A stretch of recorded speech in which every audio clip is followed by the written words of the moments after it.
Chapter 1. The cannon fodder of another world. A rain of arrows descended from the sky, dense and relentless like a swarm of locusts heralding calamity. Yang Zheng raised his small round shield with his left hand, punching down as much as he could, curling up into a ball amidst the chaotic ranks of infantry.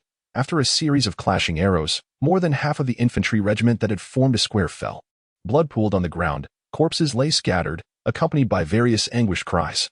Yang Zheng gazed indifferently at his comrades, their bodies pierced by arrows. After all, these were all unfamiliar faces. By tomorrow, new prisoners, refugees, and slaves from across the Songyue kingdom would replace them in this vanguard infantry regiment.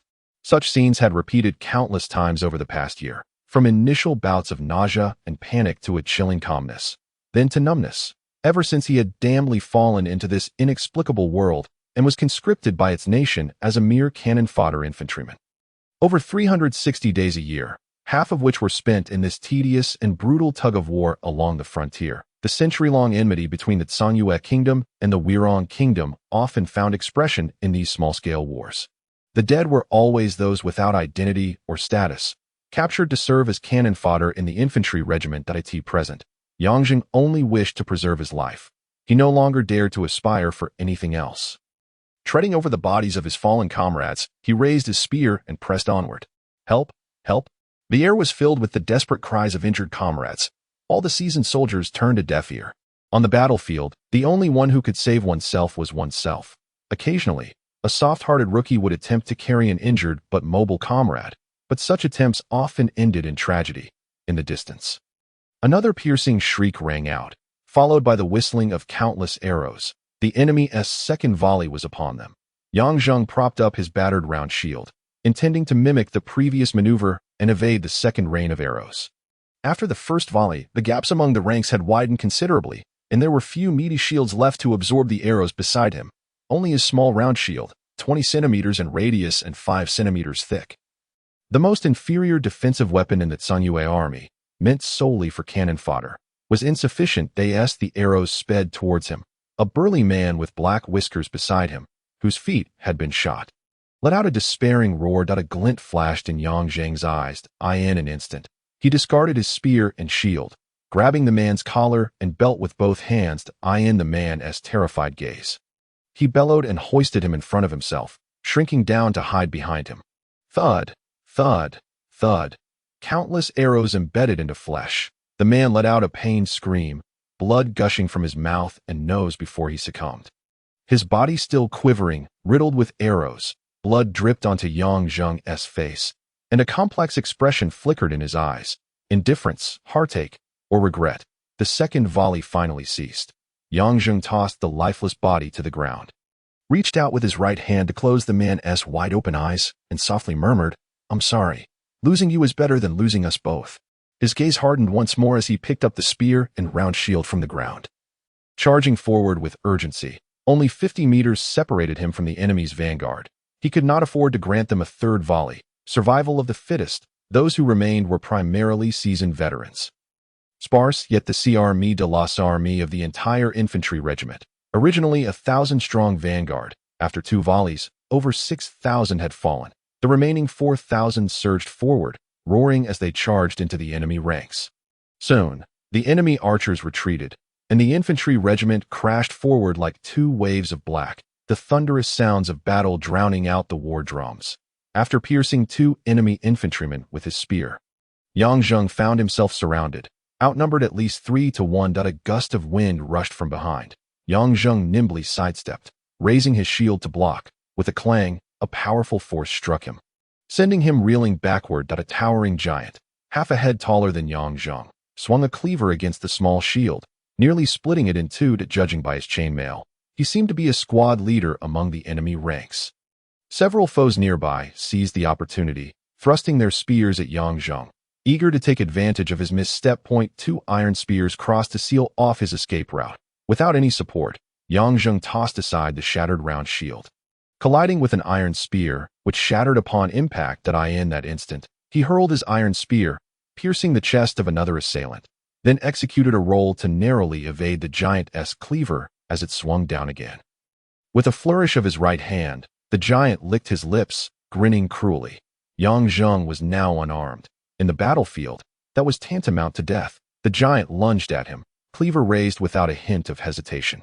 A flicker of panic crossed Yang Zheng's eyes. Instinctively, he reached for his belt, portraying an expression of utter despair. This only fueled the giant's bloodlust, envisioning Yang Zheng being cleaved in two beneath his blade. Flesh and blood flying, the cleaver whistled down. Yang Zheng suddenly squeezed into the giant's embrace, catching him off guard. He hadn't expected the enemy to be so agile, just as the giant prepared to strike him with the hilt of his weapon. His mouth gaped in horror, his eyes wide with disbelief. Blood had already soaked the chest of his armor, a dagger buried deep in his heart. Yang Zheng cast a cold glance at the giant.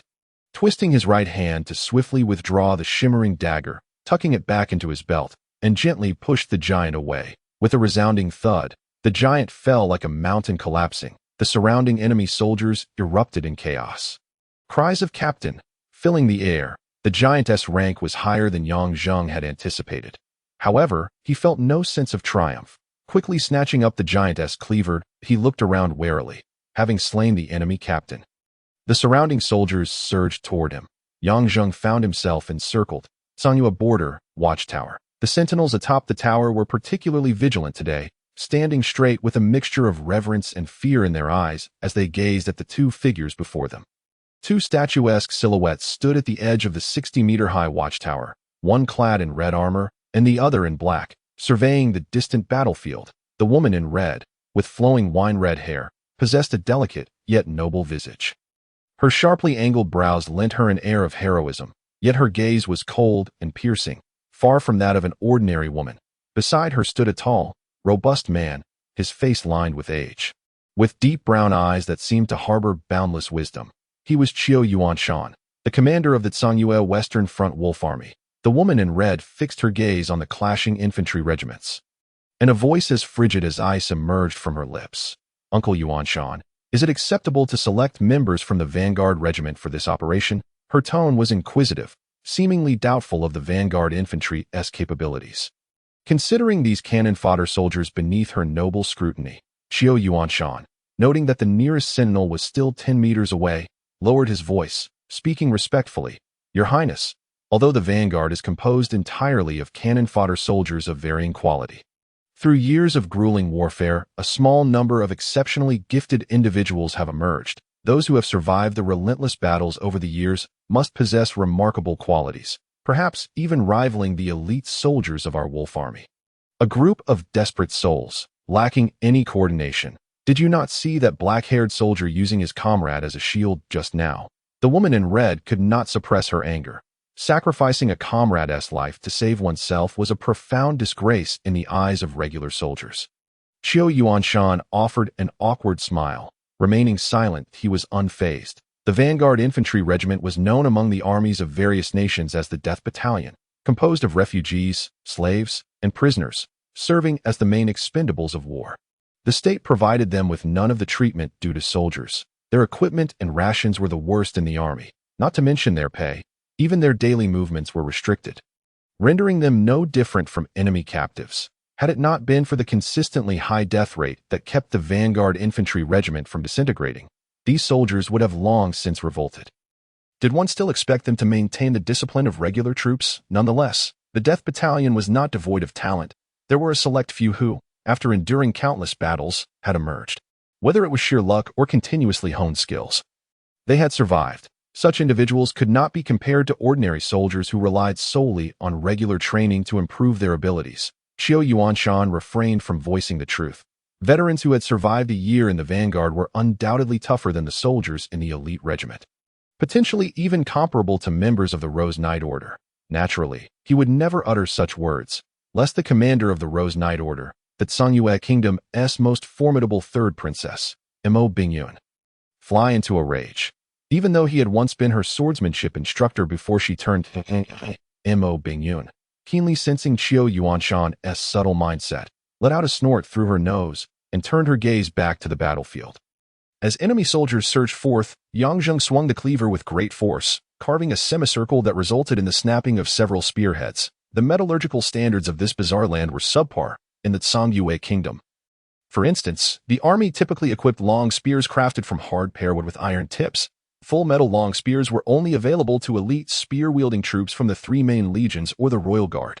Even so, Yang Zheng was taken aback by the cleaver's sharpness, astonished that it could sever several spear shafts renowned for their hardness. Several soldiers of the Wei Rong army were struck down simultaneously, their long poles severed, sending them into a state of panic. Seizing the opportunity, Yang Zheng charged into the fray, deftly evading the weapons thrusting towards him from behind as he unleashed a brutal onslaught amidst the throng.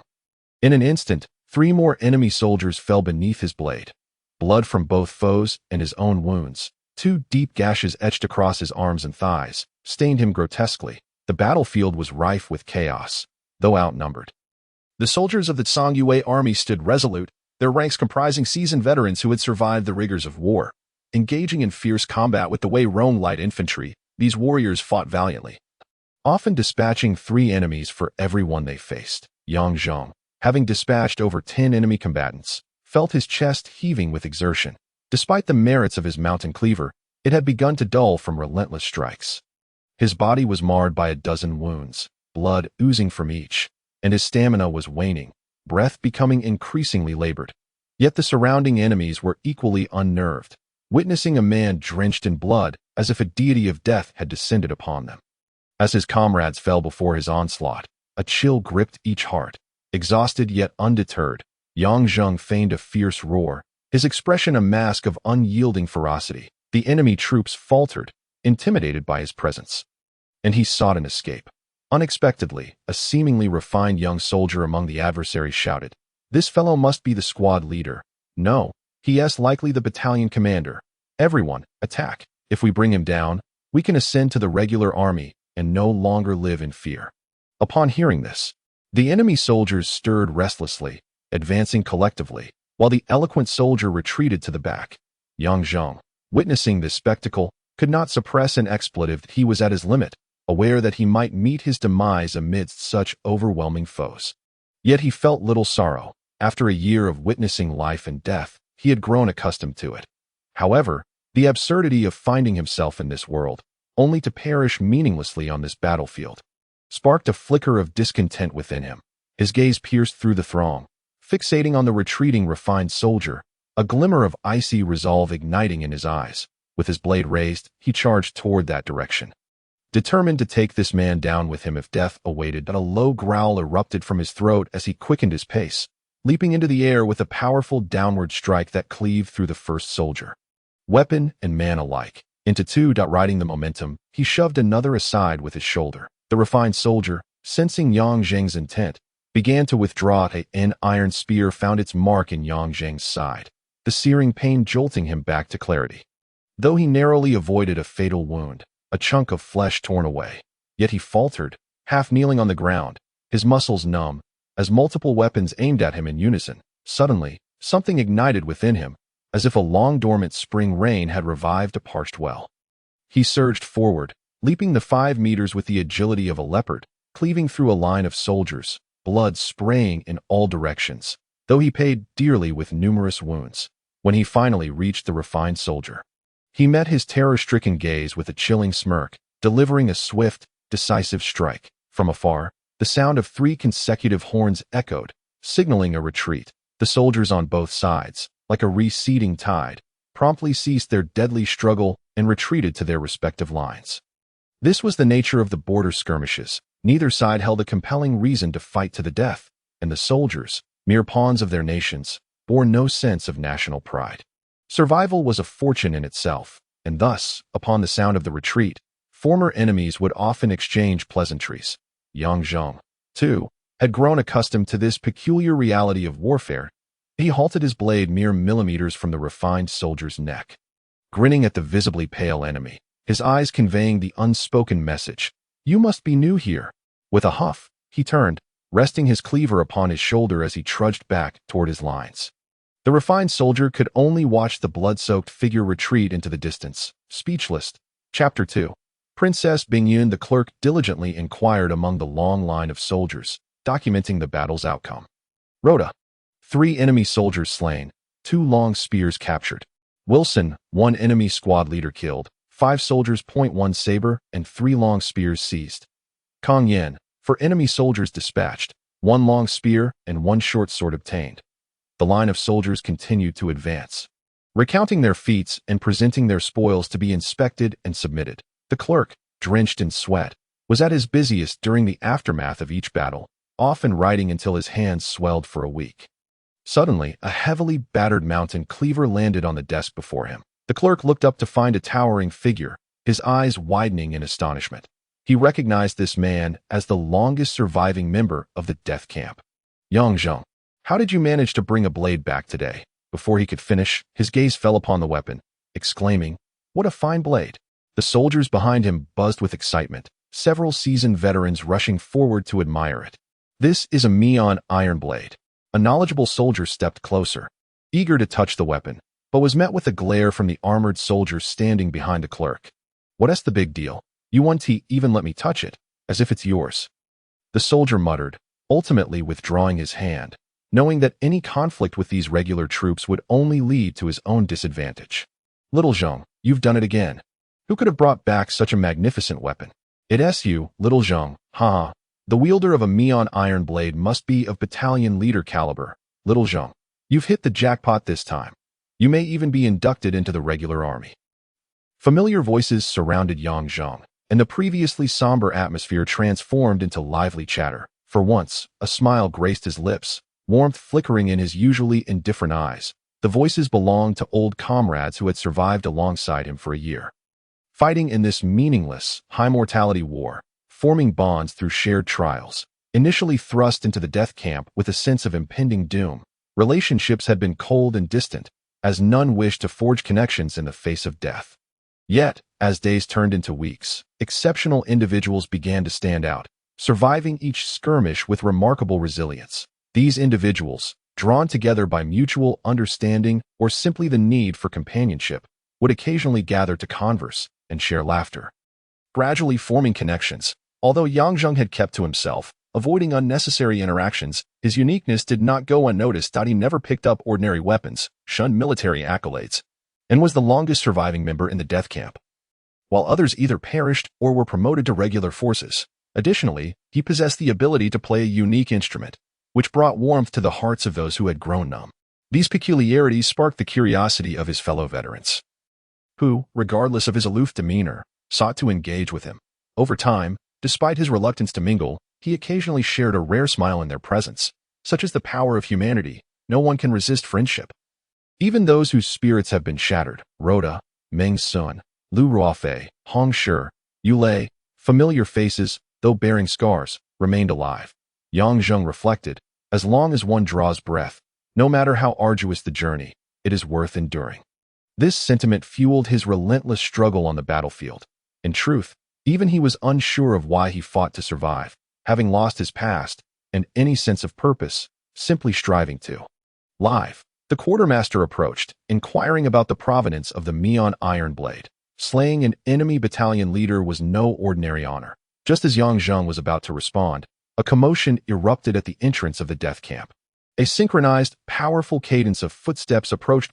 Two ranks of soldiers clad in black chainmail and iron helmets, each wielding identical iron-long swords, jogged into the camp, a chilling aura enveloping the air, rendering it stifling. The elite Wolf Fang Battalion.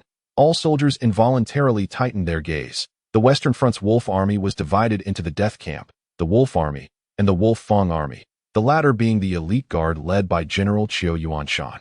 Their presence here was unexpected. The answer soon revealed itself. The two ranks of Wolf Fang soldiers came to a halt, swiftly parting left and right in a seamless motion, their precision awe-inspiring. This was the true essence of a military force in the age of cold steel. Yang Zheng mused, recognizing how his own death camp appeared as nothing but a band of ruffians in comparison. Once the Wolf Fang soldiers had formed two lines, they stood facing each other, raising their swords at a precise 45-degree angle, a display befitting the arrival of dignitaries. Moments later, a man and woman walked side by side, none other than General Qiu Yuanshan and Princess Mo Bingyun, whom Yang Zheng had glimpsed from the watchtower. The soldiers of the death camp were left in awe at the sight of the princess, their expressions betraying a mix of admiration and astonishment. Ultimately, the only women they could encounter were the courtesans from the brothels in the chaotic small towns of the Western Front. a mere assemblage of superficial beauty. How could they possibly compare to the resplendent flower of the empire before them?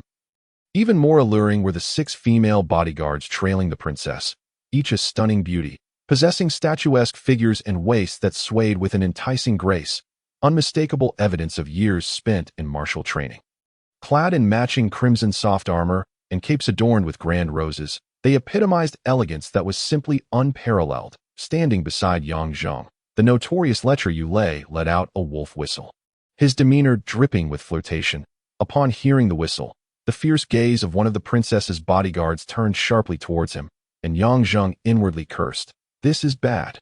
Indeed, one of the princess's female attendants, with a commanding shout, exclaimed, "You dare!" As she spoke, she unfastened a green longbow from her back and loosed an arrow at the smirking Yulei. The transition from jest to arrow was instantaneous, just as Qiu Yuanshan opened his mouth to intervene. Yulei stood frozen, his grin still plastered on his face. The arrow zipped through the air with a deafening whoosh, its force formidable, and with only a 20-meter distance between them, it reached its target in the blink of an eye. A sharp thwack echoed as the arrow did not fell Yulei. It halted merely centimeters from his throat, sending cold sweat streaming down his brow. One should not assume that the inhabitants of the death camp fearlessly embrace death on the battlefield. Such is unavoidable, especially for seasoned veterans like Yulei, who would rather not meet an ignoble end, particularly in such a bewildering manner within the confines of a camp. The arrow was caught in Yang Zheng's grasp, the force propelling it nearly sliding it a foot deep into his palm.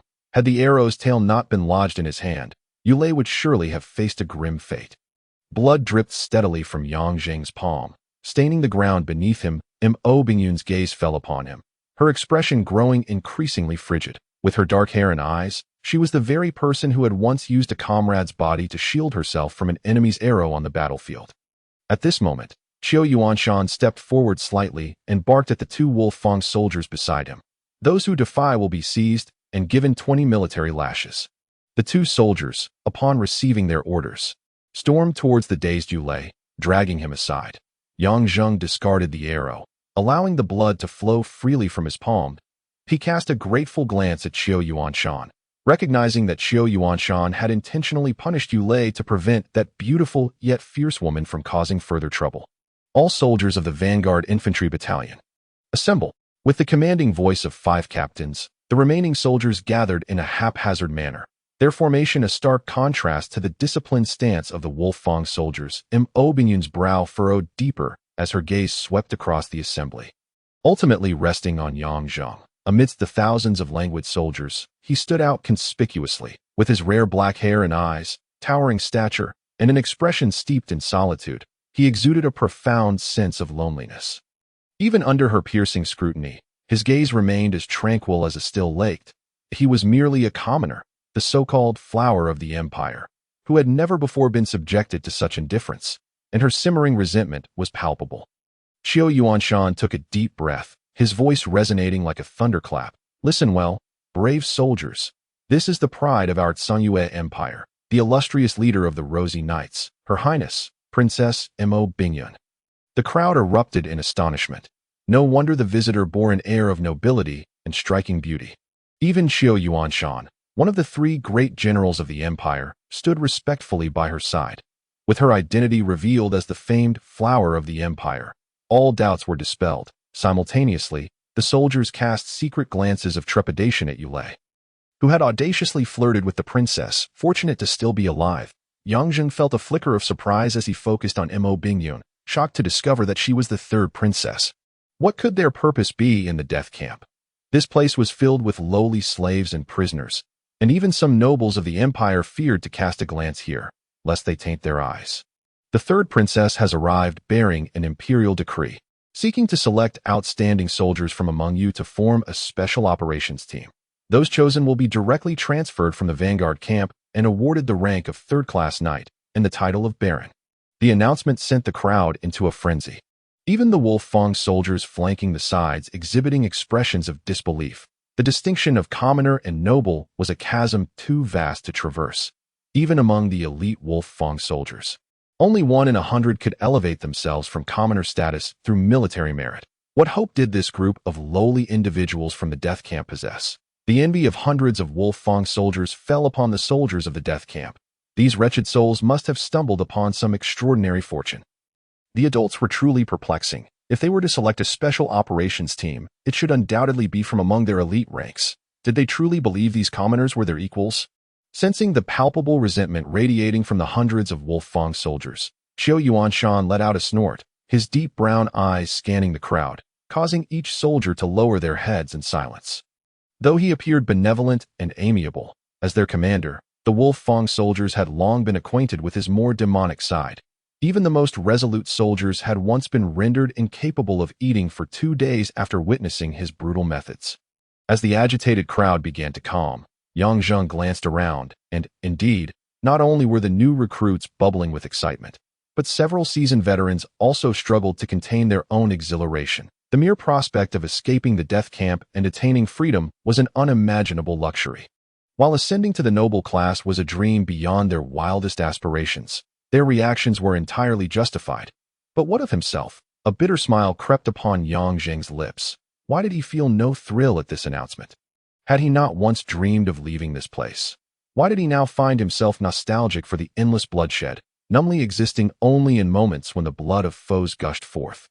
When he truly felt the essence of life? Tonight's dinner was particularly bountiful, each person receiving half a pound of beef. The well-fed veterans clustered in Yang Zheng's quarters, rubbing their bellies and sharing laughter, cherishing this moment as the happiest of their day. Only those who have tasted the brutalities of war can truly appreciate the beauty of life. The handsome red stone, hailing from the highest nobility within the death camp, cast a glance at Yang Zheng, who sat silently on the side. Tomorrow, the selection for the special operations team begins. Brother Zheng, is your injury fully healed? Yu Lei, with his bruised backside, lay prone on the bed, grumbling. I've been bedridden for days. Offending the princess has cost me dearly. You still have the audacity to speak. It's a miracle you survived today, that if not for Brother Zheng shielding you from that arrow, you would have been a goner. TSK. But on another note, those beauties following the princess are truly stunning. Any one of them would outshine the courtesans of the Red Cloud brothel. Upon hearing Redstone's remarks, the disdainful Rhoda spat. Stunning? Have you tried them? Damn it. I haven't tried them, but I was once the young master of Dragon Treasure Pavilion in Solitary Sail City. I've had my fair share of women, more than a battalion. I assure you, I can tell if a woman is enticing. I've been with the 4 most popular courtesans of Fragrant Pavilion, Xiang Shui, Mimi, Xiulian, and Adai. As the conversation turned to women, even Redstone's typically refined demeanor grew flushed. The barracks erupted in a cacophony of noise and laughter. Yang Zheng furrowed his brow, suddenly standing up and retrieving an object from his bag beside the bed, slowly making his way to the door. Brother Zheng, Redstone, and the others exchanged glances, some wanting to follow, but they were halted by the eldest among them, Meng Sun, who shook his head and whispered, "Don't disturb him." Finding the familiar massive outcrop against the mountain at the camp's edge, Yang Zheng climbed atop it, reclining as the clamor of the camp gradually faded away. The night sky in this world was far more beautiful than that of Earth, the stars clear and unblemished. The crimson moon, Sangmia, and the silver moon, Solinhua, resonated with one another in the sky. Only when gazing at the stars could Yang Zheng find a semblance of peace within, as all his pain and troubles floated away with the wind. He recalled a song. Do you remember? Sliding into familiar arms, smiling and weeping in dreams. Which dream do you wish to become reality? Do you remember? Some things cannot return, right? Some matters have yet to arrive. Haven they? When day turns to night, gazing at the sky, yearning for home, Yang Zheng brought the object before him, a jade-green flute, a gift from his girlfriend, Xiaoyan. When he was 20, he had treasured it closely, promising her that upon his return from the Amazon, they would marry, promising to be by her side every night. Who would have thought curiosity would lead to ruin? If only he could return to the past. He would never have touched the sacred artifact of the Amazonian tribes. He still remembered the despair of blood and vitality draining away as the stone spear pierced his heart, the bewilderment upon awakening to find himself in this inexplicable world. Later, he, a wanderer, was captured and brought here, embarking on a ceaseless cycle of carnage. Gradually, he became numb, adapting to this life, only reminiscing about Earth and his home in Shanghai during midnight dreams. Yet, to be fair, Without that sacred artifact, he would have perished long ago. Yang Zheng retrieved a dagger and a dark red crystal, Barbie, from his belt. The dagger was an M9 military knife, purchased for archaeological convenience, and it had been instrumental in slaying enemy commanders on the battlefield. The dark red crystal, Barbie, was the very cause of his entry into this world, the sacred artifact of the Amazonian tribes. This crystal indeed possesses extraordinary powers. When Yang Zheng arrived in this otherworldly realm, he faced numerous life-threatening injuries. Yet it was this peculiar stone that gradually transformed his physique, amplifying his strength to remarkable levels. His senses became as keen as those of a wild beast. And more importantly, his regenerative abilities surpassed those of ordinary individuals. Upon removing his outer garments, he observed that over 20 wounds of varying sizes on his body had already healed and formed scabs. Even the area where flesh had been gouged from beneath his ribcage had sprouted fresh granulation tissue. Recalling how Barbie had once again unleashed her prowess on the battlefield today, pulling him back from the brink of death, Yang Zheng could not help but chuckle wryly. "Barbie, I know you can hear me. Tell me, why do you prevent my death and cast me into this wretched place? Do you find it amusing?" He muttered to himself in the direction of Barbie, bringing a flute to his lips. He began to play softly, a melody that wafted through the night like a lament. Approximately 50 meters from the death camp lies the encampment of the Wolfang army, where everything appeared orderly in stark contrast to the chaos of the death camp. Each tent stood tall and new, while armed soldiers patrolled continuously. Unlike previous occasions, a section of the camp near the mountainside was cordoned off by a fence of sharp wooden stakes. Guarding this enclosure was a group of spirited female soldiers, whose equipment surpassed that of the Wolfang army, their eyes sharp and glinting with the knowledge of advanced martial arts. After discussing the matters for the following day with Qiu Yuanshan, Mo Bingyun emerged from the command tent of the Wolfang army, followed by 6 loyal attendants. She returned to the makeshift quarters separated by the fence. One attendant complained, "Captain, during the day we should have gouged out that lecherous fellow's eyes." Mo Bingyun halted, her voice icy. "Xiao Yu, have I not instructed you to refrain from mentioning this matter again?" "Yes," Xiao Yu pouted, taken aback by the princess's outburst, who had always treated them as sisters. Mo Bingyun was now troubled.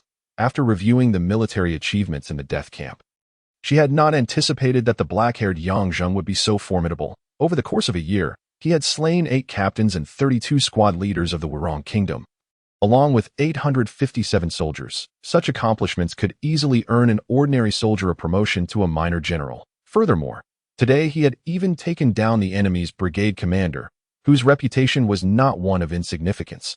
The name of the formidable bear, Willie, was known even to Mo Bingyun. That Willie's strength was renowned as the best among the Wurong Eastern Line forces, a persistent thorn in the side of the Wolfang army. Yet today he had fallen to a mere cannon fodder soldier from the death camp. One could only imagine he would find no peace even in death. That it was truly unfortunate for Willie that he had unwittingly consumed too much alcohol. His head clouded, forcing his way into the Wurong's death camp, where his status should have exempted him from such a meaningless battle. That it seemed that the fates conspired against him. Seeing these figures, Mo Bingyun felt both anger and hatred. Anger at her own misjudgment, that this detestable fellow could be so powerful, and hatred for Yang Zheng's disregard for her presence, as if she were nothing more than a shadow. Proud and noble women never permit others to overlook them, especially when the other party's status is so lowly. Mo Bingyun led her attendants back to the main tent, where warm bathing water awaited. She disrobed and sank into the steaming water. A contented sigh escaped her lips. In the bitter cold of the western regions, a bath was a luxury and a delightful indulgence, the frustrations brought by Yang Zheng gradually melting away. She closed her eyes, savoring the sensation of her skin reddening in the warm water, petals floating on the surface, their sweet fragrance wafting into her nostrils. Suddenly, she opened her eyes and a peculiar sound drifted through the air, a melodious tune that seeped into her very soul. Listening quietly for a moment, she was enveloped by the music, a sense of sorrow and longing permeating her heart. Who could be playing such a melancholic melody? Mo Bingyun donned her clothing and stepped outside the tent, her attendants eager to follow but halted by her gesture. The music emanated from behind the mountain, faint and delicate, perceptible only to those of her rank as a swordsman. Following the sound, she gracefully leaped over the high wooden fence and glided along the branches of the towering trees, drawing ever closer to the source. Soon, she discovered a solitary figure perched upon a massive rock. Bathed in moonlight, exuding an indescribable desolation and sorrow, it was him. Mo Bingyun's fingers tightened into fists. Yang Zheng's dark hair and tall stature were unmistakable. This man again. She contemplated turning away, taking a step before pausing. Yang Zheng remained oblivious, lost in his own world, entirely insulated from the tumult of the outside. The sound of the flute was unlike any instrument from her world, on this continent, due to the incessant wars. Cultural and artistic development was woefully stunted, with noble families typically entertaining themselves with drums and bronze bells, while delicate instruments like flutes had yet to emerge. Music transcends all barriers for sentient beings. Women, often the epitome of sensitivity, are no exception, even the aloof and haughty Mo Bingyun. Gradually, she found herself drawn to the enchanting melody and began to perceive Yang Zheng in a less unfavorable light. Could a man capable of producing such beautiful music, a figure as lonely as snow, truly be a cruel and despicable lowborn? When one begins to excuse another's actions, what does that signify? Mo Bingyun stood transfixed, listening intently, until the music came to an abrupt halt. She jolted awake. Yang Zheng sighed after finishing the melody, the night deepening, wondering what the morrow would bring. A special operations team. Such a bore. Silently, he tucked the flute back into his belt and descended the rock, hesitating as he made his way back to the camp. Chapter 3. The frantic test. The following day dawned clear and bright. After days of gloom, the clouds dispersed, allowing sunlight to bathe the land. The death camp had never been so lively. Soldiers wore expressions mingled with excitement and anticipation. Everyone believed that today's weather heralded a good omen, signaling the arrival of spring for the death camp, a spring for the fortunate few. Yet, most believed they would be among that fortunate few, destined to become barons of the empire. They had every reason to rejoice. Yang Zheng blended into the crowd, his demeanor detached as he surveyed the raucous throng. These were individuals struggling to survive in a chaotic world, easily satisfied with just a drop of honey. The title of baron, or a promotion to third-tier knight, was that drop of honey. Yang Zheng desired none of it. He regarded everything around him with indifference. Still unwilling to consider himself a part of this world, stubbornly isolating himself from it until death claimed him. Meng Sun, Hong Shi, and others stood beside Yang Zheng, having grown accustomed to his solitude. Their small group represented the most powerful faction within the death camp, feared by all except for Wilson's followers. Wilson, the son of a blacksmith from Honkin City, was hot-tempered, and after accidentally killing a man, he had been exiled to the death camp. Having spent 11 months there, he was the longest resident after Yang Zheng. His innate strength and brutal nature quickly attracted a band of followers. For the death camp was rife with various perverse and dark individuals. In a place where death awaited on the battlefield, bizarre disappearances and madness were all too common. Everyone had to affiliate with a small group, everyone but Yang Zheng, who was someone even Wilson dared not provoke. After the assembly call sounded, much like the previous day, the Wolf Fang army surged into the death camp, their numbers doubling, encircling it. The selection for the special operations team was bound to be charged with tension, necessitating adequate safety precautions. Mo Bingyun and Xiao Yuanshan, their expressions grim, led their attendants to a raised platform in a corner of the death camp. 10 meters in front of the platform stood a newly constructed wooden arena. Once seated, Mo Bingyun's gaze swept across the crowd, pausing momentarily on Yang Zheng, a flicker of complex emotion flashing in her eyes before she quickly averted her gaze. Yang Zheng, sensing something, lifted his head slightly. Then, with a self-deprecating smile, returned to examining a small stone on the ground. Thousands of eyes focused on the arena, brimming with excitement and anticipation. Xiao Yuanshan cleared his throat, turned away, and noticed Mo Bingyun still sitting there. Expressionless, he forced a smile and muttered to himself, "The Empire's flower, more like the Empire's ice block, utterly devoid of humanity." With no other option, he stood up. "Soldiers of the Vanguard Infantry Battalion, listen closely. We are selecting members for the Special Operations Team. A vital mission for the Empire. Only 20 slots are available, and those selected will be directly promoted to third-tier knights, receiving the title of Baron, after consulting with Her Highness the Third Princess. We shall commence with a simple strength test." Xiao Yuanshan delivered his instructions succinctly, gesturing as 10 Wolf Fang soldiers, paired into groups of 2, carried 5 large stone cauldrons into the camp. upon reaching the arena. The cauldrons were dropped, creating a thunderous sound that shook the ground and sent dust swirling into the air. Each cauldron weighed approximately 200 kilograms, and only a select few could lift them above their heads. The enthusiastic soldiers of the death camp were instantly doused with cold water, many lacking the courage to even attempt the feat, shaking their heads in dismay. Those who passed the test were set aside, while those who failed were unceremoniously sent back to their quarters by the Wolf Fong army. The crowd dwindled, with only 1 in 10 succeeding. Yang Zheng's companions leaned against the back of the throng, showing no urgency to step forward. With his still swollen backside, Yulei sighed. I wonder if I can manage it. Oh dear, hiss. He twisted his waist, gasping at the sharp pain. One by one, Lata, Meng Sun, Lu Ruofei, and Hong Shi burst into laughter. Even Yang Zheng rarely showed a hint of amusement at that moment. A wave of astonishment rippled through the crowd. Yang Zheng and the others looked up to see a towering figure, nearly 2 meters tall, with dark skin and a robust physique. A bald man who effortlessly lifted a stone cauldron above his head. Striding towards another stone cauldron, he used his free left hand to grasp it from the ground, letting out a thunderous roar that made his muscles bulge, veins popping on his forehead and neck, as he hoisted the second stone cauldron aloft. Wilson, well done! Cheers erupted from the crowd, all belonging to the soldiers under Wilson's command. On the viewing platform, Qiu Yuanshan and Mo Bingyun also showed slight reactions. Wilson laughed heartily, spinning around while holding the 2 stone cauldrons before slamming them heavily onto the ground at that moment. Yang Zheng heard a beast-like snarl emanating from beside him. Turning his head, he saw Hong Shi with clenched fists, his eyes ablaze with fury, as if flames were about to burst forth. Yang Zheng sighed inwardly and reached out to grip Hong Shi's wrist. Calm down, anger will only cloud your judgment. His words fell like a bucket of cold water dousing Hong Shi's raging fire. Hong Shi closed his eyes and after a moment, managed to say, Thank you, Xiao Zhengge.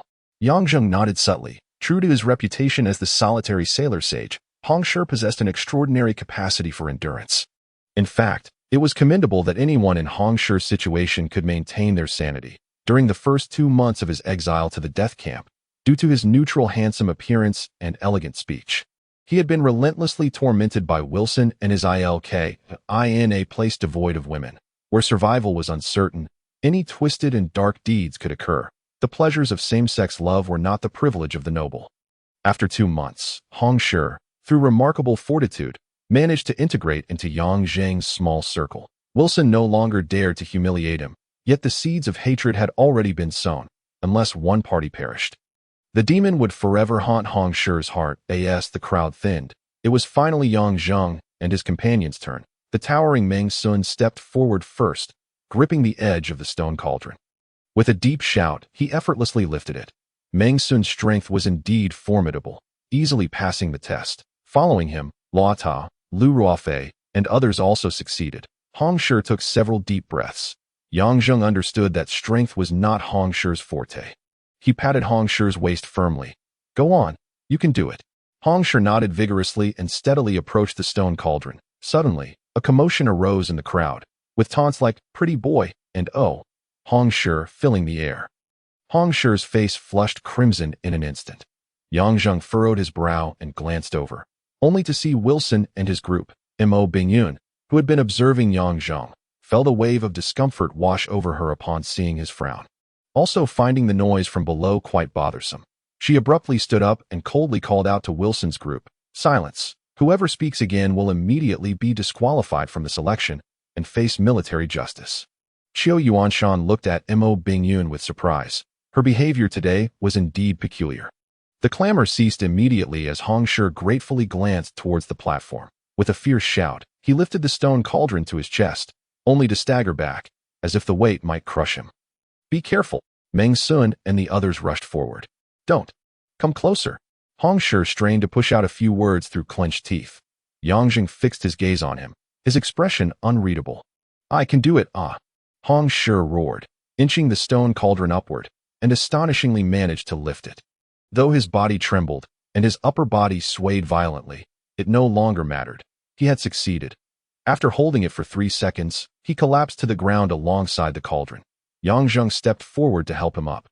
His gaze warm. Well done. Hong Shi chuckled softly. Yang Zheng tested the weight of the stone cauldron. He cared little for accolades or honors. Hollow sweetness did not pique his interest. Educated in the 21st century Earth, Yang Zheng believed that sweetness must be forged by one's own efforts. His own sweetness had likely been left behind on Earth. With a bitter smile, he lifted the stone cauldron overhead. Pausing for a moment before casting it aside and calmly walking back to his place, Yule also attempted the lift but failed. Ever the optimist, he wiggled his backside, casting a flirtatious glance at the viewing platform, provoking a near explosion from Xiaoyu, who stood behind Mo Bingyun. This fellow had always been audacious in his pursuits. That a total of 283 individuals passed the strength test, less than 1/10 of the total number. The second test was swordsmanship. 283 wooden swords were distributed to the successful candidates. The test was straightforward. The 283 participants would engage in a free-for-all on a stage with a 50-meter radius, with those knocked down or out of the ring being eliminated, and the last 20 standing being directly selected. Unbeknownst to anyone, Yang Zheng stealthily slipped his M9 military knife into Hong Shi's belt. Hong Shi looked at Yang Zheng in astonishment, only to see him smirk cruelly, making a slicing gesture with his hand. The war drums beat 3 times, and a cacophony of roars erupted from the stage. Wooden swords whirled through the air. The advantages of the small group became glaringly apparent. Individual strength was utterly insignificant in the melee. The few who clustered around Yang Zheng stood back to back, raising their wooden swords, felling anyone who dared to approach, either collapsing to the ground or being kicked off the stage. Gradually, the atmosphere shifted. Under the lure of accolades, the crowd descended into madness. The fighting intensified, although the wooden swords were dull. The combatants were increasingly fragile. Cries of anguish echoed as some had their eyes pierced or necks broken, the scent of blood pervading the air, the brutal self-inflicted carnage revealing the depths of human depravity. The surrounding Wolf Fong soldiers howled, their eyes gleaming as if they were in a coliseum. 283 beasts tearing at one another, reveling in the thrill of savagery. Mo Bingyun and her 6 female bodyguards turned away in disgust.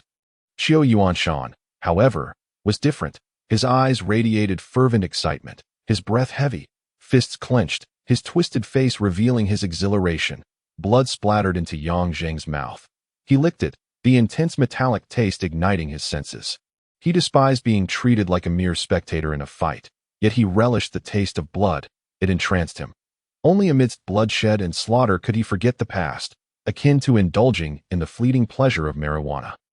The bodies of fallen soldiers piled up at his feet, either dead or maimed.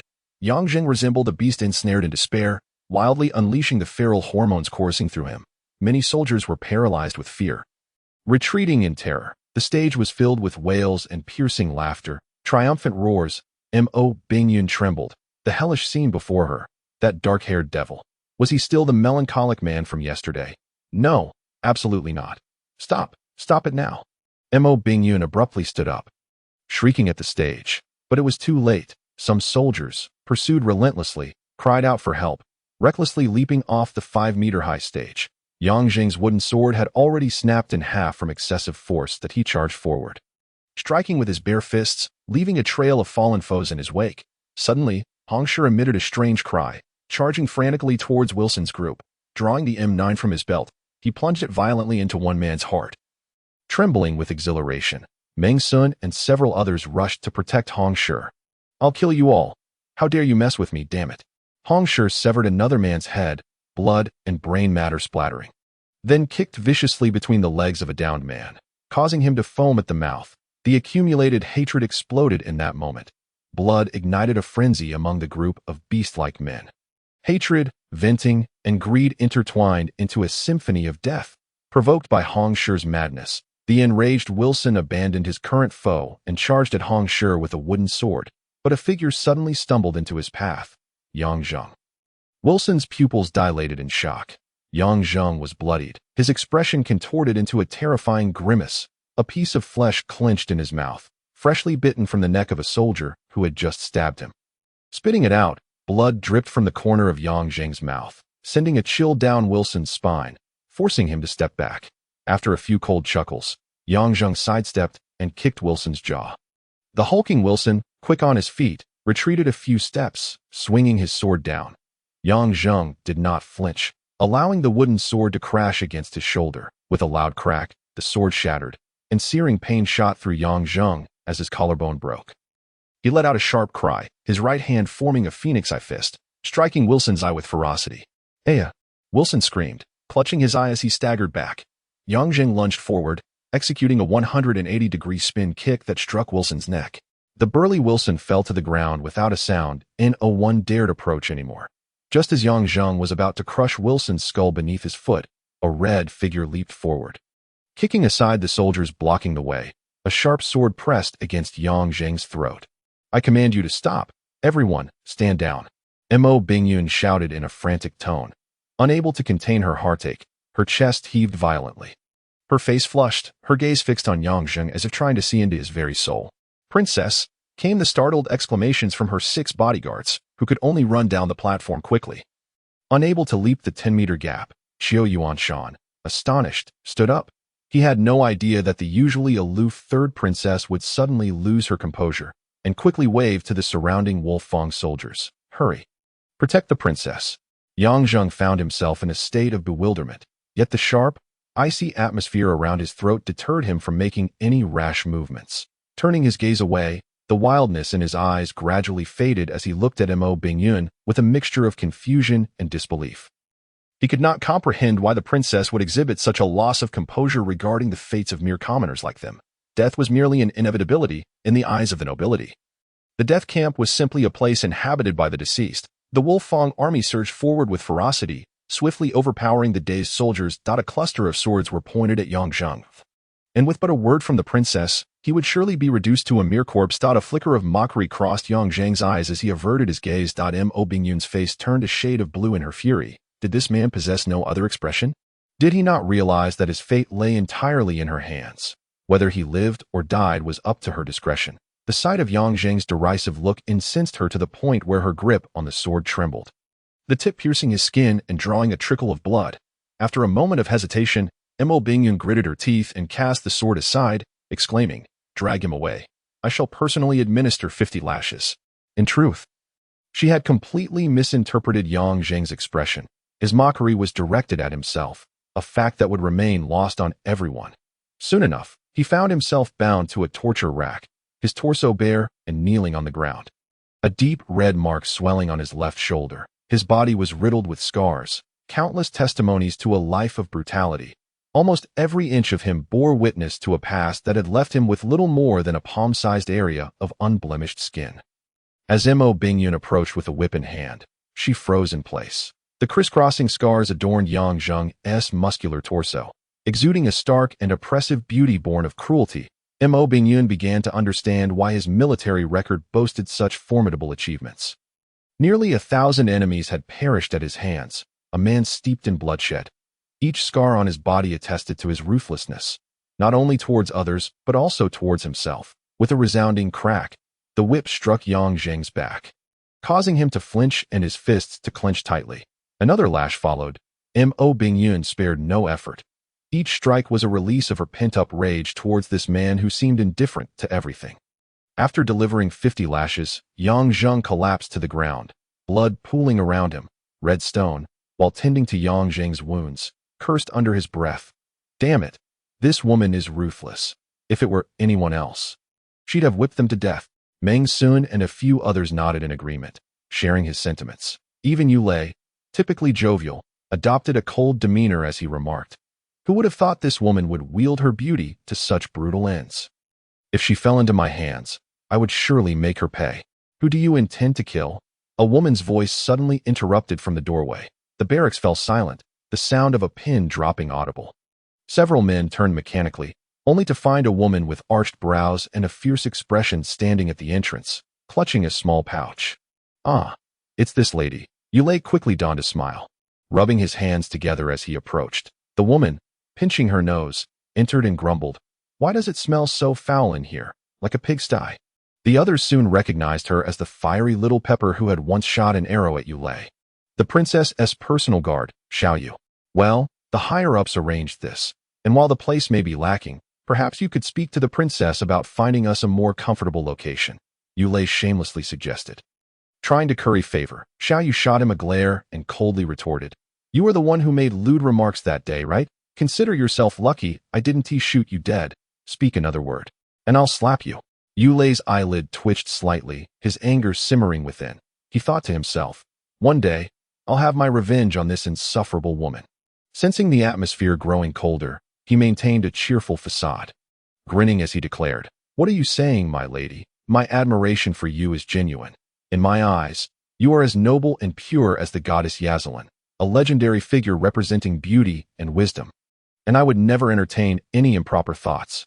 Xiao Yu chose not to engage further, casting a disdainful glance at the motionless Yang Zheng before shaking her head in disgust.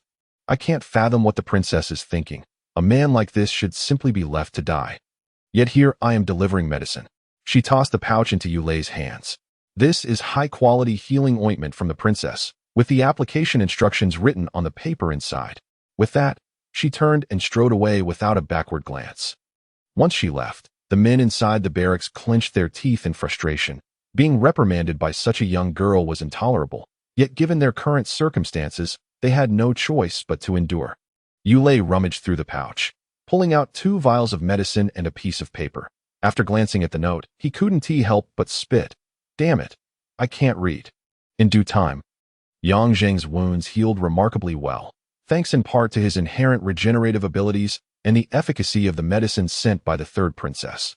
This ointment was unlike the inferior supplies typically dispensed in the death camp. Its greenish transparent texture exuded a refreshing fragrance that invigorated the senses upon inhalation.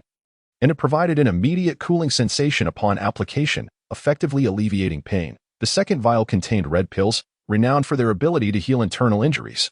Redstone, well-versed in such matters, recognized the 2 items as treasures worth 100 gold pieces. Truly remarkable. Even Yulei benefited, with his injuries healing overnight after using the ointment. Consequently, the group's animosity toward the princess diminished significantly. However, they were puzzled as to why such a noble personage would bestow medicine upon Yang Zheng. Their gazes towards him became laced with a hint of intrigue. Redstone, ever the self-proclaimed romantic, boldly proclaimed, a lioness always uses her claws to express affection. What transpired next only served to heighten the ridicule aimed at Yang Zheng, as whispers of his rumored affair with the princess spread throughout the camp.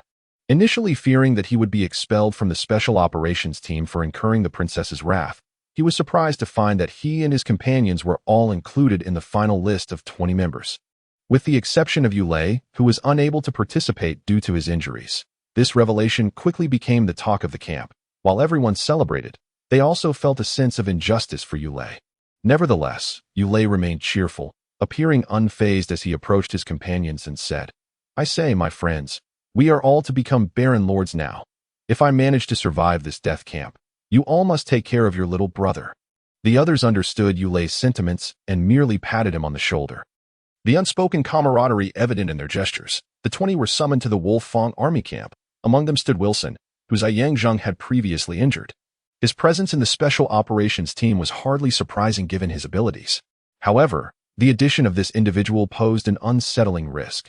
The occasional glint of malice in Wilson's eye sent chills down the spines of those who caught his gaze. Yang Zheng maintained his indifferent demeanor, showing no signs of joy even upon being informed of his selection for the special operations team. Inside the main military tent, Qiu Yuanshan and Mo Bingyun awaited them. Mo Bingyun appeared to have regained her previous aloofness, her eyes betraying no hint of emotion as they fell upon Yang Zheng. In contrast, Qiu Yuanshan regarded Yang Zheng with keen interest. The recent rumors circulating within the death camp had become widely known. Yet the imperial flower beside him showed no reaction. This struck him as peculiar. The man of Qiu Yuanshan's stature could hardly be deceived by appearances. Though Mo Bingyun seemed indifferent, her unusual focus on the black-haired youth suggested that there was more to the story. Recalling the imperial secret mandate, Qiu Yuanshan's expression grew serious, his brows furrowing. Clearly, this matter could not be discussed in detail with the princess. He resolved to be cautious and smiled, saying, You all are the pillars of our army. Having distinguished yourselves among thousands of soldiers, this is no mere stroke of luck. The future of our Tsongyue Empire rests upon your shoulders. Today, I have called you here so that Her Highness, the princess, may personally bestow upon you your accolades. With a command, several royal guards entered the tent, carrying a stack of wooden boxes. Inside each box lay a pristine military uniform, a matching knight's sword, and a bronze noble emblem intricately engraved with a stunning shield adorned with a pattern of purple stars. Upon seeing the emblem representing the title of Tsongyue Viscount, every face, with the exception of Yongjing's. Lit up with excitement, Mo Bingyun stood, first retrieving the topmost box and approaching Red Stone, who promptly knelt on one knee to receive it, his face radiant with enthusiasm as he gazed at the third princess. Ready to face any challenge without hesitation, Mo Bingyun drew forth the exquisite sword, pressing its tip against Redstone's left shoulder, and slowly intoned, "Redstone, do you pledge to serve the royal family of Songyue for life? Even at the cost of your own life, to uphold the virtues of a knight, and to embody humility, honor, sacrifice, bravery, compassion, spirit, honesty, and justice?" "I do," Redstone proclaimed, his voice trembling with emotion. Mo Bingyun nodded, striking Redstone's shoulder 3 times with the sword. As the 16th generation descendant of the Mo family of the Songyue Empire, I, Princess Rose, a ceremonial title of the royal family, while Mo Bingyun is her given name, commoners must refrain from using it. Witness your glory and hereby confer upon you the rank of third-class knight and the title of baron. Rise, Baron Redstone." With a respectful bow, Redstone expressed, "Thank you, Your Highness." Before standing once more, the ceremony continued, with each individual receiving their accolades in turn. Yongjing, although he recited his oath of loyalty with the same rote formality, there was an unmistakable lack of sincerity in his words. The third princess gazed intently into his unremarkable black eyes, a flicker of irritation igniting within her. She had already encouraged herself numerous times before stepping out, vowing to maintain her composure, especially in the presence of this man. Despite her earlier poise, the proximity to Yongjing caused her heart to race uncontrollably, leaving her unable to master her emotions. Taking a deep breath, she reminded herself, "Come on, Mo Bingyun, you are a princess, unafraid of this commoner, stay strong." While she attempted to fortify her spirit, she was unaware that her deliberate calmness only appeared awkward, drawing the attention of Qi Yuanshan and the others, who noted her unusual demeanor. Finally, enduring immense psychological pressure, she bestowed upon Yongjing his insignia. In haste, Mo Bingyun turned away, seizing the opportunity to retrieve a box, hoping to quell her racing heart. Setting. The noble ranks and corresponding emblem patterns of the Songyue kingdom vary slightly among the ancient noble families. Generally, the royal titles are conferred as follows: Baron, emblem patterned with purple starry skies; Viscount, emblem with white orchids; Earl, emblem with blue lilies; Marquis, emblem with golden roses; Duke, emblem with black tulips. Chapter 4. Conflict at the brothel due to the unique circumstances of the nobility serving in the military. Yongjing and his companions did not receive the territories typically granted to barons. Nevertheless, this was enough to excite the likes of Hong Shi, who reveled in their newfound status. They were now nobles, and commoners were obliged to step aside and pay their respects. After enduring inhumane treatment in the death camp, they could finally hold their heads high, striding with an air of arrogance. The death camp was no longer suitable for them. 20 men were assigned to a corner of the Wolf Fang camp. With brand new barracks, comfortable and clean bedding, ample food, and a monthly military stipend of 1 gold coin, their aspirations had diminished significantly. It was not that they lacked ambition. Transforming from cannon fodder in the death camp to barons was akin to a beggar becoming a millionaire overnight. Although adjusting to their new status would take time, they had little room to ponder anything else. After a few days of idleness, the men, accustomed to hardship, found themselves restless and sore. With the war temporarily distant and the special operations team devoid of specific tasks, they enjoyed an hour of daily drills before being free to roam. Seizing the rare opportunity for half a day's leave from the camp, Hong Shi stealthily entered, pulling Meng Sun and a few others aside to whisper conspiratorially. Soon, a series of lewd chuckles erupted from their midst. Yongjing cast them a sidelong glance before silently returning his head to the pillow. Staring at the ceiling, he felt a profound restlessness. The blood within him boiled incessantly.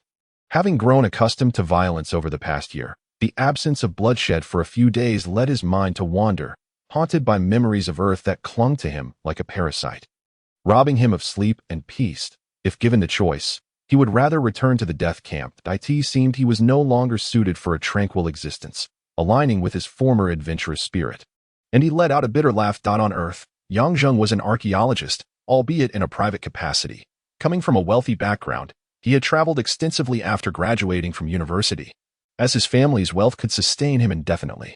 Whether exploring the Mongolian steppes, the the Egyptian pyramids, or the Temple of Athena in Athens. He sought out excitement and novelty. Do not mistake him for a mere thrill seeker. Yang Zheng was proficient in 6 languages and held dual degrees in politics and history. He had even trained with a special forces unit for 6 months due to his family's connections, having fought wolves on the Mongolian steppes and killed a giant python with his bare hands. Had it not been for his varied experiences, he might not have survived in this world. He had intended to suppress the adventurous blood within him upon returning from the Amazon, to inherit the family business, and to settle down with his girlfriend of 8 years for a quiet life. Yet, he had never anticipated that this final promise would remain unfulfilled. As he continued to ruminate, Hong Shi's lascivious grin appeared before him. Calling out, "Little Zhengge?" Yang Zheng glanced at him, replying coolly, "What is it? Speak properly." "Yes, little Zhengge," Hong Shi saluted, prompting Yang Zheng to roll his eyes in response. "Hee, little Zhengge, today the camp has granted us half a day off. Let us go have some fun." Yang Zheng furrowed his brow. What is there to enjoy in this desolate land? 50 miles south lies the first town of the border, Luanyunjian, a bustling hub for supplies on the Western Front. We haven't spent our advanced military pay yet.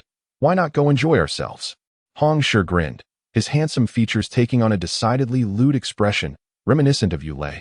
Seeing Yang Zheng hesitate, Meng Sun, Luo Ta, and the others joined in to persuade him, clearly having plotted this outing. All right. Yang Zheng relented. Sitting up, the 5 of them headed directly to the supply depot to borrow 5 horses.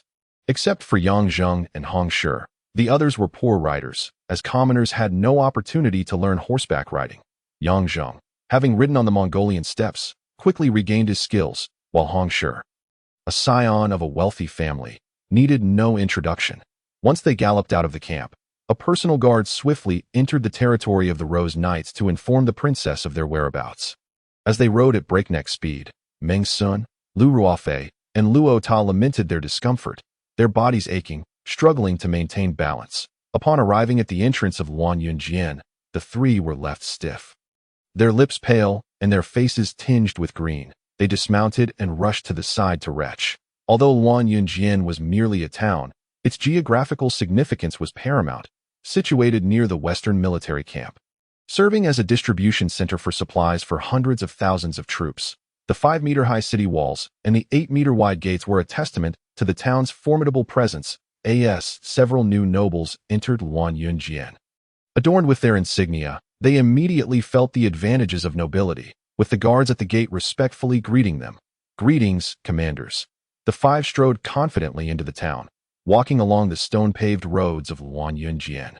Yang Zheng was the most low-key among them. In contrast, the other 4 exuded an air of arrogance. The 3 young men, fresh from their bout of nausea, now brimmed with vitality, laughing and joking, whistling at younger women, causing quite a commotion. Eventually, unable to bear the spectacle any longer, Yang Zheng pulled them aside. "I say, how can you behave like nouveau riche? Tone it down.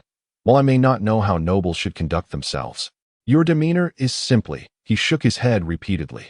The others, taken aback by Yang Zheng's rare display of discontent, couldn't help but chuckle softly, tempering their antics. After wandering about the town, they soon lost interest. The harsh environment of the western region meant most buildings were made of mud. And although stores were plentiful, few offered anything exquisite. Suddenly, Hong Shi intercepted a brown-haired youth, demanding, "Hey, kid, do you know which way the Red Mill is?" The youth, startled by the intimidating presence of the noble soldiers, felt his legs weaken. Stammering for several moments without clarity, Hong Shi's frustration boiled over, and he seized the youth by his collar. Yang Zheng frowned inwardly. His companions had not originally behaved in such a manner.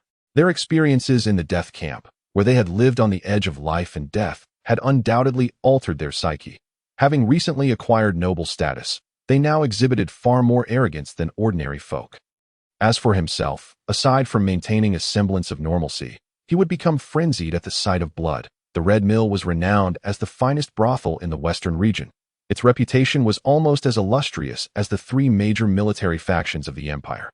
Merchants, nobles, warriors, monks, unlike on Earth, here monks did not eschew female company, and thieves flocked to its doors. In Luanyunjian, anyone with even a modicum of status or wealth could find themselves a guest at the Red Mill. In such a remote place, it was remarkable to have an establishment of such fame. Once they learned the location of the Red Mill, Hong Shi, whistling, led the charge. Yang Jing shook his head, trailing behind. He was not uninterested in women. Having come from a privileged background on Earth, he had engaged in countless frivolities. However, after undergoing profound changes in his life and witnessing so much bloodshed, his perspective had shifted. As they turned corner after corner, the Red Mill finally came into view, and Yang Jing paused, momentarily taken aback. True to its reputation, the brothel's architectural style and grandeur surpassed the mud huts they had seen along the way. A vast courtyard enclosed by stone walls, painted a light red, stood before them.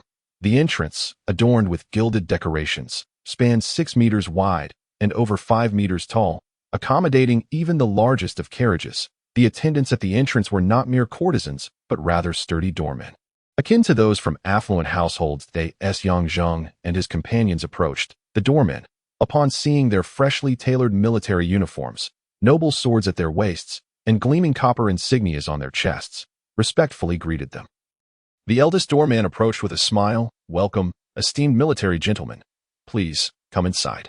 Having been a privileged youth himself, Hong Shi was well versed in such matters. After they entered the Red Mill, he pulled out a few silver coins from his pocket and tossed them to the doorman. Grinning, "Hey, find us a nice private room and bring us a few pretty ladies, along with a selection of food and drink." "Of course, esteemed sirs, rest assured," the doorman replied, beaming as he pocketed the silver coins.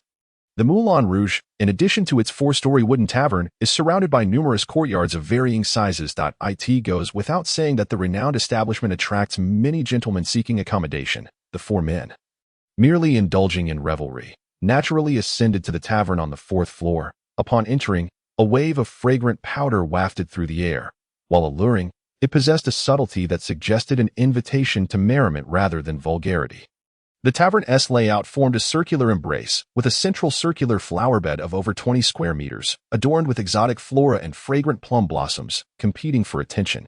Wooden pillars around the space displayed portraits of beautiful women, their garments gracefully accentuating their figures, evoking a sense of springtime allure that was bold yet not indecent, presenting a unique charm. Yang Jing nodded subtly, recognizing that the Moulin Rouge had earned its name not by mere coincidence. The 1st floor buzzed with noise, filled with lower-class itinerant merchants, wandering warriors, and thieves, not to mention an assortment of ordinary Western soldiers. The accompanying women were of a similarly common ilk, mostly voluptuous and overtly seductive lower-class courtesans, their flirtatious laughter and cries echoing throughout. Meng Sun, Luo Ta, and Lu Ruofei, all hailing from humble backgrounds and unaccustomed to such displays, found themselves flushed and eager amidst the scene. Yang Jing wore an indifferent expression, while Hong Shi exhibited disdain, forcefully pulling the 3 aside and whispering, "Brothers, what is there to gawk at with these common harlots? Now that we are barons, let us not lose face." Yang Jing pondered with amusement. "Hong Shi, is this when you think of your reputation?" Burke, their servant, quickly gauged the atmosphere and led the 4 gentlemen to the 2nd floor, the most fitting choice given their noble status. Upon reaching the 2nd floor, the noise diminished significantly, with only faint giggles emanating from the private rooms along the way. Suddenly, Hong Shi halted, a palpable aura of murderous intent enveloping him as he approached one of the rooms. Straining to listen, Burke, shaken by this sudden shift in energy, cast a fearful glance at the 5 military men, hesitating to speak. "Wilson." The familiar laughter pricked Yang Jing's ears, causing his brow to furrow slightly. He stepped forward, seizing Hong Shi, just before he could explode with rage. Hong Shi's teeth gritted audibly, his face contorted with fury, veins bulging on his neck. "Do not act rashly. According to military law, Article 28, instigating a brawl without cause results in immediate execution." Yang Jing's voice, though low, carried an undeniable authority. Hong Shi's eyes flickered momentarily, his anger dissipating, replaced by a deep-seated indifference. He silently nodded. In this small circle, while Yang Jing spoke infrequently, each word bore weight, even more so than military orders. "Let us go. I will assist you in resolving this." Yang Jing patted his shoulder, his gaze as cold as ice. Their desired room was just next door. The interior was simple, featuring a mahogany table, several acacia chairs, a few bottles, and several ink-wash paintings, all in understated tones. Once seated, Hong Shi fell into a profound silence. His initial excitement at the Moulin Rouge entirely vanished. The others wore equally solemn expressions, and after a brief greeting, Burke hurriedly excused himself, fearing he might draw unwanted attention. Soon, the dishes and drinks arrived, accompanied by 5 alluring courtesans led in by Burke. These women were evidently a cut above those on the lower floor. Though flirtatious, they were not overtly so, with delicate hands and a gentle warmth that allowed the gentlemen to momentarily forget their troubles. In a flash, cups clinked and seductive laughter filled the air. The woman accompanying Yang Zheng was the most graceful among them. Under her teasing and the gentle influence of alcohol, he drew her into his embrace as she let out a soft, "Master, you've frightened me." Yang Zheng smiled slightly, lifting her chin with a gentle hand, and asked, "What is your name?" The courtesan, momentarily taken aback by his smile, felt a blush creep across her cheeks, initially filled with trepidation due to the overwhelming aura of danger emanating from Yang Zheng. She soon realized that his demeanor and charm surpassed that of the other 4 men. It was no surprise, having been raised in the 21st century with a solid upbringing. Yang Zheng embodied the essence of a gentleman, and his deeply ingrained belief in gender equality rendered him a striking anomaly in this male-dominated realm. Meanwhile, Meng Sun, Luo Ta, and their boisterous companions were busy distracting their courtesans, almost causing a scandal at the table, which only served to enhance Yang Zheng's allure. Even the experienced courtesans found themselves stirred by his charm. Lost in his smile, the courtesan softly replied, "I am Xiao Bai." "Oh, Xiao Bai, a lovely name." Yang Zheng's hand slipped beneath her garment, savoring the long-lost sensation of a woman's touch. Though his technique felt somewhat rusty, it sufficed. He gently caressed Xiao Bai's delicate form, eliciting a flush that spread across her cheeks, her body instinctively writhing with desire as her eyes sparkled with allure. Master, Xiao Bai, it feels so good." Her soft moans, punctuated by gasps, drew her deeper into a whirlpool of desire, oblivious to the icy detachment in Yang Zheng's gaze. "Xiao Bai, which of your sisters is accompanying you in the next room?" he whispered in her ear. Xiao Bai's expression paled, her eyes reddening with unshed tears as she trembled. "Master, do you find me lacking in service?" Yang Zheng chuckled lightly, teasing her ear with a soft whisper. Instantly, she burst into giggles, giving him a quick peck on the cheek. "Master, you're so naughty. All right, I'll tell you. In the next room are Xiao Wu, Fei Xue, Shalia, and Duo. Yang Zheng listened with a smile, retrieving a gold coin from his pocket and slipping it into her bosom. "Master, this is too much." Xiao Bai gasped, astonished. 1 gold coin could cover all their expenses here. "Mind your words. Wait for me to return." He playfully pinched her rear before she reluctantly departed. The moment she left, Yang Zheng's expression returned to its previous indifference. He exchanged glances with Hong Shi, who understood the signal, and the other 4 women were promptly dismissed from the room. As the 4 men adjusted their attire, Hong Shi growled, "Little Zheng, what shall we do next?" Yang Zheng beckoned them closer, whispering a few instructions. Burke was summoned back in, a forced smile plastered on his face. "Gentlemen, are you enjoying yourselves?" Hong Shi scoffed. "Enjoying? We all have our favorites. Hurry and fetch them for us." "Favorites?" Burke noted the unfamiliarity of these gentlemen. Sensing their authority but unsure, he stammered, "If you have favorites, I must have been presumptuous. May I inquire which ladies you are referring to?" Hong Shi listed the 5 names one by one. Burke, quick-witted, connected the dots upon hearing the names. Recalling the odd reactions of the gentlemen in the corridor, cold sweat broke out on his forehead. "Gentlemen, those ladies are currently with other guests." With a bark, Hong Shi rose, seizing Burke by the collar. His voice icy. "Guests? Are we not guests ourselves? If we do not see those ladies today, I will ensure your head is severed." The air was thick with menace. Burke had no doubt of the sincerity behind the threats. Trembling, he nodded vigorously. Hong Shi pushed him away, and Burke stumbled out, panic-stricken. Moments later, shouts of anger erupted from the next room, followed by Burke's cries. Eventually, a disheveled Burke returned, half of his face swollen, his expression mournful. "Master! Master!" Before he could finish his plea, a sharp sword pressed against his throat, the icy blade causing him to kneel in fear. "Where are our favorites?" Burke choked on his words, the cold steel at his neck prompting a desperate shout. "Gentlemen, please spare me." Hong Shi stepped forward, delivering a swift kick. "Hurry and fetch them. If you don't bring those ladies over this time, I swear I will have your life." Burke, resigned, crawled out once more. After a brief pause, the next room erupted with cries of distress, followed by furious exclamations. "I will see which blind fools dare to cross us." Hearing the commotion, Hong Shi and the others exchanged satisfied glances. They had finally arrived. The door swung open with a loud bang, and several burly men stormed in. Among them was Wilson, who held Burke by the scruff of his neck as if he were a mere chick. His gaze swept the room, and he froze in disbelief. "It's you." The hatred in his voice was palpable, his single eye fixated on Yang Zheng, glimmering with malice. Yang Zheng cast him a disinterested glance, casually picking up a piece of chicken and chewing leisurely. Wilson glared for a moment, his expression shifting between anger and uncertainty.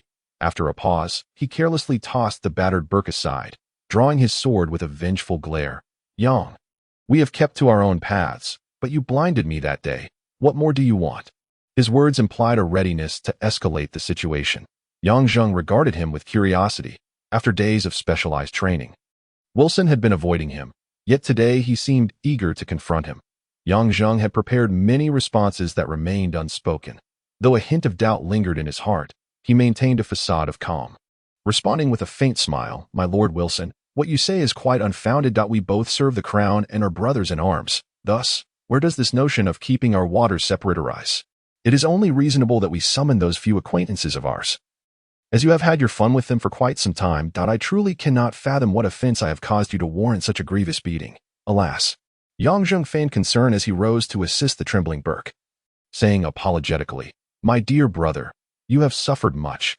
Take this money and seek treatment for your injuries." He produced a handful of silver coins and graciously escorted Burke to the door, playing both the virtuous and the villainous. Yang Zheng's talent for theatrics could have earned him an Oscar in the 21st century, nearly convincing Wilson and his associates that he genuinely cared for those acquaintances. As the standoff continued, Wilson, seething with frustration, commanded one of his subordinates, "Fetch those young ladies." Shortly thereafter, a number of frightened women entered the room. Wilson seized one of them, pointing at Yang Zheng and his companions. "Sharia, do you recognize them? Are they your patrons?" Sharia glanced at Yang Zheng and his group in horror, quickly shaking her head. Wilson then grabbed another, posing the same question, only to receive another negative response. "Yang, what say you now?" Wilson bellowed, feeling triumphant and laughing heartily. Yang Zheng, however, did not even spare the women a glance, coolly remarking, "It is well known that courtesans are devoid of affection. Perhaps they have been bribed by you, my Lord Wilson, and no longer acknowledge their patrons." In a war of wits, Wilson, a brutish man, was no match for Yang Zheng, who had mastered modern debate techniques. Finally, in a fit of rage, Wilson shouted, "You are toying with me, Yang." Yang Zheng's expression darkened as he replied coldly, "And what if I am? You bastard, I shall fight you." Wilson roared, brandishing his sword. Yang Zheng deftly dodged, and Wilson's blade struck the mahogany table, splintering it with a crash, sending dishes and drinks crashing to the ground. Redstone and his group had awaited this moment, drawing their swords with a metallic clash, engaging Wilson's men in combat. After evading a swing, Yang Zheng drew a gleaming arc of silver, the sound of clashing steel resonating as sparks flew, forcing Wilson to retreat a step. Yang Zheng's fighting style embodied the three principles of modern special forces combat: stability, precision, and ferocity. Once he commenced his assault, he did so with overwhelming momentum, fearlessly pressing his advantage, the primal instinct of survival driving him. With a fierce shout, he raised his sword overhead, wielding it like a blade, and swung down with the ferocity of a tiger pouncing down a mountain, raining a flurry of strikes upon Wilson. Each clang of steel echoed as his sword landed blows in the same spot on Wilson's weapon, leaving Wilson in a state of shock, realizing he was utterly at Yang Zheng's mercy. Wilson could only defend himself, unable to mount a counterattack or escape. Any momentary lapse would result in his being cleaved in two by Yang Zheng's relentless onslaught. Yang Zheng became increasingly absorbed in the thrill of battle. His excitement flushed his face, his eyes glinting with a terrifying intent to kill. In a moment of impulsive inspiration, he had applied the techniques of a Japanese katana to his swordplay. When it came to lethal skills, nothing rivaled the speed and ferocity of katana techniques, perfectly suited for life and death struggles. Finally, with a piercing crack, Wilson's sword was severed in two. In abject despair, he rolled backward and shouted, "Lord Duckhan! Lord Duckhan!"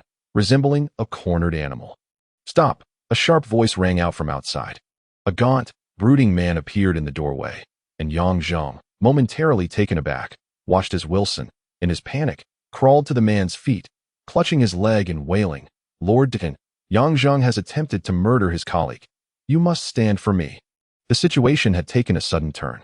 Everyone inside ceased their actions, as Wilson's entourage, skilled fighters themselves, bore wounds from the skirmish and felt a chill at the sight of the newcomer. They recognized him, Decisive, a minor commander of the Wolfang army, a second-tier knight and a viscount. Why had he coincidentally appeared here? Yang Zheng rapidly regained his composure, the murderous intent in his eyes dissipating. Had Wilson, this brutish fool, been fully prepared and waiting for them to fall into his trap? Yang Zheng observed Wilson, cowering behind Decisive, tears streaming down his face, seemingly pitiable, yet secretly mocking him. Decisive strode forward, his piercing gaze sweeping the room like a hawk, dark and foreboding as a stormy night. What is the meaning of this? According to Military Law Article 28, anyone who instigates a brawl without cause shall be executed without mercy. You have a lot of nerve. Yang Zheng sheathed his sword and saluted, replying coolly, "My lord, we were merely drinking here when Wilson barged in unprovoked, intent on murdering me. I was left with no choice but to defend myself." Wilson shouted angrily, "Lord Decisive, he lies. You were in our quarters just now. You should know." Silence. Decisive turned and slapped Wilson, sending him staggering. Yang Zheng smirked. Indeed, they were birds of a feather, having set this trap for him all along. Decisive turned back to Yang Zheng, his gaze as venomous as a snake, sending chills down Yang Zheng's spine that he realized that Decisive was a high-ranking officer, formidable and not to be underestimated. While he was braver than the average man, he was still leagues behind a true martial arts master. "You are Yang Zheng?" Decisive inquired, a flicker of jealousy in his eyes. The third princess of the Zhongyue kingdom was regarded as the goddess of war by young military leaders, and merely being associated with her could spell scandal for Yang Zheng. "Indeed, I am," Yang Zheng replied, neither overly humble nor arrogant. "I have heard you are favored by the princess. I find that hard to believe that a soldier who dares not speak the truth, who acts without taking responsibility, is not but a child." Decisive's words caused the faces of Yang Zheng's companions to shift, the atmosphere growing tense. Yang Zheng gestured for Redstone and the others to remain still. His composure was exceptional, especially since everyone had misjudged his relationship with the princess. He held no feelings for her and had long since lost the capacity for love. Decisive sought to provoke him using the princess, but Yang Zheng merely chuckled inwardly. "I fail to grasp your meaning, my lord. Every word I have spoken is the truth." "Ha!" Decisive scoffed. "A fine claim of truth. I was just next door. Had you not repeatedly sent provocations, would Wilson have been so enraged? You know full well who instigated this brawl."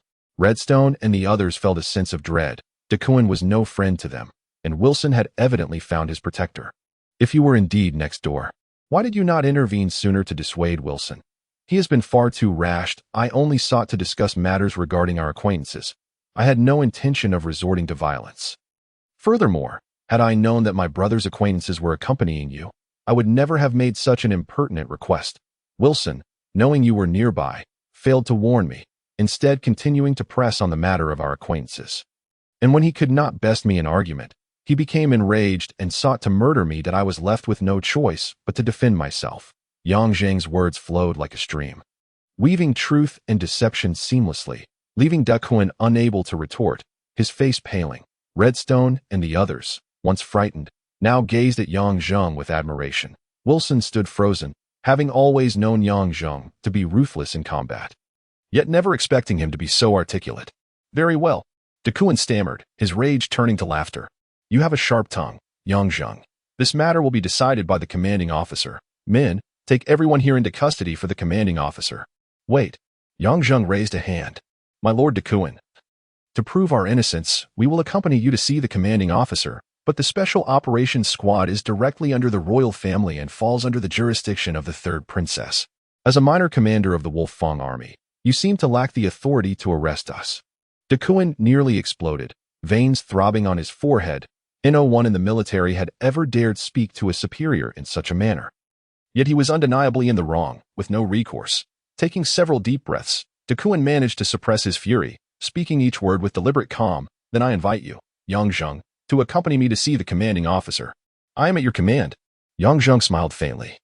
Signaling to Redstone and the others, the group walked out with heads held high, displaying no sign of fear. This verbal sparring, devoid of swords and bloodshed, was far more tense and exhilarating than any physical altercation. Redstone and the others now regarded Yang Zheng with awe, having never anticipated that the usually taciturn Yang Zheng possessed such a sharp wit. They were convinced that with Yang Zheng present, even in front of the commanding officer, Dakuin would find it impossible to intimidate them. Crowds had gathered both upstairs and downstairs at the Red Mill, having been stirred by the ruckus. The commotion had attracted attention outside, and it was unclear who ran the establishment, as no one had intervened during the conflict among patrons. Once Yang Zheng and his group had departed, the crowd gradually dispersed, having lost interest in the spectacle.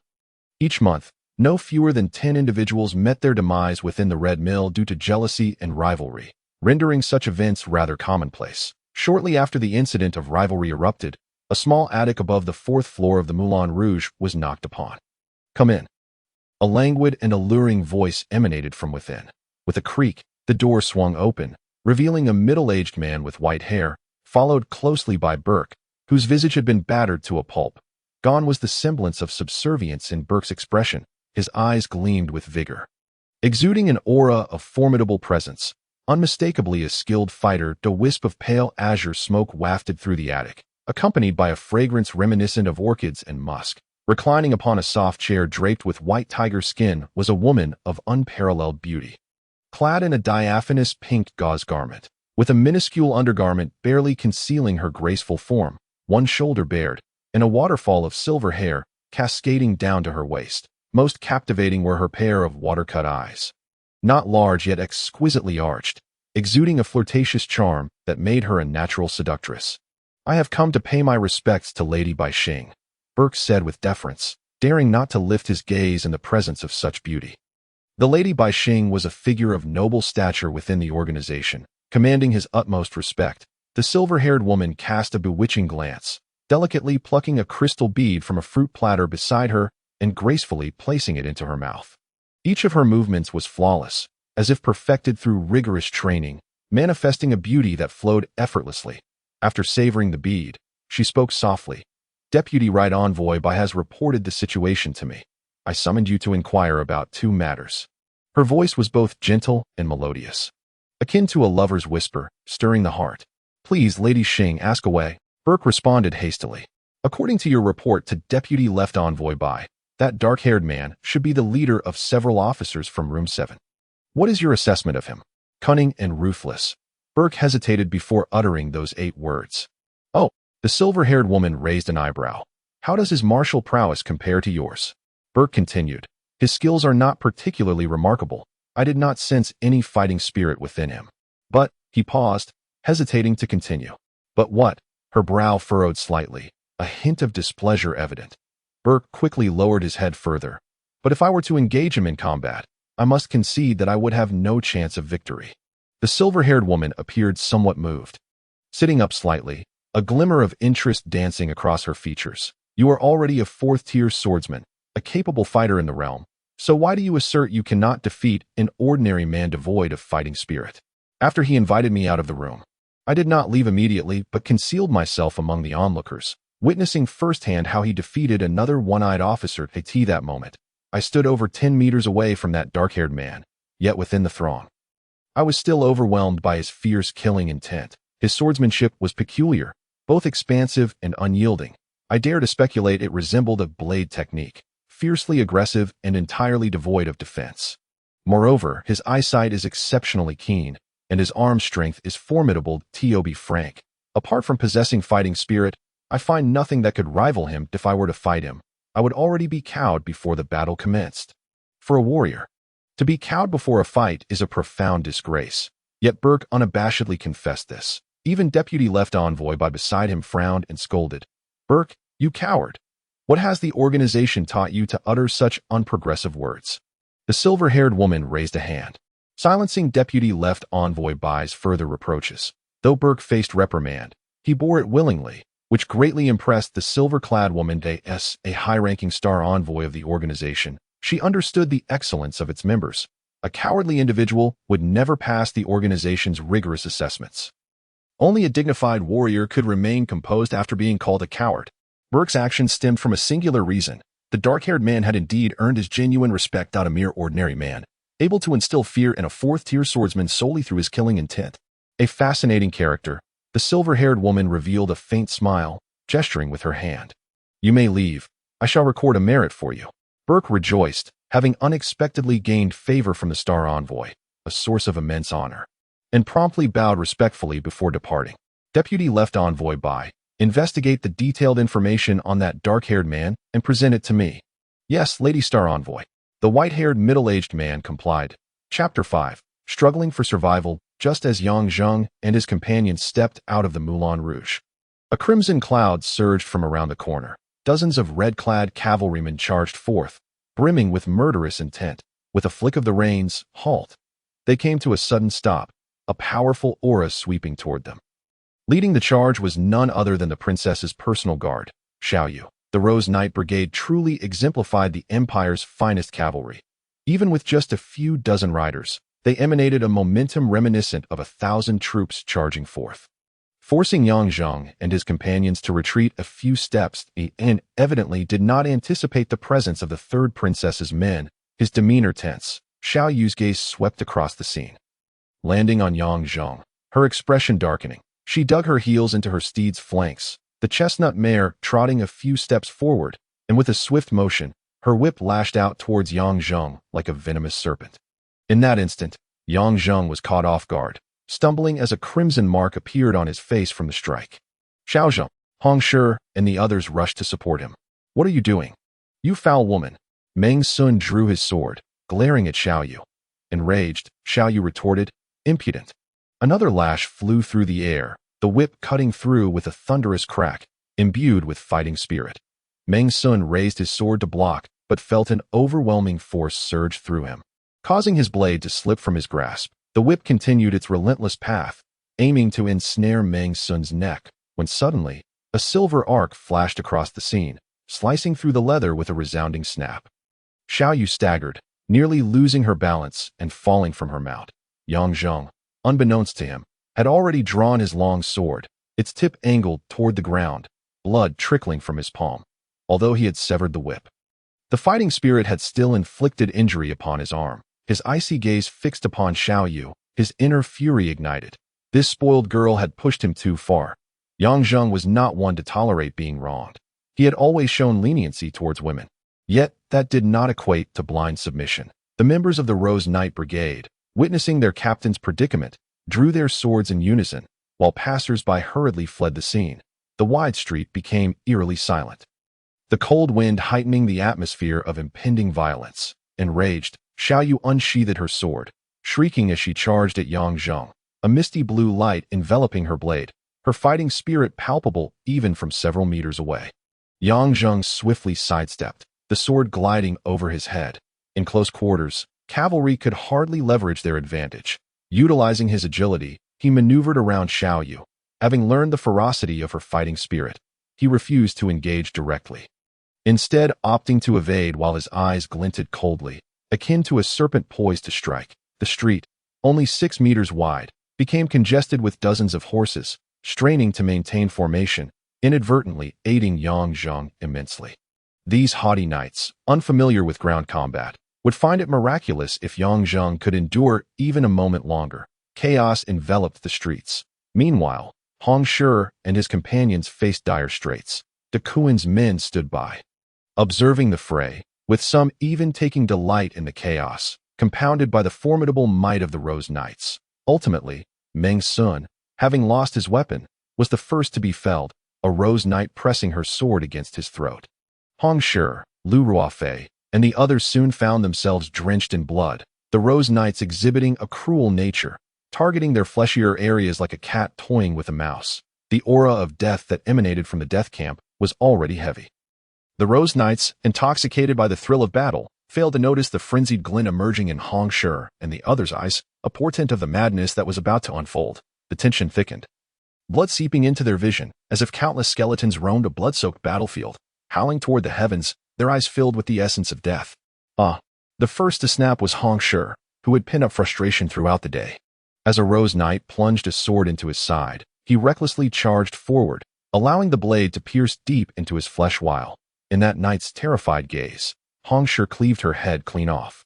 "Damn it! I'll kill you filthy wretches!" Hong Shi bellowed, his frenzied actions shattering the last vestiges of restraint in the minds of his companions. In a frenzy, they fought with abandon, and although the Rose Knights were formidable, they were still women. They had never encountered such brutal tactics. In mere moments, several more fell to their blades. The sounds of neighing horses and anguished cries filled the air. The scene spiraled further out of control. Perhaps the only one remaining lucid was Yang Zheng. Typically the most susceptible to bloodlust, he found himself unable to succumb to madness this time, his anxiety reaching a peak. Perhaps it was due to the fact that they were all women. Or perhaps the absurdity of the day's events left him unwilling to perish so foolishly. Seizing an opportunity, Yang Zheng crouched low and struck, a spray of blood erupting as he severed the hind legs of Xiao Yu's chestnut mare, causing her to scream in shock as she fell to the ground. Before she could react, a strong hand clamped around her throat, the sword poised perilously close to her eyes. "Stop! Everyone, back the hell off!" Yang Zheng roared. The Rose Knights, witnessing their captain in Yang Zheng's grasp, had no choice but to cease their attacks. Meng Sun, Lu Ruofei, and Lu Ta lay sprawled in pools of blood, while Hong Shi half-kneeled on the ground. Sword poised defensively, blood gushing from him like a fountain, his golden hair disheveled, appearing as a ghastly specter. The ground was strewn with corpses, blood flowing like a river. In just a few minutes, 7 Rose Knights had been brutally slain. Xiaoya gazed at the scene before her, her world spinning. Each member of the Rose Knights was like a sister to her, and now, inexplicably, 7 had perished. Her heart bled with anguish as she cried out, "Yang Zheng, may you suffer a fate worse than death? You shall be torn to pieces." Before she could finish her words, Yang Zheng struck her fiercely on the back of the head with the hilt of his sword, causing her to instantly lose consciousness. "Captain!" The other Rose Knights rushed forward. "Who dares to move?" Yang Zheng bellowed, pressing his sword against the unconscious Xiaoya's neck, his aura brimming with lethal intent. "I demand to know the truth of today's events. Do not think that because you have the third princess protecting you, you can trample upon me, Yang Zheng. Let me tell you, I do not fear the heavens. Whoever dares utter another word, I shall slay her immediately." The cold wind howled as Yang Zheng's voice echoed far and wide. You, and you, quickly summon the physician." Yang Zheng pointed at the foremost Rose Knights. The few Rose Knights exchanged glances at Xiaoya, their expressions flickering, before they hastily mounted their steeds and galloped away into the distance. "Hong Shi, you worthless fool, stand up." After rebuking the Rose Knights, Yang Zheng seized Xiaoya and moved to Hong Shi, who was kneeling on the ground, kicking him hard. If not for Hong Shi's mad slaughter of the Rose Knights, the situation would not have escalated to this extent. Now, Yang Zheng could only strive to protect Meng Sun and the others as best he could. Hong Shi, already battered and bruised, coughed up blood as he struggled to rise. Staring blankly at Yang Zheng in the medical tent, Xiaoya was bound tightly with coarse ropes, a rag stuffed into her mouth, discarded in a corner of the courtyard. Yang Zheng, sword in hand, paced anxiously at the entrance. Hong Shi, wrapped in bandages, knelt not far away. Apart from a few necessary attendants, everyone else had been expelled from the medical tent, the doors tightly locked to prevent the Rose Knights from charging in. After about half an hour, the door creaked open, and faint sounds of weeping emerged from within. An elderly man with graying hair wiped the sweat from his brow as he stepped outside. Yang Zheng quickly approached him, grasping his arm. "Physician, how is the situation? Are my brothers all right?" The old man sighed. "2 of the barons are in no grave danger, with half a month of rest.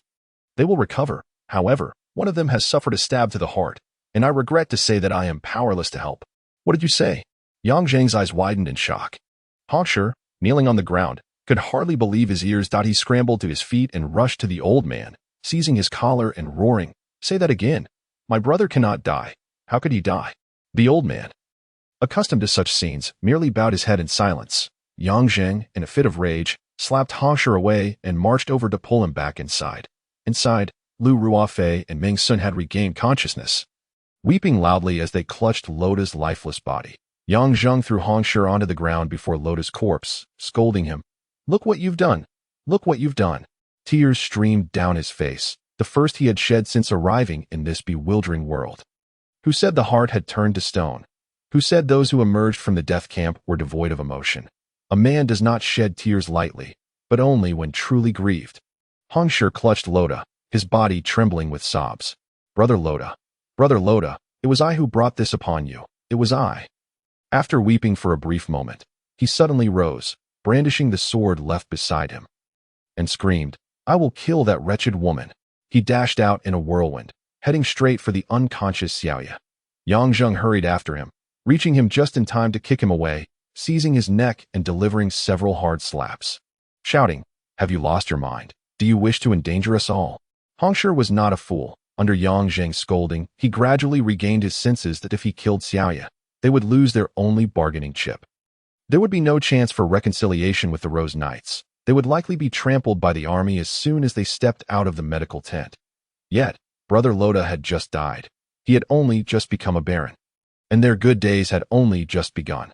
Hongshi was filled with regret, nearly driven to suicide.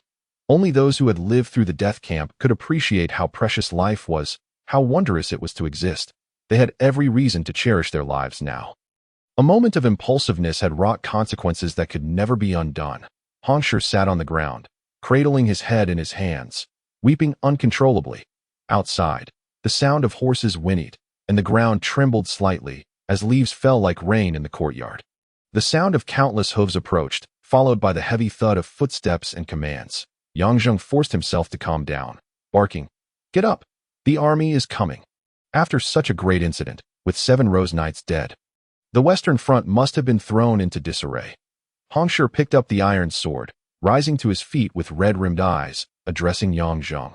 Xiao Zheng, this time I have implicated you. When the time comes, you can behead me to atone before the princess. She may spare you, given her fondness for you. This was the best solution Hongshi could think of. Yang Zheng remained silent, his eyes flickering with unspoken thoughts.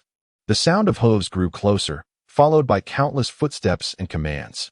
Yang Zheng knew without looking that the medical tent was now surrounded. A deep voice called from outside. The 3rd princess of the Zhongyue Kingdom's Special Operations Team. Is Baron Yang Zheng inside? The 3rd princess has arrived. Baron Yang Zheng, step forth to meet her. Upon hearing this, Yang Zheng fell silent for a moment, a resolute expression emerging in his eyes. He strode over to the side, lifting Xiaoya, bound like a dumpling, onto his shoulder. You go inside, he commanded coldly as he passed Hongshi. Xiao Zheng. Hongshi blocked his path, having realized Yang Zheng intended to take the blame alone. Silence. Yang Zheng's eyes glinted with menace. I have my own plans. If your life could ensure Meng Sun and the others' safety, I would be the first to slay you. Now get inside. Hongshi, cowed by Yang Zheng's fierce demeanor, dared not protest further and silently returned to the room. The door creaked open, and Yang Zheng's towering figure emerged. His piercing gaze swept over the street outside the medical tent, where the Wolf Fang army stood, fully armed, bows drawn and arrows nocked, ready to strike. Just 5 meters away, hundreds of Rose Knights surrounded the frost-faced 3rd princess, with Qiu Yuanshan standing beside her, his expression inscrutable. Behind Qiu Yuanshan stood De Kuan and Wilson. The moment Wilson saw Yang Zheng, a cruel smile crossed his lips. It was clear to all that this incident had escalated significantly. 7 Rose Knights had been slain, and the wrath of the notoriously protective 3rd princess of the empire had been incurred. Yang Zheng was unlikely to escape death. Should he perish, who among the special operations team could compete with him? Wilson could scarcely contain his glee at the thought. Yang Zheng calmly set Xiaoya down.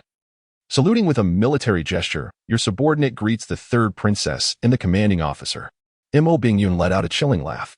Well, you dare to show your face. Qiu Yuanshan's voice was icy. Yang Zheng, you instigated a violent conflict without cause, colluding with Hongshi, Meng Sun, Loda, and Lu Ruofei to slay 7 Rose Knights, a grievous crime. Do you not bow your head and confess? Bow your head and confess. Bow your head and confess. Bow your head and confess. The surrounding thousands of Wolf Fang soldiers roared in unison. The sound deafening. One man standing against an army, even someone as ruthless as Yang Zheng, could not help but pale slightly. He seized Xiaoya, tearing the rag from her mouth, and forcefully shoved her, causing her to tumble at Mo Bingyun's feet. Several Rose Knights rushed forward to assist Xiaoya back into their ranks. Yang Zheng had no path of retreat. The only ally he could trust was his own agile mind and ability to seize the moment. After gazing at the princess for a moment, he suddenly tore his own clothing, revealing a scarred and powerful torso. He stepped forward, surveying the crowd, and and the Wolf Fang soldiers fell silent, thousands of eyes fixed on Yang Zheng. He laughed coldly, thumping his chest, pointing at his scars, and declared loudly, I, Yang Zheng, have spent over a year in the death camp, enduring countless battles, and here, I dare to say, who has slain more enemies than I? Who dares, you so-called elite soldiers? Open your eyes and behold. Every scar on my body was born for the Zhanyue kingdom. Every drop of blood was shed for the Zhanyue kingdom that I know you look down on me. A mere cannon fodder from the death camp has suddenly risen to the rank of baron, riding high above you, and you resent it. Here, I, Yang Zheng, have but one thing to say. You are not worthy. And you, third princess, as one in power, you lack the magnanimity to restrain your subordinates from humiliating your peers. Let me tell you, a soldier may be killed, but never humiliated. Today, I will spare this woman. My choice not to slay her is not out of fear, but out of disdain. Look at the fine subordinates you have raised. Third princess. Yang Zheng unsheathed his sword with a clang and hurled it into the ground, where it sank a few inches, quivering. Let this end here. Come, kill me, Yang Zheng, and see if I will flinch. He stood tall and unyielding, his words imbued with a powerful sense of heroism. Even the Wolf Fang soldiers he had insulted could not help but recognize the indomitable spirit of the man before them. A low murmur rose among the soldiers, and Xiao Yuanshan's gaze lingered on Yang Zheng with deep significance on the surface. It seemed Yang Zheng had committed an unforgivable offense and was doomed, but the atmosphere in the tent had shifted subtly. Yang Zheng's righteous bravado had won the favor of the Wolf Fang soldiers, while the Rose Knights, as the princess's direct subordinates, would risk their reputation should the princess execute Yang Zheng. Without due consideration, Mo Bingyun felt a tumult of emotions as she was subjected to Yang Zheng's biting sarcasm. Her face shifting from pale to flushed, she could hardly recall a time when she had wronged him. So why must he taunt her so? Clarify for me. When have I ever condoned my subordinates humiliating you? Yang Zheng cast her a cold glance. Remaining silent, a whirlwind of conflicting feelings surged within Mo Bingyun. She loathed the audacity and cruelty of the man before her, yet found herself grappling with an uncontrollable anguish at the thought of his willingness to face death. Xiaoya, come forth and clarify what is happening. At this moment, Xiaoya had been untied, her eyes ablaze with fury directed at Yang Zheng, as if she wished to incinerate him entirely. It was he who killed Xioli and the others. It was him. Xiaoya drew a long sword, ready to charge at Yang Zheng. A whiplash through the air, striking with a resounding crack that sent Xiaoya's sword flying from her grasp. Mo Bingyun coldly interjected, I am inquiring of you. Xiaoya. A chilling aura enveloped Mo Bingyun, her fingers tightening around the whip until they turned pale. Her fury had reached its zenith. At least Yang Zheng had spoken truthfully regarding one matter. Her subordinates had indeed become far too unruly, blatantly disregarding her inquiries. When had they grown so arrogant, abandoning the discipline expected of soldiers? Xiao Yuanshan felt a wave of discomfort and stepped back from the princess, internally astonished. From a martial perspective, Mo Bingyun could easily outshine the entire army, yet her overwhelming aura was nearly suffocating. Xiaoya, trembling in fear, knelt before her. It was the first time she had witnessed such anger from the princess. Your Highness. Yang Zheng disregarded military discipline, and I could not bear it. I struck him with a whip, and as a result, he retaliated, leading to our conflict. In what way did he disregard military discipline? He disrespected his superior, spoke and acted rudely. I conveyed your orders, Your Highness, yet he refused to comply. Yang Zheng merely scoffed. A man of his caliber required no justification. What princess's orders? What superior's authority? If the princess was indeed the mastermind behind this affair, then regardless of the circumstances, his fate was sealed. The princess's brow furrowed, and for a long moment, she remained silent, which only heightened Xiaoya's anxiety when she stole a glance at a nearby Rose Knight whose face had turned pale. A shiver ran through her. Could it be that the princess had already discerned something? As if confirming her fears, the princess's voice suddenly lost all emotion. Mashali, step forward. The pale-faced Rose Knight immediately fell to her knees. Your Highness. Forgive me. Speak, why did you lie? Your Highness, Xioli and the others met a terrible fate. Mashali's voice faltered, tears welling. So you chose to lie, claiming Yang Zheng had insulted Xiaoya, and in anger, he killed 7 of you. The princess demanded sharply. Xiaoya's complexion drained of color. She had never anticipated that the princess would investigate this matter so thoroughly. Why her previous reasoning. Upon hearing that a Rose Knight had been wronged, the princess would have flown into a furious rage, recklessly seeking vengeance. Yet now, her demeanor betrayed dissatisfaction with the Rose Knights. What was truly unfolding? Xiaoya, I shall ask you one final time, what transpired? The princess's eyes were devoid of any emotional hue, as if she were addressing an inanimate object. Xiaoya clenched her teeth, responding, Your Highness, I struck first, and then they insulted me that in my moment of indignation, I engaged them. Initially, I only intended to subdue them, but none anticipated that Yang Zheng and his men would suddenly go berserk. And we were caught off guard, resulting in the deaths of 7 of our comrades. So it was you who acted first. The princess's tone carried a hint of relief, intertwined with sorrow. Yes, the moment Xiaoya tremulously uttered this word, an iron sword flew forth, embedding itself before her. End your life. The princess's voice, though soft, rang in Xiaoya's ears like thunder. She looked up in disbelief, her eyes filled with despair and confusion. Your Highness, Xiaoya does not deserve death. For her unwavering loyalty over the years, please spare her. Marisha pleaded, bowing her head. The other Rose Knights knelt in unison. We beseech you, Your Highness, to show mercy. Even Qiu Yuanshan cleared his throat, softly saying, Your Highness. Mo Bingyun raised a hand, silencing him, her gaze fixed upon Yang Zheng, a tumult of emotions lurking beneath her calm exterior, complex feelings that she herself could hardly comprehend. Will you not speak? Is your silence a protest against me? A condemnation? The bitterness within her heart intensified. Her pride had been wounded repeatedly. She loathed this man who unsettled her so deeply. Mo Bingyun, you shall not yield to him. You are not the person he claims you to be. You are the 3rd princess of the empire, possessed of the highest honor and the most righteous judgment. Do not delay. Must I take it upon myself to end your life? She suddenly bellowed. The Rose Knights were overcome with sorrow. Xiaoya, trembling, drew the sword before her. Casting a sorrowful glance around at As, she turned to the princess. Tears streamed down her cheeks. After bowing 3 times with fervor, she placed the blade against her throat, crying out, Your Highness, Xiaoya can no longer serve you. Her voice was abruptly silenced as a splash of crimson swiftly stained the front of Xiaoya's white attire. Her body gradually crumpled. Sister Xiaoya, several Rose Knights, close to her, rushed to her lifeless form, weeping uncontrollably. Yang Zheng's heart twitched slightly, a flicker of compassion flashing in his eyes, yet thoughts of the deceased Lata steeled his resolve once more that he clasped his hands before Mo Bingyun, declaring, Your Highness, your wisdom is unparalleled.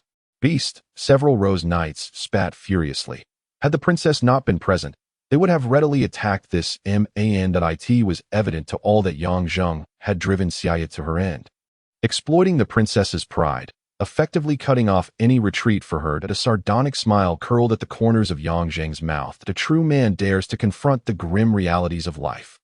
This is a world governed by the survival of the fittest, be they man or woman. All possess the right to fight for their destinies. At that moment, Mo Bingyun was consumed by hatred. Xiaoya's death had finally unleashed all her pent-up frustrations. Love and hate are but 2 sides of the same coin. As love faded into obscurity, she resolved to destroy everything before her, vowing to inflict upon this man a suffering he could scarcely endure. Chapter 6.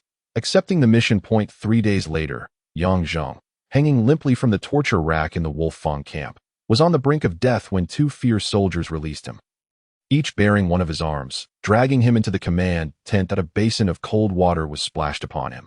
Yang Zheng groaned, forcing his heavy eyelids open. His head spun violently, pained to the point of feeling as if it would split, having been suspended for 3 days and nights without sustenance. His body was on the verge of collapse. Reality blurred before him, a stark whiteness filling his vision, his body writhing. Mo Bingyun regarded him, a blend of pleasure and torment swirling within her heart. She still held dominion over his life and death, watching him collapse before her, pleasure blossoming amidst her pain. Following Xiaoya's forced suicide, Yang Zheng had been punished by military law for his alleged insubordination and the slaughter of his comrades. Hong Shi, Meng Sun, and Lu Ruofei each received 50 lashes, while Yang Zheng, as the principal offender, faced the gravest punishment, hanging for 3 days. This was tantamount to a death sentence. No one in the camp had ever survived such a severe punishment. When Mo Bingyun made this decision, she had resolved to forget this man entirely, even if it would lead to future pain and regret. Yet the pride of the princess compelled her to harden her heart. If he were to perish, she would be liberated. If he survived, a far more brutal challenge awaited him. As the 3 days came to an end, Yang Zheng had endured. The 1 foot stood at the threshold of death. He remained alive, a fierce spirit burning within him. Even death, to him, was merely an experience of life. He struggled, writhing. Indistinct sounds emerged from his throat, a rebellion against fate, or perhaps an expression of his anguish. Time and again he pushed himself up, only to collapse again, and again he rose, only to falter once more. Mo Bingyun watched him in silence, as did the Rose Knights within the tent. This indomitable man, who had been suspended for 3 days, his consciousness now blurred, still mechanically attempted to rise. He had never submitted to anyone, not to Qiu Yuanshan, nor to Mo Bingyun, nor to this world, nor to the heavens. The Rose Knights harbored deep resentment towards him, wishing to consume his flesh and drink his blood. Yet before such an unyielding spirit, their eyes glistened with unshed tears. Any insult to such a resolute warrior was a desecration. You could end his life with a single stroke, but you could not trample upon his dignity and honor. Gradually, Xiaoya's death became something they could accept. They still loathed him, but it was not his cruelty they despised. Rather, it was his coldness, his heart forged from iron, his pride that was infuriatingly unbearable. With a hoarse roar, Yang Zheng finally managed to raise his body. He trembled violently, his vision obscured by countless shadows. As he swayed, his pupils gradually focused, landing on Mo Bingyun, his voice hoarse and weary, as if ground to powder. "Your Highness." In that moment, Mo Bingyun nearly wept. Her heart felt as if it would soften. "Yang Zheng. Oh Yang Zheng, what manner of man are you?" It seemed he was unwilling to confront his own inner frailties, as if challenging the limits of his capacity for suffering. Mo Bingyun waved her hand. "Summon General Qiu." General Qiu Yuanshan arrived swiftly. Upon seeing Yang Zheng standing, he gasped in disbelief. After being suspended for 3 days, he was still alive, and moreover, he had managed to stand. What manner of being was this man, forged of steel? A complex expression crossed Qiu Yuanshan's face as he approached Mo Bingyun. Bowing respectfully, Mo Bingyun cast a glance at him and calmly stated, "General Qiu, please convey the imperial decree to him." Qiu Yuanshan nodded, dismissing everyone from the large tent. "Yang Zheng, you are hereby appointed as the captain of the Special Operations Team Bloodied Cross and bestowed the title of second-class knight. The first secret mission is to assassinate Zhua Qingzi, the chief aide to the commander of the Eastern Front of Wei Rome." The voice in his ears began to fade, and Yang Zheng, who had endured for 3 days and nights, felt the brightness before him intensifying, until the entire world turned upside down. When Yang Zheng awoke again, it was 2 days later. He found himself lying in a spacious and comfortable barack. 3 familiar faces appeared before him. Hong Shi exclaimed, "He's awake. Everyone, come quickly. I told you he's an unkillable monster." Meng Sun grinned foolishly, while Lu Ruofei's face mirrored his excitement. Yang Zheng shifted slightly, letting out a groan. In his unconscious state, he felt a warm current flowing into his limbs, eventually breaking through the darkness and bringing him back to consciousness. That he knew what it was. Barbie had saved his life once more. Memories flooded his mind, the bloody battle days prior, and the agony of being hung upside down for 3 days.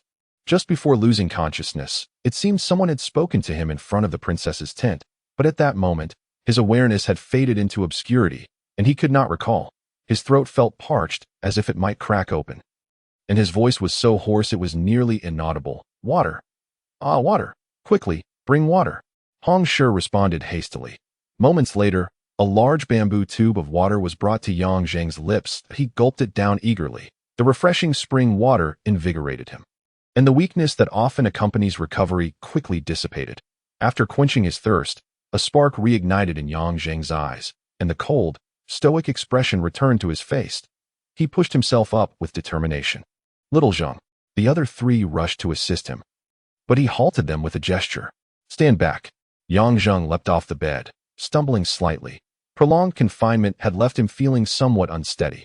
Once he regained his balance, he staggered out of the barack.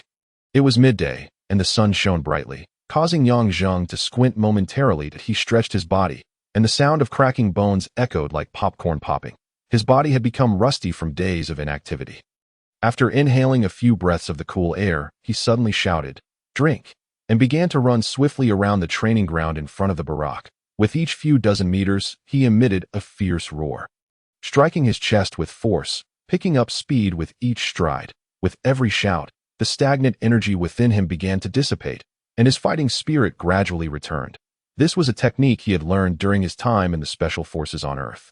The rhythmic shouts drew the attention of many in the Wolf-Tooth camp, with heads popping out of the barracks in surprise. Upon recognizing him as Yang Zheng, the soldiers' expressions shifted to one of admiration and fear. Ever since Yang Zheng forced the death of Xiao Yu and survived the brutal punishment of being hung upside down for 3 days, a legend had begun to circulate in the Wolf-Tooth camp, the legend of the undying Yang Zheng. The military camp is a place where heroes are easily revered, and Yang Zheng's extraordinary tenacity had earned him the deep respect of the Wolf-Tooth soldiers. Unbeknownst to him, he had become a symbol of resilience. Hong Shi, Meng Sun, and Lu Ruofei stood at the entrance of the barack, watching Yang Zheng with excitement. "Let us go, we're joining him," Hong Shi shouted first, hastily following Yang Zheng. Meng Sun and Lu Ruofei exchanged glances. Smiles breaking out on their faces, they fist-bumped and shouted, "We're coming too." Zhua Qingzi, the foremost aide to the commander of Wei Rong's Eastern Front, was revered by the Wei Rong army as the greatest strategist in the military. 6 years prior, Qiu Yuanshan led the Wolf army to breach Wei Rong's defenses, slaying the then General Hai Liming, pushing forward relentlessly and capturing 8 cities in the eastern region of Wei Rong, stunning the entire continent. At that time, Qiu Yuanshan's reputation overshadowed even that of the Tiger Army commander, Jigu, and the Dragon Army commander, Mo Lianchen, a prince of the royal family and brother to the Moon Emperor. Mo Lianyu, the entire nation of Wei Rong was thrown into turmoil. The general of cavalry, Gui Zong, was dispatched to lead an expedition, while Zhuo Qingzi was merely a destitute commoner in the eastern district of the imperial city. Just as Gui Zong was receiving the blessings of the Wei Rong populace and preparing to lead his army out of the eastern city gate, Zhuo Qingzi suddenly broke through the ranks and confronted the army on the street. Had Gui Zong not been at the forefront of the procession, Zhuo Qingzi would surely have met a violent end. Numerous versions of this incident circulated across the continent. Some claimed Zhuo Qingzi's commanding presence astonished Gui Zong, while others recounted how he knelt and presented a blood letter, which profoundly moved Gui Zong upon reading. Regardless of the variations, the outcome was that Zhuo Qingzi, from his humble beginnings, became an aide to Gui Zong. This common aid later shone brilliantly in the subsequent counteroffensive against Wei Rong, first by using cunning to incite the citizens of the 8 cities occupied by the Zhangyue army, spreading rumors and unrest. He then executed a feigned retreat, deploying only 5,000 men to create a sense of urgency in the western front of Zhangyue, leading them to believe that the Wei Rong army had bypassed the 8 cities and was advancing directly into their territory. The royal family of Zhangyue, unable to discern the truth, hastily summoned Qiu Yuanshan back to defend. Although the 5,000 Wei Rong troops were ultimately annihilated by the Wolf army, the 8 cities, which had cost Zhangyue tens of thousands of soldiers to capture, fell back into Wei Rong's hands. By the time Qiu Yuanshan sought to launch a counterattack, Gui Zheng's 100,000-strong army had already fortified their defenses along the eastern front.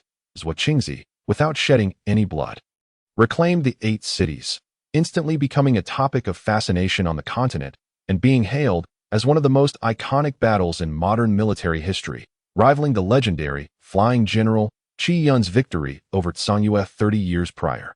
Following this, Zhuo Qingzi was elevated from a commoner to a marquis and appointed to a crucial military strategist position in Wei Rong's eastern front. Over the next 6 years, Qiu Yuanshan faced off against Zhuo Qingzi multiple times, never managing to gain the upper hand in the fiercely martial Wei Rong army. Zhuo Qingzi was the first civilian to earn the unanimous respect of the soldiers. His status in the Eastern Front had quietly eclipsed that of Gui Zong. Directives from the strategist often proved more impactful than those from the general. Anyone serving under the strategist was met with deference from the soldiers. Given Zhuo Qingzi's significance, Qiu Yuanshan had attempted to bribe numerous skilled assassins to eliminate him, but Zhuo Qingzi's meticulous nature and singular focus on fine cuisine left little room for other interests. Not even for the company of women. His lifestyle was impeccably disciplined. Typically, 50 highly skilled guards would be stationed around him, and during wartime, that number swelled to an astonishing 200. His residence was deep within the heavily fortified Eastern Front camp. making it nearly impossible for anyone to succeed in an assassination attempt unless they were a legendary sorcerer or a ninth-grade swordmaster. Qiu Yuanshan's assassins returned defeated time and again. Faced with this dossier, Yang Zheng could not help but wear a bitter smile for the first time that T.O. assassinates Zhuo Qingzi. Sun Yue truly held him in high regard. He had heard of Zhuo Qingzi's illustrious reputation. In fact, having heard so many legends about him, Yang Zheng held a considerable amount of respect for the man. If one were to liken Zhuo Qingzi to someone from Earth, it would be Zhuge Liang. The martial strategist, Zhuo Qingzi's cunning in warfare and his strategic prowess truly marked him as a master of military tactics. The notion that Qiu Yuanshan had failed to gain an advantage in their encounters was a polite way of saying Qiu Yuanshan had often been humiliated by Zhuo Qingzi. He was indeed a formidable opponent, yet regrettably, facing him was anything but a pleasant endeavor. Mo Bingyun had been observing Yang Zheng's countenance closely, noting every furrow of his brow and flicker of his gaze. Internally, she was in a tumultuous state. This task seemed nearly impossible to accomplish. Yang Zheng, if you can complete such an inhumane mission, then there will be no one left in the empire to prevent me from reinstating you. Even if it causes a national uproar, even if you remain cold towards me, even if I relinquish the pride of a princess, I will bind you to my side, even in death. Should you perish in this mission, Mo Bingyun, you would be liberated, no longer burdened by any man. Yang Zheng remained oblivious to the princess's thoughts. He only understood that this mission was imperative. If he were alone, he would undoubtedly flee during the assassination attempt, forever leaving Sun Yue behind. The continent was vast, and there was certainly a place for him, as he felt no emotional attachment to Sun Yue and had grown weary of everything here. The blood of a natural adventurer surged within him, igniting a desire for greater thrills. Although Qiu Yuanshan promised that all members of Bloodied Cross would be elevated to the rank of Earl upon successful completion of the mission, with Yang Zheng himself being granted the title of first-class knight, such accolades held little interest for him. In his heart, no one could hold dominion over him. Titles of Earl or Marquis were merely chains of servitude to the royal family. And if the master were displeased, they could be discarded at will. However, this time, the entire Bloodied Cross team was accepting the mission. Yang Zheng could be ruthless to anyone, but he could not bring himself to betray the few brothers who had shared hardships with him. He could escape as a solitary wanderer, but Hong Shi and the others still had families. They had parents and siblings. Should they refuse the mission, their families would face slaughter the very next day. Hong Shi and the others had indeed urged Yang Zheng to consider fleeing during the mission, yet Yang Zheng would never agree.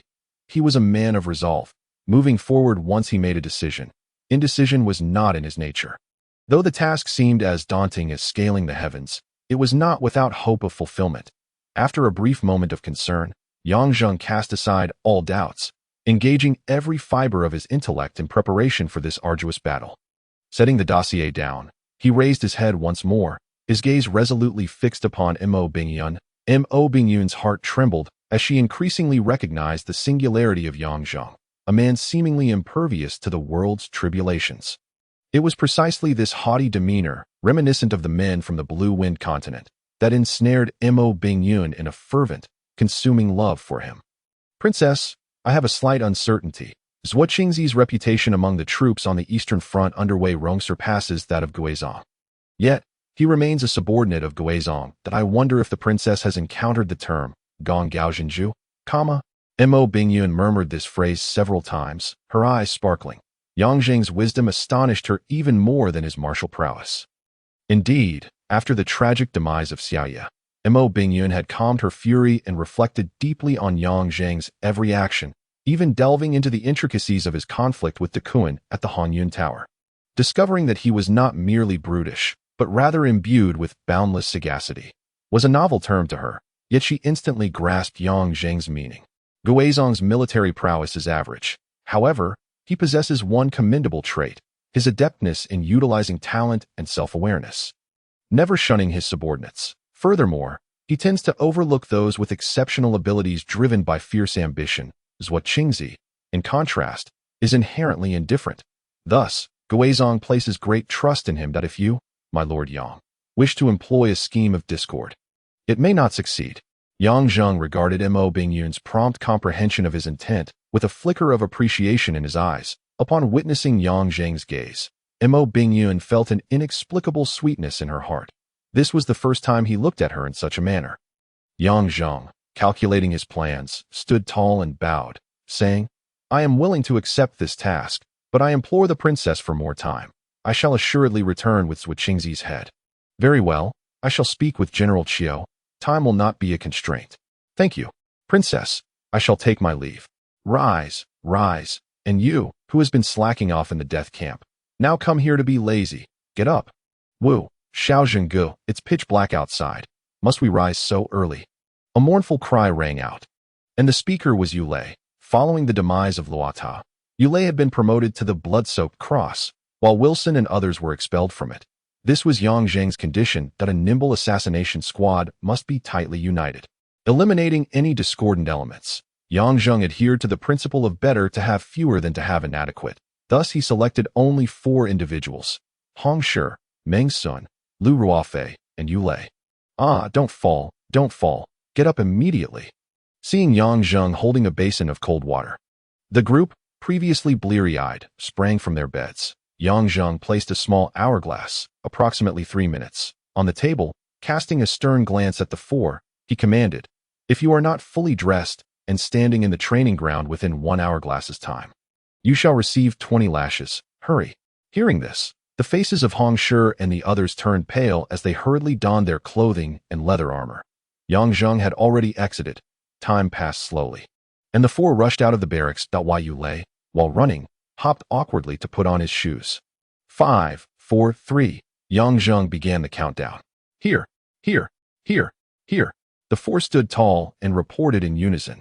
Yang Zheng, wielding a whip, scanned each of them, noticing Yu Lei's hands still moving. His expression darkened as he lashed out with the whip, barking, keep your fingers against the seam of your trousers and stand properly. Yu Lei let out a cry as the whip left a crimson mark on his arm. Seeing Yang Zheng's fierce countenance, he trembled and dared not exhibit any further levity, standing rigidly at attention. Any slight deviation in their stance resulted in a merciless strike from Yang Zheng until they conformed to the modern special forces standards. From this day forth, you shall endure the most rigorous training that I shall forge you into the most elite warriors, the claws of lions and tigers, the fangs of venomous snakes. You understand the stakes of this mission, a 1 in 1,000 chance, if seized. You shall become earls of the empire, indulging in sumptuous feasts and beautiful women. Should you fail, within mere days, you will become nothing more than a mound of dirt beneath your feet, forever deprived of luxury and beauty. I ask you, do you seek to be earls, or do you wish to die? Earls, the 4 shouted fervently. Good, Yang Zheng bellowed. Then show me your spirit. Begin with 50 laps around the field, quickly. The night remained dark, with wind lanterns swaying precariously on tall poles, adding to the desolate and grim atmosphere. The night air was punctuated by heavy breathing, stumbling footsteps, the cracking of whips, and cries of agony. Physical endurance was merely the first lesson. Yang Zheng, having undergone modern military training, had prepared a devilish regimen. The hellish training was just beginning. Damn it, you pig. Yang Zheng kicked Lu Ruofei hard in the waist, sending him sprawling to the ground. Watch closely. This is how it's done. With nimble fingers, Yang Zheng dismantled a delicate hand crossbow into pieces, then, with dazzling speed, reassembled it before their eyes. The others gazed at him in awe, while Lu Ruofei, with a pained expression, lamented, Sir, I'm rather clumsy. I can't learn this. Before he could finish, the whip struck his back. Yang Zheng seized him by the collar and shouted, What nonsense is that? If you can't do it, then learn. Who the hell is born knowing this? You pig. If I were your instructor back then, I would have beaten you to death. Yang Zheng recalled his own harrowing experiences during Special Forces training, where he had practiced disassembling and reassembling firearms until his fingers were swollen like radishes, unable to lift chopsticks for a week. A fleeting glimmer of loneliness crossed his gaze before sharpening into a fierce resolve. He shoved Lu Ruofei forcefully, coldly declaring, If you cannot master the disassembly and reassembly today, you shall not eat. And you lot, speed up. If you cannot complete 10 disassemblies within 1 hourglass, none of you will eat. Under the scorching sun, Yang Zheng strode about the training ground, his face stern, eye in his hands. He held a bundle of thorns soaked in salt water. 4 men, clad only in shorts, stood before him, drenched in sweat. Their muscles taut as if subjected to immense agony, their faces flushed, some with broken lips bleeding at the corners, yet they dared not move. If one were to look closely, they would understand the horrific ordeal they were enduring. The four had honey smeared on their ankles, attracting a swarm of ants. Yang Zheng distributed long knives, specially crafted for them by the princess, based on his own design. These blades were ergonomically refined, featuring blood grooves and serrated edges, maximizing lethality in both stabbing and slashing. Due to his fondness for this weapon, Yang Zheng even named it Blood Hunter. Standing resolutely in the center of the training ground with a blood hunter in hand, he raised it high above his head, his eyes ablaze with a ferocious killing intent, bloodshot and wild, resembling a ferocious tiger eyeing its prey. Those around him recoiled in fear. Huh! With a thunderous shout, he swung the blade down like a shooting star, the murderous energy coalescing into a wave that rippled through the air for several meters. Yang Zheng's techniques were deceptively simple, either a straightforward slash, a sweeping motion, or a direct thrust. But in his hands, they transformed into a manifestation of death.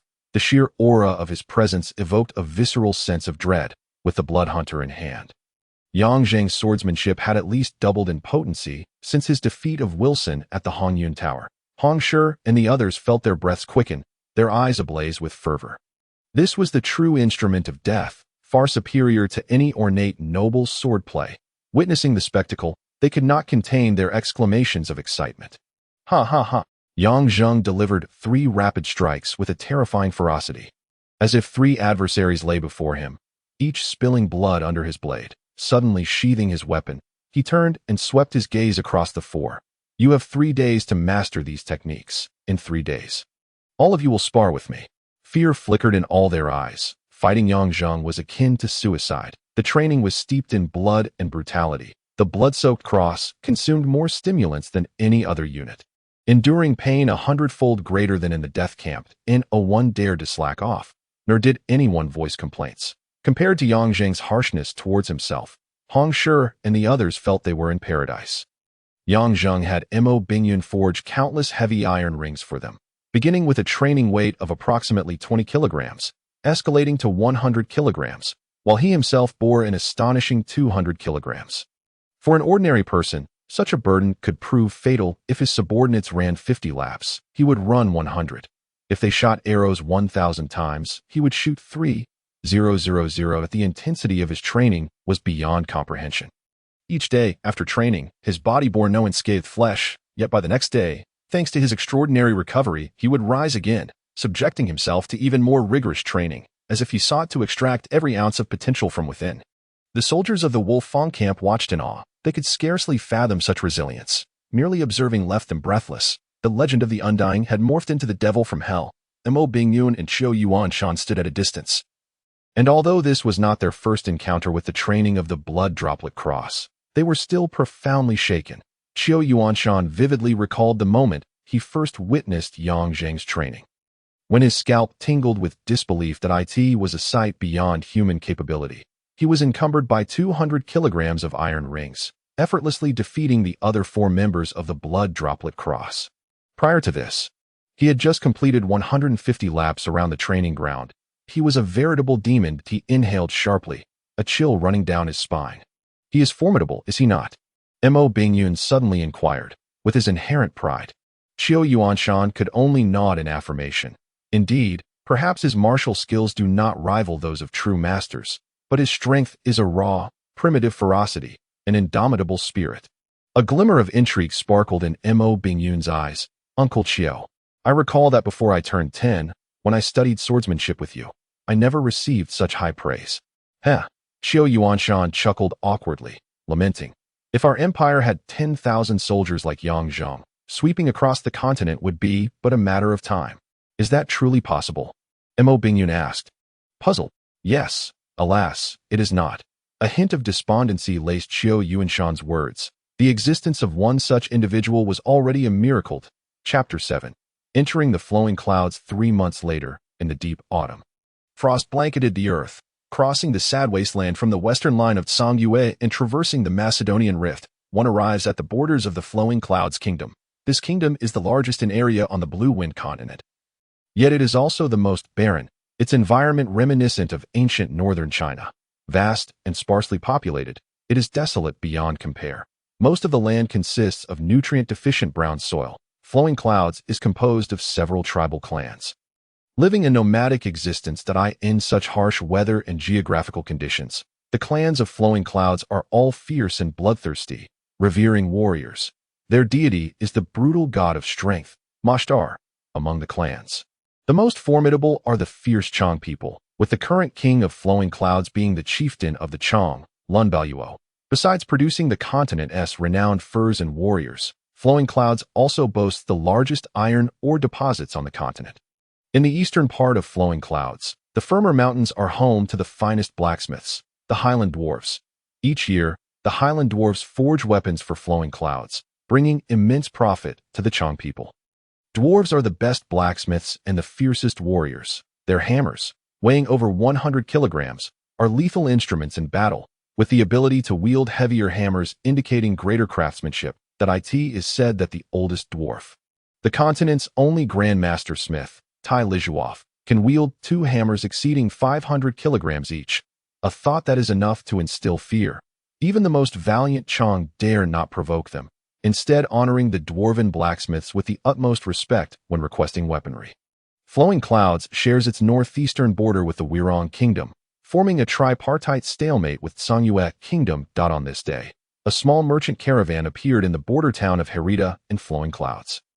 8 pack horses laden with spices and gold and silver jewelry were driven by 6 men. The leader, unmistakably a native of Flowing Clouds, had a rugged appearance with prominent bones and a weathered face, high nose, deep-set eyes, and rough, bark-like hands gripping a curved dagger. The other 5 wore large cloaks that concealed their entire bodies. Herita is the first stop on the trade route through the sad wasteland, where countless caravans travel between Songyue and Flowing Clouds. A significant portion of the furs and weapons produced in Flowing Clouds are sold to Songyue, from where they are resold to various corners of the world. Conversely, everyday necessities that Flowing Clouds desperately lacks typically enter through this trade route. Consequently, banditry runs rampant across the sad wasteland. The swift and formidable raiders are a nightmare for the merchant caravans. In pursuit of substantial profits, caravans often unite to form merchant guilds or spare no expense in hiring mercenary groups for protection, with guilds typically comprising over 200 members. Thus, a mere 6-man caravan appearing in Herita is far more noteworthy than a grand guild of thousands.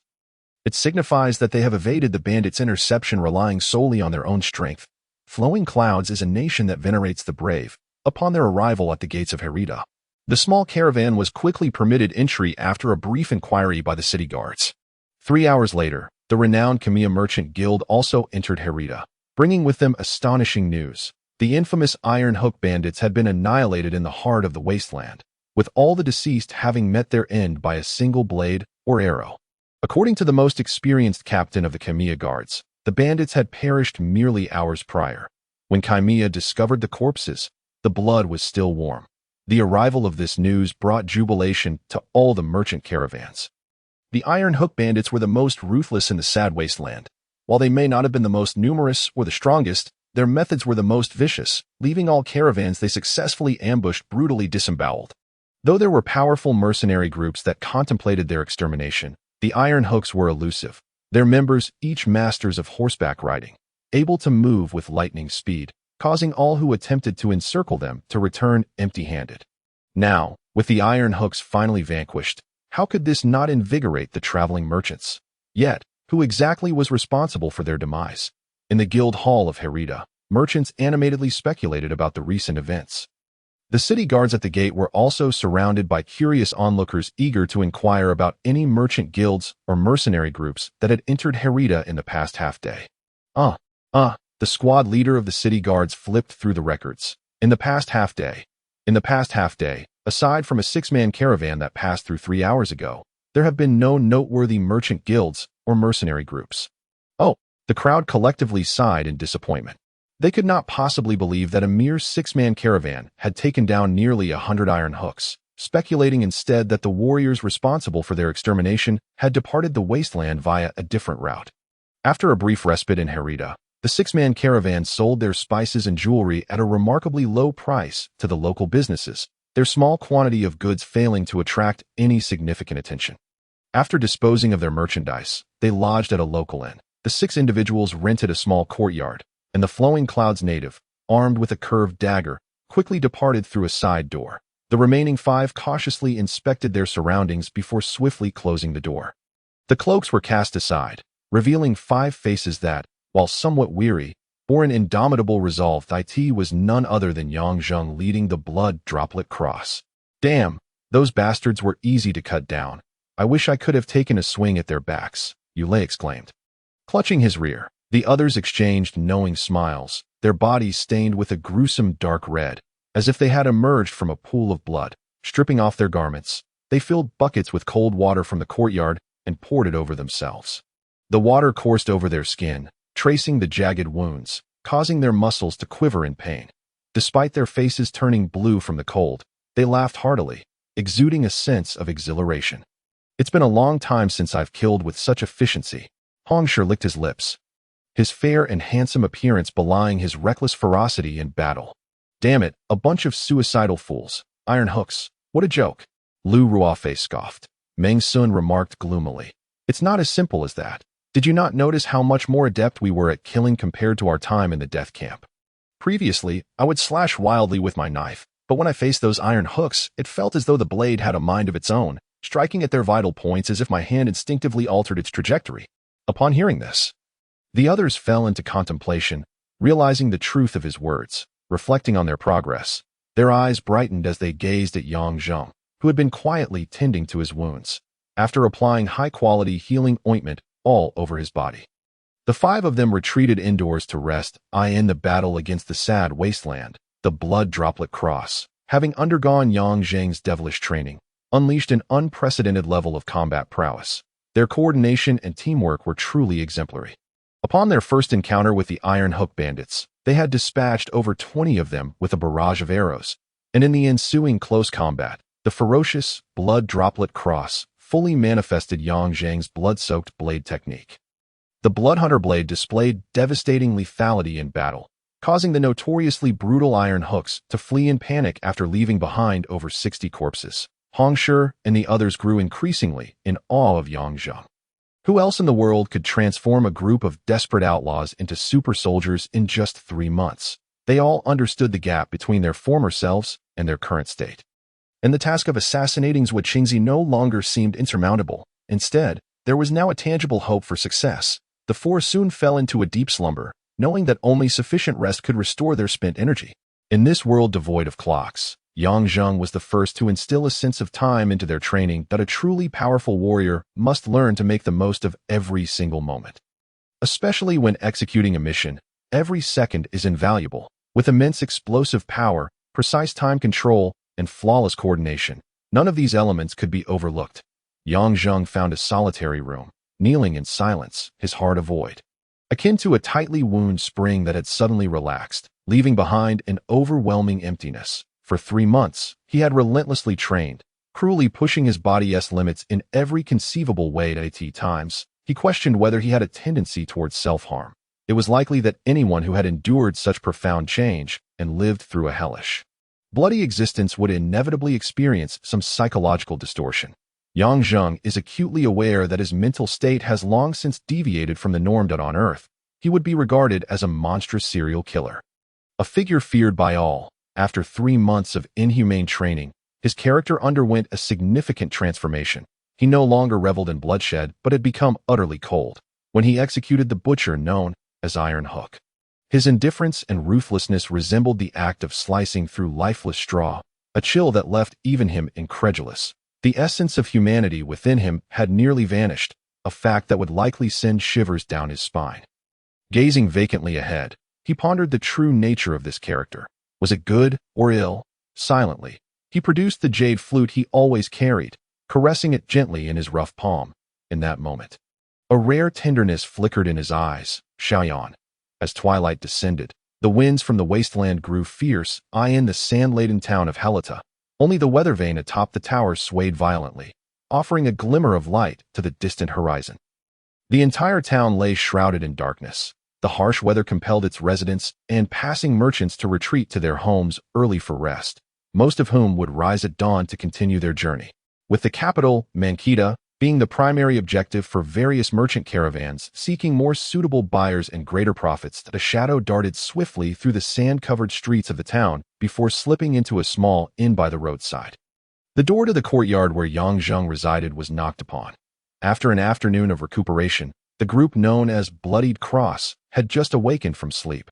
Within the courtyard, Hongshi was cleaning his bloodied weapon, while Meng Sun hoisted a large millstone. Yu Lei and Lu Ruofei were bent over, whispering to each other, occasionally bursting into fits of laughter. The sudden sound of knocking caused them to halt, their gazes flashing with cold light. Upon recognizing the distinctive rhythm of the knock, their expressions softened slightly. The closest to the door, Meng Sun, discarded the stone mill and approached, whispering, "Who is it?" "It is I, Jada." The door swung open, and the shadow swiftly entered, shaking off the dust from his attire. It was none other than the man from Luyun who had departed the inn that morning. After Meng Sun closed the door, he spoke in a low voice, "Follow me." He led Jada into the first room on the left, where a flickering oil lamp cast a dim light, in the somber glow. Yang Zheng's silhouette resembled a frozen statue, cold, gray, and silent. An indescribable chill enveloped the air, pressing down upon Jada, who instinctively lowered his head. He was the guide for this mission, a fierce warrior of the Lion-Tiger clan from the Luyun nation. Only those of great strength and valor could bear the title of Lion-Tiger warrior, a distinction awarded to but one among 1,000 from various clans. However, after witnessing the Bloodied Cross eradicate Iron Hook, even the most ferocious warriors bowed their noble heads in deference, for Yang Zheng's might commanded an awe that resonated deeply within Jada. "My lord, I have already contacted the informant ahead, and the listening bird has been dispatched," Jada reported with cautious respect. As the light dimmed, Yang Zheng approached Jada. The two stood at similar heights, yet the imposing aura emanating from Yang Zheng almost rendered Jada breathless. "The itinerary is arranged. We depart at the break of dawn tomorrow." "Yes, my lord." "Dismissed." Yang Zheng gestured with a wave of his hand. Jada respectfully withdrew, and after ensuring the walls had no ears, Meng Sun beckoned to the courtyard outside. Hongshi and the others slipped in like phantoms. Agile and well-trained, Yang Zheng nodded in satisfaction. His 3 months of painstaking effort had not been in vain. The four before him had learned to maintain absolute composure and vigilance at all times under his relentless training. "Xiaozheng, can we trust Jada? Why would they send us through the Luyun territory to the eastern line of Wirong?" Hongshi inquired. After leaving the military camp, Yang Zheng allowed the group to revert to their previous forms of address to prevent any discerning individuals from uncovering their identities as soldiers. Yang Zheng furrowed his brow. "The princess merely mentioned that someone within Luyun would assist us. I am unaware of the specifics. Hongshi, you are more familiar with the situation on the continent. Please share your insights on the relations among Wirong, Luyun, and Songyue." Hongshi nodded. "Since the fall of the Great Flame Empire 158 years ago and the rise of the first Songyue Emperor, who took control of the military, our nation and Wirong have been irreconcilable enemies. 30 years ago, Songyue flourished, sweeping through Wirong, Luyun, and Leiche, nearly dominating the continent at that time. The flying General Qiyun of Wirong united the four-nation coalition and launched a surprise attack on Songyue's capital, Yikolin, when Songyue's army was returning for support, ambushing them and inflicting a devastating defeat, with 200,000 slain and 350,000 captured. Following that battle, Songyue's power waned, and the six nations were no longer under Songyue's singular dominance. Our enmity with Wirong deepened. Every time there was a conflict in the Western Front, 6 years ago, we once penetrated deep into Wirong's territory and captured 8 cities in their eastern line. But alas, that incident also led to the emergence of Zhuo Qingzi. 6 years ago, Zhuo Qingzi had abandoned his vehicle to preserve his commander, reclaiming the 8 cities of the eastern line without bloodshed, an extraordinary tale across the continent. Yang Zheng rubbed his index finger against his nose, slowly remarking, "Wirong has produced many renowned generals, first Qiyun, and now Zhuo Qingzi. It is no wonder that Songyue's military strength has remained unassailable for so many years. This implies that Luyun should have a better relationship with Wirong, especially considering they united to resist Songyue 30 years ago. That may not necessarily be the case." Hongshi shook his head. "Oh," Yang Zheng looked at him, curiosity evident in his expression. "What do you mean?" "Luyun is a nation of multiple clans, inherently chaotic, The Wing clan that once controlled Luoyuan 30 years ago has since been ousted by the current Chang clan. Moreover, Luoyuan is located in a remote area with harsh living conditions. Its inhabitants possess the blood of wolves coursing through their veins, constantly eyeing the fertile lands of neighboring nations. The sorrowful wasteland and the Macedonian Great Rift separate Sanyue from Luoyuan. While Rong, closely connected to Luoyuan, suffers greatly from the marauding Luoyuan bandits. Quite complex indeed. Yang Zheng rubbed his temples. I need to ponder this further. By the way, how has your training in the moon-catching sword technique taught by the princess been progressing? Haha. Xiao Zheng, I have already made progress in my combat energy. Upon hearing about combat energy training, Yu Lei's previous fatigue vanished, and he appeared invigorated, blissfully unaware of the glares from the other three. Hong Shi felt a surge of frustration. Had he not repeatedly cautioned this fellow against mentioning combat energy in front of Xiao Zheng? Clearly, the lesson had not been learned, and a heart-to-heart discussion was in order. Yang Zheng smiled faintly. What about the rest of you? The other three exchanged glances, hesitating to speak. Is there something you cannot share? Even Yu Lei, this lethargic fellow, has entered the realm of combat energy. Surely you all should have progressed to a higher level. Meng Sun, being more straightforward, quietly replied, both the Fei and I have entered the realm of sword energy and are currently attempting to break through our bottleneck. Yang Zheng nodded. Very good. The princess mentioned that breaking through to the combat energy level within 2 months is already a commendable talent. Given that you are older in training, achieving entry within 3 months shows that you must have put in considerable effort. Hong Shi, what about you? Why are you silent? Xiao Zheng, I reached the initial stage of combat energy 3 days ago, Hong Shi stammered. Yang Zheng's eyes lit up. Excellent. You are indeed the most gifted and industrious among the four. Your potential is limitless. Yet, Hong Shi's expression bore no sign of joy. He sighed. Xiao Zheng, you still cannot sense the energy. Can you? After all this time, you are still concerned about me. Yang Zheng let out a rare laugh. Perhaps I am simply unsuited for the cultivation of combat energy, but what does it matter? Combat energy is merely an auxiliary means of overcoming foes. In my view, the importance of physical prowess far outweighs that of combat energy. Without the support of physical skills, even the mightiest combat energy cannot secure victory. Yang Zheng's words were not mere self-deception. Combat energy, as the primary cultivation method for martial artists on the continent, had long been popular among nobles and sword schools, leaving commoners with scant opportunities for training. Most high-ranking swordsmen hailed from noble backgrounds or were disciples of prestigious sword schools, which perpetuated a military environment where physical skills remained paramount. The chance to cultivate combat energy was a coveted aspiration for martial artists, and the Bloodied Cross, under Yang Zheng's leadership, had garnered the princess's teaching of the moon-catching sword technique, an envy for many. Little did they know, Hong Shi and his companions were merely beneficiaries of Yang Zheng's fortune. The princess had intended to teach only Yang Zheng, but to maintain discretion, she allowed Hong Shi and the others to learn as well. To the princess's surprise, Yang Zheng, with his formidable physique, was unable to contain energy. One must understand that energy containment is foundational to combat energy cultivation, akin to meditation in magic or seated practices in ancient martial arts. Yang Zheng, despite his efforts, could not contain energy within his body. It was as if he were a leaky balloon, with any contained elemental energy escaping immediately. Meanwhile, Hong Shi and the others, despite being older in their training, possessed decent talent and a willingness to endure hardships, leading to slight progress in their combat energy. They lamented Yang Zheng's predicament, hence practicing their combat energy in secret to avoid causing him distress. Unbeknownst to them, Yang Zheng had different thoughts and was indifferent to the notion of combat energy cultivation.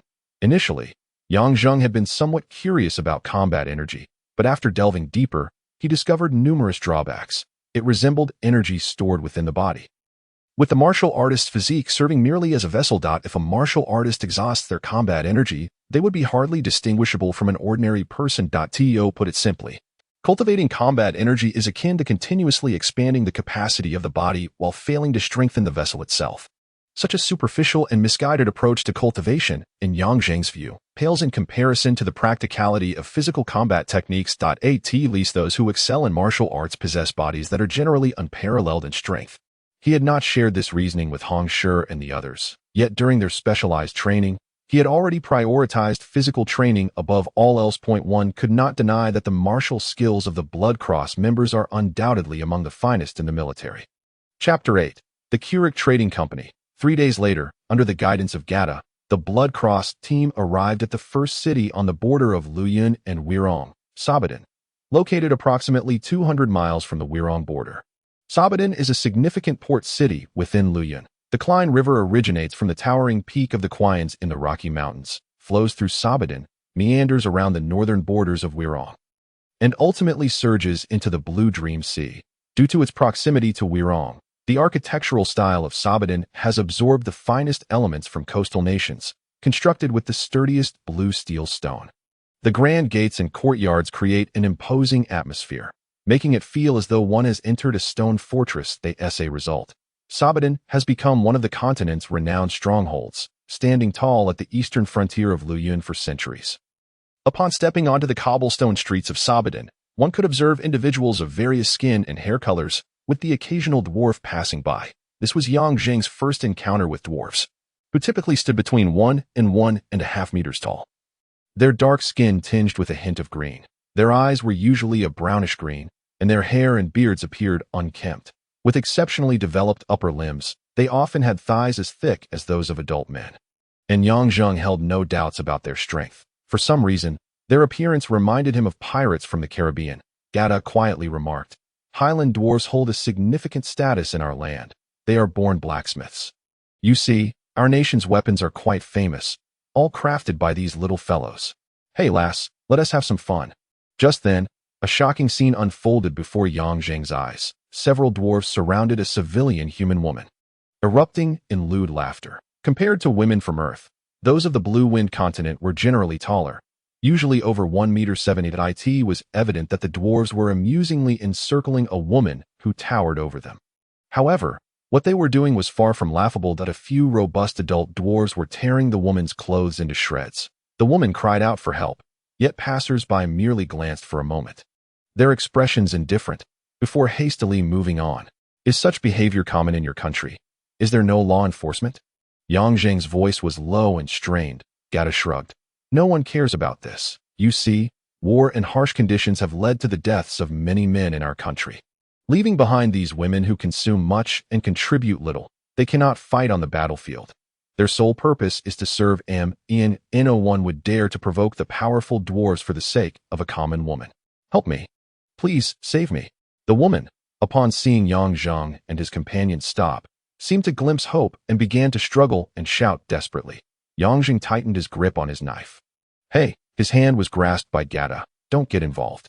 I know the chivalric values of coastal nations, but this is Luoyang. Trust me, that ethos doesn't hold here. If you wish to complete your mission smoothly, it's best not to provoke the dwarfs. Yang Zheng cast a cold glance at Gata. As if a venomous snake had fixed its gaze on his throat, a chill ran down Gata's spine as he recalled the brutal methods Yang Zheng employed against his enemies. He quickly released his grip. The dwarves were already dragging the woman toward a narrow alley by the roadside. Yang Zheng stood there, his indifferent gaze revealing no emotion. Help me. The woman's final, desperate glance before being pushed into the alley. Let us go, Yang Zheng uttered forcefully, turning away and striding forward without looking back. Whether it was an illusion or not, Hong Shi and the others felt that the aura emanating from Yang Zheng had grown colder. Gata guided the group to the trading district of Sabadan. True to its reputation as a renowned port city, the trading area near the docks was vast, filled with an array of boats moored along the Klein River, and an endless stream of merchants bustling about. Navigating through the bustling market, the dazzling array of goods left one breathless, while Yang Zheng, accustomed to the vibrant urban life of the 21st century, remained composed. The others were captivated, glancing around in awe.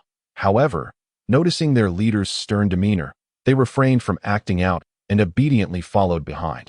Upon entering the internal shopping streets of the trading district, the spacious shops lined up next to each other, and foot traffic noticeably dwindled. Most passers-by were wealthy merchants adorned in fine clothing, accompanied by numerous bodyguards. The quality of goods here surpassed that of the outer district significantly. The presence of guards also increased, with patrolling cavalrymen exuding an intimidating aura, rivaling that of seasoned veterans on the battlefield.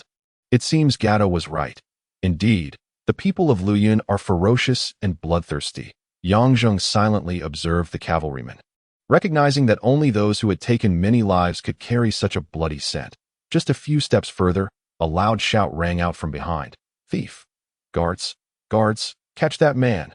A small, dark-faced individual was sprinting forward desperately, pursued by a rotund merchant who bellowed in rage, while several of his bodyguards had already surged forth to chase after the thief. However, the dark-faced thief moved with remarkable speed, weaving through the crowd like a fish, increasing the distance between them. Suddenly, the sound of galloping hooves pierced the air as a cavalryman burst forth, charging ahead like a bolt of lightning, right in front of the dark-faced thief.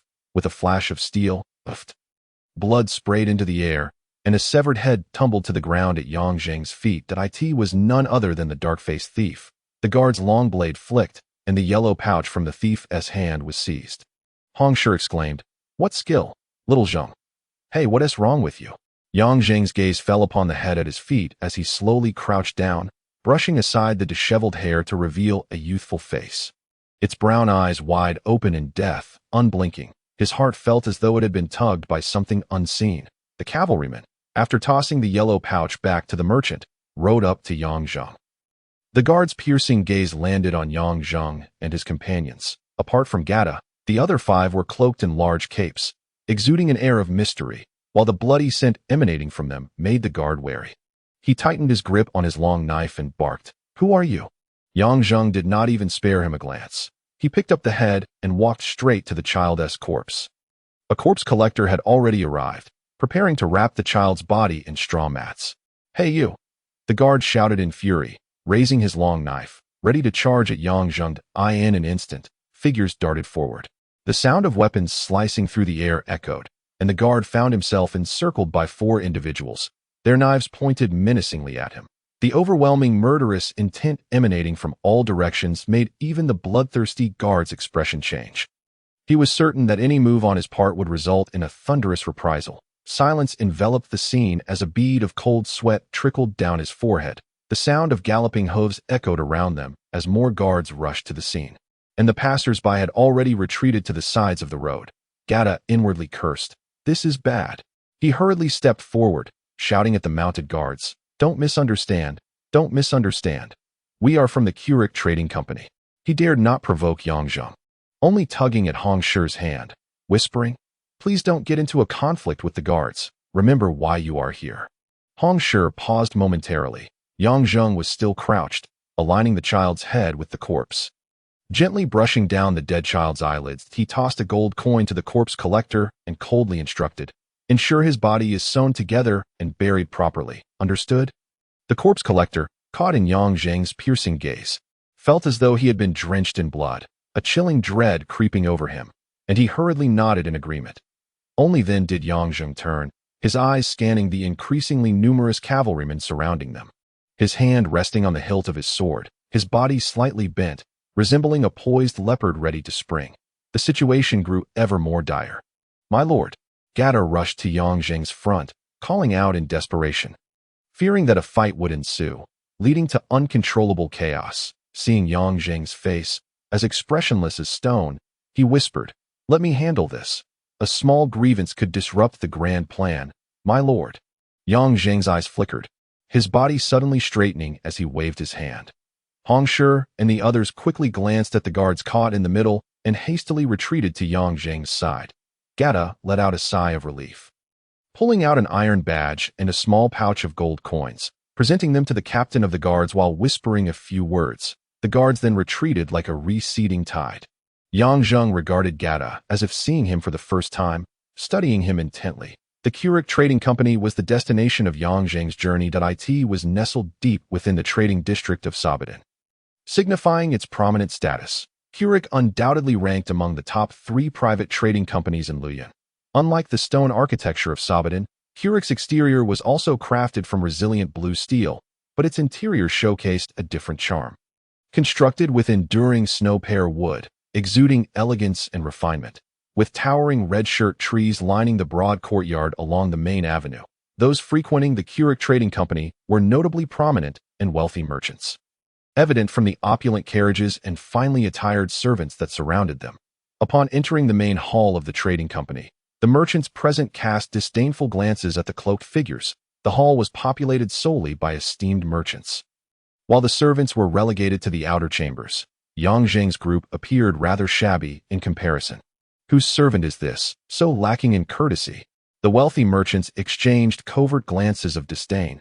Yet, to everyone's astonishment, after a hushed exchange of words between Gata and the trading company's steward, the typically reclusive head of the firm, a man of notable stature named Manchi, unexpectedly emerged with haste to welcome the Crimson Cross into the heavily guarded courtyard. Manchi, a distinguished middle-aged gentleman, stood out among the citizens of Luyun with his fair complexion, slender fingers devoid of calluses, and somewhat frail physique, yet he exuded an undeniable charm, had it not been for his eyes and hair, which mirrored those of Gata. One could hardly fathom that this man, possessing the grace of a noble from an island nation, hailed from Luyun. Before long, the weary Crimson Cross team was presented with an extravagant gift from Manchi.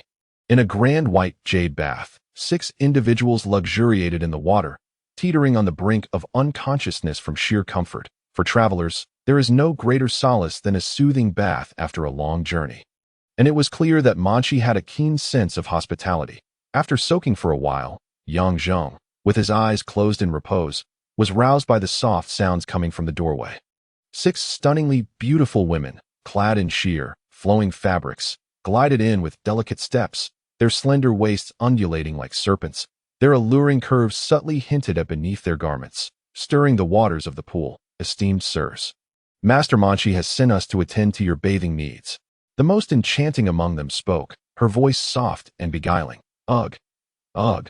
Hong Shi and the others emitted peculiar sounds, their naked bodies ready to approach the women. Yang Zheng abruptly opened his eyes and commanded, "Stop." The group froze, their bodies stiffened by the memory of Yang Zheng's training over the past months, a shiver coursing through them as their desires waned. Yang Zheng rose from the bath, donned his garments, and surveyed the others in the pool. All members of the Crimson Cross, get dressed and assemble. Do you hold it against me for my lack of sentimentality? Yang Zheng remarked coolly. Hong Shi and the others lowered their heads. Truth be told, in the presence of such beauty, how could any young man in the throes of passion resist?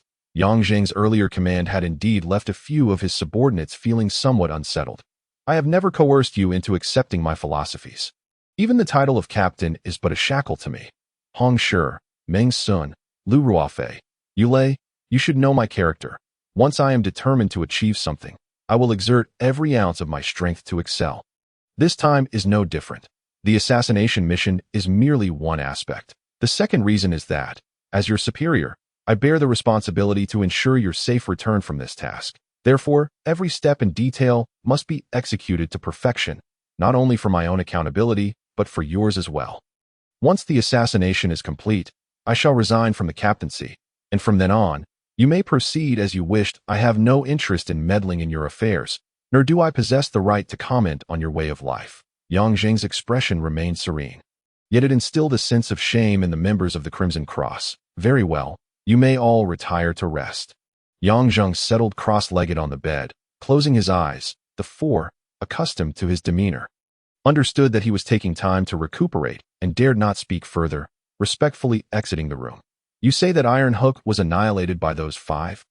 Manchi inquired, seated in a chair of fragrant rosewood, his fingers absently caressing a warm jade stone, a glint of intensity flashing in his eyes. That moment, his aura surged, starkly contrasting his outwardly gentle appearance. Gata, now clad in new attire, nodded affirmatively. Indeed, I witnessed it with my own eyes. Iron Hook. Iron Hook, Manchi murmured, his eyes narrowing momentarily before reopening, his demeanor regaining its composed elegance. It appears that Xiao Yuanshan has dispatched a true expert this time. Gata, you were responsible for leading the previous batches of assassins. Do you believe this attempt has a chance of success? Gata hesitated for a moment, but ultimately provided an uncertain response. It's hard to say.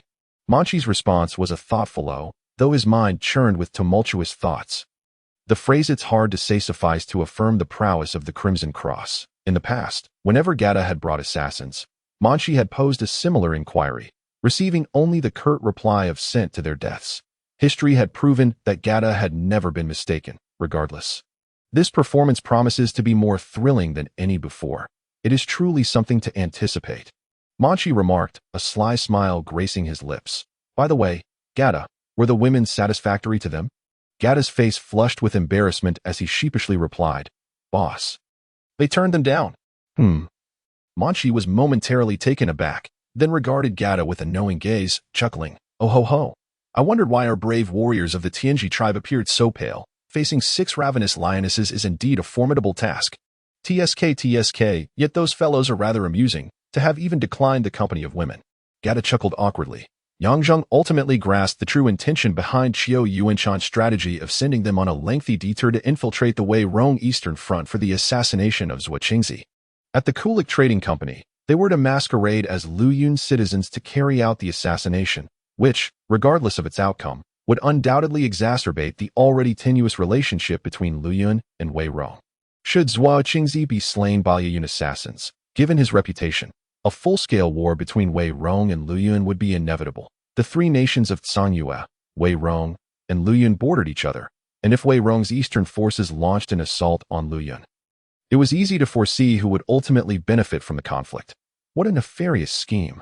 Yang Zheng mused, having learned from Manchi that the members of the Crimson Cross would be disguised as Lu Yun citizens, and they would be required to remain at the trading company for several months to diligently study the customs and habits of the Lu Yun people, even in moments of idle reflection. He could not help but express his admiration for the plan's intricacy and feasibility. Yet, it was precisely because they were mere pawns in this stratagem that the experience was far from pleasant. Even if the assassination team were to perish, Tsangyue would still stand to gain. Yang Zheng had effectively sold his life to Tsangyue, solidifying his resolve to sever ties with them. He was unwilling to allow anyone else to dictate his fate.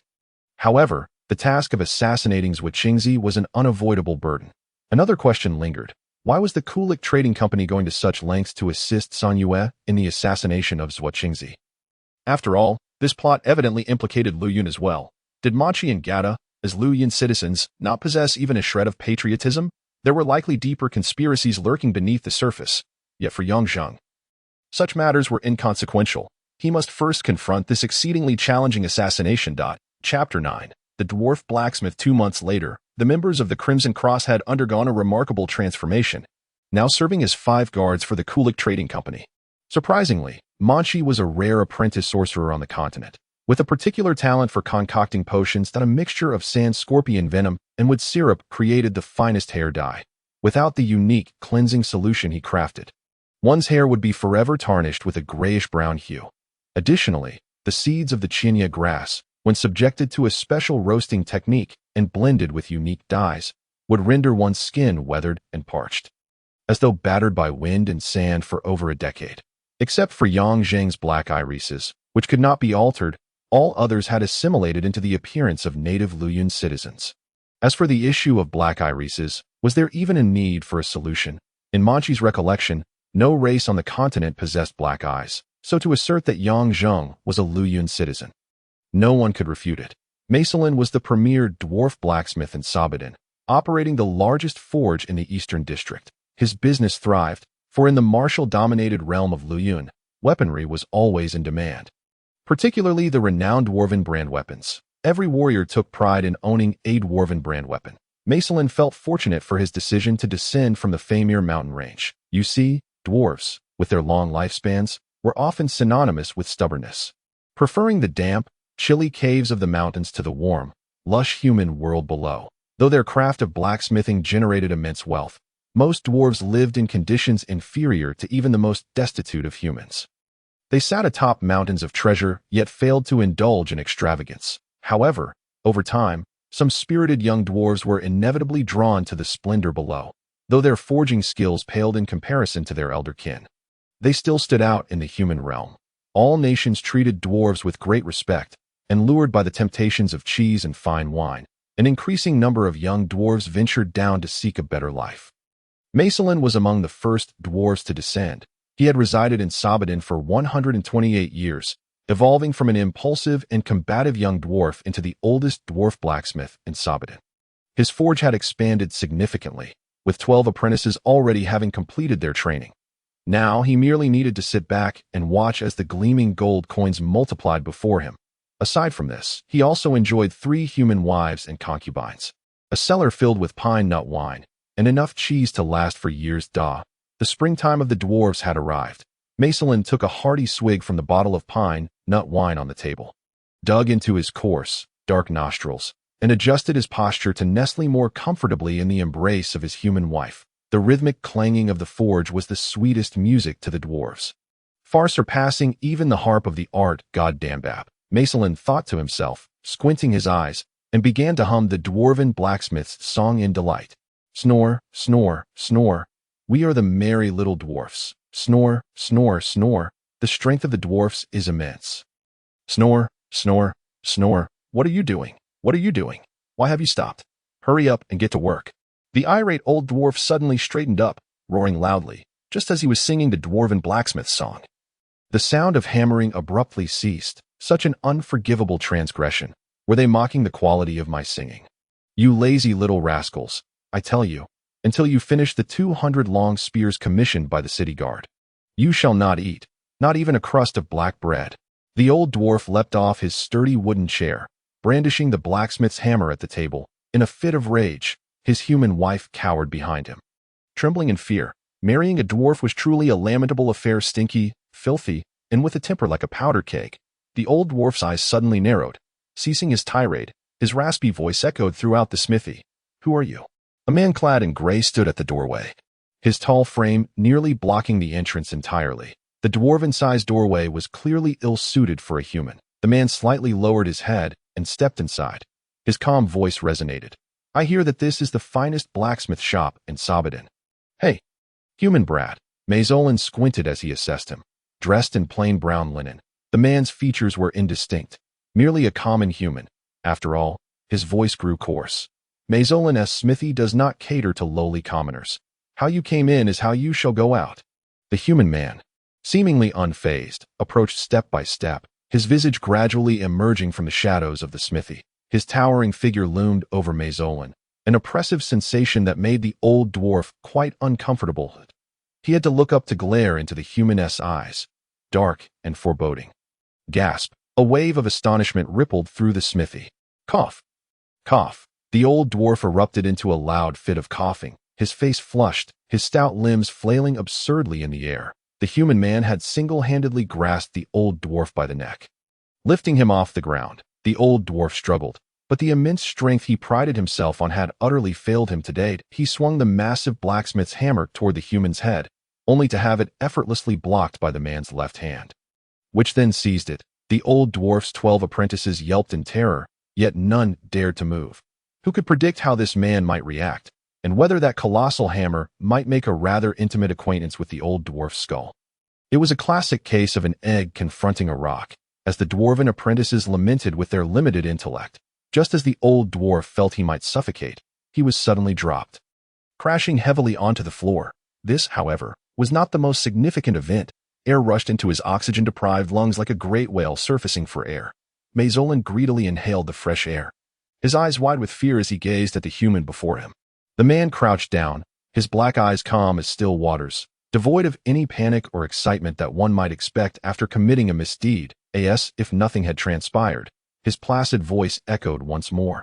Now, can we discuss some serious matters? The old dwarf nodded with the eagerness of a chick pecking at grain. Oh, praise the great Ston, the dwarven deity. This is truly an extraordinary creation. The old dwarf's eyes bulged as he shouted at the blueprints on the table.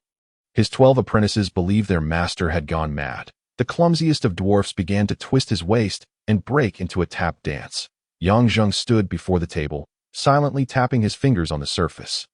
The designs were his handiwork. The intricate mechanisms were now a blur in his memory, and their effectiveness could only be determined once they were crafted. Let us get to work. He cast a casual glance at Mazelin. Tell me what materials you need. No need. I have all the materials here. Praise Ston. These items are simply perfect. The old dwarf waved his hand. Fire up the furnace. He prepared to take matters into his own hands. The pile of iron ingots lay stacked beside the furnace, the bellows hissing as they stirred the flames into a frenzy. After melting the iron, the old dwarf began to shape it according to the blueprints. There was no denying that dwarves were born craftsmen from the moment he began. The old dwarf's expression turned serious and focused, his stout hands becoming as nimble as a harpist's fingers. The forging techniques of the Blue Wind continent differed from those on Earth. They utilized a variety of colorful crystals to alter the properties of metals: green residual stone, red essence crystal, blue sea sand, falling alum, thorn soil, some materials Yang Zheng had never heard of. Snap! A sound of breaking echoed, and the old dwarf, infuriated, slammed the blacksmith's hammer onto a nearby iron box, roaring, "Damn that Shai, the goddess of misfortune! How could it break? It's impossible, impossible." The old dwarf resumed his work, pouring molten iron into the spiral mold. After cooling, he cautiously extracted it. He stared at the freshly made spring, bursting into laughter. "I told you it wouldn't break." His laughter was cut short. He squeezed it hard, and the spring snapped again. The old dwarf paced like a lion trapped in a cage, restless and agitated. Yang Zheng had never encountered such an expressive race. Dwarves were like a firecracker. Their emotions laid bare for all to see. Though Yang Zheng had little knowledge of forging, even he understood this simple principle. The hardness of the iron is too high. You need to enhance its elasticity and toughness. I certainly know that. I've added plenty of blue sea sand. Do you think I'm just idling? The old dwarf, exasperated, shouted without thinking that as soon as he uttered those words, cold sweat broke out. After all, the man before him could easily take his life. Yang Zheng, however, merely smiled nonchalantly. He recalled that annealing was a process that softened metals and relieved stress, and calmly suggested, "The blue sea sand clearly isn't sufficient. Try annealing several more times." The elasticity requirements for this material are too high. The old dwarf held the broken spring, disdain flickering in his heart. Yet he complied with Yang Zheng's suggestion and resumed work. This time, the old dwarf succeeded. His gaze toward Yang Zheng was one of disbelief. This fellow had quite a wealth of knowledge, after a long day of crafting. A multitude of small, dark objects had been forged. The items Yang Zheng requested were rather trivial: tiny screws, washers, iron hooks, springs. Yet when assembled, they showcased extraordinary ingenuity. According to the old dwarf, the contraptions designed by Yang Zheng could rival the inventions of the celestial mechanisms. Initially, the old dwarf intended to combine these small items, but upon receiving a cold glare from Yang Zheng, he refrained from voicing his thoughts. "Let me show you something else. Can you make this?" Yang Zheng rummaged through his belt and tossed the M9, encased in leather, to the old dwarf. Just as the old dwarf was about to exclaim, "There's nothing you can imagine that I cannot create," his mouth formed an O shape that he drew out the M9. His eyes sparkling, trembling all over, his lips twitching. "By the gods, Stan! Oh, am I seeing things?" The old dwarf's hands caressed the bluish blade of the M9. What a magnificent metal! What exquisite craftsmanship! Could this be the legendary magical weapon? It seems you are at a loss. Yang Zheng deftly retrieved the M9 from the old dwarf's grasp. The old dwarf leapt up. "Let me see it again. Let me see it again." Yang Zheng cast him a glance. Tossing a small bag of gold coins his way, he then picked up the iron components already packed in a wooden box and silently made his way toward the exit. "Hey, young man, wait. You want to find a better blacksmith in all of Sabadan," the old dwarf shouted. But Yang Zheng's figure swiftly vanished beyond the door. The coldest moment of winter had finally arrived. The north wind howled like knives slicing at people's cheeks. The rolling river of Klein was frozen in ice, and this famed trade route of the continent plunged into its annual hibernation. The once bustling docks were now desolate. In the biting cold, aside from the homeless, pedestrians were a rare sight. Only large trading companies like Kulik continued to operate, while most shops in the bustling commercial district had their doors tightly shut. The kingdom of Tsunyue and the Wei Rong nation had clashed in a fierce battle before winter arrived. The Western Front was under urgent distress, and Zhuo Qingzi's command led Xiu Yuanshan to commit a grave error. Had it not been for the onset of winter, the continent's most formidable military power, the kingdom of Tsunyue, might have been breached by foreign troops for the first time. Lingbirds flew one after another from the Western Front of Tsunyue. "It appears our old friends are quite anxious." Manchi wrapped himself in his fur coat. His fair complexion always adorned with an elegant and composed smile, that he casually tossed the note retrieved from the Ling bird into a nearby fire pit, murmuring, "What are those fellows up to lately? Same old routine. Training in the courtyard every day, then sleeping." However, Gata paused. Their captain has requested a lot of ingredients and frequently consults the shop chefs on cooking methods. Once, when I went in, he was preparing a rather novel dish and even let me taste it. It was exceedingly delicious. Gata seemed to savor the memory of that delectable food. A hint of longing on his face. Manchi was taken aback for a moment, then sat up straight, bursting into laughter. You mean that cold-blooded, heartless captain is cooking? Cooking food. Oh dear, how utterly absurd. Praise be to Mashidal, who is not only cooking but doing so with remarkable skill. This is by far the most amusing joke I have heard this year. Gata spread his hands, exclaiming, Boss, I am speaking the truth. Manchi stifled a laugh. Indeed. What an eccentric group of men. If Lao Chio knew that the assassins he dispatched were here learning to cook, TSK. Suddenly, footsteps echoed at the entrance. Manchi silenced his voice as a tall figure strolled in with an air of nonchalance.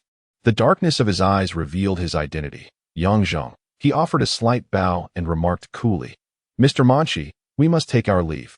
Thank you for your hospitality over the past 3 months. Manchi had not anticipated Yang Zheng's party would depart so abruptly. He glanced at the overcast sky, his voice taking on a somber tone. Is this weather truly suitable for travel? A peculiar smile played at the corners of Yang Zheng's mouth, his gaze brimming with confidence. He turned and walked out, waving goodbye to Manchi and Gata in the desolate lands bordering Luyuan and Wirong. Snowflakes danced through the air, and a trail of disordered footprints stretched across the snowy expanse. Disappearing into the borders of Wirong, the fierce battle before winter with Sanyue Kingdom had significantly diminished the military strength along Weirong's eastern front. Although they emerged victorious, the wolf army of Sanyue was not to be underestimated, even when hastily encircled. Their counterattacks inflicted considerable suffering upon Weirong's eastern forces. Moreover, the sudden intervention of the Rose Knights, each a fierce warrior, resulted in a staggering number of casualties for Wirong, with many attributed to the Knights. The arrival of winter afforded both sides a moment of respite. Under such harsh weather conditions, launching an offensive would undoubtedly be the height of folly. Most soldiers huddled in their base, situated 50 miles from the border, awaiting supplies sent by the Empire in a small town near the camp. Jebula, a group of food enthusiasts from Luyuan had arrived. Their unique baking techniques, employing an ingredient known as chili, swiftly gained popularity in Jebula. Chapter 10. The death of Zui Qingzi. The snowfall had lessened, the flakes drifting down like scattered goose feathers, transforming the entire Wirong Eastern Front camp atop Yulong Mountain into a fantastical spectacle. Blanketed in silver, the serpentine ridge, resembling a sleeping dragon, was adorned with a thick layer of snow, exuding an indescribable tranquil beauty. It is worth noting that 6 years prior, the eastern camp was not established on Yulong Mountain. It was entirely obliterated when Qiu Yuanshan led his forces to trample it. Zhua Qingzi emerged, driving Qiu Yuanshan back to his homeland. Under Zhua Qingzi's direction, the eastern camp was relocated to Yulong Mountain, further from the border. The peak of Yulong Mountain is the highest in the vicinity, and with watchtowers established atop, one could easily monitor movements from 50 miles away. Over the years, Yulong Mountain has developed into a formidable bastion, riddled with traps and secret passages. Zhua Qingzi once remarked that even if he were no longer present, it would not be a simple task for Qiu Yuanshan to reclaim the eastern camp. Standing atop the watchtower, Zhua Qingzi gazed far and wide, the enchanting landscape unfolding before him. Yet, a hint of melancholy lingered in his eyes. Snowflakes settled upon his hair and brow, and he felt an increasing chill within. Tightening his fox fur coat, he reflected on his past. Without the organization's nurturing, he would not have encountered such wondrous knowledge. Yet the organization harbored such terrifying ambitions. He could not help but wonder how much longer he could endure. Descending from the watchtower, the soldiers along the way stood at attention, saluting him with genuine reverence in their eyes. To the soldiers of the Eastern Front, Zhua Qingzi had become a legend, a figure to rival the Flying General, the war god of 30 years past. Zhua Qingzi did not hasten back to the military tent. Instead, he meandered through the camp. Arriving at the Western Supply Depot, he noticed that much of the snow had been cleared away, with logistics soldiers busily unloading newly arrived supplies. The carts, lacking wheels, were instead pulled by horses using 2 long wooden planks. A long trail extended across the snow. This was the new snow transportation device, Snow Flyer, which Zhua Qingzi had personally designed days prior. Spotting Zhua Qingzi approaching, All soldiers immediately ceased their tasks and stood at attention. Saluting, military strategist. Zhuo Qingzi appeared noticeably improved in spirits as he nodded to the soldiers, pointing at the card. How effective is this snow flyer? A squad leader trotted over, saluted, and replied, Report, sir, after using your snow flyer, we have halved our travel time. And each cart's load capacity has doubled. Zhuo Qingzi nodded with pleasure. Just then, a commotion erupted as several soldiers burst forth from the supply depot, playfully chasing one another, oblivious to the presence of the military leader, nearly colliding with Zhuo Qingzi and his companion. Impudent. Several fierce shouts rang out as the guards flanking Zhuo Qingzi swiftly apprehended the ruffians. The soldiers, realizing their predicament, turned pale with fear. The cold steel of a sword pressed against their necks sent shivers down their spines, causing them to kneel in submission. Just as the guards were about to drag them away for punishment, Zhuo Qingzi interjected, You lot, lift your heads. The soldiers raised their heads, one of them clutching a piece of dark red meat, flecked with snow, his cheeks bulging as if stuffed with something. What is in your mouth? The soldier gulped several times before managing to swallow, then raised the dark red item, saying, Sir, it is this. We bought it from Jebula, lamb skewers. Lamb skewers? Zhuo Qingzi's interest peaked, for he had always been fond of food. One of the guards seized the skewers from the soldier's hand and presented them to Zhuo Qingzi. Is this the lamb skewer from Jebula? Indeed. Military strategist. Zhuo Qingzi exclaimed, inspecting the unassuming skewers, intending to take a bite when the guard anxiously called out, Sir, no worries. Zhuo Qingzi bit into the skewer, his brow furrowing instantly. The soldier at the forefront hurriedly explained, Sir, the skewers are coated with chili sauce, and the initial taste may be overwhelming, but after a few more bites, it becomes quite enjoyable, warming you more effectively than strong liquor. Skeptical yet reassured that his soldiers would not deceive him, Zhuo Qingzi cautiously took another bite that a rich aroma surged into his senses. Having prepared himself mentally, he found the initial discomfort fading. Although his tongue felt scorched, a delightful sensation blossomed within, prompting him to take another bite. Before he knew it, he had devoured an entire skewer. The light sheen of sweat appeared on his forehead, his mouth slightly agape as he inhaled sharply. After finishing one skewer, he no longer found the cold unbearable and could not resist trying another. In the end, he consumed all the skewers, his lips flushed from the spice. Yet he laughed heartily. These lamb skewers possess a certain finesse. Accompanied by a bowl of warm liquor, it would truly be a great delight. The leading soldier, eager to please, remarked, General, these skewers are a bit cold. If freshly grilled, they would be even more delectable. The beef stew paired with the lamb skewers in Jebula is the real, authentic experience.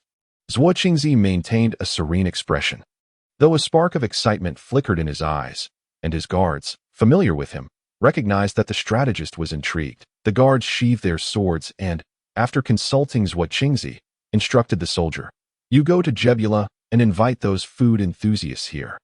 Yang Zheng sliced the chili in his hand. Yet his gaze drifted to the distant street that it had been 2 weeks, and the food he sold had already gained renown. Intelligence indicated that Zhuo Qingzi had a penchant for fine cuisine, and many soldiers from the eastern camp frequented this place, making it impossible for the news not to reach the camp. Furthermore, he had bribed a soldier with a bag of gold coins. Lost in thought, a black horse galloped into view from the street. Yang Zheng's eyes sparkled with excitement. They have arrived. The horse reached the food stall, and a soldier leaped off. Yang Zheng set down the knife. And before the soldier approached, he burst into laughter. Anda, Yang Zheng's alias. This time I can't wait to see how you'll thank me. Prepare yourself to enter the camp. Those around, hearing his words, paused their activities, their eyes glinting with intrigue. Pack up, shouted several voices as they hurriedly ushered all customers away. Anda, this time I risked my life. I nearly lost my head to the strategist's guards. The soldier was indeed the one who had clashed with the strategist earlier. Yang Zheng had used a bag of gold to win him over, handing him specially made lamb skewers, and true to his expectations, the soldier brought back good news. Thank you, Brother Pu. Yang Zheng produced another small pouch of gold from his pocket and slipped it into the soldier's hand, saying, If you gain the strategist's favor in the future, I won't forget Brother Pu's kindness. Brother Pu grinned as he tucked the pouch away at that moment. He could hardly fathom what the 2 bags of gold would ultimately yield. When Yang Zheng first encountered Zhuo Qingzi, he was painting. Amidst the swirling white snow of Yulong Mountain, Zhuo Qingzi, donned in a flowing white robe, held a wolf hair brush in his right hand and a jar of fine Qinghua wine in his left. As the wine coursed down his throat and his brush danced swiftly, at that moment, Yang Zheng felt as though he beheld a solitary white crane, soaring gracefully yet sorrowfully amidst the flurries of rain and snow. Its wings unfurling with a proud melancholy, a desire to escape the clamor of the world, to distance oneself from the mundane. Time slipped by, the wind mingling with the snowflakes, causing Zhuo Qingzi's white robe to billow about him. Ha ha! Suddenly, a burst of raucous laughter erupted. Zhuo Qingzi tilted his head back and downed the entirety of the Qinghua wine, then flung the jar away, sending it tumbling into the abyss below the cliff. Delightful, exhilarating. His voice soared into the wind as he wielded his brush like a dragon, etching the final stroke. The wind intensified suddenly, causing the paper pinned beneath the wooden board to tremble, and, in an instant, it was whisked into the air. The parchment danced momentarily in the sky before being carried away by the wind. Just as it was about to escape the camp's gates, a hand reached out and grasped the paper. As it unfurled, Yang Zheng's gaze fell upon it, and he was taken aback. The scroll depicted a serene and unblemished woman, faintly beautiful, reminiscent of the drifting white snow of winter. Yet, within the depths of her ochre eyes lay an endless spring sorrow, subtle yet poignant, akin to the faint fragrance of withering blossoms stirred by a gentle breeze across the fields. Yang Zheng had never encountered a painting that could convey such boundless profundity. At that moment, a sudden tremor surged through his chest, a warmth flooding his entire being. He lifted his gaze. Are you the gourmet from Luyan country? Zhuo Qingzi's lips were tinged with frost, his gaze falling upon Yang Zheng, seemingly devoid of focus. Yang Zheng regarded him, perceiving in him the essence of the woman depicted in the painting, for both bore an ethereal quality that transcended the earthly realm. At times, Yang Zheng felt a profound disconnection from the world, much like on luminous moonlit nights when he would play his flute beneath the silvery glow, familiar melodies wafting into the air, drawing him into a fleeting reverie, as if he still roamed the earth, accompanied by Xiao Yan. Thus, Yang Zheng believed that Zhuo Qingzi and his past self were of the same ilk, and the woman in the painting belonged to the same category. With this revelation, Yang Zheng's gaze, though perpetually indifferent, now bore a hint of other emotions, perhaps compassion or the joy of encountering a kindred spirit. He offered a slight bow and spoke quietly. I am indeed. Zhuo Qingzi remained oblivious to the nuance in Yang Zheng's expression, still lost in his own contemplative realm. At such moments, no one or anything could penetrate his inner sanctum. Thus, he merely cast a fleeting glance at the painting in Yang Zheng's hand before sauntering deeper into the military camp. Surrounded by scores of guards devoted to protecting the strategist, yet Zhuo Qingzi drifted like a solitary figure amidst the clouds, curiously ethereal. Yang Zheng silently observed him vanish into the depths of the camp. Following Pu Gu, he met Gui Zong. As Yang Zheng had imagined, Gui Zong was generous and amiable, with a keen eye for detail, yet in terms of talent and demeanor, he fell short of Qiu Yuanshan, leading Yang Zheng to ponder the brutal reality that would ensue if Zhuo Qingzi were to be assassinated. Naturally, he would not waste time contemplating issues beyond his purview. Just as he harbored a mild curiosity and affection for Zhuo Qingzi, he would not hesitate to strike him down if the opportunity arose. Yang Zheng was a selfish individual, firmly believing that one's destiny should be wielded by oneself, not bestowed by others. Accompanying Yang Zheng up the mountain were Hong Shi and Meng Sun, while Lu Ruofei and Yu Lei remained in Jebula town to provide peripheral support. After savoring the beef offal soup crafted by Yang Zheng, Gui Zong extended considerable courtesy to him and his companions. They were not cramped within the logistics camp, but afforded a separate tent, even granted the privilege of free passage in and out of the camp. Consequently, Pu Gu was promoted to the position of logistics team leader, grateful for the good fortune Yang Zheng had brought him. He diligently assisted. A week passed swiftly, and Yang Zheng's beef offal soup and lamb skewers became the military's signature dishes. Many soldiers who had tasted them exclaimed their delight, while Zhuo Qingzi partook of them almost daily, elevating the popularity of Yang Zheng and his companions. However, since that day he witnessed Zhuo Qingzi painting, Yang Zheng had not seen him again. He could only bide his time for an opportunity. Yet, he could not have anticipated how swiftly that opportunity would present itself. Night descended, the silvery moonlight casting a cold glow in the night sky. The white snow of Yulong Mountain reflected the moon's radiance. Enveloping the world in a tranquil white, as Yangzheng walked upon the snow-laden ground. Crystalline ice hung from the trees in the forest, glistening with an icy chill, whenever the moonlight grew particularly bright. Yangzheng would seek solitude for his spirit, regardless of the time or place. Such moments were unalterable. After a week in the camp, everyone recognized him. Thus he faced no hindrance as he exited through the side gate. Weaving through the woods, he ascended the very cliff where he had seen his Wei Qingzi paint. Upon reaching the summit, he was struck by the cliff's beauty, the clear starry sky appearing to envelop him. Each breath, each stillness, each motion felt so pure. From the moment he set foot on the cliff, his heartstrings resonated, pulling him into his own world. Gradually bringing the jade flute to his lips, a gentle melody drifted into the night air. The solitary moon, desolate, Yangzheng seemed to forget everything, wholly immersing himself in the pursuit of his artistic vision. The flute's notes intertwined with the falling snowflakes. Soon a delicate layer of snow dust settled upon him. His hair becoming lightly adorned in that moment. He had no inkling of the profound impact his melody would have upon the camp below. As the flute's notes wafted into the wind, conversations ceased. Hands paused in their tasks, and those napping stirred from their slumber. Once dim, the tents brightened one by one, and the soldiers stood as if frozen in a tableau, silently standing in the wind. By the doors, by the beds, in the dreamlike strains of the flute, some recalled their aged parents at home, some thought of their beloved wives waiting for their return, while others remembered their restless young children. Each thought embodied their truest affections. As the glamour faded, as sorrow dissipated, leaving only a gentle melancholy, intangible as the snowflakes themselves, Yangzheng, of course, remained unaware of all this whenever he played his flute. It felt as though he had severed ties with the world, oblivious to everything beyond. As the final note drifted away, his slightly dazed eyes suddenly sharpened, and his previously relaxed body tensed in an instant. He pushed against the ground and spun around like a whirlwind, his pupils narrowing to pinpricks, a flash of brilliance flickering in his gaze as he called out, "Who goes there?" His voluminous sleeve shifted, and a dark object fell into his palm, his thumb pressing down on its mechanism.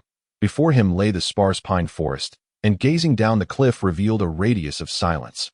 Occasionally, the weight of accumulated snow would cause branches to sag and release a soft cascade of snowflakes.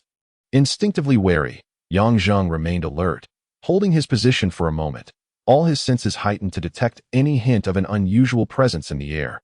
Yet, apart from the cold stillness, he sensed no sign of life. After a few minutes, he slowly rose to his feet, tentatively taking a step forward, the snow crunching beneath him, producing a faint sound. He took several more steps, crossing over the cliff, the moment he entered the pine forest. He suddenly scanned his surroundings and shouted, "Come out! I've seen you all along." This time, something indeed moved. A white figure darted swiftly between the gaps of the pine trees. However, as Yangzheng instinctively reached for the mechanism, he hesitated, for it was merely a common white weasel. Realizing he had been overly sensitive, he chose not to linger and hastened down the cliff. Yet, shortly after his departure, a figure emerged from the pine forest. Zhuo Qingzi appeared, clutching a jug of wine, swaying as he stepped out from the trees, his footing unsteady, hair cascading over his shoulders. He cast a brief glance in the direction Yangzheng had vanished before ascending the cliff's rocky outcrop. Once atop, he plopped down, tilting the jug to his lips and gulping down nearly half of its contents, the liquid spilling from the corners of his mouth, soaking his white robe and creating small depressions in the snow below. Setting the jug down, he wiped his mouth with his sleeve and let out a deep sigh, murmuring, "Since you are here, why not reveal yourself?" A low chuckle echoed from the forest. Once the holy knight, now a fallen strategist, also known as Yulong. It has been far too long. The voice fluctuated in pitch, imbued with an enigmatic charm, yet when it reached the ears, it resembled a lover's whispers. Stirring the heart, "Who is Yulong? I have long forgotten. Today, there is only Zhuo Qingzi, and henceforth, only Zhuo Qingzi." Zhuo Qingzi's voice resonated with weariness, a profound sense of spiritual desolation, as though he lacked the vitality to support his existence. With delicate steps, from the shadows of the pine forest emerged an exquisite figured woman, her long silver hair, cascading like a waterfall from the peaks of Label Mountain, draped over her slender waist. the moonlight appearing to cast shadows upon her satin-like tresses. Her gently arched eyes mirrored the enchanting crescent moon, exuding an irresistible allure. Her flawless visage was shrouded in a delicate veil of mist, rendering her appearance elusive yet igniting an insatiable yearning to behold her true self. This beauty transcended the earthly realm, embodying a seductive allure akin to the depths of hell, ensnaring one in its embrace and leading them willingly to perdition. The woman's toes grazed the snow, and in an instant, she had glided effortlessly over 10 meters, finding herself beside Zhuo Qingzi, as ethereal as smoke dissipating without a trace. Yet, this indescribable beauty went unnoticed by Zhuo Qingzi, who continued to raise the wine vessel to his lips, swallowing another mouthful of the golden liquor. "I have long severed ties with the sanctuary. What brings you here?" he declared, discarding the vessel into the abyss after draining the last drop. Moments later, a faint, almost inaudible sound of shattering echoed back. "Entering my sanctuary, one should never regret. As the foremost of the 4 great holy sword knights, Lord Ealing must be well aware of the sanctuary's rules," remarked the silver-haired woman. The White Star envoy from the Red Mill, Zhuo Qingzi retorted with a cold laugh. "I have traversed the path of hell of the sanctuary, returned its martial arts, and even bear the insidious dark blood curse. I have done all that is required. The sanctuary and I share no further entanglements. Scarlet, is there still a need for your presence? Or does the sanctuary refuse to let me go? Seeking to reclaim the life of this rebellious wretch." "Ha ha ha." Zhuo Qingzi's laughter rang out, masking an undercurrent of helplessness and bitterness. Scarlet stood gracefully in the wind, her sheer garments dancing, illuminated by the silvery moonlight, making her appear as a sprite in the darkness. She merely uttered, "Lord Ealing, you cannot forget her, can you?" This statement silenced Zhuo Qingzi's laughter. "Do not mention her. You are unworthy, unworthy," he suddenly bellowed, leaping to his feet, his hair standing on end. Entirely unlike his usual carefree demeanor, Scarlet's gaze finally settled upon Zhuo Qingzi, her violet irises shimmering with a faint silver light, with a slight curve of her lips. She remarked, "Lord Ealing, you are losing your composure." Zhuo Qingzi's fists clenched tightly, his breath quickening as a terrifying pallor overtook his countenance, his lips darkening to a shade reminiscent of black, and unbearable pain surged from the depths of his marrow, as if every sinew and fiber of his being convulsed in agony, the violent torment sweeping over him and causing him to collapse in the snow, curling into a ball, his throat emitting strained, muffled cries. The clarity of the pain resonated in his nerve endings, more fervent than wildfire. Yet Zhuo Qingzi's mind remained painfully lucid, unable to succumb to unconsciousness. Sweat streamed down like a river, soaking his garments, and in the chilling night breeze, it swiftly crystallized into a thin layer of ice. Scarlet gazed down at the man crumpled at her feet, her smirk deepening with mockery. Only when Zhuo Qingzi could no longer muster the strength to shout, did she slowly crouch down, placing her hand upon his forehead. Gradually, Zhuo Qingzi's convulsing form began to still. "Lord Ealing, I imagine the sensation of the dark blood curse surging is rather unpleasant." Scarlet's voice was gentle, akin to a spring breeze, alluring to any man with normal desires, yet to Zhuo Qingzi's ears, it sounded like the most venomous of curses. Reclining in the snow, the previous agony had drained all his strength, leaving him too weak to even twitch a finger, both his body and spirit subjected to a hellish ordeal. Once he regained a modicum of energy, Zhuo Qingzi managed to utter, "No matter how potent the dark blood curse, how can it conquer the human spirit? Scarlet, after all these years, you still fail to grasp the essence of the realm. While she entered the domain 7 years ago, cough, cough, the sanctuary ultimately pales in comparison to the City of Clouds, much like General Qi Yun 30 years ago. Cough, haha." Despite enduring immense suffering, Zhuo Qingzi found a reason to laugh. Yet, a flicker of irritation finally crossed Scarlet's features. Suddenly, she raised her hand, her palm glowing with a purplish flame of battle energy, descending with the intent to end Zhuo Qingzi's life. Just as her hand was about to strike his chest, she halted abruptly. Scarlet's lips curved slightly. "Lord Ealing, it appears you truly wish for death. Alas, the sanctuary decrees that all traitors must perish amidst the unending torment of the dark blood curse. As the White Star envoy of the sanctuary, I naturally cannot act against its will. However, you shall not survive much longer, and there will certainly be someone to collect your life. An my presence here is merely to lure him into the sanctuary." You mean the young man who played music here just moments ago? Zhuo Qingzi's expression betrayed no surprise. So you were aware all along, Scarlet replied. Taken aback that a hint of pride emerged on Zhuo Qingzi's face. Do not forget I was once a knight of the sanctuary. Although I have returned my martial prowess to the sanctuary, my perception remains intact. Scarlet. Yet, Scarlet nimbly retreated, vanishing into the woods. Meanwhile, as Yang Zheng completed his flute performance and strolled down the cliff, a sudden surge of warmth enveloped him, coursing through his entire being. Startled, he quickly unfastened his clothing. Discovering that the Barbie pendant hanging on his chest was radiating a dazzling red light, with a sphere of green flame burning fiercely at its center. This marked the first instance of Barbie exhibiting unusual behavior. Hastily, Yang Zheng removed it from around his neck. Upon contact, it felt as though a needle had pricked his mind, illuminating the previously dim night. Unbeknownst to him, a faint green glow began to emanate from his eyes. Reminiscent of a wolf prowling in the dark, that a distinct consciousness urged him to turn around and return to the mountain. Yang Zheng, filled with suspicion, instinctively resisted this strange compulsion, even though it appeared devoid of malice. He had grown accustomed to trusting solely in himself. The urge intensified, compelling him to wander in place for a prolonged period. Ultimately, he was drawn towards the cliff where he had just played. As he neared the summit, he vaguely discerned figures atop the cliff. Gazing down at Zhuo Qingzi's fallen form, a multitude of questions flooded Yang Zheng's mind. He remained vigilant, every nerve in his body taut with tension.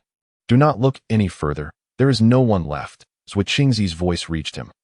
Yang Zheng slowly crouched, realizing that Zhuo Qingzi had lost all capacity for resistance. The Barbie in his palm trembled incessantly, the invasive consciousness receding, yet Barbie seemed to have transformed into a sentient entity, quietly observing the surroundings, a phenomenon he had never encountered before.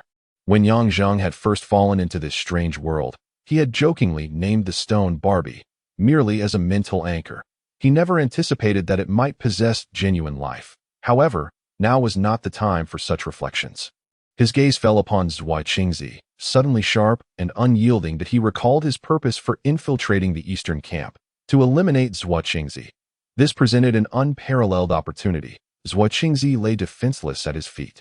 By eliminating him, he would no longer need to seek out chances or endure greater peril. There was no one around, and Zhuo Qingzi's demise would not be discovered until the following day, by which time Yang Zheng would have long fled with Hong Shi and the others. He met Zhuo Qingzi's gaze. A flicker of relief crossed the latter's eyes that he understood that no words could alter the young man's resolution.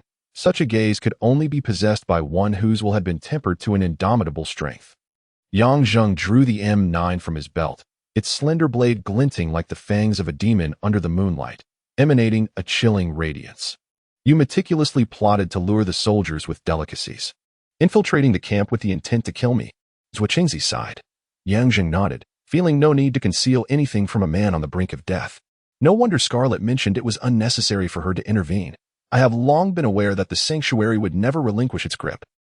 Zhuo Qingzi murmured, his gaze resting on Yang Zheng with a hint of pity. Though it may be in vain, I must caution you, young man. After you kill me, escape as far as you can. The future that awaits you will be exceedingly harsh. Yang Zheng had never taken such threats seriously, believing the eastern camp posed no threat to him. Do you think I fear that Wei Rongwu will turn against you? Zhuo Qingzi chuckled lightly. Young man, what you must face is far more brutal than that. In this world, there exist many entities beyond your imagination. They are the true rulers of this realm. Yang Zheng's lips twitched slightly as he plunged the M9 into Zhuo Qingzi's heart without hesitation. Blood instantly stained the white fabric of Zhuo Qingzi's clothing. His body stiffened abruptly, pupils constricting violently, his mouth slightly agape as he exhaled a breath of white vapor. I never believed anyone could dominate me, Yang Zheng coldly declared. Gazing at Zhuo Qingzi, whose life force was waning. At that moment, Barbie glowed brightly, illuminating Yang Zheng's hand as if it were transparent. When Zhuo Qingzi beheld the radiance emanating from Barbie, he appeared as if illuminated by a fleeting glimpse of life. His once ashen face now bore a rosy hue. He coughed violently, expelling a mouthful of blood, his eyes fixated intensely on the radiant red crystal in Yang Zheng's hand. Hurry, show me what you hold. Quickly, Left Qingzi gasped, summoning the last vestiges of his strength to speak. The blood from his chest seeped more urgently, staining the snow beneath him a deep crimson. Yang Zheng was not inclined to converse with a man who lay dying at his feet. Yet the yearning gaze of Left Qingzi evoked memories of that day when he painted, his expression one of desolate solitude. Thus, he slightly opened his palm, revealing Barbie before Left Qingzi. Ha ha, ha ha, cough cough, to Yang Zheng's astonishment. Left Qingzi laughed. Even as blood continued to spill from his lips, Yang Zheng pondered whether the man had lost his sanity. Even in death, there seemed little reason to laugh. Could it be that he discerned the secret of Barbie? Yang Zheng, ever the curious soul, felt a surge of emotion, for Barbie was the key to his return to Earth. The thought was so potent that even the usually indifferent Yang Zheng felt a flicker of excitement. He hesitated to draw his M9, cautiously inquiring, "What are you laughing at? Do you recognize this stone?" The gaze Left Qingzi cast upon Yang Zheng was laden with profound significance, yet devoid of any trace of pity. He did not answer Yang Zheng's question. Instead, he regarded Barbie with a deep, almost relieved smile and said, "Scarlet, oh Scarlet, the schemes of man are no match for the whims of fate. It seems your plans shall come to naught this time." Yang Zheng suspected that Left Qingzi was rambling incoherently.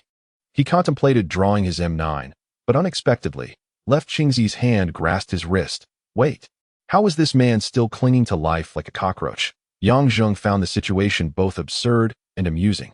"What more do you want? Young man, could you grant me one last request? Speak. The painting I created that day was taken by you. Do you remember the woman depicted therein? If you ever encounter her, please tell her that Lung has never forgotten her." Upon seeing Yang Zheng nod, Left Qingzi slowly closed his eyes, his body beginning to grow cold. Yang Zheng withdrew his M9, wiping the blood from it with the snow. He cast a complex glance at the military camp on the hillside. Left Qingzi had perished at his hands. And tomorrow chaos would ensue. The delicate balance among the three nations of Tsangyue, Weirong, and Luyuan would once again be disrupted. Chapter 11. The rabbit dies. The dog is cooked. Qiu Yuanshan retrieved the letter from the Lingyao, unfolding it with a sudden shift in expression. Success. It had truly succeeded. He erupted into maniacal laughter, never anticipating that Left Qingzi would indeed be felled. Initially, he held little hope for the assassination. After all, while the Blood Cross was formidable, Left Qingzi was an even more formidable adversary. Yet, the report from Lingyao, returned by Sabadin, brought news of the greatest significance since the onset of winter, the devastating defeat suffered by Tsangyue before winter still lingered in his mind. And Qiu Yuanshan harbored an unquenchable hatred for Left Qingzi. To his astonishment, the man was finally dead. Yang Zheng, Yang Zheng, I was right to trust you. Suddenly, Qiu Yuanshan felt a wave of emptiness wash over him. It was surreal. For 6 years, Left Qingzi had caused him endless trouble, and he had dispatched countless assassins in vain. Each confrontation had left him at a disadvantage, a sensation that nearly drove one of the three great marshals of Tsangyue to the brink of despair. Particularly after one fierce battle before winter, when Left Qingzi had humiliated him yet again. Had it not been for the assistance of the Rose Knight, his main forces might have been annihilated. Now, this fated enemy lay dead. Apart from the fleeting joy of the moment, Qiu Yuanshan's expression gradually darkened. Perhaps it was a universal feeling, the abrupt demise of a principal adversary, only to be killed by mere happenstance, leading to an overwhelming sense of hollowness that left him disoriented. However, as a general of the empire, he quickly regained his composure from the tumultuous emotions. There were more pressing matters at hand. Left Qingzi's death was sufficient to disrupt the fragile equilibrium among Luyuan, Weirong, and Tsangyue. With Manchi present, Qiu Yuanshan was convinced that conflict between Luyuan and Weirong was inevitable, for Manchi's true identity was that of a young prince from the Tianji clan of Luyuan.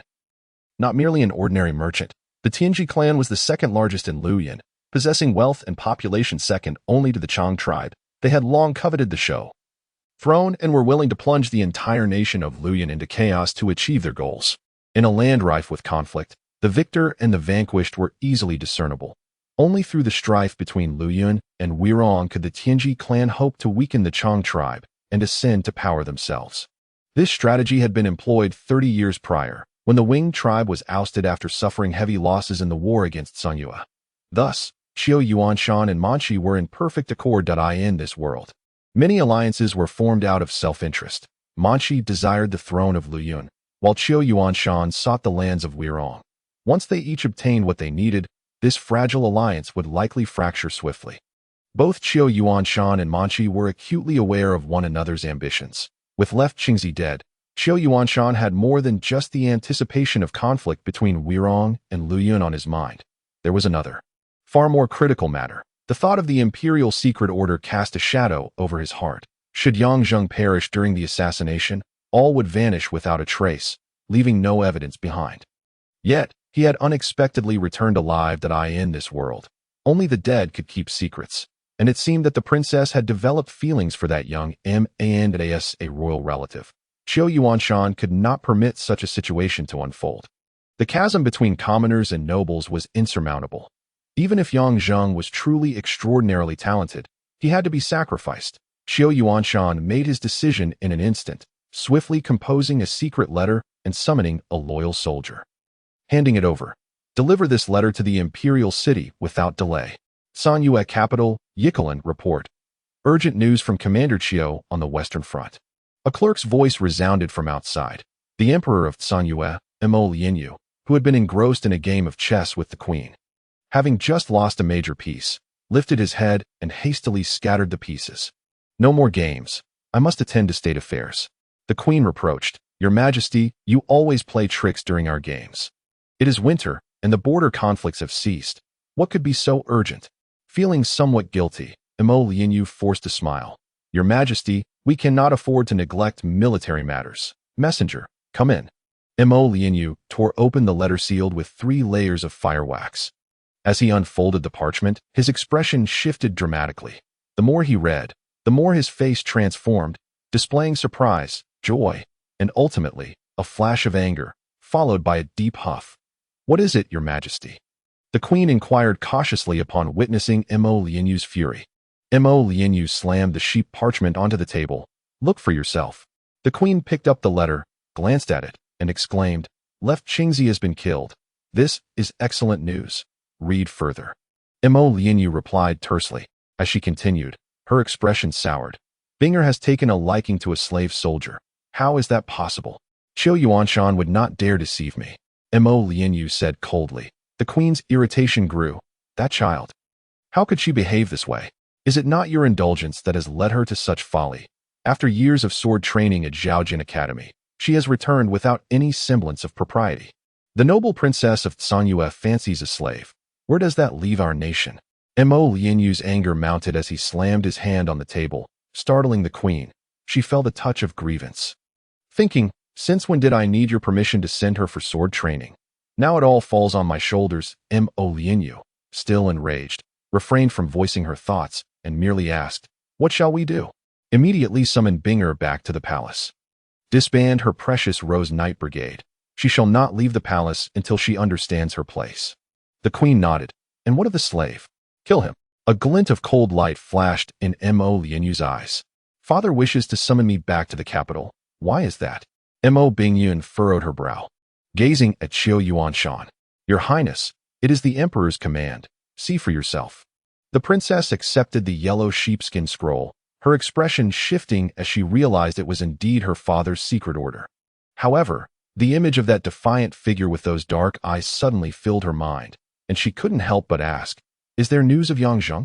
None yet. Qiu Yuanshan replied, maintaining a calm demeanor. A fleeting look of disappointment crossed Mo Bingyun's face. It had been 3 months. Yang Zheng. Oh Yang Zheng, are you alive or dead? After their long separation, Mo Bingyun painfully realized that she could not forget him with the passage of time. Rather, his visage and laughter had become clearer and more vivid in her memory. Glancing again at the imperial decree, Mo Bingyun slowly closed her eyes and, after a moment, said, I understand, Uncle Qiu, that I shall depart for Yikalan at dawn. Qiu Yuanshan nodded and turned to leave. Wait, what further instructions do you have? Your Highness, if Yang Zheng returns, please notify me at once. A flicker of tension crossed Qiu Yuanshan's features as he replied, I will ensure it. From now on, I shall be a lord of the realm. Ha ha ha. Upon setting foot on the territory of Sanyue, Yulei stood with hands on his hips, laughing heartily. Members of the Crimson Cross squad stood at the border, inhaling the frigid air with palpable intensity. They cast a glance back at the Macedonian rift and the desolate expanse beyond, their faces alight with a mix of exhilaration and contentment. At long last, We have returned. The smoothness of their journey was astonishing, almost beyond belief. Prior to their departure, everyone had anticipated a grim fate in a foreign land, yet the tides of fortune had turned. Only upon entering the territory of the Songyue kingdom did Hongshi and the others truly believe they had accomplished their mission. Recalling Qiu Yuanshan's stirring words before they set out, "As long as you complete your task in return, all of you shall be elevated to the rank of Count and bestowed the title of first-class Knight of the Empire." Such a promising future was within reach. How could it not evoke excitement? "Captain." After the laughter subsided, they noticed that Yang Zheng, the greatest contributor to this assassination, stood silently to the side, his face betraying no signs of elation. "Xiaozheng, are you not happy?"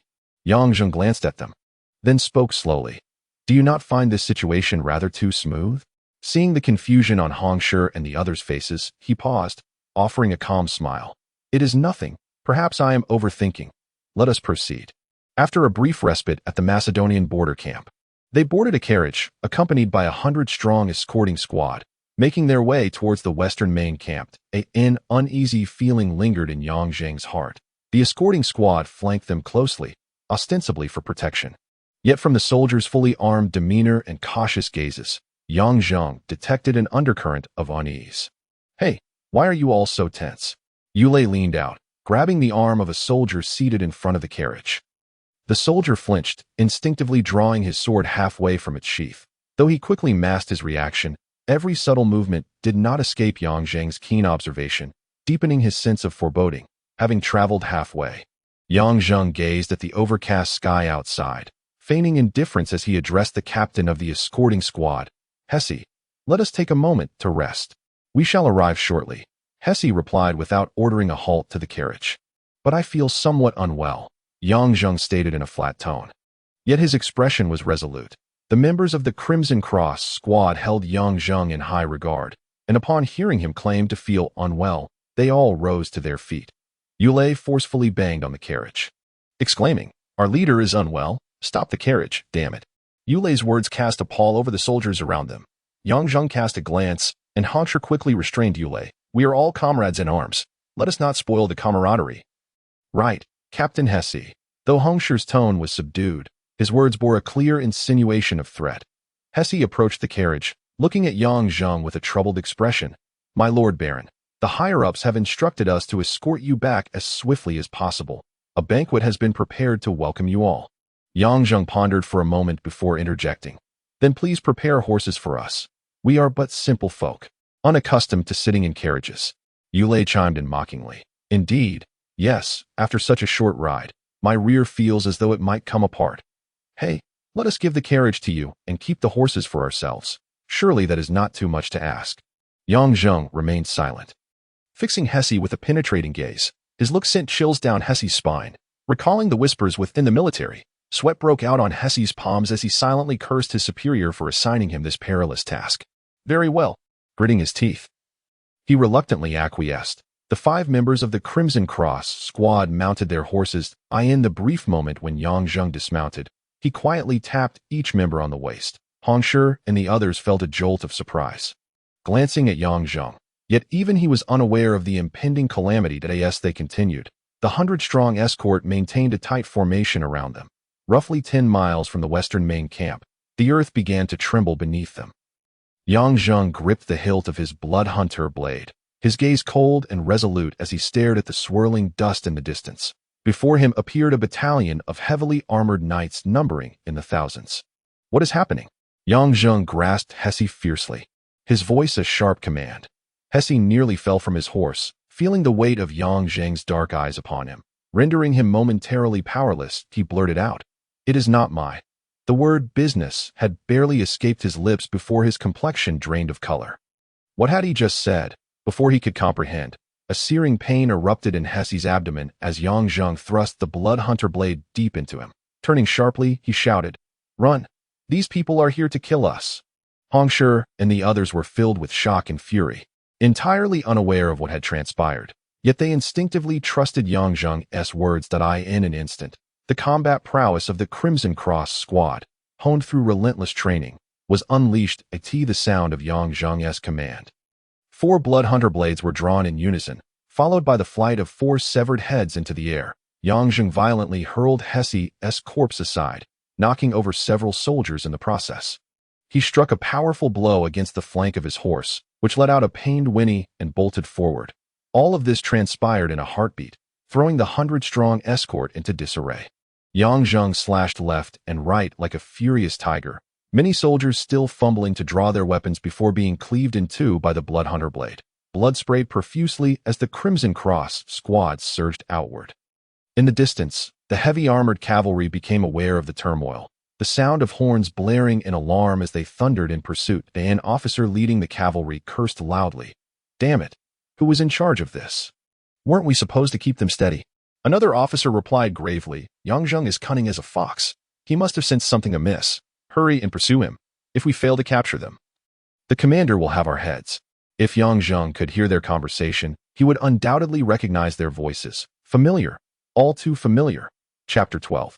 The cat and the mouse. Yang Zheng ran desperately until he stumbled into a small thicket. Unable to sustain his pace any longer, his foot fell into a pit, and he crashed heavily to the ground, rolling forward. Hearing no sounds of pursuit, he felt momentarily safe, but that did not mean he had escaped danger. Pain seared through his body, countless wounds bleeding profusely. The brutal massacre from half a day prior still haunted his mind. Meng Sun had shielded him from arrows, yet had lost his life in the process. While Lu Ruofei, Hong Shi, and Yulei had scattered in all directions, they were but 5 against nearly 1,000 heavily armored cavalrymen. With no choice but to flee, Yang Zheng now bore the crushing weight of despair. The Wolf Fang army had dispatched the majority of its forces to hunt him down. Led by Di Kun and Wilson, the irony was unbearable. He had never anticipated that after eliminating the greatest enemy of the Tsangyue kingdom, Qiu Yuanshan would be so eager to have them killed. Yang Zheng had never cared for the rewards. However, the Tsangyue kingdom had shown no mercy, abandoning him like a discarded tool. He had been utterly betrayed. Meng Sun's desperate cry before his demise echoed in Yang Zheng's ears. "Xiaozhong, flee quickly and avenge me in the future." The memory was fresh, as he recalled Meng Sun charging into the ranks of the heavily armored cavalry, only to be engulfed by a tide of black. In that moment, all that surged within Yang Zheng was a volcanic fury. There was no room for any other emotion. With the remnants of his sanity, he summoned every ounce of strength to escape. He could not afford to perish. One day he would make those responsible for the Tsangyue kingdom's actions today pay dearly. Lying on the ground, Yang Zheng's mouth and nose were filled with dirt and the metallic scent of blood. A light rain fell from the sky, providing him with a glimmer of hope for escape, for the Wolf Fang army had not only sent cavalry, but also hounds with keen noses. His breath came in gasps, as if the air had been siphoned from his lungs. Waves of dizziness assaulted his senses. He had killed too many and run too far.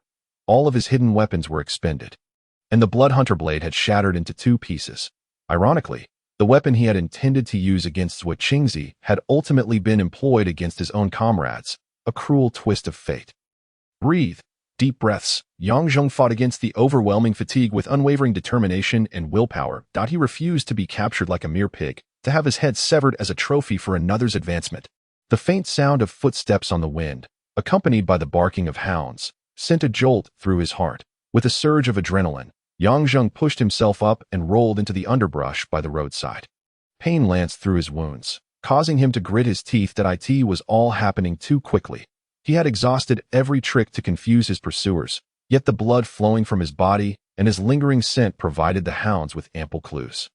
2 legs could never outrun 4, especially in this barren expanse devoid of substantial cover. He bit down on his tongue, using the pain to galvanize his resolve as he staggered towards the roadside. The foliage thickened around him, and with his broken sword in hand, he fought to carve a path forward. Yet fatigue loomed like a beast, devouring his remaining strength. Only his fierce will to survive sustained him. Had he not undergone the most grueling of trials, he would have long since collapsed. As he broke free from a thicket of dense reeds, he suddenly lost his footing, the edge of a slope giving way beneath him. The exhaustion weighed heavily on him, and he tumbled down the slope, unaware of how many plants and branches he crushed in his descent. With a thud, he landed in a ditch, seemingly a trap left by hunters to ensnare their prey. Yang Zheng hit the ground hard, nearly losing consciousness. The Barbie he carried on his chest remained eerily silent. In the past, it had always provided him with a glimmer of hope in dire situations. However, Since that fateful night he had slain Wachingzi, Barbie had exhibited strange behavior, falling silent ever since. Clenching the broken sword in his teeth, Yangjung desperately clawed his way out of the pit. The sound of the hounds grew increasingly deafening, akin to the wailing of a malevolent spirit, relentlessly entwined around Yang Zheng's heels.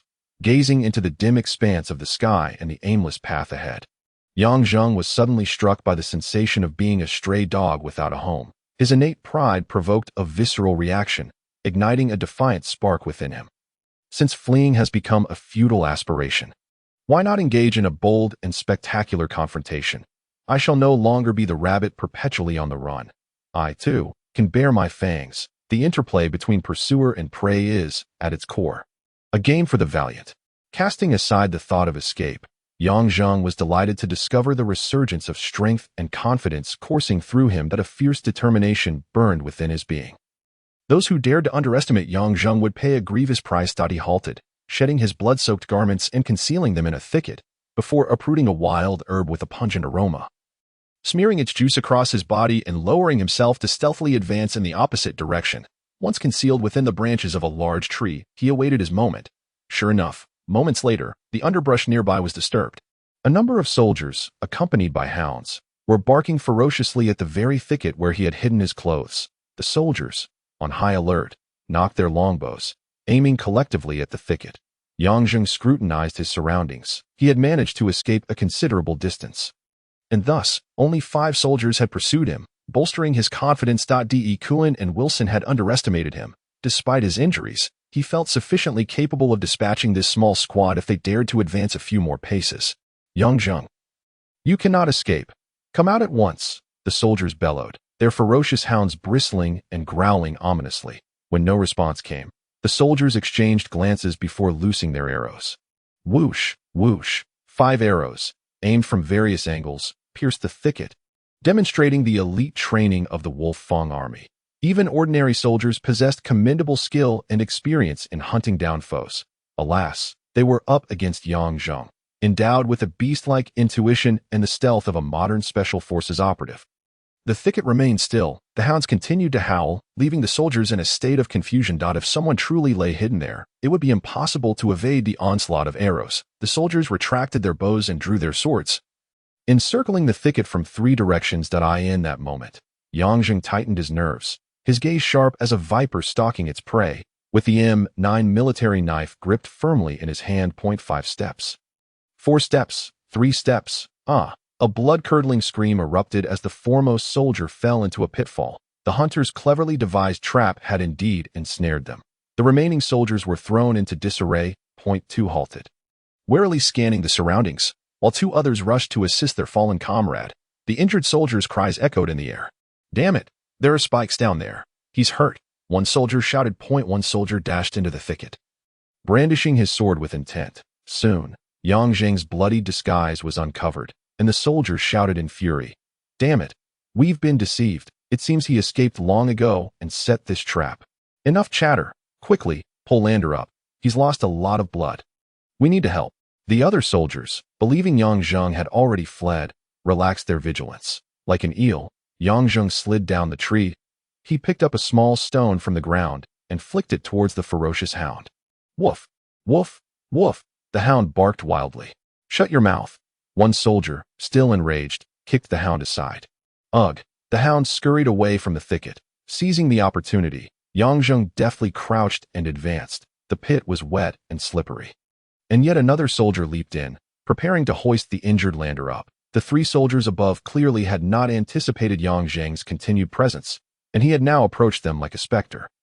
When he was within 5 meters, Yang Zheng kicked off and surged forward, the M9 knife slicing through the air with a flash. After grazing 1 soldier, he swiftly kicked another in the rear, sending the soldier crashing into the pit. That moment, the first soldier clutched his throat, gasping for breath, his eyes rolling back as blood poured from his fingertips, collapsing lifelessly to the ground.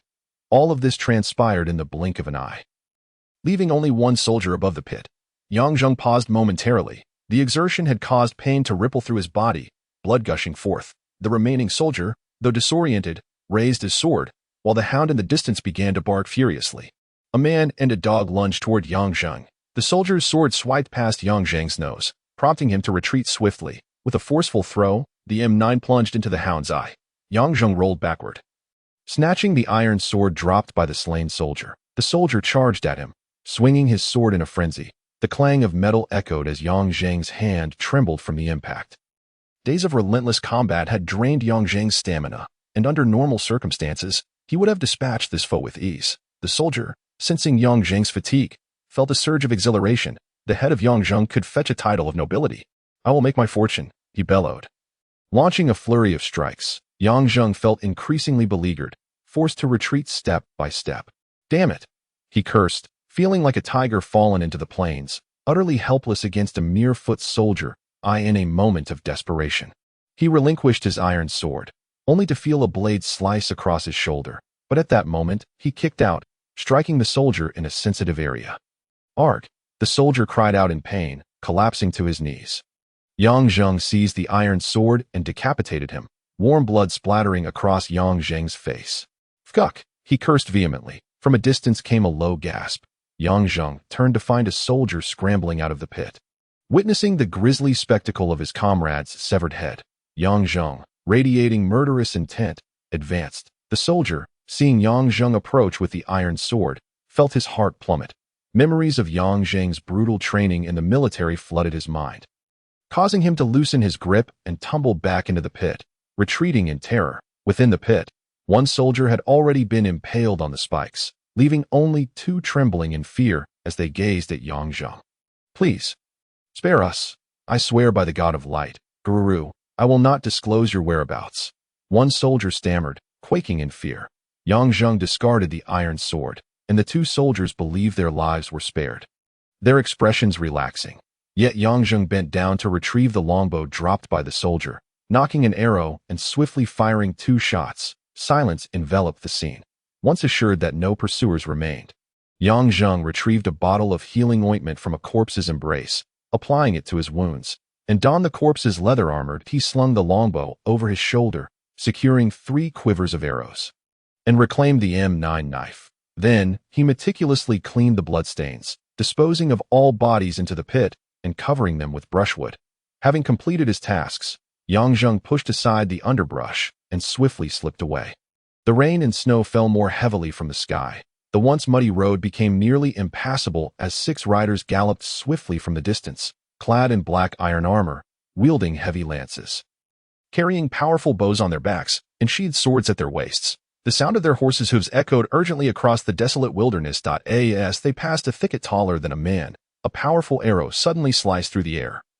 Traversing 100 meters in the blink of an eye, the leading knight barely had time to react before he was thrown from his horse. An arrow lodged in the narrow eye slit of his full-cover helmet, blood seeping through the gaps and pooling beneath him. The startled horse neighed in terror, and several knights struggled to rein in their mounts, shaken by the extraordinary shot, though they were the highest-ranking heavy cavalry of the Western campaign. A sense of dread gripped them.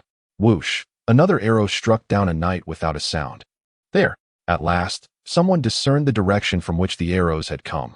The remaining 4 knights drew their swords and abandoned their lances. Charging towards a small hill by the roadside. On the hill, a thicket concealed a tree as thick as a barrel. Arrows flew from the underbrush, and the knights attempted to deflect them with their swords. However, the angle and speed of the shots were too peculiar and swift. The closer they drew, the more powerful the arrows became. They soon realized the folly of not bringing shields for protection. "Ah!" another knight cried out as he fell. At this point, they were only a short distance away, and the remaining 3 knights, the highest ranking among them, shouted, "Dismount and shoot." They hastily leaped from their horses, unstrapping their longbows and firing at the thicket. As soon as they began shooting, the thicket fell silent, and no further arrows emerged. After expending a considerable number of arrows, the leading knight raised his hand. "Stop!" The 3 took cover behind their horses, observing for a moment before the leader gestured for them to advance cautiously. In close-quarters combat, no one possessed greater confidence than the heavy infantry.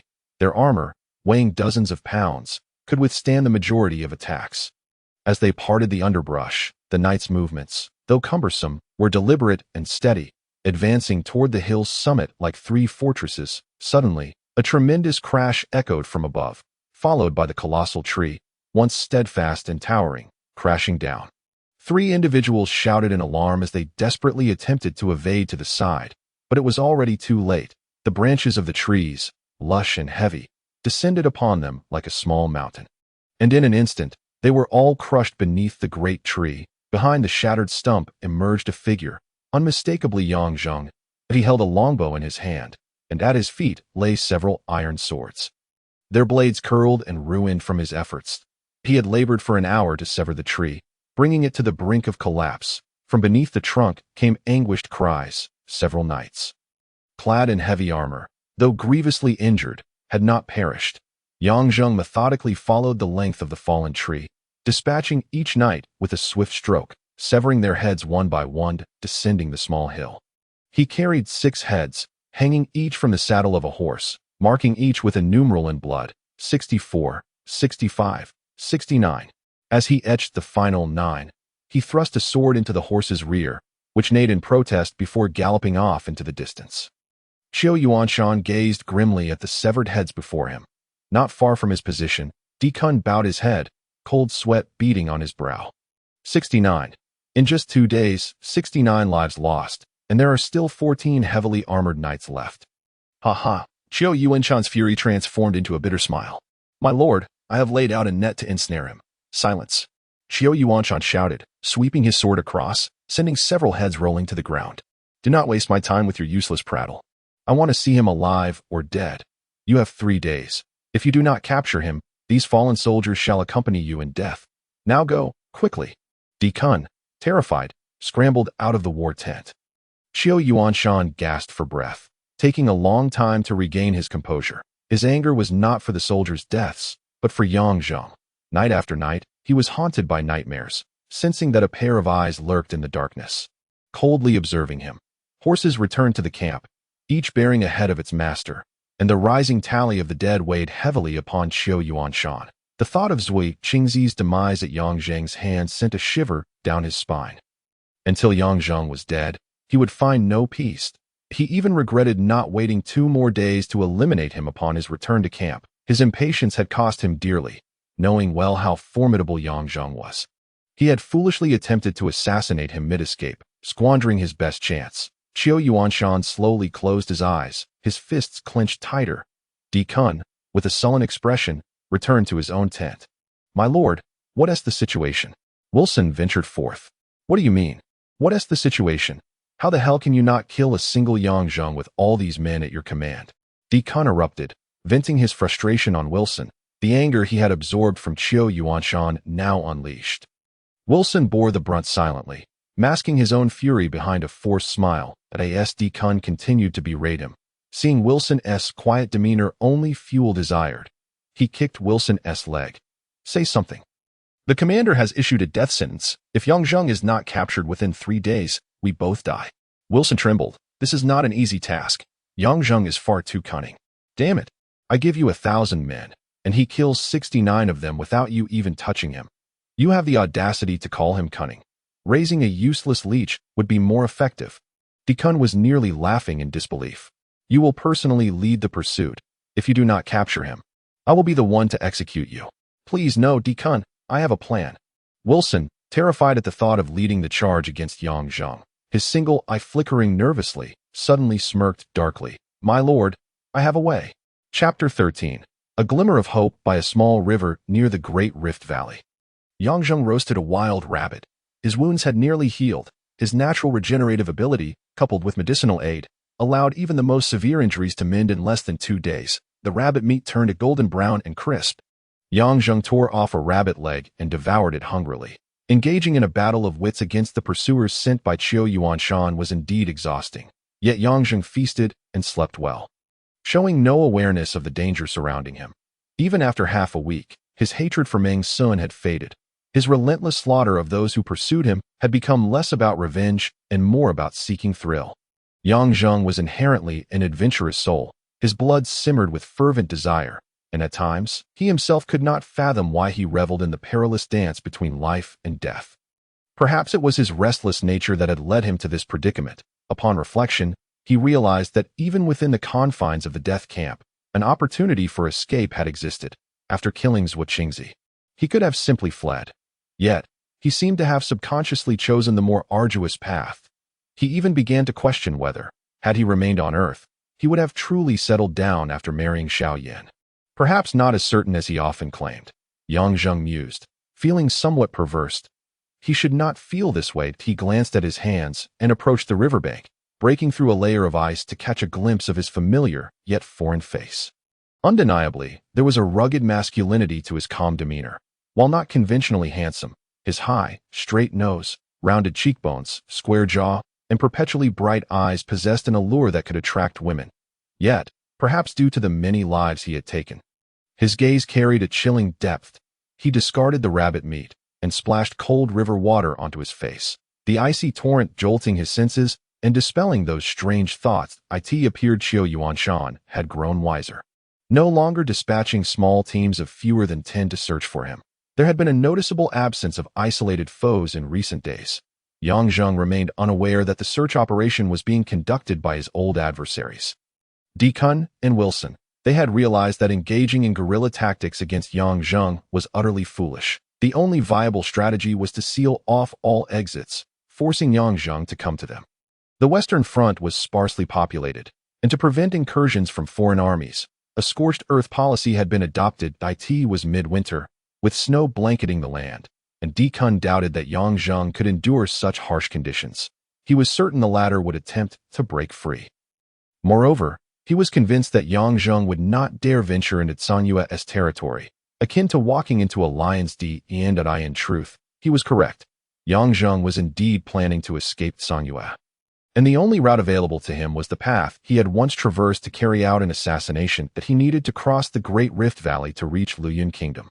After traveling northwest for several dozen miles, he finally reached the vicinity of the Macedonian Great Rift Valley, a no-man's land that on one side lay the sorrowful wasteland, rife with bandits, while the Sanyue side was home to a small garrison of approximately 500 soldiers.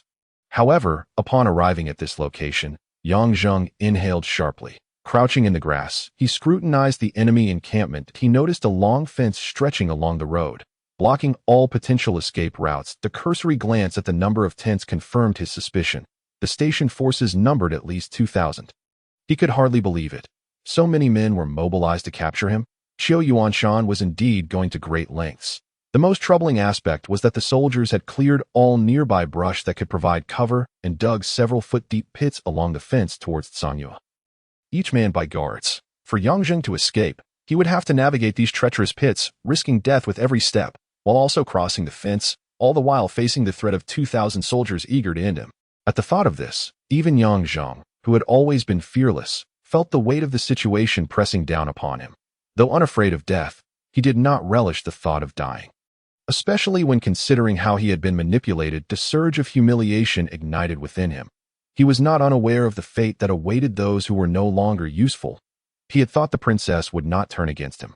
But he had underestimated the fickleness of women. Yang Zheng resolved to be more cautious when dealing with women in the future. No one should treat him this way. Those who dared to do so must first be prepared to face death themselves. Just as he was about to depart and devise another plan, a commotion erupted from the distant camp. After several long whinnies, Yang Zheng saw a few horses burst forth from the camp, dragging behind them several indistinct figures. The horses galloped through the muddy, snow-laden path, those figures being pulled along in the snow. Yang Zheng gazed for a moment, his lips nearly drawing blood from the tension. Those dark shapes were unmistakably human forms. Though he could not discern who they were, he clearly saw the first knight holding a trophy aloft. Meng Sun's head. A wave of rage surged through Yang Zheng. He shut his eyes tightly, forcing himself to remain calm. Drawing his M9, he made a cut on his arm. The scent of blood sharpened his senses. Yang Zheng, you are no god. They are doing this deliberately. If you cannot see that, you do not deserve to live. In that fleeting moment, Yang Zheng felt a slight disorientation. He understood that he might disappoint Meng Sun. Yet, he could not suppress a profound sorrow that welled up within him. Yang Zheng gazed impassively at a group of soldiers dragging those captured, while a leading soldier impaled Meng Sun's head with a long spear, brandishing it triumphantly and laughing boisterously at intervals. After the initial surge of anger, Yang Zheng's demeanor turned icy. He had long outgrown the age of impulsiveness. In truth, Every seemingly impetuous act of his was the result of meticulous calculation. Without considerable assurance, he typically refrained from reckless actions. However, this did not imply that he would only act when he had complete control over a situation. Fate often intervenes in ways beyond human calculation, and any meticulously devised plan could harbor the potential for failure. Moreover, the blood of adventurers coursed through Yang Zheng's veins. At times, to achieve certain objectives, he had to make perilous choices that he retreated. For the probability of breaching this line of defense was exceedingly slim. Such risks were not to be undertaken unless absolutely necessary. Yang Zheng sprinted across the desolate expanse, his steps firm and steady, his form lithe, gliding like smoke over countless streams and hills. The western region was vast, and while the hills and mountains could only station a few sentinels at key transportation routes, they were unable to deploy greater numbers for extensive searches. The recent deaths of nearly 100 soldiers had already warned them of Yang Zheng's cunning and ferocity. A carpet search would only lead to unnecessary losses. Observing the ice-covered lake that had been breached, Yang Zheng's heart sank. This was the final route to escape the influence of the Songyue kingdom, and he was astonished that even the foot-thick ice had been shattered by the Songyue army. He pondered whether he could endure the bone-chilling cold required to swim across the icy expanse. All paths were guarded by the army. Retreating inland toward Songyue was tantamount to sending oneself to death. Yang Zheng had secretly infiltrated near the chaotic clouds, where his likeness had already been plastered across the city gates. His dark hair and eyes were too conspicuous. Evading the army would be akin to scaling the heavens. After much deliberation, the only option left was to escape through the Great Rift Valley. What about the 2,000 men in his contingent? Yang Zheng found himself at a dead end. Fate compelled him to take this risk. As dusk settled in, the sky darkened ominously, and the weather turned into a mix of rain and snow, with particularly fierce winds that day. The activities within the camp grew silent and concealed among a thicket near the Great Rift Valley. Yang Zheng observed the military camp. The flickering lanterns atop the distant towers swayed precariously, their light dimmed to the utmost in such darkness. Beneath the meager glow of the lantern, Meng Sun's head was shrouded. Suspended high above, the wind and snow had long since eroded it into a wretched state. Yang Zheng sometimes surveyed the camp's conditions, occasionally glancing up at the severed head. His expression revealed no fluctuations. There was no sorrow, no anxiety. Only when fatigue overtook him would he grab a handful of snow and pop it into his mouth. All other times, he remained as still as a stone. The darkness deepened, and night would inevitably descend. This was the moment Yang Zheng had been preparing for. Faced with such daunting danger, with scarcely a 1 in 10 chance of survival, an indescribable thrill began to burgeon within him. It was a sensation difficult to articulate. While an ordinary person might panic or despair in the face of such peril, uncertain of their next move, Yang Zheng was different this moment. His mind was clear, meticulously filtering through every possibility in his mind. His spirit was highly focused and slightly exhilarated, the perfect state for undertaking any endeavor. Thus, Yang Zheng felt that if he could not escape this intricate snare under such conditions, then death was an unavoidable fate. Just then, the sound of horses and men suddenly emerged from the distant highway. Yang Zheng raised his gaze. His vision was extraordinarily keen, allowing him to discern even in such dim conditions that it was a supply convoy. Fortune favored him, but he silently rejoiced, as there was no more opportune moment than this that he shook off the accumulated snow from his body, stretched his limbs, and began to crawl through the underbrush along the roadside toward the logistical team. The supply convoy comprised approximately 300 to 400 men, along with carts and horses. Stretching over 100 meters, the night had grown quite dark, and with the swirling snow, all the soldiers tasked with escorting the supplies were drooping their heads, huddling their bodies, devoid of any spirit. For them, reaching their destination and resting for a while was the epitome of happiness.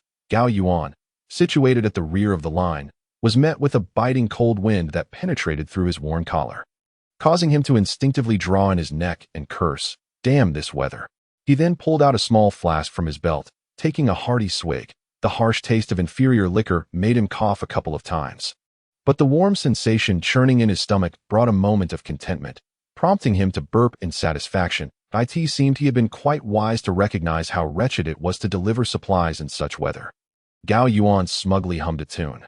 However, after only a few steps, he suddenly felt a heavy pressure in his lower abdomen. Damn it, He had drunk too much and needed to relieve himself. He exchanged a few words with a nearby soldier, who chuckled.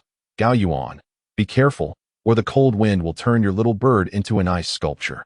Go to hell." Gao Yuan spat a mouthful of saliva onto the ground, clutching his groin as he made his way toward the roadside thicket.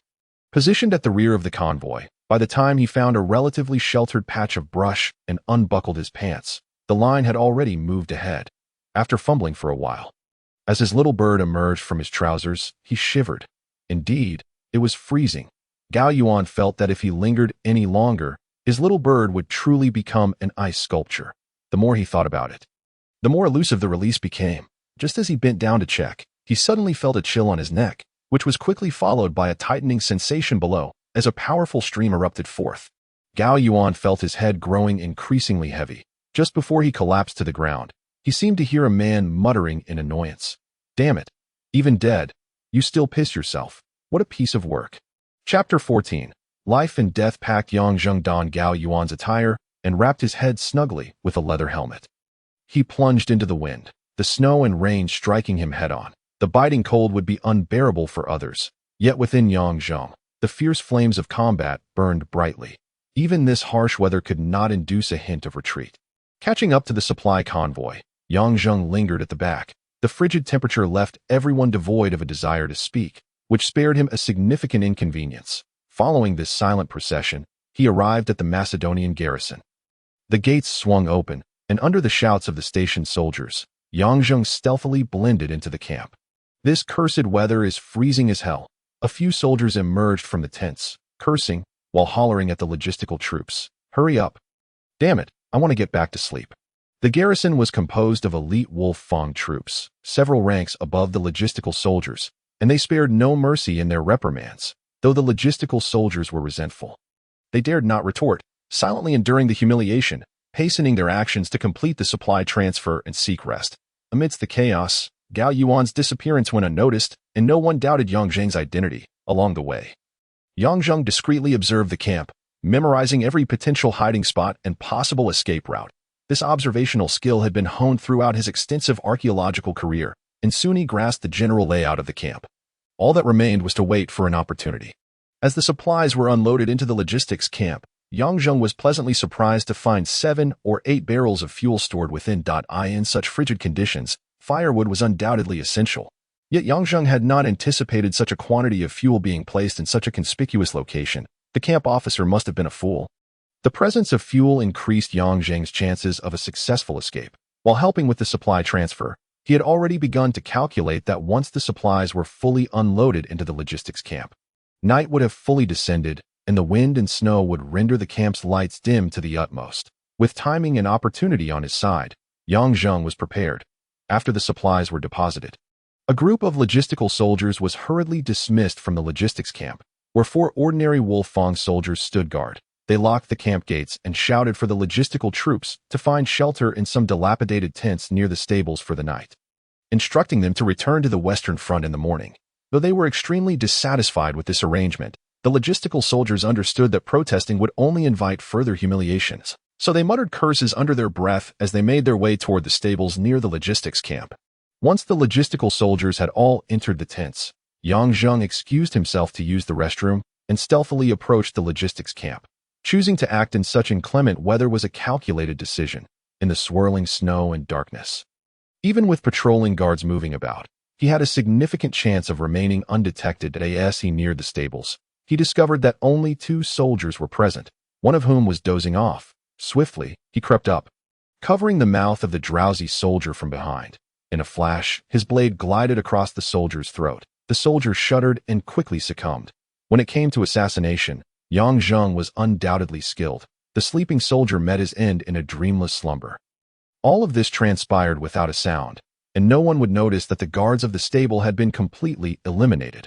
After Yang Zheng donned the attire of the stable guards, he entered the horse enclosure, methodically unfastening each stall before furtively severing the reins of the horses.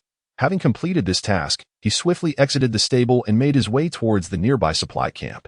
The 4 soldiers stationed at the supply camp were organized in pairs, with one pair outside and the other inside, switching shifts every few hours. Thus, when Yang Zheng arrived at the front of the supply camp, Only 2 soldiers remained on guard outside. However, these men were far more dedicated than the stable guards, standing at attention with unwavering posture. Yang Zheng approached, positioning himself in the shadows cast by the doorway, and called out, "Password." Due to the poor lighting and his attire resembling that of the Wolf Army, which was indistinguishable from that of the elite Wolf Fang troops in the darkness, the 2 soldiers mistook him for a superior officer and promptly responded, "Blue Dream of the Sea." Yang Zheng let out a cold snort. He was supposed to provide the second half of the password. Yet instead he commanded, "You two, come down and help me move something." The Wolf Fang troops served as the close guard for Qiu Yuanshan and held a prestigious position in the western camp. Often displaying a haughty demeanor, the 2 wolf soldiers, unsuspecting of any deceit, lowered their long rifles and descended. Yang Zheng slightly turned his head and stepped back into the darkness. Once the 2 soldiers reached his side and noticed that his uniform was not that of the Wolf Fang army, they were about to chastise him. However, Yang Zheng swiftly seized their heads and knocked them unconscious before they could utter a sound. He quickly slashed their throats, dragging their bodies into a corner and covering the bloodstains with snow. He then unfastened the keys from one of the soldiers' waistbands and calmly approached the entrance of the supply camp. With keen hearing, he leaned against the door to listen for a moment. Catching the faint sounds of snoring from within, he opened the door and gently pushed it open. The 2 soldiers were still lost in slumber. Yang Zheng killed the soldier nearest the door and advanced towards the other, barking, "Blue Dream of the Sea." The soldier jolted awake, still disoriented, and sprang to his feet, exclaiming, "Sang Yuet Tianang." Finally securing the password, Yang Zheng's M9 did not falter, and blood spurted forth as that soldier collapsed to the ground. Inside the supply camp, oil was arranged on the left, armor in the center, weapons on the right, and provisions stored in the rear warehouse. Yang Zheng quickly found a set of fine leather armor belonging to the Wolf Fang army among the armor, swiftly exchanging his own Wolf Army armor for it. He also selected a suitable weapon before placing all the oil at the entrance, casually closing the door behind him as he strode confidently outside. Exiting the supply camp, Yang Zheng retraced his steps, having already grasped the general layout of the camp upon entering, though many details remained unclear. Thus, he took this opportunity to observe once more, as any potential misstep could lead to disastrous consequences. True to his bold yet cautious nature, he would not charge forth recklessly. The night provided Yang Zheng with the perfect cover as he moved stealthily through the camp. Shortly, he arrived at the center of the encampment. Noticing that the tents here were considerably larger, and the number of patrolling soldiers had increased, all being elite members of the Wolf Fang army, as he approached, a squad of Wolf Fang patrolmen approached him.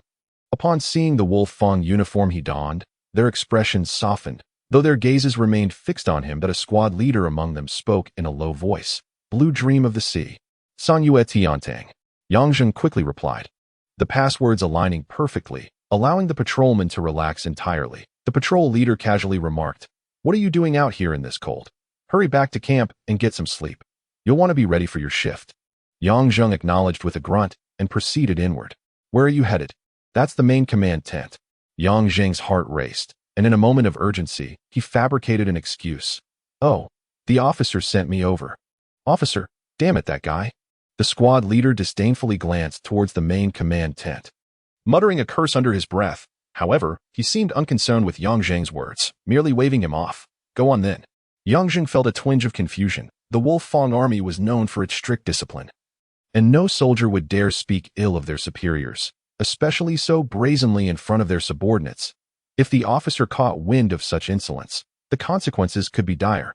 Despite his doubts, Yang Zheng pressed on quickly towards the main command tent. As he neared, the number of patrolmen diminished, and given the weather, his sharp eyesight could only penetrate 5 meters ahead. 2 soldiers guarded the entrance to the main command tent, and while there should have been more patrolling nearby, Yang Zheng noted the unusual presence of numerous weapons without a single soldier in sight. The security of the main command tent was alarmingly lax. Yang Zheng found himself perplexed. Who was the officer here, that he commanded such a lack of respect, and that soldiers dared abandon their posts, seemingly disregarding their superior? This was indeed peculiar. Yang Zheng circled to the back of the main command tent, carefully drew his M9, and began to cut a small slit in one corner of the canvas. The material used for the tent was remarkably tough, even with the sharpness of his M9. It took considerable effort to create an opening. He leaned his left eye against the slit and peered inside, freezing in place. "It's him." Yang Zheng silently clenched his teeth. It turned out that this so-called officer was none other than Wilson. No wonder the Wolf Fong soldiers had held their superior in such contempt earlier. The Wolf Fong army served Qiu Yuanshan directly, comprising many individuals with even the slightest noble lineage. While Wilson was merely a prisoner from a death camp in a continent like Lanfeng, which placed great importance on social hierarchy, it was no surprise that the Wolf Fong soldiers were resentful. Wilson was sleeping soundly, likely oblivious to the fact that Yang Zheng had breached the heart of the camp. In his mind, he believed that no matter how strong Yang Zheng was, he was still just a cornered dog, and it was a stroke of luck that he hadn't sent troops to pursue him. After all, how could a mere fugitive turn the tables? Once a person begins to feel secure, their vigilance diminishes considerably. Yang Zheng had no intention of stirring up trouble, but he had seen Wilson. Sometimes, one must make choices. Yang Zheng had never considered himself overly sentimental. On the contrary, he had always believed himself to be cold-blooded, capable of doing what others could not. Yet this did not mean he lacked emotions in that fleeting moment. He recalled Meng Sun's innocent smile and the figure rushing towards the Wolf Fong army without hesitation. He remembered the scene where a soldier had impaled Meng Sun's head with a spear, laughing maniacally. Yang Zheng felt his eyes moisten slightly. After weighing his options, he resolved to act. The small slit widened beneath the blade of his M9. And with each inch he extended, Yang Zheng cautiously glanced within the tent. Wilson, oblivious to the approach of the sword of death, remained in deep slumber at that moment. Wilson was dreaming, envisioning Yang Zheng lying at his feet like a dead dog. He also dreamed of the beautiful Princess Mo Bingyun, cradled in his arms, as he watched himself trample Yang Zheng beneath his feet, slicing away his flesh with a sword. Wilson laughed maniacally, feeling that life could not be more fulfilling. Yet as he laughed, he suddenly felt as though he could not breathe, and the scene before him grew increasingly blurry. With a flash, he saw a face he could only dream of, yet it was not the third princess, but rather Yang Zheng's sinister grin. The stark contrast nearly caused Wilson to faint, but a surge of terror gripped his heart, and the constricting sensation in his throat turned his face a deep shade of purple. Yang Zheng raised his M9, coldly stating, "I will let go of your mouth, but if you dare to scream, I will drive this blade into your skull." Wilson's vision swayed as the tip of the M9 hovered a mere 0.01 centimeters from his remaining left eye. The metallic scent of blood was overwhelming. Yang Zheng then released his grip, causing Wilson's chest to heave violently, and his throat emitted the rapid, labored breaths reminiscent of a tetanus patient. He dared not scream. He had long since experienced Yang Zheng's brutality. Moreover, he realized his predicament, tightly bound and unable to move. Just moments ago, he had envisioned trampling Yang Zheng, but the harsh reality revealed who the true victor was. "How did you get in here?" Wilson rasped, his voice hoarse. This was undoubtedly the main command tent, yet how could Yang Zheng be here? If not for the chilling sharpness of the dagger, he would never have believed the reality before him. Yang Zheng sneered. "You hung Meng Sun's head as bait, didn't you? Well, here I am." With that, Yang Zheng swiftly covered Wilson's mouth, and with a swift stroke of the fish intestine dagger, Wilson's body convulsed violently as his right ear was severed and fell away. "Anyone who wrongs me will wish for a fate worse than death. I will slice off your flesh piece by piece, draining every drop of your blood." Yang Zheng's voice turned devoid of emotion, his gaze fixed on Wilson as though he were merely a lifeless object. With another slice of the fish intestine dagger, Wilson's left ear joined its counterpart on the ground. "Woo-woo." Wilson struggled desperately, blinking his eyes fervently. "It seems you have something to say to me," Yang Zheng remarked nonchalantly. Unfazed, Wilson nodded vigorously. Yang Zheng released his grip, unafraid of Wilson's potential outcry, for he knew this man all too well. "Yang Zheng, it was the Kuan who ordered me to do all this. I have nothing to do with it. I'm being forced." Wilson gritted his teeth in pain, yet dared not raise his voice. "Is this all you wish to convey to me?" Yang Zheng delicately placed the fish entrails against Wilson's neck, caressing them ever so slowly. The sensation of being so perilously close to death would undeniably drive a person to the brink of despair.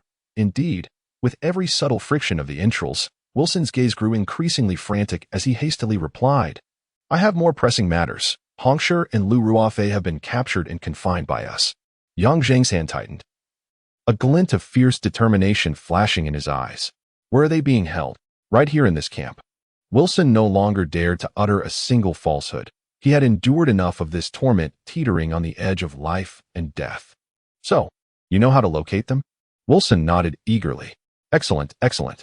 Yang Zheng lightly patted Wilson's cheek, saying, "You are quite clever. Astute individuals tend to survive longer. Now, you shall heed my every command. Do you understand?" As Yang Zheng spoke these words with a dispassionate smile, a shiver of dread coursed through Wilson's spine. Standing by the entrance of the tent, Yang Zheng waved his hand towards Wilson. Wilson promptly called out, "Lunt, Lunt, come in here." Outside, a commotion ensued as the tent flap was lifted. A soldier entered lazily, asking, "Commander, what is it?" Upon seeing Wilson reclining on the bed, he took a couple of steps inside, and just as the flap fell shut, Lunt felt a hand cover his mouth, followed by a sharp pain in his neck, plunging him into an endless darkness. Yang Zheng dragged Lunt's lifeless body aside and returned to the entrance of the tent, waving his hand at Wilson once more. Gazing at the two fallen guards at his feet, Wilson swallowed hard. Yang Zheng unsheathed his iron sword and with a decisive swing, severed the ropes binding Wilson, then tossed him a captain's armor that hung nearby, coldly instructing, "Hurry, don the armor. Of course, you may also attempt to call for help or resist." Wilson dared not speak further. His ears had just been treated with some healing ointment. After donning the armor and helmet, he grimaced and informed Yang Zheng, "They are confined in the cellar. This was all the Cohen's idea. Had it not been to prevent their escape, we wouldn't have resorted to such measures." However, Yang Zheng discerned a deeper implication lurking within Wilson's words, causing his heart to sink. Wilson led him outside, with Yang Zheng trailing half a body length behind, the tip of his weapon pressed against Wilson's waist. Any sign of resistance from Wilson would result in his swift demise. As they traversed the camp, Wilson finally realized that all the guards stationed near his command tent had abandoned their posts. It dawned on him why Yang Zheng had so easily breached the heavily fortified command tent, and he inwardly cursed the duplicitous Wolf Fong army. Should he survive, he vowed never to spare these soldiers. The cellar was surprisingly located near the stables, and during the several hundred-meter journey from the command tent to the stables, Yang Zheng encountered only a single patrol squad. Under Wilson's protection, they passed through without hindrance. The entrance to the cellar was situated within a wooden structure, guarded by two soldiers. "Commander," the Wolf Fong soldiers called lazily upon spotting Wilson. Wilson's eyes darted, but at that moment, Yang Zheng's chilling voice echoed ominously, "Try to play tricks." Feeling the sharpness at his waist deepen, Wilson quickly instructed, "You too. Descend first." "Commander, is that appropriate? We were ordered to maintain strict surveillance." "Damn it. I command you to rest. And yet you still have so much to say that if you enjoy standing guard so much, then from tomorrow onward for the next month, you shall stand without change." Wilson, already infuriated by the soldiers' dereliction of duty, saw their dismissive attitude and erupted in anger. The two soldiers exchanged glances. After all, Wilson was the nominal highest authority here, and they ceased their protests, sheathing their weapons as they stepped outside. Upon opening the wooden door, Yang Zheng noticed the surroundings were deserted, and with a swift shove, he pushed Wilson inside, promptly closing the door behind them and bracing it from the back. The wooden room was cluttered with hay and cobwebs. Wilson moved aside a pile of hay, revealing a stone slab, which was secured by a large iron lock. Upon unlocking it and lifting the slab, a sizable hole was exposed, with a set of stone steps leading down. Yang Zheng brandished his iron sword, pointing it at Wilson, indicating with a nod, "You go first." Gazing at the tragic scene before him, Yang Zheng's eyes brimmed with tears as he pointed at the two mangled figures of men, his hand gripping the sword trembling with rage, his eyes bloodshot as he growled, "Is this what you wanted to show me? Huh? Is this what you wanted to show me?" Wilson suddenly realized he had made a grave mistake, driving himself into a corner. "I didn't do this. It wasn't me. It was all the Cohen. It was him." Wilson retreated incessantly, overwhelmed by the terrifying aura emanating from Yang Zheng. In a panic, he turned and sprinted up the steps. Yang Zheng lunged forward, his iron sword slicing down with force. Blood gushing forth, Wilson felt a sudden lightness beneath him, and he collapsed to the ground, intense pain radiating from his lower body. Looking down, horror gripped him as he realized his legs had been severed by Yang Zheng. Before a scream could escape his lips, Yang Zheng was upon him, gripping his jaw with both hands and wrenching it violently, dislocating his chin. Instantly, Wilson could only emit a pitiful rasp, writhing in agony on the ground. Yang Zheng kicked him aside and tearfully approached the two men bound by iron chains to the torture rack. If they could still be called men, Yang Zheng gently brushed aside their tattered garments, revealing gaping wounds that exposed bone. Hongshi's chest was completely rotted, and through the festering wounds, he could see the heart faintly quivering. With severed hands and feet, Lu Ruofei was impaled with countless iron spikes. His joints twisted, having endured unimaginable torment. Hongshi, Lu Ruofei, Hongshi, Lu Ruofei. Yang Zheng called out repeatedly. The two had lost consciousness. Had it not been for the faint breath escaping their mouths, Yang Zheng would have nearly believed them to be dead. Arise. You two, please awaken. Yang Zheng slammed his fist against the wall in frustration, wishing to rouse them but hesitant to inflict further harm. Since his birth, Yang Zheng had never experienced such profound despair and sorrow, even when cast alone into this alien world. He had only felt fleeting uncertainty, never deep-seated grief. He believed he had become impervious to such emotions. That sorrow was a weakness for a man, that a true warrior could face the grim realities of life and confront the bloodshed head-on. Yet, he had not anticipated that today he would be forced to confront such tragic depths of understanding. Yang Zheng felt an overwhelming urge to scream, to obliterate all that was loathsome in this world. But he could not. Do you not see?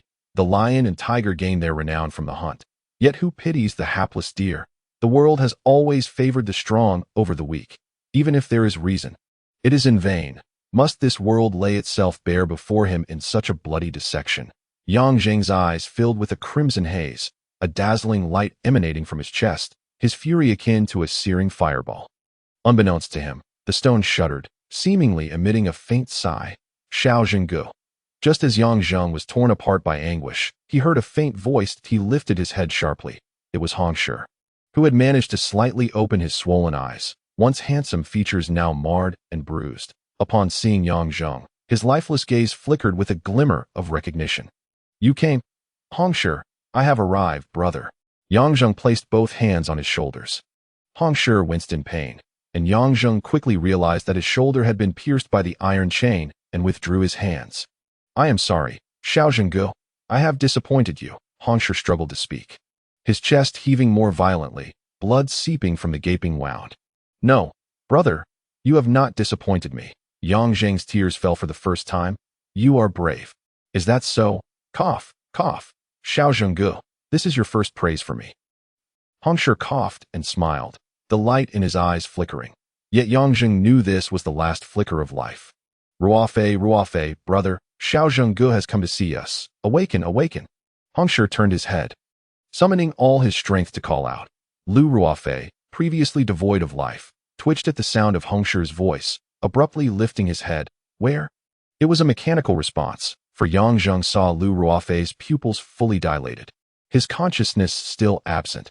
Yang Zheng closed his eyes, allowing the tears to flow freely, and when he opened them again, the sorrow and despair had vanished, replaced by a resolute expression. That he approached Lu Ruofei, standing tall, and solemnly declared, Knight of the Third Order under the Blood Cross Squad, Lu Ruofei, at your command.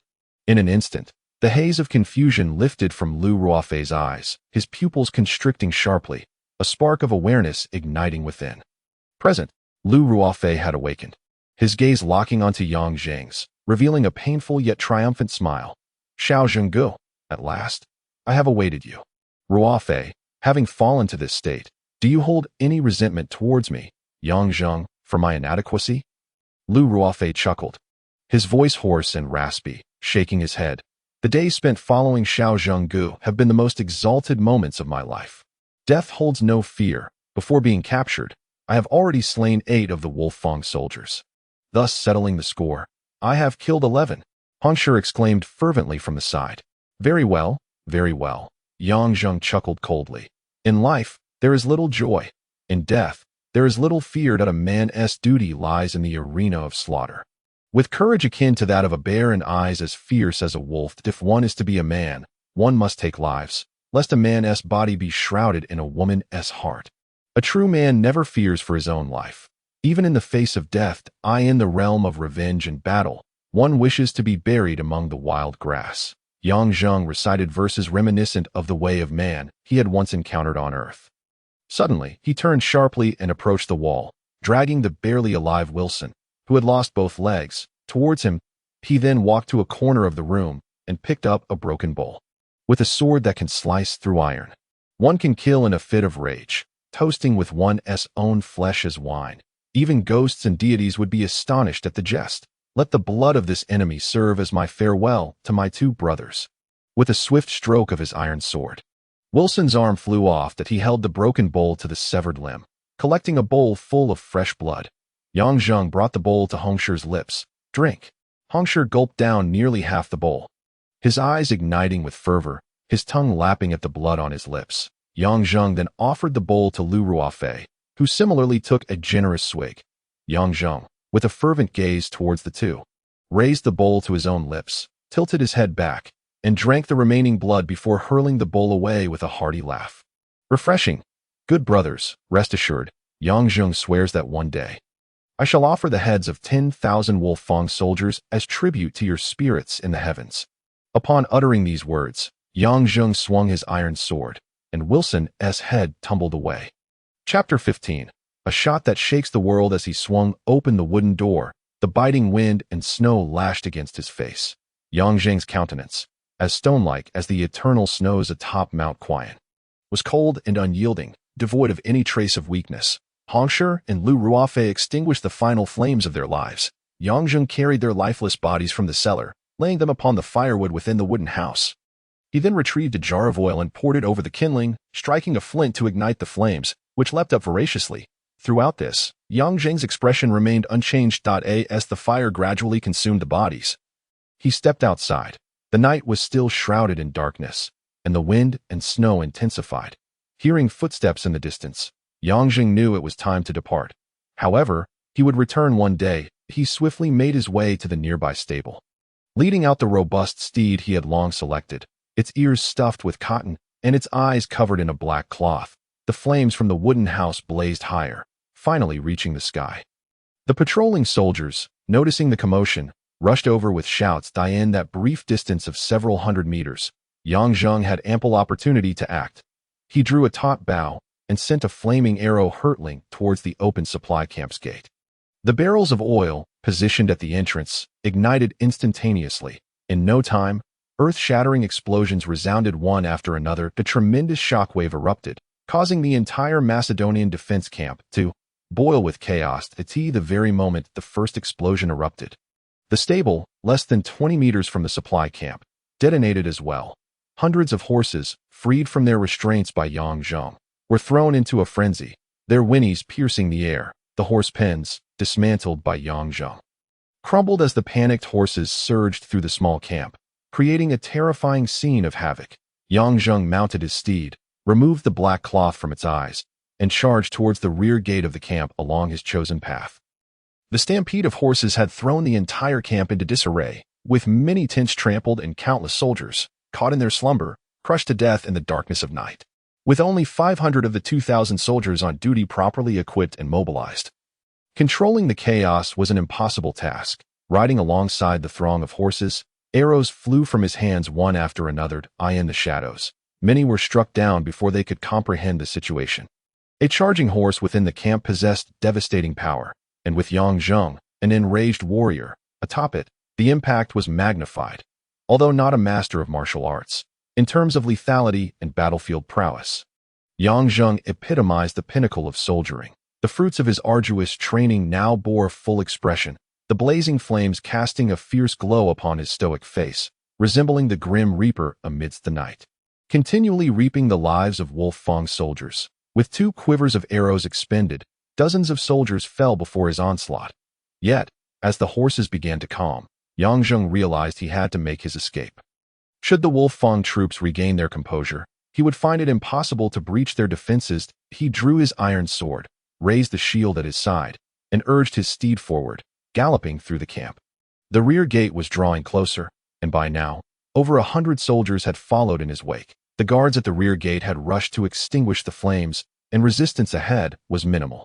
Occasionally, a few soldiers charged towards him from the side, only to be cleaved away by Yang Zheng's sword. No matter who it was, as long as one harbored a fierce conviction and indomitable spirit, That person was a force to be reckoned with. Fueled by the flames of vengeance, Yang Zheng unleashed combat prowess that transcended his own natural abilities. He melded with his horse, becoming a spear of unparalleled sharpness. Unstoppable by anything in this world. Only death could hope to ensnare Yang Zheng. Yet who here possessed the capability to do so? The answer was none. They were unworthy. Yang Zheng radiated an aura as if poised to ascend to the summit. His eyes brimming with disdain and arrogance. The potent force of his conviction far surpassing mere physical strength. Invincible, he charged forth. In his wake, the path was strewn with mangled bodies, the blood painting the night with the most vibrant hues of demonic blossoms. The anguished wails of the Wolf Fang soldiers transformed into a haunting requiem of death. In the wake of this morbid symphony, no one dared to display bravado before Yang Zheng and his steed. Their only companion was an all-consuming fear, as death had never felt so imminent. Even amidst the chaos of a battlefield with millions, the dread felt now was unparalleled. That single rider, akin to an erupting volcano, swept through with a ferocious momentum, overwhelming any emotion that dared to challenge the specter of death. The Wolf Fang soldiers, outnumbering him greatly, found themselves scattered in retreat. Yet, they were reluctant to abandon the fight entirely. Yang Zheng was but one man. While they numbered in the thousands. As the camp's gate began to close slowly, they perceived Yang Zheng as a caged beast, destined to tire eventually. That moment, even a weary death would become mere flesh upon the chopping block. With a sudden clamor, the soldiers dispersed, brandishing their long pikes like the arms of infants, while those behind unstrung their bows, knocking arrows. Yet, after a volley of arrows was loosed, it was the Wolf Fang soldiers who shrieked in agony. A squad leader erupted in furious curses. "You fools, it's pitch black. Shoot nothing. Put down your bows and use your pikes. I refuse to believe he can last until dawn." The chaos in the camp persisted. With countless soldiers stumbling in the darkness like blind men, this had resulted in numerous friendly fire casualties. While the few arrows that struck Yang Zheng were deflected by a shield, Yang Zheng noted the closing gate. A beam as thick as a man's thigh barring the entrance. Observing the approaching army, a glimmer of determination flashed in his eyes.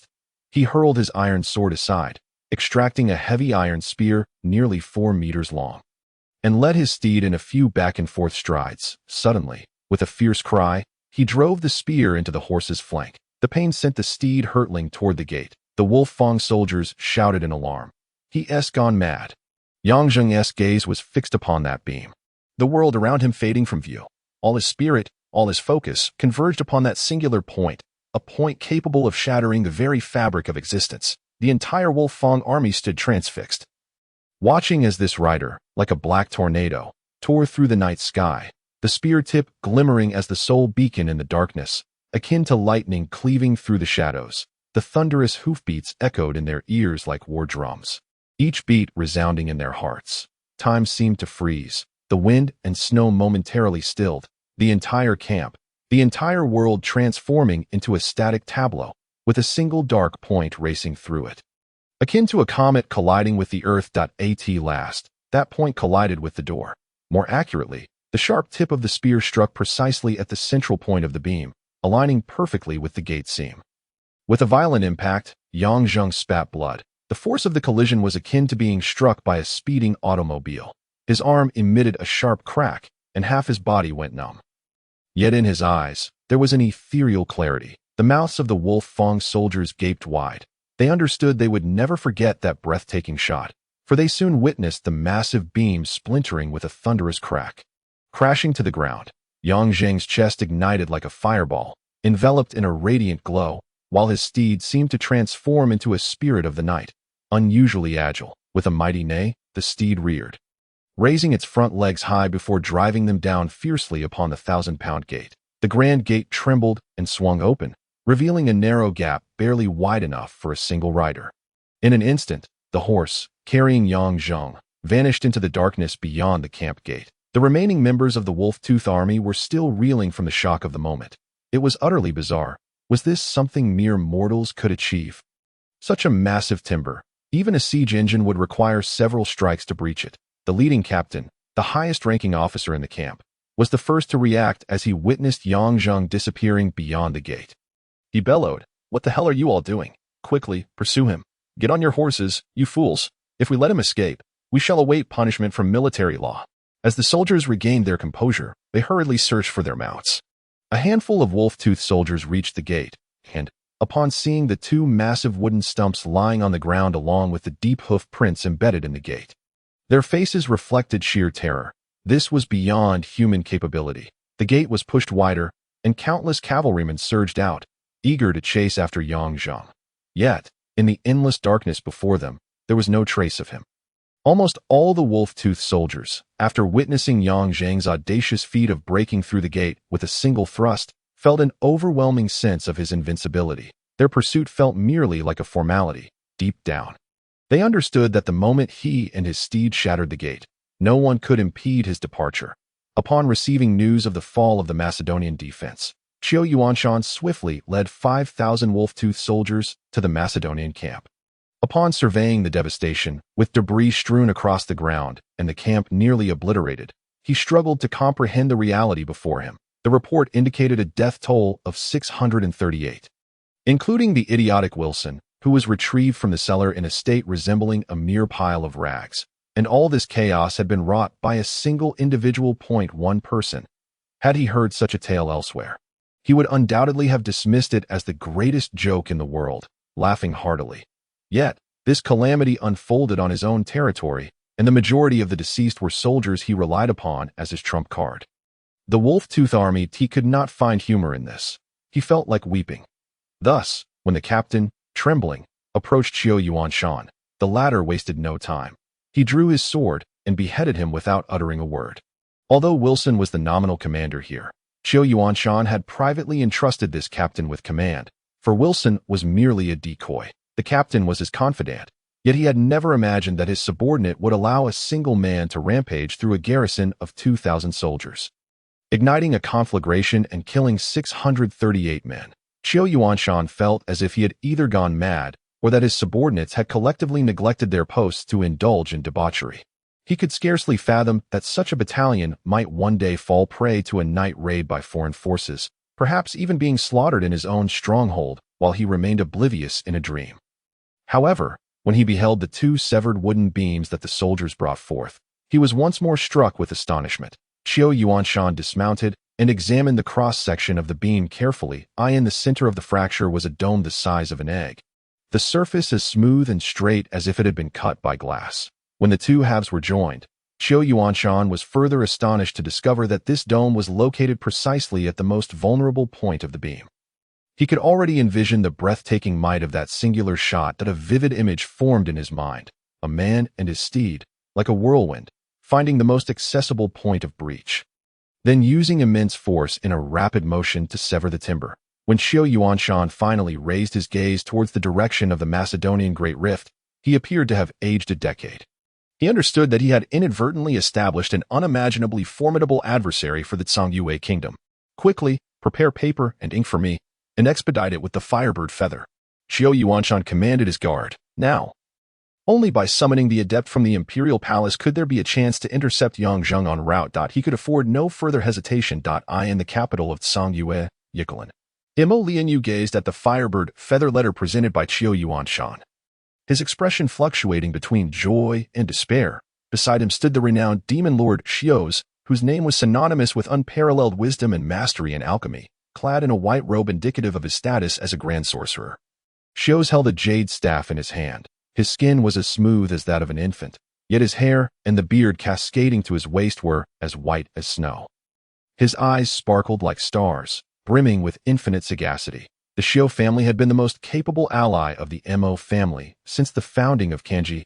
Dai Ti was the potions crafted by Xiu's ancestors that enabled the Mo family to seize control of the crumbling imperial capital of the Great Yin Empire, Yikulan, thus allowing Zhongyue to monopolize the wealth of the Great Yin Empire for centuries, solidifying its status as the mightiest nation in both martial prowess and riches on the continent. Each generation of the Xiu family boasted a staggering lifespan of 300 years. For instance, Xiu's, at the age of 220, was even older than the founding emperor of Zhongyue, Mo Rit, who had long since met his demise. Such an extended life, coupled with their innate pursuit of knowledge, rendered every member of the Xiu family a formidable entity. A grand alchemist's true strength lay not in his magical prowess but in his vast reservoir of knowledge. Even Mo Linyu, standing before Xios, was cautious, treating him with the deference due to an elder. Lord Xios, what is your perspective on this matter? The letter was first shown to Xios that he did not respond verbally, but instead reached into his sleeve and withdrew a crystal ball, transparent and shimmering. Extending his slender, youthful hand, he cradled the crystal ball delicately. Xios closed his eyes and began to chant softly. Lianyu understood that this was a form of sorcery, having previously witnessed Xios's unmatched magical abilities. He promptly stepped aside, observing quietly. Suddenly, the entire hall flickered between light and darkness, the beams and ceiling quaking violently. While a chilling aura permeated the air, the crystal ball ascended slowly, pausing a foot away from Xios's palm. Radiating a brilliant white light, as the light dissipated, Lianyu beheld a scene emerging within the crystal ball. That a man and his steed swirled across the ground with such velocity that they left behind a trail of afterimages in the darkness.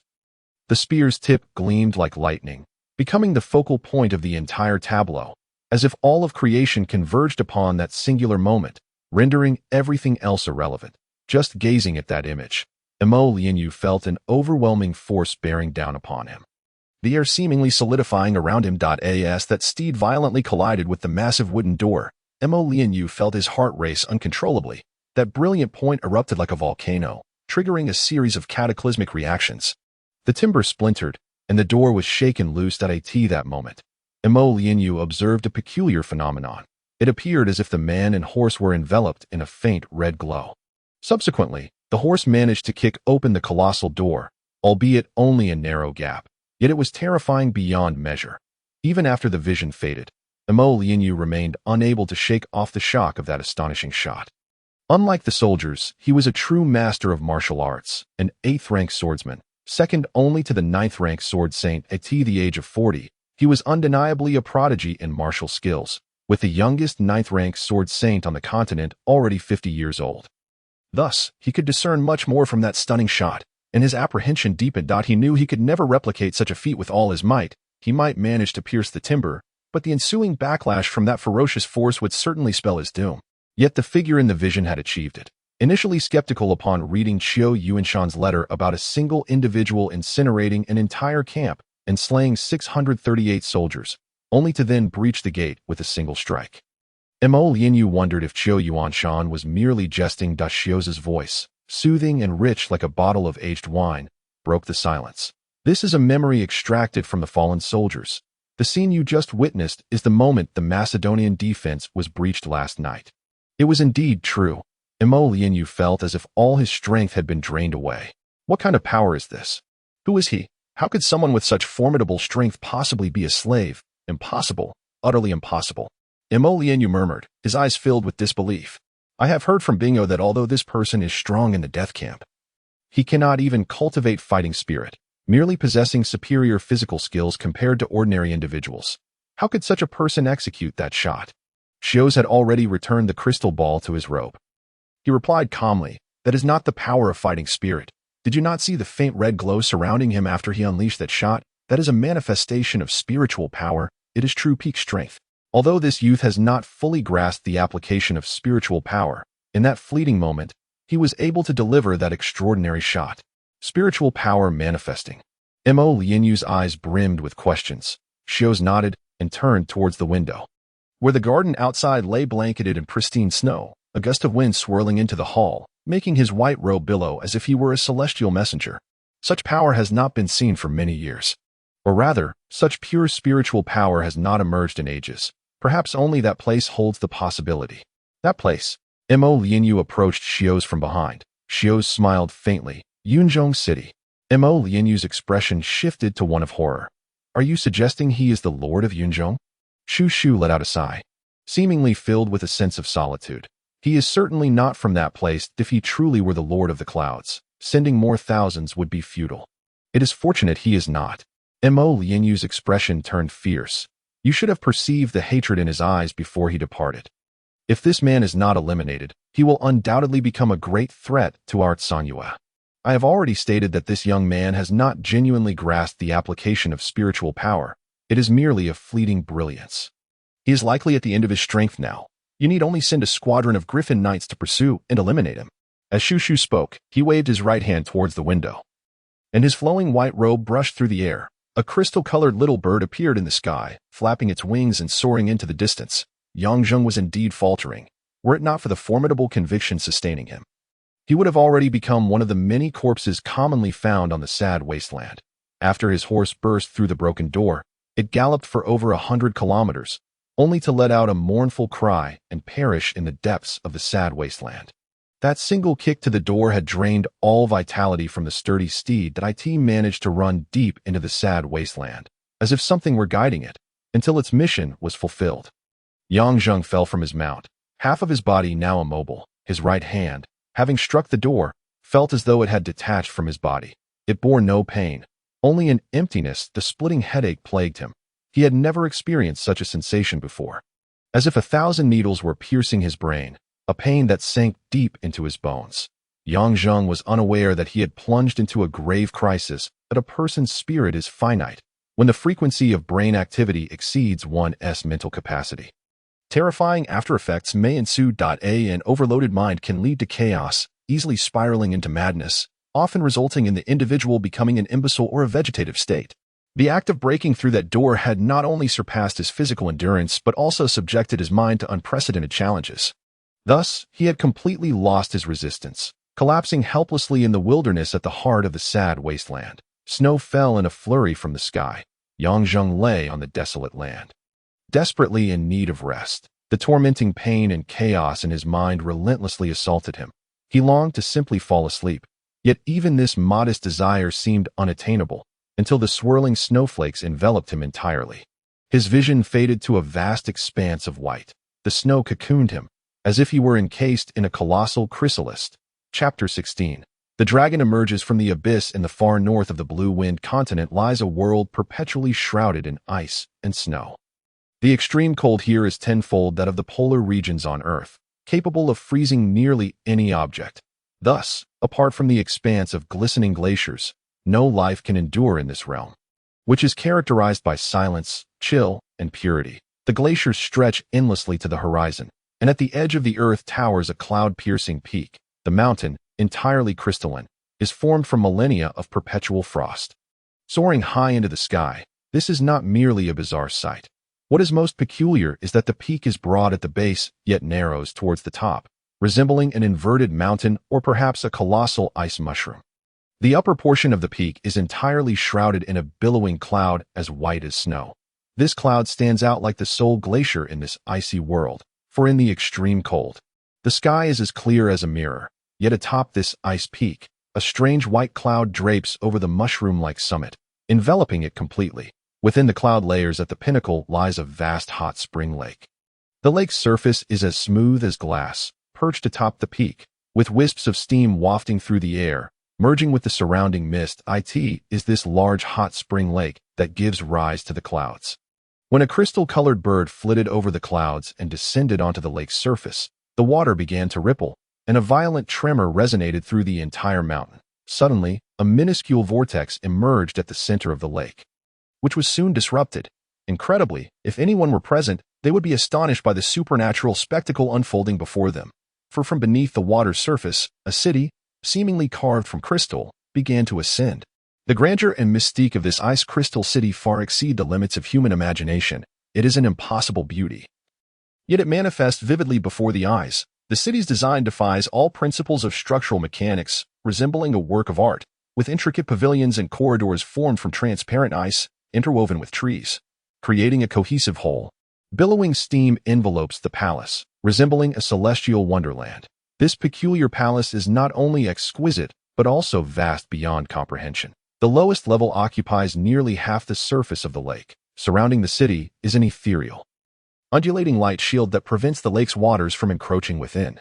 This is the city in the clouds, the most mysterious and elevated existence of the Blue Wind continent. What is known is that the city in the clouds has been intertwined with nearly every significant historical transformation of the continent.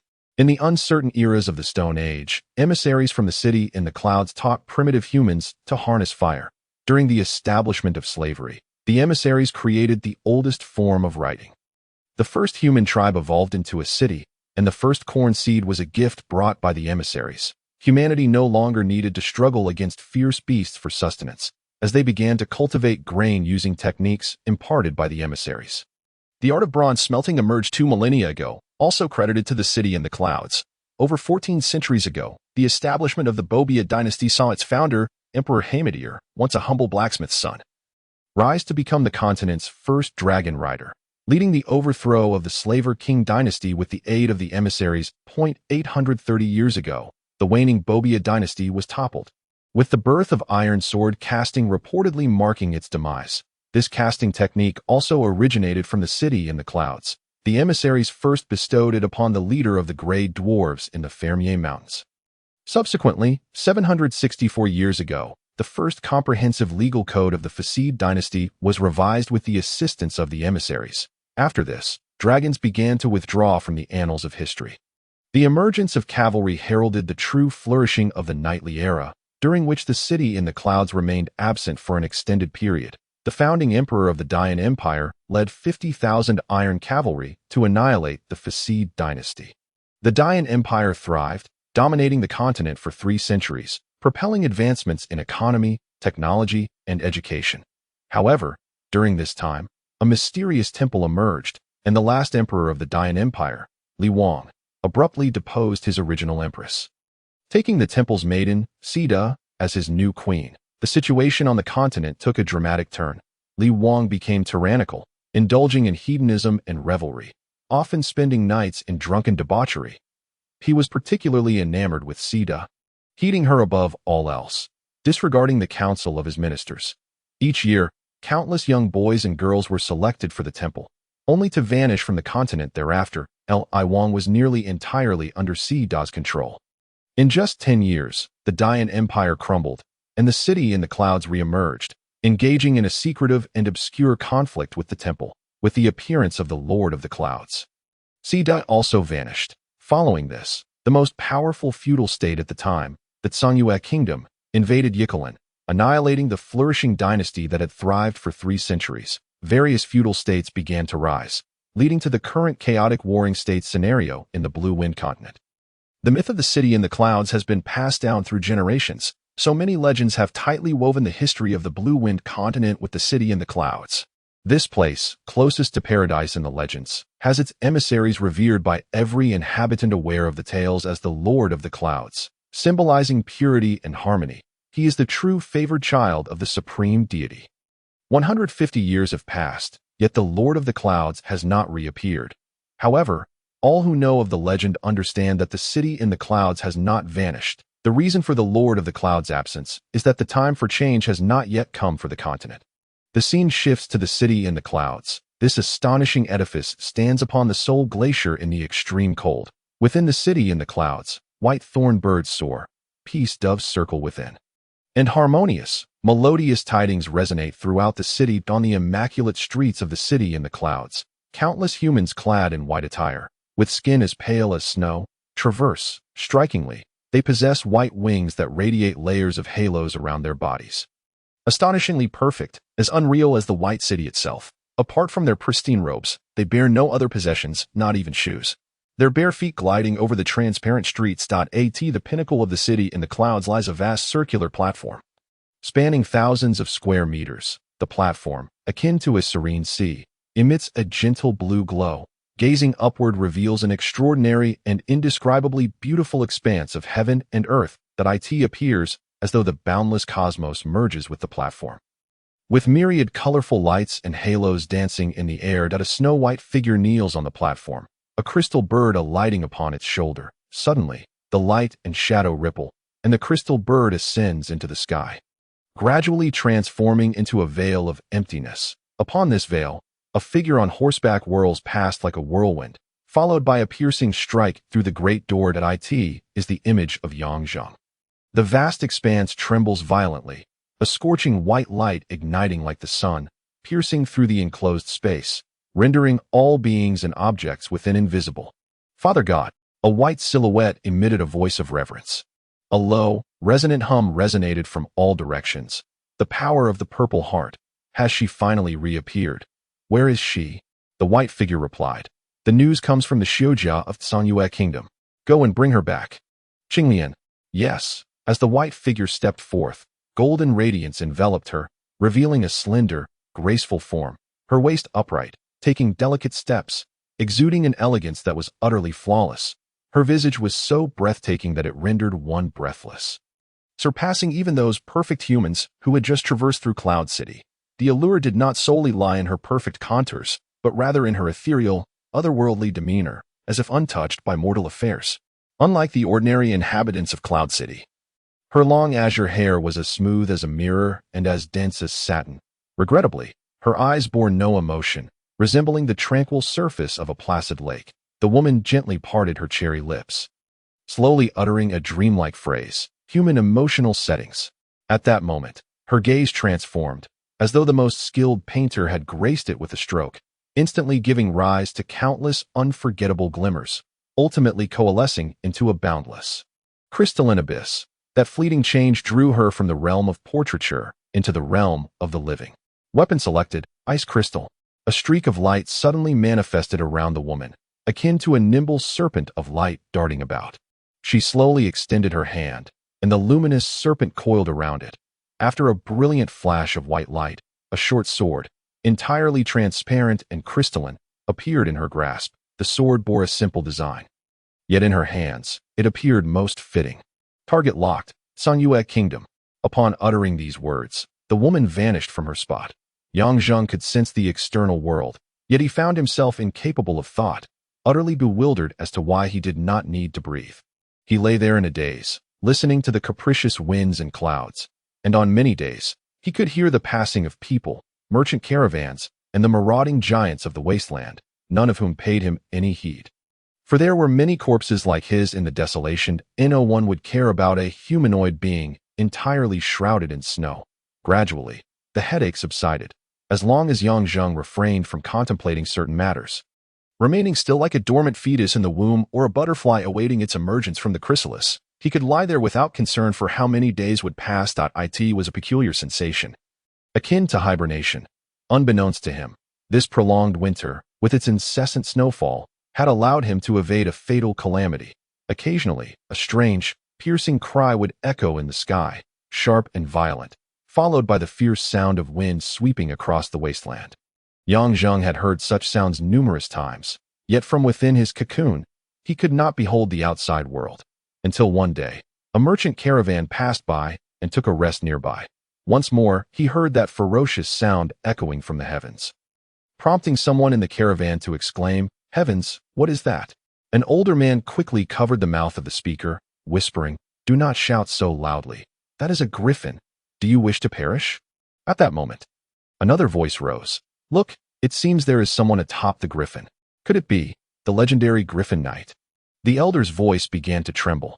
After a moment, the howling from the sky grew closer, and the merchant caravan began to stir, with some individuals scattering in panic, voices mingling.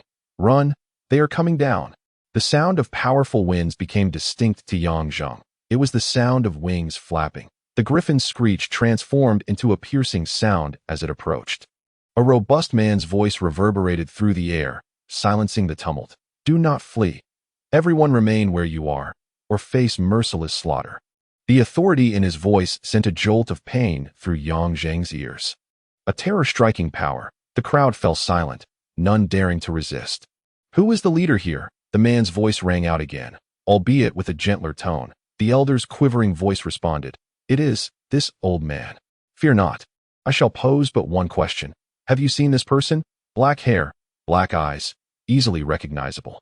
The man produced a portrait. The elder glanced at it and shook his head. "Truly, I have not seen him." The man's tone grew colder. "This old man would not dare deceive you." The elder fell to his knees with a thud. That moment, another griffin's cry pierced the air, its wings flapping as it approached the first Griffin Knight. A sharp male voice rang out, "Captain, I have observed that there is no one with black hair and black eyes in this caravan, that we have been flying in this vicinity for several days, and I believe that person is either dead or has fled to Luyun Kingdom." The loud-voiced Griffin Knight pondered for a moment. Waving his hand, "We depart." Another series of howls erupted.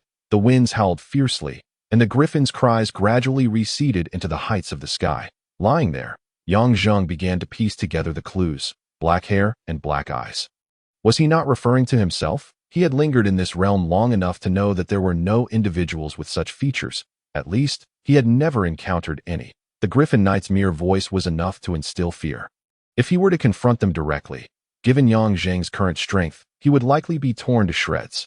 Days of this nature continued for many weeks. The snowfall lessened, and the sad wasteland gradually began to stir with life, heralding the approach of early spring. Frozen in the ice and snow for an entire winter, Yang Zheng had long since regained his vitality and mental acuity.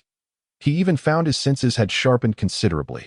Often, while buried in the snow, he could rely solely on his awareness, as if a blurred image materialized in his mind, a most profound sensation. Over time, Yang Zheng felt as though he had become a particle adrift from the world, elevated above, gazing down upon the beings and beasts struggling in the mortal realm. For instance, recently, along the merchant routes of the sad wasteland, the frequency of caravans had surged. From snippets of conversation among the merchants, Yang Zheng learned that war had finally erupted between Luyun Kingdom and Wirong Kingdom. This turmoil stemmed from the assassination of the renowned strategist, General Zhua Qingzi, on Yulong Mountain several months prior. It was said that the assailants disguised themselves as food enthusiasts from Luyun Kingdom, a claim that the Luyun side vehemently denied. Thankfully, Wirong Kingdom had not acted rashly. Following the arrival of spring, the already volatile situation escalated further when the second prince of Wirong Kingdom was assassinated by a group of Luyun assassins near the royal capital of Suludin, igniting the conflict. The death of Zhui Qingzi may not have swayed the long-established nobles of the imperial city. They had initially opposed the war, reluctant to enter a conflict with the barbaric Luyun Kingdom over a commoner noble, fearing that such strife would lead to increased taxation at that time. Perhaps only the tax commissioner would find any reason to smile.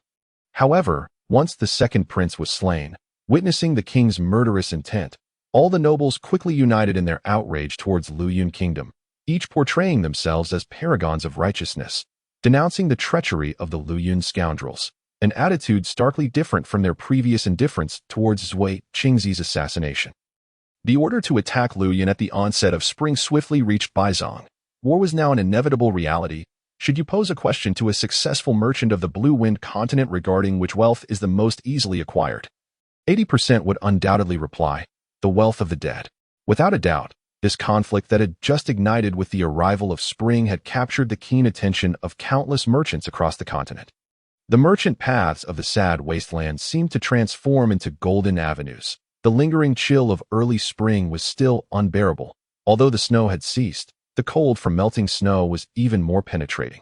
In previous years, this trade route would not truly enter its golden season until late spring. However, the outbreak of war had hastened the bustling activity of this route. Equally restless were the marauding giants of the wasteland, who had been lying dormant throughout the winter like venomous snakes awakening from hibernation. Their bellies were now hollow, desperately craving fresh prey to satiate their hunger after a season of deprivation. The lively caravans passing by evoked in Yang Zheng a sense of returning to the world of the living. The snow would not melt away so swiftly.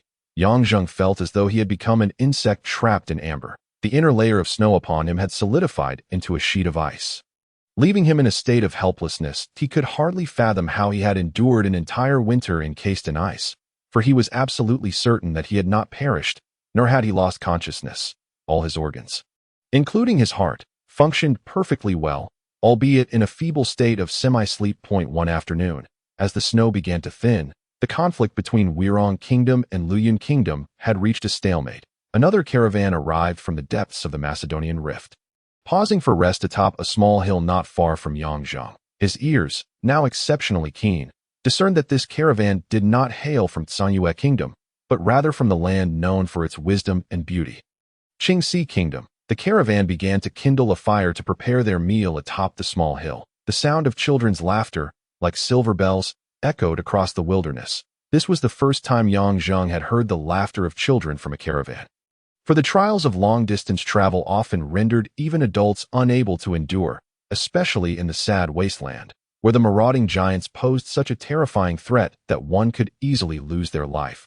Thus, no one dared to bring children into this perilous land. Several children were frolicking about, engaging in a snowball fight, as snowballs flew through the air, while Yang Zheng lay there, lost in his thoughts. He noticed that one child's laughter was drawing closer and closer to him, that a child stumbled upon Yang Zheng, or rather, she believed there lay a thick mound of snow. With unrestrained joy, she dashed over to scoop up the snow from Yang Zheng's body. Only to uncover a thin layer of frost. As she brushed aside the top layer, she discovered a solid, unyielding surface beneath. Peering through the snow, she beheld a sheet of ice, and then, to her astonishment, a pair of black eyes staring back at her. Those eyes, fixated on the child, blinked suddenly twice. In the vast wilderness, a piercing scream erupted from the child, reverberating through the air. Yang Zheng, of course, had done nothing. The child's scream was merely a reaction to her fright. As she cried out, she retreated, exclaiming, "A person! There's someone there!" A figure emerged from the merchant caravan. It was the child's father. "Aver, what's wrong?" The tall man, resembling an iron tower, swiftly approached the child and lifted her up. Surprisingly, this child, dressed in boyish attire and possessing the demeanor of a wildling, was indeed a girl. "There's a person, Daddy, over there." Aver's face was awash with terror. The man glanced in the direction she pointed, and, upon seeing the mound of snow, quickly grasped the situation. He gently patted Aver's back, reassuring her. "It's just a frozen corpse, my dear. Aren't you always so fearless?" No. Its eyes moved. Aver interjected, her voice rising as she continued to shout. Yang Zheng was rescued by this group of Qingxi people. They shattered the ice encasing him, provided him with a fresh set of garments, and served him a steaming bowl of ginger soup. As he sipped the warm liquid, he felt the weight of many curious eyes upon him, igniting a sense of wariness within. He remembered well how the country of Tsang Yue had plastered his wanted posters everywhere. The harsh realities of life had taught him to be cautious about whom to trust. He had no intention of gambling with his own life. The pair of emerald green eyes, gleaming with curiosity, were fixed upon him. It belonged to a small girl, resembling a cat, whose name Yang Zheng had already learned. Aver, she squatted less than 2 meters away, studying Yang Zheng, the man who had emerged from the ice. Little did she know the thoughts swirling in his mind. Otherwise, she would have fled as far from him as possible. Yang Zheng remained vigilant, aware that should these Qingxi people recognize him, he would undoubtedly seize the girl as a hostage. Aver's father was none other than the captain of the merchant caravan's guard, Weiss. Yang Zheng immediately sensed that this imposing figure, akin to a tower of iron, was not to be trifled with. His muscles were taut, his gaze intense, exuding raw strength. Beside him lay a massive broadsword, measuring nearly 2 meters in length, its blade sharp and glimmering, the hilt dark as ink, adorned with a crescent-shaped guard, evoking visions of the devastating force it could unleash. The thick calluses on Weiss's hands served as a testament to his prowess as a swordsman. Yang Zheng, uncertain of his ability to withstand even a few strikes from such a master, remained cautious and low-key, silently seated in his place. Weiss, too, was observing Yang Zheng. He was astonished at how someone could be encased in ice yet still be alive, and how quickly Yang Zheng seemed to recover, merely stretching his limbs as if nothing had happened. Strangely, Weiss sensed no trace of fighting spirit emanating from Yang Zheng, yet his instincts told him that this man was far from ordinary. The blackness of Yang Zheng's eyes revealed an underlying ferocity, akin to that of a wounded wolf. He was a man of extreme danger. "If you feel well enough, I can offer you some gold and food, and you may go wherever you wish. Our caravan is about to depart." Weiss decided to let this enigmatic and perilous man leave. "Daddy, look, he's injured. He can't even move his right hand. Let him come with us." Aver hurriedly stood up upon hearing her father's words. Yang Zheng's arm was indeed hurt. His right shoulder had dislocated after spending an entire winter in the ice, rendering his hand immobile. Initially, Weiss had not noticed, but Aver's shout alerted him to Yang Zheng's condition. "You re-injured?" Weiss approached Yang Zheng. Yang Zheng nodded. "Let me see." Weiss extended his hand to examine Yang Zheng's right arm, but Yang Zheng swiftly evaded him, sliding to the side with the grace of a fox. He shook his head. In such a cruel world, Yang Zheng no longer trusted anyone. The only person he relied on was himself. Weiss opened his hands, his gaze steady upon Yang Zheng, calmly stating, "I am not only a swordsman but also a traveling physician. Aver's mother is a renowned healer in Qingxi, and I happen to know a bit of medicine myself. You may inquire of others in the caravan." Yang Zheng fixed his gaze on Weiss's eyes. "Hey, what's with you? Acting like a mute when we're the ones who saved you. My father is a highly skilled doctor. Why do you keep shaking your head?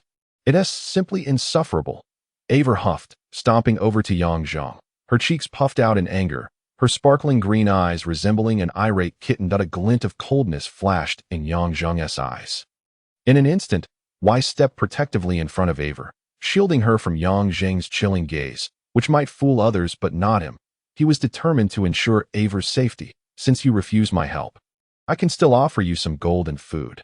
You may leave, Weiss said, his patience wearing thin, feeling slighted that the man he had saved was so ungrateful.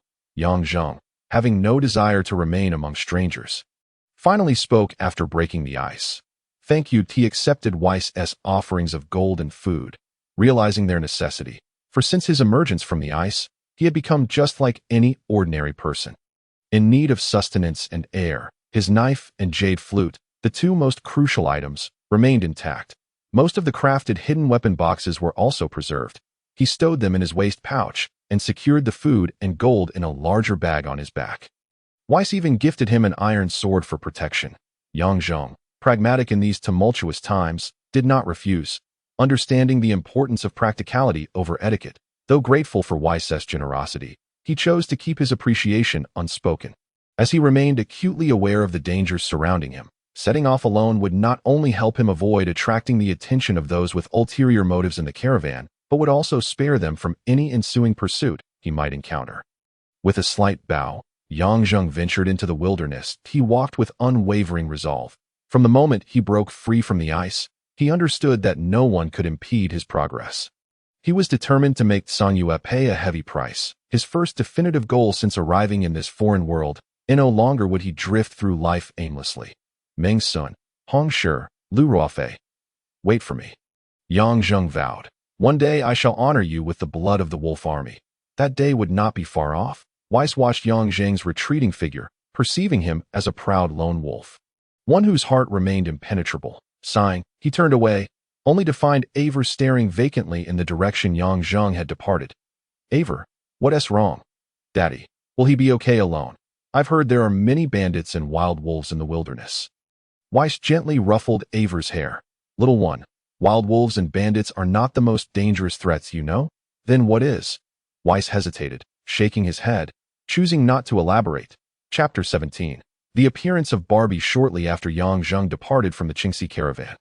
He stumbled upon a tree. Leaning against it, he forcefully struck his arm against the trunk, the joint emitting a sharp crack. Pain shot through him, causing him to kneel and clutch his arm, cold sweat beading on his forehead. Moments later, he rose, slightly lifting his right arm. It stung, but the bone had been set back and placed. A day and a night passed. Yang Zheng soon realized he faced a grave predicament. He was lost. The path through the sad wilderness was treacherous. What was referred to as a merchant road was, in fact, devoid of any actual road. Each trail was navigated by a guide familiar with the terrain, and such guides were abundant in large merchant caravans. Yet, Yang Zheng was alone, and the last time he traversed the sad wilderness, it had been with Gadad in this desolate expanse. Even the slightest deviation from the route could lead one astray. Leaving Yang Zheng in a state of bewilderment, it seemed that a winter's hibernation had dulled his wits, leading to such a basic blunder. Had he known, he would have at least asked the caravan for a map. As night descended swiftly, Yang Zheng tightened his clothing against the chill, gazing at the unearthly sky, a stark contrast to earth, and sighed softly. The only course of action left was to rely on fate. Hoping to encounter another caravan, however, the likelihood of running into marauding bandits seemed greater, as he distinctly caught a whiff of blood in the air. His senses, now heightened beyond the ordinary, allowed him to detect the absence of nearby people, and he cautiously followed the scent of blood, his iron sword gripped tightly in his left hand. Yang Zheng moved with the stealth of a cat, in the eerie stillness of the moonlit night. The cold wind howled through the wilderness, seeping into one's very bones. After scaling a small sand dune, Yang Zheng finally beheld a gruesome sight.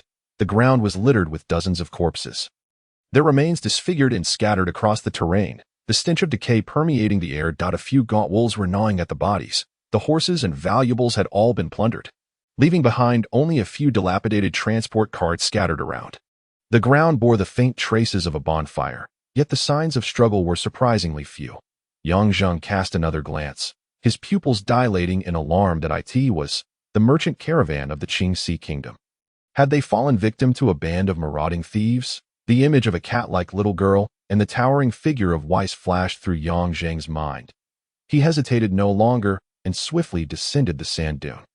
A few wild wolves howled as they took a few steps back, but upon realizing that Yang Zhang was alone, these seemingly frail creatures revealed their cowardly nature, while the flesh of the dead was enticing. Nothing compared to the freshness of living prey. A few wolves bared their teeth, their throats emitting a low growl.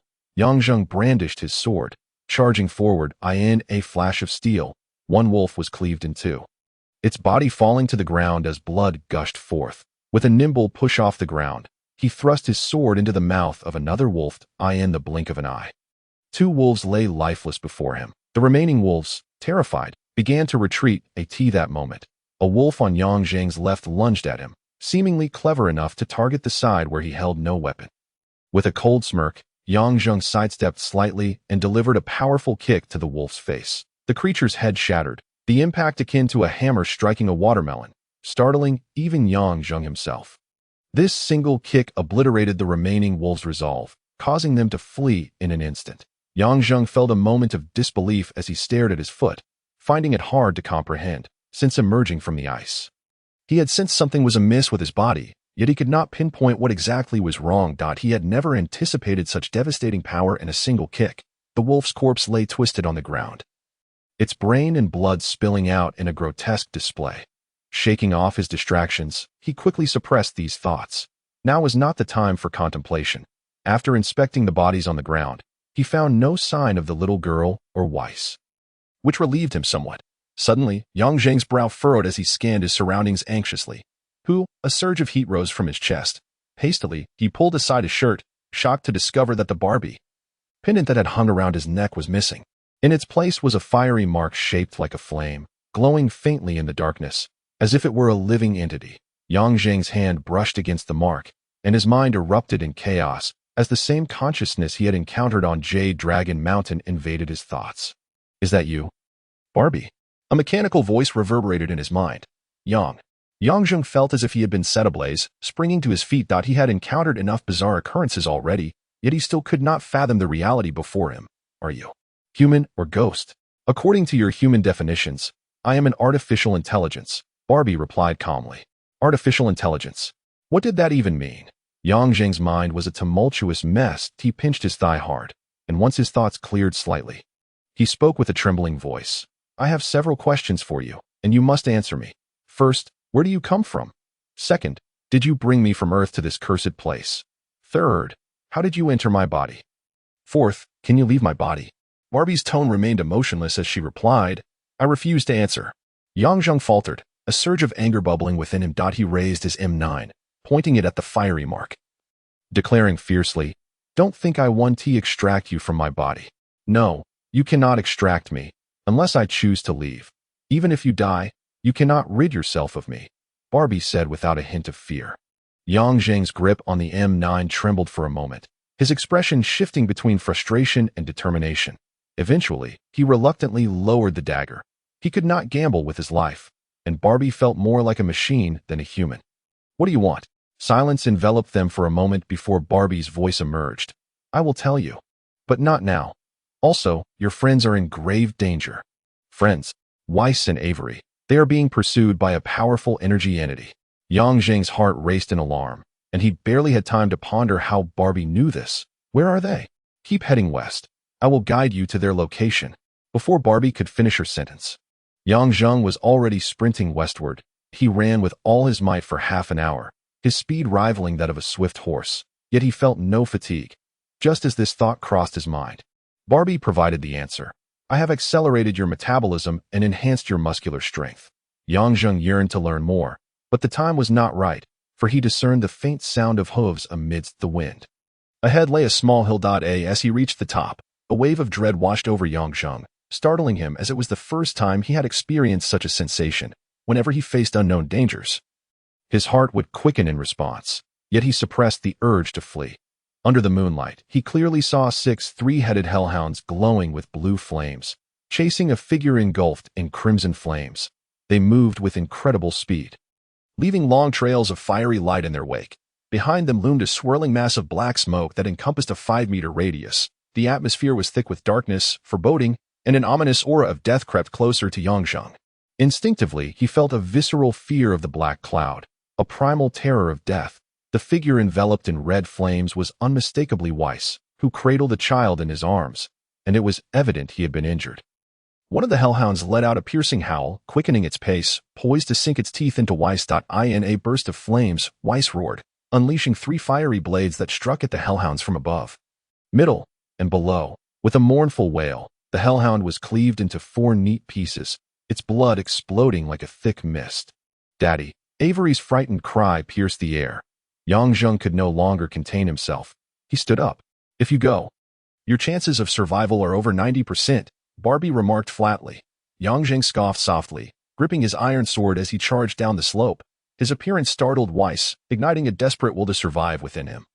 Pushing him to unleash his hidden potential, the hellhounds were forced back, unable to close in. Yongzheng cautiously observed as the black smoke began to advance that a gray figure emerged from the mist. Draped in an enormous gray robe, 2 glowing green eyes glimmering from the depths of the cloaked advanced summoner. This was the first time Yongzheng had encountered such a legendary figure. Far beyond the likes of a lowly mage. In this world, some individuals stood at the pinnacle of power, such as Griffin Knights, High Sorcerers, Sword Saints, and Shadow Walkers. Their numbers were exceedingly rare, seldom seen among mortals.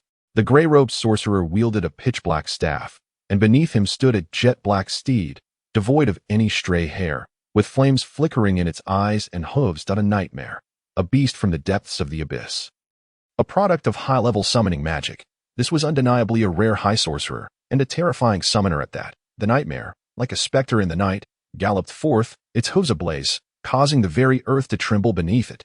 In the blink of an eye, it stood before Yongzheng, letting out a long, mournful whinny that echoed like thunder, its front hooves raised high, ready to stomp down upon Yongzheng's head. In that instant, every nerve in Yongzheng's body was heightened to its peak. All his focus converged on the massive hooves descending toward him. His mind cleared, and his left hand slowly extended, as if time had slowed down. With the hooves barely a foot from his head, the searing flames of hell reflected upon his face, and a flash of white light surged forward to collide with the nightmare's right front hoof. The clash produced a deafening sound, and upon contact, Yongzheng felt an overwhelming wave of demonic energy wash over him, scorching his entire being, nearly forcing a scream from his lips.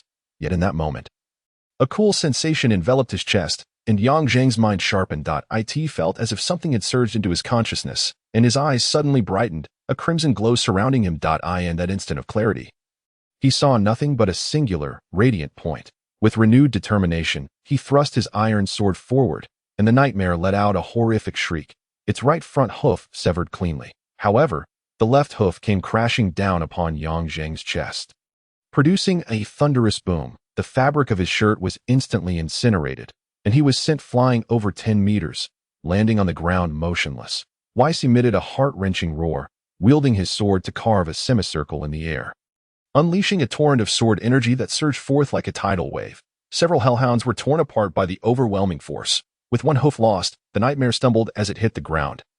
And the sorcerer atop it was caught off guard, tumbling unceremoniously. The gray-robed sorcerer struggled to rise, letting out a hoarse growl.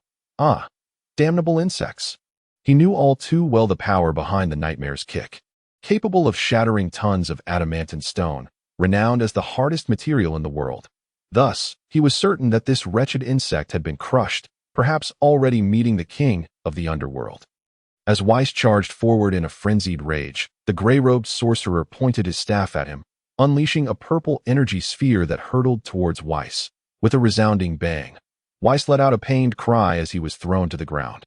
Resolving the situation, the gray-robed sorcerer limped toward Yongzheng, muttering, "Ant, you vile ant, I shall imprison your soul, forcing you to endure the torments of hellfire daily. I shall transform your body into a specimen, submerging it in the most malevolent of black swamps to be refined into a toxic zombie.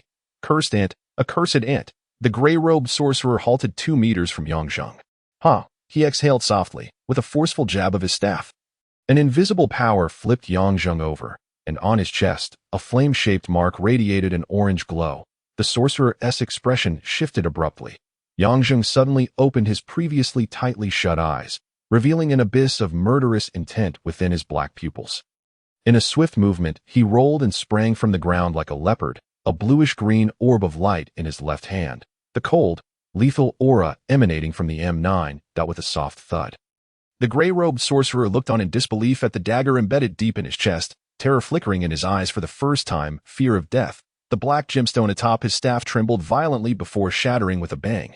Black resentment erupted from the gemstone's shattered remnants, and Yang Zheng, overwhelmed by the bone-chilling aura, released the dagger and staggered back several steps. The sorcerer crumpled to the ground. "Father!" A cry jolted Yang Zheng from his murderous reverie. Gritting through the pain in his chest, he stood to see Avril weeping and shaking Wes's body. Stumbling to Wes's side, he found this robust man now suffused with a purplish hue, blackened blood frothing from his lips, a tragic sight. "Wes!" Yang Zheng knelt beside him, lifting one side of Wes's body. You. Wes grasped Yang Zheng's clothing, attempting to speak, but blood froth surged from his mouth, forcing him into a violent cough. "Hold on, Wes," Yang Zheng urged repeatedly. "You've been poisoned. Let me fetch the antidote." Gently laying him down, Yang Zheng approached the sorcerer's corpse, tearing open the sorcerer's robes to retrieve 7 or 8 vials. He hastily brought them to Wes, uncorking each one to inhale their distinct aromas. "Damn it. Which is the antidote? Barbie, do you know?" Yang Zheng pressed against the mark on his chest, seeking to connect with Barbie's power. The purplish hue on Wes intensified, his skin nearly blackening, and his pulse gradually weakened. "These are useless. None are the antidote. You must hold his hand." Just as despair loomed over Yang Zheng, Barbie's voice echoed, somewhat blurred. He quickly grasped Wes's hand, a surge of warmth rushing down his arm, causing Wes's body to shudder violently. The dark aura on his face diminished significantly, and his eyes regained a glimmer of life. "I can't hold on." Wes paused, his complexion suddenly flushing, his words flowing more coherently. "Please take care of Avril. Send her to the Moo Bird and Sabadan. I beg you." "Father!" Hearing Wes's words, Avril cried even harder. "Do not weep. Avril, you are a good child," Wes said, retrieving a small black box from his breast pocket and handing it to Yang Zheng. "Take this. Do not let it go." Wes seemed poised to say more, but a choking sound escaped his throat, and Yang Zheng felt the warmth in his hand rapidly fading. "Wes." Yang Zheng's heart sank, the kind-hearted swordsman closing his eyes for the last time. In the depths of the murky swamps, dark clouds loomed over a patch of parched earth resembling a skull. The ground was drenched in blood, forming a massive array of symbols, with countless triangular-shaped skulls piled at each corner. And atop each pile sat a dark green skull, from which wisps of blue smoke emerged from its eye sockets and mouth. The air was thick with ominous clouds, a chilling atmosphere permeating the surroundings. While the black swamp bubbled ominously, countless corpses submerged within, their pale faces etched with despair, sorrow, and brutality. A concentration of all negative elements, rendering the area akin to a ghostly nightmare. This was the lair of the demon sorcerer Sharafi. Suddenly, the array blazed brilliantly, the surrounding dark clouds roiling as if heralding a storm. The skull emitted a strong green light. With a resounding crack, black light erupted from the array, gradually forming a skeletal figure. "Oh!" An enraged voice pierced through the swamp's mist, startling crows into flight. "Shameless ant, despicable ant, you have desecrated the dignity of the demon sorcerer Sharafi by daring to ambush me." "Ack!" The buzzing sound emanating from the black light mirrored that of the demon sorcerer Yang Zheng had slain. Since becoming a sorcerer, Sharafi had never sustained such grievous injuries.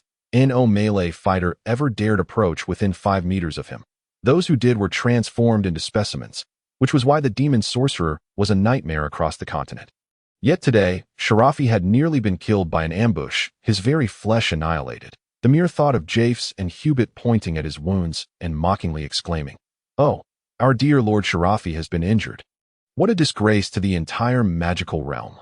Come, let us send 2 lowly hell beasts to crush our enemies," filled him with unbearable shame. Where is that puppet? Why has it not come to greet its master?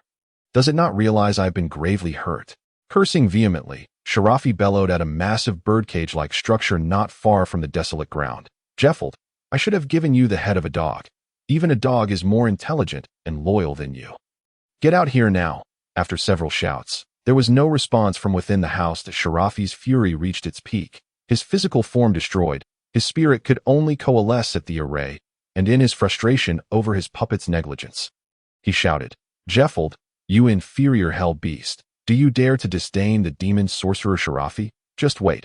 I shall transform you into the most grotesque and loathsome amalgamation, the filthiest existence in this world. The door creaked open, and a languid voice drifted from within. Sharafi, I have been waiting for you for a long time. You have finally returned. Who? Sharafi retreated warily. From within the shadows of the door emerged a figure of unparalleled beauty.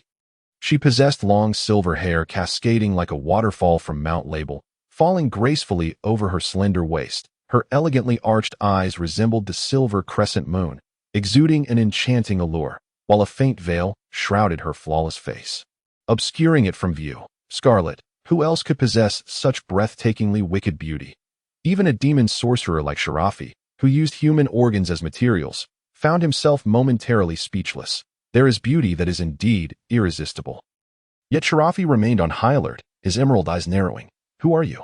Scarlet's gaze fell upon the swirling black mist, a hint of surprise crossing her features. A demon sorcerer destroyed?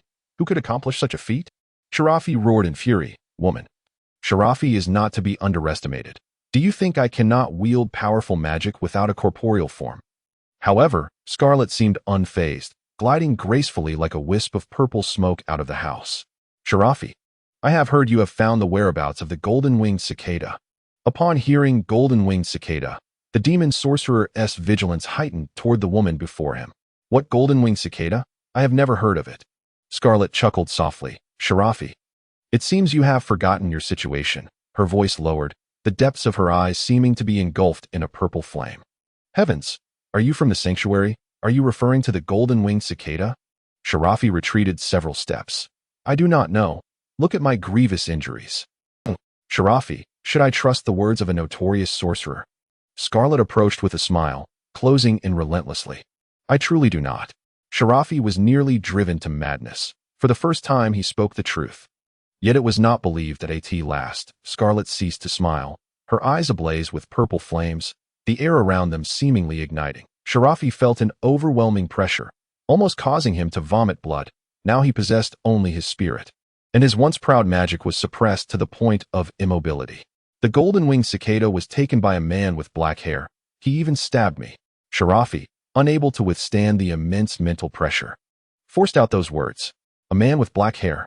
Scarlet's eyes flickered, the purple flames dissipating, and the surrounding air returned to normal. What kind of black-haired man? Are his eyes black as well? The ever-composed Scarlet now spoke with an urgency. Under the absolute pressure, Sharafi dared not feign ignorance any longer. He described Yang Zheng's features. It is him.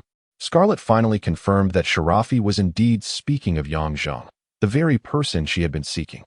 This candidate for the Holy Sword Knight, whom she had selected, was supposed to be ushered into the sanctuary, but unexpected circumstances had arisen, and upon her return to find Yang Zheng, he had mysteriously vanished, eluding even the immense power of the sanctuary. She could never have imagined that Yang Zheng would remain hidden within a block of ice throughout the entire winter.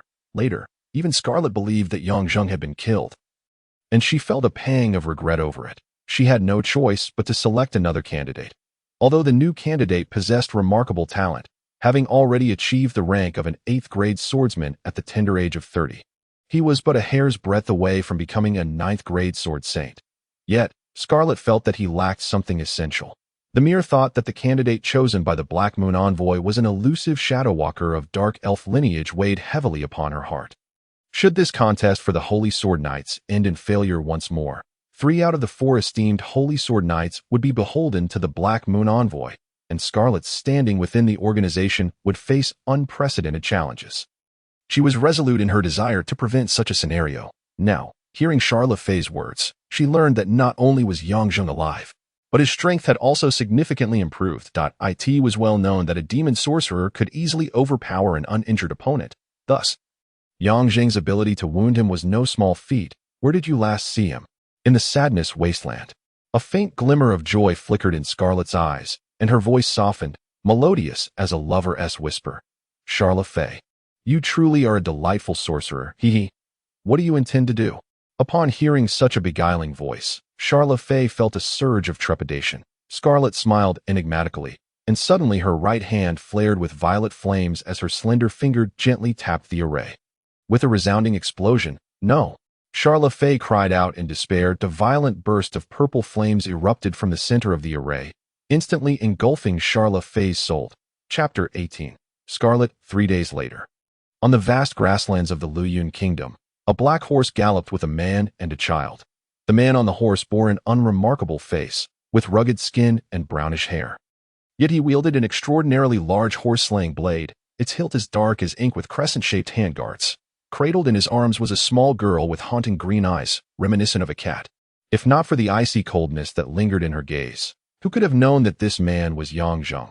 His appearance had completely transformed, thanks to the sinister sorcerer's potions, under Barbie's guidance. Yang Zheng had effortlessly altered his visage. He was now en route to Sabadan. Determined to fulfill Weiss's last wish, as he gazed across the seemingly endless grasslands, he discerned a long, dark line rising at the right edge, the renowned Femir Mountains. Home to the Dwarven Kingdom, had it been the former Yang Zheng, unburdened by such heavy responsibilities, he would have unhesitatingly ventured deep into the Femir Mountains in search of the fabled underground world, or set sail to discover the enchanting magical archipelago, said to be inhabited by the most beautiful elven race. Countless enchanting legends captivated Yang Zheng's imagination. If only there could be a day when all grudges were put to rest. He would become a free-spirited ranger, far removed from this tainted world, in pursuit of the Eden of his dreams. With fervor igniting within him, Yang Zheng steadied his emotions, urging his steed onward, galloping across the grasslands. The suffocating tension born of death and hatred began to dissipate, swept away by the brisk wind. The grass and trees blurred past like flowing water. Yang Zheng raised his voice to the heavens, his cry piercing the sky, echoing through the clouds. In response, the distant rumble of thunder reverberated. Ahead, a dense, dark cloud loomed ominously, swiftly consuming the clear sky, with flashes of lightning illuminating the scene. The tempest was upon him.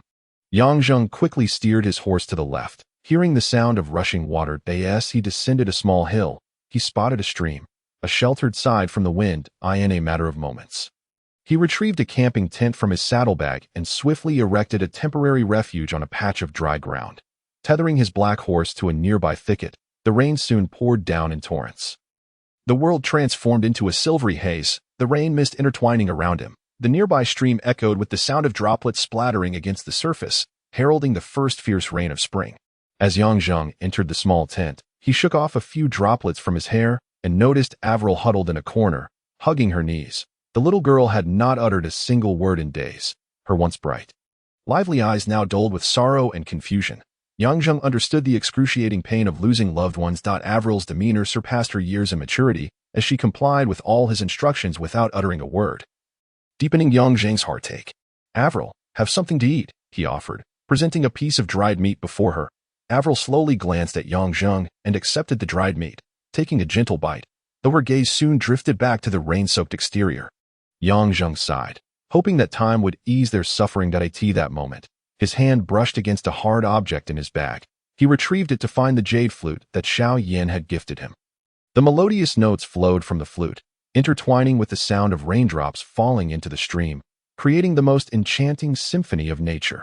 This time, he played not to reminisce about Xiao Yan, but simply to offer some solace to the little girl. One tune melded into another, from Plum Blossom 3 variations to Snowflake Sword, from Journey to Gusu to Cold River and Remaining Snow, from Butterfly Lovers to Daughter's Affection. Yang Zheng was astonished to discover that despite his long hiatus from playing, the melodies poured forth from his heart as if they had been waiting to be released. Even the long-forgotten tunes emerged with newfound clarity. In this unique realm of music, Avril's once dulled eyes began to glimmer with light, tears glistening as they welled up in her eyes. Crying would surely bring her relief. It was only when a faint, muffled help reached his ears that Yang Zheng abruptly ceased playing. The world seemed to fall silent, save for the sound of rushing water. Setting down the flute, he leaned in to listen intently. "Help," he finally discerned, rising abruptly and drawing his sword. "Help, cough. Help." The voice grew increasingly faint, drifting away, and belonged to a woman. Yang Zheng hurried to the riverbank, his ears sharper than most, discerning the voice amidst the cacophony of rain. The river was not particularly wide, yet the deluge had rendered the current perilously swift. Yang Zheng shaded his eyes with his hand, peering into the heart of the river. "Help?" The third plea barely formed a syllable, and Yang Zheng's gaze darted downwards, spotting a figure struggling in the water. Appearing to have lost all strength, drifting downstream with the current. In the blink of an eye, she vanished from sight. Yang Zheng dashed downstream, his heart heavy with urgency. He could not bear the thought of watching a living person drown before his eyes.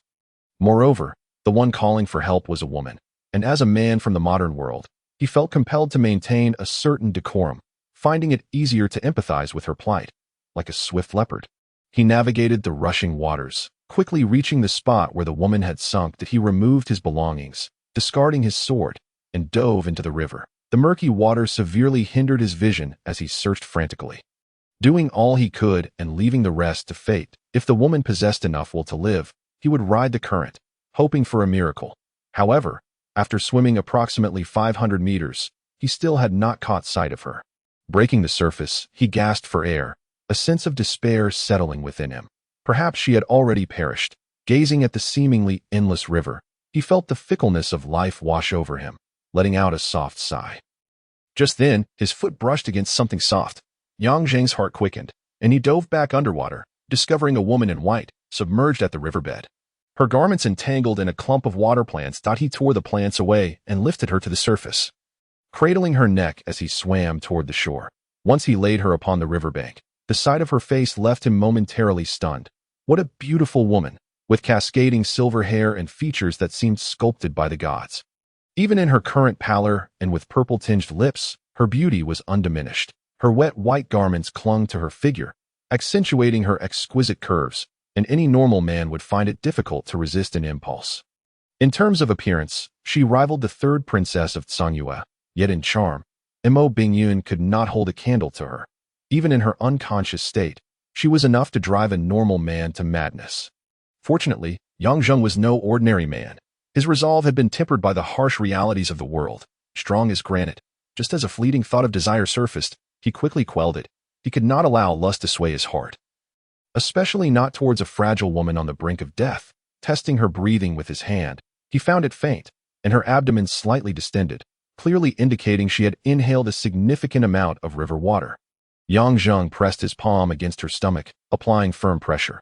Every 3 compressions, he would open her mouth, performing rescue breaths. The woman began to cough, expelling murky water from her lips, and after about 10 minutes, she finally convulsed, her body curling as she retched violently, expelling a torrent of river water. Ah, she sighed deeply, her eyes fluttering open. Here, have something to eat, Yang Zheng said, tossing a piece of dried meat to her while retrieving a set of his dry clothes. Your garments are soaked, you need to change. Initially, the woman regarded Yang Zheng with suspicion and fear, but upon noticing Avril sitting quietly nearby, she relaxed. Once Yang Zheng stepped outside the tent, she swiftly stripped off her wet clothes and donned his dry attire. The woman's physique was tall and slender, only slightly shorter than Yang Zheng. However, her frame was considerably more delicate. When she donned Yang Zheng's attire, a large expanse of her fair skin was revealed at the neckline, and upon noticing Yang Zheng's entrance, she greeted him with a flirtatious smile. Yang Zheng felt an unsettling sensation.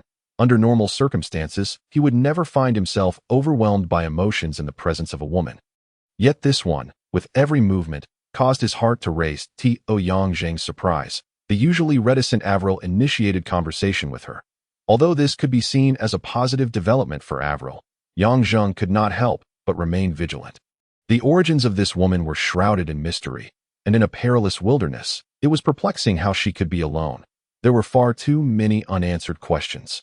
Big brother, thank you for saving my life, Scarlet suddenly spoke, breaking the silence that Yang Zheng had maintained. Startled, he came to his senses and nodded. What is your name? I am called Scarlet. Scarlet. The name conjured images of the protagonist from Gone with the Wind, a cinematic masterpiece in Oscar history that Yang Zheng had undoubtedly seen.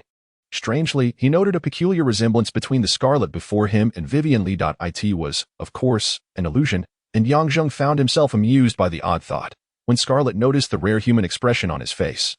She paused slightly, her voice gentle. What are you laughing at? Nothing. Just recalled something amusing, Yang Zheng replied, glancing outside. The sky is darkening. It seems we must rest here for the night. You appear weary. Let us take a night's respite and discuss our plans come morning. The night air was chilly.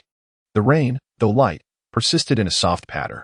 Avril curled up in Yang Zheng's embrace, seemingly regarding him as a father figure, murmuring daddy in her sleep while clinging to his neck. Yang Zheng carefully tucked Avril's hand beneath the blanket and adjusted the covering around her petite form. On the other side, Scarlet breathed evenly, already fast asleep, but a fleeting glance at her left Yang Zheng momentarily breathless. The way she lay, combined with the oversized clothing, caused one of her delicate shoulders to slip free, revealing a tantalizing glimpse of her full bosom beneath the fabric, the subtle sheen of her skin intensifying the allure of the night. Yang Zheng's hand, almost involuntarily, began to glide towards the proud curves of the woman before him. Unbeknownst to her, she remained in a deep slumber as his hand trembled slightly and brushed against silky skin. A sudden drop of cold water from the tent's apex landed on his nose, jolting him awake. How could such terrifying desires arise? He dared not steal another glance at the woman and instead lay back. Yet, the woman slowly opened her eyes, a hint of surprise flickering in their depths, soon replaced by a softer, more alluring expression that as the night deepened, Yang Zheng, lost in slumber, seemed to drift into another realm. The warmth of the small figure beside him felt like searing embers, quickened breaths twisting like serpents. A peculiar fragrance wafted into his nostrils, fresh as orchids hidden in a secluded valley. Who? Yang Zheng's eyes snapped open, finding only two diamond-like glimmers before him. His heart raced. He had never encountered a woman whose gaze could ensnare the soul so completely. Her beauty seemed otherworldly, with depths akin to a starlit sky, infused with endless mysteries, as if it could draw Yang Zheng's very essence away. The woman appeared not entirely awake, her starry eyes hazy. Yet there was a flush upon her cheeks, her slightly purplish lips parted, silent, devoid of any vulgar gestures. Yet Yang Zheng felt a primal call echoing within him that it was a sensation long since buried. As if only this woman could ignite the flames of desire within him. The alluring contours of her figure were irresistible. Yang Zheng's gaze turned predatory, fervent, and restless. Breaths quickened, hands trembling, he slowly reached towards her. The entire wilderness, the vast expanse, seemed to fade, leaving only the softly breathing woman before him. The sound of rain became increasingly distant, just as Yang Zheng's hand was about to make contact with her body. A searing pain erupted in his chest. In that instant, a fierce determination flashed in his eyes, and his hands gripped the woman's throat like a vice, coldly demanding, "Tell me, who are you really?"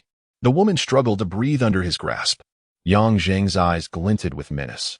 Having regained his senses, he recognized the precariousness of the situation, that he could hardly believe he had lost control so utterly. Time and again, he had encountered many beautiful women, yet none had ever provoked such an intense reaction in him. The Barbie in his mind cautioned him that this woman was an enigma and significantly dangerous. The woman's face flushed a deep crimson, and in her weakened state, Yang Zheng's grip caused her to faint once more. Releasing her, her hair fell delicately against her cheek, rendering her appearance exceptionally fragile. For the first time, Yang Zheng grappled with a moral dilemma. If he remained ruthless, the most prudent course of action would be to eliminate this woman. Yet, there was another possibility. She might be merely an innocent victim, and he would be condemning an innocent life.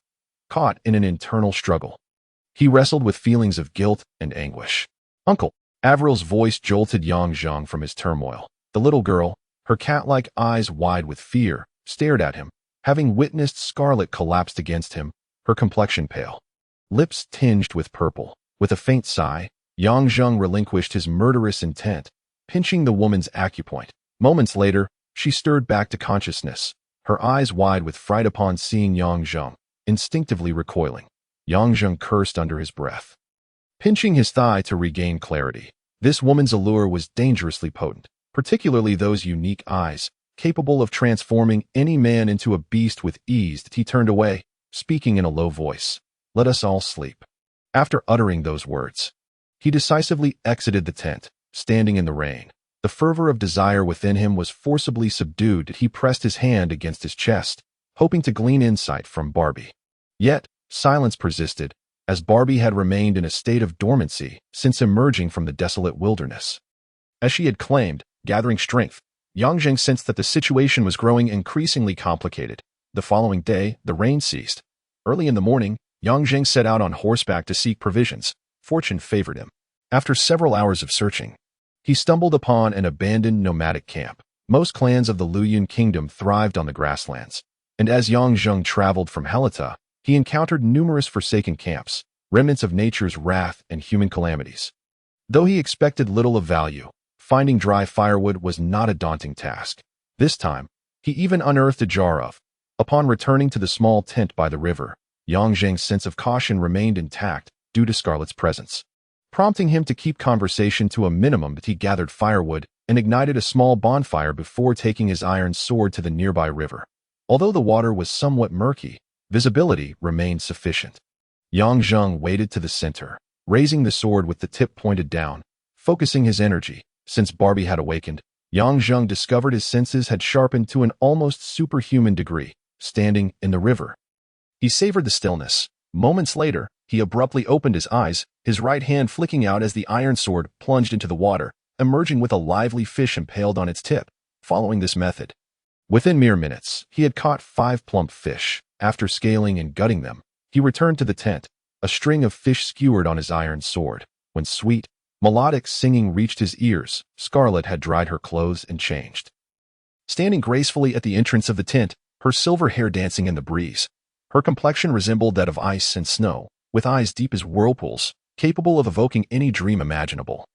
Gazing absently into the distance, her temples, slightly elongated ears, delicate as jade, added an otherworldly beauty to her already enchanting visage. Avril's hand was held by Scarlet, and the woman's song seemed to possess a magical quality. Lifting Avril from the shadows of recent days, her small face adorned with a charming smile, Yang Zheng recognized he should remain wary of this enigmatic woman, yet he found himself unable to destroy the beauty of the scene before him. "Little one, come eat some fish," he beckoned as the girl accepted. He presented another skewer of golden, crispy fish to Scarlet, stating, "This one is for you." Upon receiving it, she took a bite, a delightful smile gracing her features. "It's delicious." Yang Zheng offered a faint smile, choosing not to respond as he continued to roast fish. During their meal, he asked in a serious tone, "Once you finish, I will escort you home. Where is your family?" Scarlet's eyes reddened, and she began to sob. "I have no family left. My parents perished in the chaos of war. I was destined to be sold as a slave to a noble family in Mansita. When I managed to escape, they pursued me. I had no choice but to leap into the river." And then, tears streamed down Scarlet's cheeks, her voice tinged with an inexplicable sorrow that, combined with her unparalleled beauty, could easily compel any normal man to leap into the flames of peril. Unfortunately for her, Yang Zheng was not one to be swayed. Hearing such a tragic tale elicited no sympathy from him. His own experiences had long since surpassed the misfortunes of her story, and what he had witnessed was 100-fold more harrowing. He merely replied coldly, "I do not believe your escape will lead to a favorable outcome, especially since you claim to have no home. With your beauty, you would undoubtedly be cherished even if placed in a noble family. However, if you were to wander the streets, it would be a fate far more tragic than being a mere servant in such a household, abandoned in a brothel or a den of bandits.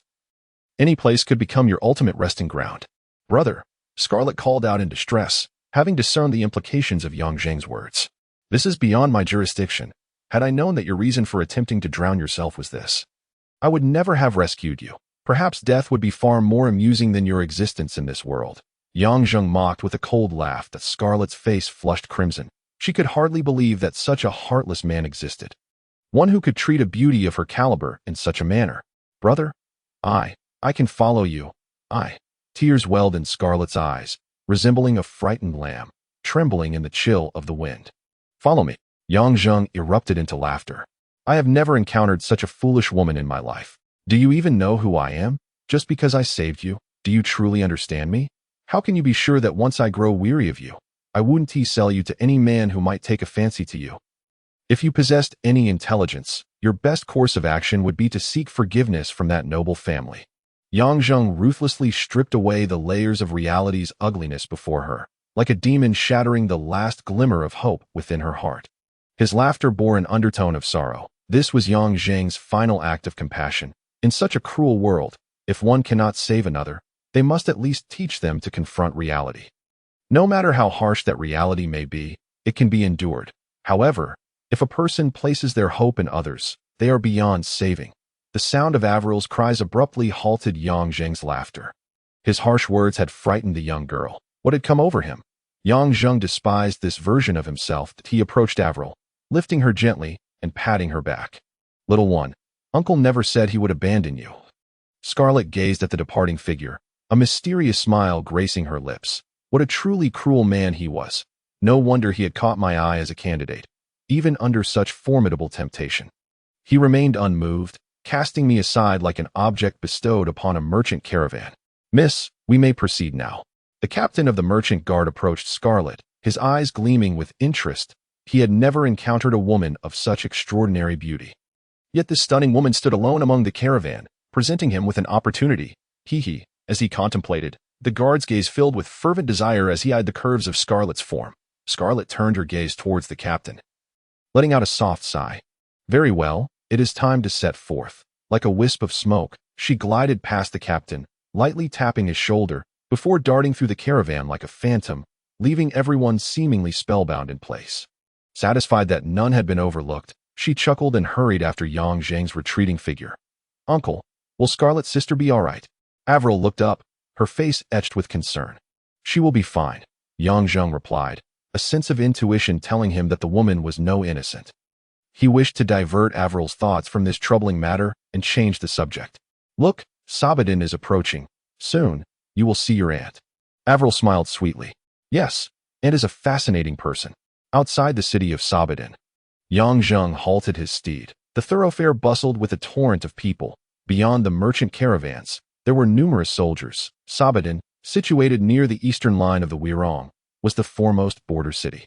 And with the ongoing war between the Luoyuan nation and Wirong nation, it had transformed into a military stronghold, serving as the frontline headquarters for the Luoyuan forces. The city walls teemed with patrolling soldiers, and the thick atmosphere of war suffocated the air. This stone city, renowned as one of the three great fortresses of the continent, now resembled a porcupine, bristling with defenses, leaving no avenue for approach.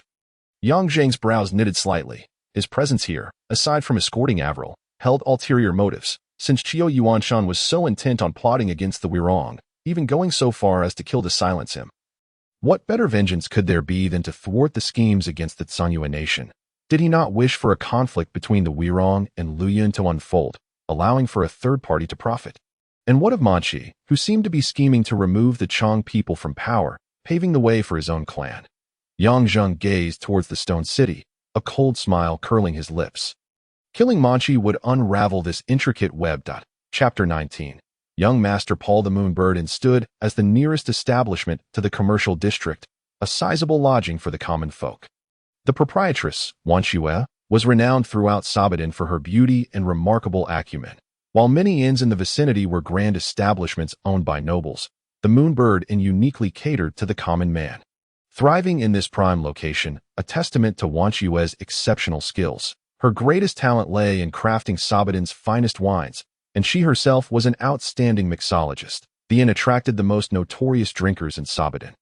Yet Wan Xue harbored an odd quirk. She sold only 3 barrels of wine each day, and the chance to taste her personally crafted cocktails was nearly non-existent. Even the Lord of Sabahdin would need to consider Wan Xue's mood before indulging in her concoctions. No one dared to compel her. The people of the plains were famously fond of wine and horses. Among the many patrons at the Moonbird Inn were nobles of considerable standing, as long as they remained. They would shield Sabahdin's finest brewer, especially since Wan Xue was a delicate beauty. These nobles, lingering within the inn, sought to win her heart, fantasizing about not only enjoying her exquisite form but also relishing her exceptional wines. Young Master Paul was among the most influential of these nobles, the nephew of the chieftain of the Chang tribe and the son of the current commander of the Sabahdin City Defense Forces. He wielded significant power in Sabahdin, yet today he found himself at the Moonbird Inn's closed doors. In fact, he was not alone in this predicament. Having finished breakfast, he had strolled through the market, purchasing a jade bracelet intended for the beautiful proprietress. To his dismay, he discovered the inn's doors firmly shut, with at least 6 or 7 other noble youths standing outside, not to mention countless merchants and affluent individuals. Typically, at this hour, the Moonbird Inn would already be open. Sensing something amiss, young Master Paul quickly approached. The noble youths who frequented the inn were mostly familiar faces, and Paul's arrival soon drew their attention. "Young Master Jida, what is the meaning of this?" Paul grasped the arm of a slender, sharp-eyed young man. Jida was the son of the chieftain of another prominent tribe, the Balanti, and his status was comparable to Paul's. Jida shrugged slightly, irritation flickering in his eyes. "I'm not sure. I arrived early today. The inn was supposed to be open, but a man suddenly appeared. Shortly after entering, the proprietress came out and chased us all away." Paul's round face quivered slightly, a glimmer of keen insight crossing his eyes as he spoke in a low tone. A man. Yes, that man. He was invited to the back courtyard by the proprietress. Damn it. Didn't she say no man was permitted in her back courtyard? The pale-skinned, slant-eyed Reed added embellishments. Paul maintained a stoic expression, greeting Jida and the others before slipping into a nearby tea house. Watching his rotund figure depart, Jida's eyes widened in surprise, his demeanor shifting to one of cold resolve. Inside the tea house, a figure cloaked in a hat lowered his head and hurriedly approached Paul, sitting down respectfully. Young Master Paul. The comical Paul squinted at him, coolly remarking, Scott, I entrusted you with watching the Moonbird Inn. What have you been doing? Why did you not report that Wanshu had brought a man into the back courtyard? Scott raised his head, revealing himself to be one of the noble youths from earlier. He wiped the cold sweat from his brow, panting slightly. Young Master Paul, it was only a quarter of an hour ago. I had yet to ascertain the circumstances. Paul emitted a soft hum, rhythmically tapping his stubby fingers on the table. I followed your instructions to monitor them from the inn, and Jida, Ank, Reed, and Madini remained in their usual spots. During that time, Jida and Madini exchanged greetings. But soon after, a man arrived, Scott continued, his eyes betraying a hint of fear. He was holding a little girl. They greeted the waiter, and the proprietress came out. I heard the girl call her Annie, and then we were all chased out. Paul stroked his thick chin, contemplating the unexpected presence of a little girl. This fool Jida must be attempting to provoke my wrath. Wanshue will undoubtedly be mine. A cold smirk surfaced in Paul's narrowed eyes. I in the back courtyard of the Moonbird Inn. Upon hearing the grim news, Wanshue held Averil's small body, her eyes swollen from crying. The proprietress of the Moonbird Inn, usually a woman of countless charms, cast aside her facade and wept inconsolably. My dear Weir, it is all my sister's fault. Had I not asked my brother-in-law to assist me with the wine delivery, how could such a calamity have befallen you? How am I to face your sister? Auntie! Auntie! Ava cried even more fiercely. Yongjing leaned against the doorframe, at a loss on how to console the two sorrowful women before him. It was indeed a perplexing dilemma that he would rather face a battalion than contend with. After a moment, he could no longer suppress a cough. Wangquan was roused from her anguish, and upon seeing the tall man standing at the entrance, she wiped her tears and slowly rose. Sir, thank you for taking care of Ava for so long. Yongjing shook his head. Waisi once aided me. It is my duty. As per his dying wish. Now that the little one is here, if there is nothing pressing, I shall take my leave. Wait. Wangquan cradled Ava in her arms and approached Yongzheng. May I ask if you have urgent matters at hand? Yongzheng intended to kill Machi. But that was not something that could be accomplished in haste. It required reconnaissance, meticulous planning, and preparation of weapons, not to mention escape routes. After a moment's contemplation, he shook his head. Then all is well. Since you have no pressing concerns, please stay a while longer. I wish to express my gratitude properly. Uncle, please don't go. Ava clutched Yongzheng's arm and shook it gently. His gaze softened as he looked at her. The days spent together had fostered a unique affection within him towards the little girl, akin to that of a parent. Please try this. Though Wanchuan's eyes were still red, she had regained her composure and held out an exquisitely crafted green jade wine jar, pouring a small cup of wine before Yongzheng. He raised the cup to his lips. The chilled liquid, akin to a milkshake, ignited a fiery warmth as it settled in his stomach, its rich aroma permeating his senses. He exclaimed, delicious wine. Auntie is a remarkable winemaker. Ava gazed up at him with her enchanting green eyes. If you enjoy it, please drink more. By the way, I haven't yet asked your name. Wangquan scrutinized the man before her. Although his features were unremarkable and he appeared somewhat older, his eyes were striking, dark, and filled with stories. You may call me Dondong. Yongzheng casually provided a name. Your eyes are quite unusual. I seldom encounter individuals with black eyes. Where do you hail from, Mr. Dondong? A wanderer, drifting like a leaf without roots. Yongzheng's tone was neither warm nor cold, and Wangquan, picking up on the cue, refrained from probing further. Midnight had settled over Sabadan. The square's earlier clamor now silenced, the streets cold and desolate, occasionally interrupted by a patrol riding past. With the spring chill in the air, it was not a suitable time for evening strolls. Under Wanchuan's warm hospitality, Yongzheng temporarily took residence at the Moonbird Inn. Firstly, the inn's bustling clientele made it a prime location for gathering information. Secondly, he had learned of a valuable lead. Wanchuan's sent a shipment of wine to the Keurig Trading Company each month. Late at night, The inn's lobby was occupied by a few drunken men clinging to large wine jars, snoring in a corner. The inn's door was slightly ajar, the lantern swaying on the pillar. Yang Zheng descended the stairs quietly, donning a fitted warrior's attire and a hood, and made his way into the lobby. The only sounds were the snores of the intoxicated patrons. He moved silently through the lobby. His body slightly relaxed. As he crossed the center of the hall, a black cat suddenly yowled, knocking over a small jar. "Out so late, are we?" A languorous voice called out. Yang Zheng turned alertly, spotting the enchanting visage of Wang Quan peering over the countertop. Her crescent moon eyes regarding him with curiosity. "Isn't the proprietress still awake at this hour?" Yang Zheng countered with a question. "Ah, it's that wretched cat that woke me." Wang Quan covered her mouth with one hand, yawning and stretching lazily, a sight that could leave any man spellbound. Yang Zheng, however, remained composed, merely regarding her figure with a faintly appreciative gaze. "It seems the proprietress is truly fatigued." Dio continued to rest. "If that cat misbehaves again, you may consider withholding its meals. That cat only yowls more when it's hungry." Wang Quan frowned. "If it continues to meow, simply starve it until it lacks the strength to cry out, then offer it food. Repeat this a few times, and it will learn not to misbehave. Proprietress, do rest. The night has grown late." Yang Zheng glanced at the dark sky outside, his footsteps unyielding as he quickly exited the lobby. Wang Quan watched him disappear into the night before lowering her head, gently flicking the black cat on the forehead. "Little Black, did you hear that? If you keep making noise, there will be no food for you." The cat shook its head, responding with an indignant meow. Yang Zheng traversed the night like a specter. He lacked the lightness of a martial artist or the ethereal grace of a sorcerer, yet he possessed an extraordinary intuition heightened by the uncanny abilities bestowed upon him by Barbie, allowing him to sense the slightest movements within dozens of meters around him. He was prepared to make the most advantageous choices before any unforeseen events occurred. When the Keurig Trading Company loomed into view once more, a tremor of hatred ignited within him, yet he buried it deep in his heart. He could not allow vengeance to cloud his judgment, leading to any erroneous decisions that could cost him his life. Taking a few deep breaths, Yang Zheng moved stealthily in the shadows of a corner, where towering trees lined the roadside. He concealed himself behind one such tree, his keen eyes focused on the entrance of the trading company.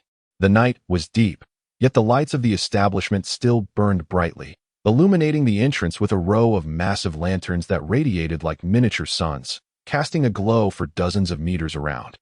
A great many armed guards patrolled the area, their swords glinting ominously under the lantern light. Occasionally, horse-drawn carts laden with goods would pass by.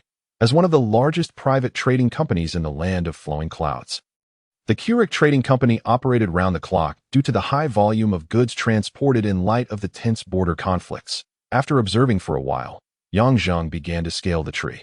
Reaching the top, over 20 meters high, he parted the dense branches and could finally discern the interior of the trading company. To his astonishment, the interior had been completely transformed. What was once an open courtyard for carriages had been remodeled into a veritable labyrinth, with numerous new buildings erected and many servants and guards bustling about within. After careful observation, he noted several hidden sentries positioned on rooftops, by wells, and in stables. Entering the premises from the front courtyard would undoubtedly draw the attention of dozens of watchful eyes. Yang Zheng's heart sank. This was merely the front courtyard's layout. He had no inkling of how the central hall or the rear courtyard had been fortified. The trading company resembled a small fortress. The likelihood of breaching it alone was virtually non-existent. He descended the tree and stealthily returned to the inn under the cover of night. The lobby was now devoid of the proprietress, and upon reaching his room, Yang Zheng lay in bed, unable to find rest. If he failed to eliminate Manchi, once the Chang people's army retreated in disarray, killing him later would have little impact on Chiyuan Mountain. A scenario Yang Zheng was determined to avoid. Yet, what other options remained? He clasped his hands behind his head, his gaze fixed on the ceiling, lost in contemplation. Eventually, he dozed off in a stupor by morning. When Yang Zheng awoke, the sun was already high in the sky, approaching noon. The warm spring sunlight streamed through the window, but he was too preoccupied with his thoughts to appreciate its beauty. After a brief wash, he rubbed his groggy head and stepped out of his room. The lobby below was a cacophony of noise, bustling with activity, thanks to the potion he had used to alter his appearance. His plain, unremarkable face drew no one's interest, a development Yang Zheng welcomed wholeheartedly. He ordered a meal and casually found a table to dig into his food. Uncle. Aver emerged from behind the counter, darting towards Yang Zheng that he lifted her into his arms, and a smile finally graced his calm face. Little imp, have you had breakfast? I have, Aver replied, though her eyes were fixed on a chicken egg in Yang Zheng's bowl. Yang Zheng chuckled, playfully tapping her nose before offering the egg to her lips. Why didn't you ask your auntie to prepare more food? She's very busy. Aver swallowed the egg and took a hearty gulp from Yang Zheng's bowl of goat's milk. Wan Xuan's popularity was undeniable, with noble young masters flocking to her side, vying for her attention. Even Yang Zheng, typically uninterested in gossip, found himself observing the scene. Unlike her demeanor when alone with him, Wan Quan exhibited a shrewdness in her interactions with guests. Her crescent moon eyes sparkled with charm, making each person she conversed with feel uniquely valued. Remarkably, she managed to engage simultaneously with 4 or 5 men, ensuring none felt neglected, often using just a glance or a word to make them believe she was most concerned for them. Such a skill would undoubtedly make her an exceptional public relations specialist in the 21st century Earth. At that moment, a plump figure suddenly plopped down across from Yang Zheng, rhythmically tapping the table with his right hand. Yang Zheng raised his head, vigilantly gazing at the seemingly affable chubby young master before him. He had a vague recollection of this individual, one of the noble suitors pursuing Wan Shui, yet Yang Zheng held little enthusiasm for such matters. Hello, Paul initiated the conversation, equally scrutinizing the unremarkable figure before him. Despite several days of observation revealing that this man shared no intimate relationship with Wan Shui, Paul sensed that there was more to him than met the eye, even if he appeared utterly ordinary. Hello, Yang Zheng replied with a hint of indifference. This little girl must be Wan Shui's niece. Indeed, she is both clever and charming, Paul remarked cheerfully, producing a red headband from his pocket and offering it to Avril.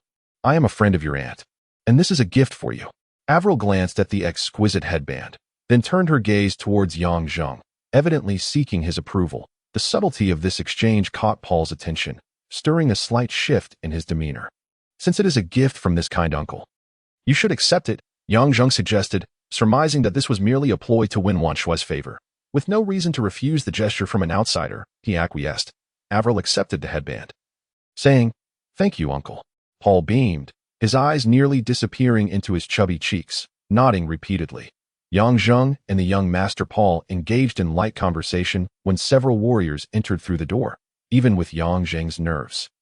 As steady as a mountain, he could not help but stiffen, his pupils narrowing, his body tensing like a leopard poised to pounce. This reaction was prompted by the foremost warrior among them, Gata, the lion-hearted warrior who had once led him down the path of assassination.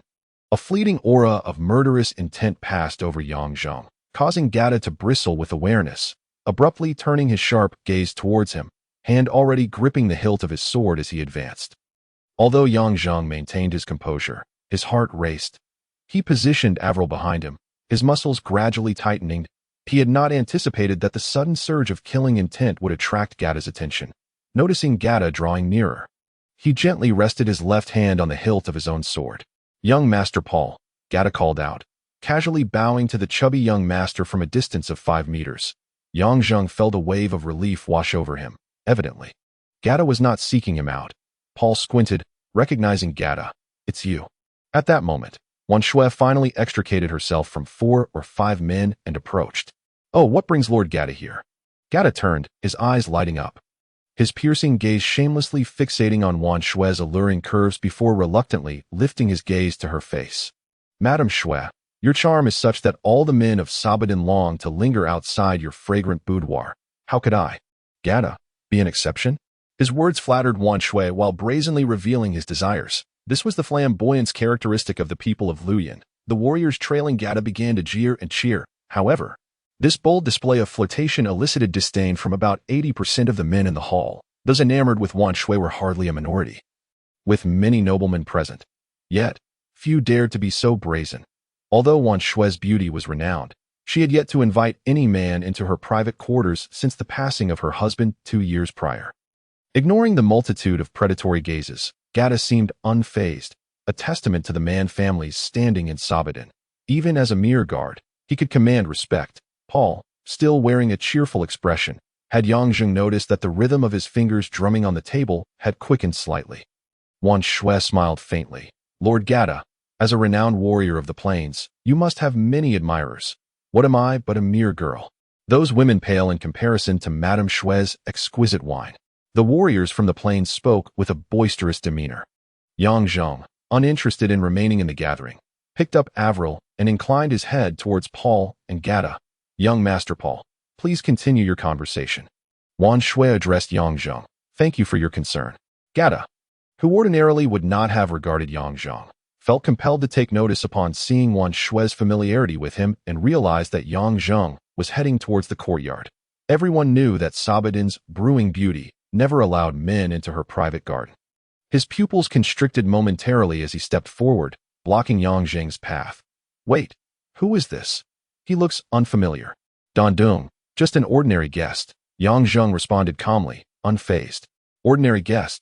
Gata seethed inwardly at Yang Zheng's nonchalance, intent on making things difficult, given the current tense situation at the front lines. We must be cautious of spies infiltrating the city. Lord, search him.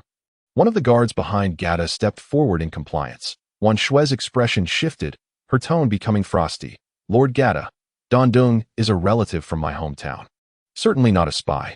At this moment, young Master Paul also rose, chuckling. Gata, since when has the defense of Sabahdin been entrusted to the servants of the Lord's residence? He deliberately emphasized the word servants. Gata's expression darkened. As a lion-hearted warrior of Luyun, it is my duty to oversee the military and investigate suspicious individuals during wartime. Very well, Paul replied, repeating the phrase several times with a hearty laugh. Indeed, Gata, your unwavering loyalty is commendable. Tomorrow, I shall recommend you to the military, and you will be dispatched to the front lines as a vanguard.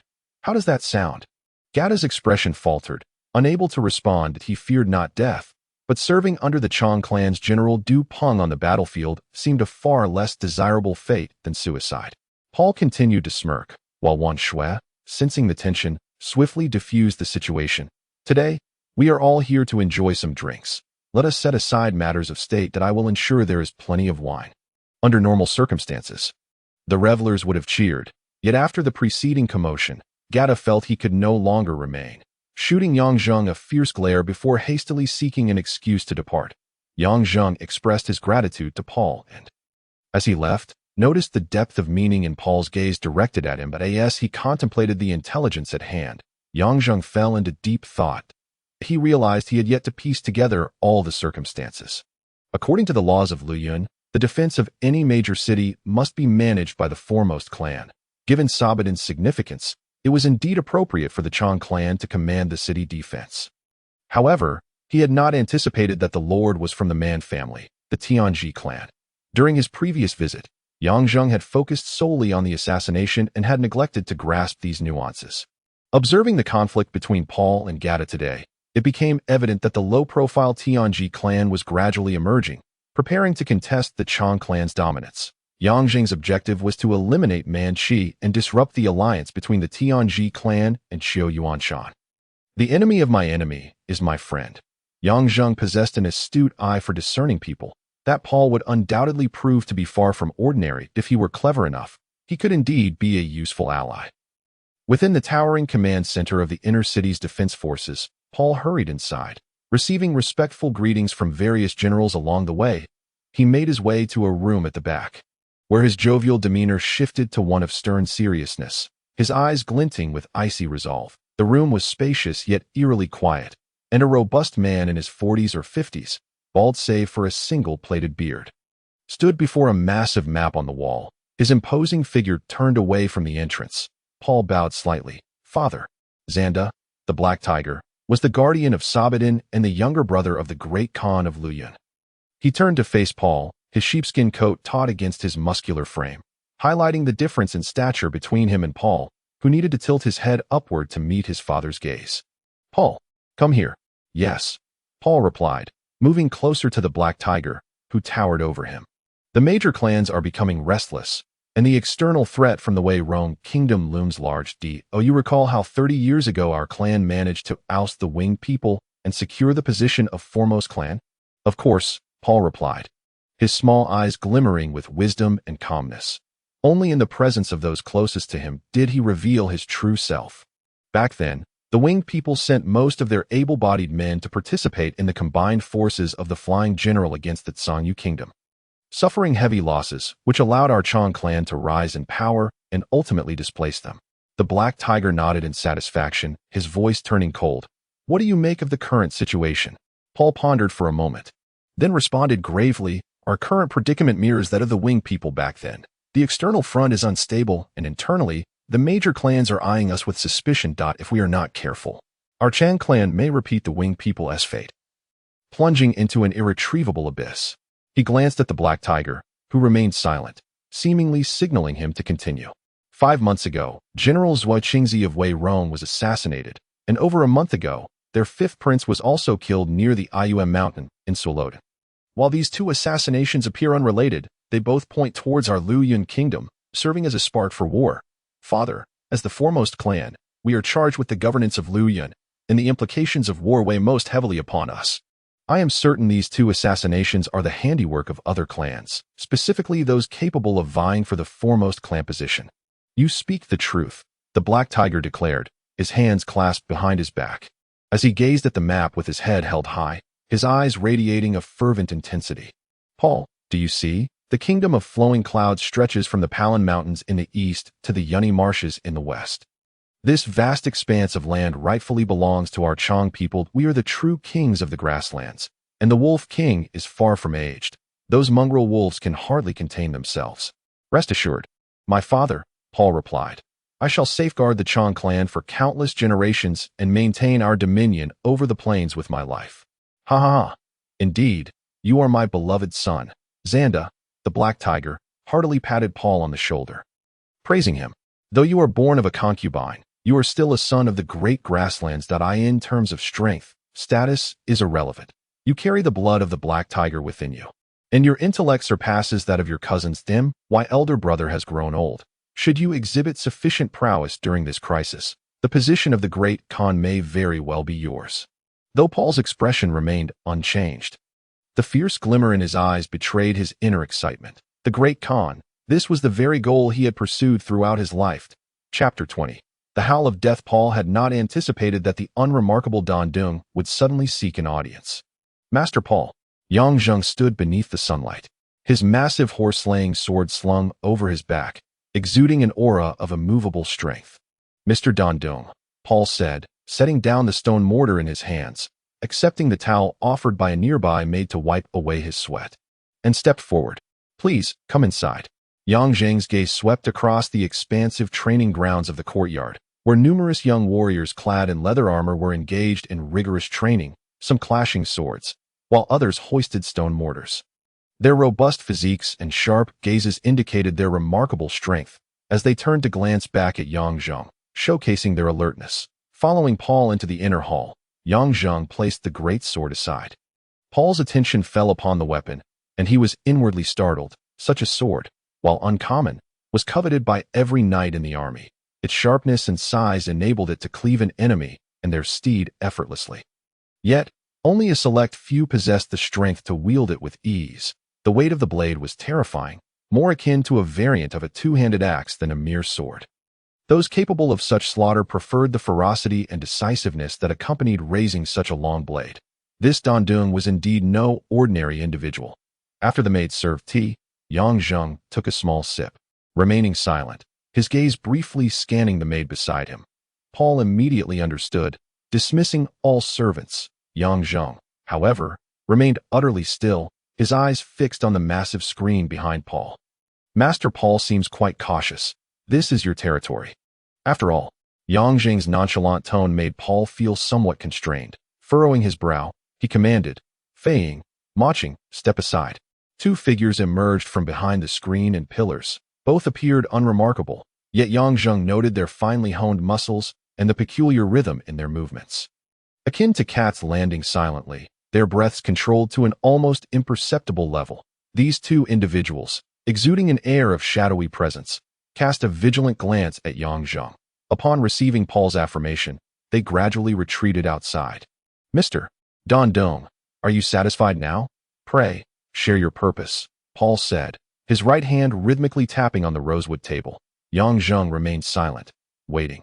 Initially, Paul observed him with interest, but as the silence stretched, his patience began to wane. And the frequency of his tapping changed slightly to at that moment. Yang Zheng abruptly declared, "Master Paul, I have come to assist you in eliminating a certain individual." What? He seized the fleeting change in Paul's demeanor, causing a crack in Paul's usually composed facade. Noticing his own lapse, Paul slammed his hand on the table, coldly demanding, "Assist me in killing? Who?" "Manchi." Paul was momentarily taken aback, his expression shifting to one of ferocity. "Preposterous. Who are you?" "I am the commander of the city defense forces. It is my duty to protect the citizens of the kingdom of flowing clouds. You dare conspire to commit murder in Sabadan." He continued, "Unless you provide a satisfactory explanation, you shall not leave here alive." Seeing Paul's menacing demeanor, Yang Zheng remained unfazed, inwardly reveling in his understanding of Paul's character. He was indeed a perceptive individual. Otherwise, he would have already summoned guards to apprehend him. Surely, Master Paul is aware that Manchi is the third prince of the Tianji clan. Humph, and what of it? If Master Paul understands that the current plight of the Chang clan is the doing of the Tianji clan, he would not speak so lightly. The assassination of Zhuo Qingzi was a conspiracy orchestrated by the Tianji clan and Qiu Yuanshan, as for the fifth prince of Wirong. He is likely entangled in this as well. Yang Zheng's words detonated like a bombshell. The very notion that even Paul dared not fully believe was articulated by Yang Zheng with unwavering conviction, igniting a startling brilliance in Paul's sharp gaze as he fixed his eyes on Yang Zheng. Enunciating each word slowly, "What evidence do you possess to assert these acts are solely the doing of the Tianji clan?" Yang Zheng suddenly smiled, a cold smile, his voice sharp as a blade. His next words sent chills down one's spine. "Simply put, I am the one who killed Zhuo Qingzi." Staring into those dark pupils, Paul felt as though he had plunged into an icy abyss. Unbeknownst to him, he realized he had crushed the corner of the table. "Who are you?" Paul repeated the question, his voice thick with incredulity, akin to a parched soul in the desert. "I was once a soldier on the western front of Tsangyue. If you recall, you should know a man named Yang Zheng." Yang Zheng. Yang Zheng. Paul suddenly remembered. A few months ago, Qiu Yuanshan put out a bounty for this individual, claiming him to be a traitor from Tsangyue. Could you be that Yang Zheng? But no, you bear no resemblance to him. Master Paul would not believe I would swagger into Sabadan in my original form, would he? Paul's gaze was piercing, capable of penetrating one's very soul. Yet this time he found himself unable to decipher the person before him. This sensation left Paul, who preferred to have control over every situation, feeling frustrated and helpless. He almost spoke with a hint of defiance. "Why should I trust you?" Yang Zheng burst into laughter. "What are you laughing at, Master Paul? Do not underestimate your own intelligence. You know full well that regardless of the truth, the Tianji clan remains your formidable adversary. And what benefit would I gain by impersonating the assassin who killed Zhuo Qingzi? I willingly divulge such a monumental secret to you merely to establish sincerity.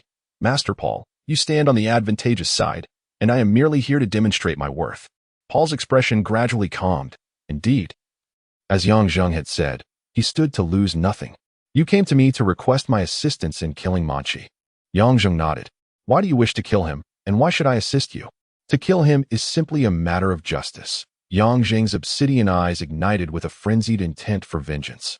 Recalling his fallen comrades, hatred surging from the depths of his being, he spoke coldly. "No one shall toy with me as if I were a mere pawn. Do you know what Qiu Yuanshan's first action was after I helped him kill Zhuo Qingzi? He sought to eliminate me to cover his tracks. Had I not been fortunate, I would have long since become naught but dust. After escaping from the kingdom of Tsangyue, I vowed to let it reap the consequences of its actions. I will ensure the wolf army pays dearly. Since Qiu Yuanshan and Manchi have allied, what could be more enticing than slaying Manchi and disrupting their conspiracy? As for your assistance, Master Paul, my killing of Manchi would be the greatest repayment to you. Do you not agree?" The hatred reflected in Yang Zheng's eyes was as raw and unfiltered as the northern winds, and Paul could feel that overwhelming loathing, indelible and undeniable, that if all that Yang Zheng claimed was true, and Manchi was indeed the mastermind behind it all, then eliminating him would resolve the crisis facing the Chang clan. His standing among his kin would surely rise to unprecedented heights. The position of the great Khan would be within reach. His gaze upon Yang Zheng grew increasingly fervent. "I can assist you, provided you demonstrate your capabilities. Otherwise, killing Manchi would merely be a jest." Paul spoke slowly. Standing before Yang Zheng was one of the individuals who had just emerged from behind the screen. The swift wind blade matching was present that a considerable number of onlookers, all elite subordinates of Paul, regarded Yang Zheng with ill intent. Ma Qing was one of the foremost masters in Sabadan, his sword as swift as the wind. Though Yang Zheng's horse-slaying sword was formidable, it was well understood that it was a knight's weapon, which could hinder speed in a duel. Yang Zheng's demeanor remained calm, his feet slightly apart. He observed Ma Qing's shining eyes, recognizing him as a quick-witted swordsman fond of unorthodox tactics. With a plan forming in his mind, he stood firm, shouldering the horse-slaying sword, and mockingly declared, "I could simply remain here unmoving. If you can make me shift my feet within 20 strikes, I shall concede defeat." Ma Qing, incensed by Yang Zheng's audacious words, felt his face flush with anger. He drew his sword, its blade long and straight, resembling a specialized thrusting rapier. With a swift motion, a swirling gray mist enveloped the sword, the air around it resonating in jubilant harmony. "Let us see if your sword is as sharp as your tongue," Ma Qing sneered, stepping forward with a nimble footwork, piercing straight ahead. The dazzling footwork and the slender sword that seemed to emerge from nowhere undoubtedly possessed an impressive capital of pride. Yet, Yang Zheng unexpectedly declared that he would remain stationary, vowing to mercilessly pierce him like a wasp's nest, to teach him the dire consequences of underestimating the Gale's sword. To everyone's astonishment, Yang Zheng closed his eyes. Ma Qing was driven nearly to madness by this arrogant individual. He was entirely unaware that Yang Zheng could only concentrate the miraculous powers bestowed upon him by Barbie when his eyes were shut, allowing him to sense every movement around him. To his adversaries, Yang Zheng with closed eyes was far more terrifying than when his eyes were open, for it rendered them utterly invisible. Any trickery or feigned maneuvers would cease to exist in Yang Zheng's presence. They believed that Yang Zheng's hubris was, in fact, the manifestation of his full strength. The Gale's sword transformed into countless points of light, and under the sun's rays, those specks burst forth like fireworks, showering Yang Zheng with innumerable glimmers. The spectators erupted in applause. Even Paul could not help but speculate whether Yang Zheng was merely boasting, as he still stood firmly in place, unmoving. The wind howled as the winded tribute fighting spirit caused the surrounding flora to sway, gradually forming a vague tornado in the air. Although the area was small, it was still quite formidable, with Yang Zheng becoming a mere speck within the storm, when countless points of light enveloped Yang Zheng. A thunderous sound erupted in the air. Following that, a figure was sent flying several meters before crashing to the ground as the dust settled. Yang Zheng held the blade of the horse, his stance unchanged. Meanwhile, Ma Qing had fallen into unconsciousness. Yang Zheng's overwhelming power had directly struck the slender sword, and one could only imagine the catastrophic consequences of such a collision between two weapons of vastly differing weights. The slender sword was now twisted like a piece of scrap metal. Yet, to locate that fatal point amidst Ma Qing's torrential sword light required an extraordinary eye. Even if one were to discern that point, striking it with such a massive blade would be akin to attempting to chop a single hair with an axe, an endeavor fraught with difficulty. All present were awestruck by Yang Zheng's display. No longer daring to exhibit any mocking expressions, Paul burst into laughter. "Mr. Dan Dong is indeed remarkable. You comprehend now, you few frogs at the bottom of the well? You have no understanding of the principle that outside of men, there are more men, and beyond the heavens, there are more heavens." Yang Zheng slowly sheathed the blade of the horse, aware that he and Paul had formed an alliance out of mutual interests. 3 days hence, an opportunity awaited, as the deity worship ceremony of Sabadan would take place in the Grand Square. The border fires raged fiercely, with the Lu Yun kingdom temporarily holding the upper hand. The Chang tribe's general, Du Peng, had swept through the eastern front of the Wei Rong camp, slaying the Wei Rong's frontline general, Han Jun. The entirety of Sabadan was engulfed in a sea of celebration, as the deity worship ceremony honored the brutal god of the grasslands, Ma Dao, in gratitude for the strength and favorable years bestowed upon the Lu Yun kingdom by the heavens. The dreadful locust plague of the previous year had not occurred, and although the outbreak of war had momentarily instilled panic among the populace, the subsequent great victory had lulled them into complacency. In the lead-up to the deity worship ceremony, batches of specially crafted magical fireworks were transported into Sabadan. Nearby fervent believers flocked from various regions, for this year's grand event was to be held in Sabadan rather than the capital, Mansita. The Grand Square was redecorated, with a grand statue of the brutal and powerful god Ma Dao towering in the center.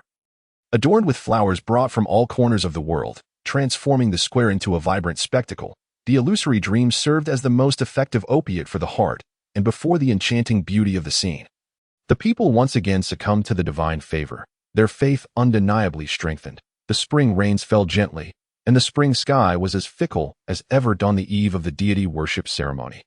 The spring rains began to fall. The patter of light reigned slightly, tempering the fervor of the previous days. Yang Zheng's heart raced, concealing boundless intent for slaughter beneath his seemingly calm exterior. The long wait had finally brought the opportunity closer. "Uncle, will you watch the deity worship ceremony with us tonight?" Avril blinked her eyes at Yang Zheng, who had seldom returned to the inn in recent days. Leaving the little girl looking rather glum, Yang Zheng picked up the little girl, realizing that tonight might be his final night in Sabadan. Regardless of success or failure, he could not remain here any longer. Avril was his only attachment. This little girl had given him so much warmth that he could still retain a shred of passion for this icy world. "Little one, if Uncle leaves, will you miss me?" Avril blinked and wrapped her arms around Yang Zheng's neck. "Uncle, are you really leaving? I don't wish to deceive you. Uncle truly must depart, for there are still matters left unfinished." Avril's eyes gradually reddened. "Don't cry. Little ones are always obedient." But, tears streamed down Avril's cheeks. "Wire doesn't want Uncle to go. I promise to return. Uncle guarantees that in the future, I will visit Wire in the kingdom of Qingxi, and I will take Wire to the most beautiful island for a vacation. How about we make a pact?" Yang Zheng lovingly kissed Avril's forehead and extended his pinky. "All right, let's make a pact." Avril extended her pinky to clasp Yang Zheng's hand. "Pact, hang, 100 years, no changing. Whoever changes is a little dog." The chant of pact, hang, 100 years, no changing, echoed sweetly in Yang Zheng's ears. Xiao Yin had made the same pact with him. Yang Zheng was uncertain if he would ever see his dearest loved one again. If it were possible, he would undoubtedly return. Boom, boom, boom. The sound of magical fireworks exploding in the sky roused Yang Zheng from his reverie. The deity worship festival had commenced. To avoid drawing attention, he steered clear of everyone. Leaning in a corner of the square, his dark eyes concealed beneath the brim of his hat, the light rain drizzled softly. The crowd was in a frenzy, jubilantly celebrating. The grand statue of the brutal and powerful god Mosh-Tao flickered in and out of visibility amidst the fireworks. This three-headed deity was a hybrid of man and wolf, possessing 3 heads, one representing the savage wolf and the other embodying strength, each resting upon a human head, with a massive, muscular body featuring 3 hands and 4 legs. People worshipped the statue of the giant deity in droves.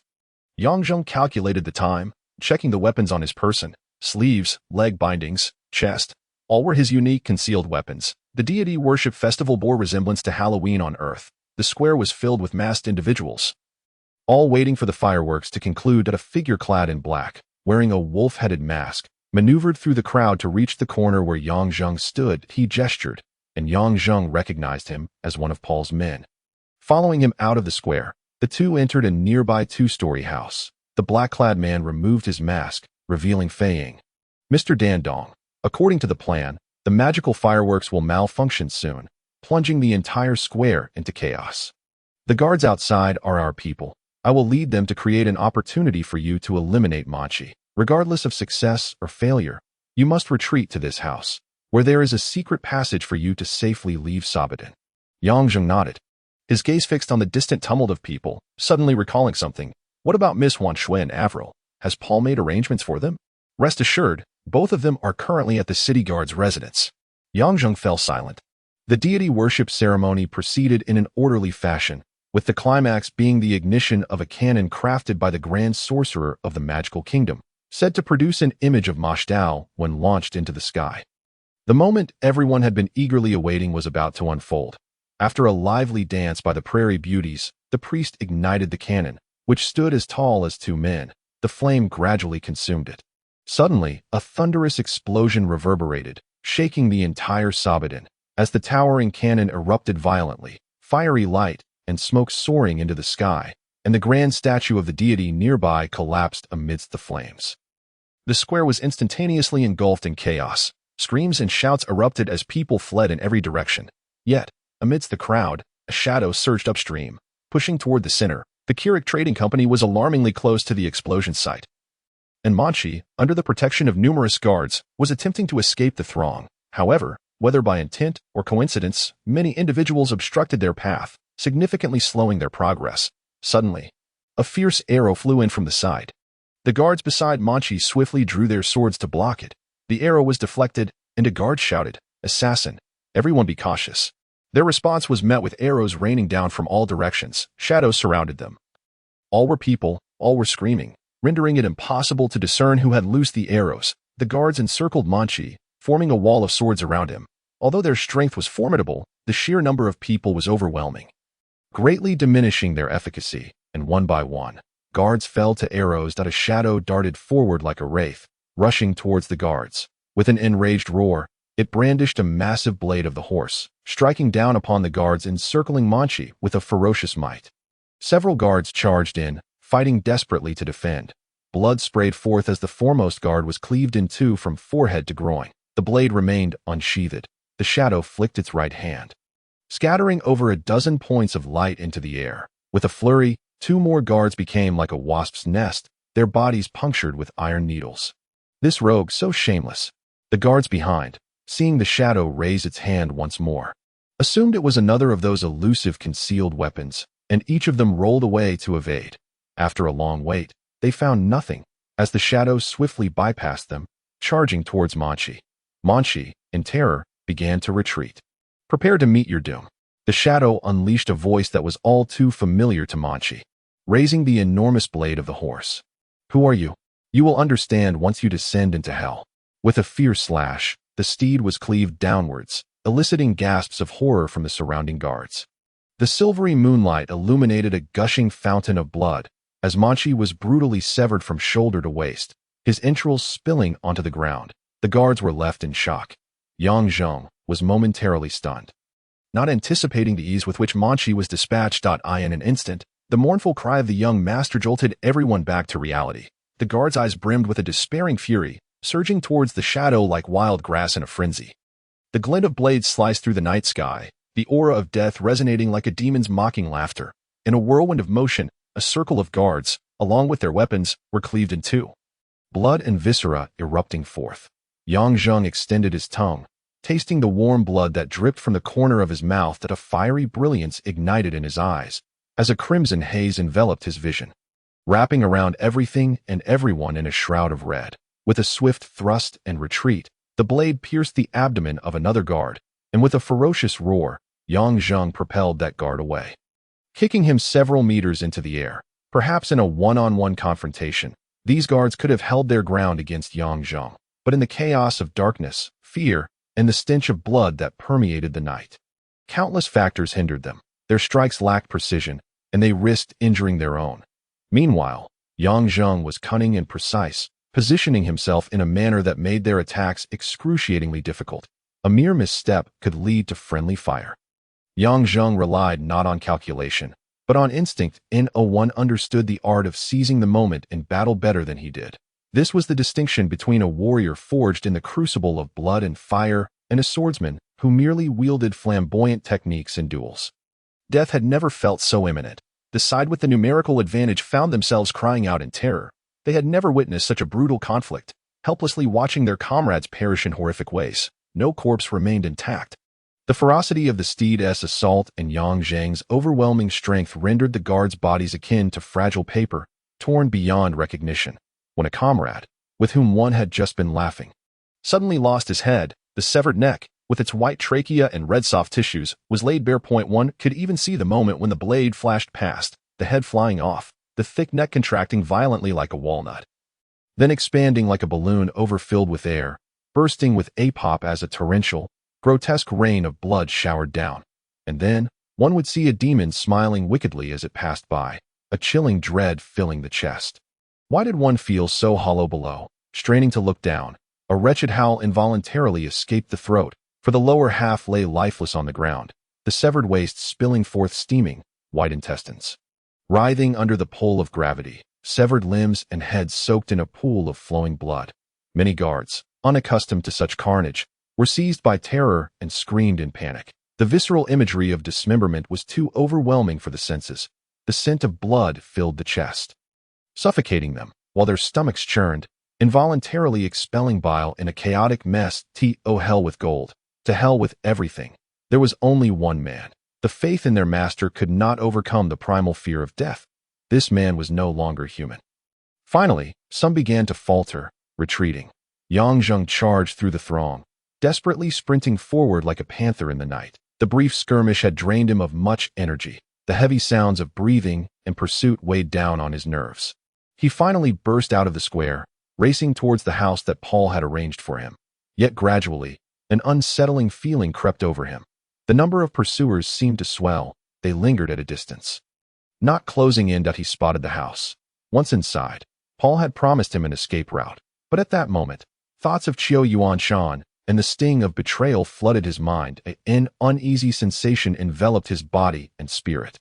With mere meters to go, Yang Zheng suddenly turned and ran in the opposite direction. His actions caught everyone off guard, as those who followed him quickly blocked his path. Mr. Don Dong, hurry into the house. Young Master Paul has arranged your escape. The lead figure, masked, obstructed Yang Zheng's path. Humph, ha! Yang Zheng suddenly sneered, raising his blade towards the man, shouting, "To hell with you, you still think you can deceive me?" The strike came with ferocity. The masked man was quick. But nevertheless, the blade scraped off his mask, revealing Mo Qing at that moment. A large group of people burst forth from the house, cutting off Yang Zheng's escape routes. Now that the facade was broken, all of Paul's subordinates drew their weapons, shouting, "Don Dong, you are suspected of murdering a noble of Luyun Kingdom. Lay down your arms." Yang Zheng no longer even felt like sneering. He swung the blade and charged forward.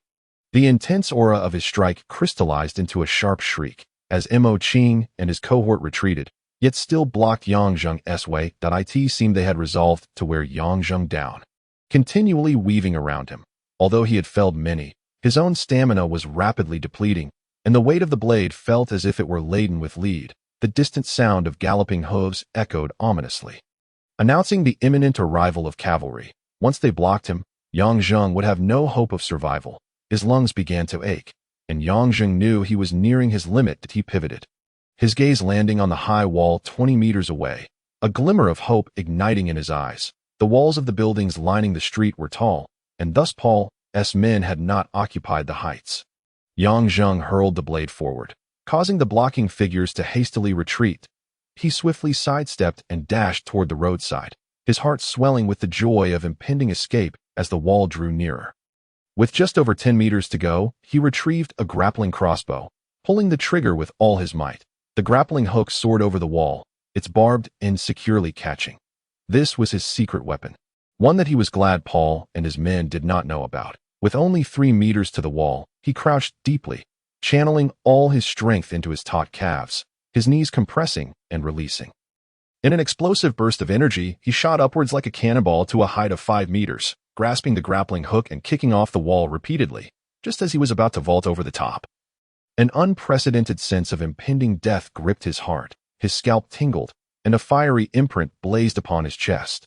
Barbie was warning him, but it was too late. A shadowy projectile sliced through the air.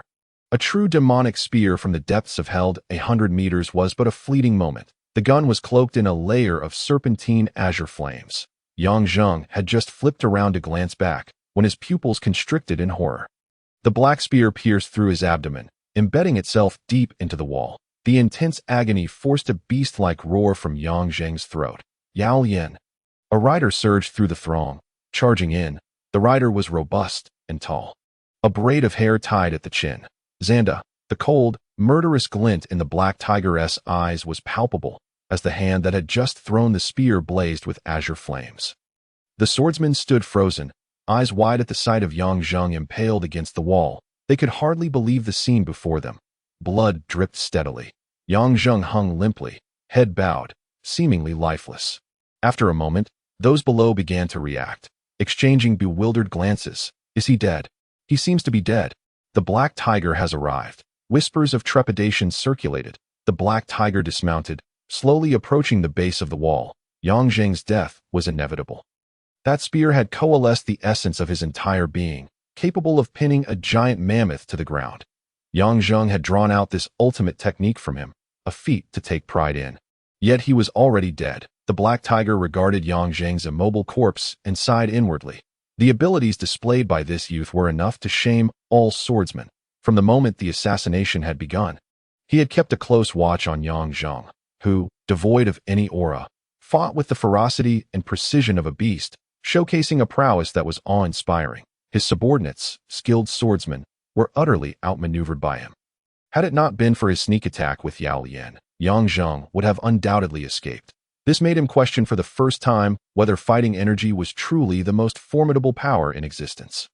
No one noticed that a small box had shattered within Yang Zheng's impaled abdomen. The black box that Weiss had gifted him was pierced at one corner by the black spear, and something appeared to writhe at the fractured edge. Yang Zheng's blood surged forth, quickly soaking the black box. As the blood reached the damaged area of the box, it was absorbed with the voracity of a whale drinking water, leaving the black box quivering more intensely, its surface adorned with patches of crimson.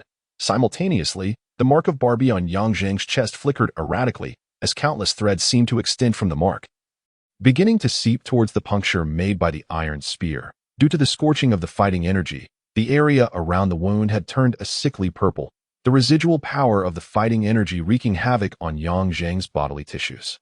As the threads from the mark reached the vicinity of the wound, copious amounts of black blood were forced from the injury, while the frenzied azure fighting energy was expelled from his body. The threads continued to entwine around the black spear, which had initially glimmered with azure flames. It trembled violently, and the flames extinguished abruptly. This anomaly raised the Black Tiger's suspicions.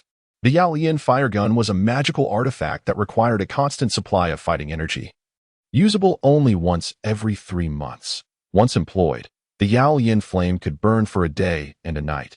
Its sudden extinguishment stirred unease within the Black Tiger. The swordsman behind him remained oblivious to the unfolding events. At that moment, a nightmare was about to commence. The tremors in Yang Zheng's abdomen were exceedingly violent, with a brilliant red light flashing there, so dazzling that even in the darkness of night, it was blinding. The extraordinary sensitivity of the master swordsman alerted the Black Tiger to an exceedingly terrifying energy. His expression changed drastically as he bellowed urgently, "Fall back! Everyone retreat! Quickly!" The crowd erupted in chaos as they hastily withdrew.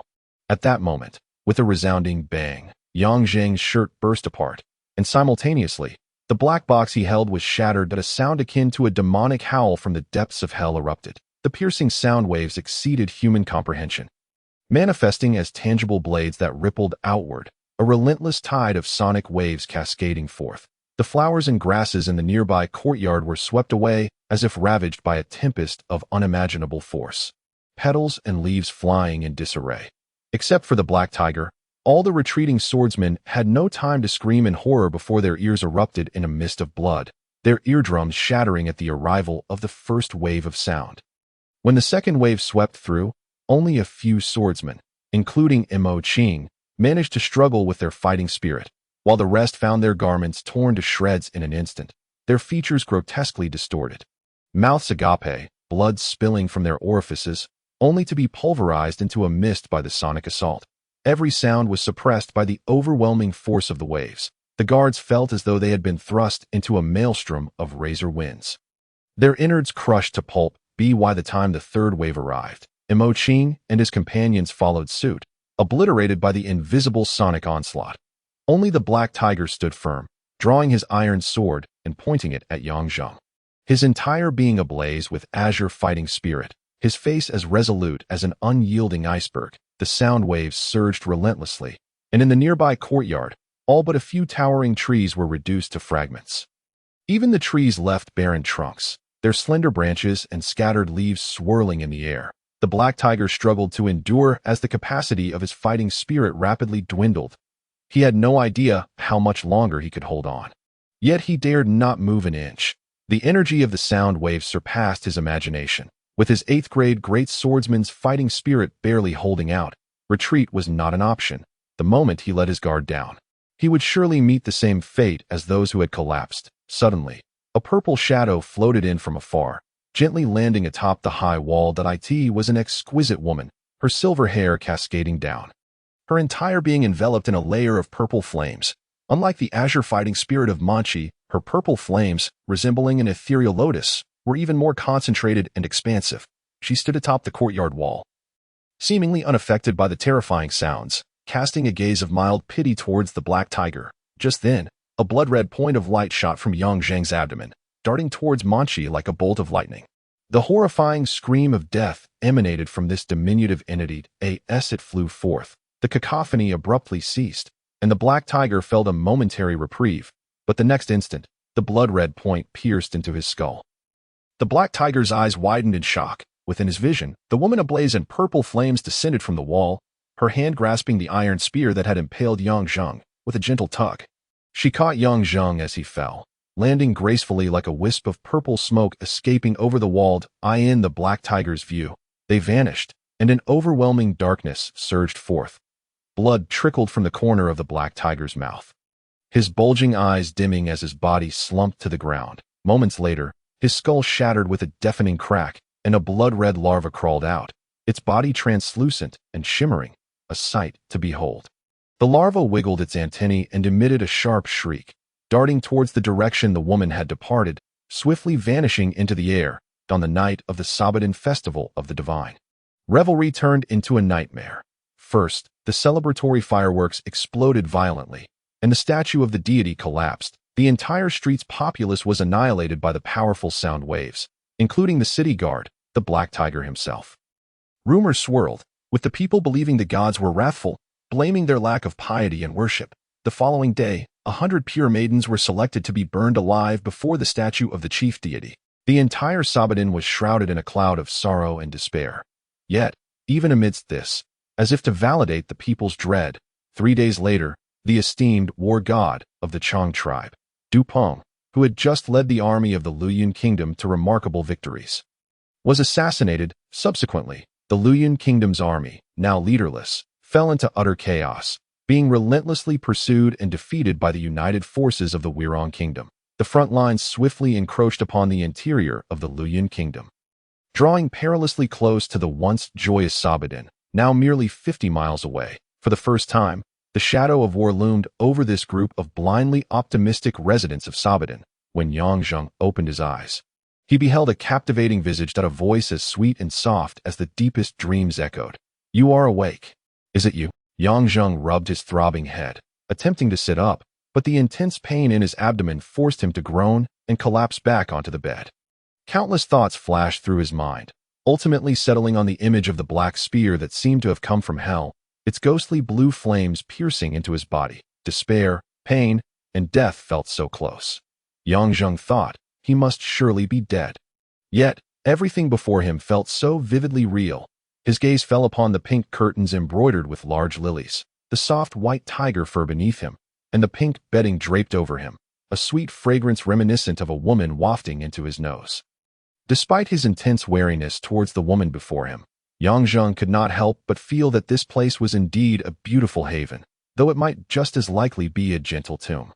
Moments later, he chuckled bitterly. Regardless of whether it was a gentle haven or a gentle tomb, it was a miracle that he was still alive. Each additional day was a gain. He decided to lower his guard and simply enjoy the comfort of this environment. As he relaxed, his stomach grumbled in hunger. The woman stifled a laugh, fetching a bowl of lotus seed and red date porridge from the table, and softly said, "I knew you would wake up, so I prepared some food for you. Here, let me prop up your head." Gently, she lifted Yang Zheng's head and placed a large feather pillow behind him. Then she returned to the table, scooped a small spoonful of porridge, and presented it to Yang Zheng. However, he did not open his mouth, merely staring at her. "What's wrong? Why are you looking at me? Eat, aren't you hungry?" Yang Zheng gazed at her for a long while and sighed. "Scarlet, what exactly do you intend to do?" Chapter 21. The transaction. Are you saying that the Manchi I killed was not the real one? Yang Zheng sprang to his feet, utterly astonished. Scarlet nodded. Reclining lazily on the tiger-skin chair, speaking in a leisurely tone, the true Manchi has long since departed for the capital, Mansida. What remained was merely a substitute, and you, fool, have allied with the venomous Chang tribe, truly courting death. Upon hearing the word fool, Yang Zheng could only smile bitterly. He indeed had been foolish, believing himself to be infallible, only to deliver himself right into the trap. Who could have foreseen that Manchi would be so cunning as to leave a decoy at the Kulike Trading Company? As for collaborating with the Chang tribe, it was the best option available under the circumstances, and he had no regrets about that decision. Realizing the gravity of the situation, Yang Zheng's brows furrowed in alarm. If Manchi was still alive, then the Luoyuan kingdom was in grave danger, and all his plans would come to naught. He hurriedly turned and walked towards the inner room, retrieving his weapons and other tools. Just as he was about to step outside, Scarlet's voice floated softly. "Are you leaving now?" Yang Zheng paused momentarily. This mysterious and extraordinarily beautiful woman had taken care of him over the past few days, treating him even better than a true wife. Yet, he sensed a hint of danger, an instinctual feeling. "It seems too late for you to leave now," Scarlet continued. Yang Zheng fixed his gaze on her. "What do you mean?" "Du Peng has been killed, and now the Weirong forces have reached the gates of Sabadan." "What?" The news struck Yang Zheng like a thunderbolt, rendering him frozen in place. During his recovery, he had been isolated from the outside world, unaware of the rapid changes in circumstances. Now, even if he were to kill Manchi, what good would it do? The downfall of the Chong tribe was merely a matter of time. It was too late. Everything was too late. Yang Zheng stood there in a daze, slowly sliding down to sit against the doorframe. His gaze drifted towards the distant mountains. A profound sorrow enveloping his heart. One miscalculation had not only nearly cost him his life, but had also allowed Xiao Yuanshan and Manchi's schemes to succeed. Yang Zheng had never felt so despondent. Even when he had once stood at the brink of death, the desperate cries of Meng Sun echoed in his ears. "Little Zheng, you must escape and avenge me in the future." The tragic images of Hong Shi and Lu Ruofei before their demise flashed before him, along with their resolute words. "Fear not, brothers." Yang Zheng vows that one day, he will offer the heads of countless wolves in tribute to our fallen brothers. One day, he will offer the heads of countless wolves in tribute to our fallen brothers. Was it truly meant to be this way? With a thunderous crash, he struck the door with a furious blow, shattering it into splinters, blood gushing from between his fingers. Yet, Yang Zheng burst into a wild, sorrowful laugh, tears streaming down his face, mingling with his forlorn laughter, evoking a bittersweet ache. He did not wish to cry, yet the tears flowed uncontrollably. After all, he was still a flesh-and-blood human. At first, he believed strength resided within himself, only to realize in the end that it was fate that wielded true power. The pain in his fingers brought a startling clarity to Yang Zheng's mind. He stood there, allowing drops of blood to fall onto the ground. Time slipped away quietly, and he could not tell how long it had been. Slap! Suddenly, Yang Zheng delivered a fierce slap to his own face. One side of his cheek quickly swelled, blood oozing from the corner of his mouth. Slap! Another resounding strike followed. After two stinging blows, Yang Zheng lifted his head and straightened his back. He could not remember the last time he had shed tears. During his time on Earth, he had endured rigorous training, often berated mercilessly by his instructor. The phrase that resonated most with him was, "A man bears his burdens in silence. Why waste time crying?" Since then, he had vowed never to cry again. Yet this time, he could not help himself. Tears flowed, but what mattered was that he could reclaim his composure afterward. A faint, fragrant aroma wafted into his nostrils. Scarlet, who had remained silent, drifted before him like a wisp of smoke. Her pale violet eyes resembled tranquil waters, deep and serene. "I can point you toward a path, though it is not an easy one." Yang Zheng's entire body trembled, a glimmer of cold light flashing through his gaze as he replied icily, "What path?" "Take command of the Eastern Army of Wei Rong, and usurp the position of the late Zhua Qingzi." To replace Zhua Qingzi's position was tantamount to controlling the entire eastern camp of Wei Rong, equating to wielding an army of thousands, with the opportunity to personally vanquish Qiu Yuanshan and his wolf army on the battlefield, thwarting Zhang Yu's conspiracy and delivering them a heavy lesson. No temptation could rival this path. Yang Zheng's breath grew labored, his eyes shining with intensity as he fixed his gaze upon this enigmatic and beautiful woman. From the very first glance, he sensed her extraordinary nature. Since she could propose this path, she must also know how to traverse it. "Can you help me take command of the Eastern Army of Wei Rong?" Scarlet looked at him calmly, her voice languid. "Of course I can." Her pale violet eyes remained inscrutable. Yang Zheng, regaining his composure from his earlier excitement, inquired nonchalantly, "What are the terms?" "Conversing with you is quite effortless," Scarlet smiled, extending a slender, jade-like finger to gently tap his chest, gliding down to his heart. Pressing twice as she spoke softly, "Join our sanctuary, stand by my side." "Sanctuary?" Yang Zheng took a step back, evading Scarlet's hand resting upon him. "What is that?" Scarlet's eyes suddenly sparkled with fervor, her tone oscillating between calm and urgent, laden with seduction. "The sanctuary is an unfathomable existence. Those within the sanctuary are the true pinnacle of this world. What you have witnessed is merely the dregs of this continent. Yang Zheng was not easily swayed. Responding with a cold laugh, sounds enticing that if the sanctuary is so powerful, then surely if I join, you will assist me in annihilating Sangyu. Scarlet paused for a moment. That is not possible. Yang Zheng laughed even louder. Yet, Scarlet remained unfazed, replying calmly, you will understand. Although the sanctuary is of the highest order, it is not devoid of rivals on the same level, especially those from Yunzhang City. They are our sworn enemies. We cannot interfere in the continent's disputes, or else the entire order will be thrown into chaos. These are the rules of the game that cannot be broken. Then, by allowing me to take command of the Eastern Army of Wei Rong, are you not violating the rules? Hee hee, Scarlet giggled softly. That is why you are not yet one of us in the sanctuary. Throughout life, one encounters numerous temptations. Some can be easily dismissed, while others require an internal struggle before rejection. And ultimately, some are simply irresistible. Yang Zheng found himself confronted with an irresistible temptation.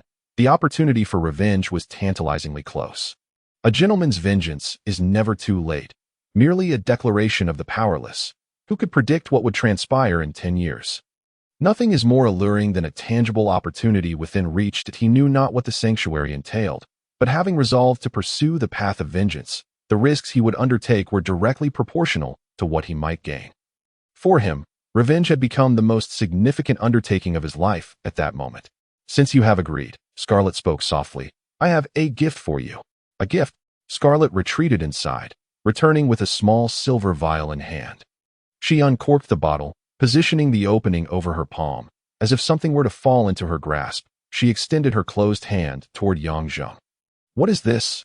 Before Yang Zheng could finish his inquiry, Scarlet seized his right hand, loosening her grip to reveal her clenched fist over his palm.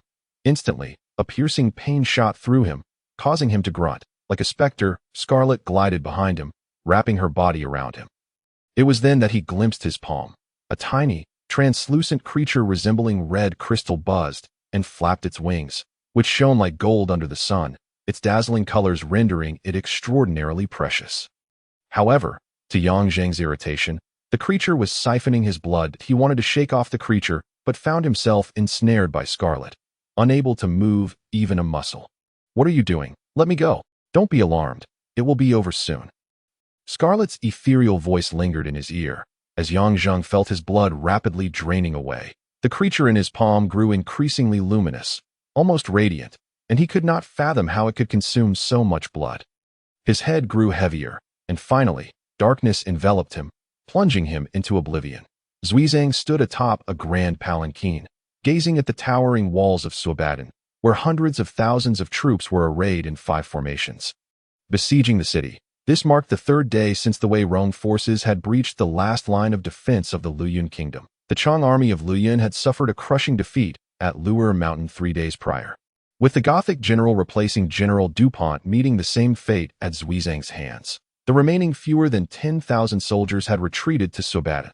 The claim that it was one of the continent's 3 great fortresses was not mere rhetoric. During the 3 days of siege, Zuizang had launched 2 probing attacks. Yet faced with the towering 30-meter-high and 5-meter-thick azure granite walls, his catapults and siege engines seemed utterly powerless, while the countless arrows and rolling stones raining down from the walls inflicted devastating damage on his forces. Suabadan's ample supplies rendered the siege a far-fetched endeavor. However, the Eastern Army of Wei Rong had mobilized in full force, with 50,000 light infantry, 20,000 siege troops, 20,000 heavy infantry, and 2 cavalry regiments of 10,000 each on either flank.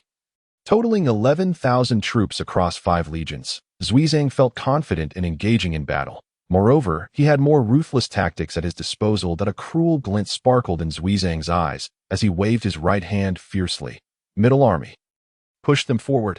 The tidal wave of the central forces parted, herding over 10,000 clansmen toward the city gates. In the vast expanse of land spanning 200 miles from the border to Suabadan, 13 tribes of the Luyun kingdom resided. When the Wei Rong army swept through this territory, Zuizang had gathered all the clan members and soldiers who could not escape. Today, their purpose would finally be realized. In war, countless bones lay beneath the glory of a general. Though Zuizang was not a renowned commander, years of close proximity to Zhuo Qingzi had imbued him with many insights into warfare. Zhuoqingzi's death had ignited the deepest hatred within him, and he vowed to exact a heavy toll from the Luyuan kingdom. Thousands of Luyuan civilians, regardless of age or gender, along with captured soldiers, were driven forward by the heavy infantry, while 2,000 archers flanked them in a half-circle, bowstrings taut, the sharp arrowheads gleaming ominously under the sunlight. Suddenly, dozens of captives within the ranks went mad, screaming as they burst forth, and hundreds of arrows were loosed instantaneously, thudding into the ground and bursting forth with blood. Dozens of captives fell victim to the onslaught of arrows, their bodies riddled with bolts. As blood quickly stained the earth, the throng of captives erupted in terrified screams, their cries merging into a cacophony. Some of the slower-moving elderly and frail stumbled and fell, only to be swiftly approached by the long spear infantry, who thrust their weapons into their bodies, blood gushing forth. The scene of bloody slaughter, the fierce countenances of the Wei Rong soldiers, painted the most brutal and vivid picture of that noon. Over 10,000 captives were herded to the gates of Suabadan. Quickly, let them in, or you shall all perish. A Wei Rong officer galloped back and forth behind the captives, shouting loudly. Under the looming threat of death, women and children among the captives wept openly, while the able-bodied shouted toward the walls. Open the gates. We are from the Bayer tribe. We are from the Heat tribe. We are from the Ankila tribe. Please, let us in. If you do not open the gates, we will all be killed. Please, let us in. The chorus of cries resonated through the air over Suabadan. The situation atop the walls descended into chaos. Such a grand city as Suabadan was of strategic importance, and its garrison consisted entirely of Chang forces. Now, witnessing the dark mass of heads below, the countless clansfolk and soldiers, all clamoring for the gates to be opened, the once vigilant defenders lost their focus. The cacophony of voices from over 10,000 people could only be described as earth-shattering. Even the citizens of the inner city emerged from their homes, peering anxiously toward the gates. In the tense atmosphere of war, the already suffocated inhabitants of Suabadan speculated and spread panicked rumors that swiftly circulated among the crowd. Upon the city walls, Master Paul's face flushed crimson, his teeth clenched in fury as he exclaimed, "These people from the Wirong nation are utterly shameless, resorting to such vile methods. Ever since his father's untimely demise and the murder of DuPont, the Chang tribe had plunged into a crisis of trust." And Paul painfully realized he was surrounded by foes. If only he had not provoked Yang Jing, his father would still be alive. Regret gnawed at him, yet now he found himself bereft of any chance for remorse. Guizong gazed towards the distant gates of Sabadan, where clouds of dust billowed, chaos reigning supreme. Time had slipped away, and before he could react, a glint of cold light flickered in the corner of his eye, prompting him to slice downward with his hand. The adjutant beside him immediately spurred his horse forward, followed by a battalion of archers breaking formation. The captain bellowed, "Archers, heed my command. Draw your bows to a 45-degree angle." In unison, the soldiers pulled their bows taut and raised them high. Fire! A cacophony of urgent, piercing shrieks filled the air as thousands of sharp arrows sliced through the sky, arcing down into the throng of captive civilians below. The dark arrowheads cruelly pierced flesh, blood blossoms erupting as cries of agony echoed into the heavens. Paul's eyes widened like bronze bells, staring in horror at the bloody slaughter beneath. Fire! Came another thunderous roar, unleashing an even denser storm of bloodshed. "Open the gates. You Chang people care only for your own lives. Must we, the other clans, be sacrificed at will? There are many children here. Open the gates now." Under the relentless barrage of arrows, the clan civilians below went berserk, rushing towards the city gates, fear spreading like wildfire. Chaos had completely descended. Paul struck the wall with a fist, blood bursting between his fingers as he drew his command blade. Roaring, "Damn it, I will fight them to the end." A hand reached out to grasp his arm. It was his most trusted adjutant, his face shadowed with cold resolve. "We cannot open the gates." Paul forcefully shrugged off his hand, pointing his blade at the civilians below, his voice hoarse with rage. "What do you expect me to do? Kill these people? General, your reputation demands it. Not killing is insufficient to rally the troops. If we do not strike, we shall be the ones to perish. Should the city fall, we all shall die." The adjutant's eyes gleamed with murderous intent as he spoke fiercely. Paul froze, his sword trembling in the air before slowly lowering, his complexion shifting between shades of blue and white. All the soldiers atop the walls stood in somber silence, the adjutant's words resonating in their ears. "Upon the battlements, Countless blades glimmered ominously with lime. Boulders, boiling water, and scalding oil prepared as defensive measures. Paul surveyed the scene with despair. Below, the cries of the captives remained frantic and fervent. Their screams, their angry shouts, their weeping pierced his heart like daggers. Yet the weight of the hundreds of thousands of citizens of Sabadan felt like an insurmountable stone crushing his breath. To not kill was to risk losing the morale of his troops.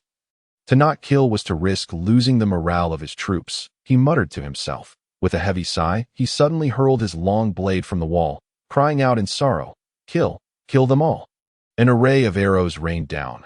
Countless boulders and boiling oil poured forth. The captive civilians below, still oblivious to the unfolding horror, were engulfed in true hell. Paul wept freely, witnessing the nightmarish scene below. A single arrow pierced through a mother and her child.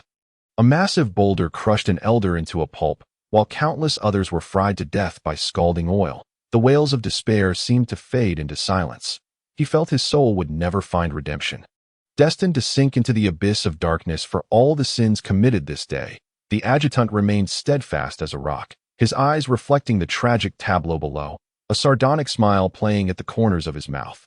Paul's command had extinguished the last flicker of hope for the Chang tribe. Tomorrow, the capital of Manzito would surely change hands. He would no longer need to hide his true identity to serve this swine. Master Manchi was the true destined sovereign.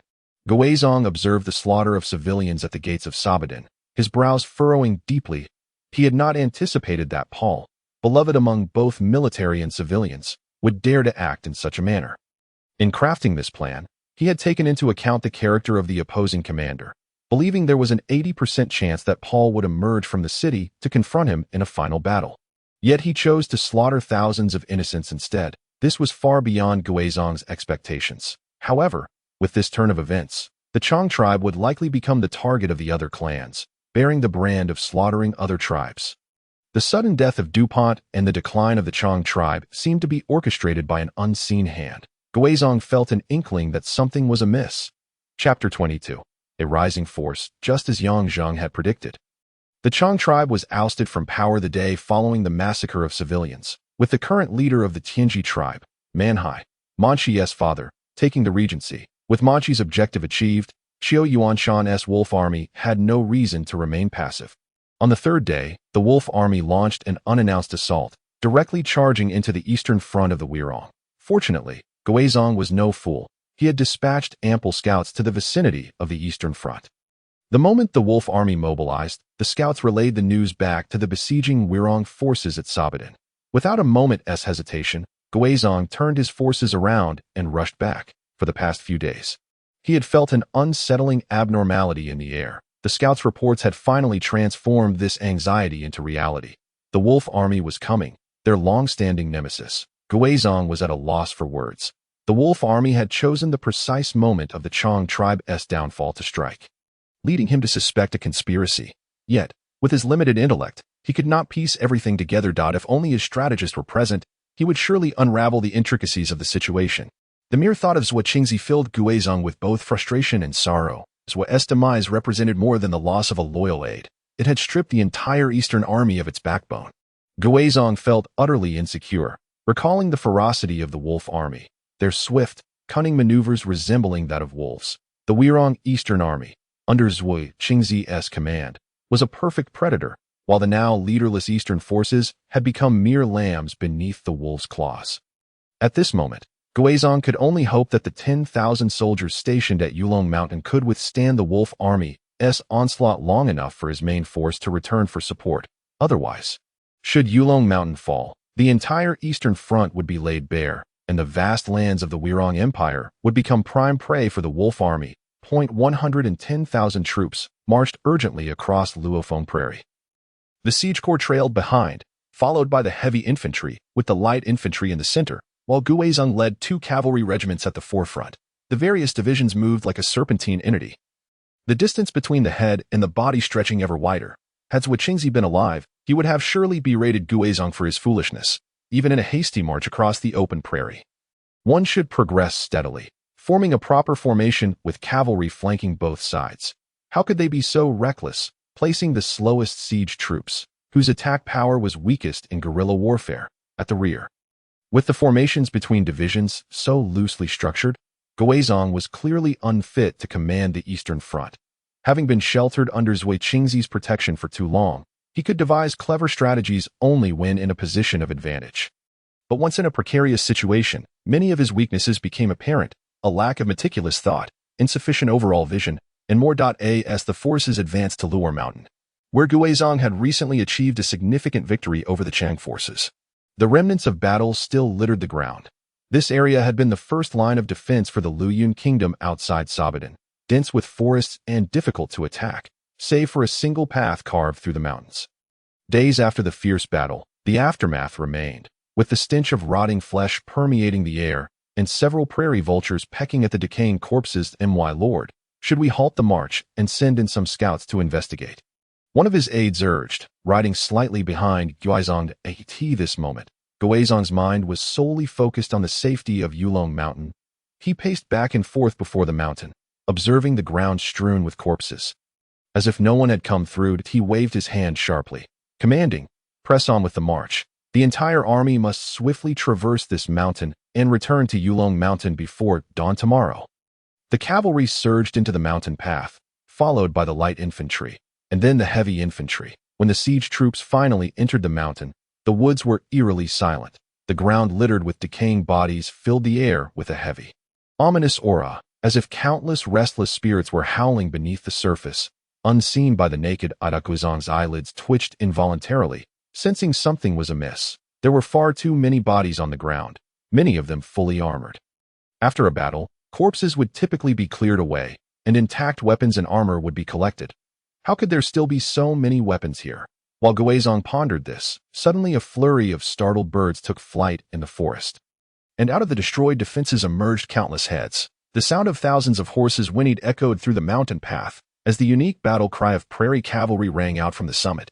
"Kill! Kill them all!" Swarms of cavalry erupted like wild grass, their voices merging in a deafening roar as the thunderous sound of hooves reverberated through the air. The charge of the prairie cavalry startled Guizhong, who was positioned at the forefront of his troops. Arrows rained down from the sky, and the Wirong army, caught completely off guard, fell in droves. The subsequent waves of arrows further disordered the already fragmented Wirong ranks. The call to charge grew more urgent. The cavalry abandoned their bows and arrows, surging forward like a torrent. Guizhong swallowed his trepidation and bellowed, "Loose arrows! Loose arrows!" A more terrifying turn of events unfolded as many of the lifeless corpses that had previously lain upon the ground suddenly sprang to life. Seizing long spears to thrust into the ranks of the Wei Rong army, countless soldiers of Wei Rong, caught off guard, were unable to release their bows and arrows before being unceremoniously dismounted. Moments later, the cavalry from the grasslands surged down the mountainside like a torrent, overwhelming the entire Wei Rong army, which fragmented instantaneously, resembling a severed serpent. The curved blades of the prairie warriors glinted in the sunlight, unleashing a veritable rain of blood upon the Wei Rong ranks. Heads and severed limbs danced amidst the roar of the scimitars. Guizhong, commanding the heavy cavalry, prepared to charge back into the fray. Yet a staff officer, risking his life, grasped his reins. "Commander, we cannot. The enemy vastly outnumbers us, and they must have set a trap. If we charge back into that throng, we risk being crushed by boulders rolling down from the mountain. We must retreat swiftly to an open area and reassess our strategy." The echoes of brutal combat still rang in the air as Guizhong witnessed the siege troops, lacking close combat prowess, being encircled and slaughtered by the prairie cavalry. The surge of hot blood rushed to his head. He had only considered the ferocity of the wolf army, forgetting that the Luyun cavalry were also a ravenous pack of wolves. "Commander, you must not act impulsively." The staff officer, seeing Guizhong unmoved, clung desperately to the reins of his horse. This officer had once served as a deputy under Zhui Qingzi, after Zhui's demise. Many plans had fallen to him. Guizhong hesitated, but ultimately recognized the futility of resistance. The look of resignation crossed his face as he forcefully turned his horse's head and shouted, "All troops, break through, do not linger in battle."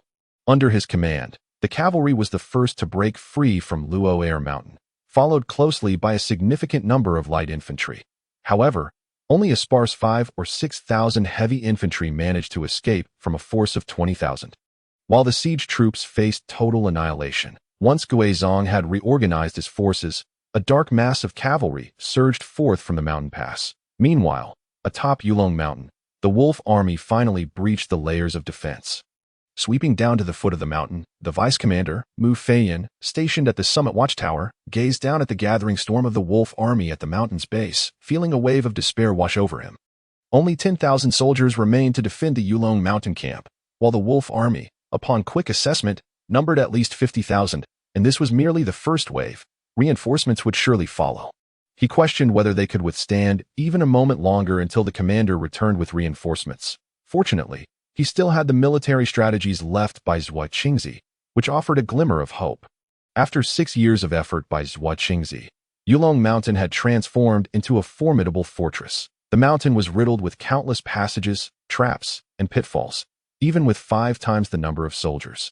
Qiu Yuanshan would not dare to charge recklessly at a contingent of 2,000 expendable troops separated from the wolf army and rushed towards Yulong Mountain.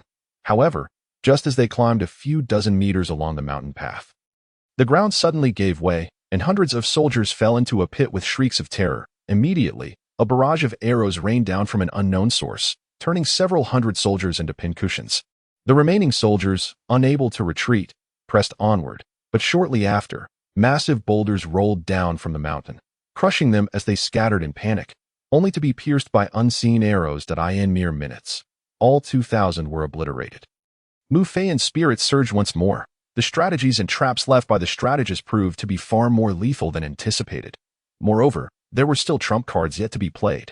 Unbeknownst to him, 2 figures stood atop a nearby tree. Observing the scene, one was a man clad in black, exuding a chilling aura, with a specially crafted long knife slung across his back, while beside him stood a stunning silver-haired beauty. Both focused their gaze on the battlefield. What is your assessment of the current situation? The voice of the silver-haired beauty, Scarlet, was always enchanting, making it impossible to discern her true emotions, even amidst the brutality of the battlefield. Yan Zheng replied coldly. Zhuo Qingzi is indeed a talent. Scarlet nodded. Of course, but I believe you are no less capable than he. In terms of schemes and strategies, I indeed fall short of him, Yan Zheng acknowledged with clarity. Yet he met his demise at your hands. Yan Zheng's demeanor chilled further as he turned to Scarlet. His gaze piercing. You seem to know everything. I certainly do. Giggle, for I was present when you took his life, Scarlet remarked with a hint of pride. Her girlish demeanor was somewhat out of place, even causing Yan Zheng to feel a touch of discomfort as he huffed and turned away. Just then, several thousand expendable troops were pushed forward from below, their forms cumbersome as they sluggishly ascended the mountain. Yan Zheng's eyes flickered, and after a moment, he remarked, at this rate, Yulong Mountain will not hold out much longer. Oh, how so? These expendable troops are merely serving as scouts, significantly depleting the mountain's traps, and many pitfalls and secret passages have been uncovered through their reckless probing. I can guarantee that there is undoubtedly a keen-eyed artist among the wolf army, meticulously marking the locations of the mountain's traps. After 3 waves of assaults, the landscape was strewn with corpses, starkly illustrating the brutality of war. However, in truth, not a single soldier from the Wei Rong army had fallen, nor had any from the wolf army. The casualties were all expendable troops from the death camp. Mu Feiyun's rise to the position of vice commander was not coincidental. He had also sensed something amiss. Qiu Yuanshan was certainly no fool. The wolf army's repeated sacrifices of expendable troops surely held some deeper intent. As he pondered this, the dense ranks of the wolf army finally surged forward. Numerous archers stepped forth, igniting arrows soaked in pitch, which then soared through the sky, transforming into a rain of fire and billowing smoke. Mu Feiyun's brow furrowed. What could be the wolf army's intent? The strategist Zhuo Qingzi had previously ordered the majority of trees on the eastern side of Yulong Mountain to be felled, leaving mostly sheer cliffs. Although some trees remained, they posed no threat to the main eastern camp. The bodies littered across the ground ignited as the flaming arrows struck, causing a conflagration. The arrows blotted out the sky like a swarm of locusts, targeting nearly every conceivable location. Thousands of corpses blazed across the mountain, an acrid stench permeating the air. Yan Zheng's eyes gleamed with admiration. What a cunning move by Qiu Yuanshan, utilizing corpses as fuel. Those soldiers from the death camp must have been clad in oil-soaked garments. No wonder they appeared so bloated. The foul odor of burning flesh is unbearable, unless the pits have proper ventilation. The soldiers trapped within have no choice but to flee or suffocate, truly ruthless. The tide is about to turn. Scarlet gazed towards the western sky.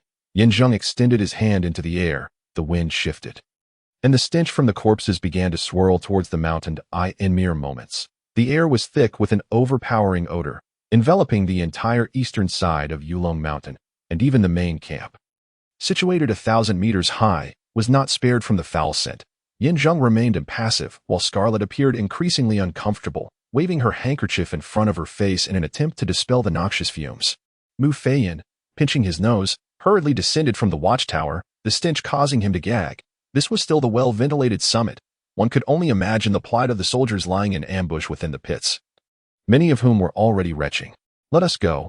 The Wei Rong army cannot hold much longer. Yinzheng retrieved a skull mask from his robes and affixed it to his face. Leaping down from the tree and swiftly making his way toward the Yulong camp, Scarlet followed suit, engulfed in violet flames that seemed to repel the stench. Who goes there? The guards at the entrance of the Yulong main camp, startled by the shadow racing towards them like lightning, were still unnerved despite the bright daylight. Yinzheng's skull mask instilled fear, prompting them to draw their swords as he approached within 3 meters. He pushed off the ground powerfully, spinning in midair before landing gracefully on one hand, vaulting into the camp. The soldiers behind him were still in a state of confusion when a wave of violet mist swept in, sending several guards flying without a hint of resistance. Yinzheng and Scarlet navigated through the camp as though it were an unguarded realm. They swiftly passed the main military tent, where Mu Feiyin was desperately attempting to stifle his nose with a cloth. Startled by the sudden appearance of the man and woman before him, he jumped, and as his personal guards drew their swords, they were met with an overwhelming force that sent them sprawling.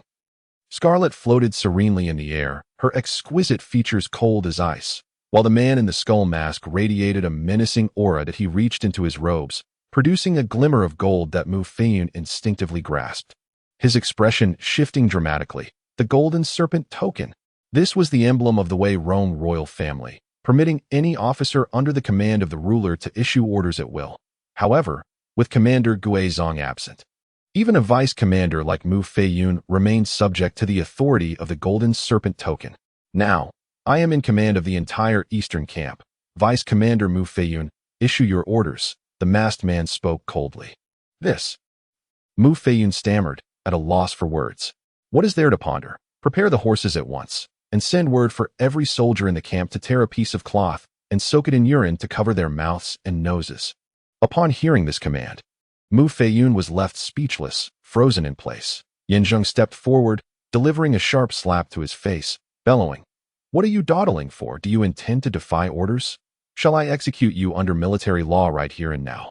Possessing the golden serpent token, Yinzheng indeed held such authority. Mu Feiyin was drenched in cold sweat, disregarding the pain on his cheeks, as he quickly summoned a messenger to relay orders. Dozens of cavalrymen surged out from the Yulong camp, racing towards various hidden passages to convey this peculiar command to the soldiers lurking within the mountain. What? Soak it in urine. Are you kidding? Cough, cough. A squadron leader, upon receiving such an order, was choked into coughing fits. Unsure whether it was the foul stench or the absurdity of the command that shocked him, the messengers were already equipped with pieces of cloth soaked in urine, and upon hearing the order, they bellowed, "This is General Feiyin's command. Execute it immediately, or face military discipline." The soldiers trapped in the pit, desperate from the stench, hastily tore off bits of cloth from their garments and urinated atop them. In no time, each soldier's face was wrapped in a urine-soaked cloth. Although the odor was unpleasant, it was certainly preferable to the horrific stench of burning corpses. Strangely, after donning the urine-soaked cloths, the level of nausea significantly diminished, making it at least bearable compared to moments prior. Yangzheng climbed the watchtower, gazing down at the wolf army at the foot of the mountain. Pass on the order to let half of the soldiers come out to stretch their legs, then pretend to be dead. This time, Mu Feiyin did not hesitate. The messenger had just reported that the seemingly ludicrous urine-soaked cloth actually proved effective. After the order was disseminated, soldiers from the pit rushed out of the tunnel, running chaotically up the mountain. Amidst the billowing smoke, the wolf army at the base witnessed countless shadows moving, followed by staggering figures collapsing to the ground. Zhou Yuanshan stood atop a Grand Command chariot, surveying the scene on the mountain with a cruel smile tugging at the corners of his mouth. This tactic had worked. With just a few thousand expendable troops, he could flush out the Wei Rong army hiding in the dark passages. The forces of Guizhong were surely bogged down by Manchi's army. With Zhuqingzi dead, the Wei Rong army had indeed lost their talent. He wondered who could possibly withstand the might of his wolf cavalry this time. As time ticked by, the corpses had nearly burned away, and the fierce wind dispersed the foul mist, gradually revealing the scene on the mountain. Numerous Wei Rong soldiers lay sprawled on the hillside. Likely dazed by the stench, it was time to launch a full-scale assault. Qiu Yuanshan raised his right hand high, commanding the Weifin and Firewing legions to charge. The two legions, totaling 20,000 heavy infantry, surged toward Yulong Mountain like a tidal wave, weapons brandished, their ferocious momentum striking fear into the hearts of many. Yang Zheng observed coldly, unfazed, while Mu Fiyun, watching, broke into a cold sweat, rubbing his hands anxiously. General Feiyun, please show me the structural map of the entire mountain's passages. Oh. Mu Feiyan quickly descended from the watchtower. At this moment, countless wolf soldiers had already swarmed to the mountain's base, climbing over 10 meters up. Though many had fallen into the dark pits, in comparison to the entire army, their losses were negligible. The corpses of the soldiers from the death camp served as the best stepping stones. A mass of dark figures akin to rising tides, the mountain path, designed by the genius Zhuqingzi, was indeed easy to defend but challenging to attack. The wolf army's advance could still only be described as slow. Mu Feiyan hastily brought the map, and Yang Zheng spread it out on the horizontal platform of the watchtower. Examining it closely, the intricate network of hidden passages depicted in the map was nothing short of masterful craftsmanship. Every detail was meticulously marked: ventilation points, dark pits, and trap towers, encircling the entire Yulong camp like an impenetrable fortress. A sinister smile crept across Yang Zheng's masked face. Had he not seen the map, he would have been unsure of his strategy, but upon witnessing its brilliance, he felt an uncontrollable urge to laugh maniacally. Qiu Yuanshan, it seems you have greatly underestimated Zhuqingzi's wisdom. With this map in hand, let us see how your wolf army can continue to act arrogantly. The flames on the mountain still flickered, though they were significantly less fierce than before. The wolf army gradually ascended to the halfway point. Perhaps unaware of their predicament, while Yang Zheng, from a higher vantage point, could see clearly how the originally dense, conical formation of their charge was being cleverly fragmented by the mountain path's design. The disjointed wolf army struggled to ascend individually. Yang Zheng issued a loud command. Let the soldiers in the dark pit attack with all their might. Roll stones, unleash arrows now. The wolf army still imagined that a group of Wei Rong lambs, weakened by the stench of decay, awaited their slaughter. Suddenly, they heard a cacophony of piercing sounds overhead as sharp arrows and massive stones flew out from the hidden passages, crashing down upon the fragmented wolf army. The arrows pierced through their bodies, spraying blood, while gigantic stones rolled down, creating gruesome paths strewn with shattered bodies, bones, and blood that soaked the mountain trail. The wolf soldiers were caught off guard, bewildered by the sudden assault. Urgent sounds of the charge echoed from the base of the mountain. Hold the line, charge up. The Wei Rong brats are merely making a desperate counterattack. They can't hold on for long. The first officer to reach the summit will be promoted 3 ranks and awarded 100 gold. The generals of the Weifin and Firewing legions bellowed. The wolf army pressed forward against the flying arrows and rolling stones. Their numbers superior, and with the promise of substantial rewards, it was only logical for them to fight fiercely. Just as the momentum of their charge began to build, the fallen Wei Rong soldiers unexpectedly sprang to their feet. Their faces covered with cloth, wielding their blades with murderous intent against the wolf soldiers. Having been dazed by the stench and forced to cover their noses with urine-soaked cloths, the Wei Rong soldiers harbored deep-seated rage. With a swing of their blades, they decapitated a foe, muttering angrily, "Forcing me to cover my nose with this cloth, you bastards! I'll slay you all. Pour out the oil. You wish to start a fire? Then let's burn them alive." Yang Zheng calmly commanded. Hundreds of barrels of oil were rolled out from the pit, tumbling down the mountain and landing amidst the throngs of wolf soldiers. The garrison troops stationed at Yulong Mountain were all specially trained for ambush tactics, almost all of whom were expert marksmen. As soon as the oil barrels hit the ground, they were quickly pierced by flaming arrows, igniting with a deafening explosion. Scattering hot oil ignited countless wolf soldiers. And in an instant, the mountains echoed with their wails, the explosions and screams merging into a singular cacophony. Qiu Yuanshan's eyes blazed with disbelief as he beheld the scene before him. The wolf army was in disarray, fleeing in panic, while the numbers of heavy infantry from the Weifin and Firewing legions dwindled rapidly. This was impossible. How could the Wei Rong army withstand the overwhelming stench that had engulfed the mountains? Had they become so formidable that they no longer needed to breathe? Qiu Yuanshan clenched his fists, utterly baffled. However, the unfolding events left him little time to ponder. The Wei Rong army occupied a favorable position, and the various traps were far more concealed than he had anticipated. He sighed and waved his hand dejectedly. The retreat signal echoed through the sky, and the battered Weifin and Firewing legions withdrew like a receding tide, leaving behind thousands of corpses. The mountain was ablaze, remnants of limbs and bodies littering the ground, the brutality of war manifesting in its most extreme form. As the orchestrator of this chaos, Yang Zheng stood impassively atop the watchtower, his hollow eye sockets ablaze with an inferno, the wind howling past him, accentuating his imposing figure, as if a demon had descended upon the earth. Following this battle, Mu Feiyun was filled with admiration for the suddenly emerging masked figure. Yang Zheng's calm demeanor, decisive command, and foresight were far beyond his own capabilities. More importantly, he seemed to consistently anticipate the enemy's moves, ruthlessly dismantling the fierce wolf army. When had their nation produced such an extraordinary individual? The earlier display of effortless command almost made Mu Feiyun believe that Zhuo Qingzi had returned to life. "My lord, what shall we do now?" he asked respectfully, standing by Yang Zheng's side. Yang Zheng's gaze shifted toward the retreating wolf army as he spoke in a low voice.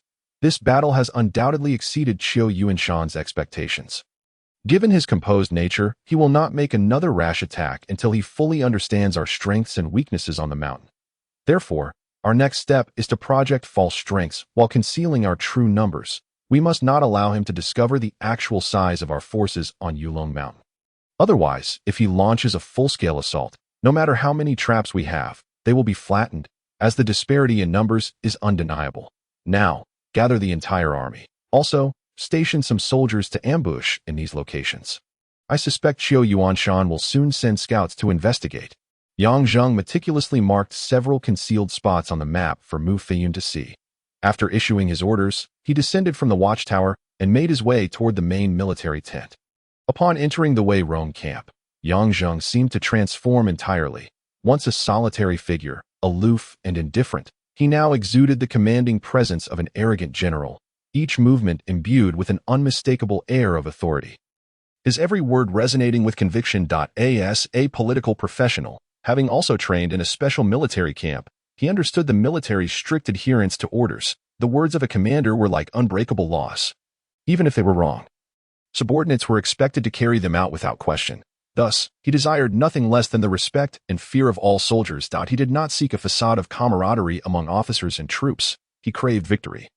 Victory, and the blood of countless wolf soldiers. Everything he did today was in pursuit of a past promise. Yang Zheng gazed skyward. "Meng Sun, Hong Shi, Lu Ruofei, are you watching over me? I will not let you down." Scarlet sat upon a tall wooden platform in front of the tent, swaying her delicate, porcelain-like feet. Her beautiful eyes sparkled like flowing water as they fell upon Yang Zheng. "Hey, what are you thinking about?" Yang Zheng withdrew his gaze from the horizon, his hollow eye sockets turning toward Scarlet, shaking his head. This mysterious and beautiful woman was always so elusive. Every time he faced her, he felt a sense of frustration, for he could not discern even a hint of her inner self. Moreover, recalling how this woman had left his right hand in such a state, he felt a flicker of annoyance. Yang Zheng instinctively tightened his grip on his right hand, encased in a silver glove. Shooting a glare at the smiling Scarlet before turning to leave, he ascended the military platform, a place where the Wei Rong soldiers usually trained, and where the commanding officers would stand. The entire army has been summoned by Mu Feiyun to the training ground before the high platform. Prior to this, rumors of a change in command had already informed every soldier that Mu Feiyun was no longer their supreme leader. Excluding the fallen and severely injured, approximately 9,000 soldiers have gathered here. A recent victory has propelled the morale of the Weirong army to unprecedented heights. All soldiers gaze fervently and curiously at the man on the high platform, who resembles a dark lord. The skull depicted on his mask, even under the blazing sun, exudes a chilling aura. Yang Zheng's deep, resonant voice resonates across the square. This time, as the Songyue army of 100,000 wolves descends upon us. General Guizhong is once again constrained within the borders of Liyuan. The grim reality of war lies before us. It is either their demise or ours. Do not underestimate the 9,000 soldiers present. For you hold the fate of the Wirong nation in your hands. Should the eastern camp be compromised, 1,000 miles of our eastern territories will fall prey to the wolves. I have heard that most of the soldiers on the eastern front were recruited from the eastern cities of Wirong, and I presume many of you hail from there. Consider this. Yang Zhang's voice rises passionately. If you falter, countless citizens of Wirong's eastern cities, your brothers, sisters, parents, and children, will become prey to the wolves. Your mothers, wives, and sisters will be reduced to mere instruments for the wolves' savage desires. Is this a fate you wish to witness? Answer me. Yang Zhang's voice booms, and the soldiers below, their faces flushed with fervor, shout in unison. We do not wish to. We shall slay the wolves. We will eradicate them. The atmosphere becomes almost uncontrollable with fervor. Yang Zhang's eyes glint with a fervent intensity. This is the army of true beasts he yearns to see. This moment, 3 wolf scouts are dragged into the camp. Report. Commander, we followed your instructions and ambushed soldiers in several concealed locations, successfully capturing these scouts. The loyal soldiers push the 3 wolf scouts up onto the platform. The scouts, seemingly aware of their impending doom, hold their heads high defiantly. Yang Zhang suddenly raises his hands and bellows, "Release them." The Wirong soldiers exchange glances. The loyal soldiers, having witnessed Yang Zhang's earlier commanding presence, are filled with admiration for the newly appointed general and, without further ado, release the 3 scouts. The scouts watch the masked man warily, the bestial aura radiating from him, instilling fear within them.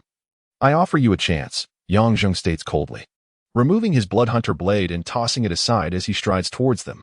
If you can defeat me, I will grant you your freedom.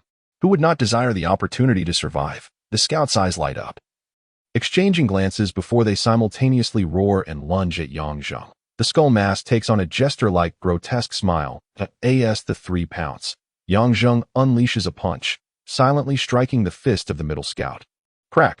The sound of bone shattering echoes clearly throughout the arena. The scout's entire fist distorting in agony as he is sent sprawling backwards. Meanwhile, the other 2 scouts' fists collide with Yang Zhang's body, their blows meeting his iron-like skin. Yang Zhang stands firm, their punches feeling like mere tickles against him. With a swift motion, he seizes the arm of the scout on his right, and, with a forceful twist, propels himself into the air, contorting the soldier's arm into a twisted mass. The piercing scream sends shivers through the watching Wirong soldiers. Yang Zhang bellows, "Keep your eyes wide open."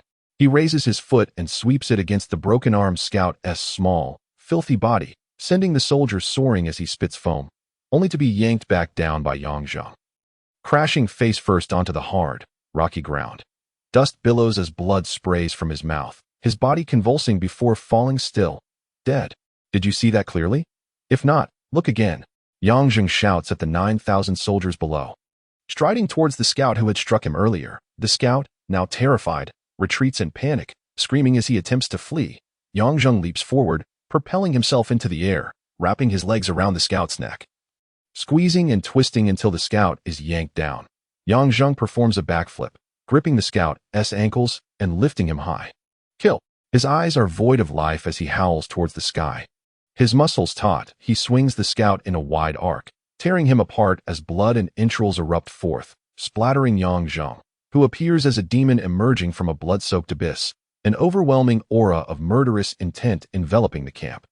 All Wirong soldiers who witness this scene turn pale, many unable to suppress their nausea. Yang Zhang, panting heavily, discards the torn remains of the scout onto the ground, stepping away from the blood-soaked area, leaving a trail of bloody footprints with each step. The last scout, witnessing this horror, crumbles to the ground, frothing at the mouth, eyes rolling back, and after a brief moment, he convulses a few times.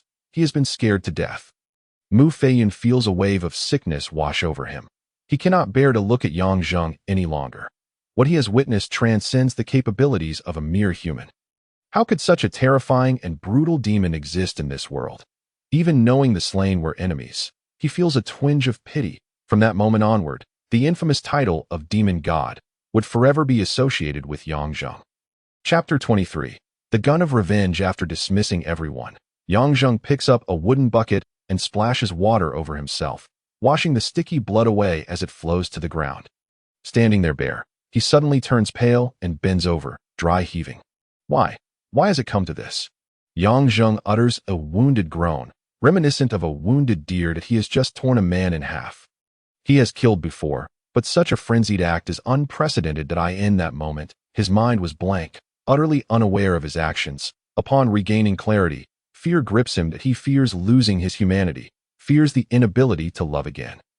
Killing can sometimes feel as addictive as a drug. He loves adventure, just as he loves life. Yet, the passionate youth he once was is now drenched in blood, leaving Yang Zheng in torment. Suddenly, a tone devoid of emotion reverberates in his mind. Yang. An unidentified organism has taken residence within you. It is influencing your hormonal balance, causing you to lose control. Barbie, is that you? A startled Yang Zheng glances at his chest, where indeed a fiery mark glows faintly. What is happening? Barbie, what unidentified organism? A remarkably powerful entity, sealed? Barbie pauses, then continues. It should be sealed within your right hand. Yang Zheng removes his glove, revealing his dull, glistening right hand, dark crimson patterns overlaying his skin, and his fingernails reflecting a metallic sheen, resembling a layer of iridescence. Damn, Scarlet, what has she done? Barbie, how can I restore my hand to its original state? Why would you want to undo it, though it affects your hormones? Its power is considerable, potentially enhancing your abilities tenfold. Stop with the nonsense. I want to know how to restore my hand. It's simple, just unseal it. How do I do that? Of course, you need to find the one who sealed it, that woman. Go seek her out.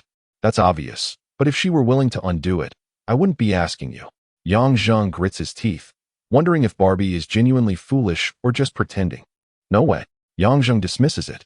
Then there's nothing to be done. Perhaps I can absorb it once I regain my energy. Right now, she's coming. Barbie suddenly vanishes, leaving Yang Zheng's chest smooth once more. Footsteps sound at the entrance, and the tent flaps are lifted. Yang Zheng stands, utterly unconcerned about his nakedness before a woman who seems equally unperturbed. What is wrong? I heard you talking just now. Yang Zheng dries himself off, dresses, and dons his gloves before coldly replying. Nothing.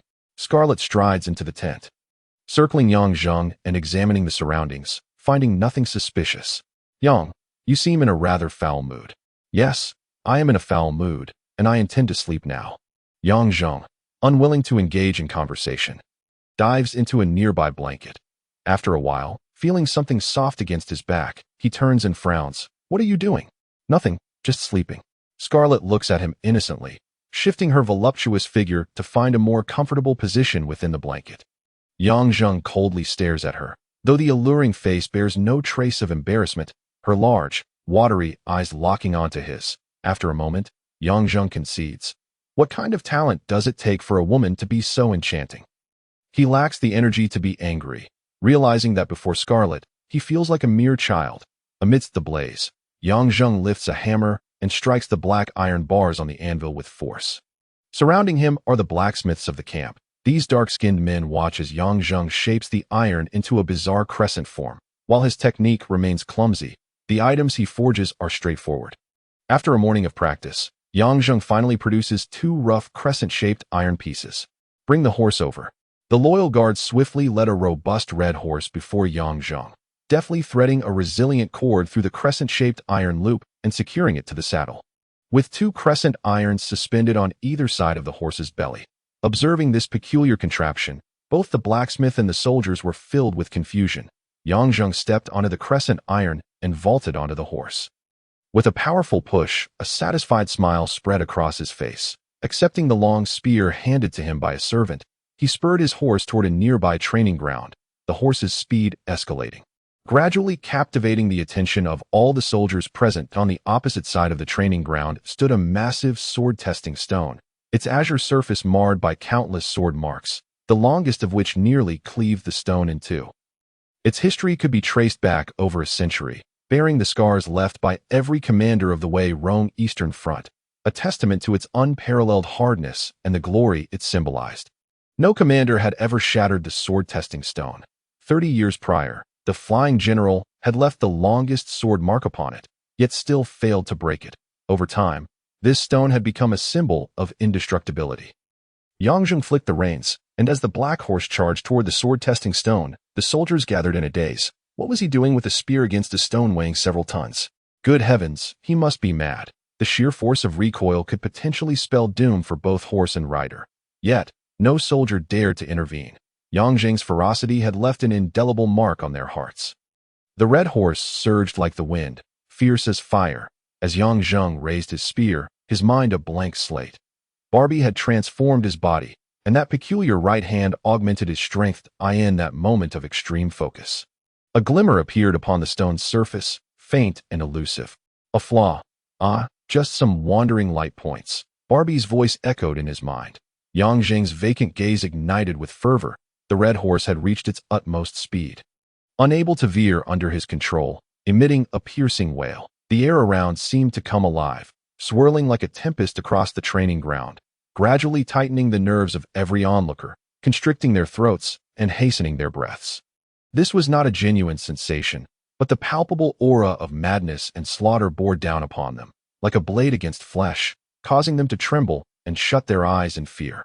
With a thunderous roar, the spear erupted from Yang Zheng's hand like a living black dragon. Claws bared and poised, a deafening crack reverberated throughout the training ground. An unmatched force rebounded, and Yang Zheng's arm clamped down on the spear's thick shaft with all his might.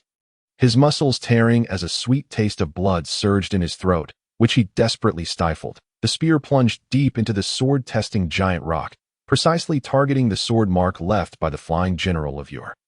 Debris flew in every direction, and moments later, the massive rock trembled violently before crashing down in two. At that moment, every soldier felt a profound shock, instinctively dropping to their knees. The sword-testing stone had been pierced, an emblem of indestructibility shattered.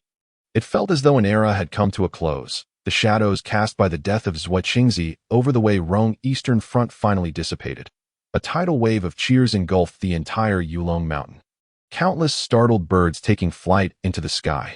Demon God General, reigning supreme over all. Demon God General, reigning supreme over all. Yang Zheng immediately leveled his spear and turned, his gaze sharp as a blade, surveying the multitude of soldiers prostrated before him.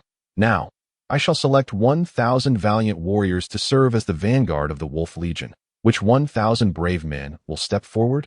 A clamor arose as a significant number surged forth from the crowd of 9,000. Yang Zheng's ferocity ignited the warrior's bloodlust. He struggled to suppress the frenzied battle cries, urging the captains to present the strongest and most skilled horsemen among them. The chosen soldiers, their eyes ablaze and breaths quickened, exhibited an anxious restlessness, while those not selected shouted in wild outrage. Enough, Yang Zheng barked. Those selected, step to the front, and do not despair, for the Wolf Legion is vast, and there are battles aplenty for you to fight. 1,000 wolf-like soldiers stood at the forefront. As Yang Zheng's gaze swept from left to right, each time it landed on a soldier's face, they straightened, their chests puffed out. After completing the inspection, Yang Zheng nodded, the morale of the entire army reaching a fever pitch. The Wei Rong army could undoubtedly face 3 foes at once. When all the horses atop Yulong Mountain were equipped with the device known as stirrups, the soldiers realized that the crescent iron fashioned by the Demon God General could amplify their impact several times over. It is well known that knights without stirrups must cling tightly to the horse's belly to maintain balance during high-speed gallops, making even the act of charging a formidable challenge, even with strength and stamina far exceeding that of earthlings. Along with the assistance of battle aura, knights in the Blue Wind continent often found themselves losing balance and falling from their mounts during high-speed collisions. Yang Zheng had previously contemplated this issue but had not pursued a solution, believing it unnecessary to alter the course of history on this continent. Some inventions, like gunpowder, papermaking, and the compass, would manifest naturally when history reached a certain juncture. He had only been a mere soldier in the death camp, with no experience in cavalry warfare, nor any desire to create stirrups. Now, as a commander, he was determined to forge all advanced and easily realizable tools. Moreover, Zhuo Qingzi had even invented more terrifying devices. The mere thought of the 10 iron contraptions hidden within the Wei Rong military's arsenal made Yang Zheng wonder if Zhuo Qingzi, like him, hailed from another realm. Among Yang Zheng's inventions, the stirrup was undoubtedly the most revolutionary. Aware of history, he knew that stirrups were introduced from China to Europe, and this seemingly minor historical event altered the fate of Europe. American historian Lynn White remarked. Only a handful of inventions are as simple as the stirrup, yet have had such a catalytic effect on history. British scholar Joseph Needham elucidated the stirrup's miraculous impact on European history with a single statement: just as gunpowder ultimately helped to dismantle the feudal system in Europe, China's stirrup initially aided in its establishment. The use of stirrups provided riders with a point of leverage, enhancing the cavalry's charge and close combat capabilities. Europeans rode into the age of knights on the backs of Chinese stirrups. Yang Zheng, too, was unaware that his adaptations would swiftly usher the Blue Wind continent into a true age of knights. Though previous cavalry units had been formidable, they were merely tools of war. The sword masters remained the dominant force. As no noble scion wished to charge into the fray as cavalry, the introduction of stirrups rapidly elevated the status of cavalry to that of the nobility, and the ranks of cavalry became distinctly categorized. The renowned 8 chivalric codes: humility, compassion, justice, honor, sacrifice, bravery, honesty, and spirituality, were incorporated into formal military doctrine. The flourishing culture of chivalry ultimately replaced the prominence of sword masters, transforming the aspiration to become a knight into the dream of every passionate youth. All this, however, was merely a tale for another time. This moment, Yang Zheng's creation of stirrups stemmed from a simple desire to enhance the combat prowess of his cavalry. He needed a truly agile and adaptable cavalry unit to execute a plan, undoubtedly the most solid step in his quest for vengeance. Scarlet had not seen Yang Zheng return to the tent for several days, leaving her somewhat bored, aside from the task of dragging the wooden man into the sanctuary.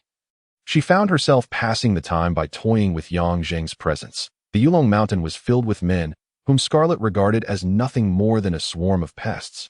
Given her status, she looked down upon mingling with them, leaving the wooden man as her sole source of amusement. Yet, the wooden man seemed to have gone mad of late, leading his 1,000 men to a clearing behind the mountain for training. Practicing for 16 hours a day, with only 8 hours left for eating and sleeping entirely stationary, Yang Zheng had been mingling with those 1,000 men for an entire week, not having washed even once. On one occasion, when Scarlet approached to see him, she was driven away by the stench of sweat emanating from the throng of men. The odor was unbearable, prompting her to refrain from visiting Yang Zheng for an entire week. During this time, she did not inquire about what he was doing, confident that he could not escape her grasp. Yang Zheng, of course, had no intention of fleeing. He was wholly absorbed in the plan codenamed Burning Heaven, entirely reliant on the invaluable assets left behind by Zhuo Qingzi. Except for Mu Feiyan, everyone else was kept in the dark. The soldiers knew only their tasks, completely oblivious to their roles in the grand scheme. After the last humiliating encounter with the Wolf Legion, Qiu Yuanshan dared not underestimate them again. He resolved to wait for the main forces to assemble before launching a decisive strike against the Wei Rong Eastern Front. Despite ongoing small-scale skirmishes, no significant positional battles had unfolded. As reinforcements continued to pour in for the Wolf Legion, Yang Zheng gained a precious half-month to refine the Burning Heaven plan. His intense training over this period led to a substantial breakthrough in his own strength. He could now gather his focus more swiftly, and the flaw points were no longer elusive to him, thanks in no small part to Barbie's guidance. However, he still faced challenges with his right hand. The silver gauntlet could only suppress most of the sealed power, and removing it would unleash a terrifying nightmare. After finalizing arrangements with Mu Feiyan, he resolved to take action. "General, it seems there is movement atop Yulong Mountain," a loyal guard hastily reported to Qiu Yuanshan. "They appear to be charging down." Qiu Yuanshan, just settling into his seat, did not lift his head, focused on the map before him, sketching something with a quill. "What is rushing down? Speak clearly." "Cavalry, the Wei Rong cavalry from the peak of Yulong Mountain." With a sharp snap, the goose feather pin broke, and Qiu Yuanshan rose abruptly, hastily exiting the grand tent. He climbed to the highest point of the main chariot, gazing towards the summit of Yulong Mountain. There, a thick cloud of dust billowed as a dark torrent of riders surged down from the mountain's peak, while the vanguard continued its rapid advance. What on earth is happening? Qiu Yuanshan was utterly bewildered. Hadn't the scouts reported that the Eastern Front army had departed from the main camp towards Subadang? Wasn't it said that only 10,000 men remained at the summit? A mere 10,000. Could they possibly dare to charge down and confront his 100,000 wolf soldiers? Damn it, this is utterly impossible. Qiu Yuanshan furrowed his brows tightly, fixating on the torrent descending, the glint of weapons reflecting harshly in the daylight. After a moment, his brows relaxed. Such a small number. As he discerned the front and rear of the torrent, Xiao Yuanshan, who had commanded the army for many years, recognized that the Wei Rong cavalry numbered barely 1,000. How audacious of the Wei Rong army to descend and challenge him with such a meager force. The 1,000 Wei Rong cavalry swiftly charged down the slope, forming a line at the foot of the mountain. From within their ranks emerged a tall, robust black steed, carrying a rider who, from a distance, was indistinct but raised a long spear high, bellowing in a surprisingly resonant voice. Yuanshan, you dare to come out and fight. Wow, wow. The 1,000 Wei Rong riders erupted into raucous laughter, displaying extreme arrogance in the face of tens of thousands. A few even shouted, General, I see that turtle is too scared to come out, hiding in his shell, ha ha ha. Their boisterous laughter echoed through the sky. The wolf soldiers stirred in response, hurling insults at their commander in a display of profound humiliation. Were it not for the strict military discipline, they would have charged out to annihilate the 1,000 cavalry. Xiao Yuanshan's expression darkened. Though his face betrayed little, his trembling hands revealed the fury boiling within. At that moment, one of his generals stepped forward, brandishing his sword before Xiao Yuanshan, declaring, I am willing to fight, to take the head of that arrogant youth and quell the commander's wrath. Xiao Yuanshan looked down to see it was Decisive, the deputy of the 5th Battalion of the Wolfang Army. Previously, when Decisive had failed to capture Yongzheng, Xiao Yuanshan had spared his life but kept him in cold storage. Now, Decisive was eager to perform well before Xiao Yuanshan and regain his favor. Xiao Yuanshan regarded him, his gaze shifting slightly. Decisive's prowess within the Wolfang Army was well recognized. Otherwise, Xiao Yuanshan would not have spared him. At this moment, he was the most suitable choice to lead the charge.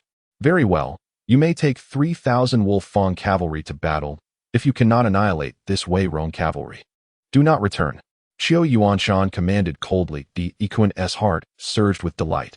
3,000 Wolfang soldiers were Xiao Yuanshan's elite troops. If he could not defeat a mere 1,000, he truly had no place to stand. He clasped his fists emphatically, exclaiming, I obey your command. Moments later, the 3,000 Wolfang soldiers assembled at the front, clad in silver armor. Decisive wielded a 4-meter-long spear, tightened his helmet, and charged forward with his fully armed troops. Thousands of cavalry surged across the plain, shaking the ground beneath them as dust billowed into the sky.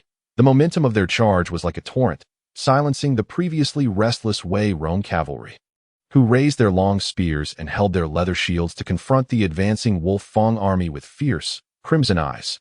Yongzheng stood at the forefront, shield in one hand and spear in the other, his innate strength and specially crafted spear, 5 meters long and as thick as his wrist, complemented the massive iron shield weighing 60 pounds in his other hand. The black steed he rode was the most robust and tallest among the Wei Rong eastern front. Yongzheng's keen sight allowed him to clearly see the leading rider of the Wolfang army approaching. His previously calm demeanor transformed, the murderous intent swelling within him like a crimson aura. Pulling the reins, he raised his horse's forelegs high, unleashing a piercing battle cry, for he had spotted the one person he most desired to slay in this life, Decisive, the very same who had come with Wilson to besiege the Bloody Cross squadron. The arrow that pierced Meng Sun's heart had been loosed by this man. From that moment, Yongzheng had marked him for death, vowing to pursue him to the ends of the earth. To behead him as a tribute to Meng Sun's spirit, the Wei Rong cavalry seemed to sense the overwhelming sorrow radiating from their general, a palpable aura of grief and murderous intent enveloping them all. The powerful stallion beneath Yongzheng let out a fierce neigh, its hooves pounding the earth, creating 2 deep impressions in the ground. With a thunderous roar, the 1,000 Wei Rong cavalry shouted in unison, Kill! The cry of kill pierced the heavens. The 1,000 riders surged forward, with Yongzheng as their sharpest point, forming a wedge that charged towards the Wolfang army on the peak of Yulong Mountain. Scarlet gazed down, noting the approaching waves of black at the foot of the mountain. Her usually impassive expression flickered with emotion.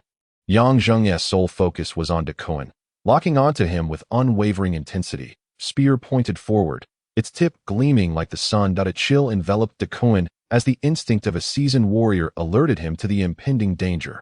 Fear gripped his heart like a vice, his scalp tingling with dread, an unfamiliar sensation. As the opposing cavalry closed in at high speed, he finally recognized the commander of the Wei Rong army charging at the forefront. The skull mask twisted into a sinister grin.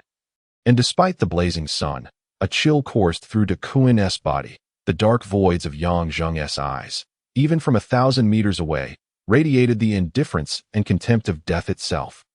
Filled with an inexorable murderous intent, it was as if the edge of a razor-sharp blade could effortlessly cut through any defense. Though De Kuan continued to gallop, his heart grew colder. The thrill of impending glory had vanished. Could his 3,000 Wolfang soldiers truly fear a mere 1,000, or fear a masked boy playing tricks under the sun? No, no, De Kuan screamed inwardly. Kill him, kill him. His eyes blazed red, driven to madness by the overwhelming intent to kill. He thrust his spear directly at Yang Zheng, fixing his gaze upon him. Come, let this be the end. A dark red aura flared around his silver spear, as if flames danced at its tip. Splitting the air with a hissing sound, they drew closer. Both sides of riders could see the bloodshot eyes and contorted faces of their opponents as they neared within 10 meters. The earth erupted with their furious roars and the cries of their steeds. The two black waves collided with a deafening crash, and astonishingly, the Wolfang cavalry felt as though they had slammed into a wall. The charging line formed by the Wei Rong cavalry was far more formidable than they had imagined. The first wave of Wolfang soldiers was unwillingly thrown from their mounts by the tremendous rebound, and as they hit the ground, they caught a glimpse of the Wei Rong cavalry's feet not resting on the sides of their horses, but rather stepping on something else. It was this very thing that allowed the Wei Rong cavalry to maintain their footing. The pinnacle of the two black waves, De Kuan and Yang Zheng, had long since engaged in battle. In that fleeting moment, Yang Zheng's focus narrowed to a singular point. Despite the 3,000 Wolfang soldiers ahead and the cacophony of roars in his ears, he could see nothing else. Hear nothing else. In his vision, the vast battlefield was reduced to the approaching De Kuan, drawing ever closer, ever closer. His eyes fixated on the glimmering point at De Kuan's chest, the flaw that coalesced all his mental focus. His pupils constricted into pinholes. A crimson light flared. Just as Yang Zheng had pierced the gate with his spear before, he now emanated a subtle red glow, even more dazzling than before. If one were to tear open Yang Zheng's shirt at this moment, they would discover that the fiery mark on his chest had spread across his entire being. As if he were a man engulfed in flames, the gasp escaped the Wei Rong ranks. Yang Zheng's black steed, too, radiated a red light, merging man and horse into one. The powerful stallion neighed mightily, raising its forelegs and crashing down onto De Kuan's white horse's head, instantly shattering its skull and sending it reeling backward, colliding with several other riders. Meanwhile, Yang Zheng's 5-meter-long iron spear rose high, firmly impaling De Kuan, piercing his chest, blood spraying forth, drenching Yang Zheng's face, making his skull mask appear even more sinister. The black steed stomped twice in place. As Yang Zheng extended his tongue to lick the blood from the corner of his mouth, he ceased to hear or see anything around him, his gaze drifting toward the horizon. Meng Sun, are you watching? Are you watching? Yang Zheng avenges you. In the celestial realm, open your eyes and witness this. See whose head is hanging from my spear. Good brother. Open your eyes and behold. Chapter 24. The burning sky. The commander has been slain. The impact of such a swift defeat on morale was colossal. The Wei Rong army erupted into jubilant cheers, their spirits soaring as they surged forward, sending the disoriented Wolfang cavalry tumbling from their mounts. In an instant, the 3,000 Wolfang cavalry found themselves in disarray. They were mercilessly slaughtered by the 1,000 Wei Rong cavalry, their cries mingling with the neighing of horses, as many Wolfang soldiers were forced to retreat under the overwhelming assault. Yang Zheng withdrew his gaze from the horizon, the crimson light flashing within the depths of his hollow eyes. As the restless steed beneath him pawed the ground anxiously, he slammed his spear into the earth, drawing a blade of white light from his waist. De Kuan's severed head now rested in his hand. Yang Zheng secured the head to the side of his horse, then withdrew his spear, discarding De Kuan's headless corpse, before urging his agitated steed into the fray, the spear ruthlessly sweeping through the crowd, piercing through all who dared confront him. Yang Zheng was drenched in blood, resembling a demon emerging from a pool of crimson, exuding an aura of death that left the surrounding Wolfang army utterly terrified. His massive spearhead seemed to possess the strength of 10,000 pounds. Each thrust, despite the Wolfang soldiers attempting to block with their shields, pierced through with lethal force, creating gaping holes that rendered them defenseless. The wild stallion beneath him reared with fury, its powerful hooves sending knights flying, both man and horse tumbling in the chaos of the battlefield, where falling from one's mount was tantamount to a death sentence. Facing the inevitable fate of being trampled by 1,000 hoofs, the cacophony of slaughter was deafening. Though the Wolf-Fong army held a significant numerical advantage, being the elite guard of Qiu Yuanshan. They had faltered after a brutal initial clash with the Wei Rong cavalry. Gradually, they regrouped, encircling the Wei Rong cavalry with over 2,000 riders, engaging in a fierce struggle. Both sides suffered casualties, with the battle becoming increasingly indecisive. Yet, amidst the fray, Yang Zheng alone surged into the heart of the Wolf-Fong forces, cutting a swath through their ranks. His eyes were alight with countless flickering points. His mind acutely focused, allowing him to effortlessly exploit the weaknesses of each opponent. His spear sliced through the chaos, claiming the lives of the Wolf-Fong soldiers with ruthless efficiency. More and more Wolf-Fong soldiers rushed forth, attempting to leverage their numerical superiority to wear him down. As multiple spears thrust toward him, Yang Zheng wielded his massive iron shield with a fierce sweep, deflecting the incoming attacks, while simultaneously driving his 5-meter-long spear into the abdomen of a nearby Wolf-Fong soldier. With a ferocious shout, he sent the man careening away, his body already riddled with wounds, colliding with several others in his path. Yang Zheng continued his relentless assault, his eyes ablaze, the blood that drenched him indistinguishable as either enemy or his own.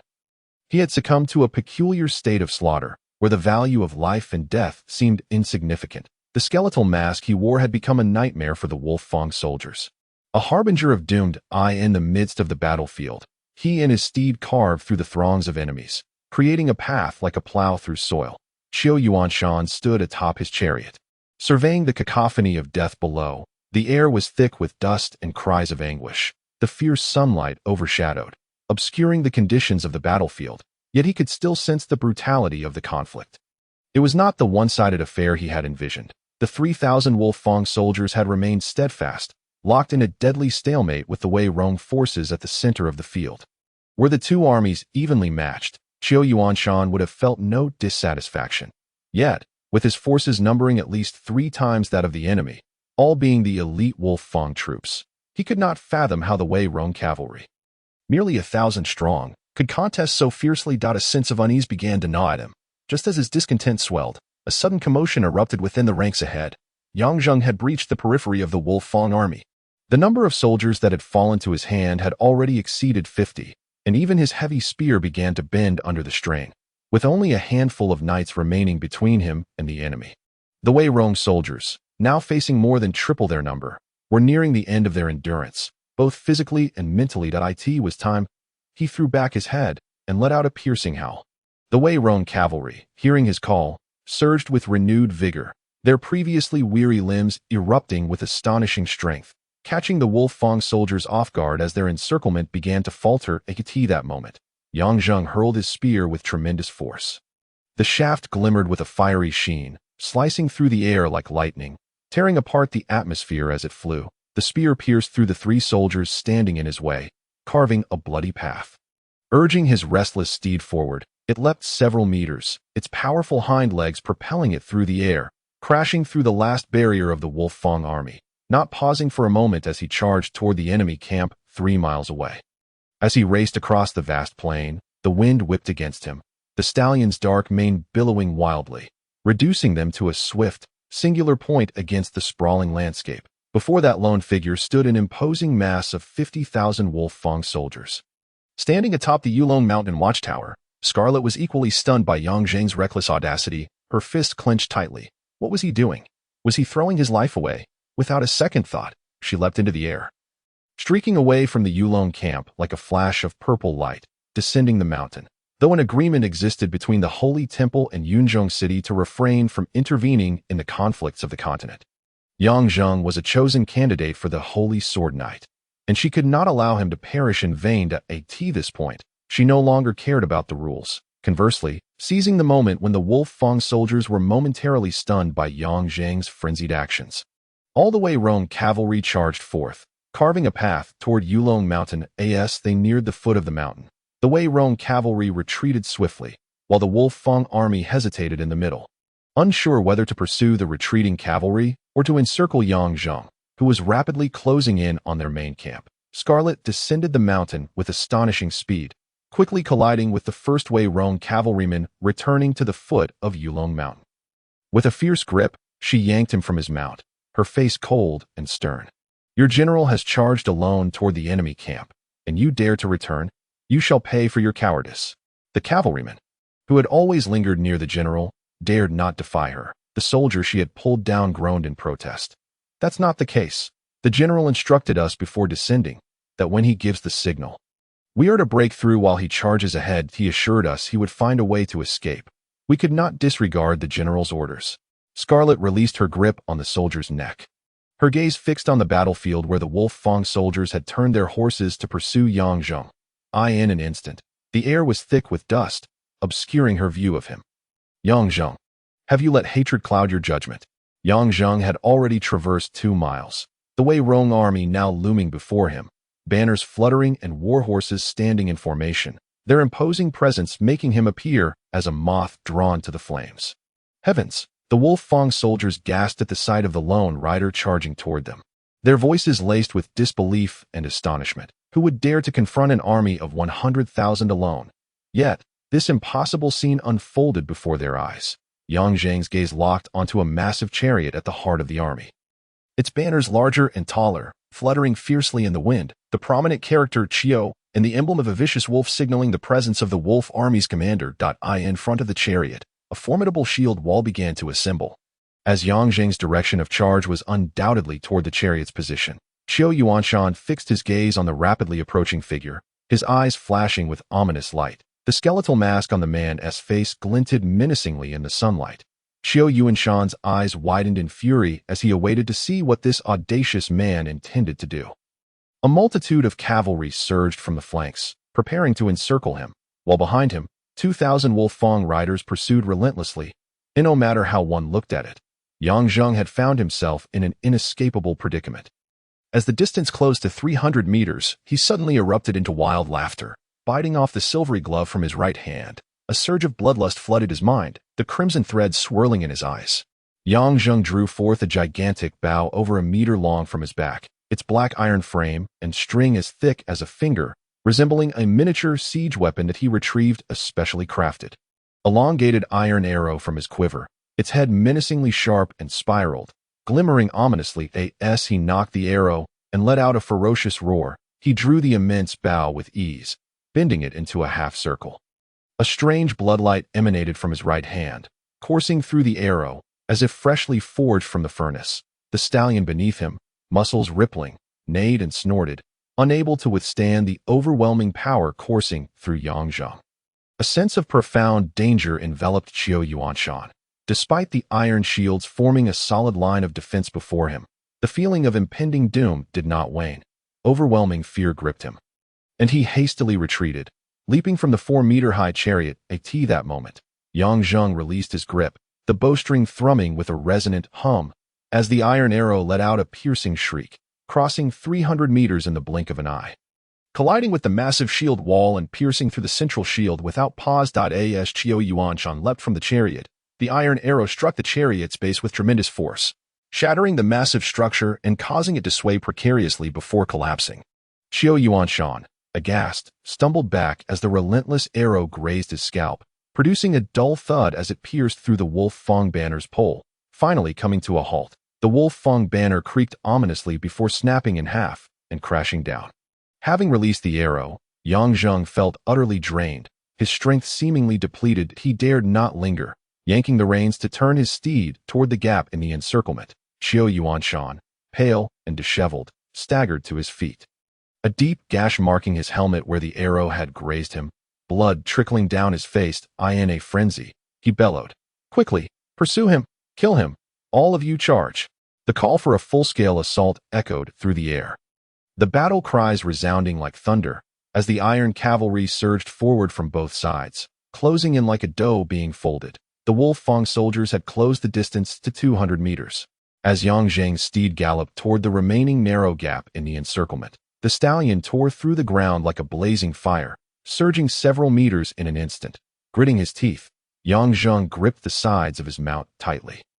Drawing his bow once more, releasing another arrow toward the converging Wolf Fang cavalry, a tremendous force of arrows pierced through the foremost cavalry of the Wolf army, unleashing a brilliant shower of crimson rain.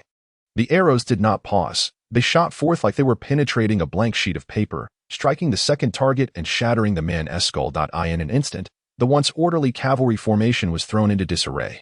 The speed of their encirclement momentarily slowed. Inspired by this spectacle, the pursuing troops of the Wolf Fang army drew their longbows in unison. "Shoot, kill him!" A dense storm of arrows rained down upon Yang Zheng. Yet his steed galloped with such ferocity that he seemed to merge with the very essence of speed, a red blur racing across the wilderness. Most of the arrows missed their mark, and the few that did were deflected by Yang Zheng's massive shield. Within moments, he closed the distance of hundreds of meters. The two ends of the encirclement finally converged, although the skin of the dumpling was still quite thin. At this juncture, the gap he needed to traverse was reduced to mere tens of meters. His eyes burned with determination as he gazed at the oncoming wolf army, biting his tongue to sharpen his increasingly muddled awareness. He reached for his quiver, grasping 3 finely crafted iron arrows, biting one while knocking another with his right hand, readying his bowstring. With a resonating hum, the first arrow was loosed, swiftly followed by 2 more. All 3 arrows flying in rapid succession. The wolf soldiers at the recently closed gap were met with this deadly barrage. With a resounding thud, the first arrow pierced the head of the leading horse, splattering blood and sending the massive beast tumbling to the ground, causing chaos among the riders behind. The second arrow found its mark, penetrating the breastplates of several knights, and with the second shot, the already thin encirclement was thrown into complete disarray. By the time the third arrow arrived, a breach had been created within the ranks of the wolf army. With a sharp sound, Yang Zheng unsheathed his bloodhunter blade, letting out a fierce roar as he charged toward the gap. Dozens of long spears were thrust at him, forming a deadly forest of points aimed directly at his heart. If he charged headlong, he would surely be pierced 100 times over. Instead, he violently hurled his massive shield, which whirled through the air with a deafening rush, scattering several foes and allowing him to plunge into the fray. He wielded his bloodhunter blade with ferocity, cleaving through iron shafts, although a few spears still grazed his body. Yet at this moment, he felt no pain, with each powerful swing of his blade. Heads flew into the air, blood spraying wildly. His steed, like a wild bull, carved a bloody path through the chaos. Yang Zheng burst through the encirclement of the wolf army. He was already bleeding from multiple wounds. The edge of his blade had dulled from the fierce combat, and against the heavy iron spears, his light blade was at a disadvantage. More concerning was the piercing headache he endured, ever since he had slain Decun with a single thrust. His mind had remained in a heightened state of frenzy. Though his right hand's strength had surged tenfold, the side effects were severe. His stamina and mental energy were entirely depleted.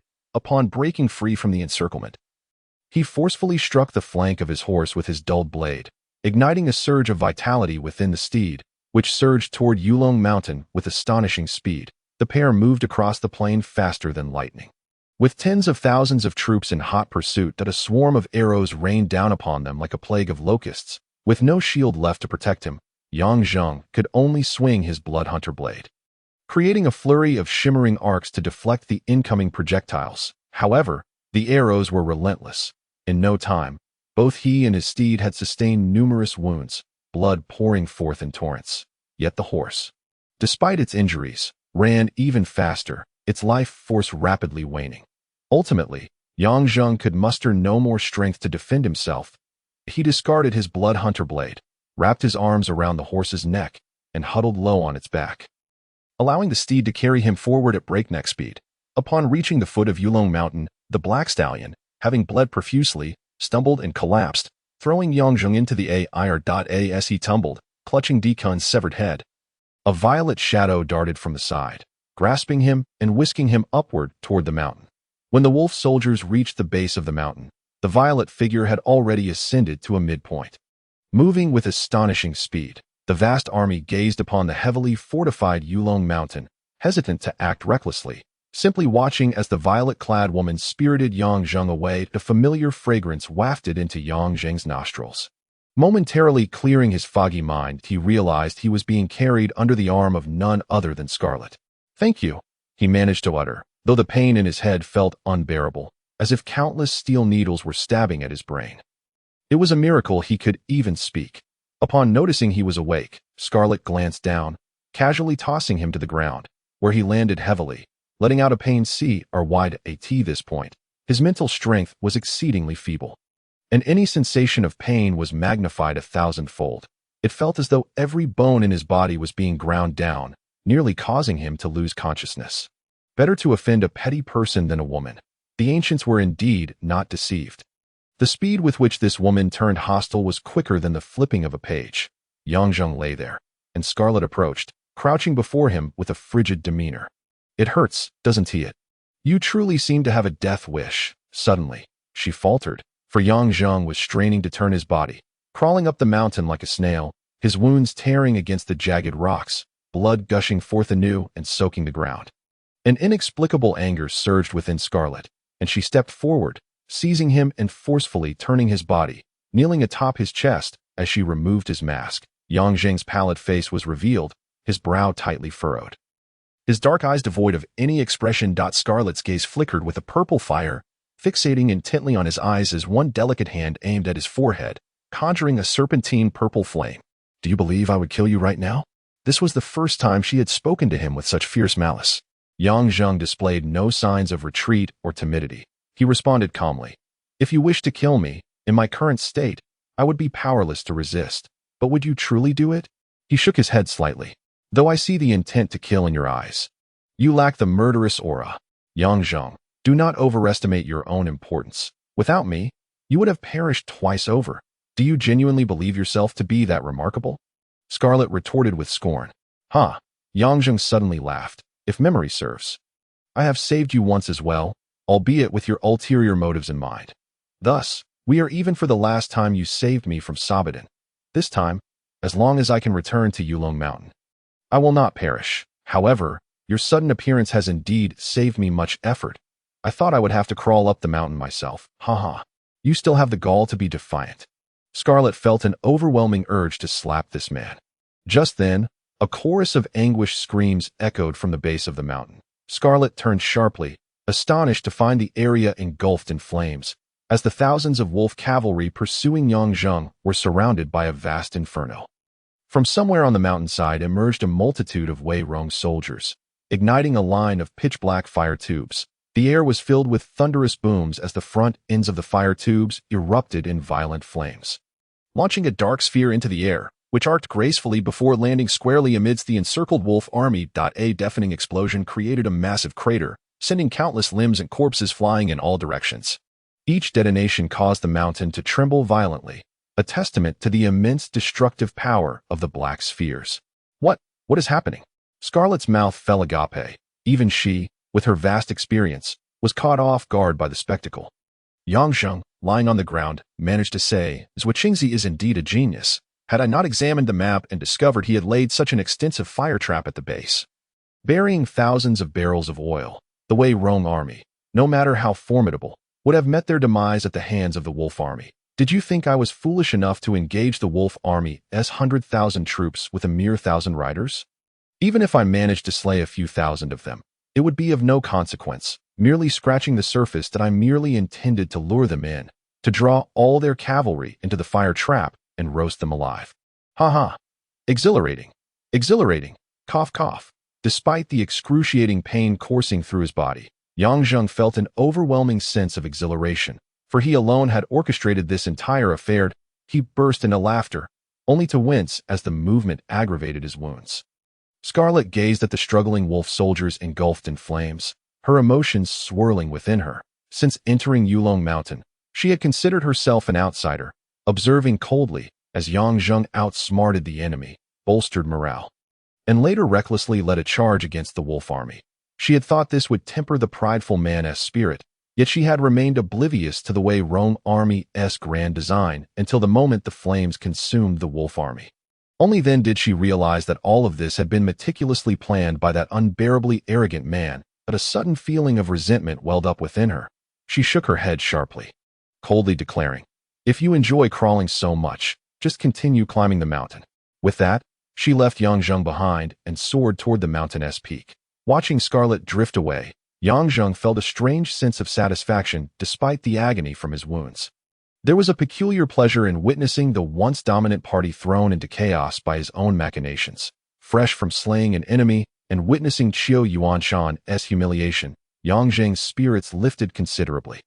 After days of seeking opportunity, he had finally reaped rewards. Suddenly, he raised his left hand, clutching Dekun's head tightly, turning it to face the fiery battleground below, and called out triumphantly, "Look, look how long your wolf army can revel in their triumph." Flames danced wildly, and the cries of the wounded filled the air. Total annihilation. Qiao Yuanshan's face twisted in rage as he seized his aide's collar, bellowing hoarsely, "Say that again, you bastard. My 30,000 main cavalry of the wolf army have been completely wiped out. I curse you." With a furious kick, he sent the aide sprawling several meters away. His complexion was an extreme pallor, as though he had aged over a decade in an instant. "Ah, Wei Ronggua, I demand you pay the price," he exclaimed. Extending his arms and bellowing towards the heavens that I in the end, he coughed up a mouthful of fresh blood. "General, General." His aides and guards rushed to his side, supporting Qiao Yuanshan. The entire Yulong Mountain Wei Rong camp was in a frenzy. Nearly 9,000 soldiers reveled in the camp, singing and dancing. Who could have imagined that just half a month ago, the Eastern Front camp was on the brink of collapse, first defeating the heavily armored infantry of the Wolf Army, and then annihilating 30,000 Wei Rong cavalry? At the foot of the mountain, flames roared, scorching the air and raising temperatures by several degrees within the camp that towered 1,000 meters high. Yet, this could not dampen the fervent excitement of the Wei Rong soldiers, bare-chested. They waved their garments and shouted in jubilation. Everyone was chanting, "Long live Wei Ronggua! Long live the Demon General!" Demon was the moniker bestowed upon Yang Zheng by the soldiers. His skeletal mask had brought death and slaughter to the Tsangyue Wolf Army, while it had bestowed victory and hope upon the Wei Rong Eastern Front forces. The death of Zhuo Qingzi had once caused the Eastern Front soldiers to lose their anchor. But now, a new banner was rising, and all hearts were rejoicing. Whenever Wei Ronggua faced dire straits, a genius would always emerge. First there was the flying general Qi Yun, followed by the wise general Zhuo Qingzi. And now the new demon general had appeared. Their confidence soared to unprecedented heights, for the emergence of each genius had previously led Wei Ronggui out of adversity, a law as old as time. Sometimes, belief could breathe new life into those ensnared in despair, just like this group of soldiers who had once been resigned to their fate, now filled with fervent love for life and ruthless disdain for the Tsangyue Wolf Army. They firmly believed that the demon general was invincible, for he had just single-handedly charged through the camp of 100,000 wolf soldiers, even leading 30,000 cavalry into a fiery trap. That earth-shattering scene had been indelibly etched in their hearts.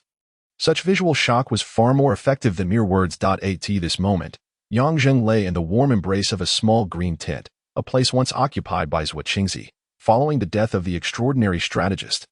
The Wei Rong army had refrained from dismantling this tent out of respect. Yang Zheng insisted on residing in it, and none protested, for his performance had sufficiently elevated him to Zhuo Qingzi's former status in the hearts of the Wei Rong soldiers. Alone, he had dismissed his personal guards. Dressed only in undergarments, his body was swathed in bandages, covered with a blanket, while a pot of hot water bubbled beside him on the fire basin. The surface calm belied the storm of agony hidden within.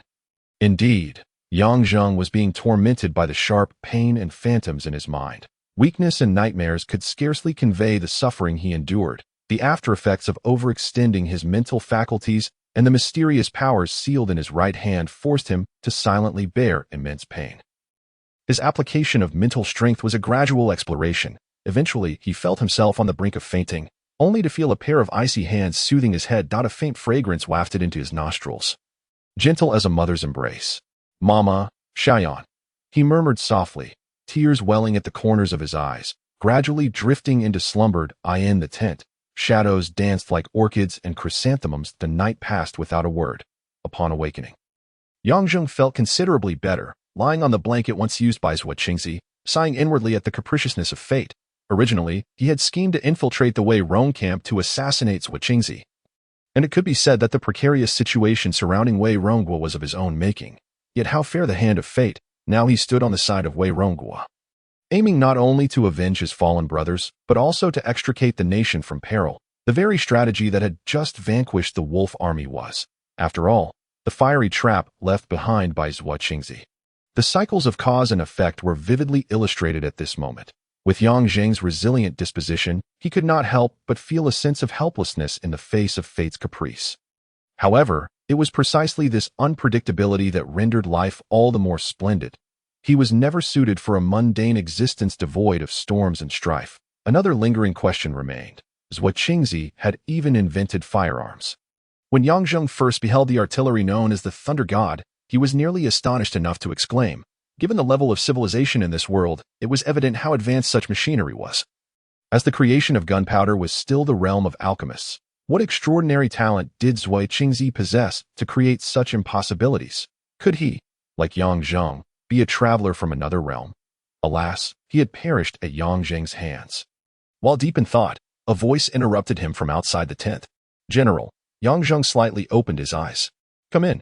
Mu Feiyan entered, lifting the curtain and saluting respectfully, the admiration he felt for Yang Zheng genuine and heartfelt. For all he had accomplished. "General, are you feeling any better?" Yang Zheng replied calmly. "I am fine. What is the current situation with the wolf army?" "They have begun to retreat. General, should we exit through the secret passage and intercept them near Shuiguan Valley?" "No." Yang Zheng turned his head, his face still concealed by the mask, obscuring his true expression. Though the wolf army has suffered defeat, they still possess over 60,000 troops, far more than the mere 10,000 we have on the mount. More importantly, after such a fierce battle, all soldiers are exhausted and desperately need rest. The danger is far from over. The wolf army will return, and when they do, we will face an even harsher and more brutal onslaught. Indeed. General, Mu Feiyan harbored no doubt regarding Yang Zheng's orders. "By the way, is there any news from Commander Guizong?" "According to the scouts, Commander has been pinned down near Luo Mountain with 100,000 troops. Are they from the Manchi?" Yang Zheng blurted out. "Manchi?" Yang Zheng realized he had let slip a sensitive identity. He shook his head. "I mean, are they cavalry from the Tianji tribe of Luyingua?"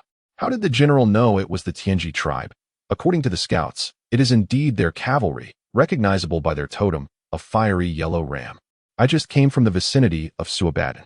Perhaps you are unaware, but the Chang tribe has fallen from power, and Luyingua has now fallen into the hands of the Tianji tribe." Mu Feiyun's expression shifted, but what Yang Zheng said next astonished him even more. "Do you think the wolf army waited until the Chang tribe fell before launching their attack?" That was an agreement they reached with the Tianji tribe. This time, the Tianji tribe's detainment of Commander Gui's 100,000 troops is also part of that agreement. What? Mu Feiyun could no longer suppress his shock and was about to inquire further. Yang Zheng raised his hand, signaling, "This matter is extraordinary. You must not divulge it to the others, lest it affects morale. Do not worry too much. You may leave. I have my own plans." Mu Feiyun felt a sense of reassurance. Yang Zheng's confidence indicated that matters were not as dire as they seemed. He bowed and respectfully withdrew. Not long after Mu Feiyun departed, a figure cloaked in purple drifted in. Yang Zheng did not even need to look to know who it was, rubbing his brow. He let out a languid sigh. "It seems you are quite confident." Scarlet had returned to her enchanting self, the resentment from Yang Zheng's earlier dismissal having long since dissipated. She was no ordinary woman, possessing a temperament and aspirations beyond the grasp of the average female. Yang Zheng remained silent for a moment before speaking. "A 30% chance. Hee, you dare to boast to Mu Feiyun with a mere 30% chance." Scarlet chuckled, covering her mouth. After so many days of interaction, Yang Zheng had grown immune to Scarlet's sarcasm, and with his resilient nature, he simply smiled. "Without my presence, they wouldn't even have a 1% chance. This additional 30% is already the greatest blessing. Should not the Wei Rong army be grateful?" Scarlet's laughter faded, her eyes fixed on Yang Zheng with intensity. "I admit I initially underestimated you. Might I inquire, Demon General, how do you intend to resolve this encirclement crisis? If I am not mistaken, it won't be long before Tsanyuegwa sends reinforcements to the wolf army. The next assault will not be as easily dealt with as this one. Moreover, I have already seen the schematics of the secret passage left by Zui Qingzi. Even the final killing formation of the burning heaven fire array has been utilized by you. Had Qiu Yuanshan not been frightened into a state of panic, even his normal judgment would have faltered, leaving only the 60,000 wolf army, enough to spell disaster for you."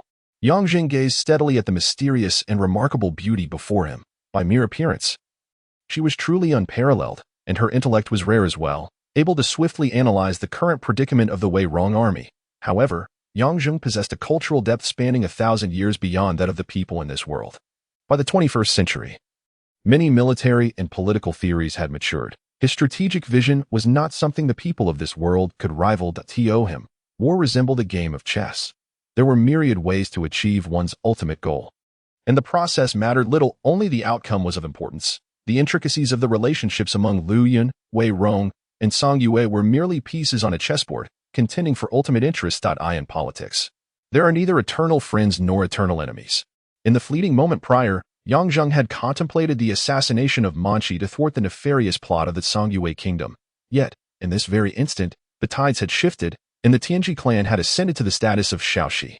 No longer did Yang Zheng harbor intentions of murder. Instead, he found himself compelled to bestow upon Manchi a significant gift. With sufficient incentives at play, who could assert that the alliance between the Zhongyue and Luyun nations would endure?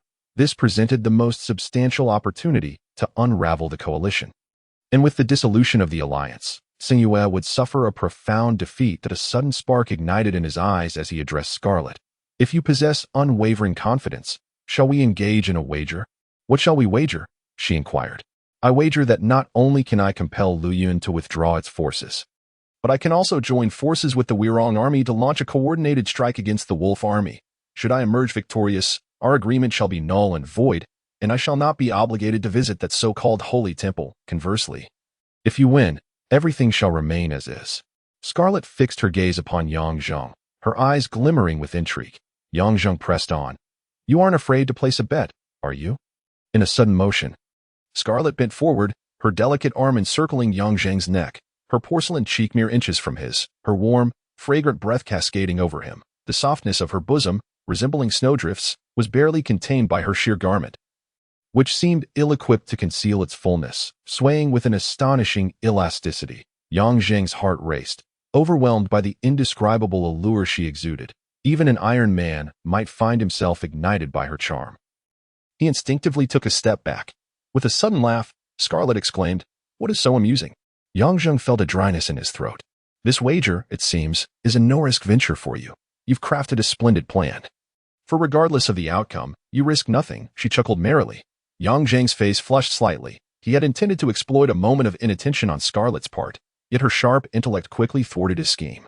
"I must say, dear sir, could you not extend a courtesy to a mere woman? A gentleman's word is his bond. Do not entertain thoughts of reneging," she teased, playfully tapping his forehead before turning to leave. Yang Zheng inhaled deeply. If only she were truly a mere girl, devoid of such profound cunning. "Scarlet, what is it, my esteemed demon lord?" She turned back, exuding an enchanting allure. Thank you for last night," he replied earnestly. His sincere gaze left Scarlet momentarily stunned, but she soon smiled faintly and exited. 2 days later, Yang Zheng's wounds had healed, and he emerged from his tent, inhaling the crisp air atop Yulong Mountain. The battlefield had been meticulously cleared, and many weapons and armor, spared from the flames, had been collected by the soldiers. Atop Yulong Mountain, banners fluttered triumphantly. The victory of the battle elevating the morale of the officers and troops to a fervent pitch. "General! General!" As he traversed the camp, every soldier greeted him with utmost reverence. The respect they held for this extraordinary demon general emanated from deep within their hearts. Even the fearsome mask he wore seemed endearing in that moment. As Yang Zheng departed the military camp, he halted the soldiers eager to accompany him for protection. He made his way to a nearby pine forest and began to ascend the cliff that loomed behind the camp. The very spot where he had slain Zhuo Qingzi, standing atop the precipice, he gazed into the distance. The wolf army had long since vanished, yet this tranquility was merely the calm before the storm. Yang Zheng's heart remained burdened. Until the threat of Qiu Yuanshan was eradicated, the knot within him would remain untied. This protracted war could only conclude with the annihilation of one side. The cold wind howled past him, brushing against his face. From the cliff's edge, the world appeared vast and boundless. Perhaps this was the reason Zhuo Qingzi had chosen this place to paint. Even the sight of his demise might have been a deliberate choice. For why had Zhuo's gaze been so serene when Yang Zheng had taken his life, as if his heart had long since ceased to beat? Yang Zheng yearned to retrieve his flute and play a melody, reminiscing about that moment. Yet doing so would betray the fact that he had killed Zhuo Qingzi. He reluctantly dismissed the thought. Had it not been for the unpredictable twists of fate, perhaps he and Zhuo Qingzi could have forged a genuine friendship. He vividly recalled the solitary figure of Zhuo Qingzi as he departed from this world. Reaching into his bosom, Yang Zheng produced the painting. The image depicted a serene and ethereal woman, delicate as snowflakes drifting in winter. Yet within the depths of her eyes lay an endless springtime sorrow, subtle yet profound, akin to the gentle breeze that stirs the fragrant blossoms of the meadow. What manner of woman was this? Even Yang Zheng found himself yearning for the chance to meet her. Chapter 25. Knight Arrow. General, the weapon you designed has been completed, a personal guard announced as he entered the central tent. Bowing respectfully. Such swiftness, lead me to it, Yang Zheng exclaimed, casting aside his quill and striding out of the tent on the training grounds. Soldiers engaged in physical training under Yang Zheng's guidance, some sprinting back and forth, others running with weights, while others practiced frog jumps, their laughter echoing as they reveled in the novel exercises. Despite their initial confusion, the soldiers, who revered Yang Zheng as a divine figure, diligently completed their training. In this era, where heroes were easily born, the brutality of cold weapon warfare surpassed that of modern firearms, embodying a greater sense of individual heroism. Since Yang Zheng had boldly infiltrated the ranks of the 100,000 wolf army and returned unscathed, he had transcended the role of a mere general in the hearts of the Wirong soldiers, becoming a symbol of victory and a pillar of their morale. Ascending to a platform beside the training ground, the personal guard gestured below, "Bring it forth." Two sturdy soldiers hoisted a peculiar weapon over 3 meters long onto the platform. The weapon's tip was adorned with a metallic spearhead, while a crescent-shaped blade extended from one side, connected to the spearhead by 2 smaller branches, allowing it to both stab and slash. Should General Fengxian rise again, he would surely exclaim in astonishment, for this weapon bore an uncanny resemblance to his famed halberd. However, this halberd was crafted from the heaviest black iron, polished to a gleaming finish. Its formidable and fearsome appearance resembled that of a fierce beast. Upon first sight of the halberd, Yang Zheng's eyes lit up. He stepped forward, grasped the weapon with one hand, and hurled it skyward with a powerful motion. The halberd soared into the air, cutting through the wind with a sharp whistle, eliciting gasps of astonishment from the onlooking soldiers. While the 2 soldiers who had lifted the halberd stood agape, for it weighed 120 pounds, yet the general had effortlessly thrown it over 10 meters into the sky. A feat bordering on the supernatural. As the halberd reached its apex and began to descend, Yang Zheng raised his gaze, his cold eyes fixated on the descending weapon, just before it struck the ground. He deftly caught it in his right hand and unleashed a fierce battle cry. The iron halberd whirled like the wind, thrusting, stabbing, hooking, pecking, and slashing with a fluidity that enveloped him in a shroud of dark light. The swirling winds generated by the halberd formed a nebulous vortex around him, compelling the personal guard and the 2 soldiers to instinctively retreat. The soldiers below were drenched in cold sweat, and the occasional glimpse of the fearsome mask amidst the swirling halberd evoked an unsettling aura of mystery and overwhelming power radiated from him, conjuring the image of a true demonic envoy descending upon the untamed blue wind continent. Unbeknownst to them, a spiritual totem had begun to take shape. As the halberd dance reached its zenith, the air seemed to come alive, swirling wildly throughout the training ground, gradually ensnaring the senses of every onlooker, constricting their throats and rendering their breaths rapid and shallow. This was not merely an illusion. The palpable killing intent surged forth, akin to blades slicing through flesh, causing them to flinch and involuntarily shut their eyes. With one final cry, the long halberd traced a grand arc before plunging its metallic tip deep into the stone beneath. 4 days after the conflagration of 1,000 troops, 3 riders galloped forth from Yulong Mountain.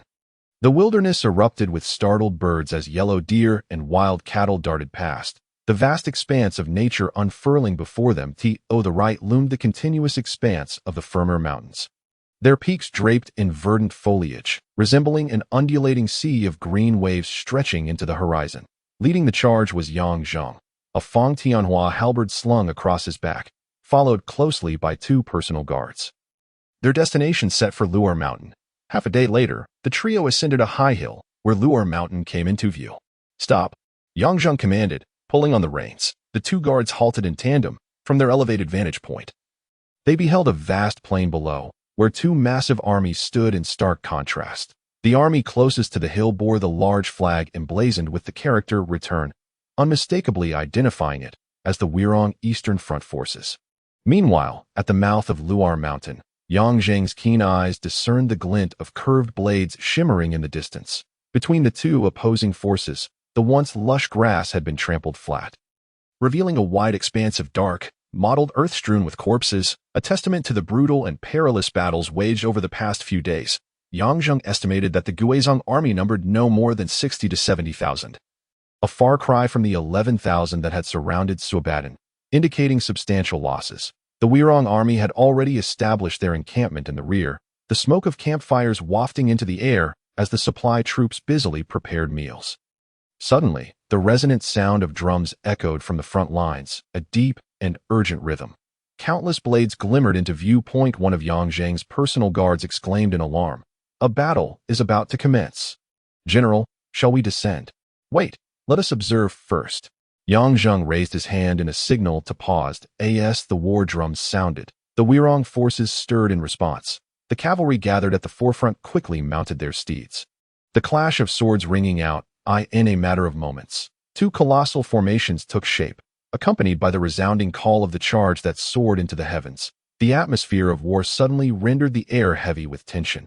Even the horses of Yang Zheng and his companions, located over 10 miles away, became restless, stamping their hooves and whinnying nervously. The sounds of battle surged forth like a torrent, converging from the heavens and earth, then rippling outward in waves. Thousands of cavalry from both sides charged fiercely across the plain. The ground beneath them trembled ominously, as if it were about to split apart at any moment. Yang Zheng's masked face betrayed no emotion, yet the cold intensity in his eyes grew ever brighter. He had never before experienced such a grand clash of cavalry. His previous encounters, where he faced 3,000 wolf-toothed troops with a mere 1,000 riders, paled in comparison to the current confrontation of thousands.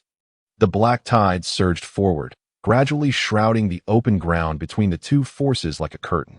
Finally, the two dark masses collided, the sounds of clashing blades and anguished cries merging into a singular cacophony.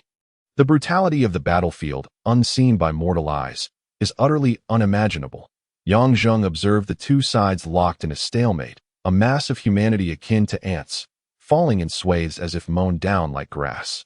Their blood slowly staining the earth beneath. In such an immense clash of 10,000 cavalry, the individual's capacity was exceedingly limited. Even the slightest disturbance was swiftly engulfed by the more turbulent waves of conflict. The two personal guards behind Yang Zheng trembled with anticipation, their blood boiling, yearning to plunge into the fray. However, with the Dark Lord at their side, they could only stifle their fervor. After a moment of fierce fighting, a sudden drumbeat resounded, signaling the retreat of the cavalry from the flowing Cloud Kingdom. Just as the Weirong troops pursued to the foot of Luo Air Mountain, countless arrows rained down, and the call to withdraw echoed from the side of the Guizhong army. After leaving behind 1,000 corpses, the cavalry retreated to their own lines. The flowing Cloud cavalry fell back into the safety of Luo Air Mountain, and the events that had just transpired seemed like a fleeting illusion, returning everything to its original state. Let's go, Yang Zheng urged, and with a flick of the reins, the pained steed let out a long whinny, kicking up a cloud of dust as it charged toward the Weirong encampment, his personal guards following closely behind. When they reached a distance of 3 miles from the main camp, a group of cavalry emerged from the Weirong ranks, galloping toward them. Who goes there? Yang Zheng halted his spirited horse and signaled to one of his guards to approach the oncoming riders. After a brief exchange, one rider broke away from the group and raced toward the camp. The happenings of recent days at Yulong Mountain had already reached Luo Air Mountain through scouts. Even from 100 miles away, the Dark Lord's reputation had become legendary. The cavalrymen gazed curiously at Yang Zheng, whispering among themselves. Moments later, commotion erupted within the camp as Guizhong, leading a contingent of personal guards, burst forth. Upon confirming the supreme golden serpent token presented by the guard, Guizhong wasted no time, stopping 20 paces in front of Yang Zheng, dismounting alongside his senior officers. Yang Zheng sat calmly on his horse, embodying the demeanor of a superior. In fact, in the military, lowering one's status unnecessarily could invite suspicion. Guizhong appeared travel-worn, his face weathered and lined, the corners of his eyes etched with fatigue, revealing the toll of merely half a year, making him appear a decade older than when Yang Zheng last saw him. As Guizhong approached, Yang Zheng drew the halberd from his back and dismounted. My lord, your resolution of the crisis at Yulong Mountain is indeed a blessing for Weirong. Guizhong quickly knelt, acknowledging the authority symbolized by the golden serpent token, while it did not grant the power to appoint or dismiss commanders. It still wielded considerable influence over the troops. Yang Jing supported him, his voice cold and metallic. There is no need for excessive formalities, Commander. We are in the midst of wartime. It is imperative that we enter the main camp swiftly to discuss how to best overcome the enemy. Night fell. The cold wind howling across the desolate plains, where thousands of corpses lay on the battlefield, whispering like restless spirits in the chilling breeze. The moon had already hidden behind a shroud of clouds, and the dark night was punctuated only by the flickering lights from the encampments of both armies. Yang Zheng and Gui Zong ascended a 4-meter-high chariot, the great banners fluttering violently in the wind. Teacher Yu, must you take to the field personally? Yang Zheng, known as the 8th Prince of Wei Rong and addressed as Teacher Yu, made his first appearance outside the palace after a long absence. With the golden serpent token in hand, Gui Zong was unwavering in his confidence. Not to mention the rarity of the golden serpent token, Yang Zheng's previous incineration of 30,000 wolf cavalry marked the most significant victory over them in nearly 6 years. Yang Zheng's cold gaze remained fixed on the distant mountains and woods. The metallic voice rang out again. The matter of the night raid is of great importance. It requires my personal involvement. Are the horses and arrows ready? Gui Zong nodded. Following the teacher's instructions, we have wrapped the hooves of 1,000 horses and prepared 100,000 arrows. All dyed black. Excellent. Tonight, I shall ensure that the Tianji tribe experiences the taste of relentless pursuit. Commander, instruct the remaining soldiers to rest well. At the moment the sun rises above the horizon tomorrow, we will launch a full-scale assault. The night deepened. 1,000 selected archers had already gathered a mile from the left side of the camp. Under the cover of tens of thousands of soldiers, their movements resembled but a ripple in a vast ocean, drawing no attention from the Tianji cavalry, especially in such darkness. General, as a tall figure gradually emerged in the distance. The soldiers stirred slightly. Yang Jing gazed at his cavalry. They had matured through trials and battles. Each one was cloaked in black fabric, leaving only their eyes visible, and every horse beside them was jet black. Carrying quivers filled with 20 black-feathered arrows, totaling 100 arrows per person, amounting to 100,000 arrows for the 1,000 men. I will reiterate the key points to heed during our operation, from the moment we mount until the mission concludes. No one is permitted to make a sound. If anyone does, their companion is responsible for silencing them. All of you are covered in black cloth. In the night, no one can discern who is who. So do not bear any psychological burdens. Furthermore, all actions will be dictated by signals from me. Strive to move like the wind. Is that understood? Yang Zheng commanded in a low voice, and the cavalry nodded in silence, not daring to utter a word. Good, mount up. The horses' mouths were already muzzled, and their hooves wrapped in thick black fabric, allowing them to mount without a sound.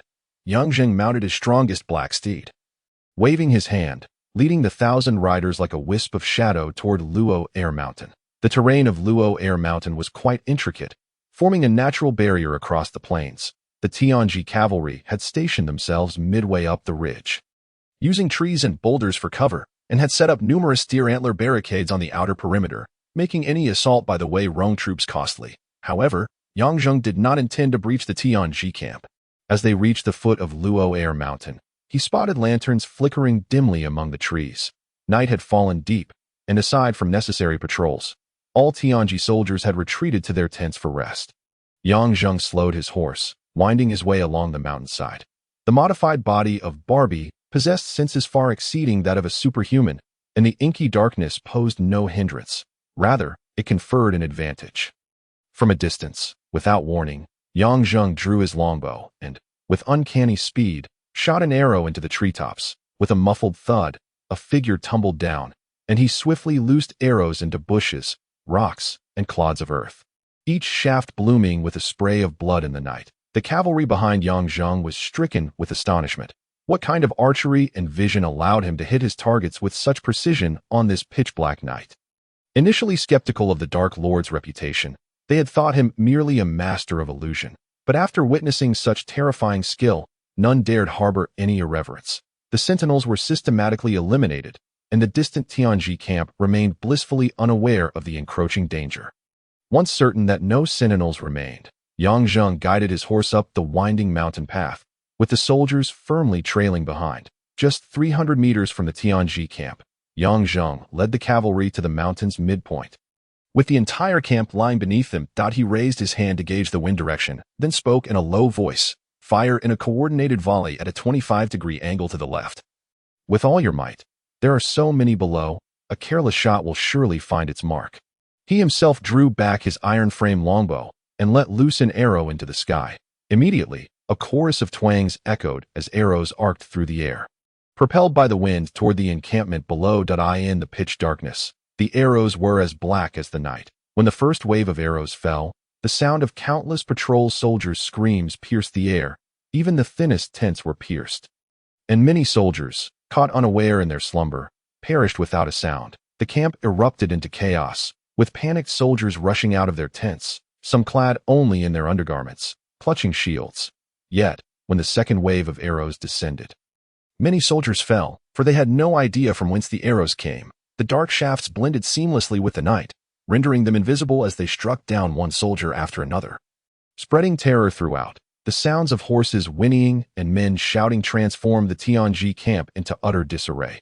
After 7 or 8 rounds of arrows fell, many cavalrymen finally burst from the camp. Torches were ignited, casting a constellation of flickering lights across the mountainside, reminiscent of fireflies on a summer night. Yang Jing's skull mask revealed a sinister grin as he turned his steed, coldly commanding, "Now is the time for you to showcase your prowess. Scatter and run rampant across the mountains, targeting only those wielding torches. Be mindful not to approach within 50 meters. That is the range of the torch's illumination. Now, disperse. Let every last arrow be loosed. Leave not a single one behind, and return to this high ground once your quivers are empty." With a sweeping gesture, he sent 1,000 cavalrymen scattering, galloping across the slopes of Luo Mountain. These warriors had been meticulously selected from tens of thousands, elite marksmen who, though lacking Yang Jing's extraordinary vision, could hardly miss the living targets illuminated by the bright torches in the night. The dispersed Wei Rong archers became phantoms in the darkness, each arrow extinguishing a torch, signifying the extinguishment of a Tianji cavalryman's life. Yang Zheng joined the fray, more terrifying than the elusive archers. Charging directly into the densest clusters of foes, his unparalleled marksmanship and formidable strength often claimed multiple lives with a single shot. The powerful steeds thundered through the midnight hour, leaving a trail of death in their wake, with each stop. Several soldiers fell, transforming Luo Mountain into a veritable hunting ground, where the prey was human, not beast. The number of torches dwindled, yet the soldiers of the Tianji tribe could not lay a finger on their adversaries. For every direction posed a threat, arrows could rain down from any angle. Just as they managed to discern one direction, another volley would come from behind, panic spreading like a plague. This feeling of being in the light, while the enemy lurked in the shadows, drove the soldiers nearly to madness. Finally, after losing over 1,000 men, the Tianji cavalry responded to their commander's shouts, extinguishing their torches and seeking refuge behind boulders and trees. The mountains were suddenly devoid of light, leaving only the stillness of night and the hurried breaths of the Tianji soldiers, who strained their senses, eyes wide with fear of the phantom death arrows. Occasional screams from afar sent chills down their spines. Seeing that no advantage remained, Yang Jing's cavalry unleashed a barrage of arrows, depleting their quivers entirely before returning to the high ground. The once orderly Tianji camp lay in disarray, with the bodies of fallen soldiers strewn haphazardly across the ground, arrows embedded in the earth. Tree trunks and tents, leading the gathered soldiers, Yang Jing silently retreated along the same path, his keen senses ensuring no soldier escaped unnoticed, each one falling victim to his arrows. A group of men emerged unscathed from Luo Mountain. Suppressing their excitement, they had endured considerable hardship in the recent skirmishes against the Tianji tribe. The fierce and brutal cavalry of the Tianji wielded superior curved blades, and in every engagement, the casualty ratio was 1 to 2, with 2 Wei Rong cavalrymen typically falling for every 1 Tianji warrior slain. They had never experienced such a gratifying slaughter before. It was an outright massacre. And all of this was orchestrated by the enigmatic and formidable demon general before them. The gazes of the cavalrymen toward Yang Jing transformed from skepticism and disdain to reverence and admiration, not only for his remarkable archery, but also for his cunning strategies. Who could conceive such brilliant tactics as wrapped hooves and night arrows, symbols of sheer intellect? As the cavalry returned to the Wei Rong encampment, Guizong hurriedly came forth, having been anxious throughout the night. Upon seeing Yang Jing's fearsome mask, he felt a weight lift from his heart. "Mr. Yu, how did things transpire?" Yang Jing revealed a confident smile, the depths of his dark eye sockets gleaming with a blade-like intensity. "There is no need for concern, General. Tomorrow at dawn, we will ascend Luo Mountain." At the moment the sun broke over the horizon, a resounding call to arms echoed across the plains. Even the 1,000 cavalrymen who had executed the night raid were eager to return to battle, despite Yang Zheng's initial orders for them to rest. Except for the wounded and logistical troops, over 10,000 cavalry and 30,000 infantry surged toward Luoa Mountain like a tidal wave, their battle cries shattering the tranquility of the dawn sky. The Tianji cavalry, deprived of sleep by Yang Zheng's nocturnal assault, were too exhausted to mount an effective counterattack, crumbling under the slightest pressure. In stark contrast, the rested and high-spirited Wei Rong soldiers charged forward like ravenous wolves, ready to unleash their pent-up frustration from days of conflict. Yang Zheng led the charge, his halberd slicing through the air, revealing the terrifying might of the demon general to all Wei Rong soldiers. While the 1,000 elite archers who had accompanied him on the night raid worshipped him in awe, while it is rare for an ordinary soldier to master even one skill, Yang Zheng's martial prowess eclipsed even his renowned archery. He was akin to the sharpest spear, cutting through all opposition. The massive wooden barricades, as thick as a man's thigh, shattered beneath the might of his halberd, splinters flying in all directions, leaving the Wei Rong soldiers agape. Even Gui Tsong, who bore the title of a fifth-tier swordsman, stood slack-jawed in disbelief, having witnessed Yang Zheng wielding such tremendous strength without any visible use of energy. Is he a beast or a man? Kill! Yang Zheng was the first to charge into the Wei Rong encampment halfway up the mountain. Arrows rained down from all directions, yet his halberd deflected them effortlessly as he plunged into the enemy ranks. With a fierce strike, he cleaved through a cavalryman and his steed, blood and limbs spraying forth. The soldiers of the Tianji were left in shock. The battle devolved into a brutal melee at the mountainside, transforming Yang Zheng's vicinity into a veritable slaughterhouse, blood pooling beneath his feet.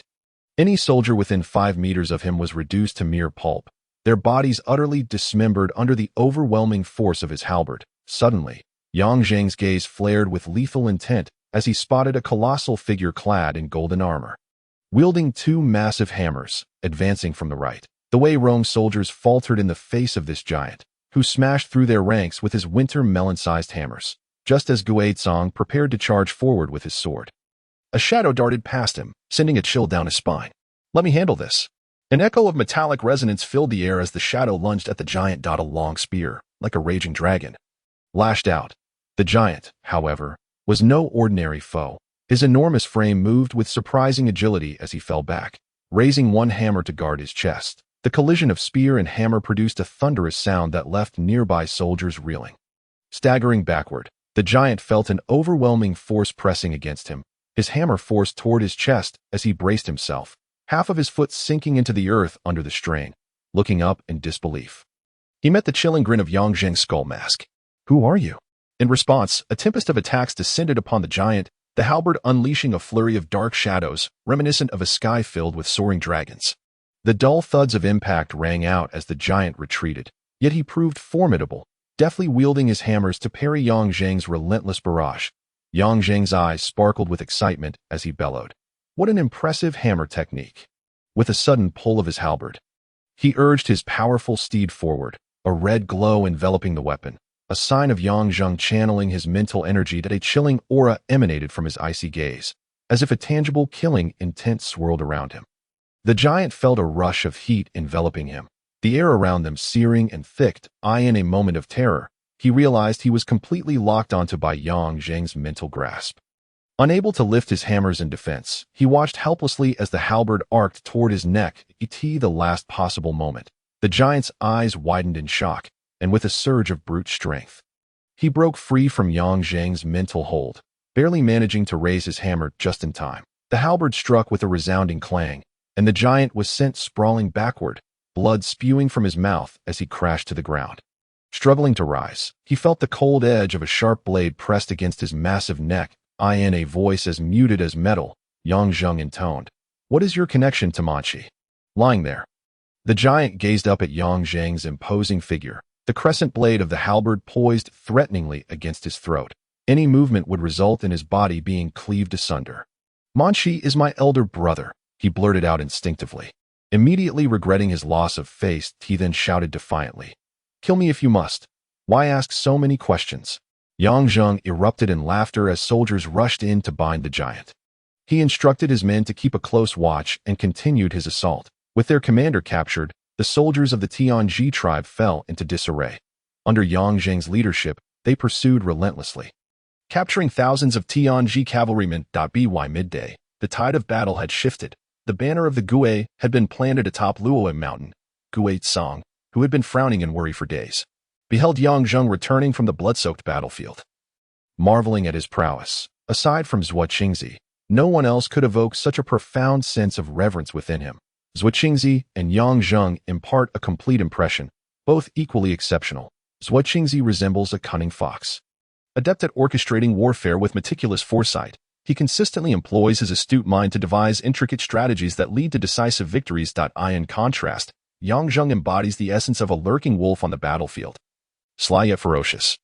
He relishes in risk-taking and possesses an extraordinarily keen instinct for seizing opportunities. Once he identifies a chance, he strikes with lethal precision. For the soldiers, a commander like Yang Zheng, who charges into battle with fervor, commands greater admiration and earns their unwavering loyalty. Guizhong suddenly felt a surge of confidence as he gazed at the bloodied man basking in the sunlight. He sensed a revival of vitality within himself. Following a victorious battle, the entire army took a moment to regroup, with the troubles of Luoyang Mountain resolved, and Guizhong's main forces finally able to retreat to Yulong Mountain. The soldiers, shedding their past gloom, indulged in feasting and revelry, setting forth on their journey in the afternoon. After this battle, the Wirong kingdom temporarily solidified its position. The three nations of Wirong, Luoyang, and Songyue found themselves in a stalemate once more, with Songyue being the most irate. After waiting for a long-awaited opportunity, they had anticipated a swift conquest of Weirong's eastern front, eliminating what was arguably the greatest obstacle in a century. However, Yang Zheng's sudden emergence turned the tide dramatically. Meanwhile, with the Tianji clan now in power, it could be said that Manchi emerged as the true victor among the three factions.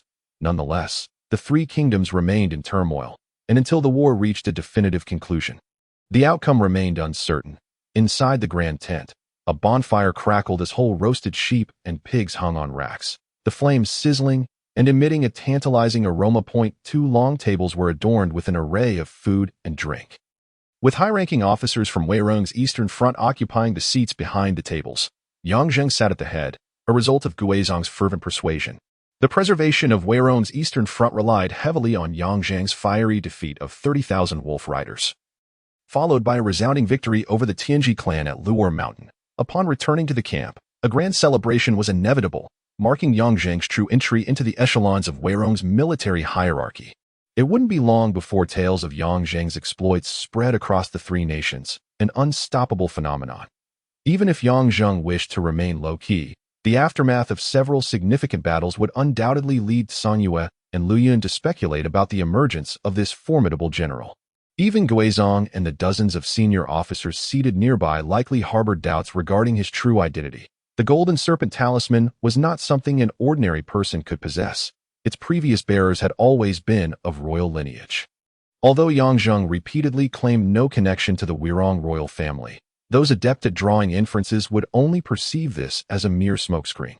Every prince had numerous mentors, and if Yang Zheng held only a nominal position, how could he possibly acquire the Golden Serpent Talisman? While the crowd speculated, Yang Zheng remained tight-lipped, feeling as though he were being thrust into the spotlight, with many matters beyond his control. The power represented by the Golden Serpent Talisman was immense, despite Scarlet's repeated assurances that he should solely focus on commanding the Eastern Front. Yang Zheng could not shake the anxiety of what would happen if his identity were to be exposed. The Wirong royal family would surely learn of him swiftly, and when the news reached Solodan, it could be disastrous if he were to be found missing. The complexities of his situation weighed heavily on him. Yang Zheng resorted to drinking heavily, eventually succumbing to a drunken stupor. The following day, Guizhong led a few trusted soldiers to inspect the camp. Upon reaching the prisoner camp on the western side, they were met with distant shouts and curses. As they drew closer, the cacophony intensified. Guizhong frowned and circumvented the training grounds, arriving at the entrance of the prisoner camp, where he detained a soldier to inquire, "What is happening here?" The soldier, looking troubled, hesitated before replying. "Commander, it is the captives from the Tianji clan. They have been causing a ruckus all night. Why haven't you put a stop to it?" Guizhong pressed. The soldier's face displayed discomfort, And after a moment's hesitation, he said, "It is the order of the demon god general not to harm them." Guizong felt both astonished and curious. The military's treatment of prisoners was notoriously harsh. Yet a single word from the enigmatic Mr. had compelled the soldiers to adhere strictly to orders, despite his arrival being less than a month ago. Moreover, in the soldier's eyes, he perceived unwavering respect and admiration. This gaze was not merely one of fear towards a superior, it was akin to his own experiences, for he had not witnessed such reverence from his men over the years. Guizong felt a pang of discomfort, but quickly reconciled with the thought. Although his own abilities in commanding troops were average, he possessed a broad-minded nature. With Zhuo Qingzi before him, and now Mr. Yu, he understood that having a person of exceptional talent commanding the Eastern Front ensured his own stability in the position of the Eastern Front commander. "Take me to see. This noise cannot continue," he instructed. The soldier led the way, and Guizong entered the prisoner camp, where he beheld over 2,000 Tianji captives bound to wooden stakes by thick iron chains. These savage nomads shouted obscenities, their words crude and offensive.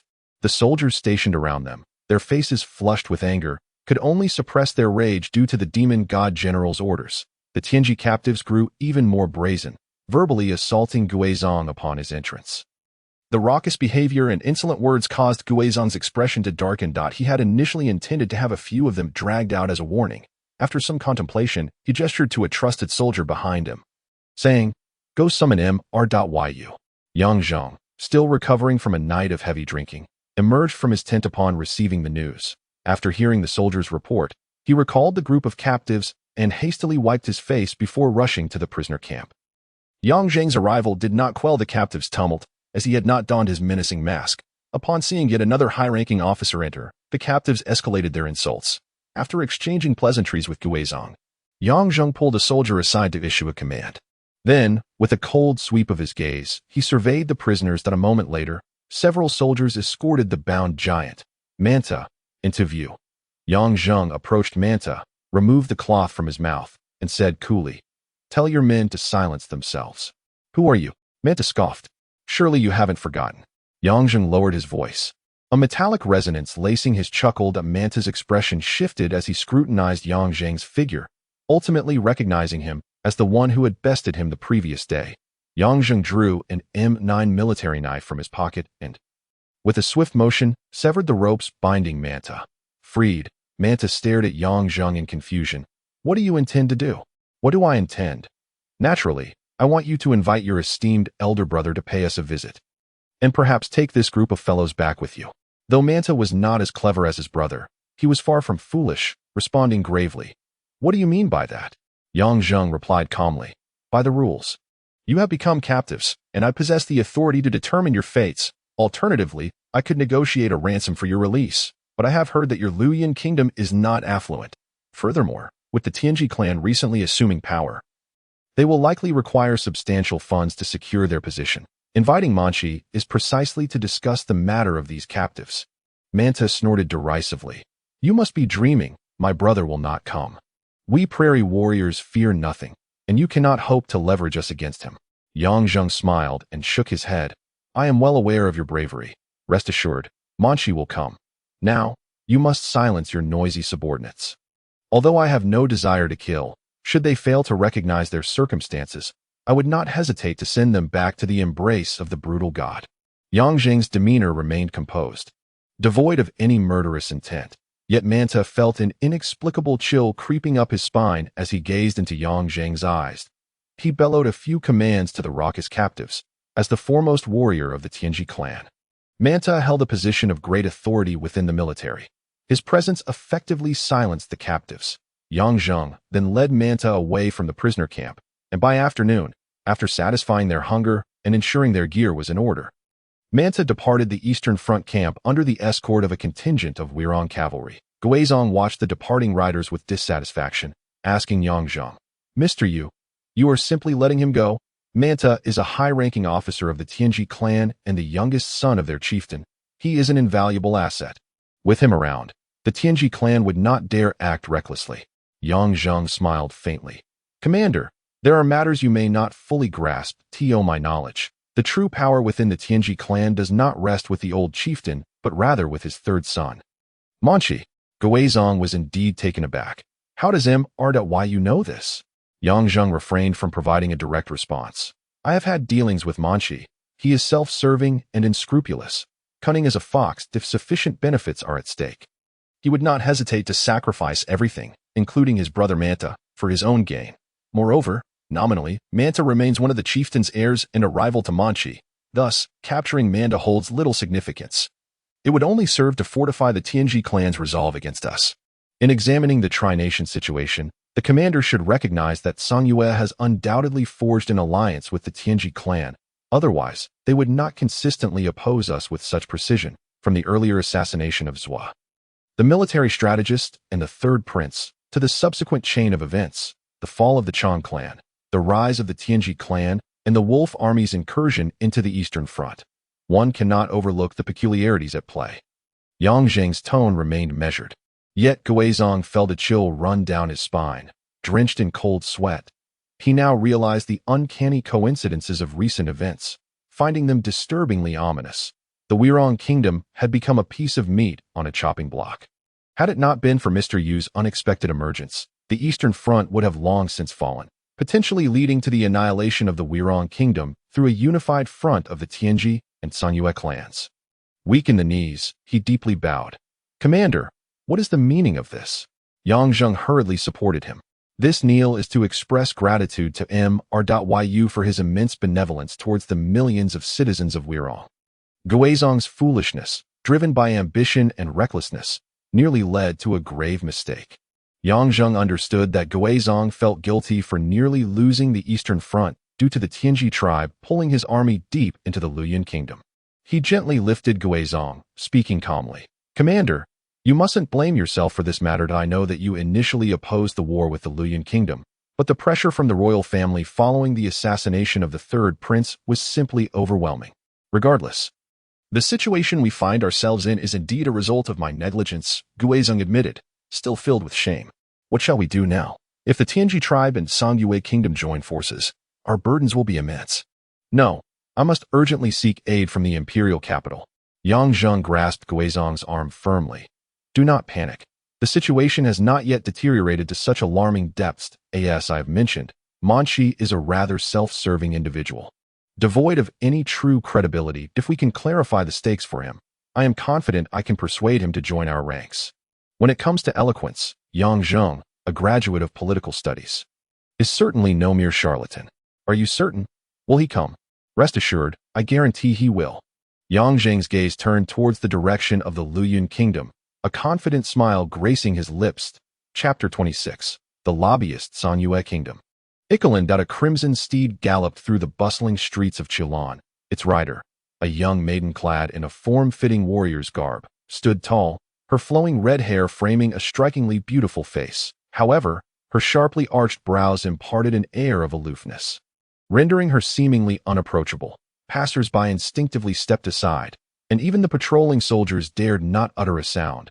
Retreating to the sidelines, in the imperial city, there was no other woman so audacious as to ride with such bravado than Mo Bingyun. Shortly after she passed, a group of warriors followed closely behind.